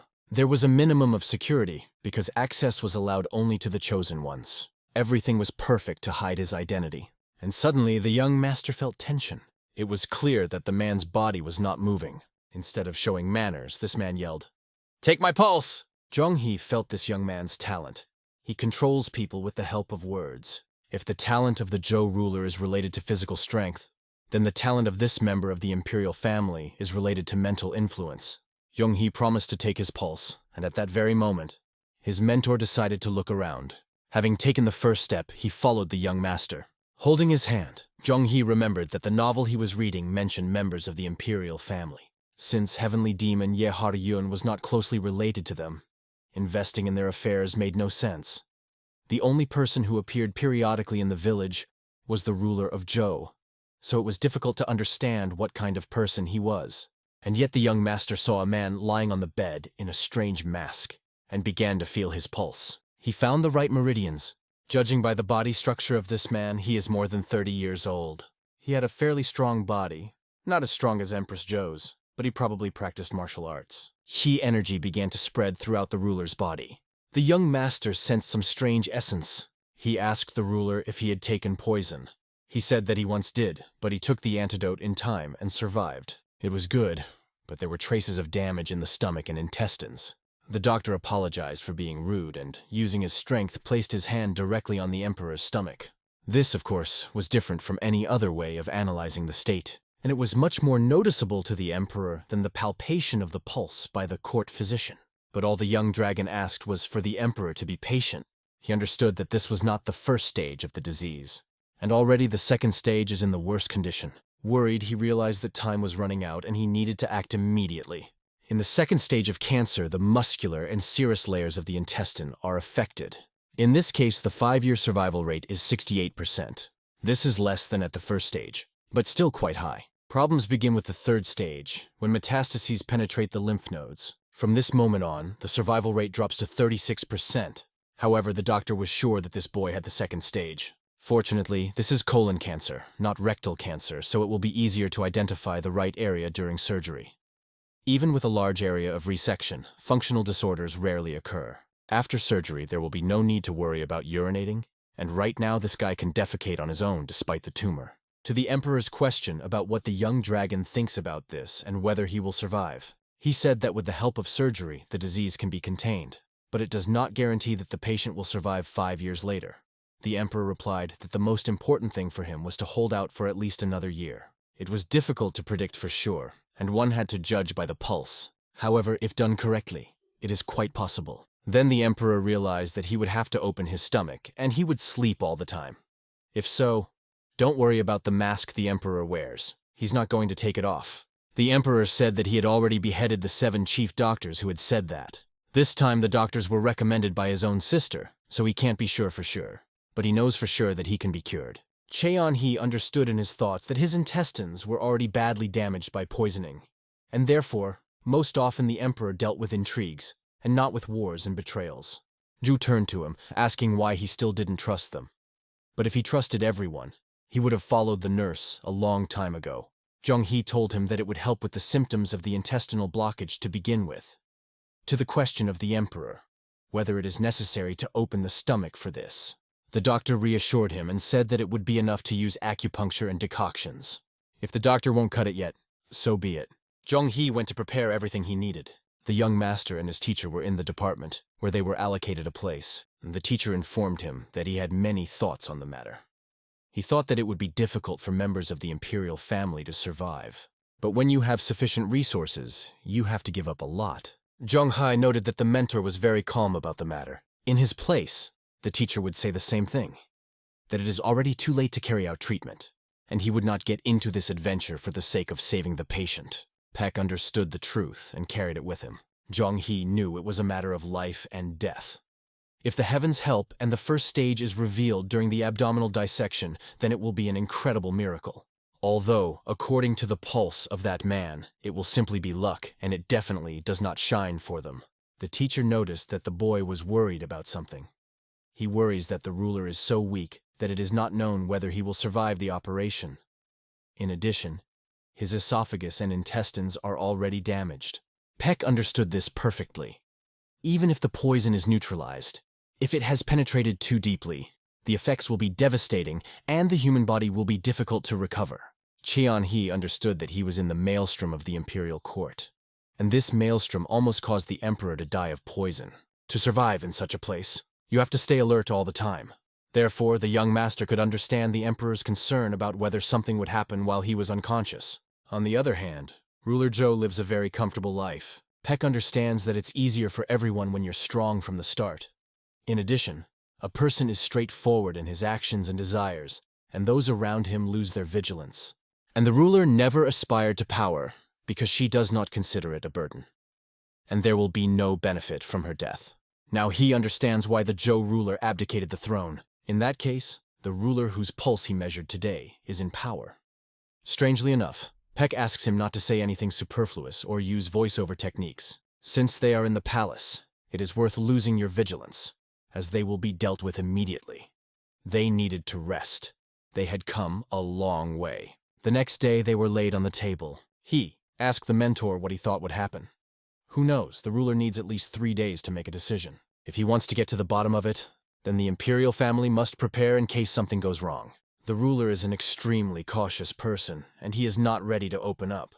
This will hinder decision-making, but in reality 3 days is still quite fast. The young master will be ready and understood these words. If it were him, he would have planned the operation in advance. His master asked that his student not overdo it with persuasion. High Congo is unusual, but there is nothing here that can take the place of a young master. The mentor isn't worried about this, but he tries to reassure him that he won't just die until he finishes his research. This was the correct answer for the mentor. Zhou came into the courtyard and ordered her soldiers to disperse. She had quite an interesting conversation with them. She asked Master Peck Rin not to get up as she would borrow his apprentice for a short time. He will not refuse in any case. Let him step as he wants. Everyone understands that many interesting things belong to him here. She took him to a private conversation. If this is true, the boy should be able to cure the disease when other doctors have given up. If so, she even laughed at him a little. She did not fully understand his goals. Maybe the young master needs money, fame, power. Whatever it is, she allows it to be done on her behalf. She trusts him. The young dragon says that everything is fine. Let him know if something is wrong. Then Zhou remembers that this guy had a children's aid fund. Money is always needed there, and treating children is like pouring money into a bottomless pit. Young-hee was a bit embarrassed by her words since she already knew about it. It was clear that the court's intelligence was very capable, and it was frightening. Still, they will do so. She will donate money to his foundation, and he will periodically visit her yard. Then she will know that the young dragon is her pet, and she will swat away 2 flies that are bothering him with 1 blow. Those words sounded quite tempting to Master He. When asked if he wanted to get a position as an official, the boy refused. He felt that the uniform would not suit him. It is still a pity for the ruler. She will make a donation, and then let him visit her yard if possible. The young dragon promised, and was very grateful for her donation. Still, in her opinion, he made the right decision. When it comes to strength, she can do anything, but no one can handle taking care of the people dear to her better than a guy. The details are to be discussed with the mentor, but of course the healer Peck Rin will respond to the lady's call at any time. Cheong-hee knew that this was incredible luck. The imperial family had a good reputation, and he did not expect to leave empty-handed. Once he promised, the amount of the donation will definitely be quite large. In addition, he will get rid of annoying grandmothers in one fell swoop. With her permission, he can recommend talented doctors whom he personally trained. It sounds brave to recommend such people. She will advance them if it is true. Then they will come to an agreement. You just need to get permission. After all, this is a free pass to the position of an official, and he understands that this is a lot for him to receive at once. One collaboration, and the laboratory assistant must see the light at the end of the tunnel, have a reputation, and be motivated to work. Mr. Ju is destined to work in laboratories forever, but other doctors have many ambitions and also a family to work for. It will certainly be a good incentive for them, and he should pave the way for them as much as possible. The ruler raised her finger as further recommendations will be on her behalf, and they must be truly outstanding individuals. She believes in the abilities of Peck Rin and the young dragon, but her name is on the line, and let him consider it. The boy promised her that nothing like that would happen, and she was sure, because this is a young master whom she trusts. Zhong-hee needs to put in a lot of effort for this. The mentor has already laid the foundations in the training system of Peck Rina, and the head of the 4 departments added them, and he will make some more adjustments to make it perfect. But his mentor does not know this yet, and we need to wait for his reaction. After all, this is an incredibly big deal for him and their hospital. With this trump card up their sleeve, they will be able to do the unthinkable, turn this novel into a work of art. In his chamber, Emperor Ying asked about that child, whether he should cure him. He will have to wear this mask for a very long time to heal, and since he will treat the Majesty himself, it is worth meeting him again. As far as he knows, the young dragon's name is Zhong-hee, and the man is up to something. Soon, the young heir had a rare opportunity. He was allowed to check the pulse of the patients in King Zhou's residence, which was both an honor and a great challenge for him. They wanted to discuss it in front of the patient, but the court physician looked displeased, so he quickly changed the subject and hurried away, trying to avoid an awkward situation. Zhang He is genuinely willing to help the emperor, because less work means less trouble for him. However, the palace healers and Kanho may have a different opinion. There is no need for extra hands in the world of martial arts, and palace workers fear that their work will become less in demand. Many doctors cannot get used to the strict rules of the palace, because for the slightest mistake they can be fired and sent to the provinces. They remember how difficult it was on Earth in real life, when the master was still alive, and realize that the circumstances here are not easier. However, the power of this place lies not only in the art of healing. No matter how talented doctors are, without the trust of patients, their efforts are in vain, and all skill becomes meaningless. Here, trust is valued more than medical knowledge. Zhang He knows that he cannot heal the emperor, so the question is, why was he called then? His mentor understands that the situation is very confusing. The reason why the physicians of the Peklin Medical Pavilion must be present is because their skills are unique. They adhere to neutrality, and there are no better ones than them in all of Morima. Despite the high positions, they still cannot take them. So King Zhou offered to give a recommendation. The young heir should be praised for this because the position of the head of a medical institution is not easy. The fate of many doctors and the chances of survival of patients in the clinic depend on his actions. Jung He takes these words as a reminder to use anything that can be useful. In this difficult situation, every little thing can play a decisive role, and he is ready to act decisively. This is exactly what the master wanted to convey. You need to look ahead and wait for the right moment. So it's a good thing he didn't show his anger to Hua Wu Ju Yak Sung. In this situation, you should not be angry with the young owner, because if there is a patient, he should go to him. This time, Hua Wu Ju Yak Sung did not act well and gave the message just to spite him. If he continues to act like this, eventually doctors will begin to leave their positions, and this will lead to serious problems for both the palace and the patients. In this situation, the best solution would be not to retaliate at all. Refraining from revenge can do more good than meets the eye. After all, such revenge is similar to a cancerous tumor in life. It grows and destroys everything around it. It is better to remove it at the very beginning to avoid further problems. He must remove this tumor from the root to avoid recurrence. Only decisive actions will help prevent the recurrence of similar situations in the future. He is obliged to expose everyone who is connected with these people and survive himself, as well as protect their children and relatives, considering everyone to the last. And that's exactly what he's going to do, focusing primarily on Hua Wu Ju's infirmary, where he can uncover all the hidden conspiracies and expose the ill-wishers. However, who knows, because he is not yet fully confident in his abilities, and whether he will be able to realize what he has planned. Uncertainty adds tension to his decisions. But whether it is a benign tumor or malignant, time will tell. The pleasant wind of change is already beginning to blow, and soon everything will become clear, revealing the true nature of the situation. There was hope in Master Pek Rin's eyes. He believed that his student would be able to cope with all the challenges and show himself as best as possible. When the student asked him if he did not feel like a monster, the master thought, because such thoughts had come to his mind more than once. Having passed through many storms, he knows that it is not for him to judge newcomers. He understands how heavy is the burden of his position, and what responsibility it imposes. Peck realizes that he made this decision to protect what is dear to him. He is ready to sacrifice a lot to keep what belongs to him. He seeks to solve everything with the least losses, shedding as little blood as possible. This is his way of keeping the peace and avoiding unnecessary violence. He understands that he will again face the fact that others will point at him and accuse him of being cold-blooded. But he is ready to accept these reproaches for the sake of a higher goal. However, the master sometimes felt that he did not deserve such a student, and when he spoke these thoughts out loud, it had a profound effect. After these words, the young owner felt uncomfortable. He felt excitement and uncertainty because he did not expect such frankness from the master. Jung He understood how difficult it was. He was aware that the situation required great courage and determination from him, and that difficult trials lay ahead of him. If this happened to him, would he be able to act as cruelly as his mentor did? This question troubled him, forcing him to think about his principles. It remains only to figure out what path to choose next. and what steps to take to achieve the goal without unnecessary sacrifices. He must find a balance between duty and humanity. However, their morning thoughts were interrupted by the appearance of Queen Zhou, who appeared unexpectedly and changed the course of their conversation. Peck respectfully bowed his head to the queen, for Her Majesty appeared in person, which was a great honor for them. The queen noticed that it was extremely cold today, and asked what they were doing here, because the king was already waiting for them, and wanted to see them immediately. According to the young owner, it cannot be called cold.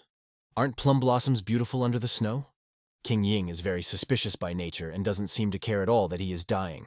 Then, the young master takes off the white tiger skin cape he was wearing and throws it over the queen's shoulders so that she does not freeze on this cold day. He puts on the queen this skin made by the younger of Mudan, which he enjoyed using, and hopes that the queen will not be so cold now. She notices with surprise that he is the only one in the world who cares if the woman known as the goddess of war is cold.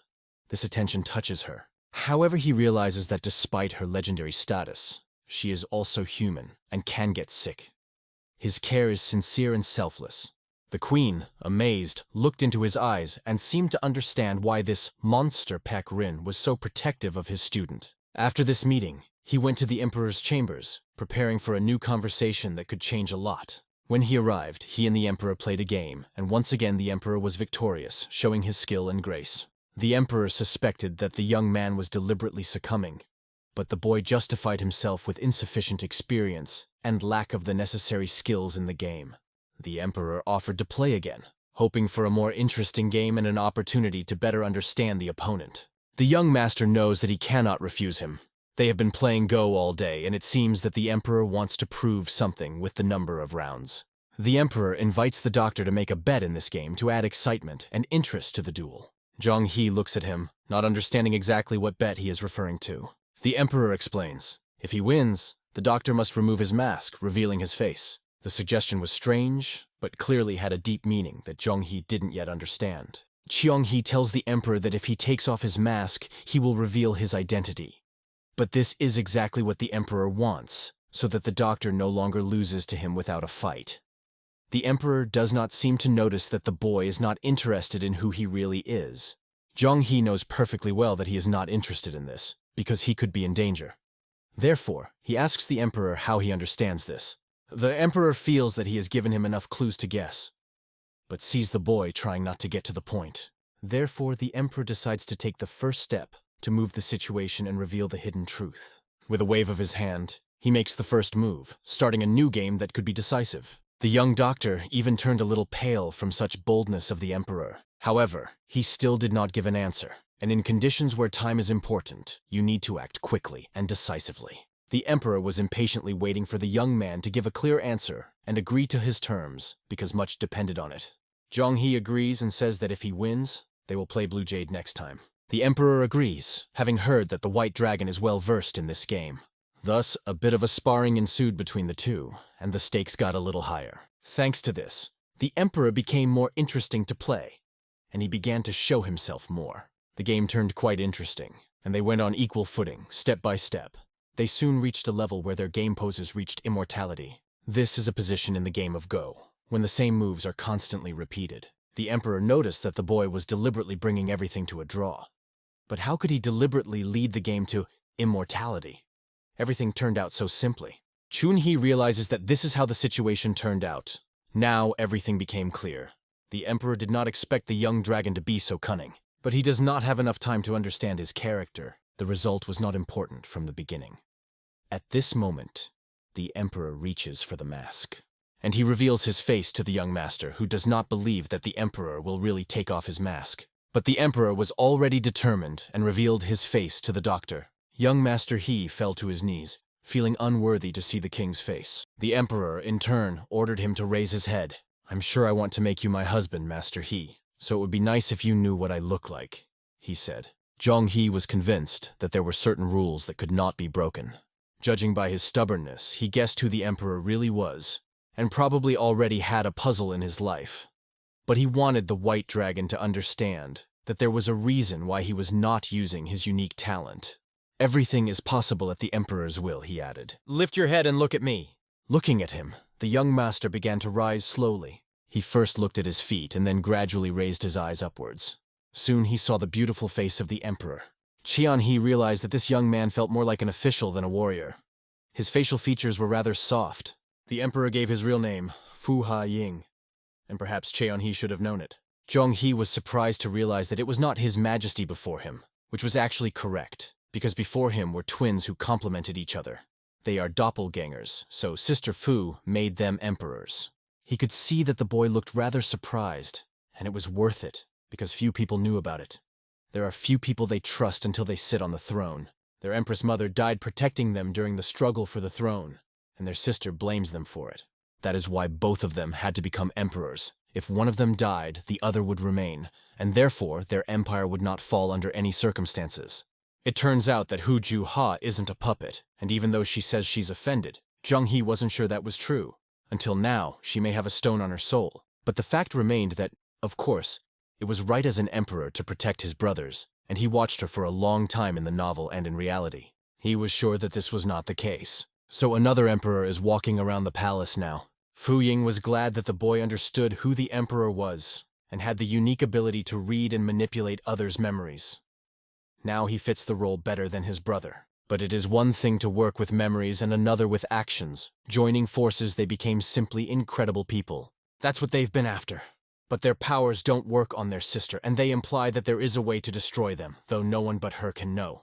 Be that as it may, the sister vowed to make them emperors. But if she is the ruler of the kingdom, she can chop off both of their heads at any moment. And considering how many doctors she has summoned, their kingdom clearly does not satisfy her. The young dragon looked at this situation from a different angle at this moment. He did not understand at all why this young man was telling him everything. He explains his point of view, just so that they think that it is better not to hide anything, and if he wants to make him his man. In addition, he kept trying to return to the word Vyun, and the emperor decided to drag him deeper into this swamp. For the first time, he sees a man who seeks immortality only to avoid defeat. The young dragon felt a bit of fear as he answered. The emperor continued that the boy had shown talent, and as incomprehensible as it was, he was very intelligent. But if he accidentally drove himself into the combination of immortality, it was something incredible, and it was clear to the emperor that a worthy person was standing before him. The young master mentioned the information that in the novel he is virtuous, not greedy, not lazy, having survived many conspiracies virtually unsupported. The fact that he survived means that he is extremely careful and talented. In addition, he has the ability to control people's memories and actions. But the position of emperor is not the easiest.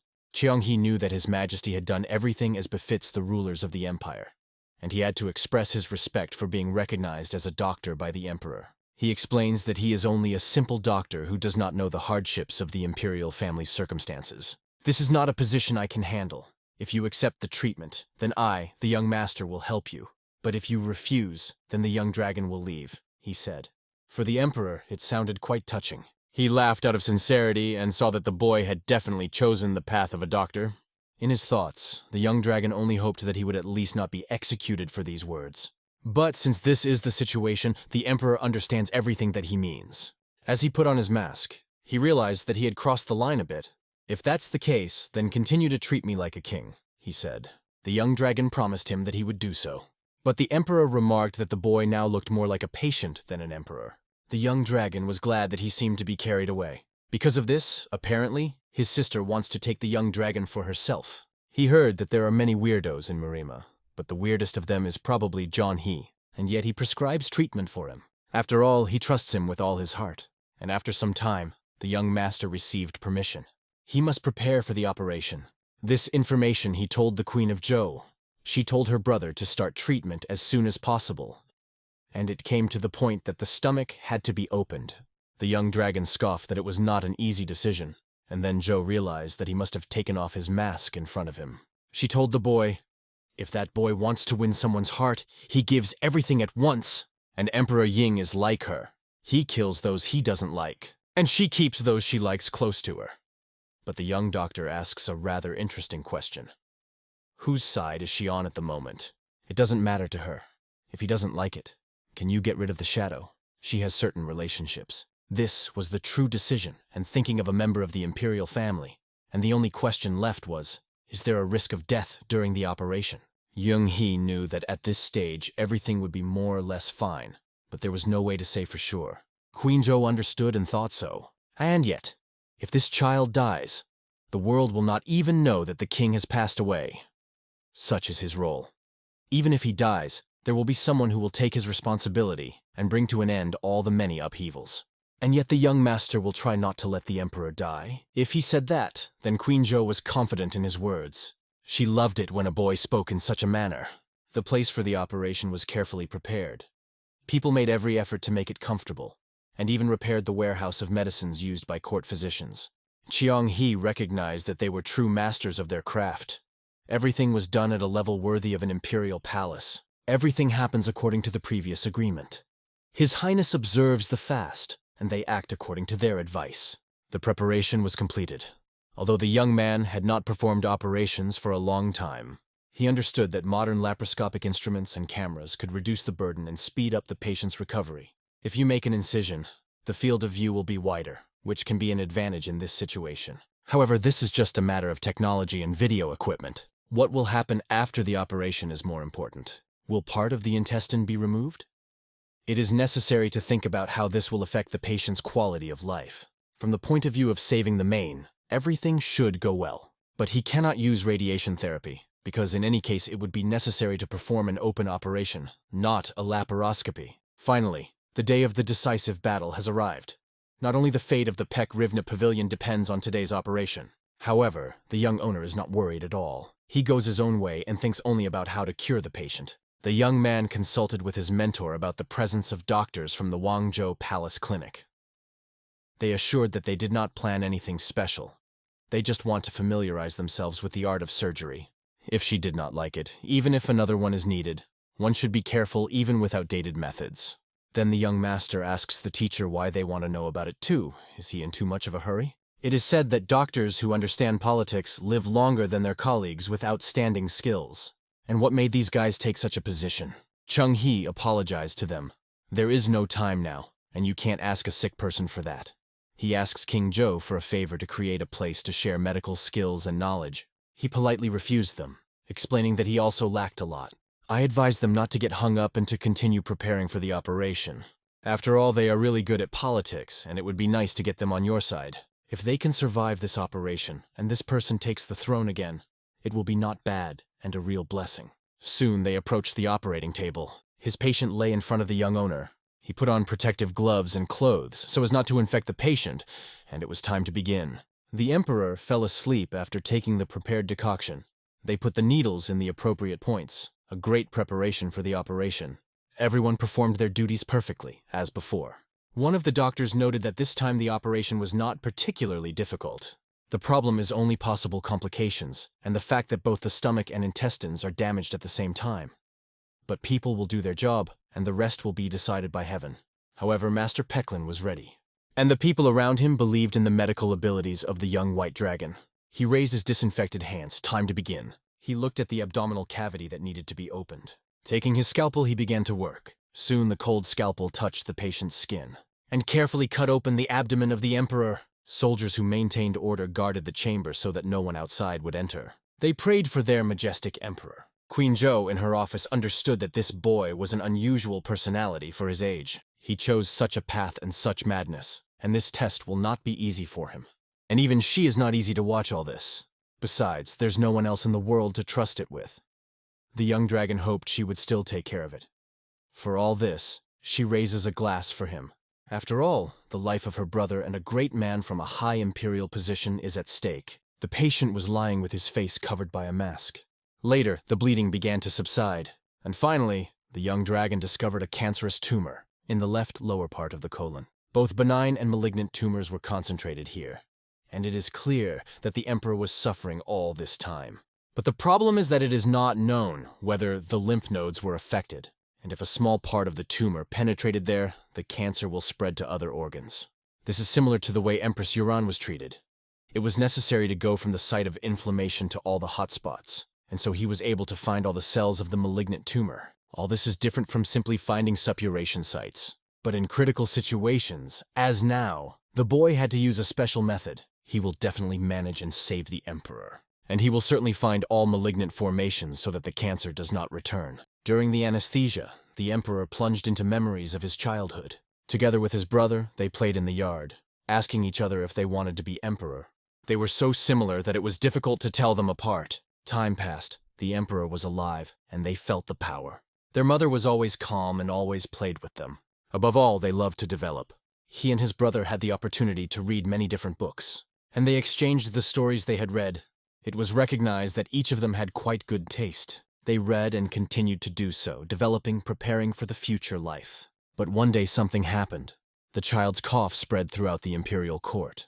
The mother ate an apple and began to suffocate. A doctor was called. The fact is that their mother was in a very fiercely competitive environment, and the boys noticed that she began to lose consciousness often. The doctors tried to help her. The boys tried too. But no one knew where the pain was. These court intriguers poisoned everything from peaches to apples to drinks. The children were angry with those court dogs who brought poisoned things and slipped them to their mother, but they only laughed behind their backs. The mother hoped it wasn't poison but just a peach, but the rules were against her. The imperial court is such a lousy place where everyone is fighting for their lives. One of them promised that when he grows up and becomes a master of martial arts, he will sneak into the palace and cut down all the peach trees. His brother supported the initiative. They will surely destroy all the peach-bearing trees with their swords. Since then, he sincerely wanted to leave the imperial palace. The prince died with their mother, so their mother said. She suffered a long time, and until the end her words were slurred, but she said that one of them must share this cup with her and die. After learning about this, the boys were worried. Everything began to fall apart. How could they plan something like this while their sister was not at home? These people are real scoundrels, but the mother stopped one of them. Dealing with these scoundrels is pointless. Now they need to find a way to survive. If they find themselves in her coffin, they can easily escape from the palace, and at least one of them should leave this miserable place. Then they felt a rather strange feeling, that their family will never be together again. The mother ordered her sons to run away from her as soon as possible. The boys had to leave her. She threw the candle, realizing all the consequences that await them. The candle fell to the floor, and the fire from it spread across the room. The flames quickly covered the entire space. The fire ignited every object in its path. It seemed that now the young owners could not get out of this horror. They begged their mother to get up, not to sleep, not to fall asleep in this place. But all this was done only for their sake, said one of the brothers, so that at least one of them could survive. One of them made a decision, and it didn't take long. Her mother's coffin was left to her. At that moment, they came up with the perfect plan. One of them will be engaged in politics, and the other in murder. Then at least one of them will live to the end and stop all this. But first they will be able to manage their own forces. They have a sister to worry about. She'll be able to control them. If 3 people say that there is a tiger in the city, they will be believed. If the 3 of them work together, they can create something that doesn't exist. A tiger. And they will definitely defeat these scoundrels from the palace. Later, Jo came and saw her mother. But this was her last farewell to her. She understood what she had done for the sake of her children, and cried for a long time in front of her coffin. The boys understood that the sister was the only one in this crazy palace who had not lost her mind. But it is not so difficult to force a healthy person to commit madness. And then they risk their lives and will continue to risk. But if something goes wrong and she doesn't like something, Sister Jo can cut their lives short and take over the place herself. Pain is both the mother's last will and the curse of their family's love. Then the 3 of them swore to each other that together they will get out of the deep hole they fell into. And although there were tears in their eyes, they decided to go into this world, into this cursed court world, surrounded by various traps. And then they all wanted to keep their promise and reach the end together. The realization of this gave the emperor the strength to live all this time. When he woke up, he realized that he had survived the operation. He started holding his stomach and asked someone to come. While waving his hand, he did not expect that the white dragon himself. I waited a long time for the emperor to wake up. He politely approached the emperor and warned that it was too early to get up. Even if you don't want to, you will have to get up a little later. The emperor asked how the operation went, but the warm smile of the young owner made it clear that everything was fine. Fortunately, the operation was successful for the emperor, and he has a chance to live a long life. Taking the emperor's pulse, Cheong-hee realized that luckily everything was going well, as he had hoped. According to research, there are good people and healthy people. The emperor felt good and did not allow others to manipulate him. Looking at his condition, if all went well, he informed that it would be possible to give the emperor a rice decoction with medicine to check his bowels. If there are no problems, it would be good for the Emperor to start moving to prevent adhesions, but he should rest today. The Emperor thought that he had not made a mistake in his decision when he had come to his conclusions based on Cheonghee's constant behavior. He asked Zhonghee if he could treat others as sincerely as he treats him, because the doctor treats his patients openly and honestly. But this is an unusual thing for doctors, noted the young owner. And now the Emperor understood why the mentor Chegel Rin took such a student under his wing. The Emperor asked him if he really wanted to become his court physician. The guy replied that he was definitely not planning it. The fact is that Jeon-hee is a master of martial arts, and does not want to give up his freedom and lock himself in this endless prison of the palace. This is how his words should be understood. The Emperor has yet to undergo full anti-cancer treatment. This tumor is malignant, and this disease has relapses. Although the operation was successful, it is still too early to relax because cancer is a very dangerous thing. The real struggle begins after the operation. The Emperor will have to fight this disease for the rest of his life. After hearing these words, he promised that he would follow all the doctor's instructions. The next day, Cheonghee stopped taking the elixir for the Emperor. The problem is that the elixir contributed to the growth of a tumor that was destroying the body, and now the main priority is to restore digestive functions. He gave the court physicians a list to prepare the medicines and ingredients listed in it, and asked them to do it as well as he described in detail. He realized that he had finally figured out the situation. But the problem with cancer treatment is that there are no antibiotics or chemotherapy in this place. It seemed to him that using the water life energy bath could help him feel the true chi energy. But since experience on living organisms did not provide guarantees, the boy was not completely sure. The only question left was whether the pills made by the court doctors would help. After all, these drugs and herbs suppress the development and regeneration of cells. One pill is like poison, and taking it can have a negative effect on the body. But it's still better than dying from a tumor. Although doctors of this era roughly understand how cancer works. And then the master suddenly appeared, who noticed that the boy was planning to use this treatment. He told the mentor that the precious medicinal herbs included were hard to find even in their medical pavilion, but it could be quite effective. But the master warned that the stomach may not be able to withstand such toxic drugs. Zhonghee knew this, and therefore planned to use the toxin purification method. Defilement is a technique by which a master cleanses his body before learning a martial art.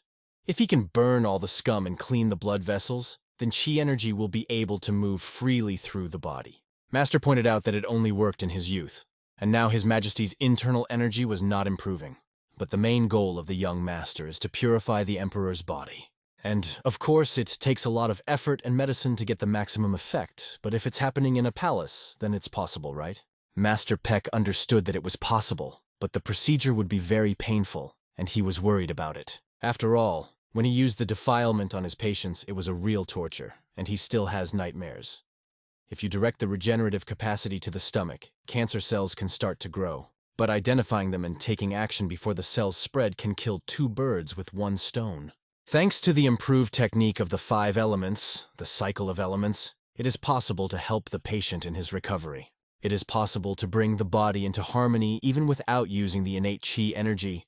However, to avoid complications in the long run, it should be done by someone at the level of a clan elder. After that, you will have to rest for a few days, because the procedure is not one that can be recommended to anyone. And for full recovery, you will have to rest for a long time. The energy of the young master filled the entire space around. He tried to direct her to where it was necessary. The Emperor asked the boy, who looked exhausted, if everything was all right. The young master only asked not to worry about him. It was harder than he expected. Although he concentrated the 5-element technique, the heart and mind skill, and the hidden flow technique, it was not easy for him. Now he understands why this technique is not offered to just anyone. The Emperor recognized that the doctor had tried very hard, and his method was similar to the treatment used in Murima. The effectiveness of the operation and the method of treatment of Murim together will give an excellent result. To the Emperor, the boy is more like a martial artist. King Ying seems to be interested in the world of martial arts, as he has abilities, and members of the imperial family also study martial arts to some extent. Then the young master asked to use the inner energy of the Emperor. He sat in the lotus position and began to focus on his energy. Closing his eyes, he became more confident in his actions. As his meridians began to pulsate, incredibly strong chi energy emanated from him. The Emperor's stomach began to ache in a completely different way. He felt that the technique of the 5 elements had started working in him. Chang-He confirmed that the marks would disappear in a few days, but it would help the emperor quickly restore his body's balance. The emperor smiled at this. He promised that he would be in great debt to the doctor all his life. But the young owner was a little embarrassed by these words. He just wanted to withdraw for a while and go to rest. Exhausted, he fell on the bed next to the emperor. The emperor quickly called a doctor for the young white dragon, and suddenly people began to converge. They began to drag the young man away from the bed, but all he needed was to rest in his room. After all, the boy spent a lot of effort, and it was not easy for him. In his room, Chang-He woke up and thought that soon the emperor would recover and perhaps reward him handsomely. Since the thought of children did not give him peace, he understood that he had to earn enough, because he needed a lot of money for the business. And since in this age it is impossible to create a law to protect the rights of children, all the young dragon needs is more money and he will take care of everything himself. Chang-He often visited the emperor's chamber and noticed that he was fast asleep, immersed in a deep sleep. He slept so soundly, as if he were in a deep unconsciousness. The surgery to remove the vices was really a tiring job. By placing his hand and measuring his pulse, Chang-He made sure that his condition was stable. The young man felt that there were no signs of intestinal obstruction. It was obvious that health was gradually being restored, and food was being well absorbed. So, tomorrow it will be possible to discharge the emperor. The young master hopes that after discharge, the emperor will continue to implement his cunning plans, and will also stay healthy, not forgetting to support Paek Rin's medical pavilion, and continue to keep the traitors under control. Chang-He has spent so much energy on him during the acupuncture that he can't even pretend that nothing happened. He hopes that the head of the martial arts world will make a full recovery soon. Suddenly, he felt as if an enemy was attacking him. To the question, "Who is there?" only dark energy came. It became clear that the situation is quite serious. People who went inside were surprised that the doctor noticed them. From their energy and strength in the darkness, it was clear that they were wearing masks. But who were they? The boy began to examine the strangers. Both were wearing masks. It felt that these people were strong. To the question, "Who are you?" the young man felt a powerful energy, especially from the man in the patternless mask. Their auras were getting closer and closer. And this master was similar to the demons he encountered in the underground dungeon. Chang-He assumed that the assassins had come at this very time while His Majesty was in danger. So he decided to protect the emperor. And if they come even closer, the young master will call the mentor. They paused, watching the doctor's reaction as the boy radiated his energy, which spread and suppressed theirs. The so-called killers asked the boy to calm down, assuring him that they were not bad people. Their voices sounded familiar to the doctor, and luckily the mask was exactly like His Majesty's.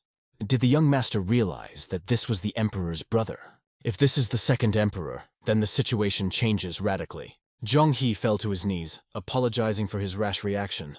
As the room was quite dark, he could not make out who had come and why the emperor had entered so quietly. He reassured the boy, saying that everything was fine, and he himself was to blame for this misunderstanding. He was glad that the young man was as clever as they said he was. He was just thinking about using his powers, but he sees that there is no need. Chang-He realized that the emperor wanted to use the perception manipulation method, but luckily he didn't. The second emperor asked the doctor to stand up, as he had many questions for him. Looking around, the young man saw that the emperor had placed 2 chairs, and he sat down on one of them. It was the empty border technique. His assistant was standing next to him, and it was unclear who it was. But usually when using the void boundary, traces of spiritual power are felt. How can this man do all this without the manifestation of such powers? He also used this technique to push a chair towards him. He soon sat up, and all eyes were on the first emperor, who was fast asleep in his bed. The second emperor was looking at his brother, and decided to ask if Chang-He was unmasking him. Chang-He didn't understand how he found out, but he realized that there was no point in lying and confirmed it. The emperor's next question was about how things were going and whether his brother would be able to live at least another year. The doctor told him that he predicted a 70% chance of recovery. It sounded quite unreal, and the emperor even thought that the young man was lying for his own safety, but it meant that his brother would now be able to live. He remembered the moment his brother had given up. But now he would survive, and he put his hand on his brother's hand. He was extremely happy that his brother would be alive. Then his aide prepared tea for them, and the second emperor told them that the first time they took poison was when their mother was still alive. They were going to eat the peach instead of her, thinking that if they ate it, the mother would feel better, because there would be nothing else. But since then, both of them felt the same agony every time they swallowed food. Their mother hated herself for the rest of her life. because she suffered because of her greed. They wanted a place that was too high for them. She changed herself throughout her life, never complained but always blamed others. But they were lucky that the 3 children had such a mother, and this was their whole story. The emperor said that one day the sister broke the head of a servant who was feeding peaches to his mother. But she could not kill him to the end. She only knocked him unconscious, because their mother started sobbing as if she herself had been beaten. It must have been heartbreaking that even her daughter was becoming a murderer. Jung-hee realized that Queen Ju couldn't stand being touched because of this. There was something to think about while sipping tea. The second emperor continued to tell the story of how he and his brother, they ate peaches instead of their mother, and their sister tried to kill the criminal. And although their characters and methods are different, the same desire to protect burns in their hearts. In those days they fought for peace. All the heavens tried to destroy them. They did everything to survive, but even when they reached the top, peace did not come. The doctor lowered his head, and the emperor asked if he knew why this happened. The young man was silent, but assumed that it was because of the imperial throne. This is not a place where you can just relax. These words sounded quite categorical and strict for the emperor. But it was the truth. It was obvious that despair and hopelessness followed him. He is well aware of all this because he experienced it himself. Once at the school of the modern world, he attended classes. The children met him rather rudely, because they saw him for the first time in their institution.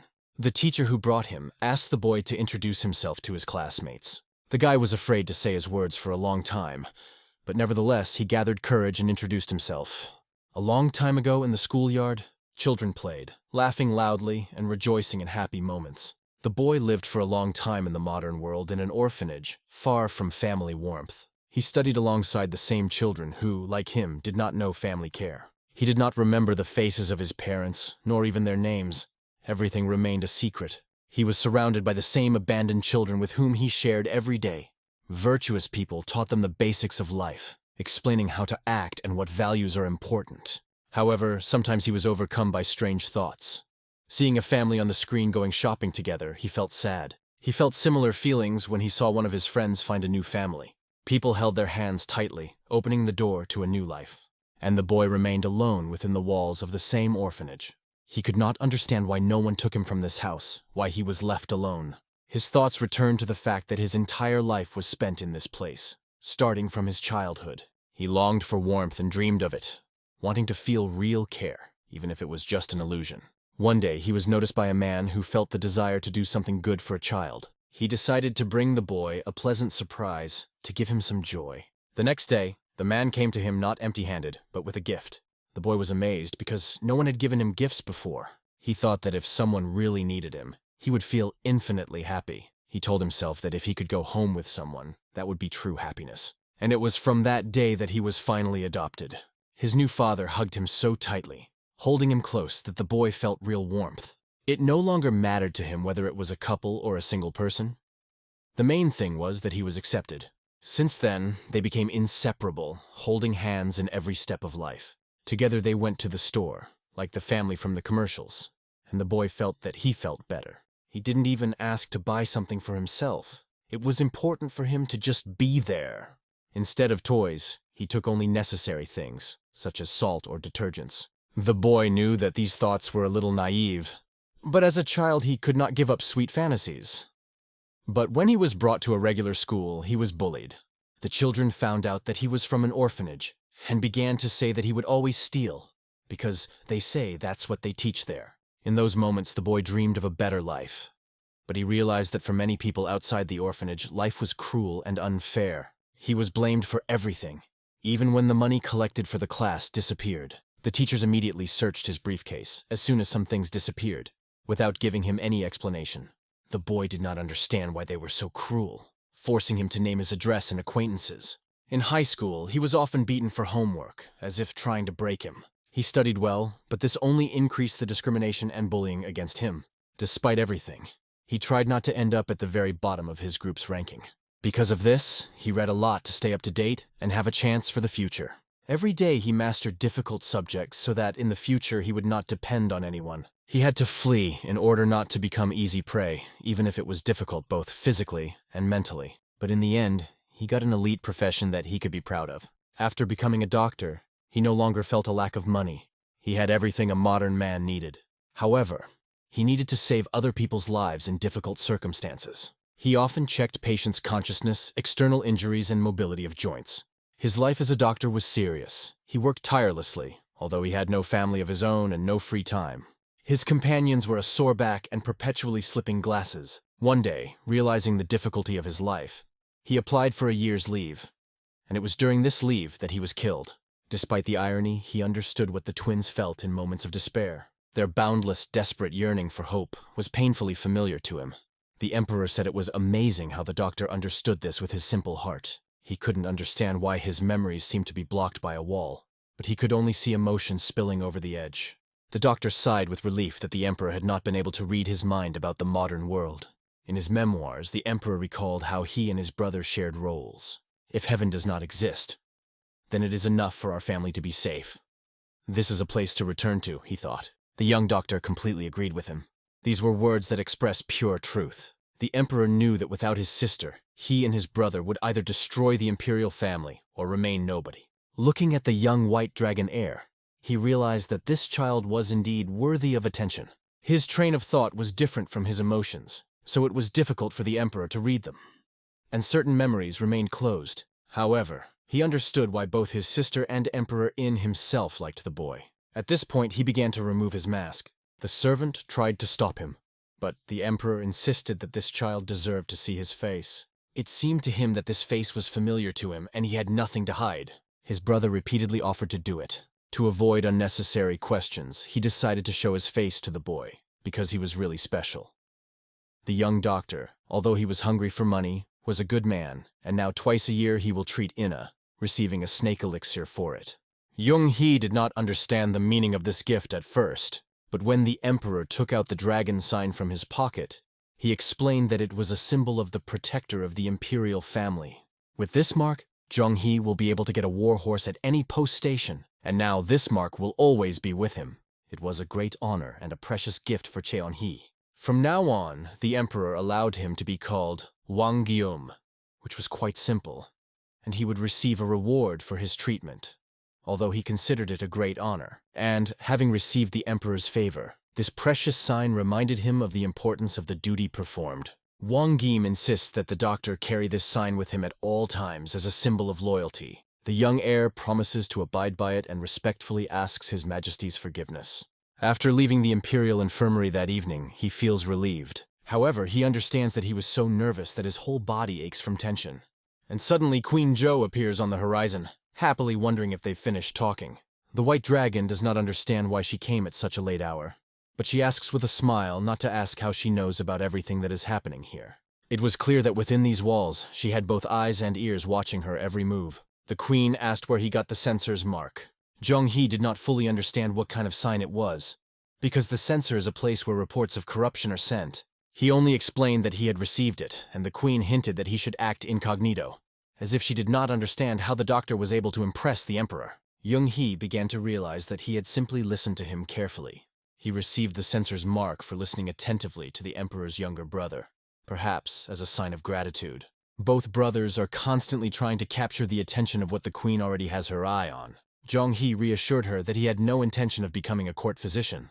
She replied that it is quite natural, because they are relatives, and therefore they look at people in the same way, drawing the appropriate conclusions. The queen put her hand on his shoulder, making it clear that she thought she was better than them all. The queen did not pressure him. She was simply his regular customer. Jong-hee realized that such strength was to be expected from a member of the royal family, and admitted that he was grateful to her for the long relationship. But the queen still wanted to hear from him that she was better than the others, although he did not say so. The boy realized that he needed to survive in this world, and the queen jokingly remarked that he was stubborn and very cunning. The next day, good news appeared in the imperial kitchen. The boy realized that he needed the help of a mentor, but the palace cooks were also skilled and cooked quite tasty. The young master knew that his mentor's skills were important, and he had to take that into account. The doctor was a little confused when he was suddenly asked to cook, but the others joined in, so it went well. Queen Zhou realized that he could cook well, and offered that if he prepared a meal for the emperor, she would provide him with a large donation. He is, of course, happy to receive the donation, although he will have to work with a knife. Today, he will make every effort to earn as much money as possible for all the children. He realizes that Bayeka is also a descendant of the imperial family. She became the adopted daughter of Queen Zhou, although he had never met her before. However, he plans to congratulate her the next time they meet. He decides to try to do it, despite all the circumstances. When the young host laid the table, the atmosphere became solemn. The food he prepared turned out to be really great for everyone. The guests liked it. Everyone was grateful that the boy had prepared such a delicious treat, and his mentor had carefully removed the bones from the fish, making the meat dishes truly unsurpassed. Alcohol was only an addition, which was supposed to improve the appetite of the guests. The young doctor observed his patient, who noticed that his complexion had greatly improved. However, his character remained the same. Then he looked at her. She was beautiful, and this was their first meeting. He thought he would feel awkward, but she was looking straight at him with confidence. It looked like an ordinary family, even though Becca was an adopted daughter appointed by the emperor. Maybe one of them can't have children, but they don't seem to want to either. He understands that quite clearly. Suddenly, the girl approached him. She was walking straight towards him, and he couldn't understand why. She started a conversation with him, explaining that she had heard him called a young dragon, and would like to get to know him better if possible. The boy, seeing the princess, stood up, but she asked not to pay too much attention to the titles. And yet, the young doctor agreed with it. He understood how Queen Zhou was raising her daughter, but he couldn't tell if she was speaking from the bottom of her heart, or if it was just upbringing. The maid brought her a cup of drink, placing it next to the doctor. The girl said that she doesn't mind if he calls her Princess Sovbeck, because His Majesty gave her that name. He agreed, although he had a hunch that she was quite hot-tempered. Sovbeck carefully examined him, trying to get a good look. She noticed that the young doctor was a little embarrassed. The closer she looked, the more she liked him. A real handsome man. Sovbeck met many men with outstanding looks. But, in her opinion, the young doctor was the best and most handsome.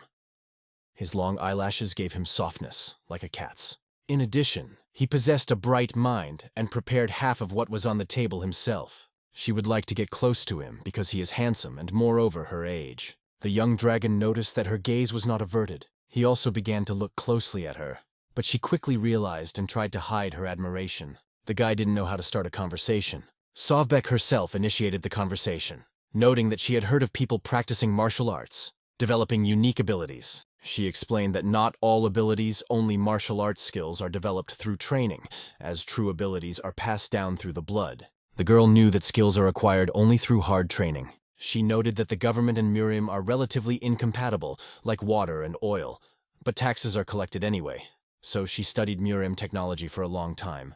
The young dragon understood that Queen Zhou was already preparing her for her duties. It seems that the girl actually considered herself the queen's chief aide. Her empire seeks to continue an era of peace where there will be no wars. And although Sovbeck's rule could have brought chaos from the beginning, now the situation has changed, and he is no longer sure of this. He was able to prevent the destruction of the symbolic flying serpent. He healed Yulan, whose death would have been a common tragedy for Queen Zhou. He also saved one of the two emperors who was not even mentioned in the novel. He changed the course of history so much that he could not even realize how significant his actions had become. At this point, he is asked if the medical pavilion is really exempt from taxes. The guy noticed that she suddenly raised the issue and was convinced that it was only about income tax, but he would still pay the main taxes. He's sure they don't plan to change the law later, forcing him to pay in full. Sovbeck assured that according to the accounting, the profit from managing the pavilion is not as big as expected. In his thoughts, the young master could not understand what exactly she meant. Does she suspect his mentor of tax evasion? However, the girl continued to talk, especially about the soap business, which was unprofitable for her. The doctor was a little embarrassed, realizing that if she calculated everything, then this was not the point. He thought that perhaps his past life would also become a topic of conversation. Sovbeck, considering everything, noted that no matter how hard she tried, she could not understand it. It almost sounded like a punch to the heart when she asked why he kept putting money into soap. He let out a sigh of relief, deciding that he had his reasons, and he wasn't ready to explain them yet. The conversation turned to the benefits for the body. Soap foam helps to remove toxins and food residues, becoming an excellent means of maintaining cleanliness. This option is not of great interest. In its place, she would add scented soap or aromatic oil. The girl knew that he was smart and had excellent medical skills, but in her opinion, sometimes it is worth thinking not only about medicine, but also about other things. So she noticed that his sense of duty was clouding his vision. Our hero did not understand what she was talking about. Jung-hee wanted to know exactly what she meant, and the girl was confused for a moment. She carefully spoke about the importance of human feelings, which surprised him very much. But that was only part of what she was trying to convey. The girl explained, not only members of the imperial and noble families, but also ordinary people, going to important events, put a fragrant bag in their sleeve, because no one wants them to smell unpleasantly. After all, if a person smells bad, he can cause unwanted interest and disapproval. That is why she suggested adding scented oil to the soap to sell it together with scented sachets. This was her main idea. Although soap will not replace the sachet, it will be able to eliminate the unpleasant smell and at least justify the costs of its manufacture. She apologized for not explaining this sooner, as she had heard that the young dragon was very perceptive. Our hero was embarrassed to hear such rumors. He himself would never have thought of such a thing. The girl was sure that the wonderful soap could save from leftover food, but people are not impressed enough to pay money for it. Therefore, she suggested adding essential oils, which will definitely cause delight. In his thoughts, the hero mentioned that modern soap is also flavored, adding value to it. He thanked Beck for the great idea, and now she looks completely different in his eyes. Smiling sincerely, he looked at her. This really confused the girl. She looked down because the boy was too handsome to talk to her so openly. After some time, the hero went for a walk and met the imperial representatives. The emperor remarked that he had heard that a doctor would come to King Zhou's palace from time to time, and if that was the case, the emperor would also visit there at those times. Empress Zhou was annoyed by her brother's behavior, but she decided to consider it her form of permission. The hero understood that despite their quarrels, this helps them find a common language. It seems that Zhou has begun to forget the resentment she felt after her mother's death. Wan Ying has no idea about this. He is blinded by a sense of duty. Also, his ability to read hearts and minds doesn't work on Zhou, and the day the brothers will know what's on her mind may never come. Zhong He understood everything, and then the Empress asked if he had been told about the donation to his mentor, Baek Rin Seong. The hero was surprised by this. He realized that this is a great opportunity to get money and start his business. He sincerely thanked the Zhou king and the imperial family for their generosity and for the gold bracelet they had given him. The boy was extremely happy and promised to protect this bracelet. The emperor responded by expressing his confidence in him. Feeling the power in his words, the hero bowed deeply to him. All the same, the farewell was delayed, and now it's time for them to leave quietly. The horses were already ready for departure, and Chung He was finishing up his work. They knew that they would definitely see each other again. The master asked his disciple to make a decision about sending. The boy smiled warmly at him, signaling that it was time. They left the imperial court. The horses galloped as hard as they could, leading them back to the Baeklin Medical Center. During the trip, Zhong He wished his master a happy birthday. He also prepared a gift for him, which greatly surprised and amused the master. The boy found time for this during his breaks, and the master was very grateful to him. After all, the student put all his sincerity into the gift. It was worth more than any money. The gift turned out to be magnificent gloves decorated with a jade pattern that he had carved with his own hand. He, of course, wanted to make them even better, but he tried his best. The master liked the gift very much. He immediately put on gloves, because they were very appropriate in the cold season. Zhong He was glad that his gift had caused the master such delight. He asked if the gloves were fine, adding that they would be his greatest treasure. Looking at the happy face of the master, even such a modest gift seemed priceless. The hero realized that it is important not only to take care of his younger brothers, but also to do something special for his teacher.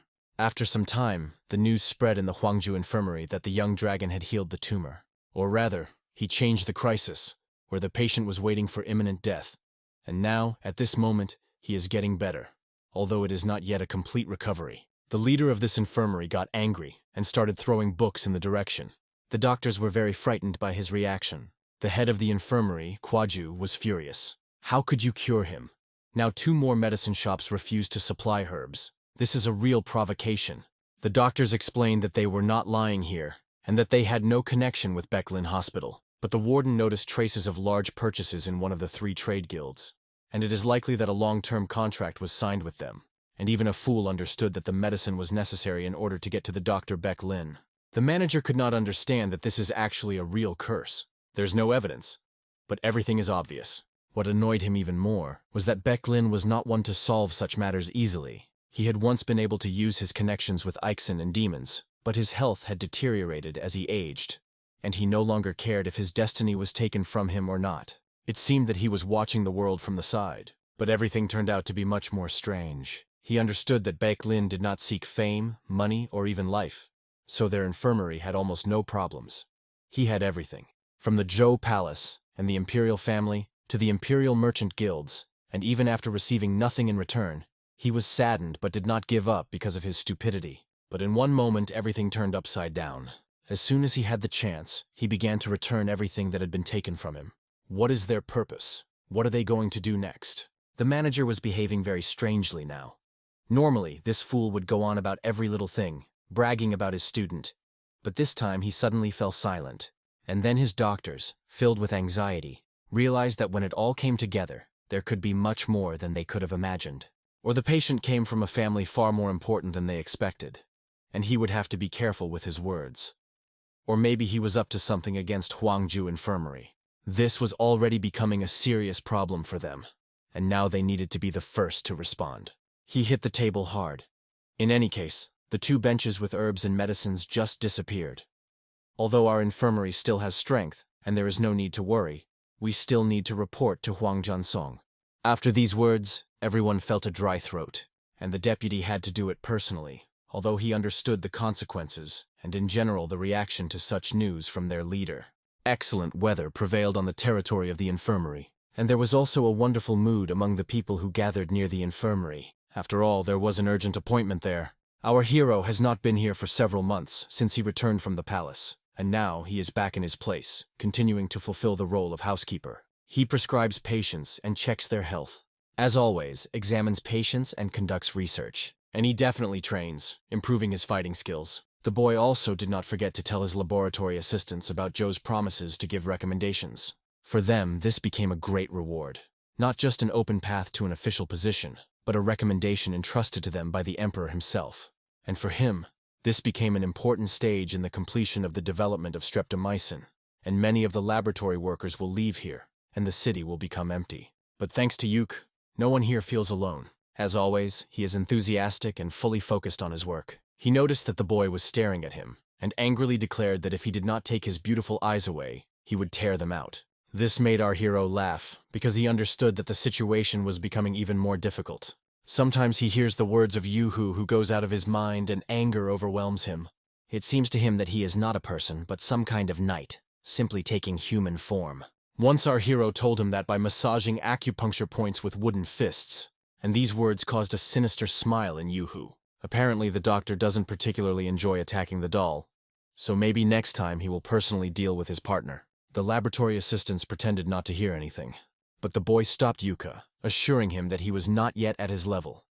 However, Yuhu will definitely consult with the owner of Peklin, but in his heart he had only one desire. He would definitely kill this damn young master. Our hero felt that everything was not going according to plan, and then it turned out that the mentor gave permission, and Yuhu, like a madman, began to attack him. From the outside, it looked like the points he was picking up would only make him stronger. But the problem is that the beating on his part had a clear purpose. Yuhu yelled at him to take it as an honor, for it had been a long time since he had been so angry with just one person, and it was clear that his eyes burned with a burning desire to kill. Because Yuhu wanted Cheon-hee to realize that it is an honor for him to stay alive, because the one he has a service contract with is Chi Garin, not him. And then he flashed his hand near the head of our hero in a dangerous maneuver. If he hadn't had time to dodge, it would have resulted in serious injuries. The boy avoided and kept silent, trying to avoid all his blows. But one day Yuhu caught him and swung his hand very hard. His hand flew straight to our hero's face. He realized in horror that he could destroy him. It's definitely not a martial art, but the energy was incredible. It was pure anger.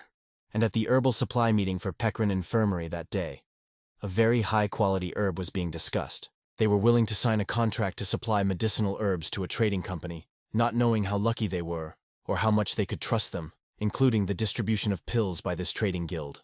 And maybe they mean Peklin's miracle pills, and they will be in their place, even through other infirmaries, despite trying to bypass the competition. One of them believed that such cases should be treated very carefully. The boy was a little confused in terms of the traditions of this world. The checks turned out to be slightly disappointing. One pill will not only be used by doctors trained in their infirmary, it will be officially sold, and there is no room for compromise. It's not all bad after all. The longer the review, the higher the level of trust in the drug, and already many families are sending their relatives to find out why these pills did not come to the market earlier.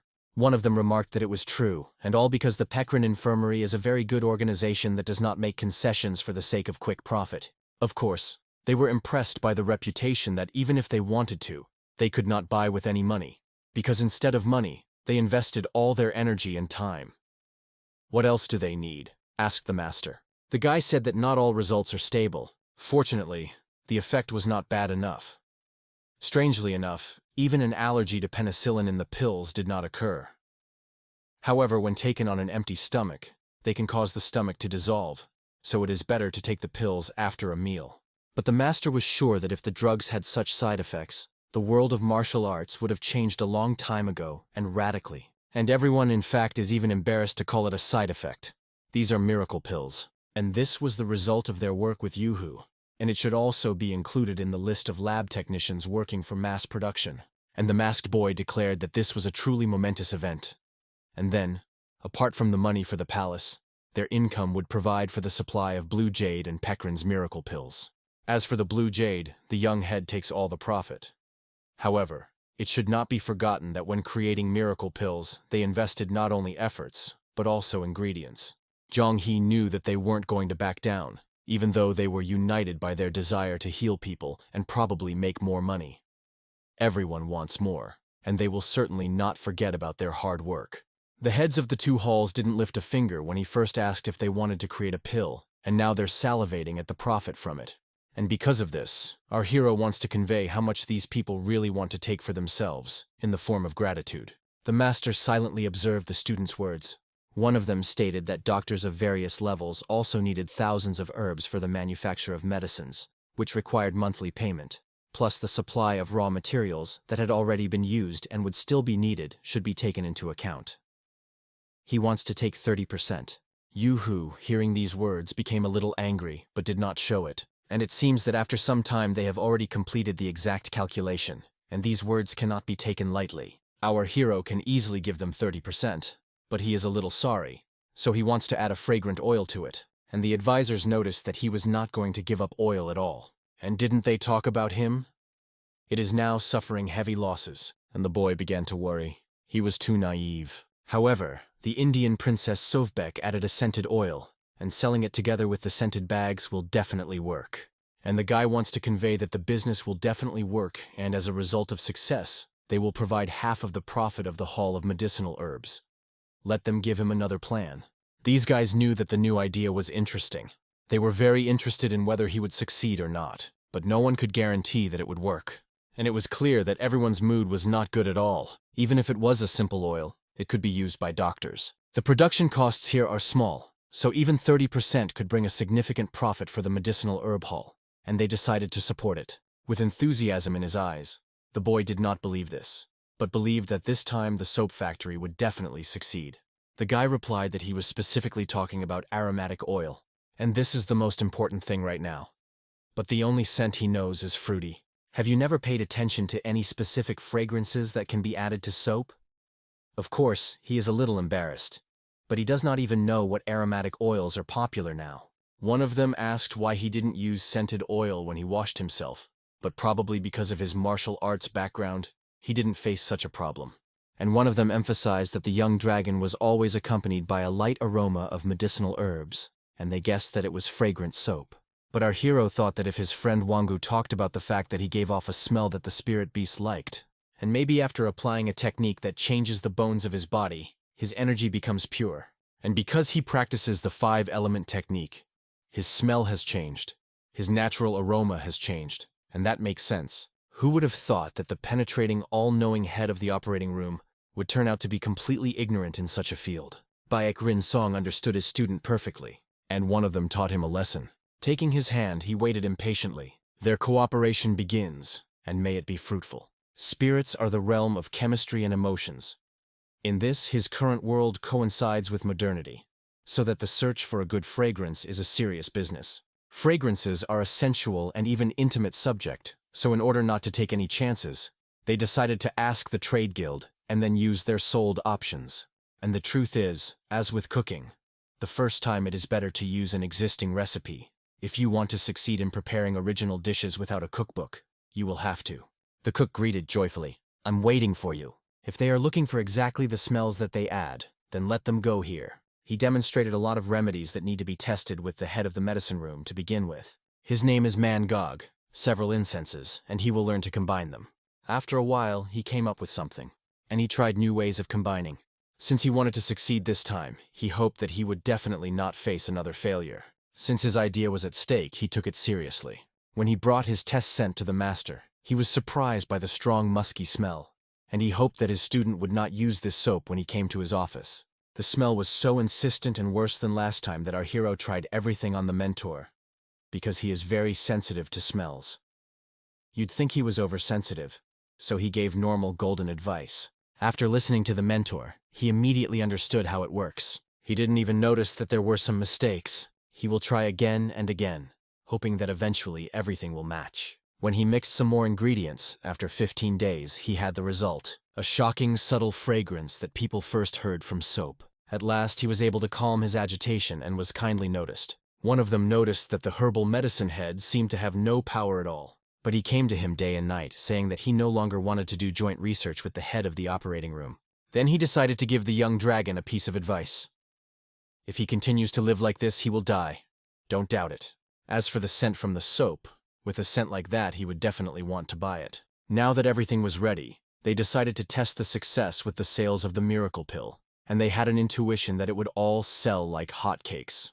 Our hero also aspired to this. He would like to rest, but there was a lot to do. However, one of them hoped that his efforts would not go in vain, and they would earn a lot of money. And everyone at the same time wanted to help the young dragon and make money from his ideas. Because a beautiful smell attracts attention, and a lot of money is never superfluous. This concludes the important affairs of the young dragon.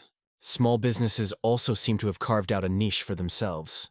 Now it's time for him to deal with what he has been putting off for so long. Delivering the ashes to Mudan was an important matter, the teacher said.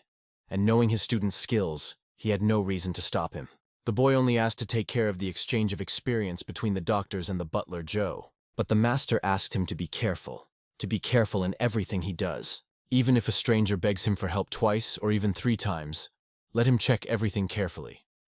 But Chong-hee was sure that the master should not worry, because he was already very strong. However, extra caution will not hurt. Only the mentor will worry about his student. He takes with him Huanga, Thunder Juice, and 2 more of his children. With them, he will be safe, and the master will be more at ease. It was actually wonderful. He collected himself and didn't forget anything. He packed the ashes, a skill book, a heart and mind, and 5 miraculous oils. He will treat people, and at the same time advertise his products. And he really prepared well, according to the master. Here we are moving in the afternoon before the trip. Everything worked out, and all that remained was to conduct it. They also came and carefully escorted him. Everyone had a very nice expression on their faces, and so to speak, joyfully saw him off. It was only a road from Anhui to Hubei, but everyone saw him off and wished him a pleasant journey. Together with his team, the young master decided to go forward, was full of thirst for the adventures that awaited him. Finally, he was going to Mudan, where Cheon-hee and the secret teachings of Mudan's founder may be on the verge of danger, and he should be extra careful. The question is raised. There will be a chance to use it without sagging. The waves of the river raged. The ship was sailing on the Yangtze River. Our hero, reading the letter of the 3-headed tiger of the Blood Clan, sees that he is acting quietly. Thankfully now their followers don't perform rituals, but that also means they've become more difficult to track down. He will have to be patient. And then, thinking uncontrollably, he realized that he was forgetting to practice the Great Limit Fist every day. Although he can use demonic martial arts to save his younger sister, he doesn't want to see this world turn its back on Yeharyun. Зрение на письмо он понял, что 3 брата вернули свои долги. Then it will be possible to take them to the Pekrin healer, even if they have problems, but still lack hands. He hopes that the old demon archer will find a good shelter for them. Here Soku informed that there was something important. He saw from above that they were approaching the place, and all that remained was to get out of the ship and see what awaited them next. We moved to Wuhan, Hebei province, to Mount Mudan, a place of majestic 72 peaks and 20 rocks that rise like guardians of ancient wisdom.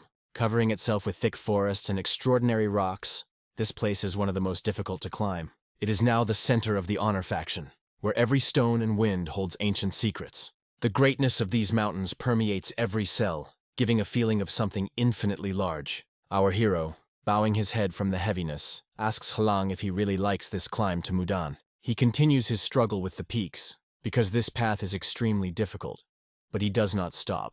Mentioned in numerous martial arts novels, the Mudan school has always held a special place among the great schools. Depending on the novel itself, these schools may renounce worldly pleasures, not eating meat, and devoting themselves to the purification of spirit and body. But it also happens that they create nefarious plans to weaken other clans. But there is something that our young hero knows for sure. All this is just the first step on his way. Their martial arts are based on the boundaries of incredible strength that transcends all imaginable boundaries. Here they are, standing at the Mudan gate, where guards keep a close eye on everyone who enters and exits, not missing a single detail. It was incredibly cool for our hero to feel a part of this place filled with power. He understands that it is time to disarm, to hand over his weapons. The warrior asks him to hand over his sword, and the hero does not hesitate to comply with the request. Finally, he goes inside. The feeling of being here is incredible. He hands his sword to the guards, though to be honest, Huango didn't trust such maneuvers. The boy hands over the sword without hesitation, showing no weakness. The guard watches him in surprise, because this young man is a true master of martial arts, and yet he surrendered his weapon without hesitation. The guard even begins to suspect that the hero is up to something cunning. He was dressed as a medicine man, with a huge falcon next to him, and Huango looked even more majestic. And so the hieroglyph on the chest was written. The hieroglyph of the great medical pavilion Peklin.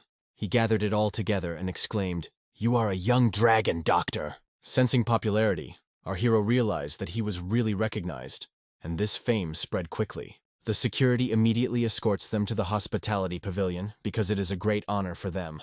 They let him inside, and our hero, to be honest, was already used to such ceremonies. It was a problem, but not for him. When they arrived at the main pavilion, one of the guards asked what brought the white dragon to Mudan. In his thoughts, the hero understands. First the guard checks, then in the tea room it is clarified why they are here, and only then they are distributed among the rooms. It was effective. There are many visitors. The boy came to return the remains of the deceased so that they would take care of him. However, our hero stated that the remains are in an irreversible deep pit. He brought the remnants of the elder of the previous generation, as well as his instructions from the heart and mind. The gatekeeper, hearing this, almost collapsed from shock. If that was true, they didn't know how to react. They did not even imagine such a value. It was a great honor. They wanted to show the young dragon a place to rest. The doctor noticed that he turned pale, as if he had seen a dead man come back to life. What will happen to the others? He was taken to a sufficiently spacious yard, and then to the luxurious room. It all came down to one thing. He got to the very heart of this place, and then the hero noticed an important detail. It all worked out as described by the greatest novel of the heavenly demon. Mudan studies the Tao and manages the clans at the same time. For this they need money. So naturally, they have many connections with trade guilds and transport companies. This was a good sign for the young dragon. But in reality, he knew that Mudan was rotten. They hypocritically claim that they are doing everything for the good of the honor faction. And in fact, internal conflicts never stop here. It was fortunate that the Sky Demon hadn't come into play yet, and they hadn't reached a full fall. The boy reacts with amazement to the place where he was taken for rest. He realizes that now is the best time to learn martial arts and be free as a bird. The room was incredibly large and spacious. In addition, there was enough light, and his pets were at ease here. He made himself a cup of tea, realizing that Longjing has excellent taste. But he wonders what kind of man Zhongwu has become. They exchanged letters and gifts. But this was actually their first face-to-face meeting. Did he use the scarf and cape that our hero gave him? He received gloves and an eye patch made by the hero. He is honored to wear these scars, because they must disappear. But you can't fix the human body. It's too cruel. A lost eye cannot be returned. First, Zhongwu would have to have his eye removed and a prosthesis inserted. But they do not live in the modern world. Even if it were possible to make a glass eye or a prosthesis, it would still have to be replaced twice a year. Therefore, he decided to keep his eye and wear a bandage. In the letter, he mentioned that he was wearing this mask. Our hero is looking forward to the meeting. He is interested in how this warrior lives, because there is nothing more pleasant for doctors than to find out how the treatment went, how the child he treated became strong and healthy. After a while, it was reported that Uncle Man had been brought back, and it was incredibly true. And they all got that message. Their leader, holding his hand against the pillar, understood that it had finally happened. It was Elder Chun Hyung, who tearfully remembered his uncle. He asked to bring the leftovers and thank the benefactor. For a long time, the main character could not accept that they searched the whole world in search of a body. but never found it. Meanwhile, his uncle himself managed to return alive. He cried for a long time and incessantly, not holding back his tears. His only wish was to meet the young white dragon in person. So, without delay, he rushed to meet him. The elder was asked not to interfere, because an important meeting required restraint. Zhonghuan will take care of everything. But the elder did not understand why he was forbidden to greet his uncle personally. Chongguan, unlike him, was well aware of the elder's real motive. He wanted to honor his uncle himself. However, the transfer of ashes should take place according to tradition. The elder is the foundation of the Mudan school, and should retain that role. All the disciples begged the elder to stay and not leave his place. He didn't even know what to answer them, and kept silent in confusion. Gritting his teeth in anger, he still accepted their decision. We are transferred to the times when blood was spilled on the battlefield. The senior comrade, although he was wounded, remained in his place until the last. But trouble befell them, and he resolved to leave the field of battle as soon as possible. The blade intended for his uncle pierced his body instead of its target. After that, he was ready to listen to everything that Chongguan said. With patience, he gradually expanded his influence in the Mudan school. He always cared about the school, despite the regret and pain of the war. But this time he felt that he was no longer able to make sacrifices. Things went too far, and a martial arts book filled with spiritual energy became the center of controversy. This book, so protected by his uncle, contained unique sacred techniques. Only selected Taoists from the Mudan school are allowed to practice these techniques. The previous elder foresaw the danger from the very beginning, and in his will forbade the passing on of this knowledge. But Chongguang persisted in asking the elder to entrust him with the task of retrieving this book. The elder, although restrained, only clenched his teeth. He did not trust Chongguang. The senior student decided to refuse Zhongguang and stand his ground to the end. The elder emphasized that the martial arts of two energies were a dangerous waste, and it was not by chance that the predecessor forbade their transfer. At these words, Chongguan barely held back his anger, igniting even more. The elder calmly conveyed his opinion, reminding about responsibility. In his mind, Chongguang gritted his teeth, thinking that he had already reached enough strength, but he was still denied. He clenched his fists and slyly recruited lower-level masters and young apprentices to his side. Everything is carefully prepared for one goal: to acquire the art of spiritual energy. The dispute arose out of distrust of Chongguang, despite his enormous influence. However, the majority would not allow the elder's words to be challenged. Everything turned into a huge scandal. Tension grew. The elder knew that this would happen, and although it upset him, he remained calm. Chongguang was filled with hatred. If he missed this chance, there would be no other. He believed that these martial arts would help heal his right hand.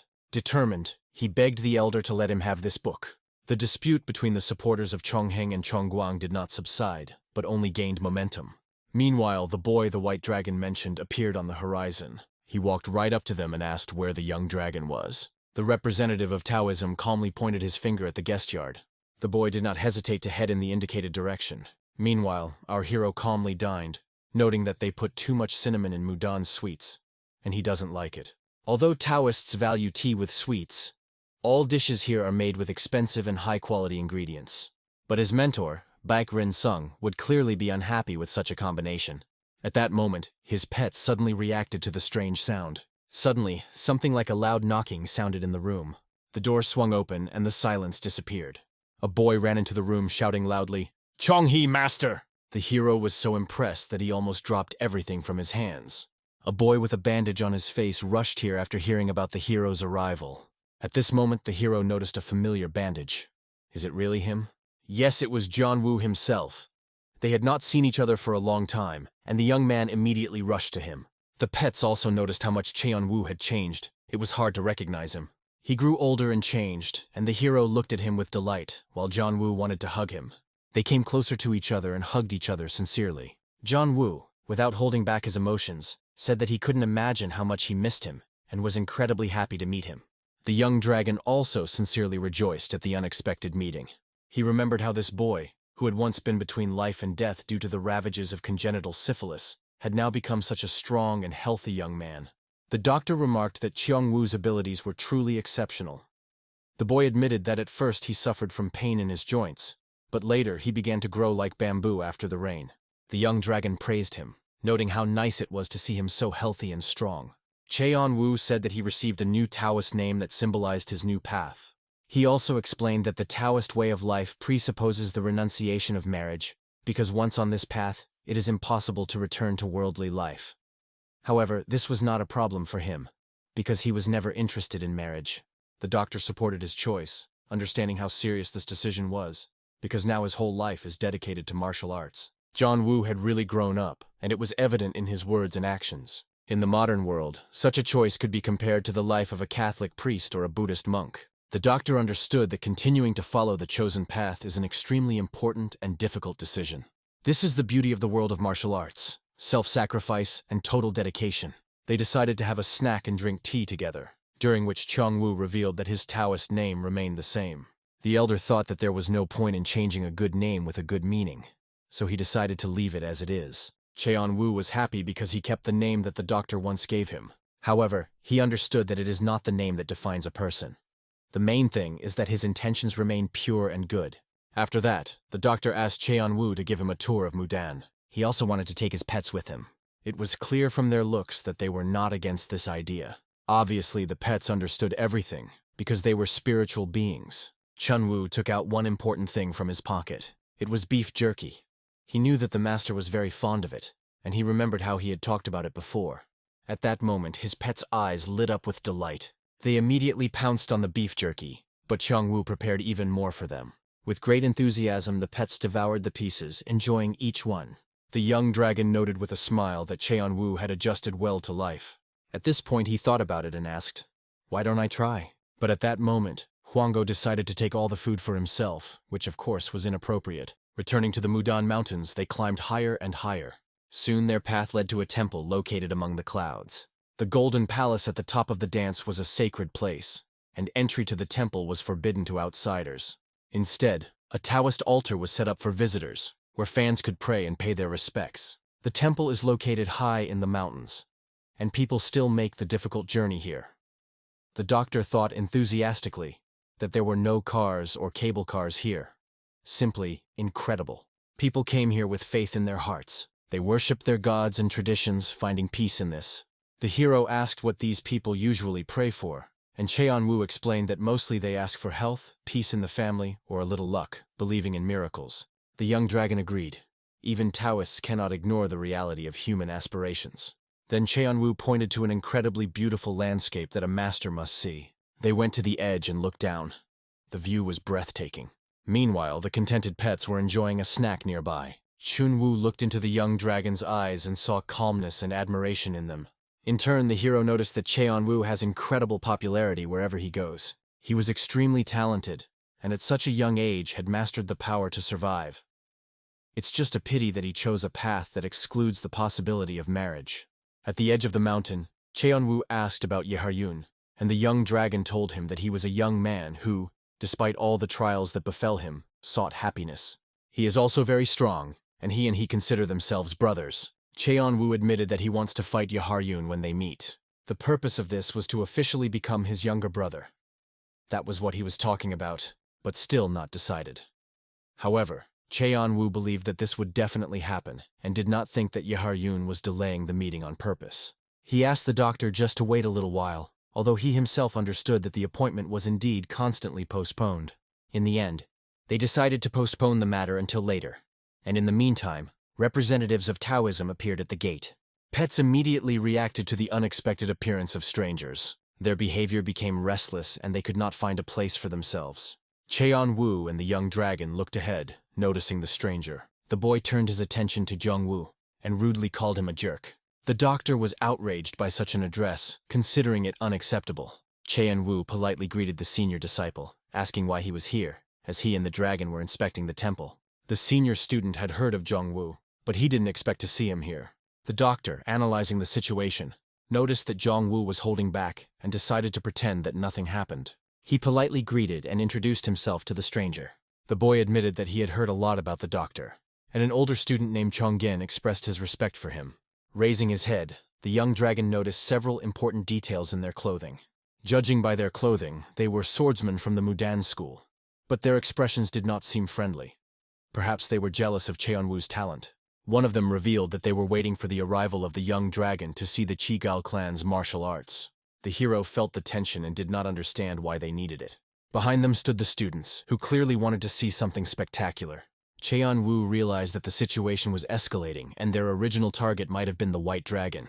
He decided to settle the situation, saying that the young dragon had just arrived and had not yet had time to rest after the journey. However, the swordsman only scoffed, saying that this was a unique opportunity for them, since Chi-gal's art had almost disappeared, and they could not miss such a chance. These words sounded like a provocation aimed at the White Dragon.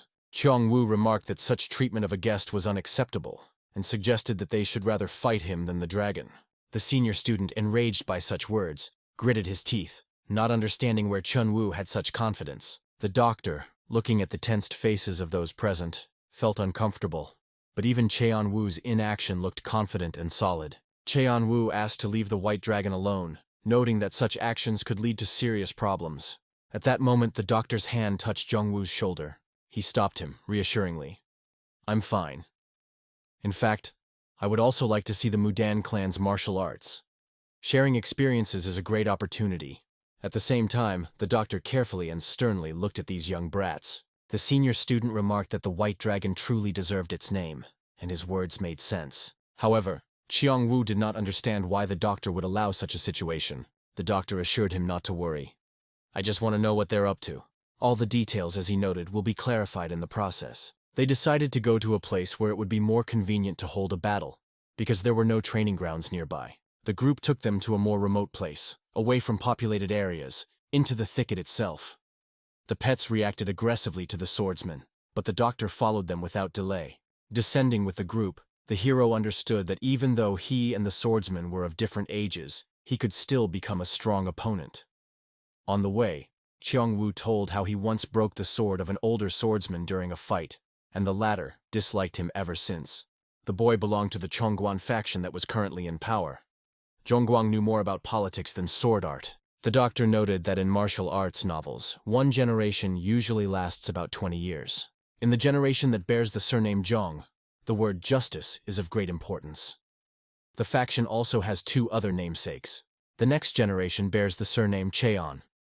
The first apprentice with the surname Jeon has risen to the rank of elder and now oversees the training of new warriors, dividing these responsibilities between the apprentices with the surnames Jeon and Jeon. Also, Baekrin Sung's student may be considered equal to his teacher, which makes the situation even more tense. The boys seem to have started an argument and most likely are leading the doctor with some ulterior motives. Perhaps it all has to do with the matter of the ashes and the situation with the Taoists under Chongguang's rule. It's known that he can't use one hand and lost his position as an elder, but that's an old story, and Young-woo only knows about it superficially. Now the doctor had a better understanding of how things worked in this system. He must have done a lot of research to find a way to regain mobility in his arm. Even the most famous doctors found it extremely difficult. There was even a case when he turned to a strange old woman. But after a bloody fight, she replied that nothing could be fixed. Come to think of it, after gaining a dual energy martial art, he might be able to solve his problem. At this moment, our hero realized exactly what Chongguan was up to. Before, he had no idea about the martial art of two energies. But now it became clear that the problem was related to the nervous system. Even the wondrous old woman of bloodshed couldn't fix it. So, Master Chongguang is desperate to master the energy spirit martial art, and Taoist Honggen belonged to his faction. Now the puzzles began to form a single picture. To begin with, the doctor decided to find a way to get along with them. They arrived at the site, and the question arose, what will be the rules of this fight? Whoever gives up first loses. But what to do with the use of weapons? One of the swordsmen suggested using real swords. Jong-woo understood that the reason for this proposal was obvious. They wanted to test the power of the White Dragon. Then he decided, maybe it's better to go out himself instead of Chung-hee. But if swords are offered, he has none of his own. The swordsmen generously offered to use their weapons. One of them drew a sword from its scabbard and threw it onto the battlefield. Several more swords were thrown, all with bare blades. Each sword was unique, and their weight could be felt even from a distance. The hero saw a sword flying towards him. He understood that he could get hurt, but it was necessary to catch the sword. The sword spun in the air. Chong-woo deftly caught it with his hand, feeling the pressure of the swordsman's gazes looking down on him. One of the boys remarked that this sword suited the doctor very well. The doctor felt that such behavior is real rudeness. These brats were clearly trying to provoke Heng. He understood that they should not give in, but he decided to wait for them to make the first move.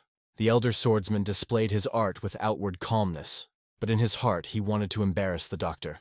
The hero sensed the evil and vile intentions of this young man. The elder swordsman's friends watched, waiting for the moment when they could appreciate the doctor's skill. Qianwu doubted if the white dragon could stand up to such a strong opponent. The boy looked down on the doctor, confident in his victory. Confident in himself, he sharply rushed into the attack. The doctor calmly took a fighting stance, ready for a fight. As the enemy approached, he used Mudan's 8 swords technique. One by one, the swords headed straight for our hero. The attack was powerful, with all 18 hits applied. For a contemporary Mudan, this was an outstanding achievement. Changgun watched intently, waiting to see how the doctor would react to his technique. The powerful energy of the attack was filled with a thirst for death. But the doctor understood that compared to the opponents he had faced before, it looked shallow. He deftly dodged every blow, moving with incredible speed. His maneuvers were so impressive that he seemed elusive. Chonggen began to worry, realizing that his opponent's strength was far beyond expectations. The doctor swung his fist sharply, leaving no chance of retreat. His blow hit the boy right in the stomach, causing him to almost drop the sword from his hands. The young man yelped like a frightened dog, and it seemed that he almost peed himself from fear. The boy's friends looked in disbelief at their leader, who was clearly losing control of the situation. After being hit hard, he was breathing heavily as he tried to recover. Gasping for air, the boy seethed with anger and sought revenge. No longer hiding his intentions, he shouted at the doctor, "This bastard must finally die." He delivered a powerful series of blows, trying to destroy his opponent. The sound of swords flew across the battlefield, but our hero dodged each blow like water running through his fingers. The students looked on in amazement, not believing that it was possible to evade such attacks. They knew he was a doctor, but where did he get such fighting skills?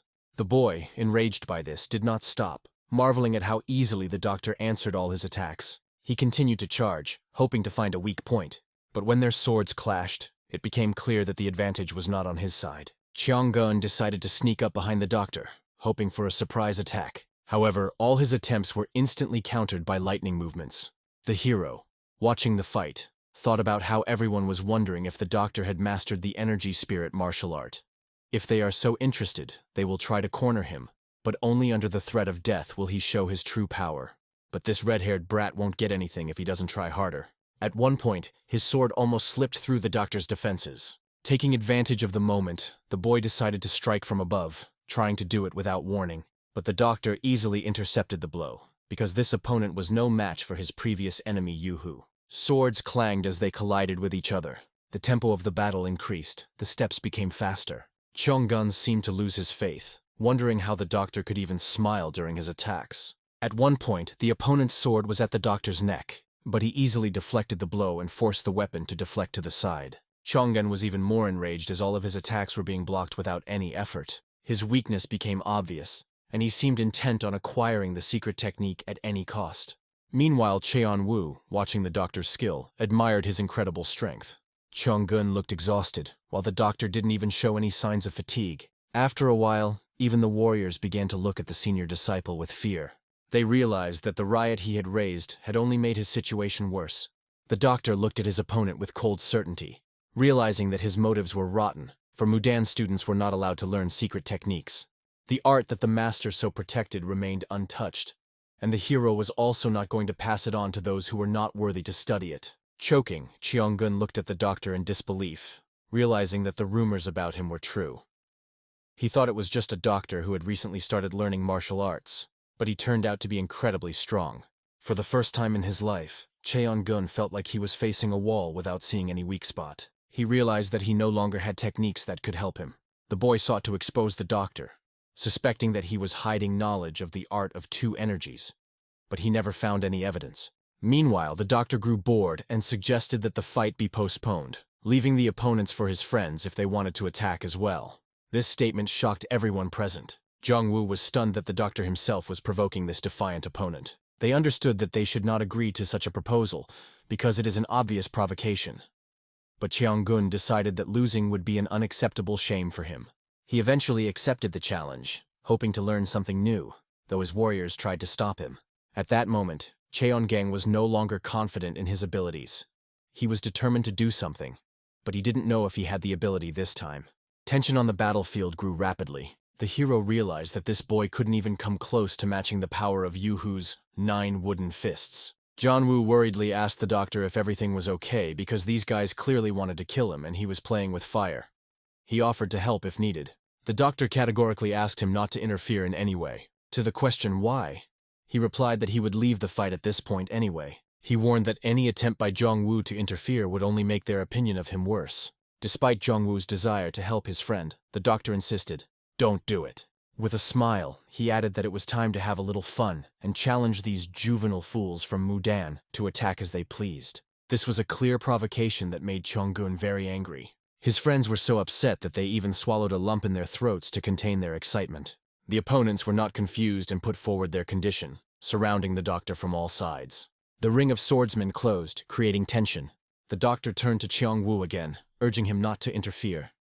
"You are now a Taoist and should only move up." This phrase struck Jiangwu and was forever etched in his memory. The doctor's sword rang like an arrow ready for battle.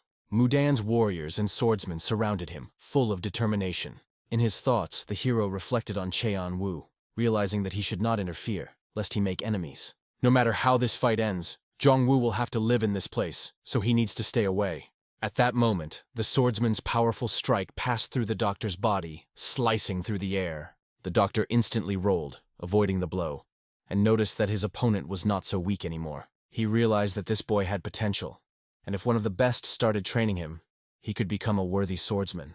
Everything the doctor did, he did with his friend Jianwu in mind.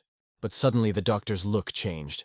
His pupils widened in surprise. He saw the power-filled battle energy begin to disperse around the opponent, creating an incredible impact. The doctor felt himself in a new state. His resources and energy were completely restored. Gathering his strength, he ran up to his opponent and destroyed his defense with one stroke of the yin-yang sword. The battlefield froze in silence, leaving only one question. What kind of doctor is this who possesses such powerful martial arts? Cheon-gyun, having received a crushing blow, fell to the ground. He rolled down, unable to keep his balance. It was the true art of cold-blooded swordsmanship. The doctor demonstrated an incredible mastery of martial arts, leaving everyone in awe. He once again asked his friend not to interfere, assuring him that nothing was in danger. The doctor told Jiangwu not to worry, he has everything under control. The two opponents split up, trying to attack from different sides. One tried to get behind him, preparing a blow. But the doctor quickly parried the attack of this brat. Not only that, he grabbed his arm, completely controlling the situation. Skillfully twisting his arm, the doctor made him feel severe pain. When the boy laughed, trying to hide his weakness, the doctor smiled and joked, "Don't worry, I'll treat you later." At that moment, the boy felt incredible pain in his hand and fell to the ground. Meanwhile, his friend charged with a sword. Looking at him, the doctor thought, "It's a shame he uses a sword. If he gets hurt with it, it will be difficult to treat him." However, the doctor decided to surprise him. Changing position, he quickly found himself at the bottom side, smiling his wicked smile. The boy understood that the situation was becoming dangerous, but he could not do anything. The doctor only smiled slyly, clearly controlling the situation. After striking, he advised, "It will hurt less if you stay where you are now." The cries of the little swordsmen from Mudan could be heard in the courtyard. Their pleas carried far and wide. This caught the elder's attention. The elder was worried about the commotion that broke out on the training ground. After a while, all the opponents were lying on the ground, and the doctor was standing over them, calm and confident. The doctor walked over to Cheon-gyun, who was lying on the ground, and asked with a smile, "So, are you happy now? Sit still, and don't move until you get up again." If it was an ordinary person, he wouldn't have done this, but Mudan warriors recover much faster due to their internal energy. The doctor began to examine the other opponents, who were also badly injured in the battle. Cheon-gyun thought as he stood up, "This crazy doctor. He breaks us and then restores us.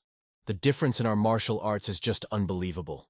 But most of all, he wanted to know if the doctor had the dual energy technique. However, the doctor's power was so impressive that it made him afraid. He remembered how the doctor easily defeated even the older students, causing them serious injuries. This could be cause for complaint, but now the situation was clearly not on their side. And suddenly there was a sound in the air. It was simply unforgettable.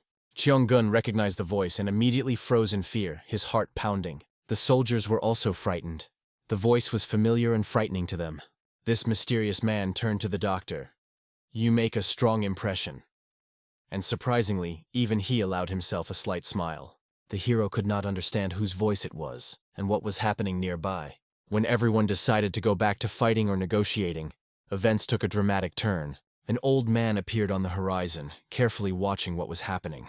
The old man had not seen such a sight for a long time and looked pleased, but at the same time asked, "What are you doing here?" The hero was stunned. When the old man approached, it seemed that he appeared from nowhere. He stood right in front of them, his voice echoing nearby, and his very presence felt like that of an extraordinary master. The questions remained. Who is he and why did he appear here? Suddenly, Cheon-woo bowed low, showing respect to the master. The warriors also bowed their heads before the old man, realizing who he was with obvious fear. Our hero did not fully understand who this older uncle was. He assumed that he was the oldest and most respected member of the clan, and perhaps the only one who had not yet become immortal. Perhaps this is the one the master was referring to. A legendary martial artist. One who can move mountains and reverse rivers with his fist is known in Marima as the Emperor's Fist. Cheong-gyun trepidatiously expressed his respect, timidly glancing at the old man, who examined him carefully and remarked that he looked pitiful, but there was nothing he could do about it. Suddenly the uncle made a sudden movement. His dynamic movement was so rapid that it was difficult to see anything. Everyone present felt a lightning strike. The boys immediately hit the ground.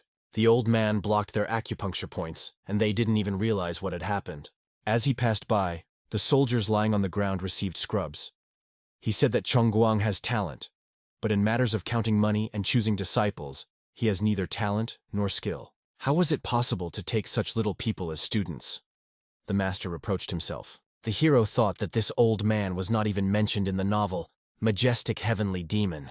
Besides, if Ye Har-yoon starts his active activities in Marima in 8 years, maybe this old man will have passed away by then. The old man looked at Cheon-woo closely and asked whose disciple he was. The boy explained that he had not yet decided on a master. Hearing this, the old man was delighted. He noted the huge potential and incredible energy in this boy, adding that this is very good, because he still has a chance to choose a worthy mentor. Our hero just watched from the sidelines, not daring to intervene. The old man sternly ordered everyone to get up off the ground. In his mind, he was evaluating Jong-woo, realizing that the boy was a valuable talent, but he had not yet chosen a mentor. After that, the old man turned his gaze to the young master Cheon-hee. He began to slowly approach him. The hero looked warily at the old man, sensing something unusual.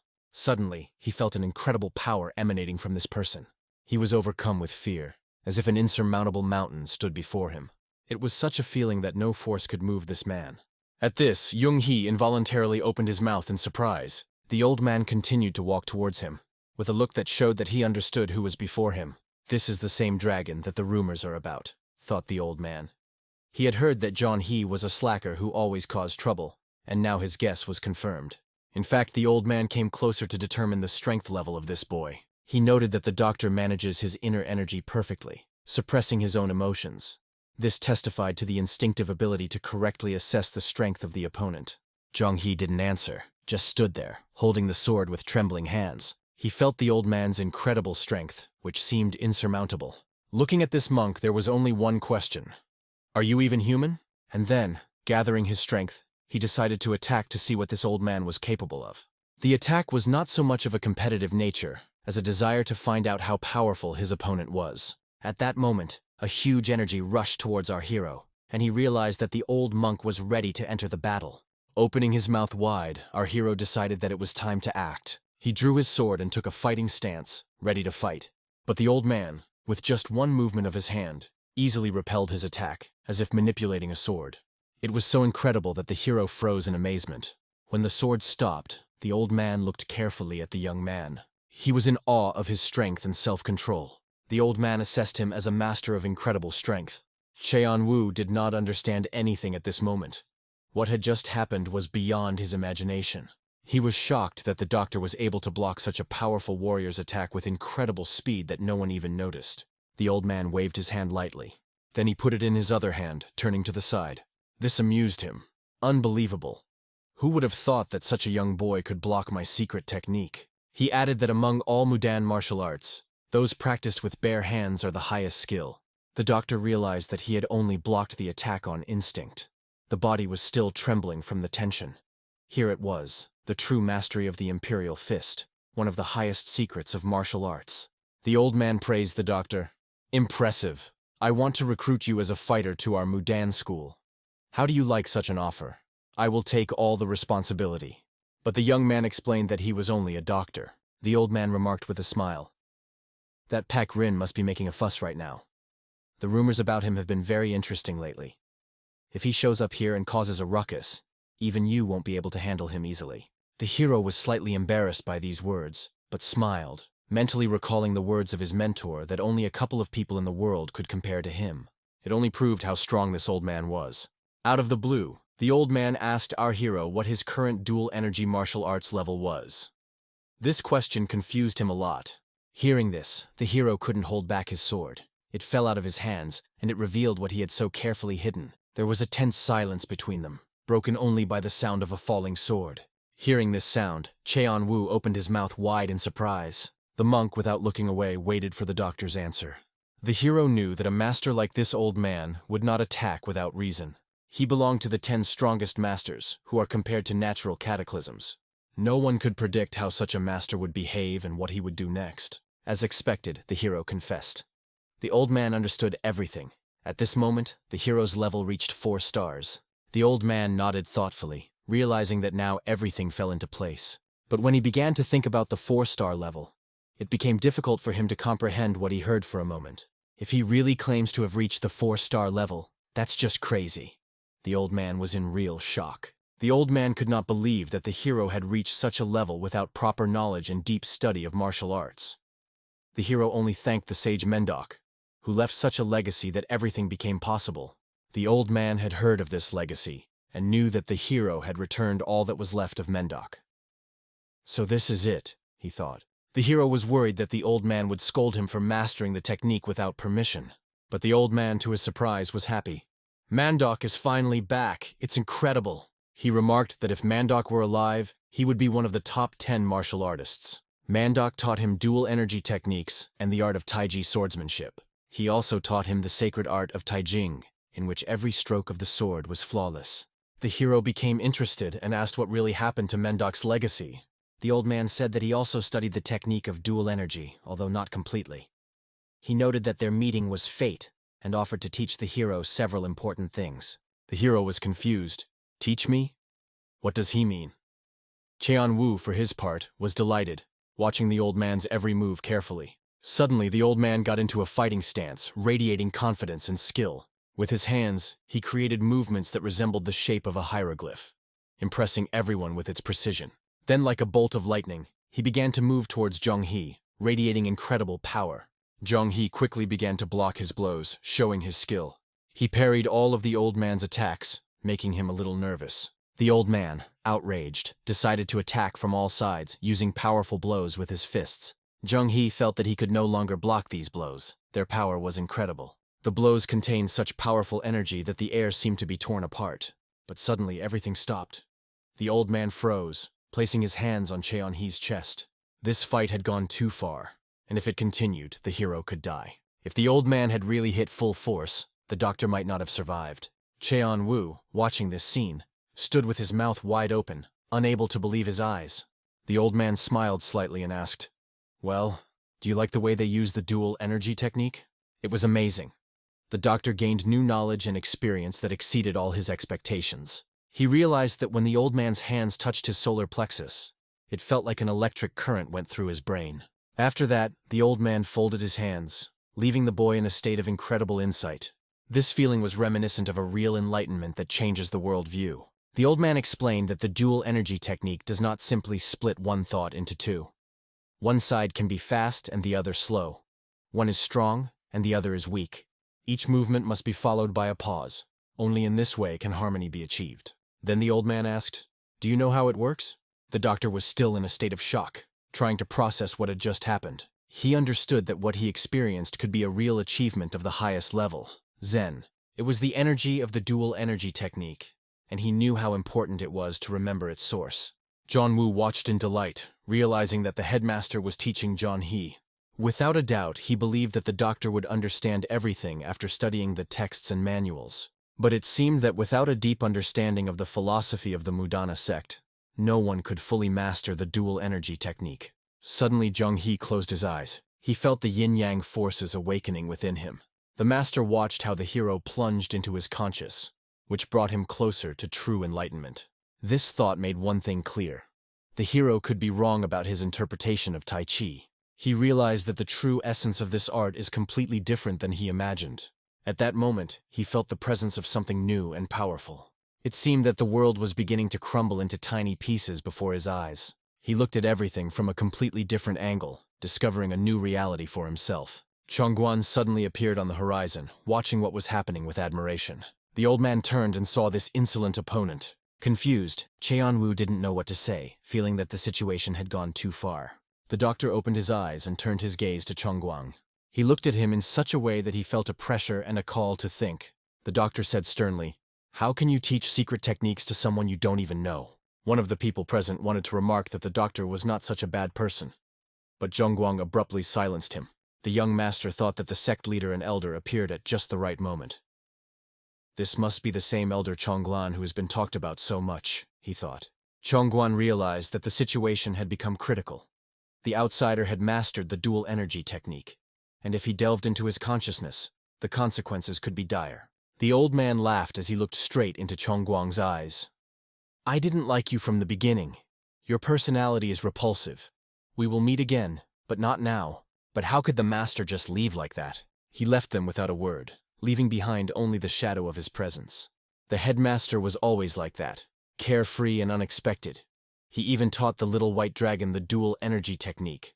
But what were his true intentions? It was dangerous, and Chongguang was sure that if everything remained a secret, he could turn a blind eye to it. But now everyone will know about it, and it will definitely cause controversy. The leader sighed heavily, realizing that things were not going as he would have liked. He knew that the old man had good intentions, but all this could cause chaos in the Mudan sect. Our hero straightened up, becoming slender, ready for anything. Our hero collected his thoughts and said, "Welcome, leaders of the Mudana sect." The sect leaders, looking around, saw the state of their warriors lying on the ground after the battle.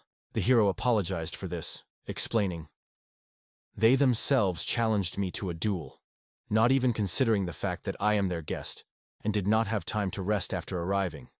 Besides, they attacked me altogether more than once." He asked not to punish them severely, noting that he himself agreed to the battle and gave them the opportunity to try their hand. The sect leaders understood that the White Dragon was an amazing person who deserved respect, because even in such a situation he did not lose his temper. The hero looked at Cheonwu with an indifferent look. Cheonwu was worried, hoping that Cheonhe would remain whole and unharmed, because the situation had gone too far. The leader suggested moving to the temple, saying, "This is not the place to talk to our patron."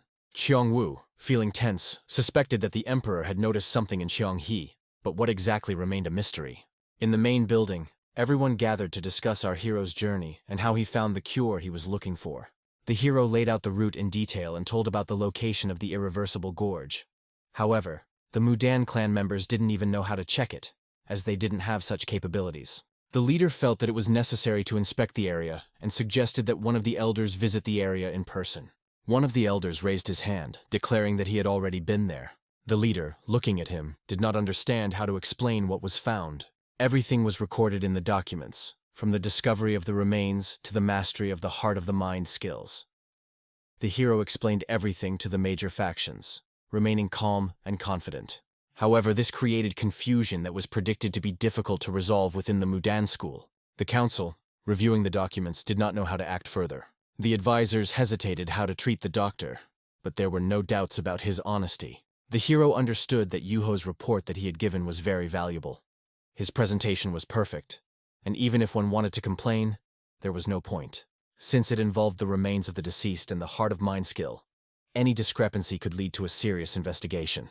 To put everyone at ease, the hero insisted that no questions be left and moved on to the next point, inviting questions. One of those present sharply hit the table. It was Zhongwan who stated, "What kind of prepared speech is that on his part? We're talking about a doctor. I've heard of the Chagall family and I know a lot of them are weird, but not to this extent." Yungwang added that it all seemed like a trick on the doctor's part to him. The hero calmly continued, explaining that the deceased's body had been cremated using the Chagall clan's 5-element technique. The relevant item 5.1 is specified in the documents. Everyone checked the documents and agreed that everything indicated was true. The council began to analyze this report in detail. However, one of the members of the council became very angry, although there were no reasons for objection. Everyone understood that it was impossible to find fault with the doctor. His arguments were impeccable. Chongguan could not understand what the confusion was and exactly what questions the council had. In the will of the deceased, it was clearly stated. First, the body should be cremated, and the ashes should be given to Mudan school. Second, the rights to things belong to the person who found them. Third, the dual energy martial arts can be studied, but must be returned to the Mudan school.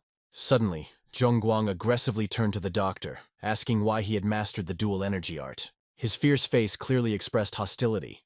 It was clear that he did not come with good intentions. The hero understood that there was no point in lying. He calmly admitted that this was true, but emphasized that he was only following the will of the deceased. The council listened attentively to these explanations, discussing them among themselves. Chongguan, meanwhile, exploded with hatred. It was just Uncle Mendok's will. How could you act on your own without the elder's permission? He added that this posed a serious problem for the school, as an outsider had mastered their school's divine technique. Now what will others think? He continued indignantly. Everyone present was a little saddened by Chongguang's words, but understood that there was some truth in them. They were worried about how the Chagall clan would react to their techniques being spread like this, and it raised many questions. They were aware that the young white dragon was not a bad person, but one could never be sure how someone would act in the future. This presented them with many questions that required serious discussion. Zhonghe watched the reactions of these people, and understood that the old man was trying to put him in a difficult situation. But he thought to himself, if that's his goal, then let him use Murim's methods. In any case, Zhonghe was prepared for this development and prepared a plan B in advance. While the board pondered how to proceed, the discussion continued. The leader said, going against the young white dragon is pointless.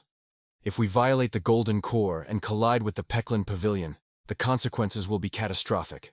But Chongguan objected, saying that the Mudan school had always relied on its own strength, not the Peklin medical pavilion or the Huangju infirmary. He emphasized that he considers the Huangju infirmary to be pious and more trustworthy. However, the leader noted that regardless of their prejudices, they should not overdo it. He then turned to the council, asking what they thought about it. Some suggested that the location of the Peklin medical pavilion would not have a significant impact on the school's reputation. Chongguang, raising his voice, hoped to offend the council members with his words. The leader turned to them. Why are you all silent? How could our school have come to this state in the first place? At this moment, the young white dragon realized that the discussion was taking a threatening turn. He realized that the Huangju infirmary was being discussed next to him, and the old man seemed to be threatening him. Suddenly, someone who was not even noticed by the masters entered the council hall. It was the old man we saw earlier. He, without any doubt, called everyone present fools. His appearance was not accidental. He came to assess how correct decisions they would make, and nothing else bothered him. The old man walked slowly between the advisors, looking each of them in the eye, radiating authority. He ordered them to make no noise and take their seats, demonstrating his undisputed superiority. When the old man entered the hall, the leader visibly tensed, and his gaze became more attentive. Chongguang thought with disdain, this scoundrel dumped all the work on me and now pretends to be noble. The old man remarked that nothing terrible had happened and offered to accept Qianghe as his apprentice. He noted that even a civilian, like the young head of the medical pavilion, has the right to this. This proposal surprised the hero so much that he did not know how to react. Everyone present at the meeting was also shocked, not understanding what was happening. What is this uncle even talking about? Everyone thought. Even the hero himself thought that it was already too much. But the old man continued. Teaching together is not unheard of in Mudan's history. It has happened 5 times. What if Peklin shows up? He added. Last time they left me guilty. The hero was stunned to hear that even his mentor was in debt to this old man. The old man continued, pointing out that Peklin must not have told Zhonghe anything. He remembered how in his childhood he saved the life of the current mentor of the hero. When the Green Dragon School sought revenge against their blood relative Chihal, it was the old man who put pressure on the Morim Alliance and stopped them. The doctor, stunned by these revelations, could not understand why his mentor had never mentioned his past, but he decided that there were probably good reasons for this and refrained from further questions. Everyone present, hearing these words, tensed up, realizing the importance of what was said. They understood that Fist of Mudan, although called an elder, is so authoritative that it is impossible to argue with his decisions. At the same time, many believed that the doctor's choice had ulterior motives. In the end, the elders decided to support Big Fist's words. The only one left displeased was Chongguan, who couldn't believe that the elder would allow such a thing. The elders were silent, although deep down each of them understood that the old man might be right. Meanwhile, the old man watched his new student with visible excitement and pleasure, as if new opportunities were opening up before him. The hero was at a loss. How should he react to this? He became the old man's apprentice without his consent, and one thought was running through his head. What kind of fool is this anyway? The old man decided to protect the doctor from any gossip and destructive decisions of the council, because he considered him part of their legacy and hope for the future. He especially emphasized that Chongguang should treat the doctor with respect, saying over and over again, "The only reason you're still here is because of kindness." After saying all he wanted, the old man left, leaving Chongguang in a state of deep indignation. For the doctor, this situation was extremely dangerous. The old man had said so many important and controversial things, and now he simply left. One of those present noted, "He is so talented that even the emperor supports him." Those present could not understand what was so special about this young guy that the old man made such a decision. The elder, upset, did not know how to cope with all this and thought, "Why does heaven make life difficult for me?" He even doubted if the doctor understood what it meant to be a sect leader. Chongguang ran up to the leader, asking what they were going to do next. Why is the emperor doing this? Are the elders just a joke to him? We can't turn a blind eye to this. But the leader understood that even if he complained to heaven, it would not change anything. He replied, "Firstly, the disciples who are outside the sects remain outsiders to us. But now he is the sole heir of the emperor. Because of this, I give him the sacred capsule and the Taijing." This statement shocked the council. It was something incredible. Chongguang nearly passed out at the thought of the sacred capsule and Taijing going to the doctor. The hero himself did not even understand how important these words were. But judging by the expression on the faces of those present, it was something extraordinary. After a while, the doctor went outside to breathe the night air and calm down. Thoughts raged in his head. What is happening on this earth anyway? He assumed that the elders, especially Zhongguang, would be against giving him the sacred capsule. However, everyone suddenly fell silent, leaving everything as it was, and none of them objected. At this moment, the doctor began to understand what the sect leader wanted to achieve. Even if he is cooperating with the Huangchu Pavilion, he knows exactly how strong the White Dragon Clinic is. And while the sage Mingel solves problems in such unusual ways, the sect leader probably sees this as a great advantage for Mudan. But the hero was aware that being a non-sect disciple could work to his advantage, even if the situation seemed ambiguous. He had already learned several secret weapon techniques, including the Bloodborne Elder technique. Taijin's strike, shown by the emperor, was also far from simple. However, the main problem remained. Would his own master accept his actions? The hero understood how great adversaries he and the emperor had been in the past. Once the emperor and his mentor fought, and this battle became a legend. He thought that if he had to face the emperor, it would help him understand how right his mentor was in his teachings. But even to imagine that two of the world's strongest martial arts masters could compete through a student seemed absurd. The doctor admitted that maybe he was being overly dramatic, and he wasn't really as important to them as he thought he was. Calling his dog Vanga, he decided to go. Wangu quickly rushed to help, and together they waited for an answer from the master. Meanwhile, the sky was painted blood red. In the wasteland where the old abandoned house stood, another scene unfolded. Old Chongguang was asked if he would accept the immortal blood path. He answered in front of the man in red that he was ready for anything if it would help him get his hand back. The man in red warned, "If you choose the path of immortal blood, there will be no turning back. Are you ready for this?" Chongguang no doubt shouted that he was ready. Then the man in red said, "May the path of blood be with you." At that moment, the aura in the house tensed up, filling the space with a heavy feeling. The man in red disappeared, dissolving into thin air, as if he had never existed. Chongguang couldn't even sense her presence. It was definitely an experienced master. A roll of paper appeared in front of him, inside which lay a red pill. Chongguang took a closer look at the pill to make sure it was really her. It was a very strange thing. It seemed as if something was alive and moving inside the pill. He understood that he would have to eat her, because the sect leaders and the sage Mingel were the ones who made him like this. Now he faced the final step, carefully considering his decision. Chongguang was certain that the Mudan sect was rotten and it was time to change things. He thought with disdain, "They call themselves Taoists, but they never trusted me with the dual energy technique, even when I was left without an arm." To him, these people were no longer Taoists or brothers. He felt a deep resentment, remembering how heartlessly they had treated him, knowing the hardships he had gone through. Is the Little White Dragon Clinic more important than me? A person who has devoted his whole life to the sect? He thought bitterly. What is so special about the deceased's will that I was not given the dual energy technique? Chongguang thought furiously. He was breathing heavily, clutching the red pill in his hand, as if trying to control his emotions.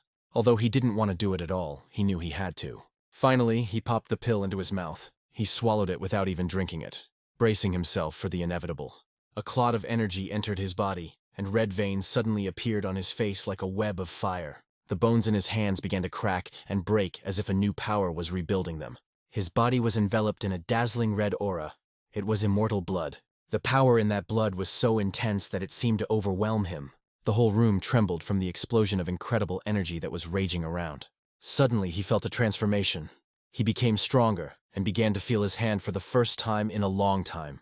If I wasn't given the dual energy technique, then I would follow the path of immortal blood, he decided, feeling a rush of determination. At that moment, the old house erupted, filled with red energy emanating from Chongguan. That night, everything around glowed with a blood-red light, as if nature itself felt a change. Zhang He accomplished his mission. He returned the remains and passed on the dual energy technique. Everything was done as the sage instructed in his will. He thought that he had completed all his affairs and now he could rest easy. But the title of sect disciple, which appeared out of nowhere, suddenly became a problem. Princess Juha, Her Majesty, as well as the blood-born elder became very emotional as they all tried to win Zhang He over to their side. He was moved when he learned how close the master was to the first emperor. This connection could prevent the master from rash actions that could upset the balance. He knew that in the Muram world, regardless of whether you serve the Orthodox school or the Dark Forces, you can never forget the name of your benefactor. Having finished his thoughts, he wrote a letter to his master. He understood that he needed to wait a little until he received an answer. With the help of his faithful dog Wanggu, the hero decided to send a letter. A few days later, Zhang He knocked on Zhang Wu's door, wanting to enter. What happened?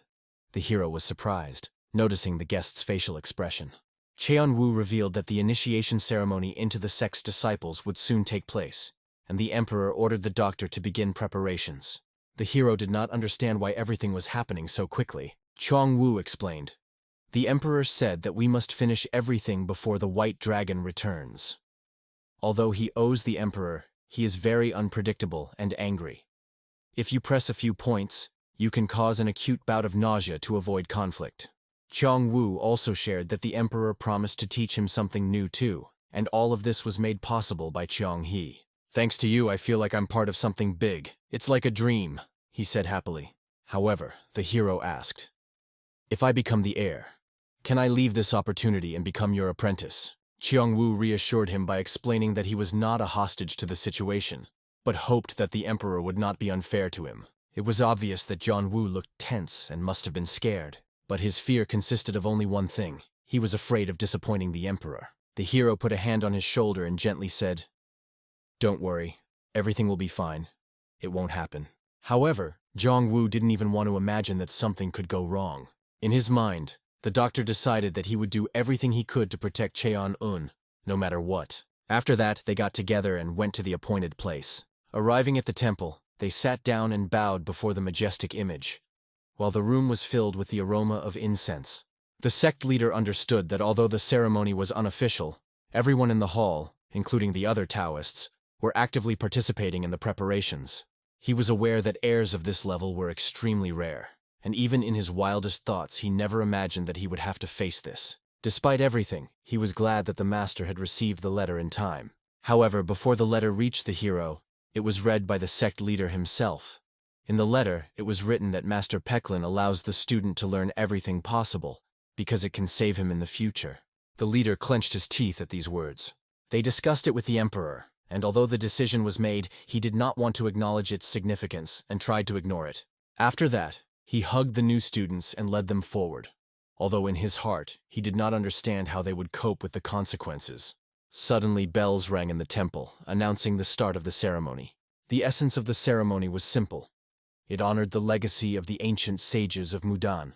Words of loyalty were pronounced, and the hero was solemnly announced as a new member of the sect.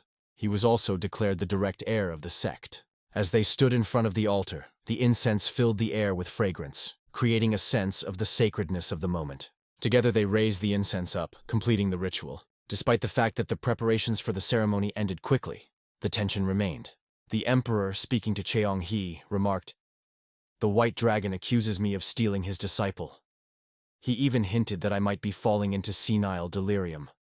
But the fact that he still gave permission means that he thinks it's best for you, John He. That's the kind of person your master is, always thinking soberly, without emotion. The hero was sure that the white dragon was still angry, but he considered it a payment for old debts. After these words, he wondered what exactly the emperor had in mind. The emperor continued. The old man has been alive for a very long time, and soon he will leave this world. One day he will ascend as a deity, and he will no longer be here. The white dragon understands that. In the novels, when the bloody path of the heavenly demon began, the sage Mingle was not around, and when the Mudan sect needed help, no one could find it. The emperor predicts that this may happen again. That's why he's so happy to see you, Cheong-hee, as his apprentice, the emperor said. I hope you can help the Mudan sect when the time comes. The hero did not know how to answer this. What does his phrase mean? When the time comes? Thought Cheon-hee, puzzled by the emperor's words. There were many questions in his head, but the master just turned around and went to the ceremony. During the ceremony, the hero decided to check the emperor's pulse, but doubted whether it should be done. He thought, the emperor is not my patient and did not ask me for an examination. It might look ugly on my part. However, it was very important to Jong-hee, and he still asked for permission. The old man, thinking, held out his hand to him. If that's the case, he said, even smiling slightly. But the emperor was closely following Cheon-hee's actions, analyzing him. When the emperor showed his hand, the doctor began to examine it. Using his technique, he analyzed the emperor's condition. He discovered that the old man's heart was fine, and all his problems were only related to age. The emperor's body was tired from the many battles he had fought during his long life. The old man had reached the limit of his capabilities. If he doesn't ascend as a deity soon, he'll probably just die. This, of course, was far from the most pleasant news. The old man joked, "The doctor can't cure me. You just laugh at my determination, although I haven't seen such a thing in a long time." In response, the hero thought that if the old man had treated everything more simply in his youth, he might have been in a better condition. But, on the other hand, if the emperor had not fought then, he would hardly have become emperor at all. Martial arts are about risking your life for practice and improvement. If you don't take risks, you will never become a true master. Only a shadow of potential achievements. He who avoids battles will be only a simple vessel, incapable of reaching new heights. It was clear that the emperor was completely obsessed with martial arts, but despite this, he had no regrets. However, he is worried about what will happen after his departure. It's easier for me with two students, the old man thought. One oversees Mudan's internal affairs, and the other is a martial arts genius who will leave his roots here. He was sure that with these two things the sect would do well for the next 30 years. But there is one problem. These two fools are very hot-tempered. The doctor got a little angry at the emperor. You can say whatever you want about me, but leave Chong-un alone. He has the best character of anyone I've ever known. But the emperor, smiling, remarked, every time he opens his mouth, it seems as if he released 1,000 vipers. His words are a real poison that can be felt a kilometer away. The hero felt puzzled by such words. No one, not even Sage Mingguel, seemed to understand Cheong-un. But he'll change his mind when he sees how Cheong-un does the right thing, the doctor thought, defending his friend. At this point, during the discussion, Jong-un's ear began to itch. Surely someone remembers me, he thought, feeling awkward and a strange foreboding. The next day it was time to decide exactly how to teach the new students. The emperor decided to teach his students the same way he had been taught, noting that the success of their studies depended only on their efforts. He also noted that although it wasn't much that he could give them, the Chagall clan's mystical divine art technique was very impressive. The emperor hoped that the doctor could quickly fill all the gaps in knowledge in one day, but he himself was not sure of this. Emphasizing his opinion, he noted that the doctor is not like those who promise a lot in their youth, but do not achieve anything. To his surprise, the emperor began to sympathize with him. Everyone who joins the Mudan sect must know these basics, whether they are sect disciples or newcomers. If they don't learn it by nightfall, the bell will ring, he said sternly. The old man became extremely serious. His posture and gaze changed, causing tension in the air. The students did not know how to react and only smiled awkwardly, not realizing the seriousness of the situation. The emperor unexpectedly allowed them not to call him master, even formally. You are heirs. You don't need to treat me like an ordinary mentor. When the disciples asked how to address him then, the emperor replied, call me what you like. For example, I like to be called Emperor or Taijing Emperor. After a short pause, the Emperor, with a smile on his face, invited the students to call him simply Grandfather. The students were shocked to hear this. They could not believe that such informality was acceptable. Why not? Asked the old man. If I had a grandson, he would be as intelligent and noble as the doctor. So let them call me Grandfather. The hero thought, maybe I really fit the type of his favorite old man. The disciples agreed to the new address of Grandfather, and then Cheon-woo was asked what he would like to call the Emperor. Cheon-woo looked a little embarrassed. He had never had a master, and this was his first.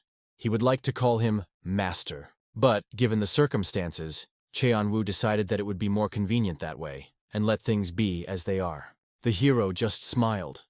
As the sect leader said, the Emperor is very eccentric and different from everyone else.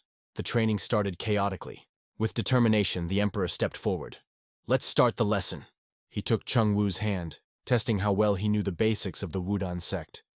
If you don't take training seriously, you'll have to start over. Chung-woo confidently promised that he would not disappoint the Emperor. The Emperor then switched to the doctor. If that's the case, then I guess you've already learned everything before my arrival? The hero just waved at Chung-woo, hoping that he would return alive and well after his training. They waved each other's hands and went in different directions. At this moment, the doctor went deep into the study of the material. It was not easy for him to read the sacred scriptures of Taoism, but he understood that at the heart of the mystical divine art was cramming, and it was still incredibly fascinating. He thought about internal energy, imagining it as water moving smoothly. Focusing, he felt the energy moving through his body. In his imagination, the muscles became clouds, and the bones became mountains. If the energy is correctly distributed along the meridians, then Taijing does not need to be divided into yin and yang. After some time, the master returned, and the doctor managed to study all the material before his arrival. The old man could not even imagine that the students from the Chegal clan were so capable, but he decided that a new stage of training would begin tomorrow. After these words, he left the students, closing the door behind him.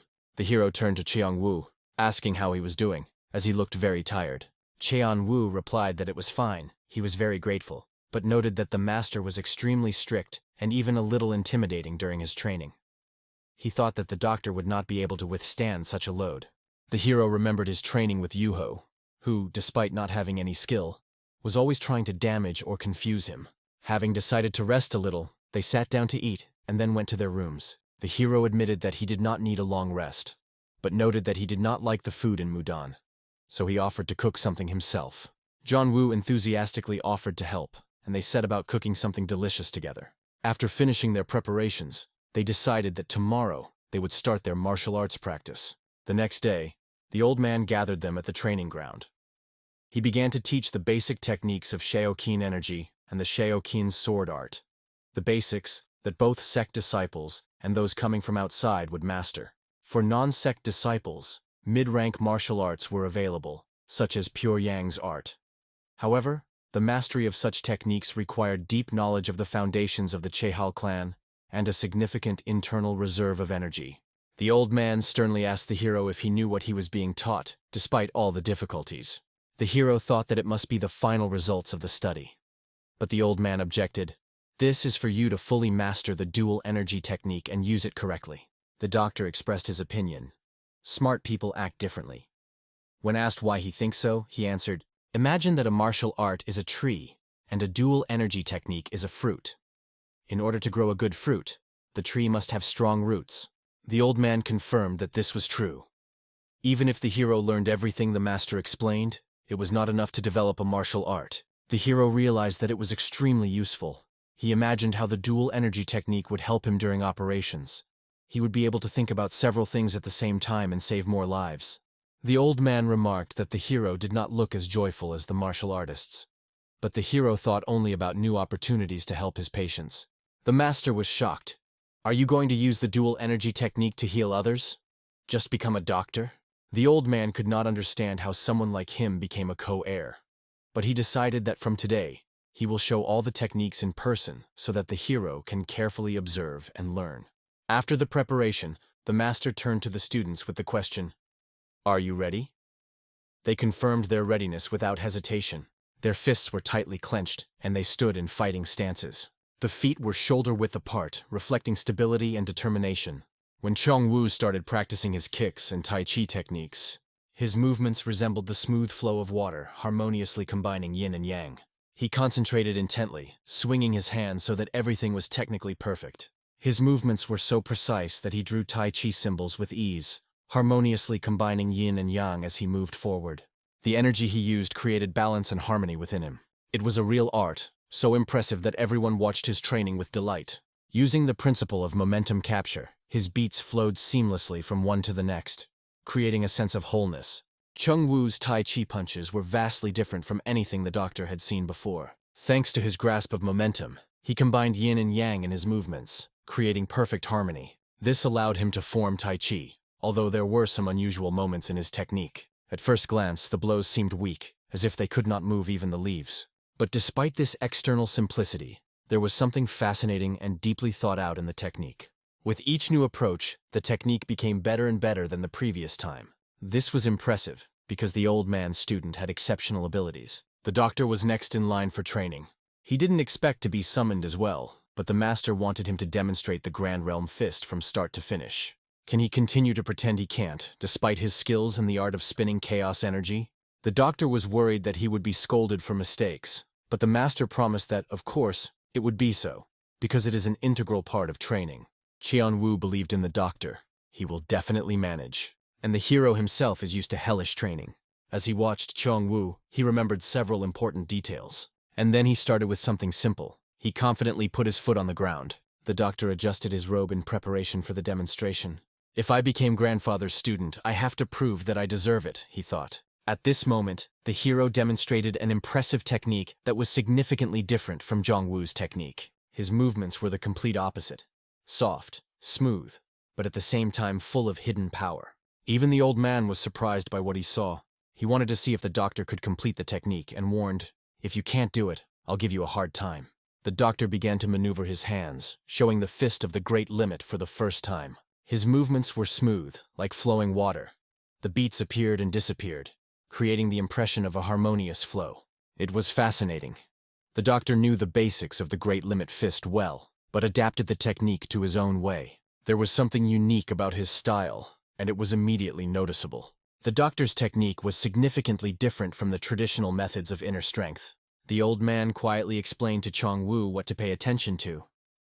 This is not just a great limit fist. It is a technique that can be called a great elemental fist. He was sure that in front of him was a genius who understood the essence only by observing. Impressed, the old man called him a talent. "The doctor is a real gem," he remarked.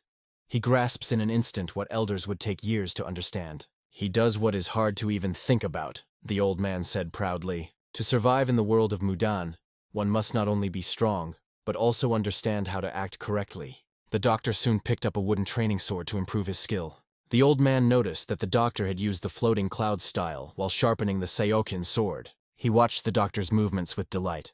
All the water energy he had accumulated was put into the wooden sword, giving it incredible power.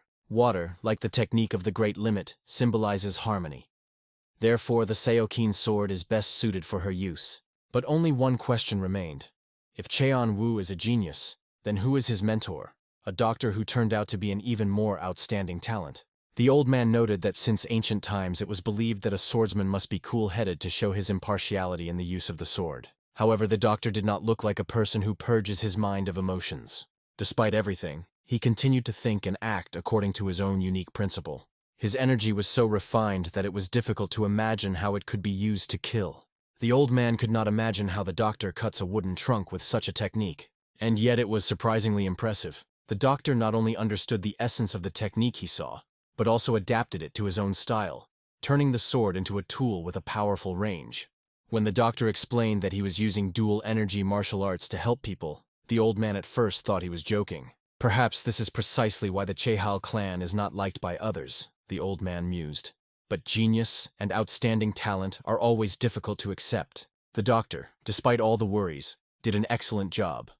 The old man confirmed that the Great Limit Fist technique was not similar to the Seokin sword technique, but understanding it opened up new facets of the martial art. "Now we will hone the basic skills. This will help us to understand the technique of two energies more deeply," said the old man. The doctor began his studies with enthusiasm. ready to memorize everything down to the smallest details. The old man jokingly recalled how he was taught by white scales, noting that, despite his best efforts, the doctor's training seems even more difficult. After training, the doctor felt hungry. He offered to treat the old man to something delicious, because they couldn't eat it all themselves. The old man realized that the students were cooking on their own, because he didn't like the food at Mudan either. The old man remarked, "Your food is definitely better than many. Even spirit beasts always only choose what you cook." The animals perked up when they heard about the food, and it was clear that they were hungry, as they were every day. The doctor quickly prepared something simple, and the old man remarked that it would be interesting to teach even these babies, spirit beasts, combat techniques. "Why not?" said the old man. "Paws or wings can be considered fists. What does it matter what they look like if they can punch?" The idea immediately intrigued the doctor, and his eyes lit up. If it's possible, it's just brilliant, he thought. But before starting the training, they decided to have a snack, because the animals were already barely holding on from hunger. They went to a place where they could have dinner. The doctor looked at the old man and thought, well, he's an eccentric, but eccentricities suit him. 2 weeks have passed. They ended up near a picturesque waterfall. The hero thought about how fast time flies. I've already mastered the basics, but why can't I fully understand elemental martial art yet? He thought. However, his level had increased from 7 to 8 stars, and the speed was surprising even to himself. And what about Chongwan? He has quieted down, although before he acted as if he was going to destroy me, the hero thought. Chongwan seemed to have distanced himself from everyone, perhaps hiding somewhere and training in secret. Meanwhile, the grandfather pressured the Council of Elders, forcing them to accept the changes in the hero's status and to agree on the attachment of part of the statue of the primordial Heavenly Lord. It's good that now my grandfather is standing behind me. You can go there without any problems even by yourself, thought the doctor. Because of the changes he brought about in the structure of the council, the elders did not even look him in the eye. Today is the time to take advantage of this and do something, he decided. The only question that remains is where exactly should he go? Climbing up the flank, Cheon-woo was already feeling tired, but the doctor encouraged him. Just a little more, we're almost there. Although there was no precise indication in the records as to exactly where the scroll was located, it was said that it must be hidden in the oldest and largest statue of the primordial Heavenly Master. Fortunately, both the large statues are located in separate places where rarely anyone comes to worship. Soon, when our hero rose, he remarked that the place was wonderfully quiet and secluded. He asked his dog Wang to inspect everything carefully and return as soon as possible. Wanggu dashed off, surveying the area as the hero prepared to act. The statue looked ancient and monumental, radiating majesty and mystery. The doctor bowed low to her, paying his respects. If I find this scroll, I will take proper care of it, he thought. He moved closer to the statue, full of determination. He began to climb on her, trying to get a better look. When he managed to jump higher, he began to carefully inspect all the details. The scroll must be here somewhere, he thought, searching from all sides. He felt every inch of the statue with his hands, trying to find what was hidden. He ran his hand over the surface, carefully looking for the slightest hint. I did not find anything for a long time, and decided to check the other side. Finally, he felt a strange energy emanating from a single point. He began to pull at her, hoping to find the hidden secret. Finally, I found it, he thought, pulling at the hidden thing. Pulling out the scroll in his hand, he felt a wave of joy and relief. I did it. The hero was happy that he was able to get such an important thing. But what exactly was written on the scroll? After reading a few lines, he realized that it was a top-secret document. I guessed that there would be a secret scroll, but its contents were not mentioned in the novel, he thought. He couldn't even imagine that the technique of the Great Realm Wisdom Sword would be described here. This technique was one of the strongest sword arts, and was one of the 5 lost sacred techniques. In the novel, it was mentioned that only charred fragments remained from this technique. When Mudan was finally corrupted, an unknown Kadoas, whose name was not mentioned, passed on the secrets of the demon cult and joined them. This traitor set fire to the mountains that were his native palaces, destroying numerous temples. It was then that the Mudan elders discovered the statue of the primordial Heavenly Lord, behind which they found this scroll. This is how the scroll was preserved, but only by a miracle. The ancient sages did their best to preserve Mudan's heritage, but even this could not save them from the schedule. How can children burn their parents? The hero asked himself, outraged by Mudan's fate. How could everything turn out so disastrously? These thoughts did not give him peace. There was only one thought in his mind. Who could set Mudan on fire and destroy everything? After reading the writing, he realized how valuable the Great Realm Wisdom Sword was. It was worth the risk, he decided. Now I will be able to prevent the Elder from dying in the future. The hero was extremely happy to find this scroll, realizing its importance. The hero was so happy to find the scroll that he decided to treat his faithful beasts. Together they descended the mountain, enjoying the achievement. But descending, his head began to swarm with thoughts. What to do with the found scroll? Maybe burn it? He understood that researching the two-energy technique had already brought a lot of trouble, and if he came back and showed the scroll, there could be even more trouble. Maybe pretend nothing happened, he thought, but then his conscience woke up. She, as if in a doctor's gown, looked at him with stern eyes. How can you think that looking at these amazing records? This is the Great Realm Wisdom Sword, a real treasure. His conscience insisted that he would regret it if he destroyed these beautiful records. Burning this scroll would be cruel, she insisted.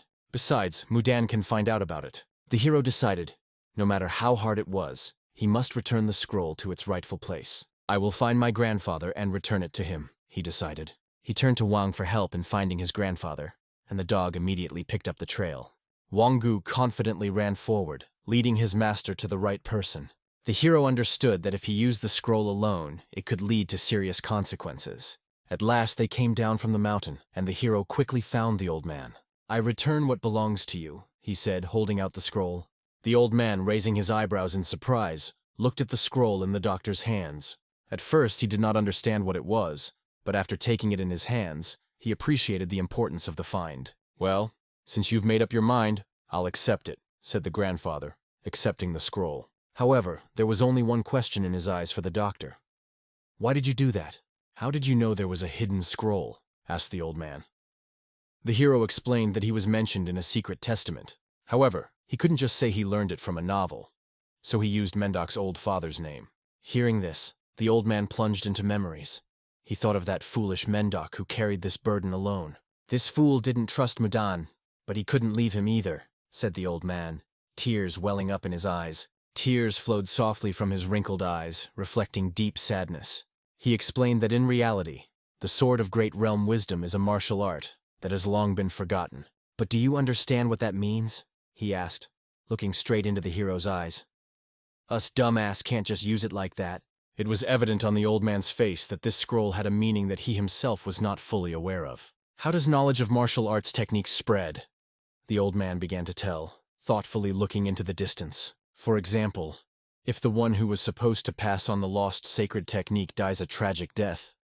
Falling into a conspiracy or under the influence of a spell, he added, filling the words with anxiety. The old man explained that a world with secret technology was always created as a safety measure just in case. This also applies to the Great Limit Wisdom Sword.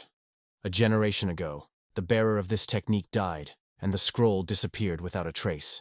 If he died, it means only one thing. There was a battle, said the old man with conviction in his voice.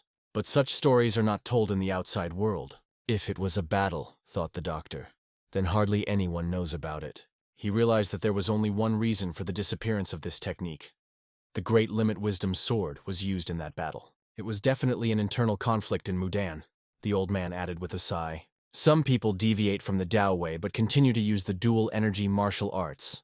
However, with the Great Limit Wisdom Sword, this is impossible. This technique is extremely difficult to impart because it depends on the character and ability of the student. It is not available to an exile, continued the old man.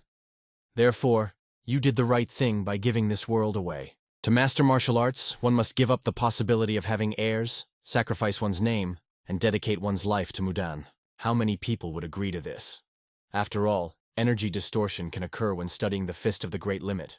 Of course, your growth and ability to learn make your story unique. The old man looked at the doctor appraisingly. But those who have neither the willpower nor the ability only destroy themselves by trying to master this technique by force. Because of this, Mudan carefully selects its students, putting safety above all else. This understanding should come to you as well, he concluded, looking intently at the doctor. But the doctor knew that it was difficult to convince most people of this. Even if they are willing to sacrifice everything to get to Mudan, they always have their limit. But as strange as it may seem, people who master the martial art of two energies can never become stronger than their own potential allows. It was an old problem that the old man often mentioned. The martial arts of two energies is one thing, he said, and the Sword of Great Realm Wisdom is completely different, and that won't change. It was very difficult to convince others of this, because a person must see this limit himself. But when he reaches it, his energy and spirit are often already broken. This is a really serious problem, the old man continued with deep sadness in his voice. He asked the hero, "Do you think the great limit is something gentle? It should be as comfortable as a parent's hug. But is it true?" The old man himself answered, "The great limit is an element, stormy and unrestrained.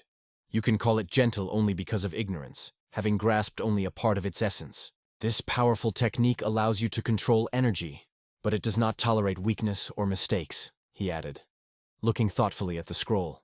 "And yet it is true," said the old man, sighing a little. "How can someone not as strong as Imperial Fist speak about the truth and essence of the great realm? Even I, seeing it from the outside, feel tired." He held the scroll in his hands, appraising it thoughtfully. It is very fortunate that the technique was sealed away and appeared just when Mudan needed strength. To protect it again, to raise a new generation of people who will be able to defend this legacy, the old man sighed. But the memories of Mendok did not give him peace. After a while, the puzzle began to come together. When the records of the Great Realm Wisdom Sword turned to ash, it left a scar on Mudan's heart. The elder lost his mind and died, but it wasn't because of the scroll itself. It was because he allowed it to happen. "It was a shame for Mudan," said the old man. "Why do good people leave this world so quickly, and only remain helpless like the Emperor, who does not understand anything?" The old man looked upset. "Mandok was a fool to leave me with so much trouble. Still, I must pass this sword on. With such information, even the head of the Honor faction will not be able to stop him. His friend Hen's sword will help him move forward despite the difficulties." Studying this scroll, the old man was shocked to the core. He saw how the technique is unique, and at the same time deep in content. "I knew that only the Imperial Fist could fully grasp this art," he thought. The old man confirmed that even after reading many chapters, he himself did not understand everything. The Great Limit tells us, it is ourselves. The text emphasized that man is a microcosm, a reflection of the universe. And suddenly a stream of pure energy hit his head. His eyes shone with an unusual spark. As he read these words, he could feel the energy flowing through the letters, as if they had a life of their own. It gathered into one big and powerful stream. Holding this scroll, the old man seemed to fill himself with this energy. Our hero, watching him, only thought, "Is it possible?" Red and blue energy suddenly mixed together, and the old man's face showed tension. Suddenly there was something like an explosion that instantly filled the room. The two spaces, red and blue, turned into one harmonious sphere of yin-yang. It was incredible. The yin-yang energy circulated around the old man, filling everything around with life. But this confused our hero a little, because it was clear that the old man was on the path to enlightenment. He breathed in the fresh air, feeling the harmony and reaping the fruits of knowledge from this scroll. Although this was only a small achievement, it was an important step forward for the old man. Although it is not a technique, it has become clearer than before. When asked if he had reached the realm of mysteries, the old man replied that he was half a step away from it. A little more training, and he will overcome the limit. It was incredible to watch a mentor who was on the threshold of a new level of mastery. In fact, he was on par with the Imperial Fist.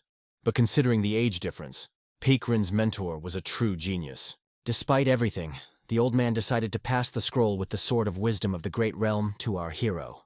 The boy was stunned. He couldn't understand why he would. "I'm just a layman. Why do I need such responsibility?" he thought in surprise. But the old man's eyes showed a firm determination that left no doubt about his intentions. The Emperor asked the boy not to be modest, because he had already mastered the martial art of two energies and was going to learn the art of Taingshan. However, our hero thought that other Taoists might not like it. The old man remarked that the Tao that can be expressed in words is not the true Tao. If others are jealous, it only shows that they have strayed from the path of Tao, and there is nothing you can do about it. He asked the boy not to take him for a simpleton. "Do you really want to throw away what you've learned? The dual energy martial art, Great Realm Wisdom Sword, is something that even Mendok would be proud of," he said. Hearing this, the doctor realized how much the old man missed his late friend. "Anyway, I've already studied you well, boy. And honestly, since you haven't read the entire scroll yet, let's not waste time," added the old man. Our hero understood that it was useless to hide something. He explained that he only wanted to learn the basics of martial arts, which is why he mastered the Broken Immortal Sword technique. The old man pointed out that the Broken Immortal Sword technique was also a lost sacred technique, but there was a difference between it and the Great Limit Wisdom Sword as between a child and an adult, and therefore he must realize it. The old man looked at him carefully and agreed to convey only the principles, without practical knowledge. It was a fair decision to which the doctor agreed. But can the principles of the Sword of Wisdom be applied to the broken Sword of Immortality? Although the dual energy martial art and the chaos energy spinning art were incredibly effective, it raised new questions. The doctor expressed deep respect for his teacher. In response, the old man said that he would not force him to study Tanzan Sunsho. The old man also emphasized that usually everyone wants to know more, but he agrees with the doctor's approach. The doctor asked another important question. He asked the teacher to take care of Cheong-un. Hearing this, the old man realized that the doctor's refusal to study Tanzan was due to his concern for his younger brother. The doctor felt responsible for Cheong-un. He remembered how much hardship this boy had to go through, and believed that only good things awaited him in the future. The old man pulled the doctor close and told him not to worry. He made him his disciple for a reason.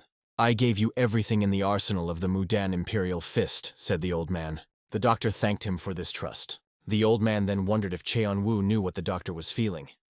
But even if he remains respectful, as to his father, this is not enough. The main thing between brothers is attachment, not excessive respect, he added. A month had passed during which the doctor had studied the principles of martial arts with old Mangil, and he had made considerable progress.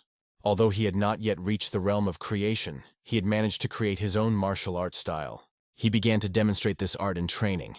In particular, the principles of the martial art of two energies were revealed in a new way. Now he could control both streams simultaneously. Even during his training, John Woo noticed his significant progress. "Not so fast, doctor. You'll break my sword," John Woo joked, although he was a little annoyed. The doctor sometimes got into a frenzy during training, and John Woo didn't always like it. But now it's his turn to show off his skills. The doctor felt that something incredible was about to happen. He began to dodge Jong Woo's attacks. The blows were surprisingly accurate and strong, if a little rough. The doctor understood why the Sword of Great Realm Wisdom was considered one of the best lost sacred techniques. It was an absolute defense, a true sword of wisdom. Thanks to small changes in the technique, it was possible to add softness, which eliminated excess hardness. Attacks now allowed for better splash power.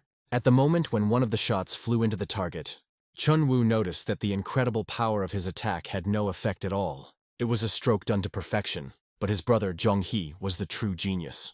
The old man watched the training carefully. He saw how his students made progress during their studies and was proud of them.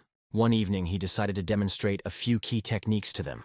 These tricks were essential to get to the next level. They were really powerful and generated a lot of interest. The only question left was, is this the true meaning of the Sword of Great Realm Wisdom?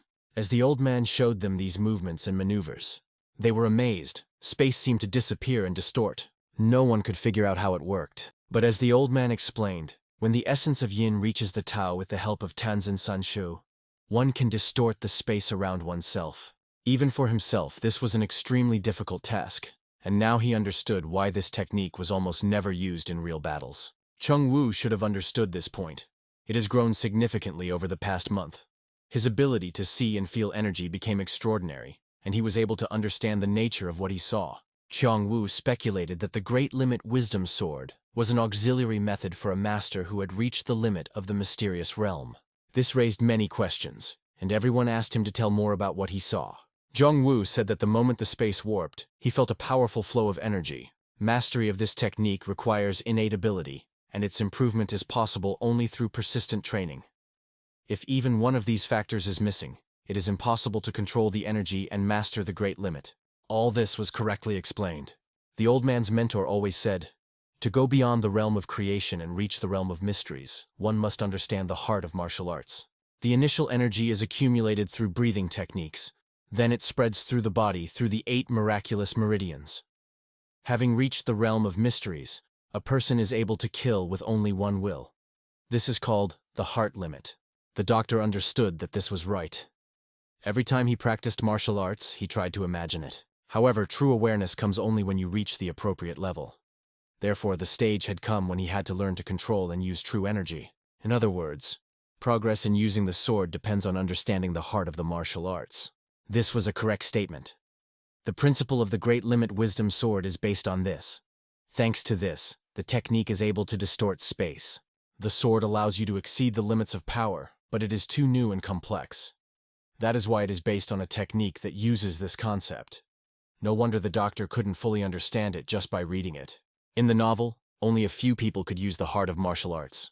It was Yahello, the final boss that the main character had defeated, as well as the 3 worthy masters that were among the strongest. Who would have thought that Zhang He would be able to learn the heart of martial arts? He felt incredible warmth from the fanatical admiration for such novels. After a week, the boys looked pretty tired. Zhang Wu knew that his friend was simply an incredible talent. He noted that the technique used by the doctor seemed to manipulate space, as if he was truly a master of martial arts at his peak. However, our hero understood that this was not the case yet. Compared to his grandfather or mentor, he still has a long way to go. But even this is nothing if you remember the heavenly demon. His achievements were made possible by learning the dual energy martial art and the great realm wisdom sword. But he still has room to grow. At the same time, his friend began to realize at least a grain of truth and was already able to put it into practice. This is a big deal. Usually, if you have not reached the realm of mysteries, it is impossible to do this. The heart of the martial arts helped him understand the sobs of the sword, and now the only question left was, why does it look like he's moved up another notch? But it really is. The higher he rises, the more he begins to see. The doctor looked at his friend with completely different eyes. Chun Wu was already a little afraid of him. The doctor's energy, mindset, and techniques were really close to peaking. No one could beat him. But he knew that murder was not in his nature. His maximum was to suppress the opponent. There is no arguing about that.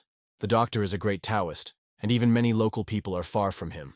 But he claimed that he would never kill unnecessarily and would always forgive. However, he remained cautious in his thoughts. When faced with difficulties, he always tried to avoid bloodshed. But sometimes, to save thousands of lives, you need to stop one madman, and thereby save people from suffering. Who knows what fate may have in store? But the time was approaching, and the doctor was preparing for it. Yes, confirmed his friend. Tomorrow has already come. And that meant that the day he would leave school was fast approaching. Everyone understood that this moment had come. When our hero was about to leave, he went to the exit, where people were waiting for him. The master wished him a happy journey. Everyone, holding only good thoughts for him, wished that he would go on his way sooner. Our hero was glad to leave this place. At that moment, Huanggo looked at a butterfly flying by. Walking past Cheon Wu, he asked if the doctor would be participating in the Dragon and Phoenix Festival. Since he was given a Taoist name, it meant that he could leave with the mentor's permission. But Cheong Wu would only come if the doctor also showed up. The doctor knew he could try. But first he had to be in the top 3 of Mudan's students to be eligible to participate in the festival. He also plans to come to the next festival, although few of his relatives currently participate in such events. He was unexpectedly allowed to participate, perhaps because he has a lot of interest and some want to fight him. But why would anyone compete with a doctor? Chung Wu thinks there are reasons. Master Peklin's son brags about his student to the right and left, and the doctor's merits to the world of martial arts are not small, although perhaps only he does not understand this now, how proud they are of him.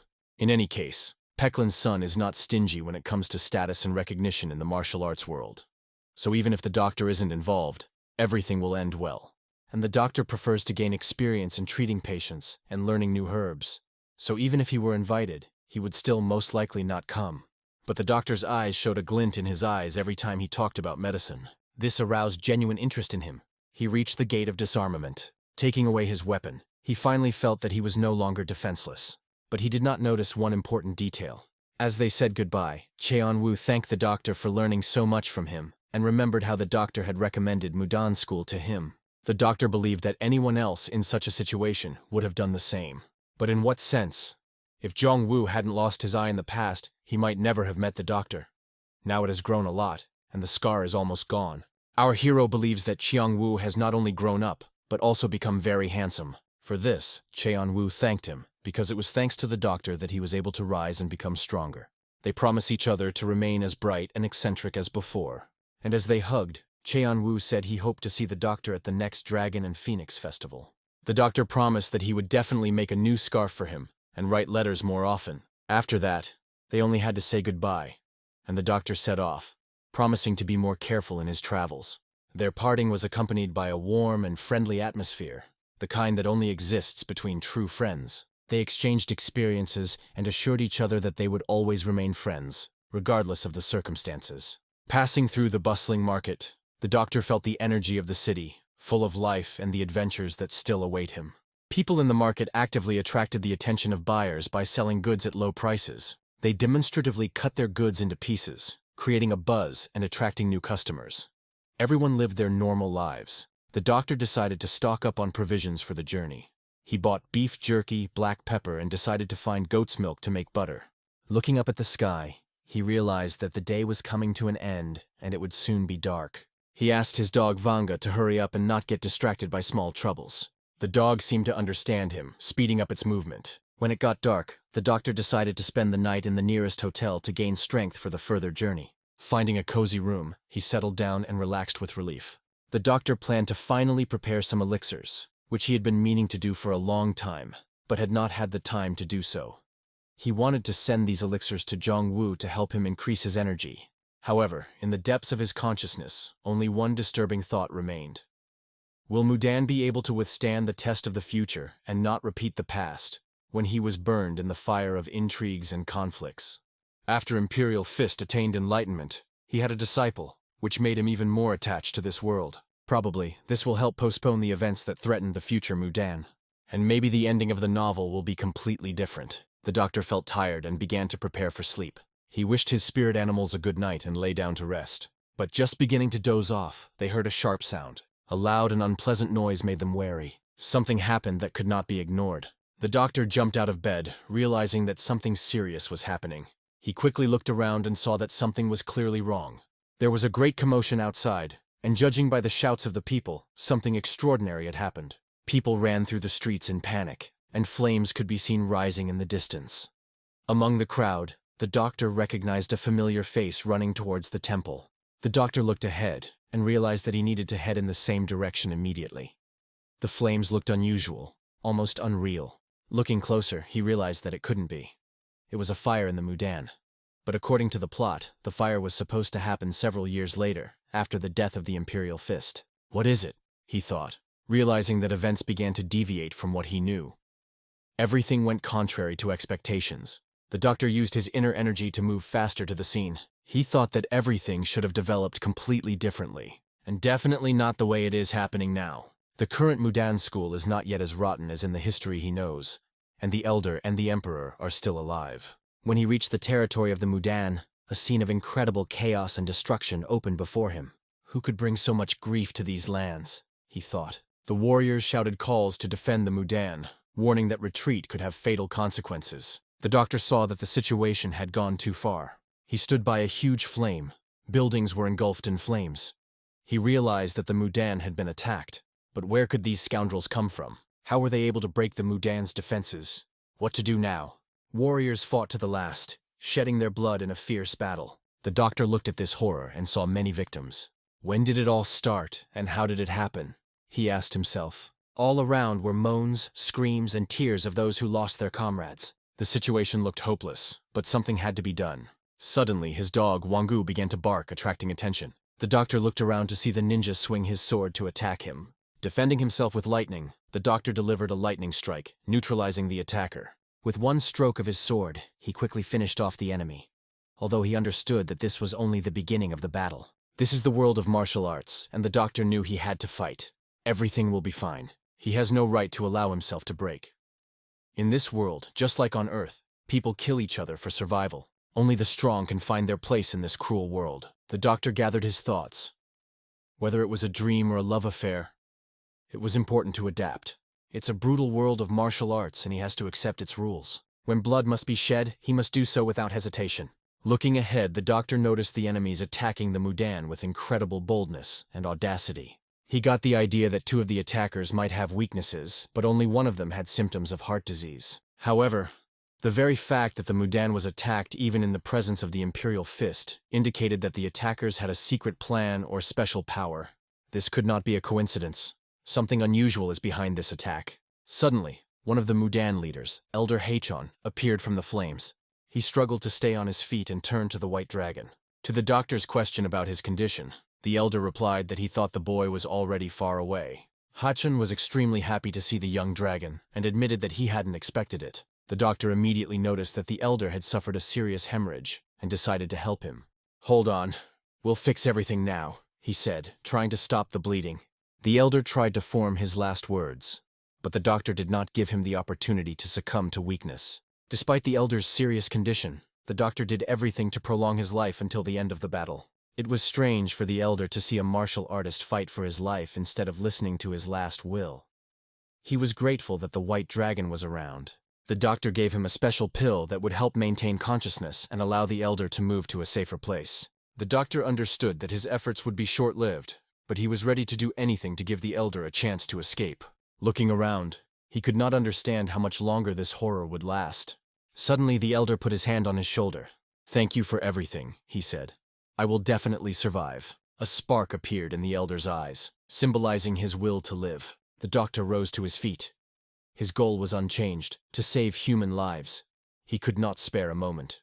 He ordered the falcon to rise into the sky, watch for the approach of enemies and not be distracted by secondary things. "Focus only on the strong," he added. "If you can, cover us from time to time and use lightning discharges to protect against attack," the doctor clarified. The dog had to follow him. Together, they will search for the wounded, using the fighting techniques his grandfather taught him. The dog barked loudly in agreement. The doctor and his faithful companions marched forward without wasting a second. Electric discharges from the mythical beast hit enemies with incredible speed, causing them devastating damage. The beast acted with incredible precision, as if it knew where to strike to instantly stop the enemy's heartbeat. A lightning strike left opponents with no chance. Huang's dog, seeing enemies on the horizon, rushed at them without hesitation. Her powerful jaws bit into the hands of her enemies, stopping their movements. The warriors were confused, not understanding how to deal with this unusual siege. Together with the doctor, the animals quickly moved from one opponent to another, leaving them no chance. The doctor felt a mad desire to punish all the scoundrels who stood in his way. But he understood that there was no time for that. The opponents shouted, trying to intimidate him. "You are no match for us! Get out of your way if you want to survive." The doctor stopped in front of the enemies, his gaze filled with cold determination. He knew immediately that these people belonged to the Blood Clan, an organization whose presence heralded nothing but chaos and destruction. Realizing this only strengthened his resolve. Every step they took on this earth was a personal affront to him, and he wasn't going to let it go unanswered. He flew past the enemies lightly, without stopping for a moment. Everyone who stood in his way fell mercilessly impressed. His movements were surprisingly graceful, like a dancer, but every gesture carried death. The faithful dog was near, the only ally that could be relied on in this bloody chaos. After a fierce battle, covered with sweat and blood, the active Chan 11 finally saw a few surviving. He quickly looked at the outskirts. It seems that the rest of the enemies were over. Suddenly the dog was sounding loudly, as if he had felt something threatening, which was not seen by Chan 11. Without a second, the dog broke out of place and ran forward, leading the hero behind himself. At the same time, the rank of Chan 11 thought why the Blood Clan suddenly decided to intervene. Maybe everything is because of that mysterious man? Whatever it is, the Blood Clan is here, and most annoying that the enemies are everywhere. A bird suddenly flew above his head, lifting a whirlwind of dust in the air. Did he notice something from the height of a bird's flight and tried to warn? Time passed and the hero approached one of the wounded to help with the damaged leg. But at the heart, he increasingly understood. The one who conveyed this data, not a Bikto, it was a Nugget himself. The number of fanatics of the Blood Clan, which gathered for the attack on the Mudan school, is already on hundreds. If there are hundreds on the surface, then hidden, there can be 1,000 or more. But now the main thing is to bring at least someone, because time is not waiting, but chaos is dominated. He addressed the man, called for him to be rested, but in response he heard only silence, depressing and anxious. The followers of the Mudan school, who mastered the martial arts, more than 1,000, so the elite through the Blood Clan. Their goal is to erase the wisdom from the face of the earth without leaving any trace or witness. Only after a few attempts did he finally be able to return the man to consciousness. But before him, another trouble, a heavy wound on his stomach, broken ribs, and the situation was more than critical. Without wasting time, Choni disappeared in a moment, like a shadow in the dark. He moved on, collected and focused, completely ready for any test. And so, in the dark, he came across the body. A man lay unconscious, like a soulless doll. At that moment, his breath broke up. Something in this form made the heart hold the rhythm. It seems dead for a long time, and it will not be possible to return him from that world. Realizing this, the hero turned and silently went back. And in the same place, the wounded man began to speak. His story concerned the child. The most important thing in his story was one request, to pray for the white dragon to come to their rescue. With tears in his eyes, he petulated for help, as if the fate of the whole world depended on. Chon Aches was silent, did not say a word, only watched as a tear slowly drained on the cheek of an adult man. His breathing weakened every second, but he shouted hard, trying to save his student. Although, in fact, he would have to ask for help not to someone, but to himself, because no one could change the course of events. At the same moment, a loud bark came. The dog felt something and instantly gave a sign. The young dragon turned and addressed to a brief, anxious question. What happened? But the answer did not have to expect. Everything became clear without words. In a moment, everything has become clear. It became obvious that it caused anxiety in Manga. They were rapidly approaching the monsters with explosives attached directly to the face. The hero immediately recognized these creatures. They were Junie, the dead. But he did not give him the thought. How did they get closer if they had no chance to catch it? They are too much. You cannot do without a sword, otherwise it will be the last day for everyone. But there is hope. The Imperial Fist and the elderly Mudan, the masters who have reached the peak of the kingdom of creation. The Blood Clan could not know about their power. So the enemies are masters of the highest level. In such a situation, the only thing remains to act quickly and without regret. It should reduce the number of low-level followers of the Blood Clan before reinforcement. He briefly ordered the hook, twitched them on pieces, and he was in a battle rack, ready for slaughterhouse. His gaze burned. This time he was about to kill not out of anger, but of pure pleasure. And why not? Moreover, it is nearby, his faithful dog, always alert. The dog also rushed to battle. These two were the perfect duet for the destruction of all sorts of monsters. Soon we will find out if the hero will be able to deal with these disgusting creatures. They make the sound from which the frost goes on the skin is a real moan of guns. Their appearance in such quantities simply fold, causing rage at once. But suddenly something explodes, and beauty emerges from the chaos. Everything around suddenly flooded with a glow. A bright blue ray punched darkness. And from afar, this ray looked like a giant bonfire burning in the middle of the night. Meanwhile, in a completely different place, where everyone in red bathrobes begins another action. Members of the Blood Clan hold the seal, filling the space with dark energy. One of them, By Dream, could no longer wait for the moment when the Mudan school fell into ruins. But by surprise, one of his servants came up and passed the news that made him die. The message was shocking. All Qin were destroyed, without exception. Severe irritation made him tightly squeeze his fist, as if he wanted to crush his anger with his own power. Others have just looked at him, tense in anticipation. Now the order sounds. Without holding back emotions, he thundered, "Stop anyone who dared to interfere!" But those guys were real fellows, acted without fear, with full gift. Like the Chon, he, known as the White Dragon, his dogging, and even a reliable Birds of the Crown. Despite all the tension, they coped. In gratitude, he gave them what they wanted most, dried beef. And it was for sure to taste. They ate with such pleasure, as if they had not ate 100 years. Standing with a real rival is a futile business if you have nothing serious in your sleeve. The only thing that can really change the situation is the place, fate, and man. Only these three forces have an impact. And fate has already made her choice. She is indifferent to her desire. What happened is not changed. The past is inscribed in the sand of time. The whole terrain is covered by fire. The heat is devouring everything around. Unfortunately, this fire plays in favor of the enemy. Only people remain. But the thought has the advantage, and it is it that can change the course of the battle. But to say that they are the best in everything, it would be too self-confident. However, the hero was well aware that he and his allies pose the greatest threat to the Blood Clan. Because of this, the only way to restrain the strength of the thought is to use formations that can change the very essence of combat. But on Mount Mudan, there should also be a protective formation. It saves school from invasion. This is the ideal chance to see all the formations created by the native of Chagall, what has been hidden so far. One of these formations is undoubtedly reminiscent of what is used at the Mudan school. And at the point where the formations intersect, they will surely come together.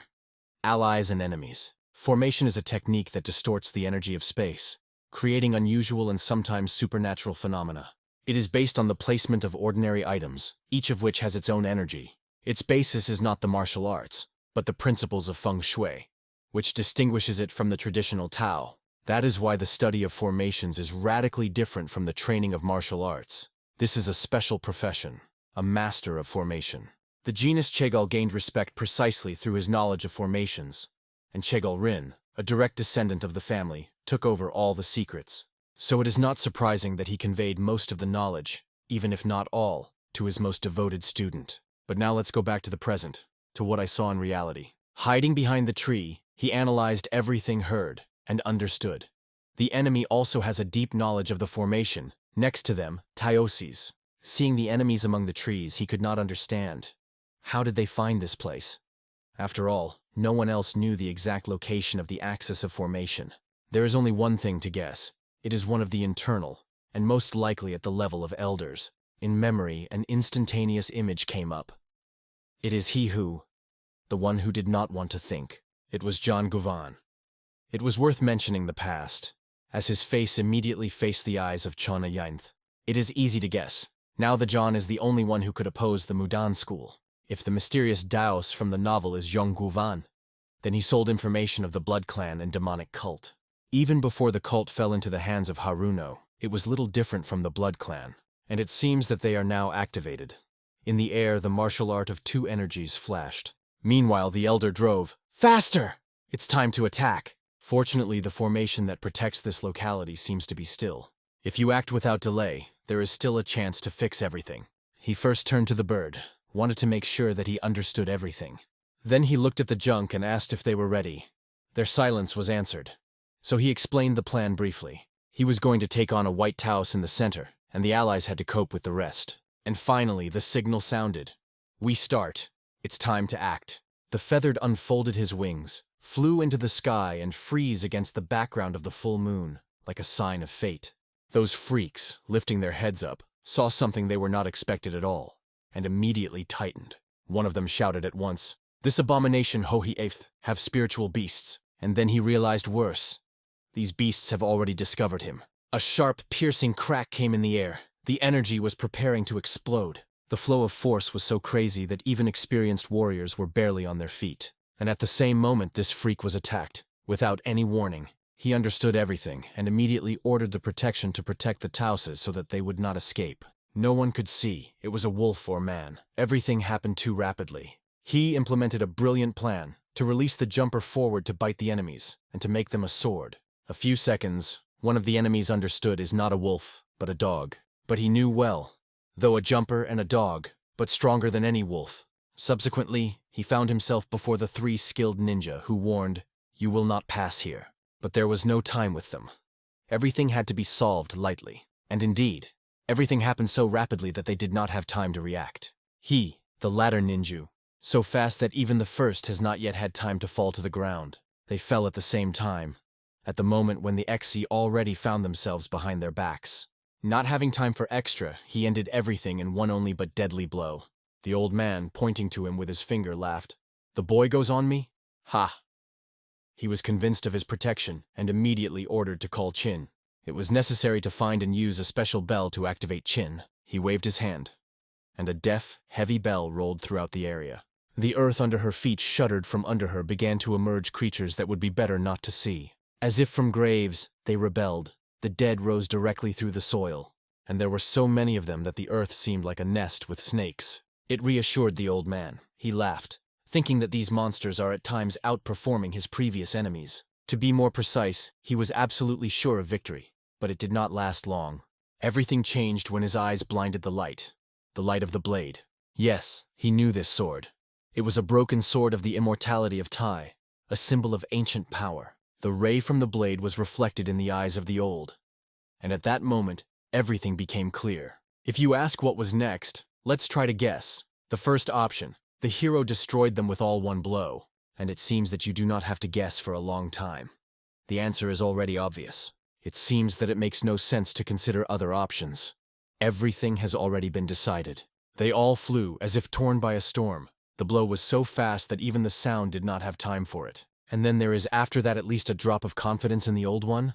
Unlikely. He faced the art of rotation of chaos, a fighting skill that combines the power of two energies and the technique of 5 elements. And also, additionally, the interpretation of the sword of the great serving, from which even the shadow trembles. All this gradually approached the intensifies to his main goal, the one who stood right in front of him. The goal that was barely standing on his feet, seeing this crazy young man with burning blue eyes, and these eyes glowed not only with energy, they radiated absolute confidence in their own.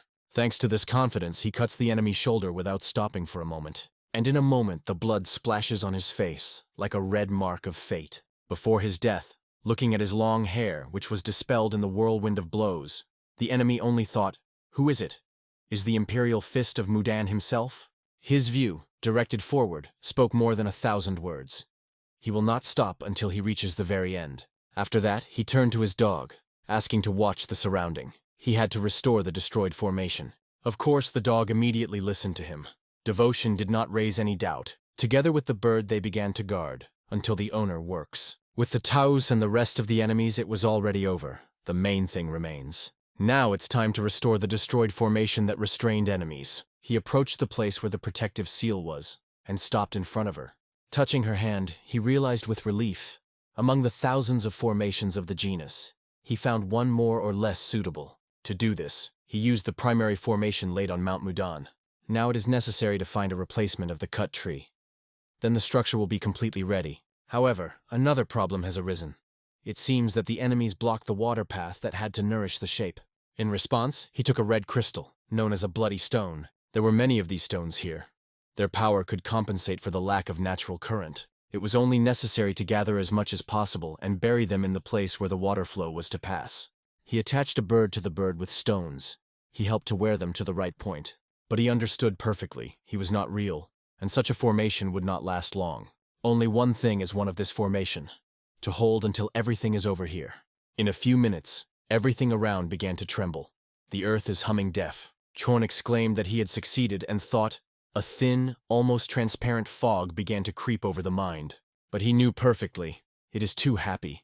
It is necessary to find and restore the damaged part as soon as possible. Together with the bird and the dog, he rushed forward without losing no moment. The feeling suggested that the water lived quite near, literally in a few turns. And soon, they reached a terrible city where a depressing silence prevailed.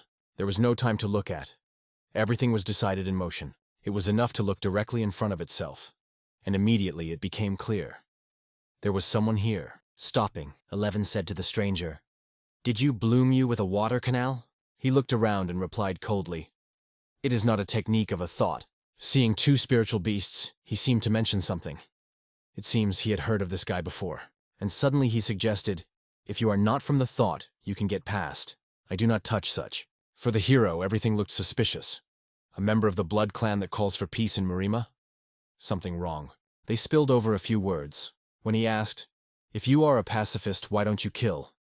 He replied, "I do not kill people, only prey." And then he added, "And these are just prey." In the words of the enemy, the hero heard classical sophistic, a worthy representative of the blood clan. But what else could be expected? Without a second, he reached for his sword. And not even turning his head, he threw, "Wonderful sword is a worthy weapon." Immediately added the warning, "You will pull, you will become a prey." To this Mon herself, "If you do not want you to be injured by prey, maybe you will leave the road?" And he warned, "I am an unusual prey, and you will not let yourself catch so easy." During these words, he slowly, confidently began to pull out the sword. With the piercing sound of the blade, he sent him directly to the enemy. He began to rise slowly, and with every second the voltage increased. When he stood completely, his body seemed even more threatening. It was not just an enemy, it was a bloody demon, an unbreakable member of the blood clan. Seeing it in full height, the dog and the bird were immediately worried, feeling the danger. The hero also felt a powerful pressure. A wave of inhuman power covered him with his head. When he asked, "It was the cutting technique?" "Swing." He replied, "Yes. He learned it from the blood clan. Did you hear about a moon monster?" And he added, "He cannot overcome." But the hero knew this name. He remembered the legend of the unbroken bloody demon. One of the most durable in the blood clan is that his skin does not even punch the sword with energy. The strongest and most durable of all whom the hero knew. And one more problem is incredibly fast. It was clear. Even the attacks of spiritual beasts do not put it on it. It is too powerful. He turned around without saying a word, but he made a look. "You better flee." The dog and the bird were immediately moved to a safe place without hesitation of a single second. At this time, the enemy and hero became opposite each other. The battlefield became a silent witness, but only a fool would talk here. But our hero is definitely not of them. So he immediately went on the attack. The enemy did not have time to react, only grunting, "Funny." Saying this word, he looked more fun than when he felt the blows of the white dragon really began to reach him. His face was no longer so cheerful, but he still evaded striking agility. He acted rapidly and technically, skillfully avoiding every fall of a deadly blade. Sometimes he even substituted his fist to repel the blade. an animal's strength and confidence. And in the process of battle, it became increasingly obvious. The nickname he was not in vain, and its speed is something that does not come into any comparisons, even with a demon of a dried tree. But even the Unbroken admitted, "You are an unusual guy, a white dragon." It seemed that this battle could last for eternity. A fist against a sword, slopes, jerks, blows, and everything again in a circle. The unbelievable enthusiasm was struck with incredible enthusiasm. His fists were heard like thunder. But the sword of the wisdom of the great president exceeded all the expectations of the white dragon. Power was felt in every movement. And yet, even against such weapons, this freak managed to beat the blows only with his fists. "A little tired," he exclaimed. "Rat, you are annoying me." At that moment, Chon Eni realized that the usual techniques here are powerless, not to break this creature with the standard. Moreover, he was already tired of fighting. Every blow was depreciated in the air. But the unbroken fist, he still believed that the battle would be boring, and the hero was not a level. However, what happened next was proved, only he thought, and very in vain. Seeing a new form of white dragon, he realized, he is not where he should be, and this place will become his end. Chon 11 finally got a chance to test all the changes he has made on the enemy. Instead of a clumsy 5 elements, he truly mastered the base of the great president, and combined them with the elements. His sword began to change color, from cold blue to burning red. But there is a rule in the martial arts.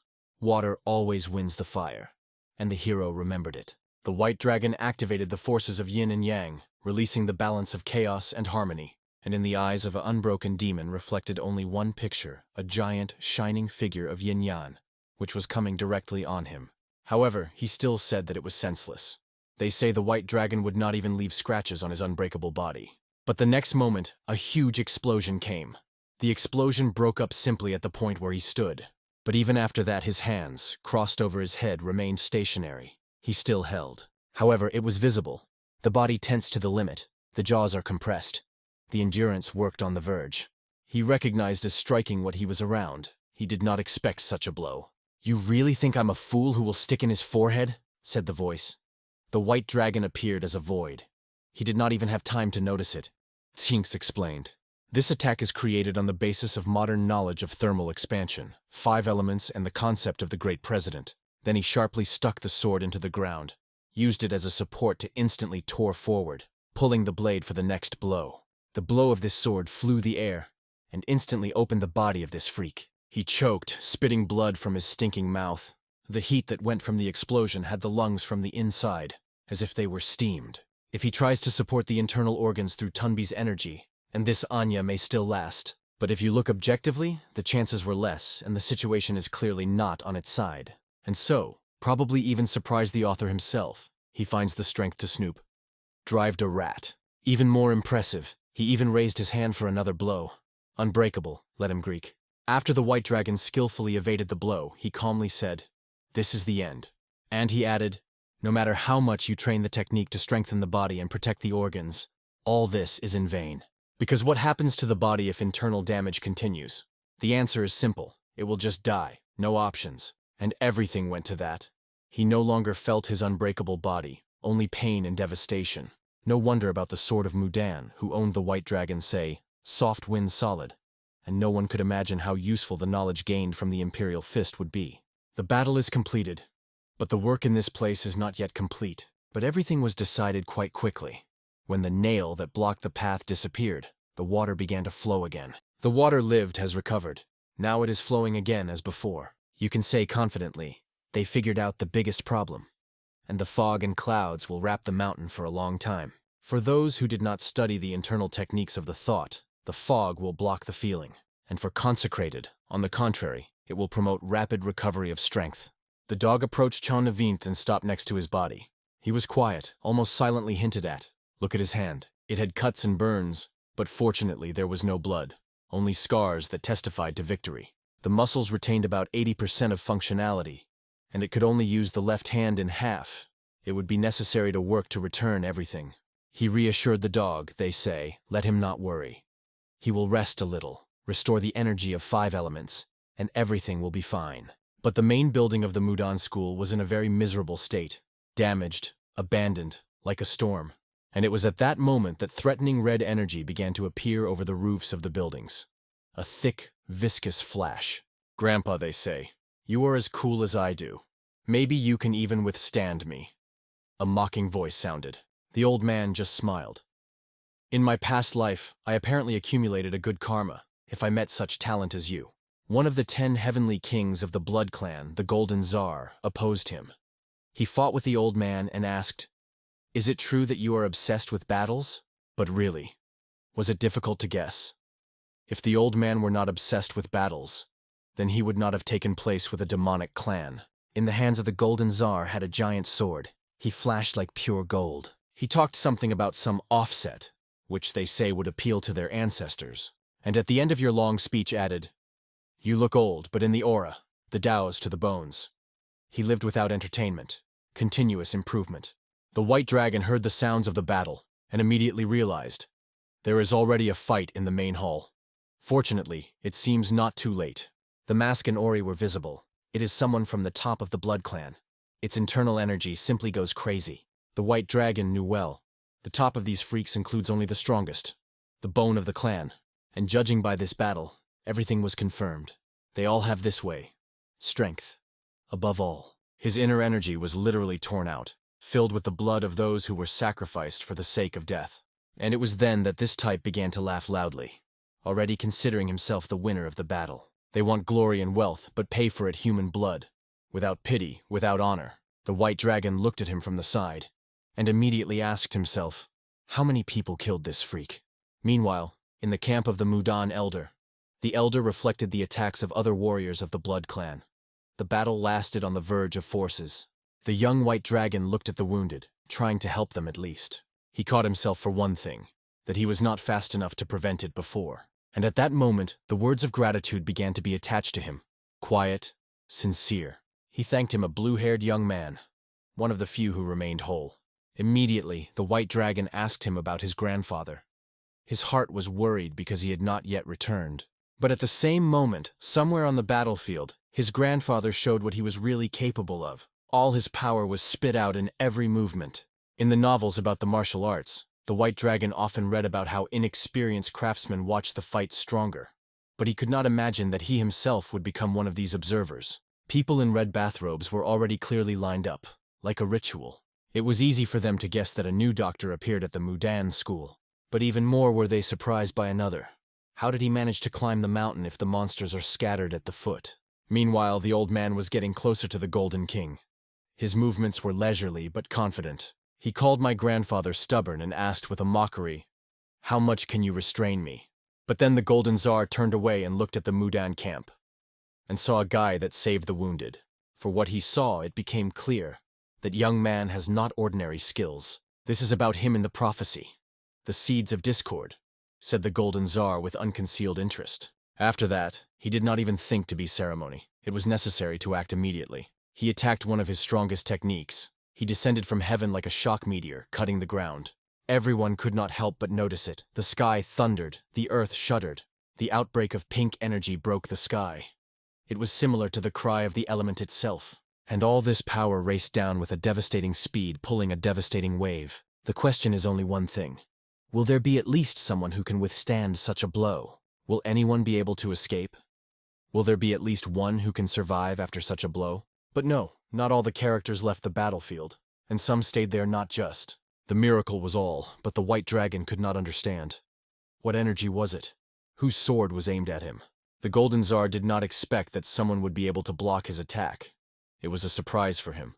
The old man, not realizing what he conceived, asked directly, "What did you conceive, a freak?" But he calmly replied, "I do not attack the little ones, not because I do not want, but because I know. Give a slack, and you will bite me right away."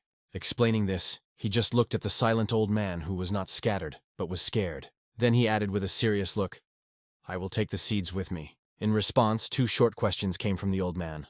"What? And what are you about?" "Hi, the seeds of discord. I am one of the 10 heavenly kings of the blood clan, the Golden Tsar," he said. And after these words, the thirst for the murder seemed to crush the air. It was felt around. The next thing he heard, the young white dragon, "You are as beautiful as it was said in the prophecy. I was lucky to meet you right here." But about lucky, the white dragon would definitely disagree. For him, it was a trap, not luck. At this point, the servants approached and conveyed the alarming news to the Golden King.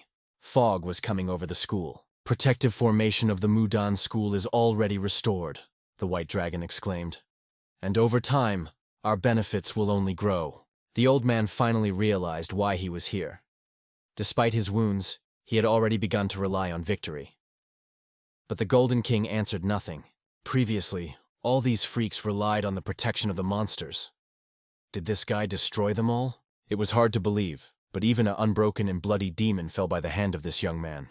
"I thought this dragon was still green, but he has grown up.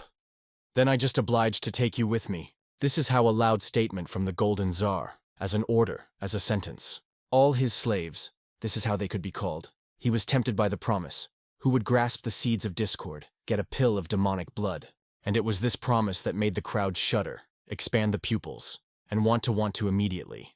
Pill of demonic blood. It is rumored that after her reception you will never return to a human appearance. But those who become monsters will have incredible power, and perhaps even immortality. There was no doubt. Everyone dreamed of getting this pill, and the White Dragon understood it well. But he was also aware that the situation for him was critical. All these freaks suddenly rushed at him. When he looked better, it became clear. There are many. A whole horde. Even the old man did not believe that they were really ready to give up the human face for the sake of power. But he had only to be distracted for a moment and look at the crowd. The Golden Tsar was already standing in front of him. "Where do you look, Grandpa?" The piercing voice of the Golden Tsar, who was already standing right in front of him. "Don't forget, your opponent is me." At the same time, all the elders directed the energy of the Sword of 7 Stars of the Great on a young white dragon. Other troops were ordered to distribute the forces and take key positions. "Prepare for the attack." The voice of the elder came, and all the warriors replied, "Yes!" It was a direct order, so they could not afford even a moment. And suddenly everyone was in a hurry to perform it, to protect the thought, which was again on the verge of destruction. Meanwhile, the White Dragon thought, once the formation is restored, the enemy understands exactly. Time plays not on his side. Obviously, the enemy will do everything to destroy as soon as possible both him and anyone who still holds defense. But the greatest threat is Elder Chong-Guvan. He fought so madly that he was already in the blood. He mixed with the crowd, and no one guessed his betrayal. Probably, only the White Dragon, who read similar stories in his past life, could know that John Guvan was a traitor. Now it is only necessary to guess what he has true intentions, and what he prepares. So Han, without a second, warned everyone around himself and rushed forward. The elders did not think about retreat. They were ready to stop the enemy at any cost. As in every major battle, they beat to death. And, unfortunately, everyone was not destined to survive. This battlefield has already absorbed the blood of prominent masters, and the elders were the first in this list. And here on the battlefield appeared the head of the Blood Clan. More precisely, 2 at once. The twin demons of Yin and Yang, true horrors in the human face. Together with them is a master of a blood clan, known as a double hat of a bloody demon, and yet his own person, the sickle himself. The ice demon fought with all its strength, leaving the enemy of any chance of vacation. His rival was the sword of the demon killer, the battle of 2 forces that could destroy the mountains. This battle can be called legendary without exaggeration, a collision that is remembered by generations. It is impossible to allow the enemy to break through the front line. Until the force of formation has increased, it is necessary to end these demons. The White Dragon has already noticed among the enemies 6 masters who were at the peak of cultivation. Among the allies there were 5 to 6, but one but is one of them. Elder John Guvan. What if he suddenly start acting? All defense can scatter in a moment. Weighing all the pros and cons, the White Dragon concluded that you need to get rid of the Chan before he betrayed. The power of enemies is simply incredible, even within the protective formation. One of the elders came to the White Dragon and warned, "Keep as far away from those you see in front. These are 2 dangerous opponents." But the hero only replied, "I also have to make my lapit. I have no right to stay." But before that, the White Dragon warned the elder, "Be careful with Ned Guan. He is not the one he gives himself." He just looked confusedly and asked, "Why did you suddenly start talking about him?" Obviously, I didn't understand anything yet. The White Dragon decided, it is enough to remain silent. We need to tell the whole truth. But it was at this moment that the twins Yin and Yang did not allow him to do it. The attack fell instantly. Their style, aggressive, crazy. They did everything so that the opponent did not look out of their eyes even for a moment. One elder had to restrain 2 twin demons at once. It was difficult to gather, but the retreat was not an option. There was no time for negotiations. The battle demanded full return, and the white dragon could not afford inaction. Immediately rushed to the aid to those who weakened. He rushed forward to save the elders who began to lose strength. Representatives of the Blood Clan mockingly called the Mudan elders bangs because they began to retreat. But in fact, they fought to the end. Even when the wounds covered the body one by one of them, John Hack, felt the enemy purposefully beats at vital points. Even with the technique of the Sword of Mudan, it was difficult to resist. Looking at his students, he wondered, were his knowledge so superficial? There was only one thing in his head. If he falls, the students would die after him. And it was then that he coughed. The forces left the body, thoughts became blurred. It seemed to be physically impossible to maintain the pressure of these animals. Meanwhile, the enemies have licked their lips in anticipation of victory. They tasted the moment. John Hack was certain. He would die by the master's hand on the verge of transcendence. In his thoughts, he apologized to his students, because he brought them. He thought he would last open his eyes, seeing the last moment, but I saw something else. A white dragon, which cut off the sword of this freak in the jump. His appearance was like the appearance of an angel in the world where hell was woke up. After waving the sword, the enemy's hand flies away, leaving behind a bloody mark. They are found in views, but as long as this freak sees a white dragon in front of him, he already goes behind his back. The enemy tries to make the last move, to attack with 2 fingers at the point. But the initiative is intercepted by the white dragon. It is ahead of it. He repeats the same movement, only on the body of the enemy, exactly on the back, all over the line of energy. With this blow, it destroys the golden core of the enemy, the source of its cultivation. He takes the last step, puts his hand on the enemy's back, releasing the final impulse. He screams with all his strength, turning away from the pain that burns from the inside. After such a demonstration, all the rest stop. Shock and fear paralyze the movement. The elders do not hide astonishment. A series of blows was so accurate and smooth as a stream of water. The first thing is the white dragon asks, "Are you okay?" His voice is calm, but firm. He then explains that although the enemy's nucleus is destroyed, he can fall into madness through demonic techniques that he practiced. Until he woke up, you need to take care of him, isolate. One of the elders did not understand why the young man took so many things, and passing the command to others, asked him to go to rest. But suddenly one of the students, standing behind their backs, said, "I heard rumors. They say Chongguvan also won the enemy who had ice." The elder believed that the news of the victory of John Guan would raise the spirit of all, for at least a few minutes. But the white dragon felt anxiety. Something was wrong. Did he really win? Meanwhile, the battle with other scoundrels continued. Every meter of earth was mourned with blood. The white dragon watched Guan. He was moving quickly, but where?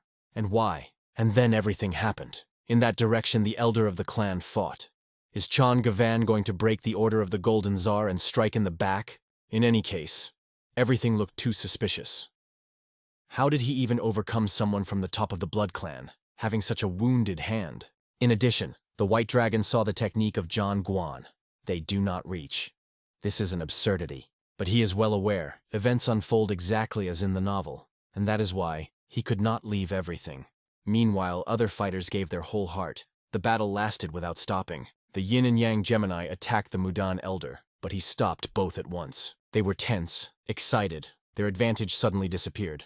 The elder looked at them quite differently, calm, confident. And in a moment, a powerful aura broke out of his palms, like an explosion of the element. The twins, for the first time, they felt what the true power of the elder school of Mudan was. It was something incredible.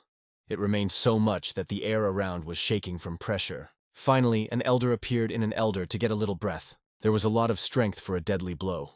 It was probably not even enough to get enemies.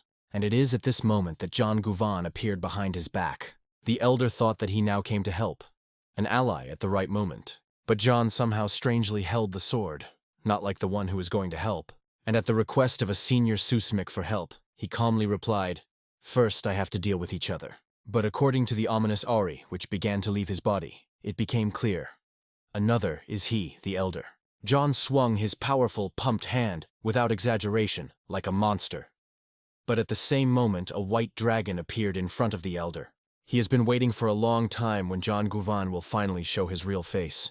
And the face was terrible. Distorted, semi-mounted, semi-human. His hands have already turned. Instead of fingers, there were giant pointed claws. And in an instant he was behind the back of the white dragon. The speed was horrifying. But fortunately, It was there that the barrier created by the Elder, as the last protection. And this was enough to stop Chan at the same second when everything could be destroyed. The White Dragon immediately realized, in the hands of Chan, not just a sword, it was a demonic weapon. The problem was that the sword that kept Chan was not simple. It was a sword of 10 pieces of Mudan. And although he is a traitor, he was not an elder. Too much strength and knowledge. But do not forget, the Yin and Yang twins are still alive, and this is not the end. Although they did not understand that here for internal showdowns, it did not stop them. The battle promised to be spectacular. Everything went to a decisive clash. For a long time they jumped into the air, like 2 arrows. They chose the Elder again with their target. This time, they decided not to leave a chance. "This time you will not pass," said their cry, and they flew to the attack. But what they were stubborn. At the last moment, the Elder gathered energy in the palm of hand. He was ready to defend himself again. He squeezed his will in his fist, creating an energy circle, a shield that had to stop a deadly blow. However, the White Dragon watched with horror as the body of the Elder flies into the air, with a face full of pain. He was not just flying. His blood flew around like a red cloud. Maybe someone could help. But there was already a way over the body, which began to transform into something inhuman. His appearance could no longer be called a person's appearance. It was something else, dark, disgusting. His long claws, a skewed face, and a demonic aura said one thing. They were no longer a Chonguvan. Before them, a demon. Damn, he is also tuned to kill the guy first, and then deal with his senior swatcher. The young White Dragon does not bring his eyes out of the monster in front of him. Every movement is important. Fortunately, the Elder managed to rise, though with wounds, but in order. Because you should not forget, he is still the Elder of the Thought, and it will simply not break. If the White Dragon is able to deal with this freak, they will have a real advantage. But the strength of this demon is far from small. It cannot be underestimated. It's not just a power. It is a real destructive element that destroys everything in its path. It uses the force obtained from the Blood Clan to use the techniques of the Thought. A terrible, perverted mixture. However, the White Dragon has time to evade his dirty paws. But looking at this ugly face, it's hard not to think, how much time will he be able to evade? But not for nothing he received the nickname of the White Dragon. It is deserved. Without the shadow of fear in his eyes, he squeezes the sword firmly, and thanks to the deep study of the teachings of the Thought, he clearly understands how to act. For example, he sees the main drawback of Liu Gana's technique, its slowness. It is at this moment that the hero decides, you need to strike a quick and powerful blow. He confidently looks forward and controls every movement of his enemy. And then the White Dragon finally works. And the next moment on the enemy's arm appears. He managed to draw an accurate, decisive blow. His sword found the target. But what to say, it was not just blood. He cut off his hand. And then the demon began to understand the situation is out of control. In his red eyes, tense arteries appeared, from anger, from shock, from fear. The wounded left hand of the White Dragon is still madly painful, but he can still use it. At least a while. Assessing the condition of the hand, he will turn, to once again examine the battlefield and evaluate the overall situation. And everything becomes obvious. The situation is not in favor of the Chan. The freak has not yet said a single word, only animal growl and heavy breathing. And finally it escaped. You cut my hand. How did you dare? How did you dare? After repeating the question twice, he immediately exclaimed, "Get ready. The price for it will be very, very big." The White Dragon already guesses that the side effects of demonic blood pill begin to manifest themselves. Its appearance begins to change. The hands become even larger, unnaturally elongated. Red stripes grow on the back and arms, as if they were frying from the inside. The fact that a minute ago was John Guan now resembles a real demon. Subsequently, the red stripes covered his whole body, like a lava that breaks out. The hair on the head of the Chona lengthened. It became wild, and their teeth wounded, turning into real fangs. He did not say anything, only loudly growl, as a beast that he lost the remnants of the mind. But it did not last long. His silence broke out the explosion of anger. The threat of killing the White Dragon sounded like a rail of a demon. Everything became clear. Yong finally became a monster. And so the Elder Nan is a traitor. He betrayed Mudan and became a full member of the Blood Clan. "Elder Chan is a traitor! He joined the Blood Clan!" cried the White Dragon so loudly that everyone on the battlefield, the people around, could not believe. How could he, one of them, betray it so much? But the White Dragon himself felt some relief. The truth was finally open. And now, without the shadows, you can start a real battle. And Monster John began to act with all his demonic rage. At this point, another elder ran to the rescue, who immediately ordered 2 soldiers. Block the traitor of Chon. They began to make a plan. How to surround, stop, and get this beast that was once a person. However, others stood on the way. There were still battles, enemies interfered, but when they heard a loud order, they reacted immediately. They were distracted to help destroy the traitor. The yin and yang twins were lost for a moment. They did not provide such development. And enemies here and without them are enough. Chaos is full. One of the elders, sighing, said, "It will not be the way you want. Here is our order." At this time, the white dragon had already entered the battle. Without hesitation, without looking back, John Gavan put all the hope of 10 pieces on his sword, an artifact of destroyed force. Simakayan's sword, which kept the white dragon, does not compare with 10 pieces by status. But even the simplest sword can go beyond the ordinary, if in the hands of the one who really understands its essence. And, by the way, it is too early to surprise. The white dragon only warms up. Scrolling Shao Sin in front of him, he forms a protective shield. He had to stand the blow of even demonic claws. The shield sparkled in the air, blocking the crazy lunges of the enemy. The white dragon applied the method of 10 elements, not only to repel the attack, but also to go on the offensive immediately. He did not just defend himself. He attacked, making another jerk forward. And the fact that someone counterattacked him removed him even more. It was drained. Watching the attacks of the white dragon, this freak could not believe. Did he use divine technique? And angry shouted, "You stole it! It's not yours! You are a thief!" At this crucial moment, 2 other elders were approaching to help White Dragon. He was pleasantly surprised to see them nearby. It gave him hope for victory. But the elders did not come to help. They were covered by fury. They were not going to forgive John Guan. The betrayal for them was irreparable. For so many years he was around, pretending to be who he really was never. They attacked a time after, but no scratches appeared on it. How was it possible? In response, the John only cunningly nimbly called them old fools. In the same second, one of the elders swung from behind, trying to break through the protection, and the other stood in front of him, listening to his abuse. "Your sword energy is nothing for me. The bastard who loves meat more than workout," he said with sarcasm. "And that's why you'll never defeat me." Suddenly he spinned, attacking both fists around him.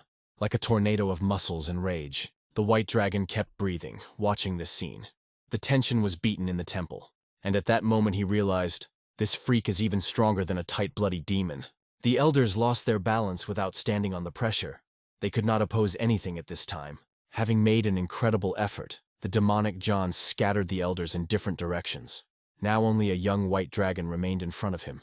He growled something, repeating the same thing. "I will not forgive anyone who will be on my way." From his mouth, a rust was fused with a cry. "I will kill everyone who is here." One of the elders slowly rose, barely audibly murmured, "Chonair.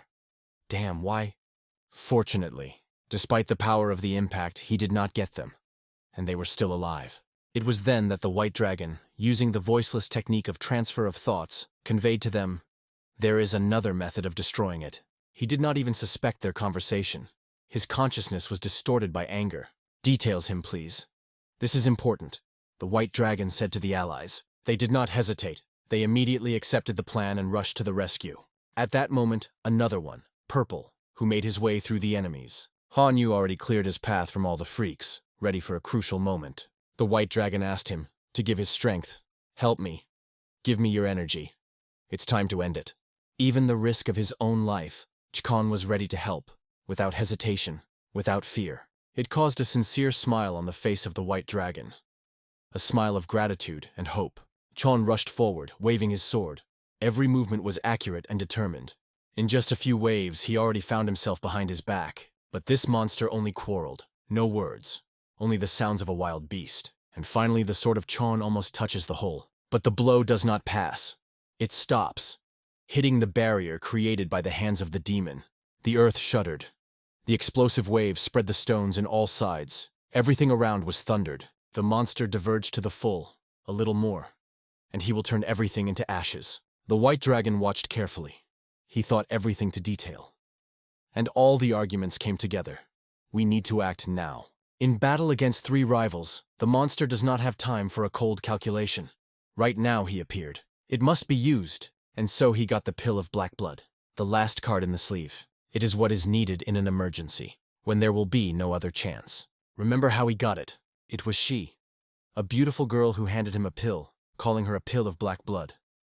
She explained that this pill causes a powerful spike in energy, but unlike the drugs of the Safa clan or demonic cult, it does not lead to madness and death.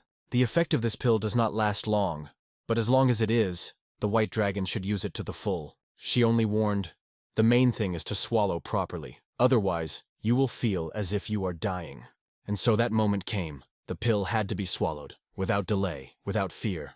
It was necessary to activate the acupuncture points to temporarily open the meridian yan. This is what he did. The fingers accurately hit the right places on the body. A few short, sharp blows. Everything is designed for little things. Deep exhalation. Then a deep breath, and everything has changed. As soon as the pill began to melt, he felt energy began to twist around, as if a dragon woke up inside. The white dragon closed his eyes, not from weakness, but to focus. He felt the action of the pilula poured on the body, as if a wave of heat with every breath. His cells literally merged with this power, the only organism, and then the energy of 5 elements flooded into its golden nucleus. A powerful stream. His face tensed. He closed his eyelids even more, the concentration to the limit. But he did not fall into madness. The power that broke around was burning, that the world itself could not withstand its pressure. By this point, he never felt anything like that. It was like madness, but it was something more, something controlled, deep. And at some point he opened his eyes. His body was preparing to show all his power, without a rest. And in a second, energy flew around it, a powerful, endless explosion of power. The monster shuddered. He felt that the aura of the white dragon became completely different. But he could not understand. What trick did he use in such a short time? Even the elders were thinking, not understanding what is happening before their eyes. Chon, like everyone else, could not take a look. It was something else. And it is not surprising. To see the white dragon in this state does not fall out even once in life. In any case, there will be no second chance. It is necessary to put all the remaining energy into the ice sword, but not just convey to him the strength, but merge with him. Thanks to the technique obtained from the mentor, the art of extinguishing the energy of chaos, the sword changed. Its appearance became completely different, the one that no one has seen him yet. The white dragon knew well, one energy is not enough. To kill this creature, you need a real sword power. At the same moment, the demon asked, "What did you think there, boy?" The monster was not a fool.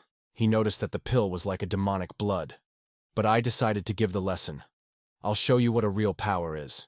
While the monster muttered something there about the advantage, the young white dragon was concentrated to the limit. He chose the form of sword strength. To do something real, you need to understand the essence, to find the basis, and to collect all 3 stages again. But the shape of the mentor is too complicated. It is impossible to reproduce it now. It is necessary to think faster. The monster is already in several steps. And why dig so deeply? The Golden Tsar is still involved in the battle, the very peak of the power of the Blood Clan, and it was the white dragon mentioned about him. He thought, and why not understand the shape of the sword? Golden King, and use it against them. The monster was approaching, breaking into a cry. "Don't you want the strength?" And in a moment he added, "How do you different from me, say?" But the white dragon saw completely different.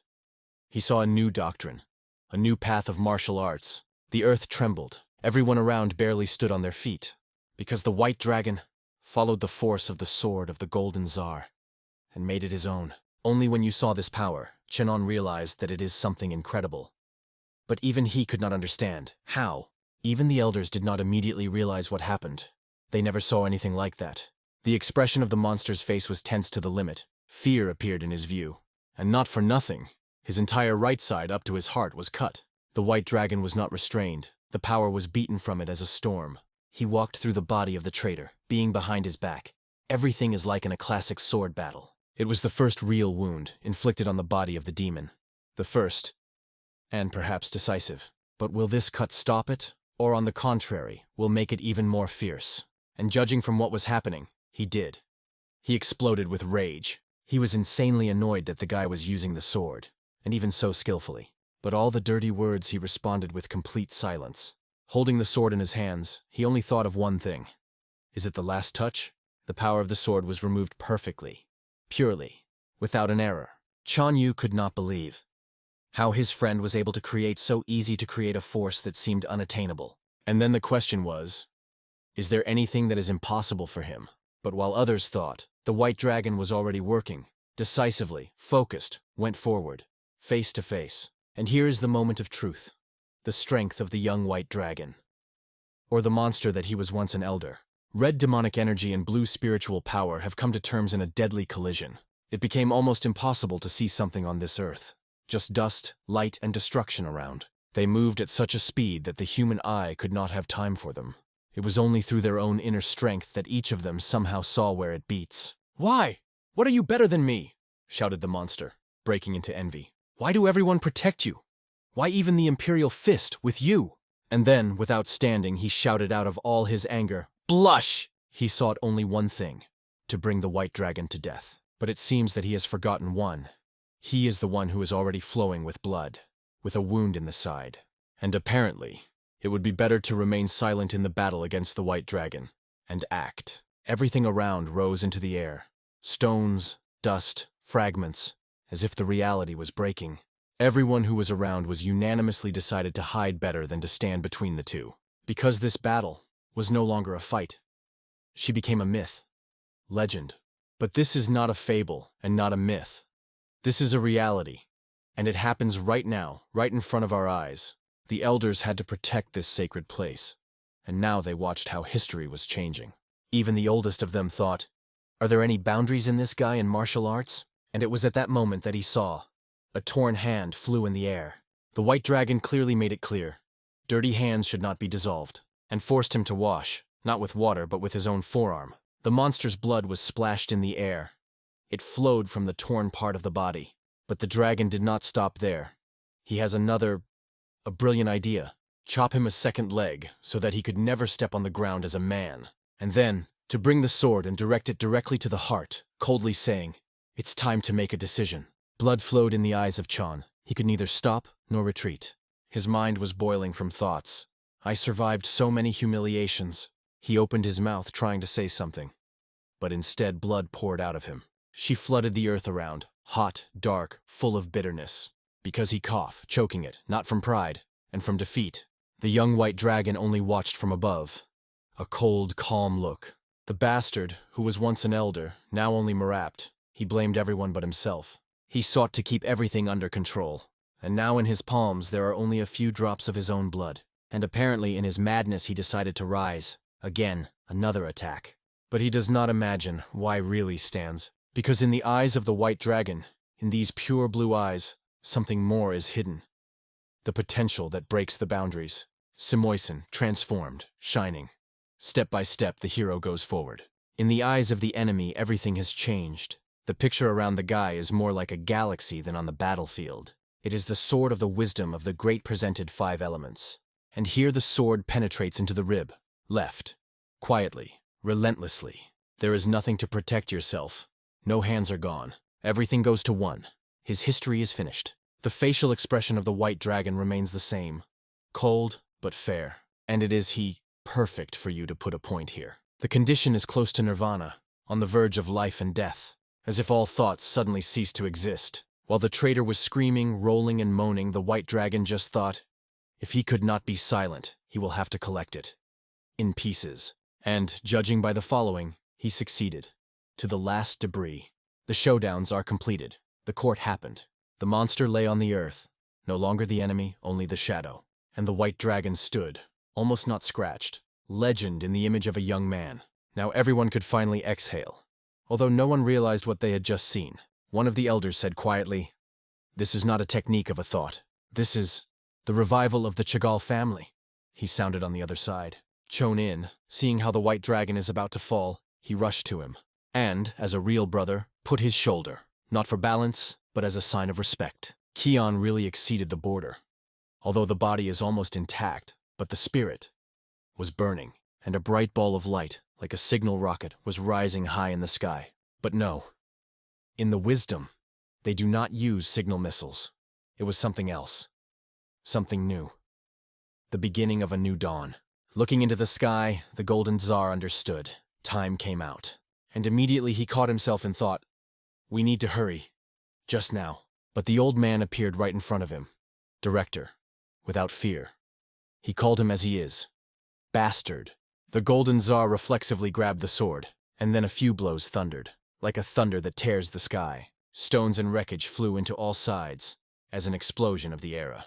The old man saw the red blade flying right in his face, but in a moment it slipped by, not because of the miss, but because the Golden King fell. The blow took him out of balance, and he flew down his head. It was from the blow that the old man made.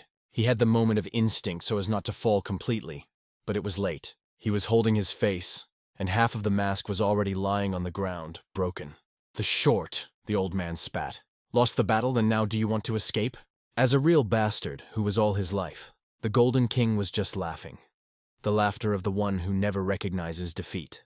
Half of his face was open, and the young white dragon looked at him, focused, carefully. Because it is a face, it was a pain like someone else. Looking at even more care, Khan whispered to himself, "Is it?" At the same moment, the Golden Tsar addressed the old man. Time came. His voice sounded calm, almost mockingly. "Think what you want." And he began to flee, running on the wreckage of the destroyed house. He looked at the battlefield from above, as a memory burning in his eyes. All representatives of the Blood Clan were immediately understood. This is a signal for retreat, and in an instant, they all torn away like a shadow. The students were surprised to watch. They run away. But the elder said calmly, "Do not persecute. Mudan has already suffered a serious loss. If we follow them, we probably get into the trap." And no one denied. Everyone was silent. And even those two, the cheese and the white dragon. They looked silently as he was standing on the roof, as if a symbol of unfinished history. No one said a word. Even the wind was silent. The Golden King straightened his back, threw his sword on his shoulder. He winked from under the mask and threw one thing. Before the meeting, Milashka. This appeal was addressed to him, a young white dragon. And after that, the Golden King disappeared, without a trace, without words, leaving the question and the promise of a new clash. The boys were not going to stay here for a long time. After all, they decided to go. At this point, one of the elders came to the crushed body of Changguan to ask, "Why?" He, moaning, barely whispered, "You really don't know." The old man shrugged. "No, you never liked me, neither before you lost your hand or after. It has not changed." And then Guvan, barely breathing, said what he hid all his life. "I hated you. From the first meeting. I hated you. Because the Chinsan show I trained 1,000 days you mastered in a month. And because the uncles, the elders, they all sympathized with you, not me. I hated you because you had everything I couldn't have." He sighed and continued, "I was still young, and he did not realize that the feeling was envy. He did not know that it could burn me from the inside. I felt it daily, more and more, again and again. There was no day I didn't dream of seeing your death. Even now I couldn't kill you." The other elder smiled silently and replied, "And I liked. Since then, as I first called me a senior swasher, how many we went together.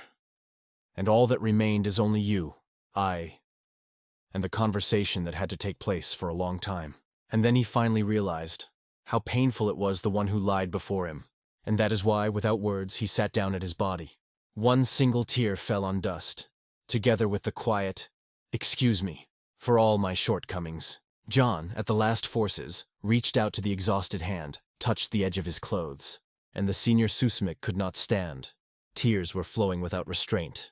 And when the hand of Chonas fell to the ground, they made their way to the sun, through the fog that still hung over the battlefield. But the battle ended, and now you need to disassemble the rubble, get the wounded and dead.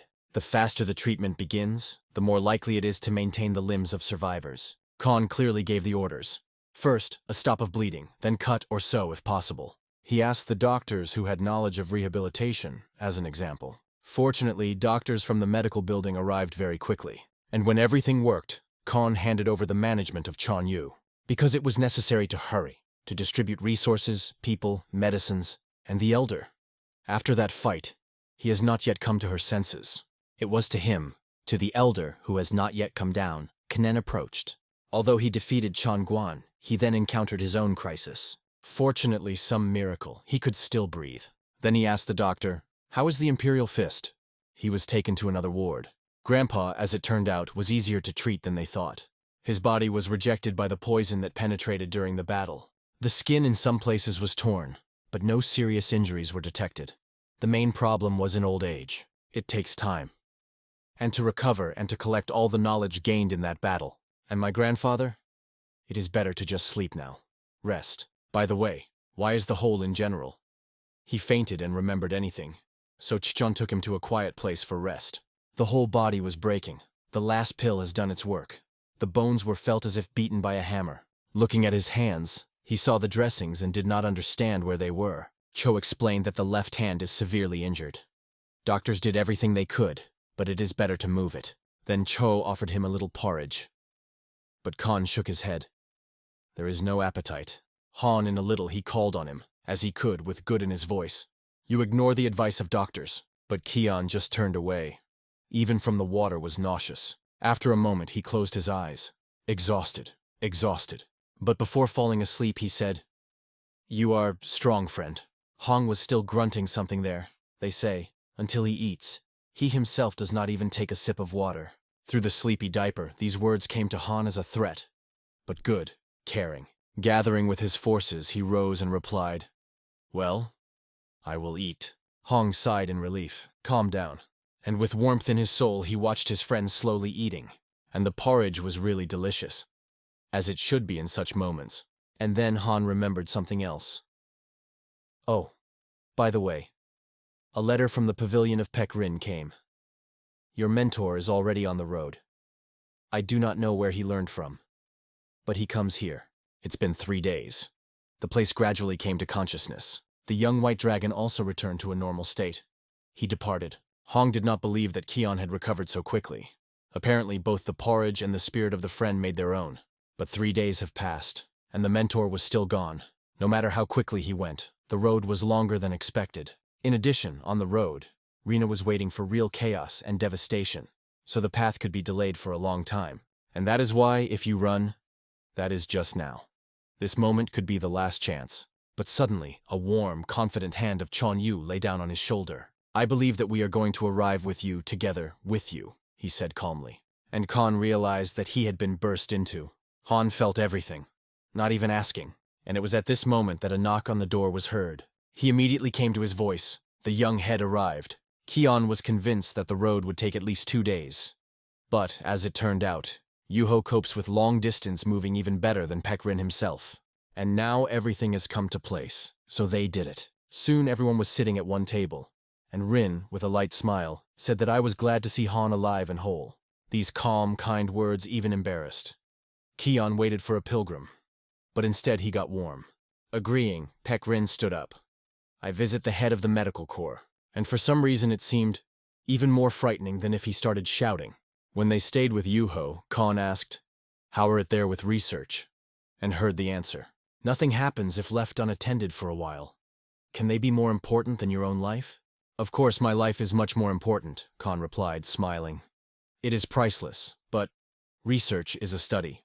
And yet, let Kion not always believed in masters and scientists. He accurately believed in hatred of Yuho, because if something goes wrong, it will not allow you to sleep at night. And then he suddenly issued something that struck Yuho more than any explosion. I got to you. And this type, somehow a bed. We make discoveries together for humanity. And Yuho just starred. Meanwhile, the old man walked next to the white dragon mentor, convincing him he is a warrior, and finally survived. Became stronger. Is it not enough? They were already approaching the ward. Going, the old man turned to Han. Answer, because your mentor is already nervous. And then he said, The student is like seeds. If you grow up like an orchid, it will be beauty, but weakness. If weed, it can withstand everything. Pek Rin grows an orchid from you. She is good, but one blow is enough, and it will rot. So how do you think you will stay in the pavilion of Pek Rina? The mentor is not eternal, and if you were grown like someone's good, you just can't live differently. You die. And I say it not out of the image, and for the sake of your good. Listen carefully. When Pek Rin replied that the old man was saying, based on his own experience, a silent pause hung, and then the old man confessed, I lost the student. I grew it like an orchid, and he kept around, and it turned out, it could be broken like a flower. Rin firmly said, It's not a greenhouse, it's Kan-ho, and here they live. The warrior must be weed. And to make it like this is the true task of the mentor, and that is why Rin's face admitted, If I knew that everything would turn out, I would not allow him to go to the wisdom. These words hurt the old man. He turned sharply, thundering, And what of that? I have already taken it to the students. And further, without holding back his voice, he said, "The young white dragon is no longer a student of Pecorina." Everyone in attendance realized. The old man talks about things that would be better left in silence. But just these words flew to Rina. His hair flew from the explosion of internal energy. With a cold question in the eyes, he only said, "Yes?" And he acknowledged. It is extremely difficult for him to accept such. But even though he said, the old man stubbornly called him brazen. The pressure in the room increased. It was literally felt on the chest. It was difficult to breathe. Stress. It became felt like a wall. "Why talk to us if you have already decided everything?" said Pecorin. "I just need to prove that he already has enough knowledge." "Wow, you really got angry, White Scales," the old man smiled. "Okay, good. The white dragon tried to stop them. Please, don't. Because of me. Not worth it." But the old man just smiled. "I wanted to come up with him for a long time. You don't even imagine how glad I am. Don't disturb." "I'm too," Peck replied. "I will take your wooden sword so as not to cripple the old man. See you later. And you are a rest." Curse.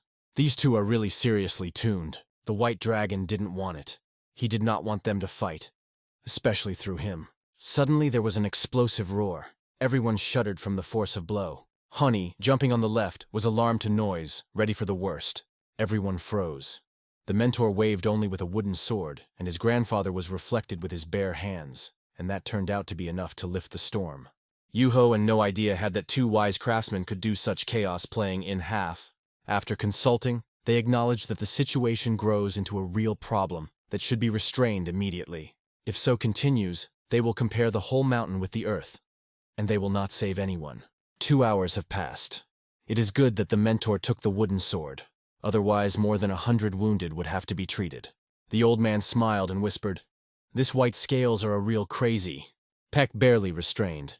"Be careful with words, older, or instead of a mountain we'll have to patch you." A verbal altercation broke out between them, like a spark in a powder barrel. The white dragon became between two masters. A little more, and you will turn the whole reason into ruins. He expected passion, but did not think that they would disperse so much. The mountains trembled from every touch. Chon was already begging for the mentor to restrain, because the underground halls of the school began to fall from shockwaves. Yuho cited, "Why is everything going out of control through our young owner?" And yet the old man confessed, "I understand, Pecorina. When you first get a student, you do not know where the limit of care and where blind obsession." The old man slowly led the language of ancient times, when he had not yet been shattered, and began with the first student he lost, like spring, which was unexpectedly broken by the cold. Then he was the second pupil he received under the wing and buried it again, because Kanho's sword knows no pity to the teacher or the student. And so on, again and again. You hope to heart, and it lies in the ground a few winters, leaving another void in your chest. After all, the life of a warrior in Kanho from the beginning is short. Someone's blade, poison, or actual overloaded body is always faster than dreams. Therefore he, like a lonely crane, crying of sadness, called under the wing of another one, and still to reach someone further. This circle could continue endlessly. A student, a fight, a grave. Like leaves that fall every fall. And indeed, everything was repeated. Hope, loss, silence. And again the hope that the rain is washed away with blood. Until one day he realized. He brought them up to those who, without his shoulder, could not stand on his feet. He realized that blood was so infinitely flowing until the caregiver holds the orchid garden under a glass roof of fear. But the thought came late. Another student went beyond the edge, and with him he went and the chance to redeem guilt. Paradoxically, but only those who threw the greenhouse and went into the wild field in time lived the longest, clinging to life until the last breath. Then, for the first time in the head of the old man, the idea of a momentous, "Maybe you should learn to survive without their own walls."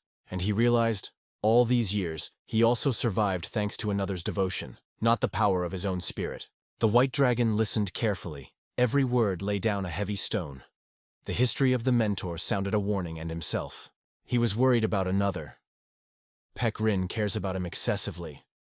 And the guy was afraid that the orchid in the golden cage did not fade before he blossoms.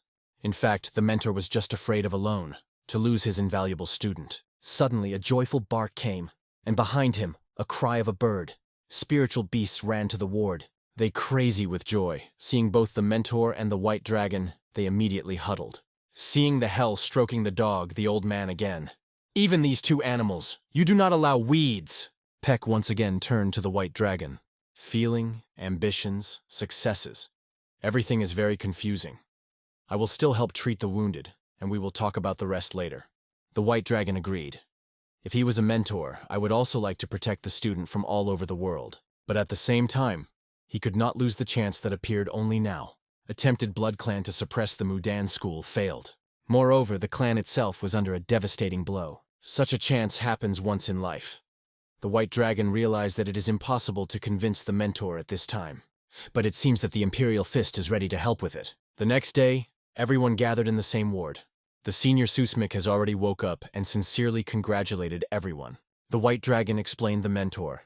Thanks to his own medical skills, he managed to save the elder from the attacks of madness. Of course, because the art of treatment exists to rescue people, said Kion. The elder asked if he could climb his feet soon, because there are many more work. Peck, holding back irritation, explained. He had complications, but he came not to quarrel, but to treat. He addressed the student. What should be finally cured an elder? Kion replied that the cause of the disease was severe stress accumulated for years. In Kanho, the ailments affect not only the body, but also the energy flow in the meridians. Emotions leave the imprint in these, so the attack of madness can break the vessels, cause sudden hemoptysis and even death. In fact, you need to take the past and keep peace in the heart. Then the process will be corrected. The elders seemed too complicated, but the white dragon explained, let's start with small. Let's try, and you will see that it works. The pain he experienced is like the loss of relatives. This is not to forget immediately. It is possible to stop the attacks of squeeze, but complete healing is impossible. Keep in mind, there will be side effects, Khan warned. The acupuncture will limit the amount of internal energy that passes through the channels. The elder can only use the strength of the hands. Otherwise, a new attack of madness with distortion will be waiting for him in a month. The elder has not yet been aware. A real problem ahead, and a whole mountain. The old man could not stand. Tupni. Do you still think that if you had previously understood the feeling of his adored younger brother, would everything change? You are not the only one who noticed anything. All the Mudan was blind, and do you want to take blame on yourself? The elder thought, in the words of his uncle there was a bitter but needed grain. Focus on the recovery, the old man summed up, and let me manage the mind as a trusted person. He sincerely rejoiced and thank you, uncle. The old man suddenly remembered, oh, almost forgot, and pulled out a small wooden box. He extended her white dragon. Take it, it's yours.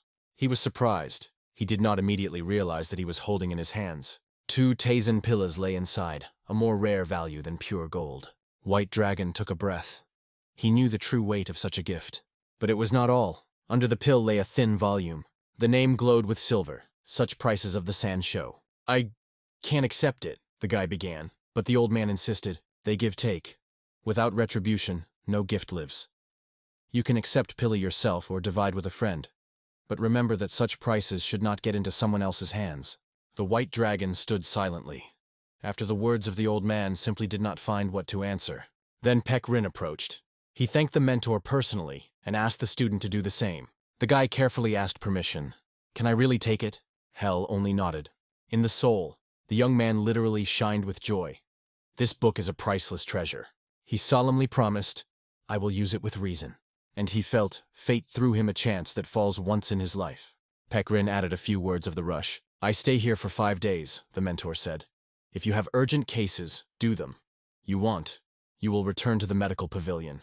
The white dragon feared that the mentor would lock him there for a year or two as once. So, asking if it is true, he received only a warm smile and advice to protect himself and to study such prices of sand shows. It seems that the story of the old man about the dead students also touched Rina. And he decided to give the boy more will.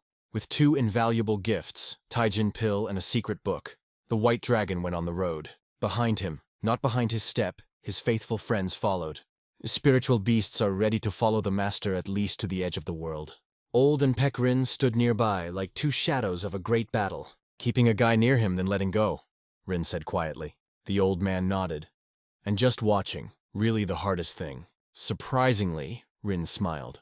Only a few steps and I could catch up. But I will not do it, and I will miss. So he explained to the old man, conducting Han's gaze, which went further. That's what it means to be a mentor, his grandfather summed up. Then they were accompanied by Chan in order to spend a little bit of friends. Getting to the development, he asked the white dragon about the next goal, surprised that he did not go with Pekrina. In response, the guy extended him a small box, the same one in which Pil Taijin lay. Kon asked to open it only alone and later. Chon was happy with the gift, not even knowing what was hidden inside. The white dragon smiled widely and childishly sincerely. Chkon answered the same open smile. To a new meeting, brother. Left himself, he finally opened the box. The glitter of Pilula was literally illuminated in the sun. The heart almost jumped out of his chest. The gift was more invaluable than he could imagine. Chon Yu couldn't understand. Why did Khan leave him something so valuable? And why trust such a rare thing again? Like him. But at heart he knew. Khan just wanted he to take himself to the next meeting. And he was already missing. 6 days later, the valley of the snowy mountain, Kion reached a place mentioned in the ancient scrolls of the heavenly house. There, the grass of ice and snow grew.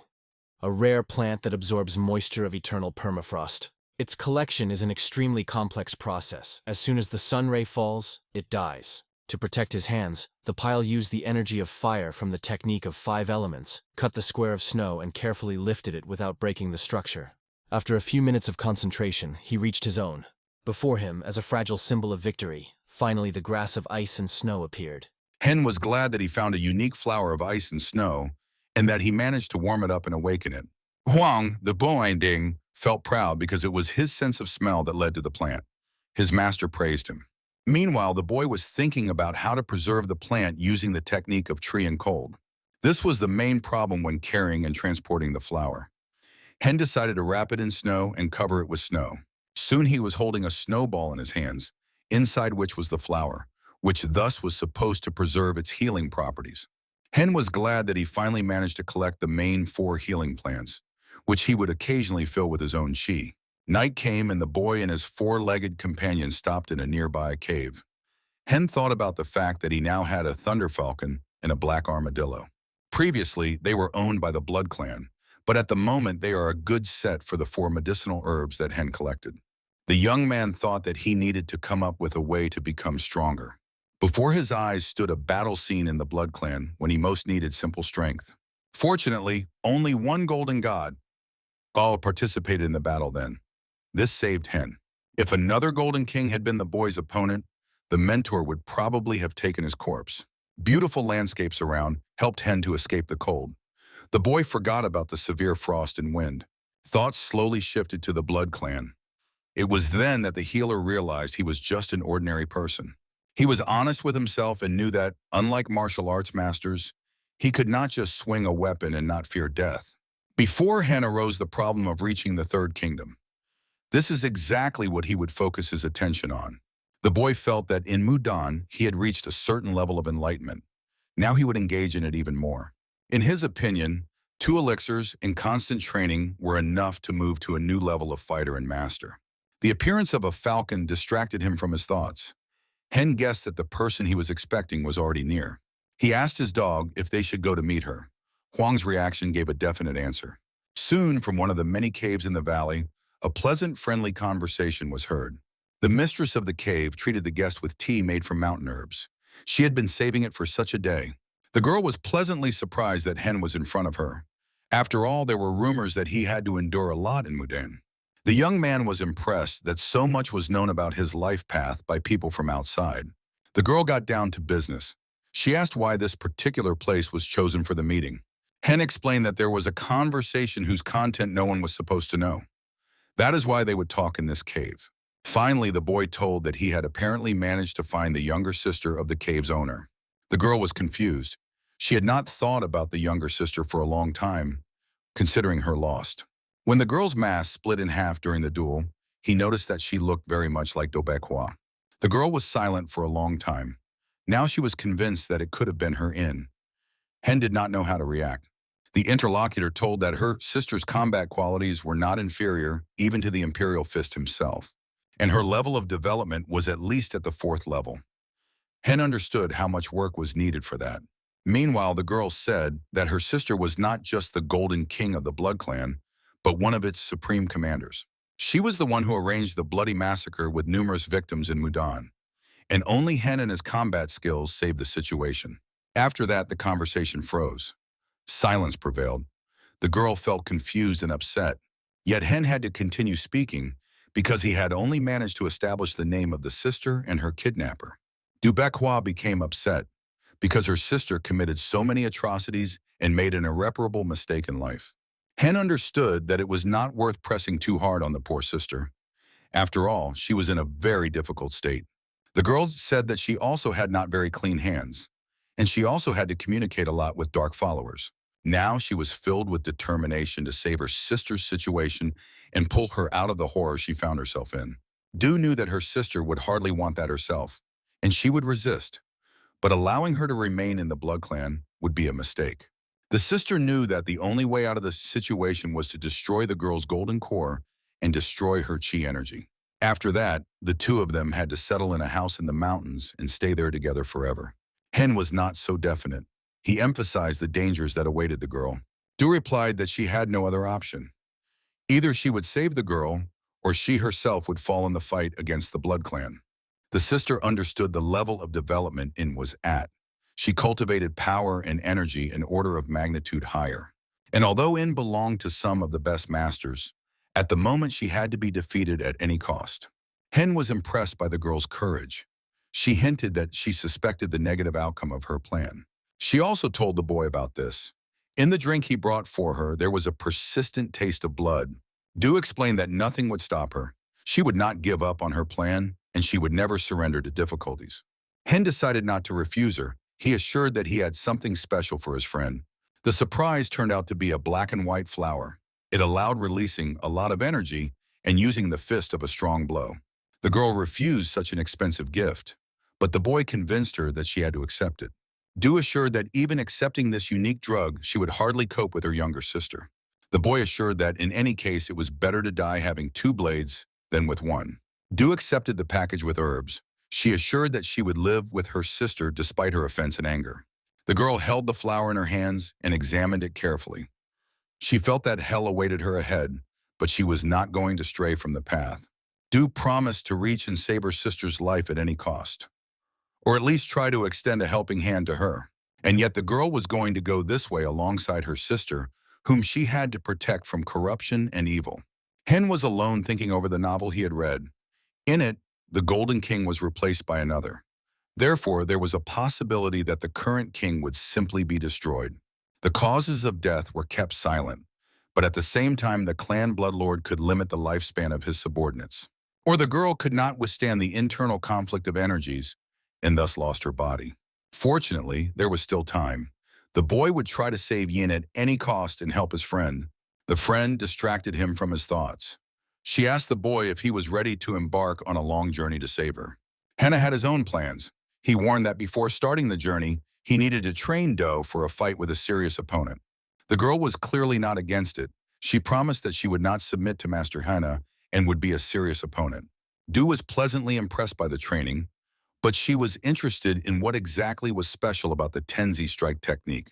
In her opinion, it was not powerful or destructive enough, and now she saw no point in it.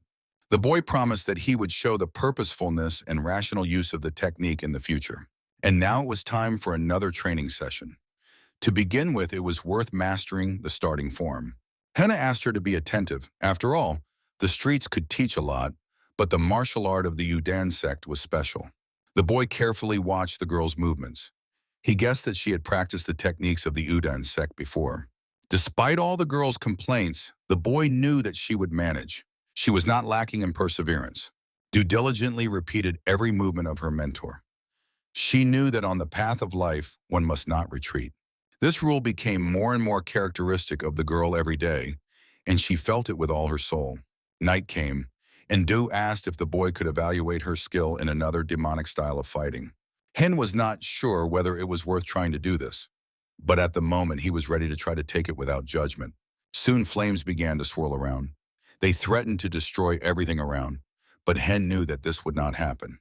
He, together with his dog, watched carefully what was happening and how Du controlled the fire. The girl's movements became lightning fast. She changed for a moment. Not a trace of her former shyness remained. With every second, the girl moved faster and faster. She simply could not miss the chance to stop. Hen guessed that before him now was the demonic art that Yoharen had once learned. Judging by Du's movements and enthusiasm, The black and white grass began to affect her, and the girl immersed herself in the flow of her chi. The energy of the flower enhanced the energy of the girl herself. However, time would be needed to absorb the energy. There was a certain threat when the level of power would be greater than the body's ability to assimilate it. However, nothing in the girl's movements indicated a dangerous probability. She moved more and more confidently and gracefully. It seemed that the girl had turned into a petal, moving more smoothly and gently. The girl's body movements and the direction of the sword's movement became smoother and more uniform. They became one whole. Hen knew that the girl would never give up. She repeated all these movements thousands of times to use them only once in the future. Among all this, Hen noticed how the black dragon began to form the white dragon. Energies intertwined. It seemed as if every second the girl was immersed in something like a meditative dance, diving into the universe. Hen even began to think about whether it was worth stopping the girl. She moved as if energy was moving her on the streams of the cosmos. Yet Hen decided not to do this. He enjoyed the do technique, which had become a work of art and human valor. The boy recalled the times when she called herself Sand and believed she was not even capable of repeating a simple movement. And yet she managed not only to save her life. The girl honed the martial art for years, sparing no effort. Considering all the dangers and hardships the girl had to go through, she went to the very end. Now Hen had grounds to assert that the girl truly had talent, and she was ready to challenge the Golden King. The boy praised the girl after training. He emphasized that she should now train the lower part of her body and wield a different weapon instead of a sword. Du did not fully understand what was being discussed. She asked her young mentor to explain and help her. But despite this, she was ready to start training, although she knew the session was still far from over. She seriously spoke about her readiness to go through even hellfire just to master the necessary techniques. Hen was impressed by her readiness. He stressed that all he needed now was comfortable footwear. The boy and the girl joked. Du promised that she would do everything to become her mentor's sword and his companion. Such loyal friendship could be what she could offer, instead of thanks for the training and belief in her. Finally, it was time to set off. The boy told about another trial ahead of them. It was an attempt to descend the mountain.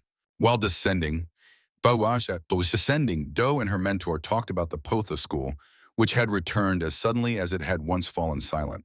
The young man knew that the school's closure was an unpleasant measure dictated by fear of deaths from the plague. If the school had not closed then, the number of victims outside the island could have been much higher and the pandemic more deadly. Then the head of the school impressed everyone the most. He remained calm and even helped others not involved with Potha. The girl asked if it was true that Hen himself secretly and covertly helped the sect cope with troubles. The conversation turned to the head of the Potha Trade Guild. His great efforts failed, but there was still small business left. And it was from the income of that Manhwa helped the Potha school and lifted it from its knees. Hen knew that although the school had been closed longer than expected, it had overcome difficulties and emerged victorious. The girl told that Namgun once sent a whole squad of fighters to the Potha school, and the Potha adepts greeted them in their own way. She could not say exactly who emerged victorious from the clash. After all, Namgun was constantly improving his fighter's skills. Hen assured that no matter how deep the sea went, the island would never sink. Therefore, it would soon be known who would be the Emperor's sword. The world of martial arts awaited the new Emperor of the Sword. Clans that were enemies even made a temporary peace. But in the opinion of the young mentor, it was time to overturn the rankings of fighters and contenders for the title of Emperor of the Sword. A few days later, in Shigalrin's office, the healer carefully tried to examine the wounds on the guest's body. But soon the conversation returned to whether Hen had brought the medicinal plants they had recently talked about. The mentor praised the boy. The boy remained silent about the fact that he could have brought many more unique herbs, but he hid some for Harayan. The mentor explained that by using alchemical knowledge, they would be able to create a new elixir very quickly. But the man assured that he would no longer perform transformations on his body. He felt weak after the battle with the Emperor's fist. The mentor explained that from now on he chooses the path of enlightenment for himself. He will achieve considerable heights on it and become wise. The man explained that after this, he would be able to become younger and start studying martial arts. Enlightenment techniques return their user to the age most suitable for practicing martial arts. Hen reacted calmly. After all, he himself had once been a 40-year-old doctor who found himself in the body of a boy. When they were sitting at the table, the mentor asked Hen what he would do with the finished elixir. The young man said that he would use part of it for himself and send the other part to his children. The mentor looked into the glass. He could not believe that Hen's students would receive such a powerful doping. Hen saw the expression on the man's face. The boy had long suspected that he definitely did not like his juniors. The boy wanted to hope that the mentor cared about the lives of the juniors, who would partially study demonic martial arts. Hen emphasized that Haryun was still alive, although many considered him lost because he was born under the Star of Death. Chagall decided not to talk about the juniors. He insisted that Hen should think about his own future. He was interested in Hen's own plans. Hen replied that he just wanted to take a vacation and rest. The mentor said that after training, he would go with him to the Marine Alliance. The boy asked why he needed to go to the Alliance. The mentor said that soon the Dragon and Phoenix Festival was to begin there. Hen guessed that this year, after the massacre in Mudan and the investigation of its circumstances, the festival would be held later. The mentor said that the massacre in Mudan was actually not arranged by the demon cult. But this news raised more questions than answers. After that, another investigation had to be conducted. Hen guessed that this meeting was held only to gather everyone together and see the reaction to the news about the massacre. The mentor assured that Hen would participate in the fight and must definitely win there. The boy was confused. He asked if his victory would be fair after he had taken so many herbs and elixirs. The teacher emphasized that students from other schools also take drugs and use elixirs. The mentor also assured that he understood the students' anxieties because he had not participated in competitions for a long time. But there was simply no possibility to refuse. The man added that he recommended his fighter to everyone. He emphasized his skillfulness and abilities. According to Hen, the mentor behaved like a child boasting about his toy, and the boy would then have to solve these problems. It is clear that everyone who heard the mentor's boasting would want to see the fighter with their own eyes and see him in action. Hen knew that this year's Dragon and Phoenix Festival would actually become a test of his qualities. The mentor saw his hesitation and assured that it would definitely not be possible to refuse or avoid the fight. The man asked if his fighter was really afraid. He remained silent. This meant the end of the conversation. The boy did not lose composure. He understood the inevitability of what was about to happen. He assured that he would defeat everyone. The man assured that it was worth taking the opportunity before the fight to learn a few techniques to defeat the scoundrels from the Udan sect. The mentor explained that the Tai Chi sword is inferior in qualities to the wise Tai Chi sword, but this would require a lot of time. And although the sword combines so well with all the techniques, before participating in the festival, sword technique could only be suitable for a duel. Now the situation demanded something different. Hen was impressed by the simplicity and straightforwardness of his mentor. He thought about how usually their school is praised. Now the man honestly spoke about the fact that the style of his school was not quite suitable for a real fighter trial. He explained that sometimes it is worth studying hidden secret techniques. For example, hidden weapons and poison. The Tang clan from Sichuan were specialists in this. They were considered very dangerous precisely because of the secrecy of their techniques. The mentor explained that the student had learned very well to counter hidden weapons, but he himself had never used them. On top of that, there were various other types of weapons that participants in the competition would use, and it was worth learning to deal with them. The sword was specially designed to face a single enemy, but other weapons allow engaging in battle with a group of opponents. One cannot be fixated on mastering the sword. It is worth learning to use other armaments and study new techniques. The mentor told about a unique technique that everyone calls the Heavenly Splash. This strange technique originated from the Quanjin sect. It belonged to Taoist sects but was distinguished by its eccentricity. The techniques of this school were quite strong and deadly, but strange at the same time. Combat treatises written by the masters of this school influenced both Wudong and Hushan, but the school itself disappeared. The boy recalled details of a novel he had to read. There, the Quanjin sect perished in a confrontation with demon followers. The mentor told that once he saved one of the masters of the vanished sect, but he still died. The man's heart was afflicted by the demon heart disease, but he was treated and survived for some time. During that time, the master taught Mentor Hen several techniques. Among them, the most useful was the Heavenly Splash technique. The teacher considered it absolute. It was based on the use of fingers and hidden weapons. The man promised that the youth would change his attitude towards the technique when he saw the result with his own eyes. Everything around simply scattered under the force and technique. The weapon pierced not only the target, but also destroyed even part of the fence around the training ground. The boy was pleasantly impressed by the result. He could not believe the technique was so powerful. The mentor explained to the boy that energy chi gathers between the fingers, which explodes, and from this, the ball simply flies out of the hand. The boy thought that this technique is actually aimed at dealing with a crowd of attackers. It seemed that this technique simply erased the space around it.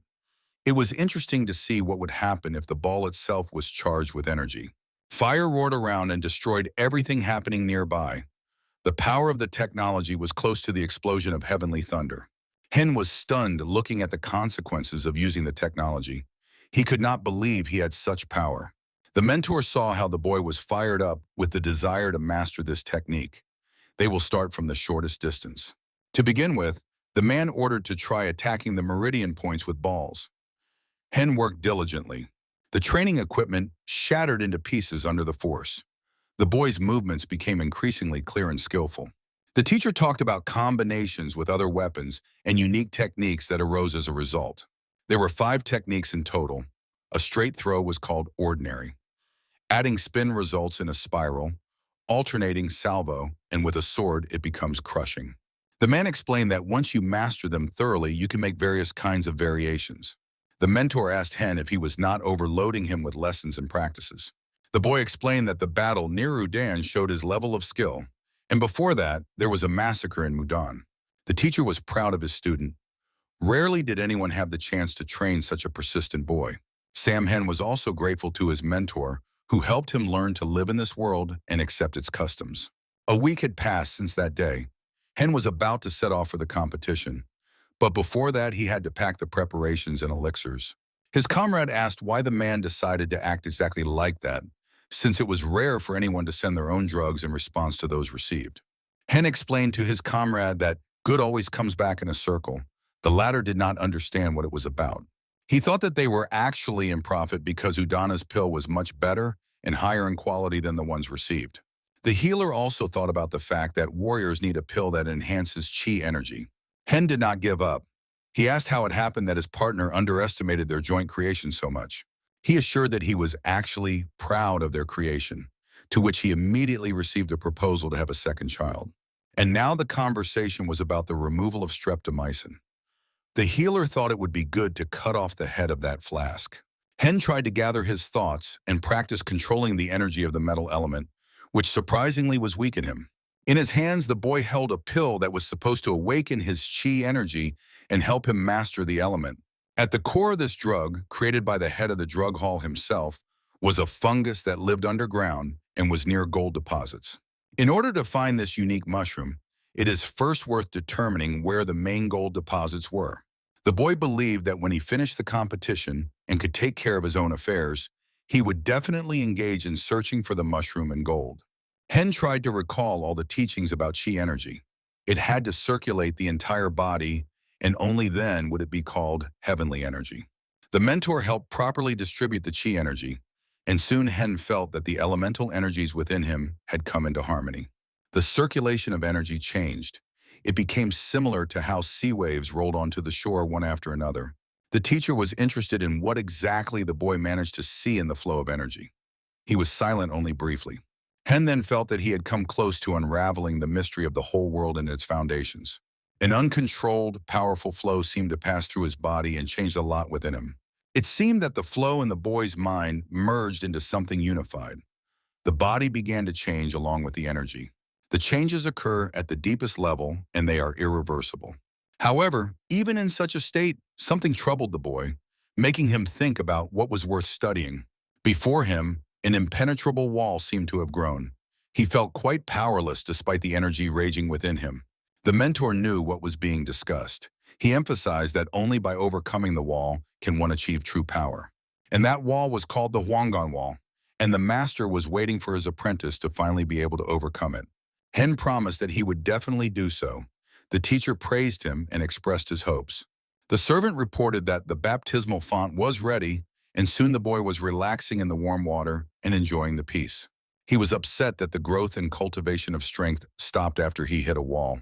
The mentor called him and ordered him to get ready. Soon they have to set off on the road. A week passed. The carriage arrived at the capital city of Marima, where the competitions will be held. Yuho, the healer, stayed at home. He was supposed to oversee the preparations of the elixir of strength. The company on the road consisted of 2 of the 4 department heads, 5 senior doctors, and 10 mid-level ones. Along with them, 20 doctors and healers of the lower class set out. The mentor and Hen himself set off riding horses. The man was tired but skillfully stayed in the saddle. Beautiful landscapes opened before them. The column of travelers moved quickly. The teacher explained that Murim itself has no doctors of its own. They all come from the 3 schools of the Celestial. The boy was impressed by this. The mentor praised him but emphasized that he must also engage with similar information. Hen promised to do similar things after the competition, and now he is glad that the teacher has recovered. The mentor emphasized that the student had to master the art of understanding people. But it was very difficult to do this because people were actually complex beings. The teacher seemed to see right through his own student. Sometimes he scared him with this. The man said, and that all the Marimu teachers studied at the 3-generation school.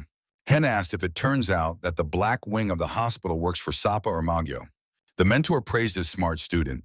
The latter really could not understand whether the man was mocking him.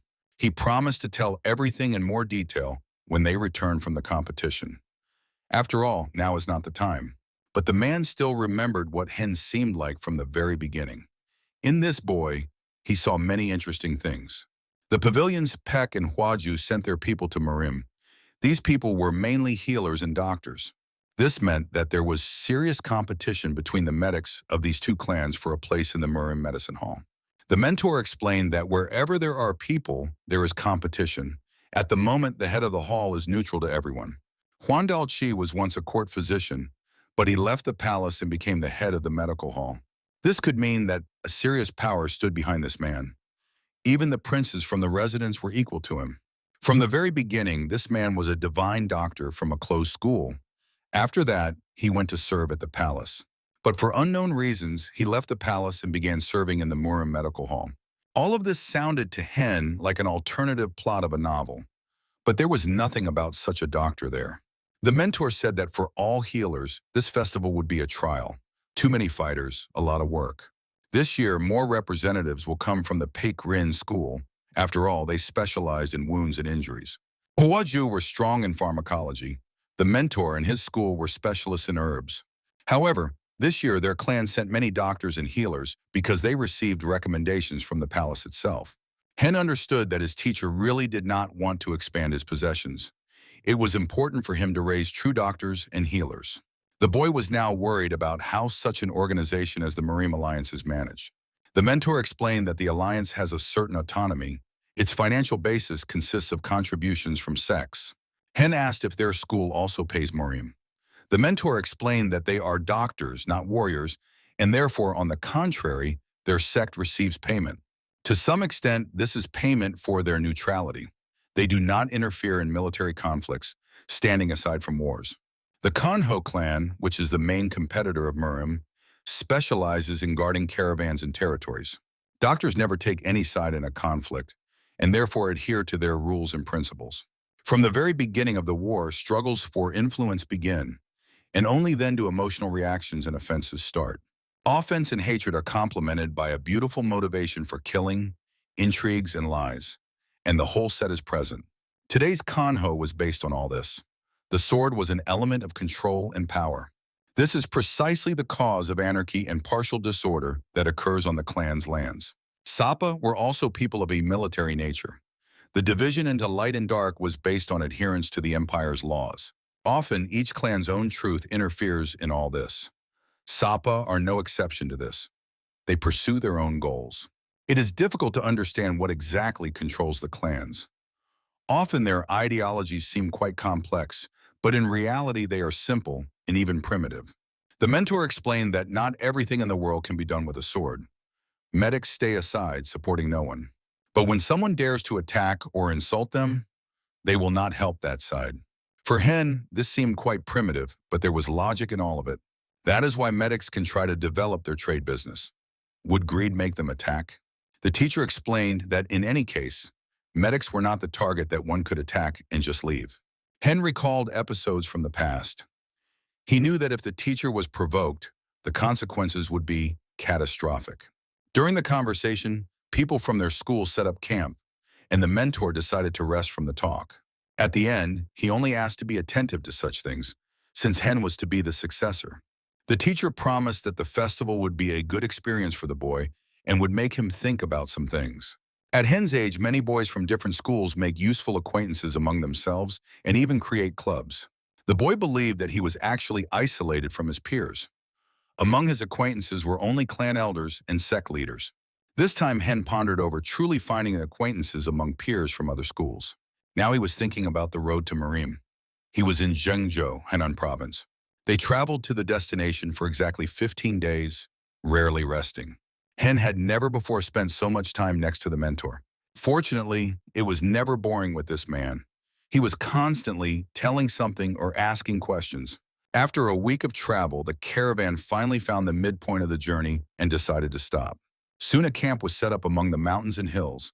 Unexpected guests visited them there. Unknown people came to the mentor. They greeted him and assured that meeting the teacher was an honor for them. The leader of the guests was named Huangbo Chunhen. He was the head of the Huangbo house and clan. The entire clan on the road numbered 20 people. The caravan consisted of 2 carriages and riders. Hen recalled that they were written about in books. Thanks to their physical strength, these fighters practiced fistfights and powerful saber strikes. Especially dangerous and powerful was the thunder strike technique. It was one of the best. This clan was different from the others. After all, many of its people served in the emperor's army. Often, natives of this clan are called the emperor's dogs, and the clan members are proud of this. The leader Huanbo said that they were glad to visit the camp of old friends. The man explained that young boys, participants of the upcoming festival, were traveling with him now. Huanbo Muhui and Huanbo Mayo were the main contenders for victory.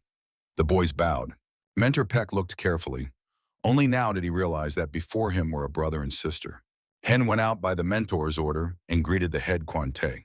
The boy could not understand the interlocutor's reaction. The man looked at him without emotion. But the brother and sister looked at him strangely. The gaze of these two clearly displeased him.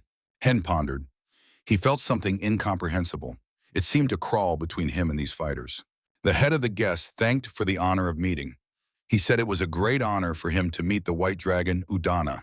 But most of all, he was known in connection with the fact that the mentor agreed to pass his techniques and teachings to the household servant. The man felt embarrassed by such praise. He asked not to speak about Hen anymore, so that he would not become arrogant. One of the fighters of the Huanbo clan was carefully examining him. Clearly, he was comparing rumors with the real impression. Likewise, the guests who came to them were not simple.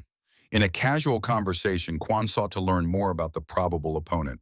The man laughed loudly, but it was clear that he was trying to flatter and gain trust. It was especially obvious that the guest was saying pleasant things to Master Beck and wanted him to lose vigilance. Finally, the conversation turned to the students of the Huanbo clan. Quan assured that it was time to talk about them. Master and Hen learned that the twins were born on the same day and at the same hour. The elder was named Huanbo Manhui, and the younger girl was named Huanbo Mua. Master Quan warned that the youth and young age of these two should not deceive anyone. Hen assured that only a madman and a fool could act like that. In the eyes of the young guests burned the flame of battle. The boy noticed that even the conversation concerning these two could not make them distracted. These two, according to rumors, were so strong that they could already join the emperor's elite troops. Mukvi was called the Fist of the Evil Wind. This suited the boy because of his aggressive fighting style and swift attacks. His sister was called the Saber of the Red Wind. At her age, she became famous for single-handedly destroying an entire gang. Hen was impressed that his future opponents aimed for the major league at such a young age. The leader Huanbo sensed a pleasant smell. He asked what was the source of this aroma. Hen reported that the mutton, which he personally prepared, was ready. The mentor offered the guests to stay and eat with them if there were food problems in the caravan. Huanbo asked for permission to stay. Hen bowed to the young guests and said that everything would be ready soon. Silence prevailed. It seemed that the youth relaxed a bit and showed a more natural interest in Hen. Soon everyone at the table was enjoying the meat prepared by the white little dragon. Quan praised the boy's culinary skills. The boy's mentor thanked him. He said that his student was truly becoming the man's pride more and more. Hen silently thanked the mentor. It turned out to be very good that the food was so liked by the guests. Master Quan assured that the warm evening, the smell of smoke, and the pleasant dinner were a good sign of future friendship. A couple of glasses of wine further promoted friendship and a confidential tone of conversation. Mukwi was sullen. He was picking at his plate. It seemed that he did not like the food at all. He placed the bowl with the dish and the cutlery on the table. Everyone around noticed this. Master Quan and the girl looked attentively at the boy. It seemed that they were judging him. The boy was silent. He reported that in fact everything turned out to be much simpler. Chief Huangbo and the girl were surprised. They did not expect Mukwi to act exactly like that. Mentor Peck behaved calmly, but Hen could not understand why the guests behaved that way at their table. He looked attentively at Mukwi. He was sitting at the table and trying not to provoke the host further. Master Quan was the first to speak. He said that the young gentleman was tired from the journey and therefore was talking nonsense. Hen came to the man's aid. He assured that when the master and Mua are happy, everything is fine and all is well. The boy added, surprising the guest and the girl, that he was ready to prepare a dish that would please the picky guest. Mukvi thought that this time it would be much harder to provoke the opponent. Ken did not fall for provocations. The boy hesitated, but asked if the tongue of the master of this tent was as sharp as his sword. Quan and Mua jumped up from their seats. Mentor Peck watched carefully what was happening. He knew that the reaction and behavior of Hen himself would decide this matter. He just remained silent. It seemed that the offensive tone of the boy did not affect him at all. The guests hurriedly got up from their seats and headed toward Mukvi, who remained in his place. Master Quan snapped at his protege. The man asked why he was behaving so provocatively as a guest in the pavilion master's house. The sister was silent, but she also looked at Mukva with disapproval. The boy paid no attention to them. He did not hurry to answer, and when he spoke, it became clear that Mukvi intended to offend the host. The man went mad with rage. He asked why his student was trying to provoke a fight in the host's house. The youth and mentor pack remained calm. They tried to pretend they did not hear the quarrel among the members of Kvambo. Henu felt embarrassed. He remembered a young boy who behaved in such a way that his behavior became disgusting. The boy guessed that young Mukva really wanted to beat him in a fight and brag about it. Mukvi provoked praise in honor of the young white dragon, and this became the reason for his aggressive behavior. The mentor carefully watched Hen. The man was curious how he would behave in this situation. Meanwhile, the young man stood up and addressed those present in the tent in a calm, even tone. Hen asked what he should do about Mukvi's attitude towards him, so he directly asked what he wanted from him. Mukvi explained that the best way to communicate was by exchanging blows and having a good fight. Therefore, the boy was now interested in whether Hen would show himself as well in battle as he spoke well. Hen decided not to give up. He emphasized that the festival would soon take place, and it was there they could test each other. Mukvi shrugged. He asked what he should do then if the opponent did not pass the selection and competition. These words touched the white dragon. The opponent clearly doubted his abilities. Yet still, the rational part of Hen's brain indicated that he was being provoked, albeit cautiously. The sister and Master Quan were getting more and more nervous. They began to think about calming the boy down. In his thoughts, Hen and his mentor tried to discuss the situation. However, the boy did not receive clear instructions. Quan and his ward began to argue with each other. Hen asked Master Peck if he was really sending him to the festival. Hen stood opposite his opponent and explained that he respected the guest and therefore accepted his challenge. Mukwi, encouraged by these words, decided to face the rival. Hen promised himself mentally that he would make the boy lie down for no more than 3 weeks. Around Leader Peck's tent, people had already started talking about the duel between the son of the Wanbo house and the young Lord Hen. Both opponents stood facing each other. They were unarmed, so the duel was to be a fistfight. Hen understood that representatives of both schools were watching him, and soon the audience would grow even larger. One of Peckrin's followers promised that they would immediately start preparing a safe zone. People kept coming and coming. In a world without mobile phones, such a fight was top content. Witnesses would remember this duel for decades later over a glass of wine. The sister scolded her brother for his hot temper. He was preparing for the fight. Mua promised to tell everything to their mother. The boy boastfully asked his sister to go and tell as soon as possible, and not to forget to mention his victory. Mua asked if it would really be true. After all, the young dragon was a fairly strong warrior. The sister raised her hand high and shouted that she was actually rooting for the white dragon, which surprised many. Mukvi got angry. He did not like hearing that. However, he emphasized that he would show everyone his skill in battle. Henu felt awkward witnessing a family quarrel. He watched what was happening with undisguised curiosity. In his opinion, the reason for this discord actually lay in the age difference among the representatives of the schools. Huanbo was upset. He believed that he had not done well enough in raising the children. The man most wanted them to live in peace. His servants were not surprised by what was happening. They were used to scandals between the twins. The only thing that saved the situation was the similarity of the characters of these two.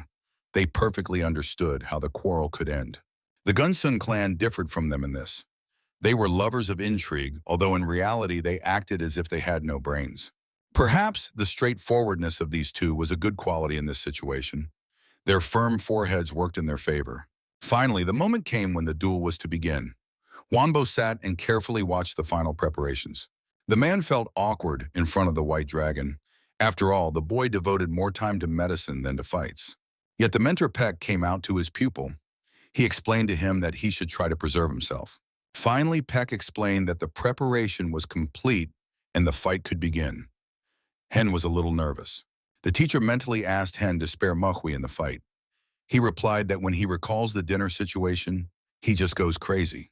Huanbo felt uncomfortable in front of his comrade Peck Rin. The man tried in every way to atone for his guilt. Wang Chebek stepped forward. He was considered the leader of the pavilion chief's guard. The young man announced that the official fight between the son of the Wanbo house and Peck Rin's protege was starting right now.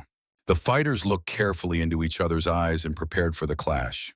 The crowd around supported their contenders and emphasized that they themselves would become the winner. In the presence of Chebek, the fighters bowed. A dead silence fell around. Hen looked carefully at his opponent. He intended to decide now what the Huanbo school was so proud of. The mentor spoke about the main features of the Huanbo school. Their trump card was physical strength and power. The main technique of the house was called the Thunder Fist. Energy exploded in the fists like thunder. Few fighters in Kanho could boast of such a destructive technique and such capabilities. Hen understood the weak points of these fighters. It was slowness and direct frontal attacks, which could be countered with speed. In front of him was a representative of technology, which typically had pros and cons, no tricks. Hen showed with his hand to the boy that the first strike was his. The boy also tried to anger Mukvi. Therefore, he clearly did not like being provoked, and efforts were made to make him react to words about the contender for the top. Hen explained that he was not going to do anything like that. He emphasized that it was just curiosity about the guest. In Mukvi's hands, a spherical ball of lightning seemed to form. He was generating energy. Soon the energy of lightning was swirling around the entire figure of the boy. He hoped not to injure the opponent. Mukvi pushed off the ground and attacked the opponent with speed that no one expected from him. He was rapidly approaching Hen, and Hen was simply standing in the path of the opponent. Less than a step remained to Hen. The opponent's fist was approaching his face. At that moment, Hen was only thinking that Mokvi was moving much slower than the Thunder Demon. Peck's protege easily avoided the hit. Although the opponent was slow, the strike was supposed to be of unprecedented power. Hen carefully watched the opponent's movements. The fist did not lose its strength and energy. Mokwi tried to hit the opponent, but he easily shifted from his place and avoided the strikes. The fist flew past Hen's face again, leaving an oily trail in the air. Mokwi was angry that he couldn't even reach the boy. He began to suspect something. Hen could easily read the technique and predict the boy's strikes. Mukwi gathered even more before the fight. He attacked the opponent with new zeal, but unsuccessfully. In Mukwi's opinion, such movements were uncharacteristic for an ordinary doctor. Hen suspected that if he wanted, he could easily break through with a direct frontal attack. But he was afraid that many would start saying that he did it all with the help of pills and elixirs. And Mukwi was losing patience. He openly asked his opponent how long he could keep dodging like that. The boy's patience snapped. He attacked his opponent with a deadly dangerous technique. For Hen, it was strange, since they were supposed to have just a friendly match. The sister was outraged that in such a simple duel, her brother was already using the secret technique of their clan. Hen realized that the moment had come to get serious. He activated his technique and directed his hand towards the opponent. The boy easily stopped his opponent's attack. The wind swirled around in streams. Everyone watched the fighters in surprise. Each side held their breath and was anxious. Time passed until Hen blocked the opponent's strike with an open palm. Huanbo was impressed by how Hen used the Earth's chi energy to block the thunder energy. The sister watched the opponents attentively. She could not believe that Hen managed to do such a thing. Mukwi could not believe what had happened. His thunder energy was simply leaking out of him. He was losing strength.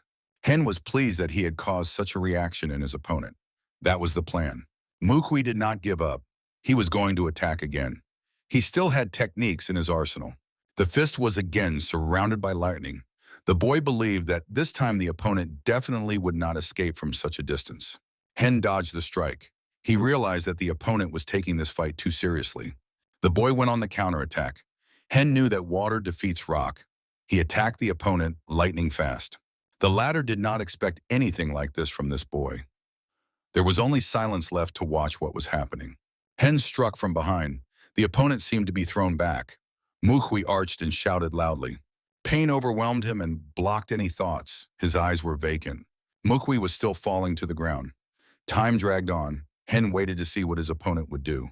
Representatives of Huanbo believed that their contender's opponent was very strong. Followers of the Peck House thought that nothing strange had happened. They expected something like this. The mentors watched the duel's result carefully.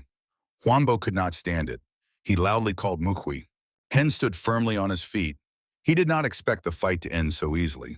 Mukwi came to his senses. He looked at the boy, whom he now took more seriously. Now the boy was afraid to approach the opponent at close range, but he considered this a good test before the match, so he would take advantage of the opportunity. But Hen was already fired up. He decided to use a type of technique that his mentor taught him before the festival. Energy was simply swirling around the boy. He moved lightning fast and generated new streams of chi. Soon there were 3 energy balls in his hand, which were to serve as projectiles for the throw. All available chi was gathered in one place to attack the opponent. Mukwi did not immediately realize what was approaching him. He just looked at the energy balls coming toward him.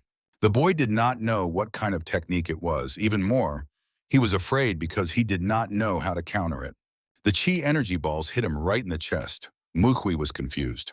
A cry of pain and rage burst from the boy's mouth. He admitted that he had lost this fight.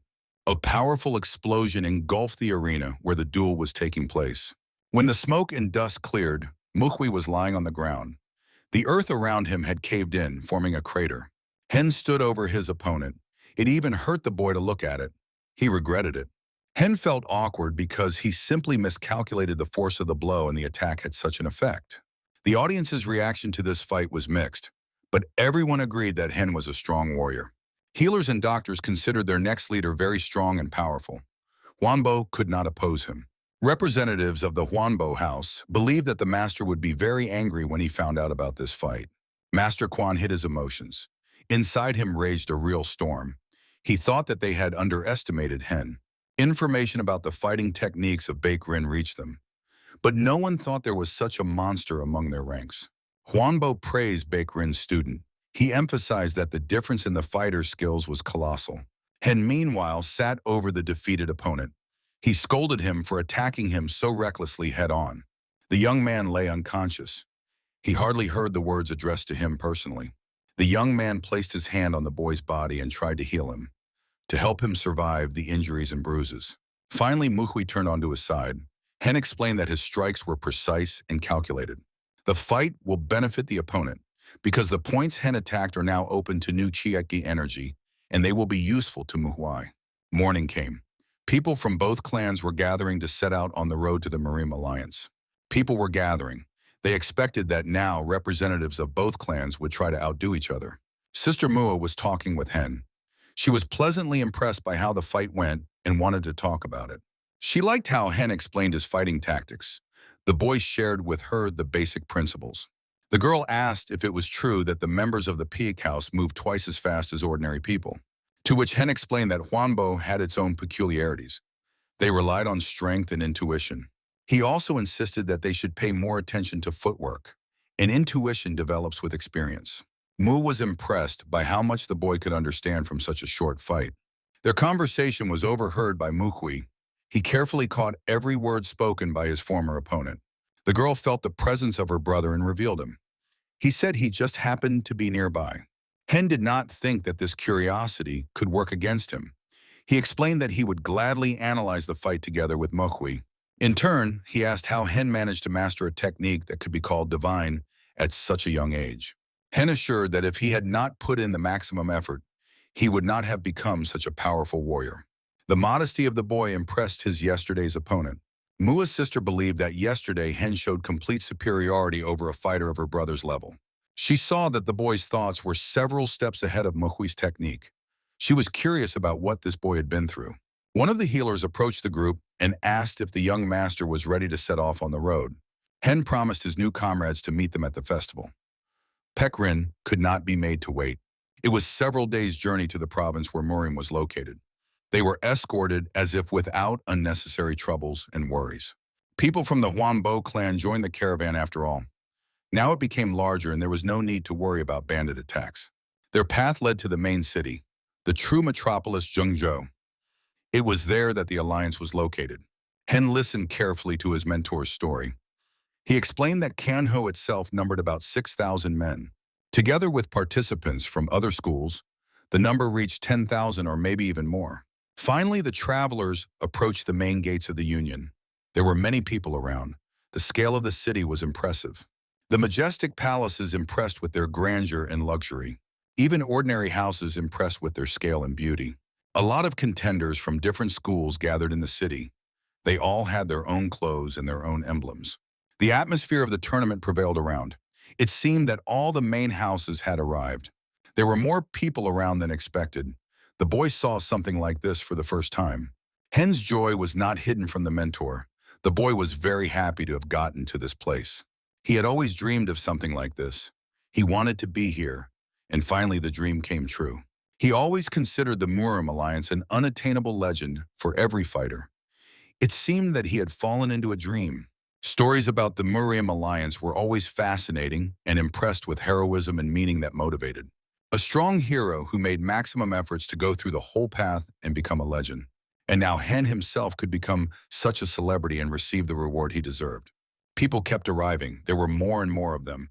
The crowd became even more crowded. Mentor Pek Rin was met by a messenger from the head of the alliance. Now he must become their guide. Their road was supposed to lead to the very head of the Union, who had a serious conversation for Master Rin. The teacher gave orders to bring the people of their clan to Hen. After that, they would meet again. After arriving at the capital, the leader of the school or sect had to definitely visit the head of the Union. To help the confused Hen came the senior of the manual therapy department, Chudan Ha. Hen was glad when the assistant reported on the settlement of the entire detachment of their school. The procession set off to their place of accommodation. Hen was nervous. It was his first such trial. Hen himself received a message from the servant that the one they were waiting for had arrived. He himself wondered if he would recognize him after years now, brother. Soon the boy guessed that all the sects and schools that came to the city had their own buildings. That is why at the moment they were saying goodbye to the members of the Huanbo house and dispersing to their places. The procession of Pek Rin set off to their building. Finally, they reached the luxurious house where the healers and doctors would live until the ceremony began. Danu was accompanied by an old man who was a specialist in acupuncture. The old man explained that last time it was more cramped. Danu said that he was impressed by how everything was organized this time. Hen himself believed that in any world the intensive care unit and the doctors there remained the same. The servant came to Hen and bowed to him. The junior specialist assured that an unfamiliar guest had arrived for the young manager. The young man was surprised who could be his guest, because he did not know anyone in the Muriam Union. When he saw who had come to him, he was surprised that it was a young girl. The young man was confused. The girl called Hen brother and explained that she had been very worried about his absence all this time. She tried to make an impression of a caring and kind hostess. Hen was surprised. He tried to understand why this girl called him brother. Meanwhile, the girl quickly approached and took the boy by the arm. She emphasized that she was very upset. Hen emphasized that he could not even recall her face. The stranger assured that she hurried to him as soon as she heard the news. He was running through a series of episodes in his head when he might have met someone who would then be hard to remember, but nothing came of it. And the sister continued to talk to him as if they had known each other for a very long time, despite his embarrassed reaction. The girl finally calmed down. She asked why he was so scared of her and why he reacted to her that way. With a quick movement, the sister threw the shawl off her face and showed her true face. It was Sama Hen. Hen did not expect to see something like that. He guessed why he was called the Elder. The boy got angry. He did not like such tricks. Besides, Sama scared him very much. The intensive care manager asked the servant where the young white dragon could have gone. The servant told that a guest had come before, some unknown girl. Meanwhile, Sama and Hen were talking. Sama explained his new muscle transformation technique. The boy explained that at first glance his technique could not belong to martial arts. But its peculiarity was that he could transform his own body and even bones. Hen was pleasantly impressed. He had only read about such things in books, that people could change their appearance so quickly. Sama boasted that now he did not need to sew masks from human skin. This technique does not require materials at all. Hen, in turn, praised his brother, remaining silent about the fact that this technique is very dangerous in skilled hands. But the elder was still interested in what Sama had forgotten in the Murim Union. He asked to find a more suitable place for the conversation. The manager looked carefully at Hen and Sama in the form of a girl and wondered since when the young man had such a beauty. Finally, they, with Sama, found the tea room. There were many of them throughout Murim, as many guests wished to speak privately. Hen asked his brother how he managed to survive all this time. He said that he had become a smuggler. He said that he could pump strength and energy himself, but for everything else, money was needed. Hen recalled that the novel described how his brother was an assassin from the mercenary clan. The young man thought that he had timely saved Sama from such a mistake in this world, but he still set out to walk the dark path. Sama told that he had settled in the Golden Blood Hall, which had a black mark on it. Hen considered this not the best option. It was rumored that this organization was involved in many vile affairs. Sama said that he had seen a lot in the Golden Hall. He had only not seen human flesh trading. The boy explained that many affairs concerned gambling, lending money, and banking matters. Sama enthusiastically told that in one season, about as much money as the Murim budget passed through the hands of bandits. The head of the Golden Hall was the Golden King. He rarely appeared in public, keeping a secret. They also spoke about his enormous influence on the trade affairs of the entire region. Hen wondered how Sama ended up in such an organization. After all, he himself could not have made such a decision. Now the elder was interested in how his little brother was doing and who was teaching and training him. Sama boastfully explained that his mentor was actually the Golden King himself. Hen did not believe it. Surprise was easily readable on his face. Sama proudly said that the leader chose him. The boy himself did not know the reason. The king said that Sama reminded him of himself in his youth. This was the reason for the choice. Hen did not want his brother to be involved with the Golden Organization and not be a student of the Golden Psycho. The Golden Hall provided funds to sects and schools and then bought their debts. At the moment, they even buy officials. The book stated that Hamawamakinan, Hen, and Haren needed money, so they tied their lives to the Golden Throne. The Golden King took a position of neutrality in their future conflict.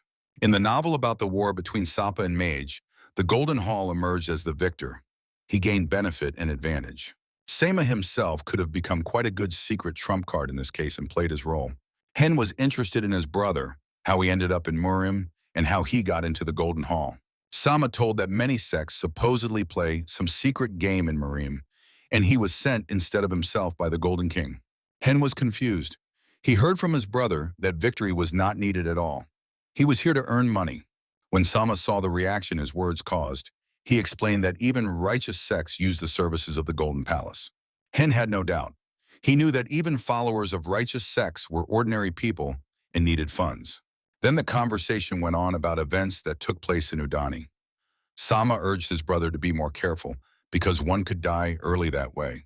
Hen was convinced that his brother cared about his condition. He spoke sincerely and truthfully. Sama extended a piece of heavenly silk in his hand. It seemed thin, but in fact was quite heavy and large. Hen was surprised by the generosity of the gift. However, Sama asked to make gloves from that piece of fabric for him. Sama explained that his martial art required frequent use of his hands, so he needed gloves. Hen guessed that the reason for this was Sama's desire to peel the skin off the faces of defeated opponents. The young man asked to sew the gloves and not to ask unnecessary questions. Hen can keep the leftover silk for himself. The boy was confused. This gift was still very expensive. The heavenly silkworm moth is considered a treasure of Murim.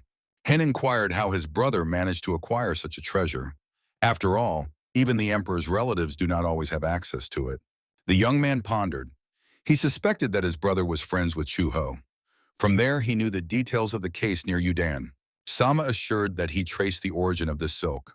There is no criminal history attached to it. The brother emphasized that Hen should also take care of his hands because they are very important for a doctor. Hen completely agreed with him. After the battle near Mudan, his wrists still hurt. The boy understood that Sama was speaking too smoothly, and it was simply impossible to refuse him. Walking around the city, Sama explained that he knew everything around very well. Almost all the establishments in the city are connected to the Golden Palace. Hen guessed that none of the establishments actually pay any taxes. Merchants called out to Sama one after another and greeted him, considering him an important person. Hen saw that they sell here at prices calculated without considering that taxes must be paid. The Golden Throne acted skillfully. Sama himself explained that the organization very often and extensively gives loans to ordinary people who really have a hard time living. The boy asked Sama what to do when a person has no money to settle with the creditor. Previously, for such things, people were sold into slavery, but now they no longer pay off debts in that way. After the emperor's decree, slavery was completely abolished, and changes penetrated many spheres of human life. Now debtors are simply sent to salt mines, and it is there that they have to work off the money they were given. They were not called slaves, but their lives were similar to the lives of ordinary slaves. Therefore, it is not worth taking this lightly. Hen hinted that this was nothing other than slavery, just not called that. Sama was outraged and ordered silence. The Golden Palace never violated laws. It only made unofficial amendments to them. Sama emphasized that old times and customs are in the past. Now the palace respects the talents and skills of merchants. The boy emphasized that debtor artisans and merchants are sent to the trading shops of the Golden Palace. There they pass on their craftsmanship and skills to the next generations, settling debts with what they do best. Sama did not pay attention to Hen, who guessed that this idea would become the basis of a chain of stores in the future. The young man asked his brother why people engage in things similar to drugs. After all, there is something much better. He explained that a person is such a creature who is ready to put their hand into a melting pot for the sake of hope. The boys moved across the square, where merchants tried to call them over and sell them their goods, which they considered the best. Hen thought that at this time the Golden Palace had correctly calculated the algorithms. He created the network of stores of today. Debtors who have to return a lot of money get up early at dawn and run to work and earn wages. In another reality, Hen saw many such people. They strive to sell extra things to feed their parents and children. In the mines and salt shafts, nothing like this can be done. But the hope for earnings of the merchants made the palace rich. And while using people's hopes, Sama Hen stands everywhere. He took over the management of the affairs of this region. Something seemed pleasant in appearance to Hen, and he decided to buy it. But Sama beat him to it. He ran towards the merchant. Hen was amazed at him in his attempts to please his brother. Hen was surprised to see Sama so energetic and hospitable. Meanwhile, the brother was ordering 2 tasty items from the merchant. He instructed him to try hard, as it was for him and his brother. In the original novel, Sama Hen set the whole world and all of Murim on fire. He became the executioner of the entire alliance. Human lives and suffering meant nothing to the man. Sama only sought to make this world more miserable. Thousands of people died because of him. Sama considered them puppets in the hands of fate, and he destroyed everyone without mercy. But in this life, Hen saved Sama's sister's life and bound him with a contract of 3 gratitudes. Much in Sama's own life changed since then, and he had to change his attitude towards the whole world. No one could know what future this boy would choose for himself. He still went down the path of crime. Yet this was better than if he had burned the whole world or continued to peel the skin off people's faces. However, what Hen definitely did not foresee was that his sworn brother would become a propagandist of cotton capitalism. People around did not even suspect what future awaited them. They were thinking about how to cope with life's problems. 2 people, who were most likely brother and sister, were watching Hen and his brother closely. Clearly, these 2 aroused their undisguised interest. They recognized Hen immediately as the hero of the Peak Pavilion. Sama, meanwhile, insisted on returning to the study of martial arts. He was supposed to train despite the blessing of the Golden King. The boy, meanwhile, thought that although Sama belonged to Sapa, he still had some conscience. The boy, meanwhile, insisted on quickly sewing gloves for him and giving the leftovers to Hen. Hen asked if Sama really never collected debts from his debtors. He assured that such behavior was typical of narrow-minded, inept people. He adhered to a more humane approach. This way, the productivity of the merchants does not decline, and they are always well disposed towards him. Suddenly, a strange figure appeared before them, dressed like some circus or theatrical person. She called one of the boys a seeker of revenge and darkness. Hen and Sama did not understand who she was talking about. The masked figure smiled. She spoke as if she had known Sama for a long time and they had once been friends. Sama asked Hen if he knew this stranger. Hen stood near the boys and looked at them attentively. Hen carefully examined the sudden guest because, from her voice, he guessed that a girl was standing before them. He even recognized who she was. The boy inquired if Lady Tan was really standing before them. Sama looked at her carefully and thought that she was not worth attention. This did not escape the attentive gaze of the girl. She was grinding her teeth. The girl pretended that Hen was mistaken, but it was clearly visible that she was deceiving him. People around heard that the girl called herself the Master of the Whip, but in reality she brought destruction and wrath. The girl took advantage of this. She called herself the Master of the Whip and ordered obedience without delay. Two strangers in purple suits rushed at Tane, who had been examining Hen and Sam before. The girl grabbed Tane, but she tried to resist in order to let her go. The boy asked to forgive her antics. Tane was currently at such a difficult age. Hen recognized the new strangers as Namgun-un. The boy was glad of his appearance. Tane ordered to let her go and not to interfere with her theatrical appearance. She began to threaten. Hen smiled. However, he analyzed everything at once. Namgun and Tan-ai had also arrived at Muram.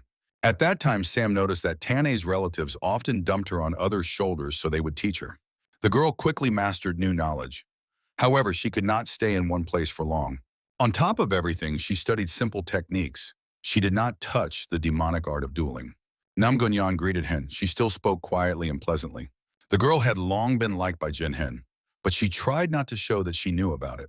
However, something in the girl did change. She stopped stuttering. Perhaps the reason was the presence of her peers. Sama noticed in time that the brother knew this girl and they had once met. Hen regretted this. The White Dragon introduced his brother to the descendants of the Namgun clan and the Tan-A clan. The acquaintances behaved kindly. The heirs of the Namgun house greeted them. They considered it an honor to meet the brother of the White Dragon. Sama carefully watched the hands of these two and noticed in the way they folded them the movements of true masters. Hen's brother bowed to the guests. He emphasized that he was a special representative of the Golden Palace clan. Namgunyan and Tane were surprised. They seemed unable to believe who stood before them. The girls asked if the Golden King had really sent this young man to represent the interests of the Golden Palace. Namgunun asked the White Dragon how he managed to make such a master his sworn younger brother. Namgun continued to ask questions. He was surprised that the student Pekrin and the student of the Golden King were brothers. The girl Yan guessed that they should not know the story of this acquaintance. She continued to remain silent. Namgunyan suggested to her brother to invite the whole company to relax and have lunch. Namgunyan added that their sect recently opened an inn in the city and they could visit it. Sama carefully looked at his brother. He wondered where he had so many acquaintances from different clans. Sama agreed to go to the establishment only in the company of the White Dragon. At the same time, he would have the opportunity to study him in more detail. Hen assured his friends that he and his brother would gratefully accept the invitation and gladly join the company. The girl did not lie. Their establishment was indeed not far, and they soon arrived there. The conversation immediately touched on the Udan sect. Namgun was told that their father often started conversations about that battle and told about Hen's heroics. The boy guessed that he caused a lot of problems for the people he met, even purely by chance. Namgun praised the local cuisine. He was proud as if it were entirely his establishment. The White Dragon carefully studied the situation around. He saw how his comrades behaved and was on alert. His attention was also drawn to Tane. She lost all her mystery without the mask, but he noticed how the girl had changed. He noted that the girl was no longer the same as she once was. She had grown up and matured a lot over the past year. The boy was now interested in whether the members of the Namgun family would participate in the meeting before the festival. Regarding Lady Namgun herself, her father tearfully stated that his daughter had enough shame and disgrace. The girl was distracted from her food. She stated that her father was scared when she promised to burn all her life energy at the festival. Hen asked if Tane practiced demonic techniques. It turned out that Lady Tan believed exactly that. The boy asked if in that case she had not thought about suicide. Tane denied such a thing. Samavajno looked at the girl. He was thinking about what she was saying and why she reacted to Hen the way she did. Namgun Yuan asked to treat the girl more leniently. She was currently at a very difficult age. Hen pondered. In the novel, the Lord of the Bloody Whip was almost the only one who managed to live to the end. It was hard to believe that such a powerful character also had a teenage period. Behind the company, a loud scream was heard. Someone noticed and called the Namgun children, both of whom turned around. Khan and Sama looked carefully at the guests, from whom the smell of spirits and alcohol could be sensed from a mile away.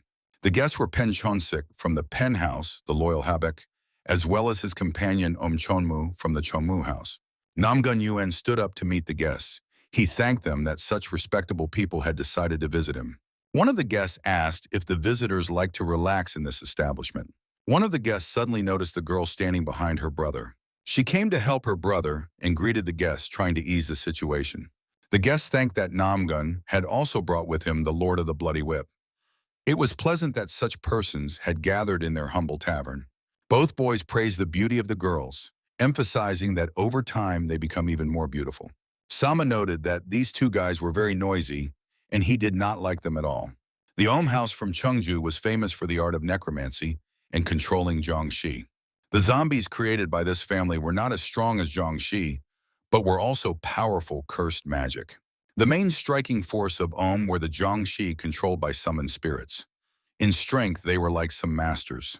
The strangest thing was that in many houses and clans, Om were considered followers of the righteous path. It was unclear how a clan practicing such techniques could be considered righteous. But all this will last only a generation. The book described when a secret agent would seize power in the Om clan and turn it into his vassals. Over time, the knowledge would degenerate and the glorious house would turn into a kennel for breeding Jiangxi. Therefore, most likely, right now, there is a traitor nearby who is preparing a secret plan against the Om clan. The boy asked how the guests spent their time, while he himself was already completely drunk. Sama and Hen decided to remain silent. They were both analyzing the information. The penthouse from Habe was considered respected and powerful not only in its region. It had no dealings or interests with the Om Doom, so it had good contact with it and was almost an ally. Often, natives of this house become saber masters of the Imperial Fist level or higher. However, in the novel, a warrior of such a class did not appear. However, the reason for this could be hidden in the fact that no one in this clan was a famous warrior. Sama did not hold out first. He asked why the guests did not pay attention to them and considered them empty space. Hen guessed that his brother had been holding himself back all this time while eating, and now he can no longer do so. Sama himself emphasized that they were simply being ignored. No one even introduced themselves to them. Hen assured that his brother's words made sense, but he did not intend to agree with him. Sama was already angry. He was ready to jump up and cause a scandal and conflict. Hen stopped him. It was not allowed for Sama to intervene in the situation now and make a mess. The boy had rational reasons for this. He argued that all the injured after the fight would be taken to their pavilion. This would increase his workload, and he could not afford that before the competition. Sama agreed. He did not want to create unnecessary trouble for his brother, so he stopped. Hen drank and thought about the fact that he was not a fighter, but a doctor, and he had no desire to watch petty quarrels.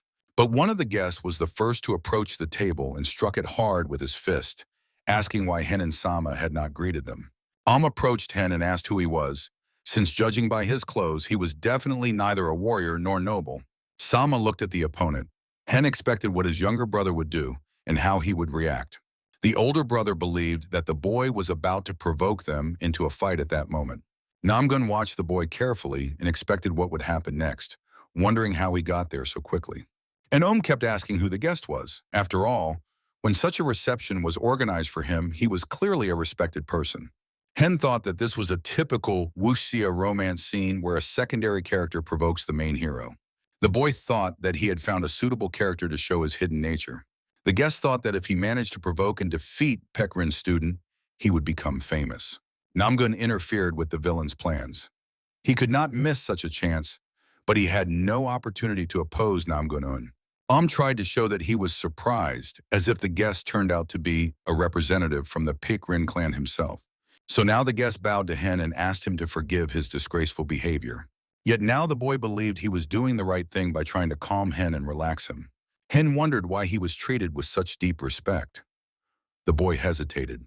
He thought the reason might be Namgun-un, who once stood up for a comrade. The girls watched with fear how Hen would behave in this situation. The boy bowed in response to Om and assured him that such things sometimes happen and he is not angry. Hen and Sama believed that this unpleasant incident would end there. Om asked everyone present to help themselves to wine and food at his expense. A group of men watched the boy closely. They clearly knew something because their looks were suspicious. Held a glass in his hands which he charged with his internal energy. The boy smiled slyly. He was thinking about what else to do to humiliate the guests.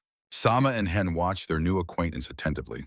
He extended his hand with a glass charged with negative energy and threw it at the boy. The glass flew across the room and rapidly approached Hen, who did not even move. The girls looked carefully at the glass that flew past them. They wondered if the boy would manage to stop it. Hen expected something like this. He guessed that the opponent would do the same at the end. However, for a provocation, it was quite simple and primitive. Still, it was worth teaching the scoundrel a lesson. The glass of wine was rapidly approaching the boy. He was still hesitating about what to do right. If he tries to fend her off or catch her, she will burst and he will be covered in wine and people will start mocking him. But if in such a situation you simply retreat, they will begin to doubt what kind of kanho he really is. The boy gathered his energy and twisted it in such a way that it did not let the wine spill. The throwing force was truly powerful. That is exactly how a supporting character should be. But the way of using force was quite rough, unpolished, and also aimed headlong. Hen thanked his new acquaintance for the shot. He emphasized that it was a compliment. Was angry but tried not to show it. He was impressed by how easily Hen accepted the cup. Hen explained to those present that he does not like alcohol very much. Therefore, he has to refuse the hospitality. The goon men watched the boy closely. He had to restrain himself, and they hoped for it. Hen, meanwhile, cast aside all doubts. He decided that the time had finally come to respond to their side. He looked at the cup of wine and thought about the spiral shot with a secret technique. The boy turned to Om and suggested that he now accept the gift. The young man was confused. He was afraid. Om only hoped that the opponent's throw would be weak and inaccurate, which is to be expected from a doctor. Hen activated his power. He invested part of the energy, enough so as not to injure anyone. The cup, following a trajectory close to a spiral, flew straight at Om. The boy was confused. His friend and comrade only managed to look at the cup, which flew past in a flash. Om prepared to catch the cup. It was not flying so hard that it would be impossible, but disappointment awaited him. He was already holding the cup in his hands, but its spinning stopped. The young man realized too late that the cup would break this way. It cracked right in his hand, slowly covered with small cracks. The wine spilled right onto his suit, splashing everything around. Everyone around was shocked by what had happened. The men were already about to attack the scoundrel. Namgun watched everything that was happening carefully and thought about the correctness of this decision. Hen did not regret that it happened exactly that way. He believed that his opponent received a deserved punishment. Restrained himself with all his might. Those who knew him expected an emotional storm and anger. The young man asked Hen what kind of magic he had just used. He clearly did not expect that after an innocent joke. Namgun intervened in the situation. He asked the parties to calm down and not get nervous. Now it was time to make peace. Could not endure such an attitude. He began to shout and get angry. A comrade took him by the hand and asked if a true kanho should measure strength outside the trial hall. Thought he really had to stop. There was no point in making an enemy of the Namgun clan. Namgun explained that at the table sometimes such a joke can be allowed, but all this is a friendly atmosphere. The mistress of the bloody whip was upset. Her maximalism demanded to get involved in the quarrel. Uninvited guests, who were worried that the situation could still get out of control, decided to leave the premises. Hen approached Namgun and thanked him. He did not think that the guests had offended him in any way. Among warriors, there is always a fool. Sama was surprised himself. He mentally asked his brother if this was really the famous blue sword of the emperor. In the boy's opinion, a bearer of such rank and title should have been more boastful and proud of himself. Sama himself still warned his brother at the end to be more careful with his circle of acquaintances. Hen was confused. He is now being calmed by a junker who not long ago tried to skin him alive. Meanwhile, Sama suggested making peace with those two who almost started a fight. In his opinion, they were fools whose weaknesses could be exploited for profit. Hen, meanwhile, thought that his brother had become very cunning and insidious. An unpleasant thought crept into the healer's mind. Sama could be a follower of the great immortal demon, and if so, the situation could change drastically. The day passed very quickly. Hen thought that he hadn't even managed to unpack his things. The mentor asked Hen about what had happened throughout the day. The young man told about the meeting with Sama. Hen was surprised when the teacher himself spoke about Sama being a student of the Golden King. Pekrin explained that Sama might be bad at heart, but he was far from being a killer. Therefore, it was worth befriending him. The teacher explained that nothing bad would come from communication and friendship with Sama. Hen just needed to be himself as always. The mentor changed the topic of conversation. He spoke about the interest of the Muram lord in the person of Hen. At the moment, the head of Murim was a native of the Ak family from the Shundan province. He was considered the king of the spear. This man tried to survive throughout Heron's path to becoming a heavenly demon. But the man will still die in battle against the troops of the heavenly immortal. He will be defeated by one of the generals. Often in Murim leader novels, he is called a hypocrite and an uncertain man, but this one was truly a great leader. The mentor confirmed the student's thoughts. The current head of the alliance was a man of honor and a hero in the flesh. Pekrin, meanwhile, emphasized that this man was cold-blooded and intelligent, an interesting man.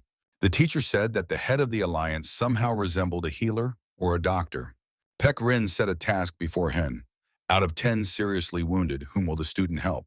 Hen pondered, but still could not answer now. The teacher emphasized that all the men were of the same age and the same social origin. But even this did not help Hen make a decision. He sat silently, waiting for the mentor. Peck explained that there was nothing strange in the reaction of the young apprentice. He himself could not calculate correctly. But the head of Murim is forced to do this every day, and he really saves hundreds and thousands of people's lives with his decisions. The calculations of the head were always rational and obeyed certain criteria. An important indicator was what the saved person could do for the Union, how they might be needed. From the outside, it might seem that the head only thinks about profit. But at the moment, he was concerned with the question of justice. Justice in the life of Murim and humanity became the main priorities of the great leader's activity. Hen thought that the head could actually be acting tyrannically and doing even greater foolishness. On the scales stood the great leader of Murim and the ordinary people whom he commanded and used. The young man thought that there was no other way to manage an organization like Murim. The mentor asked if one could consider righteous someone who can sacrifice others in this way. The young man explained that he had an ambiguous attitude towards this. The leader had to be a person of iron will. Still, the head of the Union had to sacrifice the life of one person in order to save 100 others. But can such a thing be called good? Can a situation opposite to this be called good? The mentor praised the direction of the boy's thoughts. After all, it is such a heavy burden that has fallen on the leader's shoulders.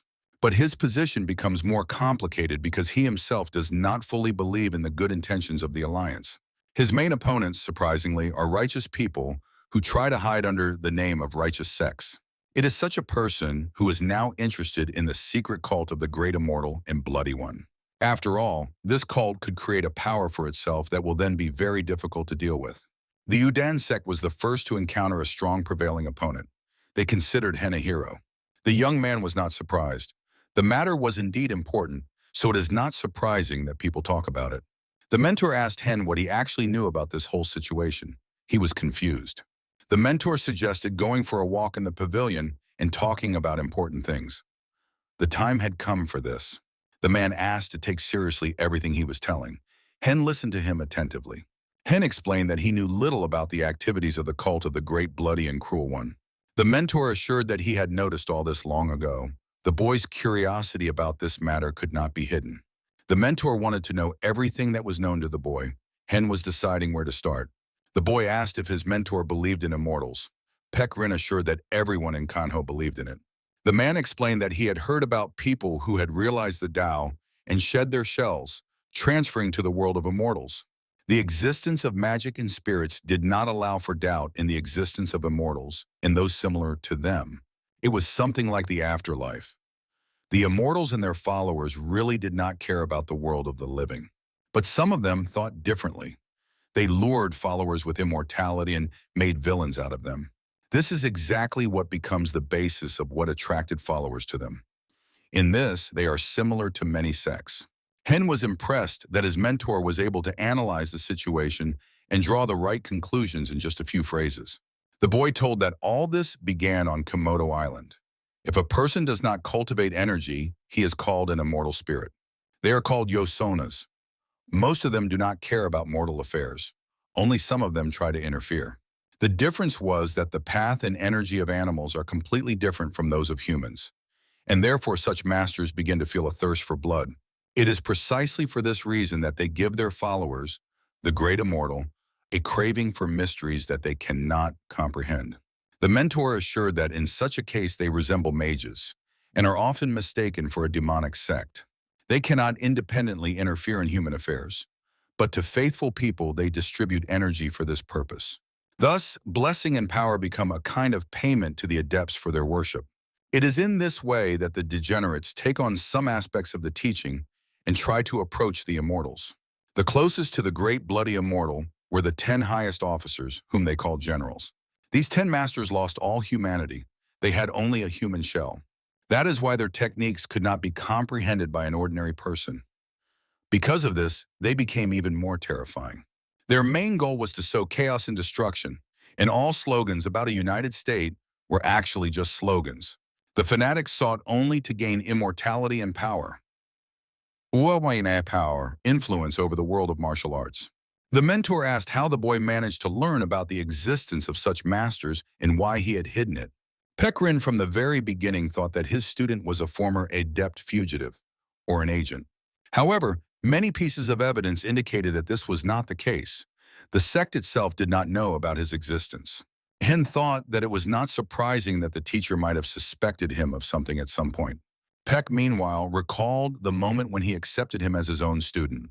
Then he promised not to ask questions. This was the main reason why they agreed to cooperate. However, Pekrin often doubted this. Hen decided that it was time to confess his secret. He explained that to some extent he could see the future. The man was silent. He thought that a much longer conversation than expected was ahead of him. The boy talked about how he had seen many battles and confrontations. He met many interesting people. Among them were both thieves and heroes. There were more good people. When Hen woke up in his body, he felt energy raging inside him like a river. The sect follower from that moment also felt that something had changed. Their affairs were not going as they should. There was a possibility that the demon's followers would now act more decisively and persistently. The teacher's gaze was more insistent. The boy wanted to tell everything, including about his past life. But he could not do this. Instead, he had to invent a story about having found a unique artifact. Hen decided not to explain that the magical relic was a novel titled The Great Heavenly Demon. The boy was curious whether the mentor would believe this fabricated story and whether he could continue living and training with him. The mentor asked whether Hen could tell where exactly he found that artifact. The man continued to inquire. He tried to find out if the boy's medical abilities also originated from there. Hen himself also did not clearly understand what exactly had happened to him. He himself did not believe what he was telling. But the mentor suddenly stopped him. He emphasized that this was enough. There will continue to be warm relations between them. To talk about guesses and facts that one did not want to think about, Pekrin decided not to do this. For the man, the main thing was that the young man did it in order to explain everything, and everything was fine. The mentor understood that it was hard for the boy to carry this burden alone any longer. Hen was impressed by the teacher's kindness. Peck, meanwhile, emphasized that he now understands why his student had such high anxiety all this time. The mentor asked him what the boy intended to do with the knowledge about the future and what his plans were going forward. Hen did not think for long. He explained that he would simply save people. That was his purpose as a doctor. The mentor surprised the boy. The man explained that in this case, his personal mission was to save Hen himself. These words made the boy fall silent and think. The teacher's human qualities impressed him more with each moment. The two stood facing each other. The boy had no doubt about what the mentor was telling him. However, admitting such a thing was simply impossible just like that. And Pekrin agreed with what the teacher said. Sema was talking with his brother. He was trying to convince him to attend the meeting before the festival. At this moment, many things are being discussed by the people who accompanied the fighters to the festival. The younger brother insisted that he should also take part in the affairs on behalf of the Golden Palace. Hen guessed that now the conversation would again be about profit and business meetings with partners. Sama emphasized that this is actually called cultural exchange between people. The black market united people of different statuses and sects. After all, they can here disregard customs and traditions. Sama talked about how for children from noble families it was a fun entertainment, although sometimes officially forbidden. Therefore, even the friendship of such people as those two who tried to provoke Hen in the tavern is not really friendship. Sometimes it was necessary just to make profitable acquaintances and solve issues by using the services of such people. Hen found it strange to hear something like that. He considered such relationships close to parasitic. Sama told that he also intended to use his brother and his acquaintances. The younger one believed that they all owed him one way or another and had to pay for the services. Hen decided to remain silent. He himself suspected that it was worth expanding the circle of acquaintances with influence. It is now much easier for the healer's pavilion to do this, as many people turn to them for help. But one could not act thoughtlessly. After all, quick movements could play a bad trick on him. Sama assured that the two of them could do a lot and use it for their own benefit. The brother tried to convince Hen of the advisability of a simple walk. He explained that soon the healer would be very busy. Hen was frightened when his brother changed his face once again. He insisted that Sama should not do that anymore. The younger one promised that for rest, he would find a quiet, peaceful tavern where there would be no extra people. Sama himself suggested this time not to take animals with them. After all, the master might have free time not to watch over them. Hen stood up for the animals. He explained that his pets were not bad, they were obedient and would be submissive and calm. It became obvious that Sama did not want the pets to go with them. He was planning something, but it was still a secret. Emotions changed very quickly on his face. However, they could not deceive Hen. The animals did not like this idea either. They decided that they would defend themselves to the end. Hen did not want to quarrel right now, so he assured the pets that he would be away only for a very short time. The boy sat down next to Huang and promised to prepare a delicacy for him when he returned home. Sama looked at his brother. He knew that he would become the epicenter of everything happening at the festival in the future. The boys came to a place familiar to Sama. It was famous for often having visitors in this place. Yet the nutrition in this place was strange. Not everyone could consume it and eat it for a long time. Sama ordered the host to bring him a bowl of sour milk soup. The servant said that he was ready to please the guests, because it was also worth respecting the great hero. The hall belonged to the Golden Palace. Here they respected Sama's brother and considered him a hero. Sama explained that at the moment the owner of this establishment had almost ended up in the salt mines. The Golden Palace took advantage of this. They took this outstanding merchant in and entrusted him to run the business in the tavern. The boy was now interested in whether they would do things to increase the profit of this place and make it more famous. Sama explained that in a big business you cannot do without risk. It seemed that this boy was born in the wrong era. The servant distracted them from the conversation. On the tray, he brought them not only the order, but also dumplings as a bonus. Hen was pleasantly impressed by how the order was served to them. It was impressive not only the speed of preparation, but also the appearance. The boy was already about to consume all this. He decided to take advantage of being served with special privileges. Sama explained that it was worth focusing on what there is and not getting distracted by trifles. The taste of the dish stunned Hen even more. It seemed that he had never tried anything like this in his life. There was like a huge explosion in the boy's mouth. He himself could not believe that human hands were capable of such a thing. The taste was fantastic due to a whole mix of pleasant and juicy ingredients that he used in the preparation. Hen could not stop. He praised the cook, praised Sama, who brought him here and showed this strange place. The younger brother was glad that everything turned out this way. He only asked his brother to eat more slowly and pay attention to it. The guys ordered 2 more portions, but at the moment they had not received what was promised to them. The man flew out as if he had been thrown from a huge catapult. Clearly someone dared to start a fight. Sama and Hen did not want such a good evening to be spoiled by someone now. Hen used a secret technique that allows accelerating the flow of thoughts and gives the opportunity to predict the situation. Hen's movements seemed lightning fast and phenomenal. Sama wondered how his brother managed to switch to combat mode so quickly. Hen was actually not trying to save himself or his brother. He could not allow someone to overturn his sweet and sour chicken. With a quick movement, Hen flipped the man in the air, reducing the risk of his injury. Still, the young man felt that he was attacked for a reason. He raised his fist to strike. Hen was angered by the fact that he was not allowed to eat peacefully and enjoy the dish. The man himself did not immediately understand what had happened to him. He was also impressed by the speed of this boy. The tavern visitors were examining the young master with such skills. Hen asked who dared to stop him from eating, because even a dog is never bothered when it eats. The boy became curious about what was really happening in the hall, and there was a clash between two clans.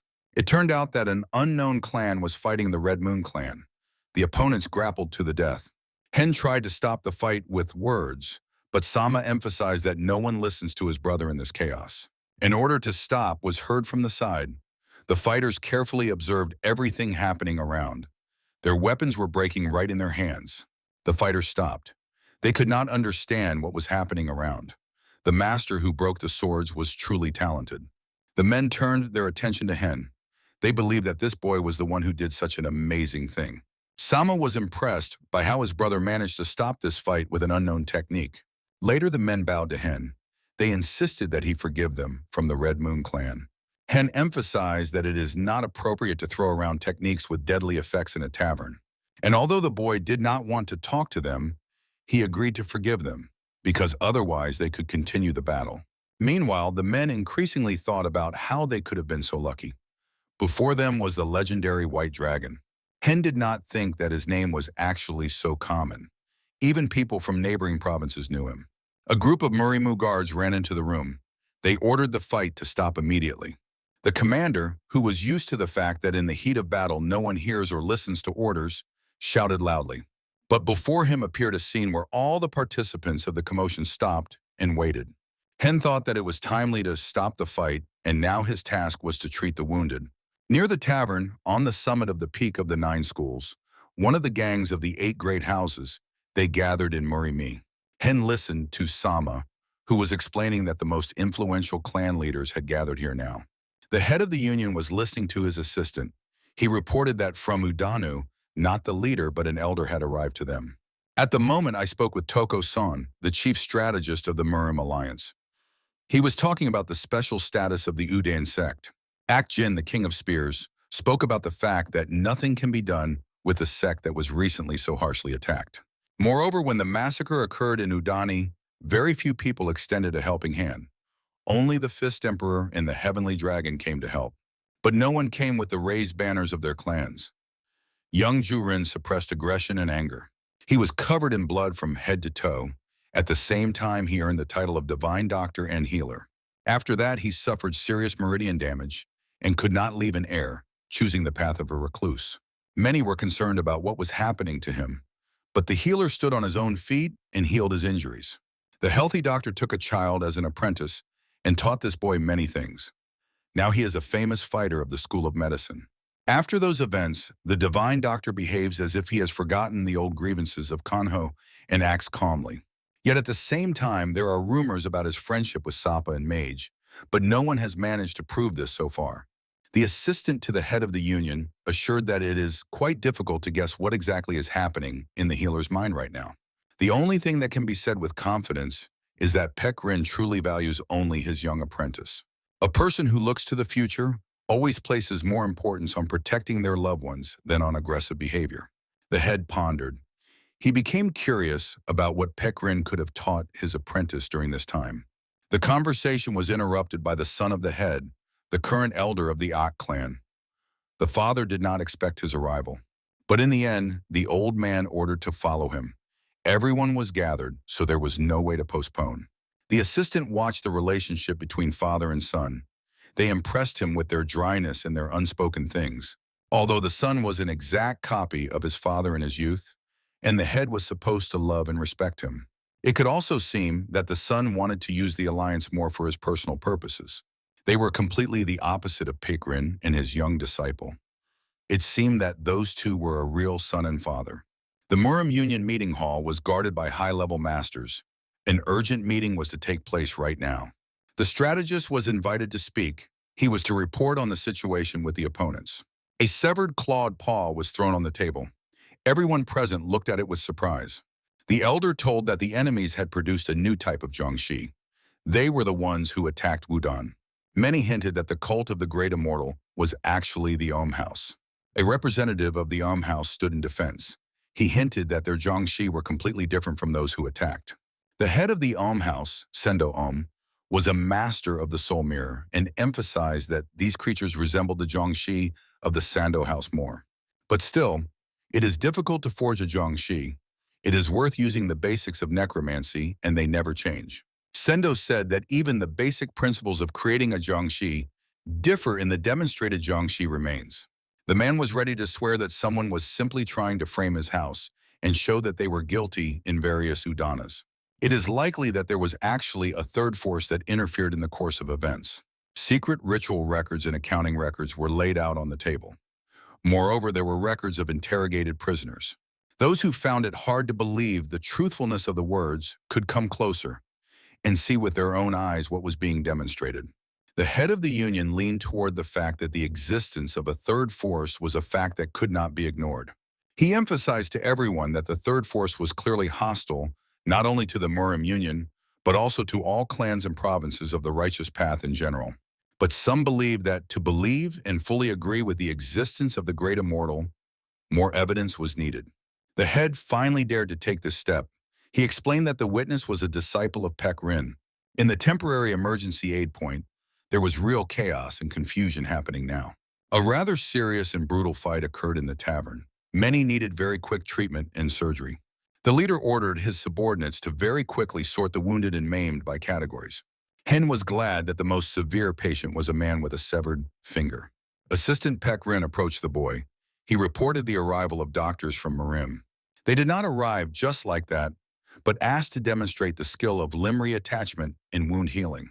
Moreover, they were well acquainted with the patient and had already received his permission to perform the surgical intervention. Hen could not understand the motivation of these lunatics. For them, the operation was simply an interesting observation. There was activity in the union's conference hall. The monk Amitabha became a witness to various events in Udana. The abbot of the Shaolin temple appeared before those present. His name was Wan Sun. The head of the union silently awaited the story from this holy man. He told about the battle between the Diamond Archon and the Master of the Great Divine, which took place 200 years ago. The battle itself was considered by many to be actually a myth, a lesson for generations that had no historical prototype. One of the Murim board members was frightened. He could not believe that such an organization had existed for so long. Many of those present also doubted the truthfulness of what was happening. Opinions were divided. The leader of AK hesitated. He was glad that there was no white little dragon among them now. The man instead told that 1,000 warriors and masters were mobilized for the attack on Udan. It was amazing that this was done despite the sect of the destitute and poor being informed about everything. 1,000 warriors was a force that was hard to gather unnoticed, but the enemy managed it. The leader of the poor sect, named Solgen, believed that this time he had not coped with the task. He assured that this whole investigation was actually like chasing a ghost. The leader assured that it was not so. The information presented to them by Solgen was large and meaningful in content. Those present considered the situation problematic. After all, now the sect of the poor assessed the situation so catastrophically. The leader was convinced that his allies were convinced of the seriousness of the situation. He did not regret inviting the Sado clan. Yet when he told about it, many were outraged that the leader had warned no one about it. The old man stood silently. He did not pay attention to the mumbling from the side. They did not concern him. He acted in the interests of the alliance. The Murim Union was an alliance of orthodox forces, but Sado was a collection of clans that called themselves the Eight Gates of Sado. Its backbone consisted of 8 sects: the House Sect, the Sisan Gang, the Deadly Sword Gang, the 18 Forts of the Green Forest, the Water Fort Huanghe, the Gate of the Bloody Axe, the Gate of 5 Poisons, and the Phantom Spirit Sect. Each of them had its own specialization. The House Sect was engaged in smuggling, entertainment, and assassinations, as well as intelligence gathering. The attending elders asked how it was possible to trust such people and invite them to the meeting. The leader raised his hand and with one gesture silenced everyone. Silence fell around. The man emphasized that they simply needed this alliance. After all, the poor sect clearly could not handle this. The Marine Alliance was definitely not capable of dealing with this on its own. The fire was already starting to spread. If decisive action is not taken now, the fire could spread to other regions and other parts of the alliance. An example of this could be the massacre in Udani. There they also could not unite against a common enemy. The representatives fell silent. They did not expect the example to be so bloody and cruel. The leader emphasized that he felt certain about this decision and believed he could afford to make it. The men assured that they had never doubted this and supported the decision of their leader. The elder of the sect of the poor considered such measures of the leader excessive, but it was precisely this that allowed him to remain in office. This very man could take the place of the ruler and protect Kanho from danger. In a critical situation, this man can take radical measures in order to make a decision and protect his subjects. The head of the sect of the poor fully supported the supreme leader. The old man's character was a double-edged sword. He was once also acquainted with the young white dragon, and he felt indebted to him. The head of the alliance personally promised to help resolve the issue with the opponent. The Emperor of the Fist will become an ally in their cause. He was soon to arrive at the alliance and join. Ak emphasized that only through the joint efforts of the clans and the Sato clan would they find the enemy. They are simply obliged to respond in time and strike back. A servant ran into the hall. He asked the leader to stop and listen to him. The servant reported the arrival of followers of the demonic cult. This caused the hall to stir. The danger must be quite serious if even representatives of this cult have come into motion. Some of the elders of the alliance clans were against becoming allies of these people. The head of the poor clan was pleasantly surprised by what was happening. The situation was gaining more and more momentum. The great leader was momentarily confused but showed it to no one. He was impressed that orthodox sects, mages, and the third force were intervening. There had not been such a meeting of the phoenix and the dragon in his memory for a long time. Meanwhile, in the healer's pavilion, preparations for the operative intervention of the wounded were completed. The representative of Miriam was closely watched. They even began to insert their remarks.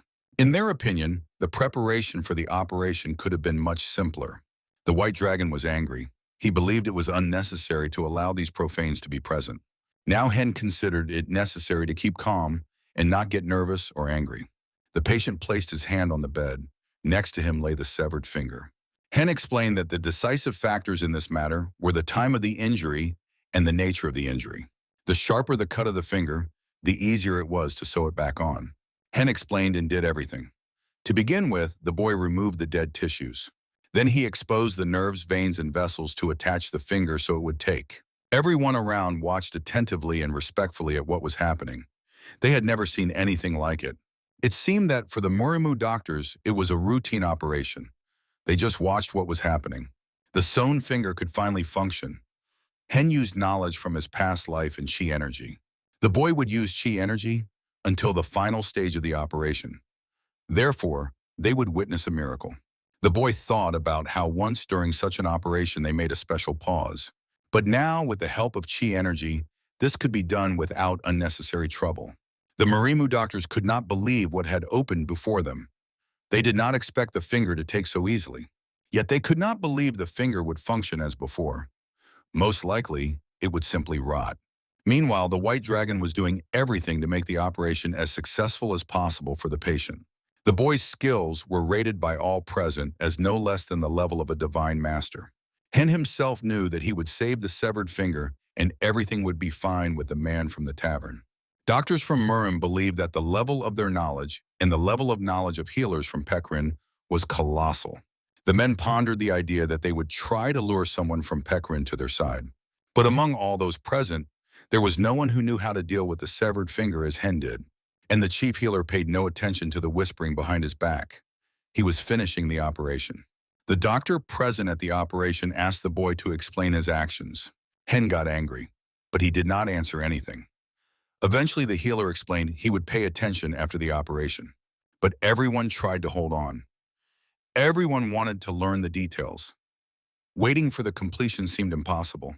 One of the healers insisted on questioning Hen right now, but he was ordered to keep silent. One of the men could not hold back. He asked if the operation would succeed this time. Hen considered such a question simply inappropriate. After all, it could throw off the necessary order. The white dragon finally answered. He said that he only does what is within a person's power. Everyone agreed with him, and no one else dared to ask questions. Members of Pek Irna ordered the guests to no longer interfere and not disturb their healer, not to distract him. The guests felt awkward and not very interested. They considered it necessary to stop their free interpretations. Their arrogance suddenly disappeared somewhere. They prayed only that after the operation the white dragon would speak to them. Hen paid no attention to what was happening around. He still wanted to do everything perfectly. 2 weeks passed since the operation. Sama and the elder brother talked. The ceremony still had not begun. Tension in the city was growing more and more. Many believed that soon it would be necessary to return home. Hen told his brother that trained doctors were making his life a little easier and he could rest. The conversation turned to talking about a girl. He said that he often visits them in the pavilion. Sama thought that it was too early for him to start relationships with girls. After all, the situation could get out of control. He had to earn more money, stand on his own feet, and then he could do what he had been thinking about for so long. There was still the matter of putting his own house in order, and the matter now was not about disorder and dirt. It was rather about traitors and those who would not dare to refuse him in this. Hen wanted to inquire by what means the brother would start putting things in order, but each of them had his own way. In Kunho, sometimes it was not worth bothering people with questions, lest one regret it. Hen decided to shift the conversation to Sama's order. The boy was interested in when he was supposed to finish them. The white dragon asked why Sama chose him and not the renowned master from the Imperial Workshop. Sama replied that he could trust no one but his own brother like that. The younger brother considered the elder worthy to make such a thing, and no one but him would do it. Sama grabbed his brother's hand and insisted on having lunch somewhere. Hen noticed how strong Sama's grip was. Soon they were rushing through the street. Sama told that he had deliberately taken elixirs. They came to the tavern together with the animals. Sama did not like this. He became curious since when they had followed them. Huanug and the bird were very angry at the younger brother. They suspected him of something. People outside the tavern did not even suspect what serious people were inside. Hen ordered food for the animals, which was often given to the children. The spiritual animals were so big, but behaved like children. It was cute and interesting. Sama watched Hen closely, who was playing with the little beasts. There was something strange in his eyes. Hen woke up. He felt like he had never slept so sweetly. But soon he sat up in bed. He tried to understand how he ended up here and what had happened to him. Sama sat on a chair nearby. He explained that Hen was tired and they had come to Sama's office. The white dragon tried to recall what had happened yesterday evening. He had eaten very much. He even felt like hunger had been chasing him for 3 days before that. Suddenly a scene appeared where Sama was standing next to him and telling him that he had given him a sleeping pill. It was hard to determine whether the guy was joking with him or telling the truth. Soon Hen was lying on the table. Sama explained that he had deliberately given the sleeping pill to his brother because he had to not only work, but also rest. Hen was confused. He could not understand how the sleeping pill affected him because he was immune to it. Sama explained that the drug was not poison. It was a special medicine used by respected people for insomnia. The drug was quite expensive, so it had no side effects. He insisted that Hen should feel great. Sama told that guests had come to Hen during this time, but he sent them away to get some sleep. The younger brother said that the magical beasts were also behaving strangely. Sama asked if the older brother wanted to know where Pek Rin was, and he was in a rather interesting place. Hen did not react. He was playing with the dog while thinking about his mentor's words. Sama emphasized that the Phoenix and Dragon ceremony was supposed to start today. Hen was confused. He had many guesses about which place he needed to take. Selma assured that greetings to everyone could be done after the qualifying competitions. So Hen should rest now. This somewhat worried the boy, who hesitated about how to act correctly in this situation. The competitions for them were to start later, so they had time to rest. Sama himself wondered whether his brother would go to his pavilion and attend to the patients. If the competition starts today, there will be many wounded and beaten, so there will be plenty of work. There will definitely be many patients, as too many guests arrived this year. However, Hen held the opinion that not every fight had to end with injuries. Sama understood what his older brother was talking about. After all, the white dragon possessed martial arts and unprecedented energy.